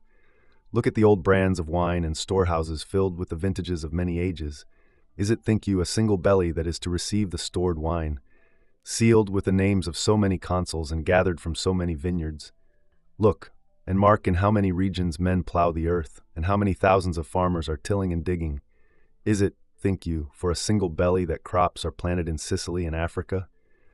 We should be sensible, and our wants more reasonable, if each of us were to take stock of himself, and to measure his bodily needs also, and understand how little he can consume, and for how short a time. But nothing will give you so much help toward moderation as the frequent thought that life is short and uncertain here below. Whatever you are doing, have regard to death. Farewell. On the superficial blessings, I wish, my dear Lucilius, that you would not be too particular with regard to words and their arrangement. I have greater matters than these to commend to your care. You should seek what to write, rather than how to write it, and even that not for the purpose of writing, but of feeling it, that you may thus make what you have felt more your own, and as it were, set a seal on it. Whenever you notice a style that is too careful and too polished, you may be sure that the mind also is no less absorbed in petty things. The really great man speaks informally and easily. Whatever he says, he speaks with assurance rather than with pains. You are familiar with the young dandies, natty as to their beards and locks, fresh from the bandbox. You can never expect from them any strength or any soundness. Style is the garb of thought. If it be trimmed or dyed or treated, it shows that there are defects and a certain amount of flaws in the mind. Elaborate elegance is not a manly garb. If we had the privilege of looking into a good man's soul, oh, what a fair, holy, magnificent, gracious, and shining face should we behold, radiant on the one side with justice and temperance, on another with bravery and wisdom. And besides these, thriftiness, moderation, endurance, refinement, affability, and, though hard to believe, love of one's fellow men, that good which is so rare in man, all these would be shedding their own glory over that soul. There, too, forethought combined with elegance, and resulting from these, a most excellent greatness of soul, the noblest of all these virtues. Indeed, what charm, O ye heavens, what authority and dignity would they contribute? What a wonderful combination of sweetness and power! No one could call such a face lovable without also calling it worshipful. If one might behold such a face, more exalted and more radiant than the mortal eye is wont to behold, would not one pause as if struck dumb by a visitation from above, and utter a silent prayer, saying, "May it be lawful to have looked upon it." And then, led on by the encouraging kindliness of his expression, should we not bow down and worship?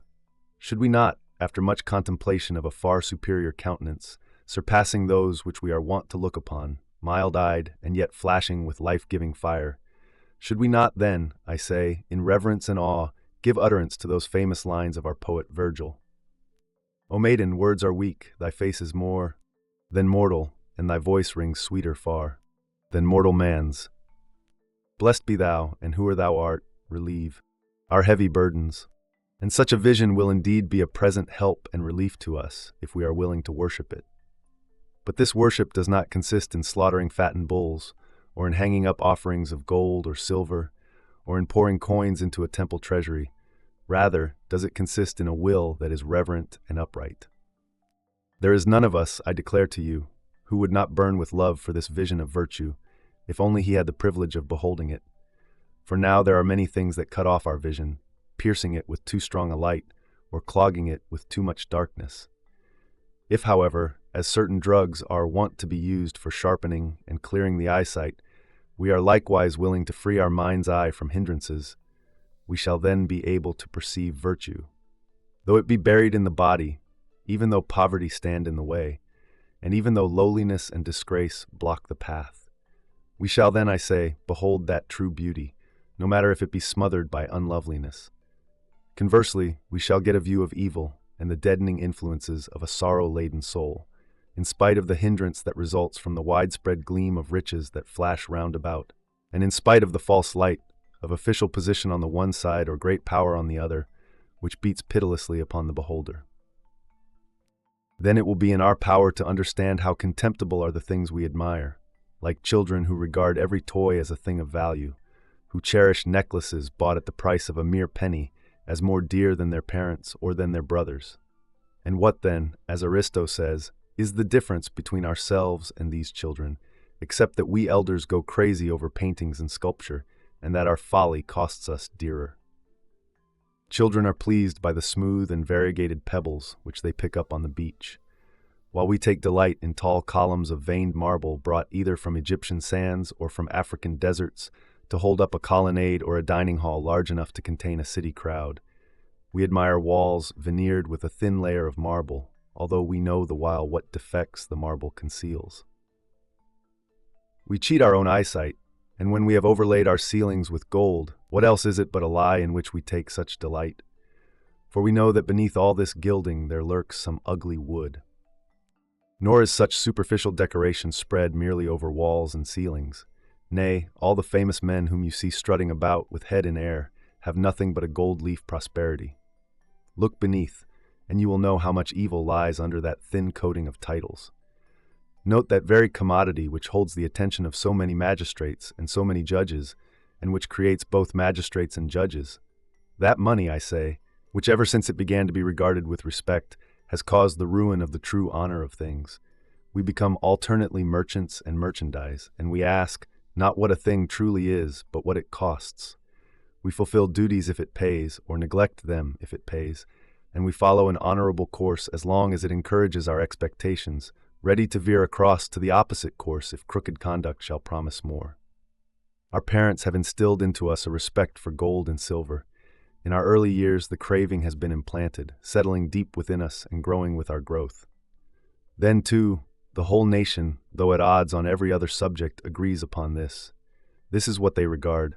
This is what they ask for their children. This is what they dedicate to the gods when they wish to show their gratitude, as if it were the greatest of all man's possessions. And finally, public opinion has come to such a pass that poverty is a hissing and a reproach, despised by the rich and loathed by the poor. Verses of poets also are added to the account. Verses which lend fuel to our passions. Verses in which wealth is praised as if it were the only credit and glory of mortal man. People seem to think that the immortal gods cannot give any better gift than wealth, or even possess anything better. The sun god's palace set with pillars tall and flashing bright with gold. Or they describe the chariot of the sun.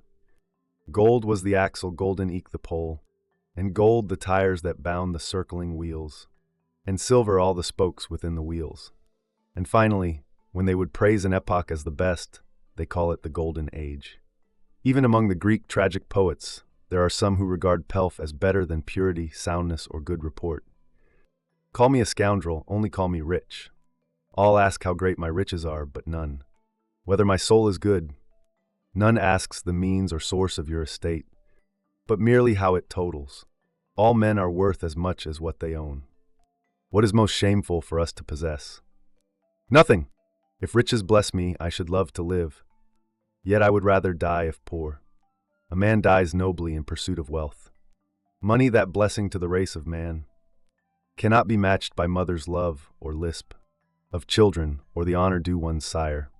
And if the sweetness of the lover's glance be half so charming, love will rightly stir the hearts of gods and men to adoration. When these last quoted lines were spoken at a performance of one of the tragedies of Euripides, the whole audience rose with one accord to hiss the actor and the play off the stage. But Euripides jumped to his feet, claimed a hearing, and asked them to wait for the conclusion and see the destiny that was in store for this man who gaped after gold. Bellerophon, in that particular drama, was to pay the penalty which is exacted of all men in the drama of life. For one must pay the penalty for all greedy acts, although the greed is enough of a penalty in itself. What tears and toil does money wring from us? Greed is wretched in that which it craves, and wretched in that which it wins. Think besides of the daily worry which afflicts every possessor in proportion to the measure of his gain. The possession of riches means even greater agony of spirit than the acquisition of riches. And how we sorrow over our losses, losses which fall heavily upon us, and yet seem still more heavy. And finally, though fortune may leave our property intact, whatever we cannot gain in addition is sheer loss. But, you will say to me, people call yonder man happy and rich. They pray that someday they may equal him in possessions. Very true. What then? Do you think that there is any more pitiable lot in life than to possess misery and hatred also? Would that those who are bound to crave wealth could compare notes with the rich man. Would that those who are bound to seek political office could confer with ambitious men who have reached the most sought-after honors. They would then surely alter their prayers, seeing that these grandees are always gaping after new gain, condemning what is already behind them. For there is no one in the world who is contented with his prosperity, even if it comes to him on the run. Men complain about their plans and the outcome of their plans. They always prefer what they have failed to win. So philosophy can settle this problem for you and afford you, to my mind, the greatest boon that exists, absence of regret for your own conduct. This is a sure happiness. No storm can ruffle it, but you cannot be steered safely through by any subtly woven words or any gently flowing language. Let words proceed as they please, provided only your soul keeps its own sure order, provided your soul is great and holds unruffled to its ideals, pleased with itself on account of the very things which displease others, a soul that makes life the test of its progress, and believes that its knowledge is in exact proportion to its freedom from desire and its freedom from fear. Farewell. On self-control, the question has often been raised whether it is better to have moderate emotions or none at all. Philosophers of our school reject the emotions. The peripatetics keep them in check. I, however, do not understand how any halfway disease can be either wholesome or helpful. Do not fear. I am not robbing you of any privileges which you are unwilling to lose. I shall be kindly and indulgent towards the objects for which you strive, those which you hold to be necessary to our existence, or useful, or pleasant, I shall simply strip away the vice. For after I have issued my prohibitions against the desires, I shall still allow you to wish that you may do the same things fearlessly and with greater accuracy of judgment, and to feel even the pleasures more than before. And how can these pleasures help coming more readily to your call if you are their lord rather than their slave? But, you object, it is natural for me to suffer when I am bereaved of a friend. Grant some privileges to tears which have the right to flow.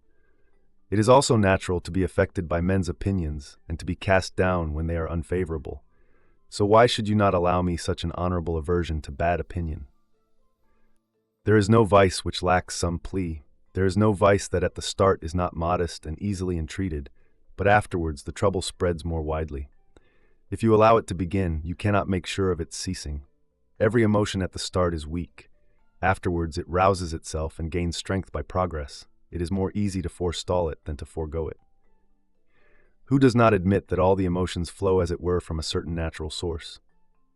We are endowed by nature with an interest in our own well-being, but this very interest, when overindulged, becomes a vice. Nature has intermingled pleasure with necessary things, not in order that we should seek pleasure, but in order that the addition of pleasure may make the indispensable means of existence attractive to our eyes. Should it claim rights of its own, it is luxury. Let us therefore resist these faults when they are demanding entrance, because, as I have said, it is easier to deny them admittance than to make them depart. And if you cry, one should be allowed a certain amount of grieving and a certain amount of fear, I reply that the certain amount can be too long drawn out, and that it will refuse to stop short when you so desire. The wise man can safely control himself without becoming over-anxious. He can halt his tears and his pleasures at will. But in our case, because it is not easy to retrace our steps, it is best not to push ahead at all. I think that Annaeus gave a very neat answer to a certain youth who asked him whether the wise man should become a lover. As to the wise man, we shall see later, but you and I, who are as yet far removed from wisdom, should not trust ourselves to fall into a state that is disordered, uncontrolled, enslaved to another, contemptible to itself. If our love be not spurned, we are excited by its kindness. If it be scorned, we are kindled by our pride. And easily won love hurts us as much as one which is difficult to win. We are captured by that which is compliant, and we struggle with that which is hard. Therefore, knowing our weakness, let us remain quiet. Let us not expose this unstable spirit to the temptations of drink, or beauty, or flattery, or anything that coaxes and allures. Now that which Annaeus replied to the question about love may be applied, I believe, to all the emotions. In so far as we are able, let us step back from slippery places. Even on dry ground it is hard enough to take a sturdy stand. At this point, I know, you will confront me with that common complaint against the Stoics. Your promises are too great and your counsels too hard. We are mere mannequins, unable to deny ourselves everything. We shall sorrow, but not to any great extent. We shall feel desires, but in moderation. We shall give way to anger, but we shall be appeased. And do you know why we have not the power to attain this Stoic ideal? It is because we refuse to believe in our power. Nay, of a surety, there is something else which plays a part. It is because we are in love with our vices. We uphold them and prefer to make excuses for them rather than shake them off. We mortals have been endowed with sufficient strength by nature. If only we use this strength, if only we concentrate our powers and rouse them all to help us, or at least not to hinder us. The reason is unwillingness, the excuse, inability. Farewell. On real ethics as superior to syllogistic subtleties, you will be fabricating much trouble for me, and you will be unconsciously embroiling me in a great discussion and in considerable bother if you put such petty questions as these. For in settling them I cannot disagree with my fellow Stoics without impairing my standing among them, nor can I subscribe to such ideas without impairing my conscience. Your query is whether the Stoic belief is true, that wisdom is a good, but that being wise is not a good. I shall first set forth the Stoic view, and then I shall be bold enough to deliver my own opinion. We of the Stoic school believe that the good is corporeal, because the good is active, and whatever is active is corporeal. That which is good is helpful, but in order to be helpful it must be active. So, if it is active, it is corporeal. They, the Stoics, declare that wisdom is a good. It therefore follows that one must also call wisdom corporeal.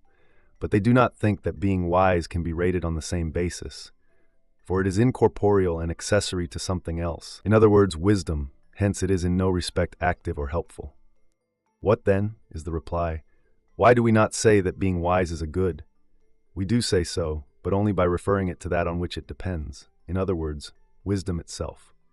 Let me tell you what answers other philosophers make to these objectors, before I myself begin to form my own creed and to take my place entirely on another side. Judged in that light, they say, not even living happily is a good. Willy-nilly, such persons ought to reply that the happy life is a good, but that living happily is not a good.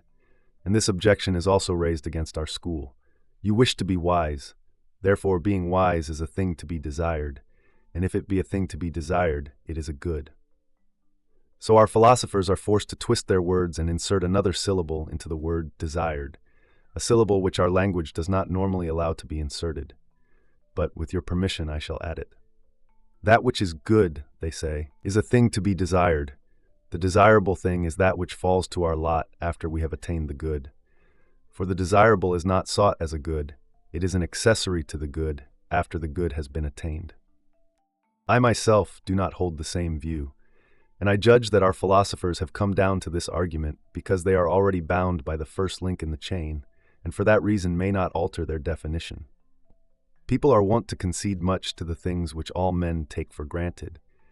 In our eyes, the fact that all men agree upon something is a proof of its truth. For instance, we infer that the gods exist, for this reason, among others, that there is implanted in everyone an idea concerning deity, and there is no people so far beyond the reach of laws and customs that it does not believe at least in gods of some sort.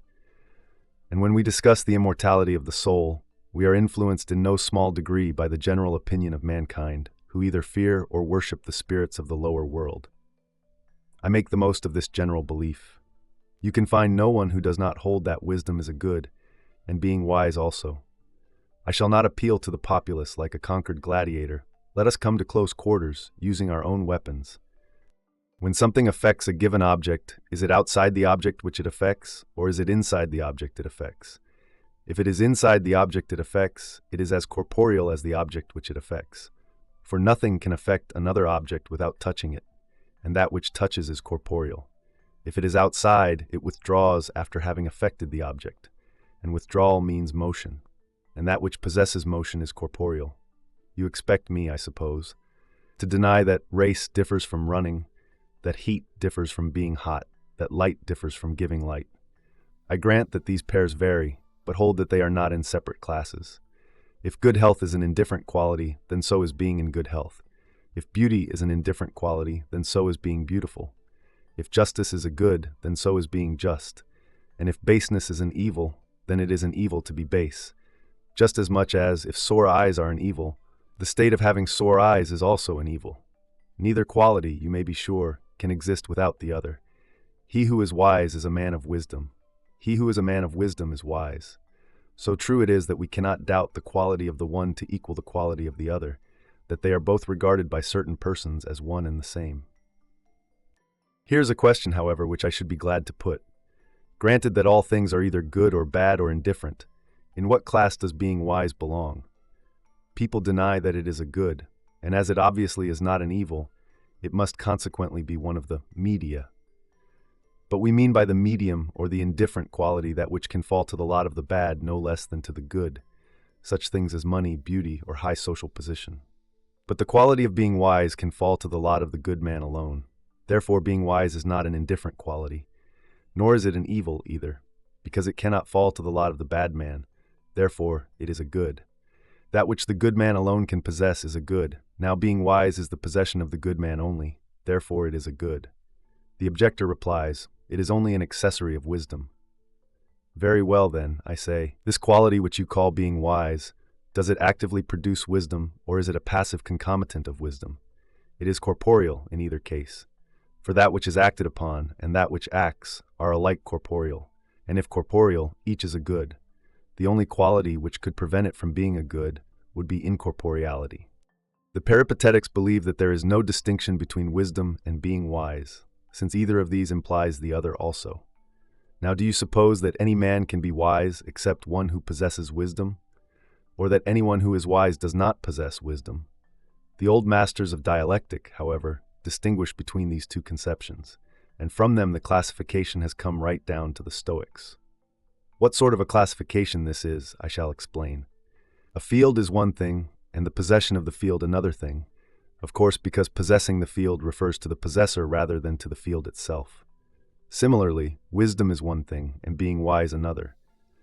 You will grant, I suppose, that these two are separate ideas, the possessed and the possessor, wisdom being that which one possesses, and he who is wise its possessor. Now wisdom is mind perfected and developed to the highest and best degree, for it is the art of life. And what is being wise? I cannot call it mind perfected, but rather that which falls to the lot of him who possesses a mind perfected. Thus a good mind is one thing, and the so-called possession of a good mind another. There are, it is said, certain natural classes of bodies. We say, this is a man, this is a horse. Then there attend on the bodily natures certain movements of the mind which declare something about the body, and these have a certain essential quality which is sundered from body. For example, I see Cato walking. The senses indicate this, and the mind believes it. What I see is body, and upon this I concentrate my eyes and my mind. Again I say, Cato walks. What I say, they continue, is not body. It is a certain declarative fact concerning body, called variously an utterance, a declaration, a statement. Thus, when we say wisdom, we mean something pertaining to body. When we say he is wise, we are speaking concerning body. And it makes considerable difference whether you mention the person directly or speak concerning the person. Supposing for the present that these are two separate conceptions, for I am not yet prepared to give my own opinion, what prevents the existence of still a third, which is nonetheless a good? I remarked a little while ago that a field was one thing, and the possession of a field another. Of course, for possessor and possessed are of different natures. The latter is the land, and the former is the man who owns the land. But with regard to the point now under discussion, both are of the same nature, the possessor of wisdom and wisdom itself. Besides, in the one case that which is possessed is one thing, and he who possesses it is another, but in this case the possessed and the possessor come under the same category. The field is owned by virtue of law, wisdom by virtue of nature. The field can change hands and go into the ownership of another, but wisdom never departs from its owner.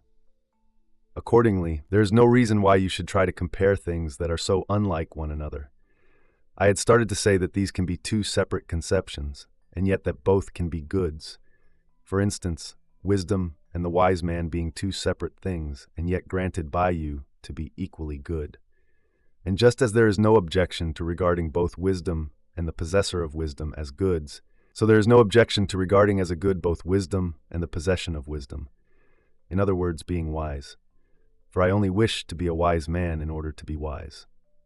And what then? Is not that thing a good without the possession of which a certain other thing cannot be a good?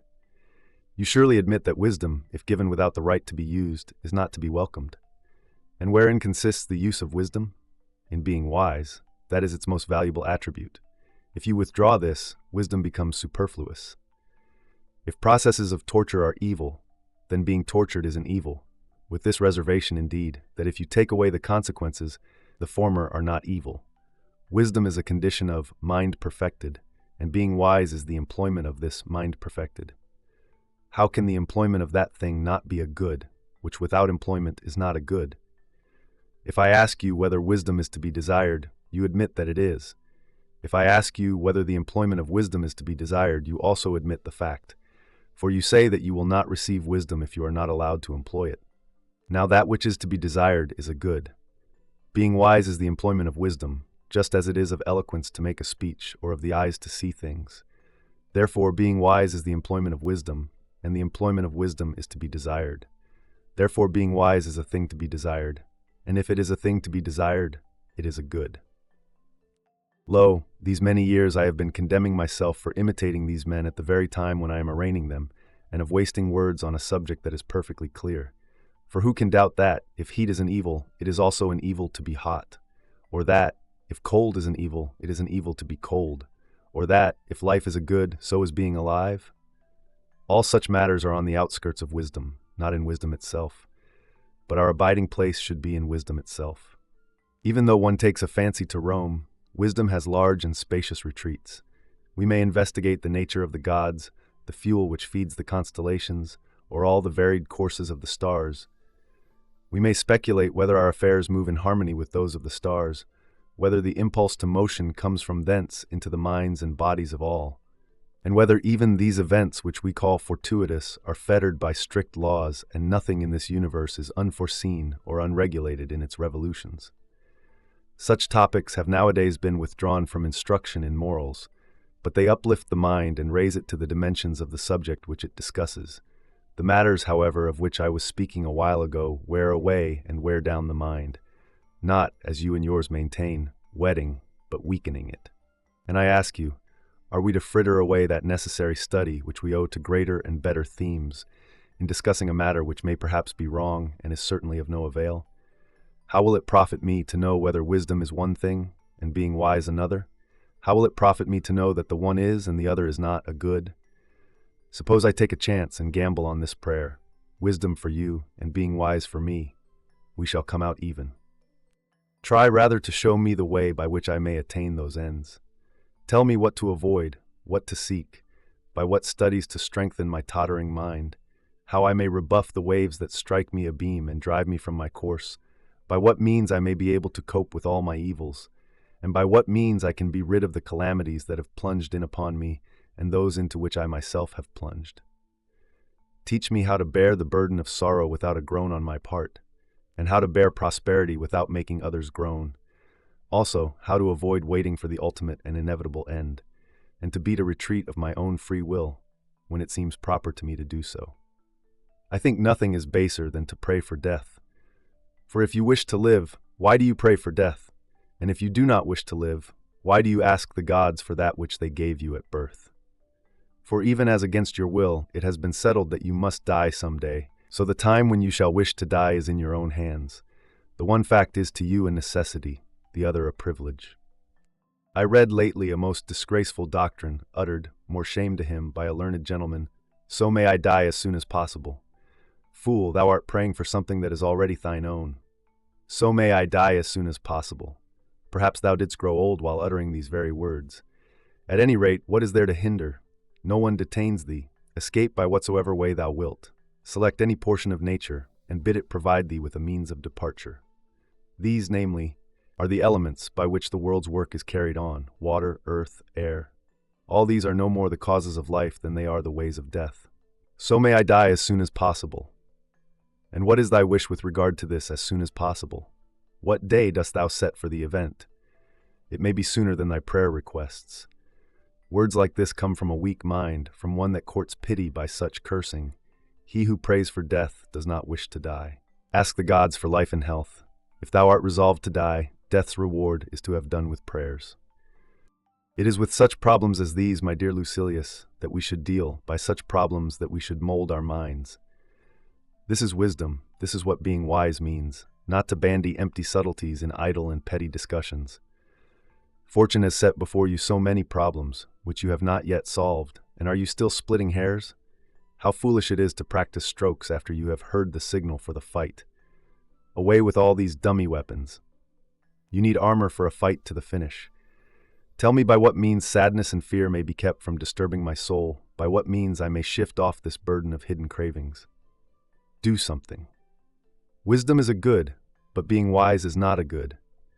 Such talk results for us in the judgment that we are not wise, and in making a laughingstock of this whole field of study, on the ground that it wastes its effort on useless things. Suppose you knew that this question was also debated, whether future wisdom is a good?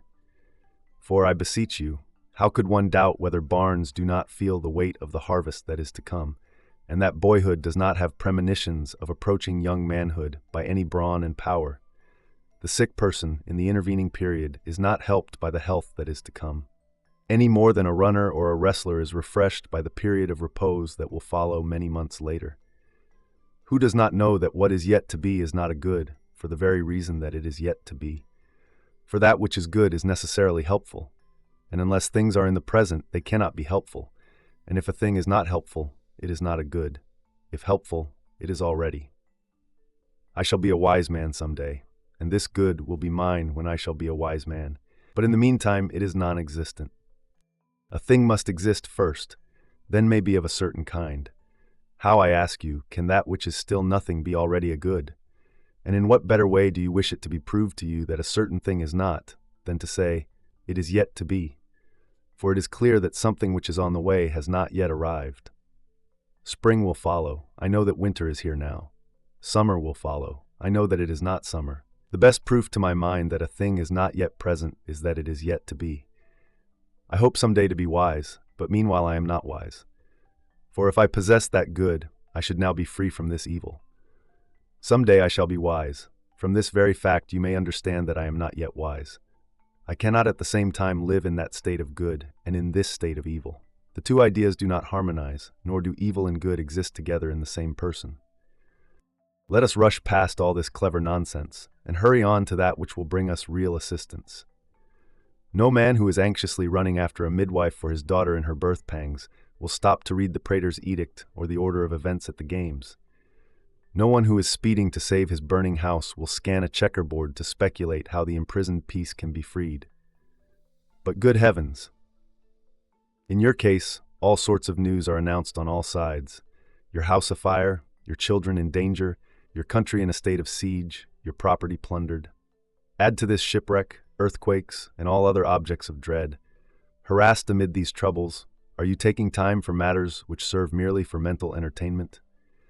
Do you ask what difference there is between wisdom and being wise? Do you tie and untie knots while such a ruin is hanging over your head? Nature has not given us such a generous and free-handed space of time that we can have the leisure to waste any of it. Mark also how much is lost even when men are very careful. People are robbed of one thing by ill health and of another thing by illness in the family. At one time private, at another public, business absorbs the attention, and all the while sleep shares our lives with us. Out of this time, so short and swift, that carries us away in its flight, of what avail is it to spend the greater part on useless things? Besides, our minds are accustomed to entertain rather than to cure themselves, to make an aesthetic pleasure out of philosophy, when philosophy should really be a remedy. What the distinction is between wisdom and being wise, I do not know, but I do know that it makes no difference to me whether I know such matters or am ignorant of them. Tell me, when I have found out the difference between wisdom and being wise, shall I be wise? Why then do you occupy me with the words rather than with the works of wisdom? Make me braver, make me calmer, make me the equal of fortune, make me her superior. And I can be her superior if I apply to this end everything that I learn. Farewell. On the vanity of place-seeking. You have been demanding more frequent letters from me. But if we compare the accounts, you will not be on the credit side. We had indeed made the agreement that your part came first, that you should write the first letters, and that I should answer. However, I shall not be disagreeable. I know that it is safe to trust you, so I shall pay in advance, and yet not do as the eloquent Cicero bids Atticus do. Even if you have nothing to say, write whatever enters your head. For there will always be something for me to write about, even omitting all the kinds of news with which Cicero fills his correspondence. What candidate is in difficulties, who is striving on borrowed resources, and who on his own? Who is a candidate for the consulship relying on Caesar or on Pompey, or on his own strongbox? What a merciless usurer is Cecilius, out of whom his friends cannot screw a penny for less than 1% each month. But it is preferable to deal with one's own ills rather than with another's, to sift oneself and see for how many vain things one is a candidate, and cast a vote for none of them. This, my dear Lucilius, is a noble thing. This brings peace and freedom to canvass for nothing, and to pass by all the elections of fortune. How can you call it enjoyable when the tribes are called together and the candidates are making offerings in their favorite temples, some of them promising money gifts and others doing business by means of an agent, or wearing down their hands with the kisses of those to whom they will refuse the least finger touch after being elected? When all are excitedly awaiting the announcement of the herald, do you call it enjoyable, I say? To stand idle and look on at this Vanity Fair without either buying or selling? How much greater joy does one feel who looks without concern, not merely upon the election of a praetor or of a consul, but upon that great struggle in which some are seeking yearly honors, and others permanent power, and others the triumph and the prosperous outcome of war, and others riches, or marriage and offspring, or the welfare of themselves and their relatives. What a great-souled action it is to be the only person who is canvassing for nothing, offering prayers to no man, and saying, "Fortune, I have nothing to do with you. I am not at your service. I know that men like Cato are spurned by you, and men like Vatinius made by you. I ask no favors." This is the way to reduce fortune to the ranks. These, then, are the things about which we may write in turn, and this is the ever-fresh material which we may dig out as we scan the restless multitudes of men who, in order to attain something ruinous, struggle on through evil to evil, and seek that which they must presently shun or even find surfeiting. For who was ever satisfied after attainment with that which loomed up large as he prayed for it? Happiness is not, as men think, a greedy thing. It is a lowly thing. For that reason it never gluts a man's desire. You deem lofty the objects you seek, because you are on a low level and hence far away from them, but they are mean in the sight of him who has reached them. And I am very much mistaken if he does not desire to climb still higher. That which you regard as the top is merely a rung on the ladder. Now all men suffer from ignorance of the truth. Deceived by common report, they make for these ends as if they were good, and then, after having won their wish and suffered much, they find them evil or empty or less important than they had expected. Most men admire that which deceives them at a distance, and by the crowd good things are supposed to be big things. Now, lest this happen also in our own case, let us ask what is the good. It has been explained in various ways. Different men have described it in different ways. Some define it in this way: that which attracts and calls the spirit to itself is a good. But the objection at once comes up. What if it does attract, but straight to ruin? You know how seductive many evils are. That which is true differs from that which looks like the truth. Hence the good is connected with the true, for it is not good unless it is also true. But that which attracts and allures is only like the truth. It steals your attention, demands your interest, and draws you to itself. Therefore, some have given this definition: that is good which inspires desire for itself, or rouses itself the impulse of a struggling soul. There is the same objection to this idea, for many things rouse the soul's impulses, and yet the search for them is harmful to the seeker. The following definition is better: that is good which rouses the soul's impulse towards itself in accordance with nature, and is worth seeking only when it begins to be thoroughly worth seeking. It is by this time an honorable thing, for that is a thing completely worth seeking. The present topic suggests that I state the difference between the good and the honorable. Now they have a certain quality which blends with both and is inseparable from either. Nothing can be good unless it contains an element of the honorable, and the honorable is necessarily good.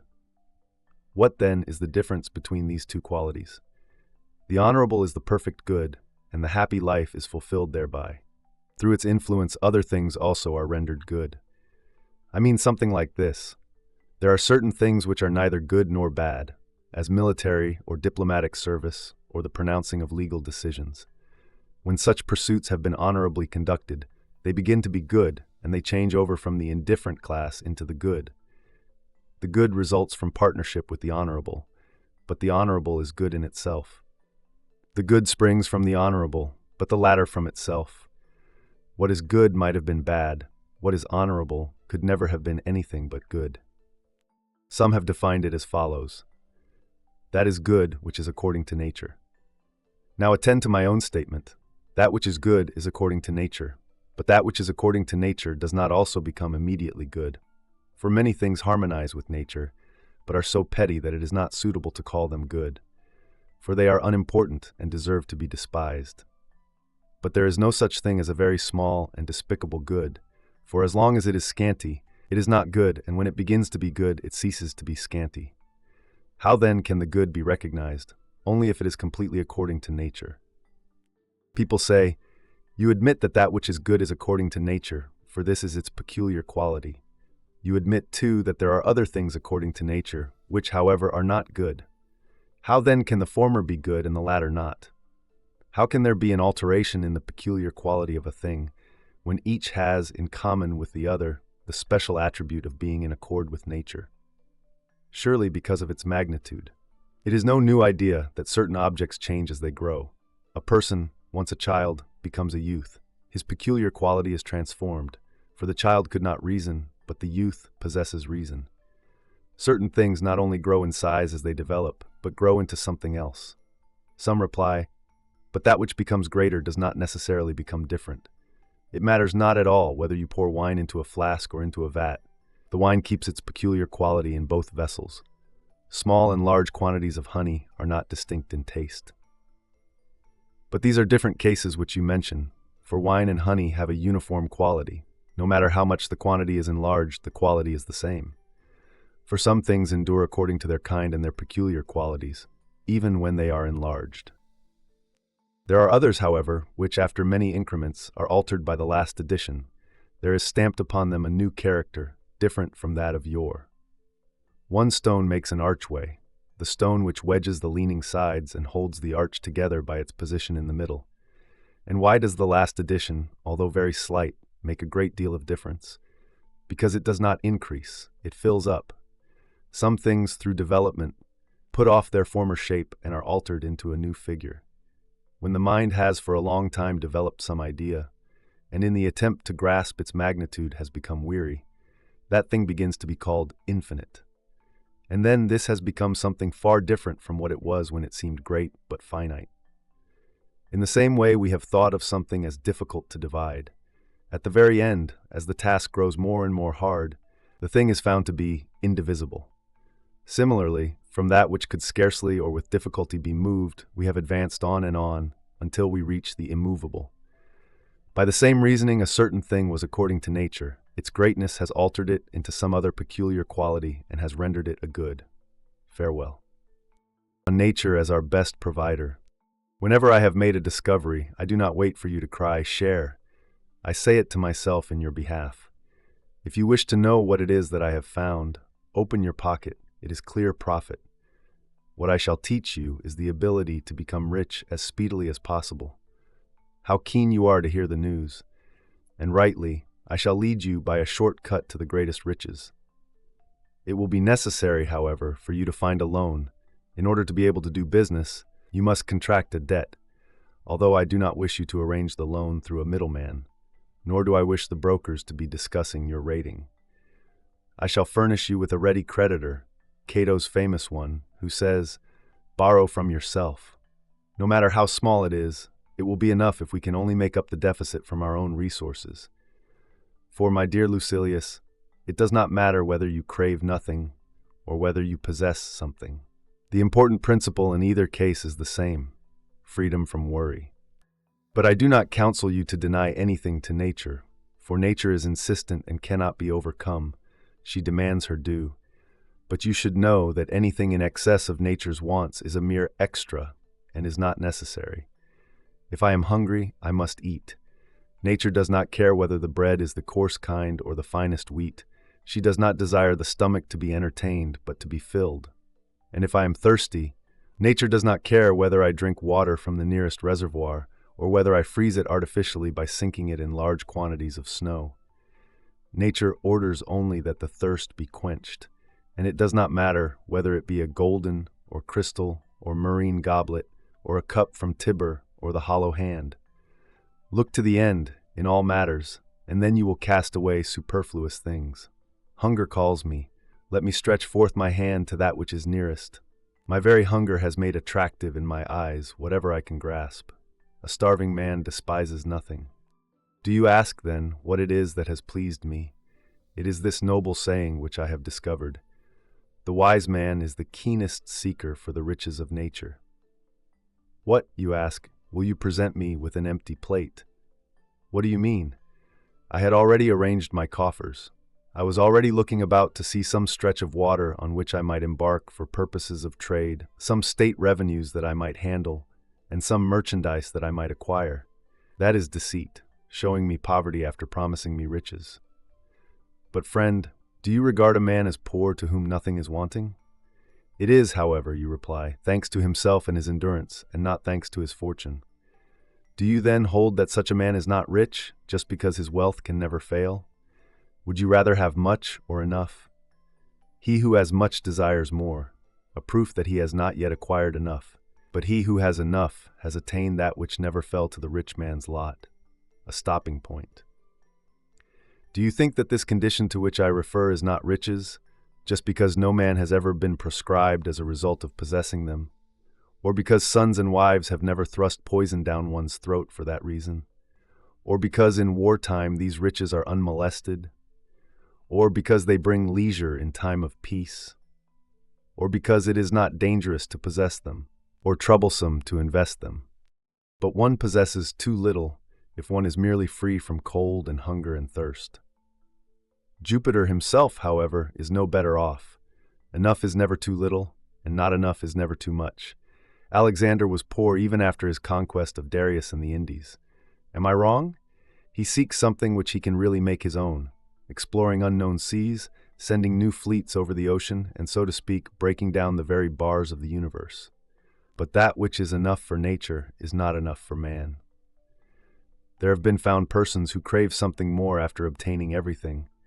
So blind are their wits, and so readily does each man forget his start after he has got under way. He who was but lately the disputed lord of an unknown corner of the world is dejected when, after reaching the limits of the globe, he must march back through a world which he has made his own. Money never made a man rich. On the contrary, it always smites men with a greater craving for itself. Do you ask the reason for this? He who possesses more begins to be able to possess still more. To sum up, you may hail forth for our inspection any of the millionaires whose names are told off when one speaks of Crassus and Licinus. Let him bring along his rating and his present property and his future expectations, and let him add them all together. Such a man, according to my belief, is poor. According to yours, he may be poor some day. He, however, who has arranged his affairs according to nature's demands, is free from the fear, as well as from the sensation, of poverty. And in order that you may know how hard it is to narrow one's interests down to the limits of nature, even this very person of whom we speak, and whom you call poor, possesses something actually superfluous. Wealth, however, blinds and attracts the mob when they see a large bulk of ready money brought out of a man's house, or even his walls crusted with abundance of gold, or a retinue that is chosen for beauty of physique or for attractiveness of attire.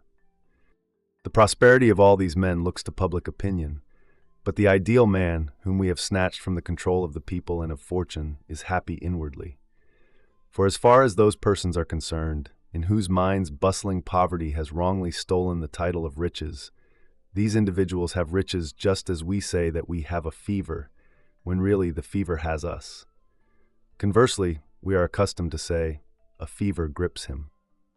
And in the same way we should say, riches grip him. There is therefore no advice, and of such advice no one can have too much, which I would rather give you than this, that you should measure all things by the demands of nature, for these demands can be satisfied either without cost or else very cheaply. Only, do not mix any vices with these demands. Why need you ask how your food should be served, on what sort of table, with what sort of silver, with what well-matched and smooth-faced young servants? Nature demands nothing except mere food. Dost seek, when thirst inflames thy throat, a cup of gold? Dost scorn all else but peacock's flesh or turbot, when the hunger comes upon thee?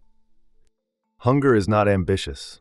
It is quite satisfied to come to an end, nor does it care very much what food brings it to an end. Those things are but the instruments of a luxury which is not happiness, a luxury which seeks how it may prolong hunger even after repletion, how to stuff the stomach, not to fill it, and how to rouse a thirst that has been satisfied with the first drink. Horace's words are therefore most excellent when he says that it makes no difference to one's thirst in what costly goblet, or with what elaborate state, the water is served. For if you believe it to be of importance how curly-haired your slave is, or how transparent is the cup which he offers you, you are not thirsty. Among other things, nature has bestowed upon us this special boon. She relieves sheer necessity of squeamishness. The superfluous things admit of choice. We say, that is not suitable, this is not well recommended, that hurts my eyesight. The builder of the universe, who laid down for us the laws of life, provided that we should exist in well-being, but not in luxury. Everything conducive to our well-being is prepared and ready to our hands, but what luxury requires can never be got together except with wretchedness and anxiety. Let us therefore use this boon of nature by reckoning it among the things of high importance. Let us reflect that nature's best title to our gratitude is that whatever we want because of sheer necessity, we accept without squeamishness. Farewell. More about virtue. Your letter roamed over several little problems, but finally dwelt upon this alone, asking for explanation. How do we acquire a knowledge of that which is good and that which is honorable? In the opinion of other schools, these two qualities are distinct. Among our followers, however, they are merely divided. This is what I mean. Some believe the good to be that which is useful. They accordingly bestow this title upon riches, horses, wine, and shoes. So cheaply do they view the good, and to such base uses do they let it descend. They regard as honorable that which agrees with the principle of right conduct, such as taking dutiful care of an old father, relieving a friend's poverty, showing bravery on a campaign, and uttering prudent and well-balanced opinions. We, however, do make the good and the honorable two things, but we make them out of one. Only the honorable can be good. Also, the honorable is necessarily good. I hold it superfluous to add the distinction between these two qualities, inasmuch as I have mentioned it so many times. But I shall say this one thing, that we regard nothing as good which can be put to wrong use by any person. And you see for yourself to what wrong uses many men put their riches, their high position, or their physical powers. To return to the matter on which you desire information, how we first acquire the knowledge of that which is good and that which is honorable. Nature could not teach us this directly. She has given us the seeds of knowledge, but not knowledge itself. Some say that we merely happened upon this knowledge, but it is unbelievable that a vision of virtue could have presented itself to anyone by mere chance. We believe that it is inference, due to observation, a comparison of events that have occurred frequently. Our school of philosophy holds that the honorable and the good have been comprehended by analogy. Since the word analogy has been admitted to citizen rank by Latin scholars, I do not think that it ought to be condemned, but I do think it should be brought into the citizenship which it can justly claim. I shall, therefore, make use of the word, not merely as admitted, but as established. Now what this analogy is, I shall explain. We understood what bodily health was, and from this basis we deduced the existence of a certain mental health also. We knew too bodily strength, and from this basis we inferred the existence of mental sturdiness. Kindly deeds, humane deeds, brave deeds had at times amazed us, so we began to admire them as if they were perfect. Underneath, however, there were many faults, hidden by the appearance and the brilliancy of certain conspicuous acts. To these we shut our eyes. Nature bids us amplify praiseworthy things. Everyone exalts renown beyond the truth, and thus from such deeds we deduce the conception of some great good. Fabricius rejected King Pyrrhus's gold, deeming it greater than a king's crown to be able to scorn a king's money. Fabricius also, when the royal physician promised to give his master poison, warned Pyrrhus to beware of a plot. The selfsame man had the resolution to refuse either to be won over by gold or to win by poison. So we admired the hero, who could not be moved by the promises of the king or against the king, who held fast to a noble ideal, and who, is anything more difficult, was in war sinless, for he believed that wrongs could be committed even against an enemy, and in that extreme poverty which he had made his glory, shrank from receiving riches as he shrank from using poison. Live, he cried, O Pyrrhus, thanks to me, and rejoice, instead of grieving as you have done till now that Fabricius cannot be bribed. Horatius Cocles blocked the narrow bridge alone, and ordered his retreat to be cut off, that the enemy's path might be destroyed. Then he long withstood his assailants until the crash of the beams, as they collapsed with a huge fall, rang in his ears. When he looked back and saw that his country, through his own danger, was free from danger, he cried, "Whoever wishes to pursue me this way, let him come." He plunged headlong, taking as great care to come out armed from the midst of the dashing river channel as he did to come out unhurt. He returned, preserving the glory of his conquering weapons, as safely as if he had come back over the bridge. These deeds and others of the same sort have revealed to us a picture of virtue. I will add something which may perhaps astonish you.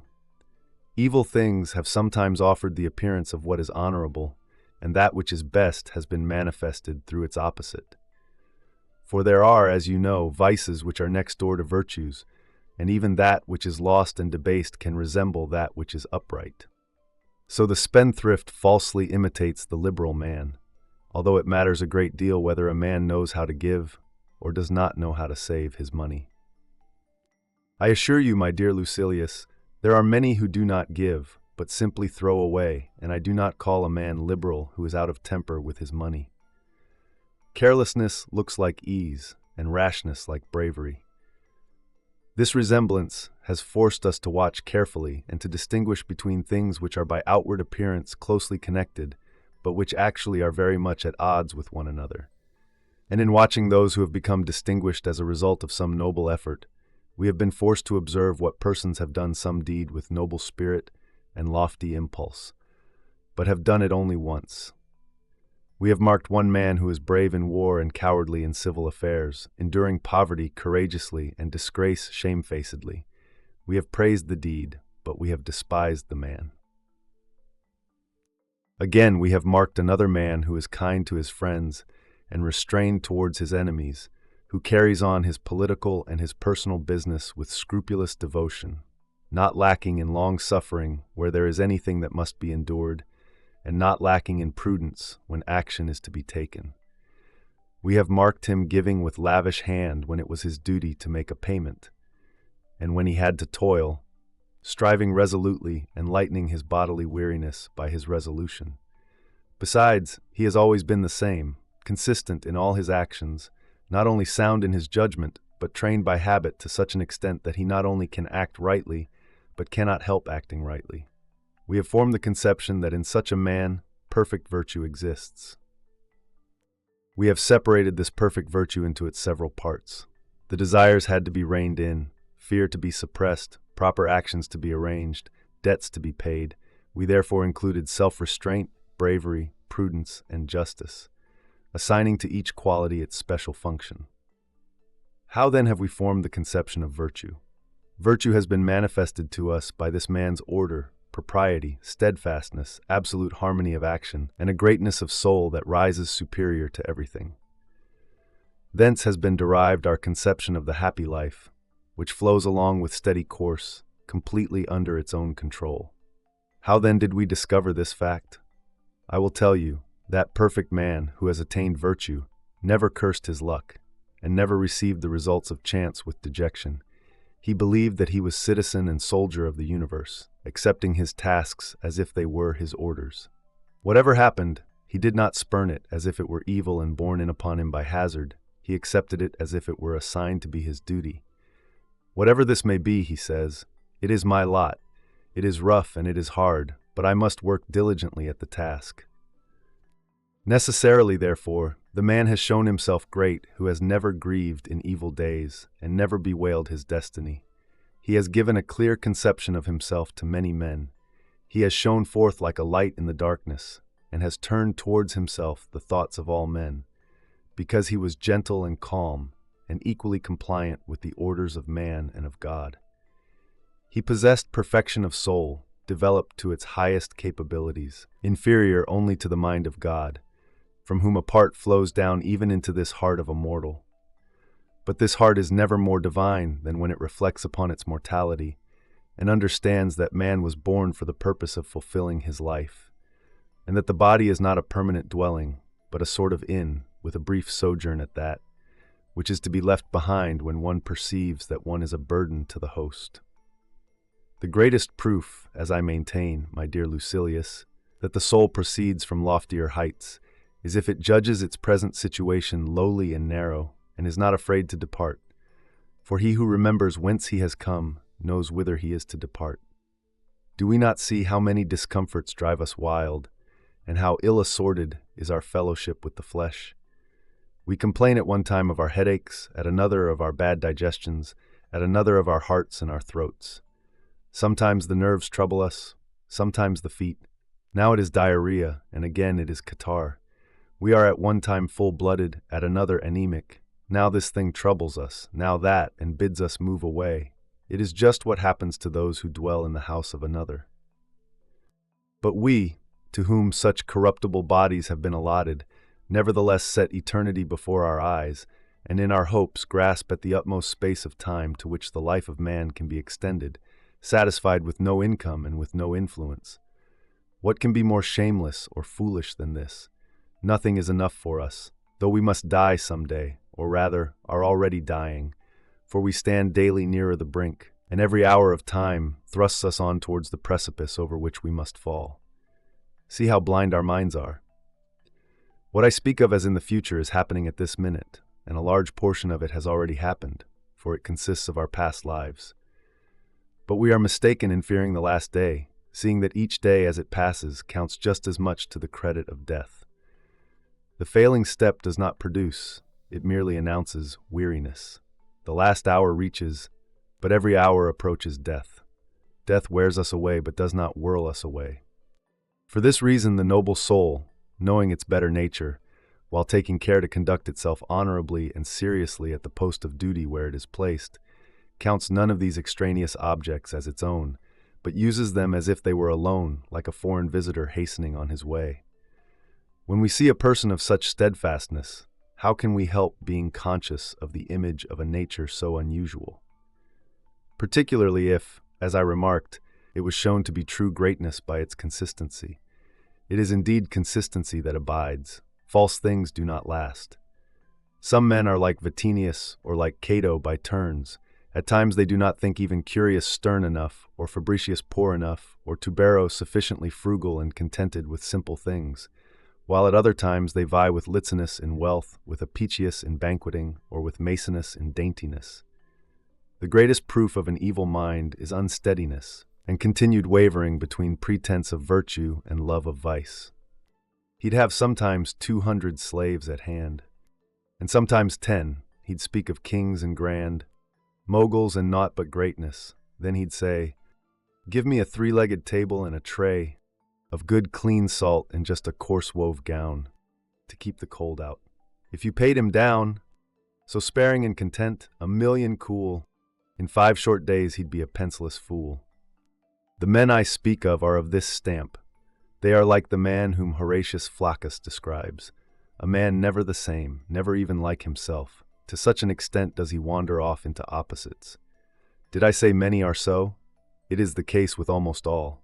Everyone changes his plans and prayers day by day. Now he would have a wife, and now a mistress. Now he would be king, and again he strives to conduct himself so that no slave is more cringing. Now he puffs himself up until he becomes unpopular. Again he shrinks and contracts into greater humility than those who are really unassuming. At one time he scatters money, at another he steals it. That is how a foolish mind is most clearly demonstrated. It shows first in this shape and then in that, and is never like itself, which is, in my opinion, the most shameful of qualities. Believe me, it is a great role, to play the role of one man. But nobody can be one person except the wise man. The rest of us often shift our masks. At times you will think us thrifty and serious, at other times wasteful and idle. We continually change our characters and play a part contrary to that which we have discarded. You should therefore force yourself to maintain to the very end of life's drama the character which you assumed at the beginning. See to it that men be able to praise you. If not, let them at least identify you. Indeed, with regard to the man whom you saw but yesterday, the question may properly be asked, who is he?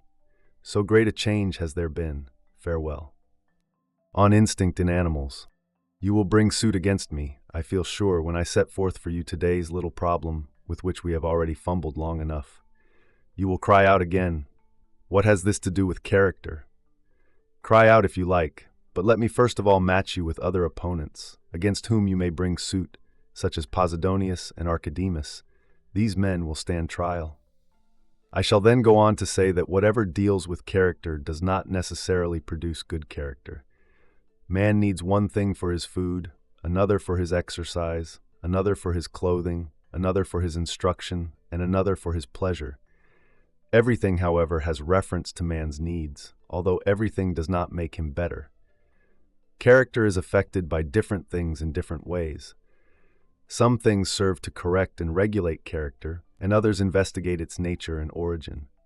And when I seek the reason why nature brought forth man, and why she set him above other animals, do you suppose that I have left character study in the rear? No, that is wrong. For how are you to know what character is desirable unless you have discovered what is best suited to man? Or unless you have studied his nature? You can find out what you should do and what you should avoid only when you have learned what you owe to your own nature. I desire, you say, to learn how I may crave less and fear less.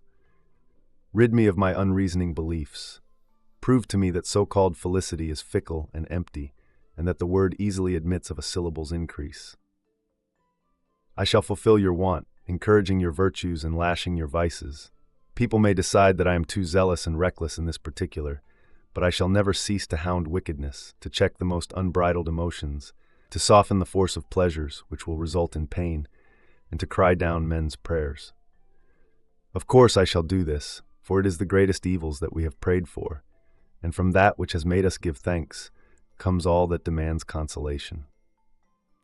Meanwhile, allow me to discuss thoroughly some points which may seem now to be rather remote from the present inquiry.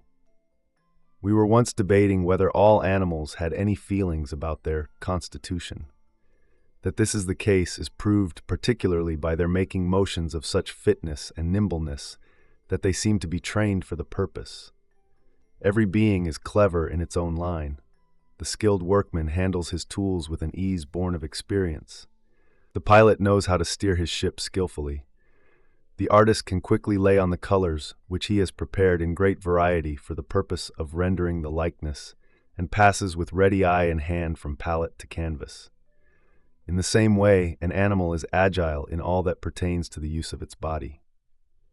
We are apt to wonder at skilled dancers, because their gestures are perfectly adapted to the meaning of the piece and its accompanying emotions, and their movements match the speed of the dialogue. But that which art gives to the craftsman is given to the animal by nature. No animal handles its limbs with difficulty. No animal is at a loss how to use its body. This function they exercise immediately at birth. They come into the world with this knowledge. They are born full trained. But people reply, the reason why animals are so dexterous in the use of their limbs is that if they move them unnaturally, they will feel pain. They are compelled to do thus, according to your school, and it is fear rather than willpower which moves them in the right direction. This idea is wrong. Bodies driven by a compelling force move slowly, but those which move of their own accord possess alertness. The proof that it is not fear of pain which prompts them thus is that even when pain checks them, they struggle to carry out their natural motions. Thus, the child who is trying to stand and is becoming used to carrying his own weight, on beginning to test his strength, falls and rises again and again with tears, until through painful effort he has trained himself to the demands of nature. And certain animals with hard shells, when turned on their backs, twist and grope with their feet and make motions sideways until they are restored to their proper position. The tortoise on his back feels no suffering, but he is restless because he misses his natural condition and does not cease to shake himself about until he stands once more upon his feet. So all these animals have a consciousness of their physical constitution, and for that reason can manage their limbs as readily as they do. Nor have we any better proof that they come into being equipped with this knowledge than the fact that no animal is unskilled in the use of its body. But some object as follows. According to your account, one's constitution consists of a ruling power in the soul which has a certain relation towards the body. But how can a child comprehend this intricate and subtle principle, which I can scarcely explain even to you? All living creatures should be born logicians, so as to understand a definition which is obscure to the majority of Roman citizens. Your objection would be true if I spoke of living creatures as understanding a definition of constitution, and not their actual constitution. Nature is easier to understand than to explain. Hence, the child of whom we were speaking does not understand what constitution is, but understands its own constitution. He does not know what a living creature is, but he feels that he is an animal. Moreover, that very constitution of his own he only understands confusedly, cursorily, and darkly. We also know that we possess souls, but we do not know the essence, the place, the quality, or the source of the soul. Such as is the consciousness of our souls which we possess, ignorant as we are of their nature and position, even so all animals possess a consciousness of their own constitutions. For they must necessarily feel this, because it is the same agency by which they feel other things also. They must necessarily have a feeling of the principle which they obey and by which they are controlled. Every one of us understands that there is something which stirs his impulses, but he does not know what it is.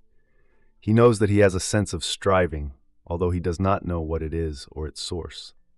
Thus, even children and animals have a consciousness of their primary element, but it is not very clearly outlined or portrayed. You maintain, do you, says the objector, that every living thing is at the start adapted to its constitution, but that man's constitution is a reasoning one, and hence man is adapted to himself not merely as a living, but as a reasoning being. For man is dear to himself in respect of that wherein he is a man. How then can a child, being not yet gifted with reason, adapt himself to a reasoning constitution? But each age has its own constitution. Different in the case of the child, the boy, and the old man. They are all adapted to the constitution wherein they find themselves. The child is toothless, and he is fitted to this condition. Then his teeth grow, and he is fitted to that condition also. Vegetation also, which will develop into grain and fruits, has a special constitution when young and scarcely peeping over the tops of the furrows, another when it is strengthened and stands upon a stalk which is soft but strong enough to bear its weight, and still another when the color changes to yellow, prophesies threshing time, and hardens in the ear. No matter what may be the constitution into which the plant comes, it keeps it and conforms thereto. The periods of infancy, boyhood, youth, and old age are different, but I, who have been infant, boy, and youth, am still the same. Thus, although each has at different times a different constitution, the adaptation of each to its constitution is the same. For nature does not consign boyhood or youth or old age to me, it consigns me to them. Therefore, the child is adapted to that constitution which is his at the present moment of childhood, not to that which will be his in youth. For even if there is in store for him any higher phase into which he must be changed, the state in which he is born is also according to nature. First of all, the living being is adapted to itself, for there must be a pattern to which all other things may be referred. I seek pleasure, for whom? For myself. I am therefore looking out for myself. I shrink from pain, on behalf of whom? Myself. Therefore, I am looking out for myself. Since I gauge all my actions with reference to my own welfare, I am looking out for myself before all else. This quality exists in all living beings, not engrafted but inborn. Nature brings up her own offspring and does not cast them away, and because the most assured security is that which is nearest, every man has been entrusted to his own self. Therefore, as I have remarked in the course of my previous correspondence, even young animals, on issuing from the mother's womb or from the egg, know at once of their own accord what is harmful for them, and avoid death-dealing things. They even shrink when they notice the shadow of birds of prey which flit overhead. No animal, when it enters upon life, is free from the fear of death. People may ask, how can an animal at birth have an understanding of things wholesome or destructive? The first question, however, is whether it can have such understanding, and not how it can understand. And it is clear that they have such understanding from the fact that, even if you add understanding, they will act no more adequately than they did in the first place. Why should the hen show no fear of the peacock or the goose, and yet run from the hawk, which is a so much smaller animal, not even familiar to the hen? Why should young chickens fear a cat and not a dog?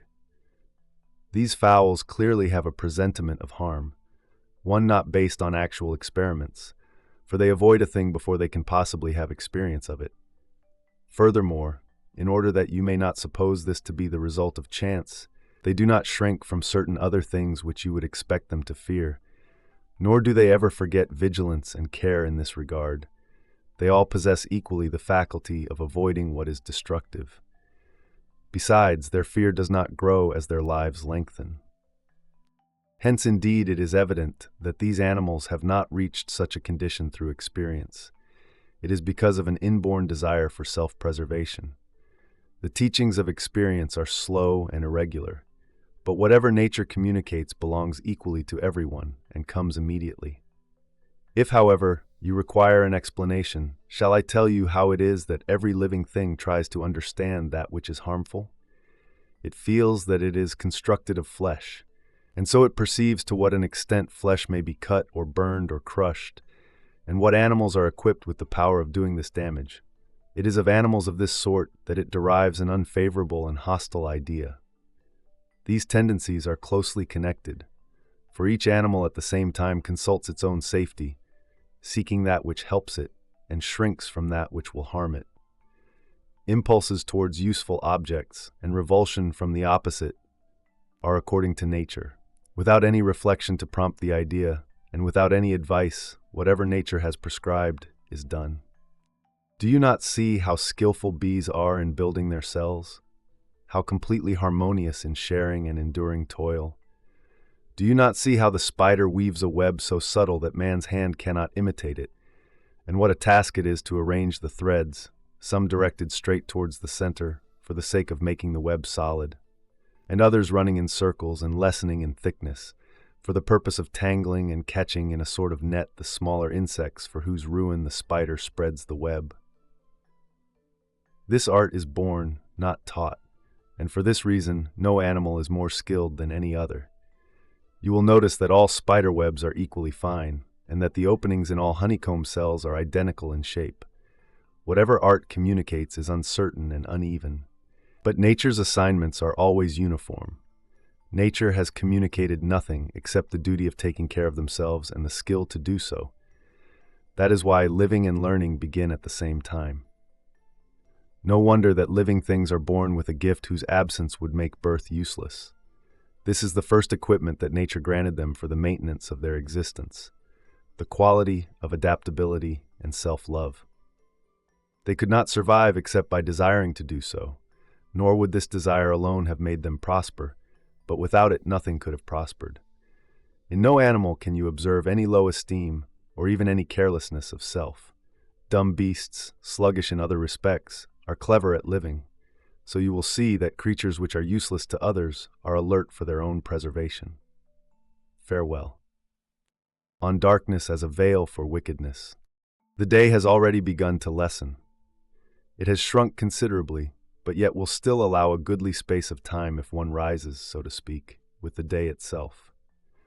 We are more industrious, and we are better men if we anticipate the day and welcome the dawn, but we are base churls if we lie dozing when the sun is high in the heavens, or if we wake up only when noon arrives, and even then to many it seems not yet dawn.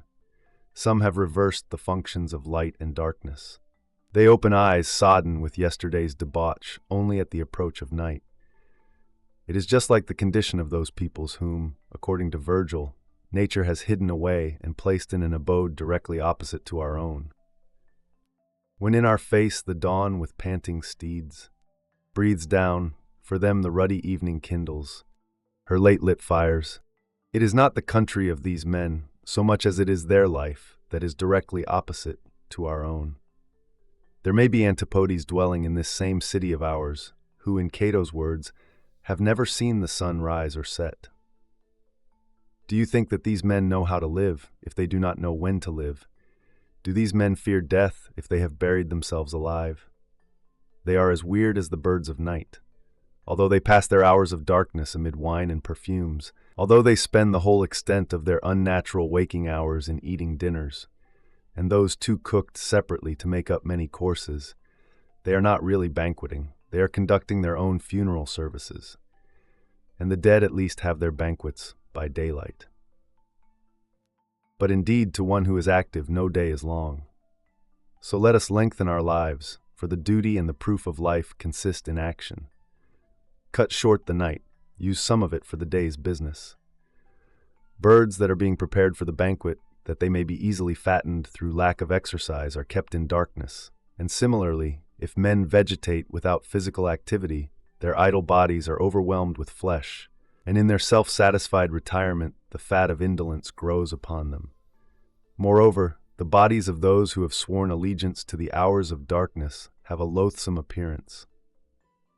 Their complexions are more alarming than those of anemic invalids. They are lackadaisical and flabby with dropsy. Though still alive, they are already carrion. But this, to my thinking, would be among the least of their evils. How much more darkness there is in their souls. Such a man is internally dazed, his vision is darkened, he envies the blind. And what man ever had eyes for the purpose of seeing in the dark? You ask me how this depravity comes upon the soul, this habit of reversing the daylight and giving over one's whole existence to the night? All vices rebel against nature. They all abandon the appointed order. It is the motto of luxury to enjoy what is unusual, and not only to depart from that which is right, but to leave it as far behind as possible, and finally even take a stand in opposition thereto. Do you not believe that men live contrary to nature who drink fasting, who take wine into empty veins, and pass to their food in a state of intoxication? And yet this is one of youth's popular vices, to perfect their strength in order to drink on the very threshold of the bath, amid the unclad bathers, nay, even to soak in wine and then immediately to rub off the sweat which they have promoted by many a hot glass of liquor. To them, a glass after lunch or one after dinner is bourgeois. It is what the country squires do, who are not connoisseurs in pleasure. This unmixed wine delights them just because there is no food to float in it, because it readily makes its way into their muscles.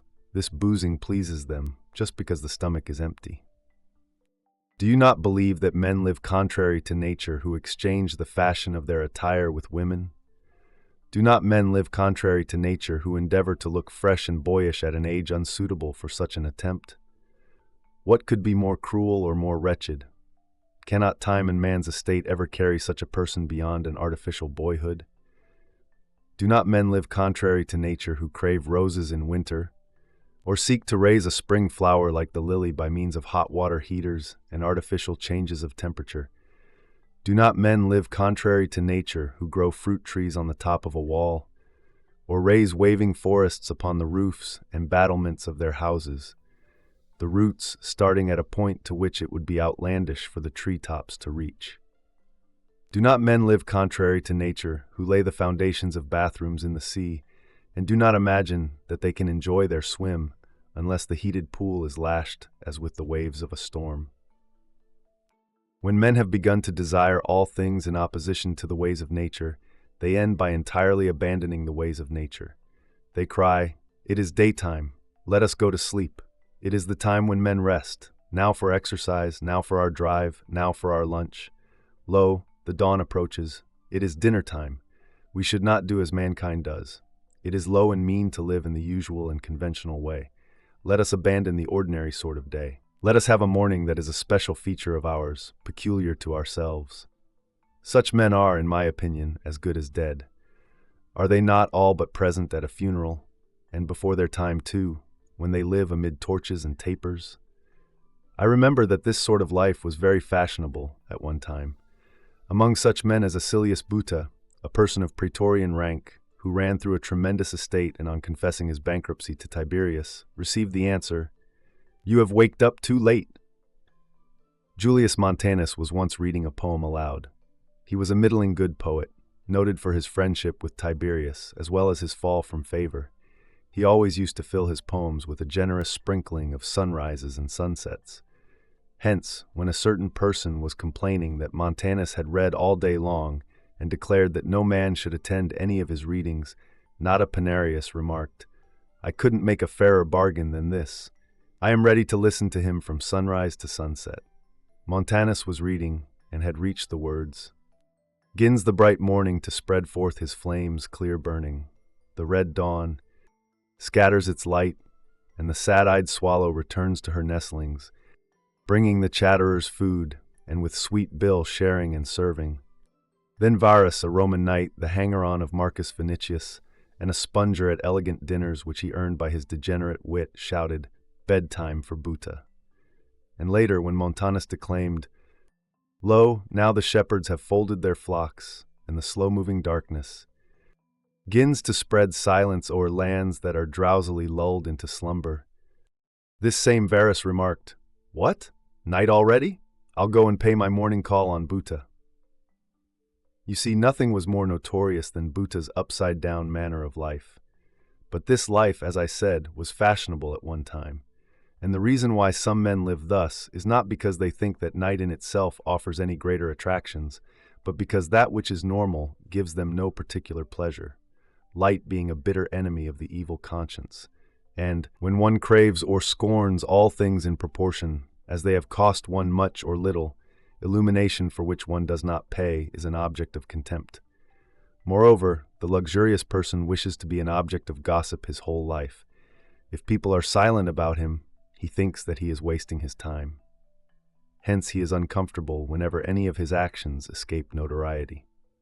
Many men eat up their property, and many men keep mistresses. If you would win a reputation among such persons, you must make your program not only one of luxury but one of notoriety. For in such a busy community, wickedness does not discover the ordinary sort of scandal. I heard Pedo Albinovanus, that most attractive storyteller, speaking of his residence above the townhouse of Sextus Papinius. Papinius belonged to the tribe of those who shun the light. About 9 o'clock at night, I hear the sound of whips. I ask what is going on, and they tell me that Papinius is going over his accounts. About 12, there is a strenuous shouting. I ask what the matter is, and they say he is exercising his voice. About 2 a.m., I ask the significance of the sound of wheels. They tell me that he is off for a drive. And at dawn, there is a tremendous flurry calling of slaves and butlers, and pandemonium among the cooks. I ask the meaning of this also, and they tell me that he has called for his cordial and his appetizer after leaving the bath. His dinner, said Pedo, never went beyond the day, for he lived very sparingly. He was lavish with nothing but the night. Accordingly, if you believe those who call him tight-fisted and mean, you will call him also a slave of the lamp. You should not be surprised at finding so many special manifestations of the vices. For vices vary, and there are countless phases of them, nor can all their various kinds be classified. The method of maintaining righteousness is simple. The method of maintaining wickedness is complicated, and has infinite opportunity to swerve. And the same holds true of character. If you follow nature, character is easy to manage, free, and with very slight shades of difference. But the sort of person I have mentioned possesses badly warped character, out of harmony with all things, including himself. The chief cause, however, of this disease seems to me to be a squeamish revolt from the normal existence. Just as such persons mark themselves off from others in their dress, or in the elaborate arrangement of their dinners, or in the elegance of their carriages. Even so, they desire to make themselves peculiar by their way of dividing up the hours of their day. They are unwilling to be wicked in the conventional way, because notoriety is the reward of their sort of wickedness. Notoriety is what all such men seek, men who are, so to speak, living backwards. For this reason, Lucilius, let us keep to the way which nature has mapped out for us, and let us not swerve therefrom.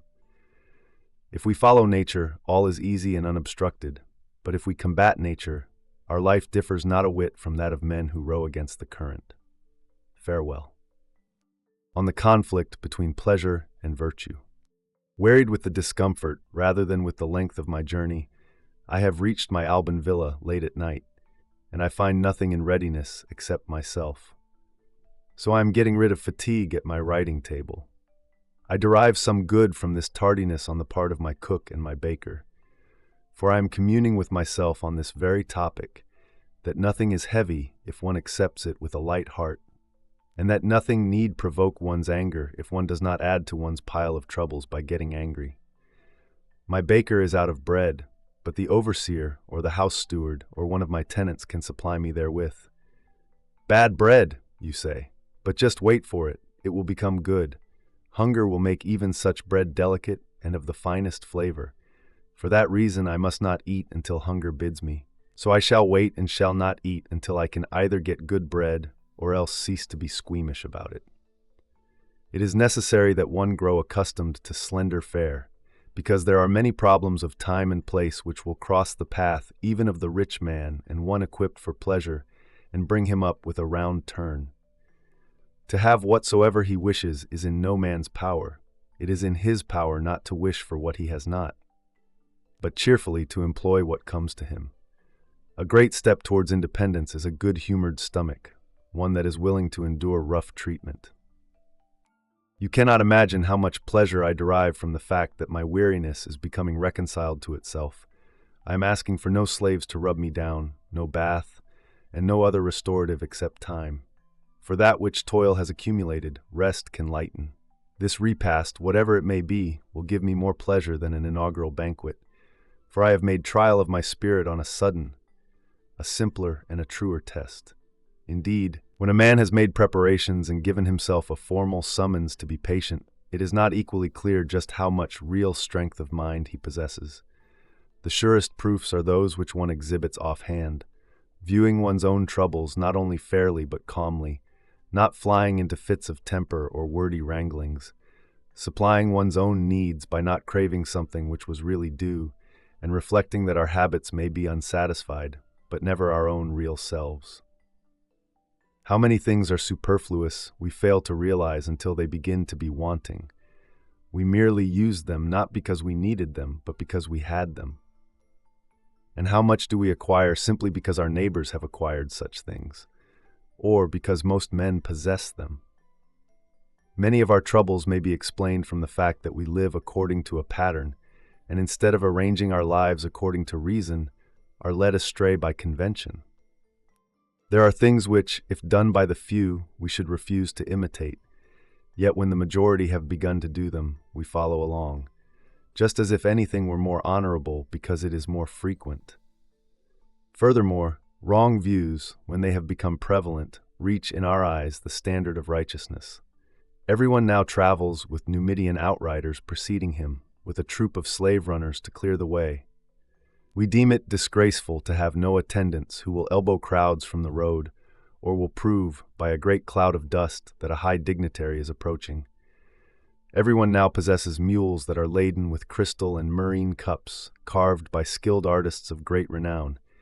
It is disgraceful for all your baggage to be made up of that which can be rattled along without danger. Everyone has pages who ride along with ointment-covered faces, so that the heat or the cold will not harm their tender complexions. It is disgraceful that none of your attendant slave boys should show a healthy cheek, not covered with cosmetics. You should avoid conversation with all such persons. They are the sort that communicate and engraft their bad habits from one to another. We used to think that the very worst variety of these men were those who vaunted their words, but there are certain men who vaunt their wickedness. Their talk is very harmful, for even though it is not at once convincing, yet they leave the seeds of trouble in the soul. And the evil which is sure to spring into new strength follows us about even when we have parted from them. Just as those who have attended a concert carry about in their heads the melodies and the charm of the songs they have heard, a proceeding which interferes with their thinking and does not allow them to concentrate upon serious subjects, even so the speech of flatterers and enthusiasts over that which is depraved sticks in our minds long after we have heard them talk. It is not easy to rid the memory of a catching tune. It stays with us, lasts on, and comes back from time to time. Accordingly, you should close your ears against evil talk, and right at the outset too, for when such talk has gained an entrance and the words are admitted and are in our minds, they become more shameless. And then we begin to speak as follows: virtue, philosophy, justice. This is a jargon of empty words. The only way to be happy is to do yourself well. To eat, drink, and spend your money is the only real life, the only way to remind yourself that you are mortal. Our days flow on, and life, which we cannot restore, hastens away from us. Why hesitate to come to our senses? This life of ours will not always admit pleasures. Meantime, while it can do so, while it clamors for them, what profit lies in imposing thereupon frugality? Therefore, get ahead of death, and let anything that death will filch from you be squandered now upon yourself. You have no mistress, no favorite slave to make your mistress envious.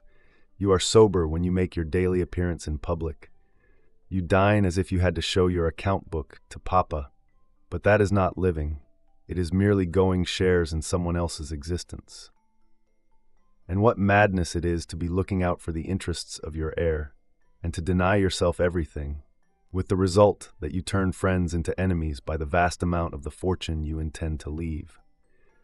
For the more the heir is to get from you, the more he will rejoice in your taking off. All those sour fellows who criticize other men's lives in a spirit of priggishness and are real enemies to their own lives, playing schoolmaster to the world, you should not consider them as worth a farthing, nor should you hesitate to prefer good living to a good reputation. These are voices which you ought to shun just as Ulysses did. He would not sail past them until he was lashed to the mast.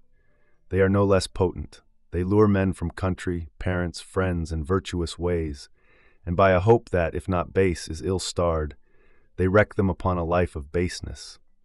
How much better to follow a straight course and attain a goal where the words pleasant and honorable have the same meaning. This end will be possible for us if we understand that there are two classes of objects which either attract us or repel us. We are attracted by such things as riches, pleasures, beauty, ambition, and other such coaxing and pleasing objects. We are repelled by toil, death, pain, disgrace, or lives of greater frugality. We ought therefore to train ourselves so that we may avoid a fear of the one or a desire for the other. Let us fight in the opposite fashion. Let us retreat from the objects that allure and rouse ourselves to meet the objects that attack. Do you not see how different is the method of descending a mountain from that employed in climbing upwards? Men coming down a slope bend backwards. Men ascending a steep place lean forward. For, my dear Lucilius, to allow yourself to put your body's weight ahead when coming down, or when climbing up, to throw it backward is to comply with vice. The pleasures take one downhill, but one must work upwards toward that which is rough and hard to climb. In the one case, let's throw our bodies forward. In the others, let us put the check rein on them.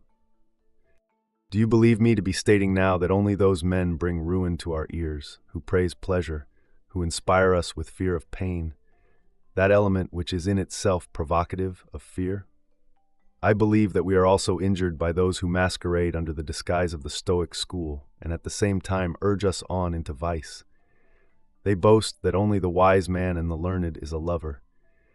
He alone has wisdom in this art. The wise man, too, is best skilled in drinking and feasting. Our study ought to be this alone, up to what age the bloom of love can endure. All this may be regarded as a concession to the ways of Greece. We ourselves should preferably turn our attention to words like these. No man is good by chance. Virtue is something which must be learned. Pleasure is low, petty, to be deemed worthless, shared even by dumb animals, the tiniest and meanest of whom fly towards pleasure. Glory is an empty and fleeting thing, lighter than air. Poverty is an evil to no man unless he kick against the goads. Death is not an evil. Why need you ask? Death alone is the equal privilege of mankind. Superstition is the misguided idea of a lunatic. It fears those whom it ought to love. It is an outrage upon those whom it worships. For what difference is there between denying the gods and dishonoring them? You should learn such principles as these. Nay, rather you should learn them by heart. Philosophy ought not to try to explain away vice. For a sick man, when his physician bids him live recklessly, is doomed beyond recall. Farewell. On the true good as attained by reason, full many an ancient precept could I give. Didst thou not shrink, and feel it shame to learn such lowly duties? But you do not shrink, nor are you deterred by any subtleties of study, for your cultivated mind is not wont to investigate such important subjects in a free and easy manner. I approve your method in that you make everything count towards a certain degree of progress, and in that you are disgruntled only when nothing can be accomplished by the greatest degree of subtlety. And I shall take pains to show that this is the case now also. Our question is, whether the good is grasped by the senses or by the understanding, and the corollary thereto is that it does not exist in dumb animals or little children. Those who rate pleasure as the supreme ideal hold that the good is a matter of the senses, but we Stoics maintain that it is a matter of the understanding, and we assign it to the mind.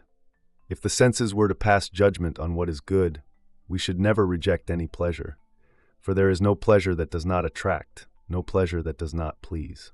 Conversely, we should undergo no pain voluntarily, for there is no pain that does not clash with the senses. Besides, those who are too fond of pleasure and those who fear pain to the greatest degree would in that case not deserve reproof. But we condemn men who are slaves to their appetites and their lusts, and we scorn men who through fear of pain will dare no manly deed.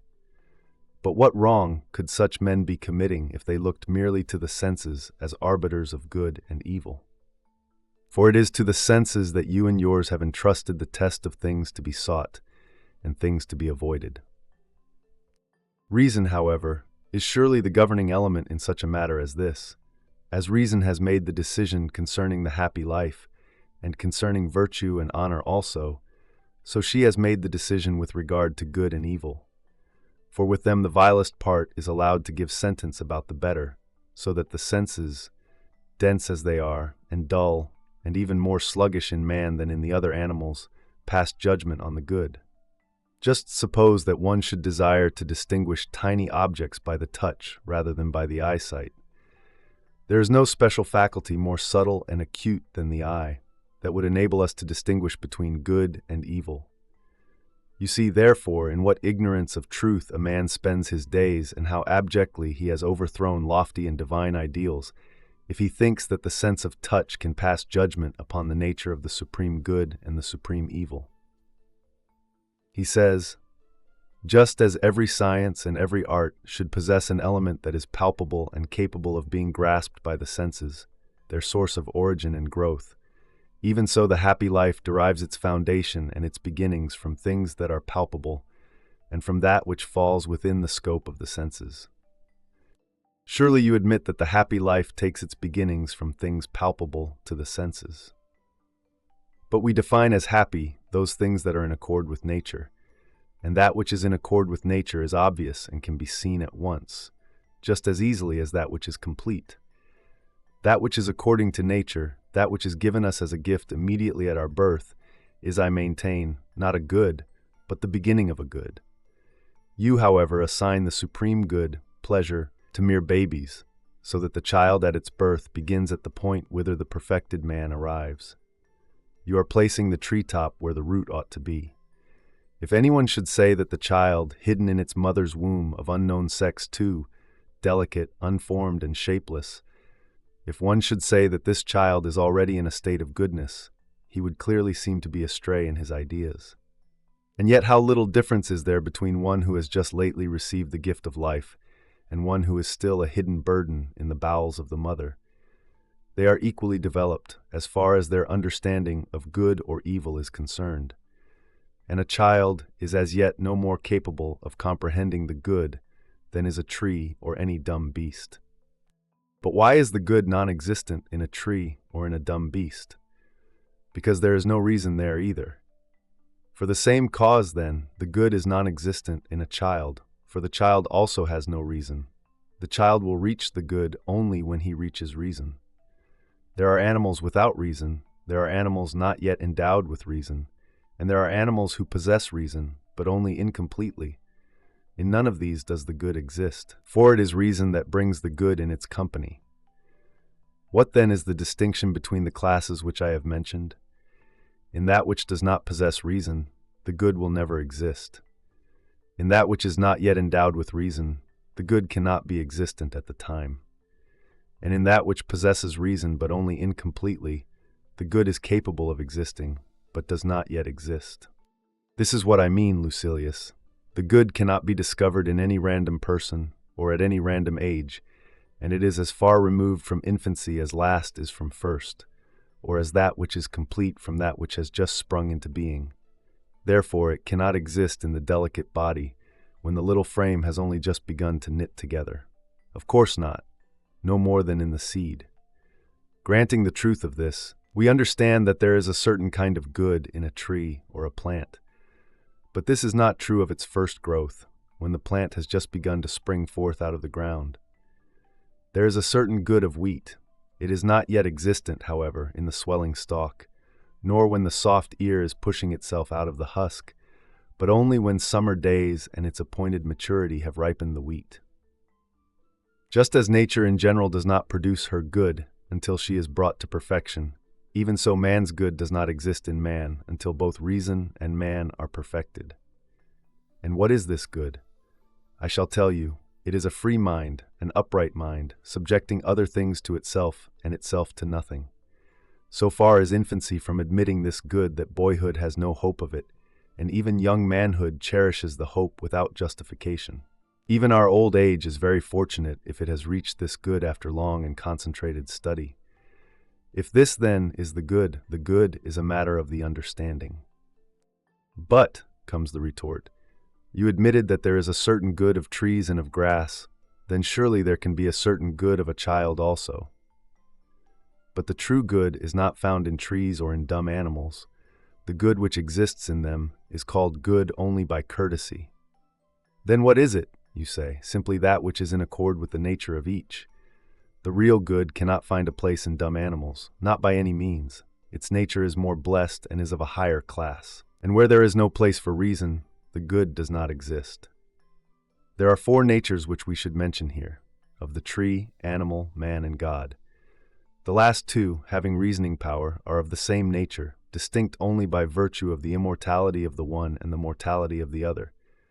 Of one of these, then, to wit God, it is nature that perfects the good. Of the other, to wit man, pains and study do so. All other things are perfect only in their particular nature, and not truly perfect, since they lack reason.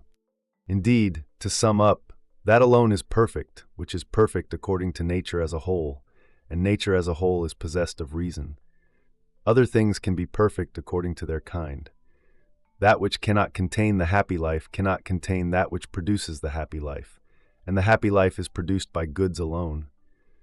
In dumb animals, there is not a trace of the happy life, nor of the means whereby the happy life is produced.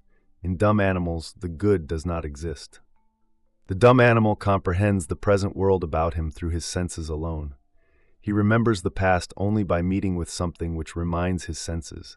A horse, for example, remembers the right road only when he is placed at the starting point. In his stall, however, he has no memory of the road, no matter how often he may have stepped along it. The third state, the future, does not come within the ken of dumb beasts. How, then, can we regard as perfect the nature of those who have no experience of time in its perfection? For time is threefold: past, present, and future. Animals perceive only the time which is of greatest moment to them within the limits of their coming and going, the present. Rarely do they recollect the past, and that only when they are confronted with present reminders. Therefore, the good of a perfect nature cannot exist in an imperfect nature. For if the latter sort of nature should possess the good, so also would mere vegetation.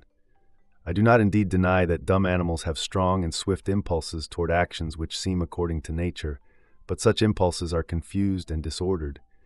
The good, however, is never confused or disordered. What, you say, do dumb animals move in disturbed and ill-ordered fashion?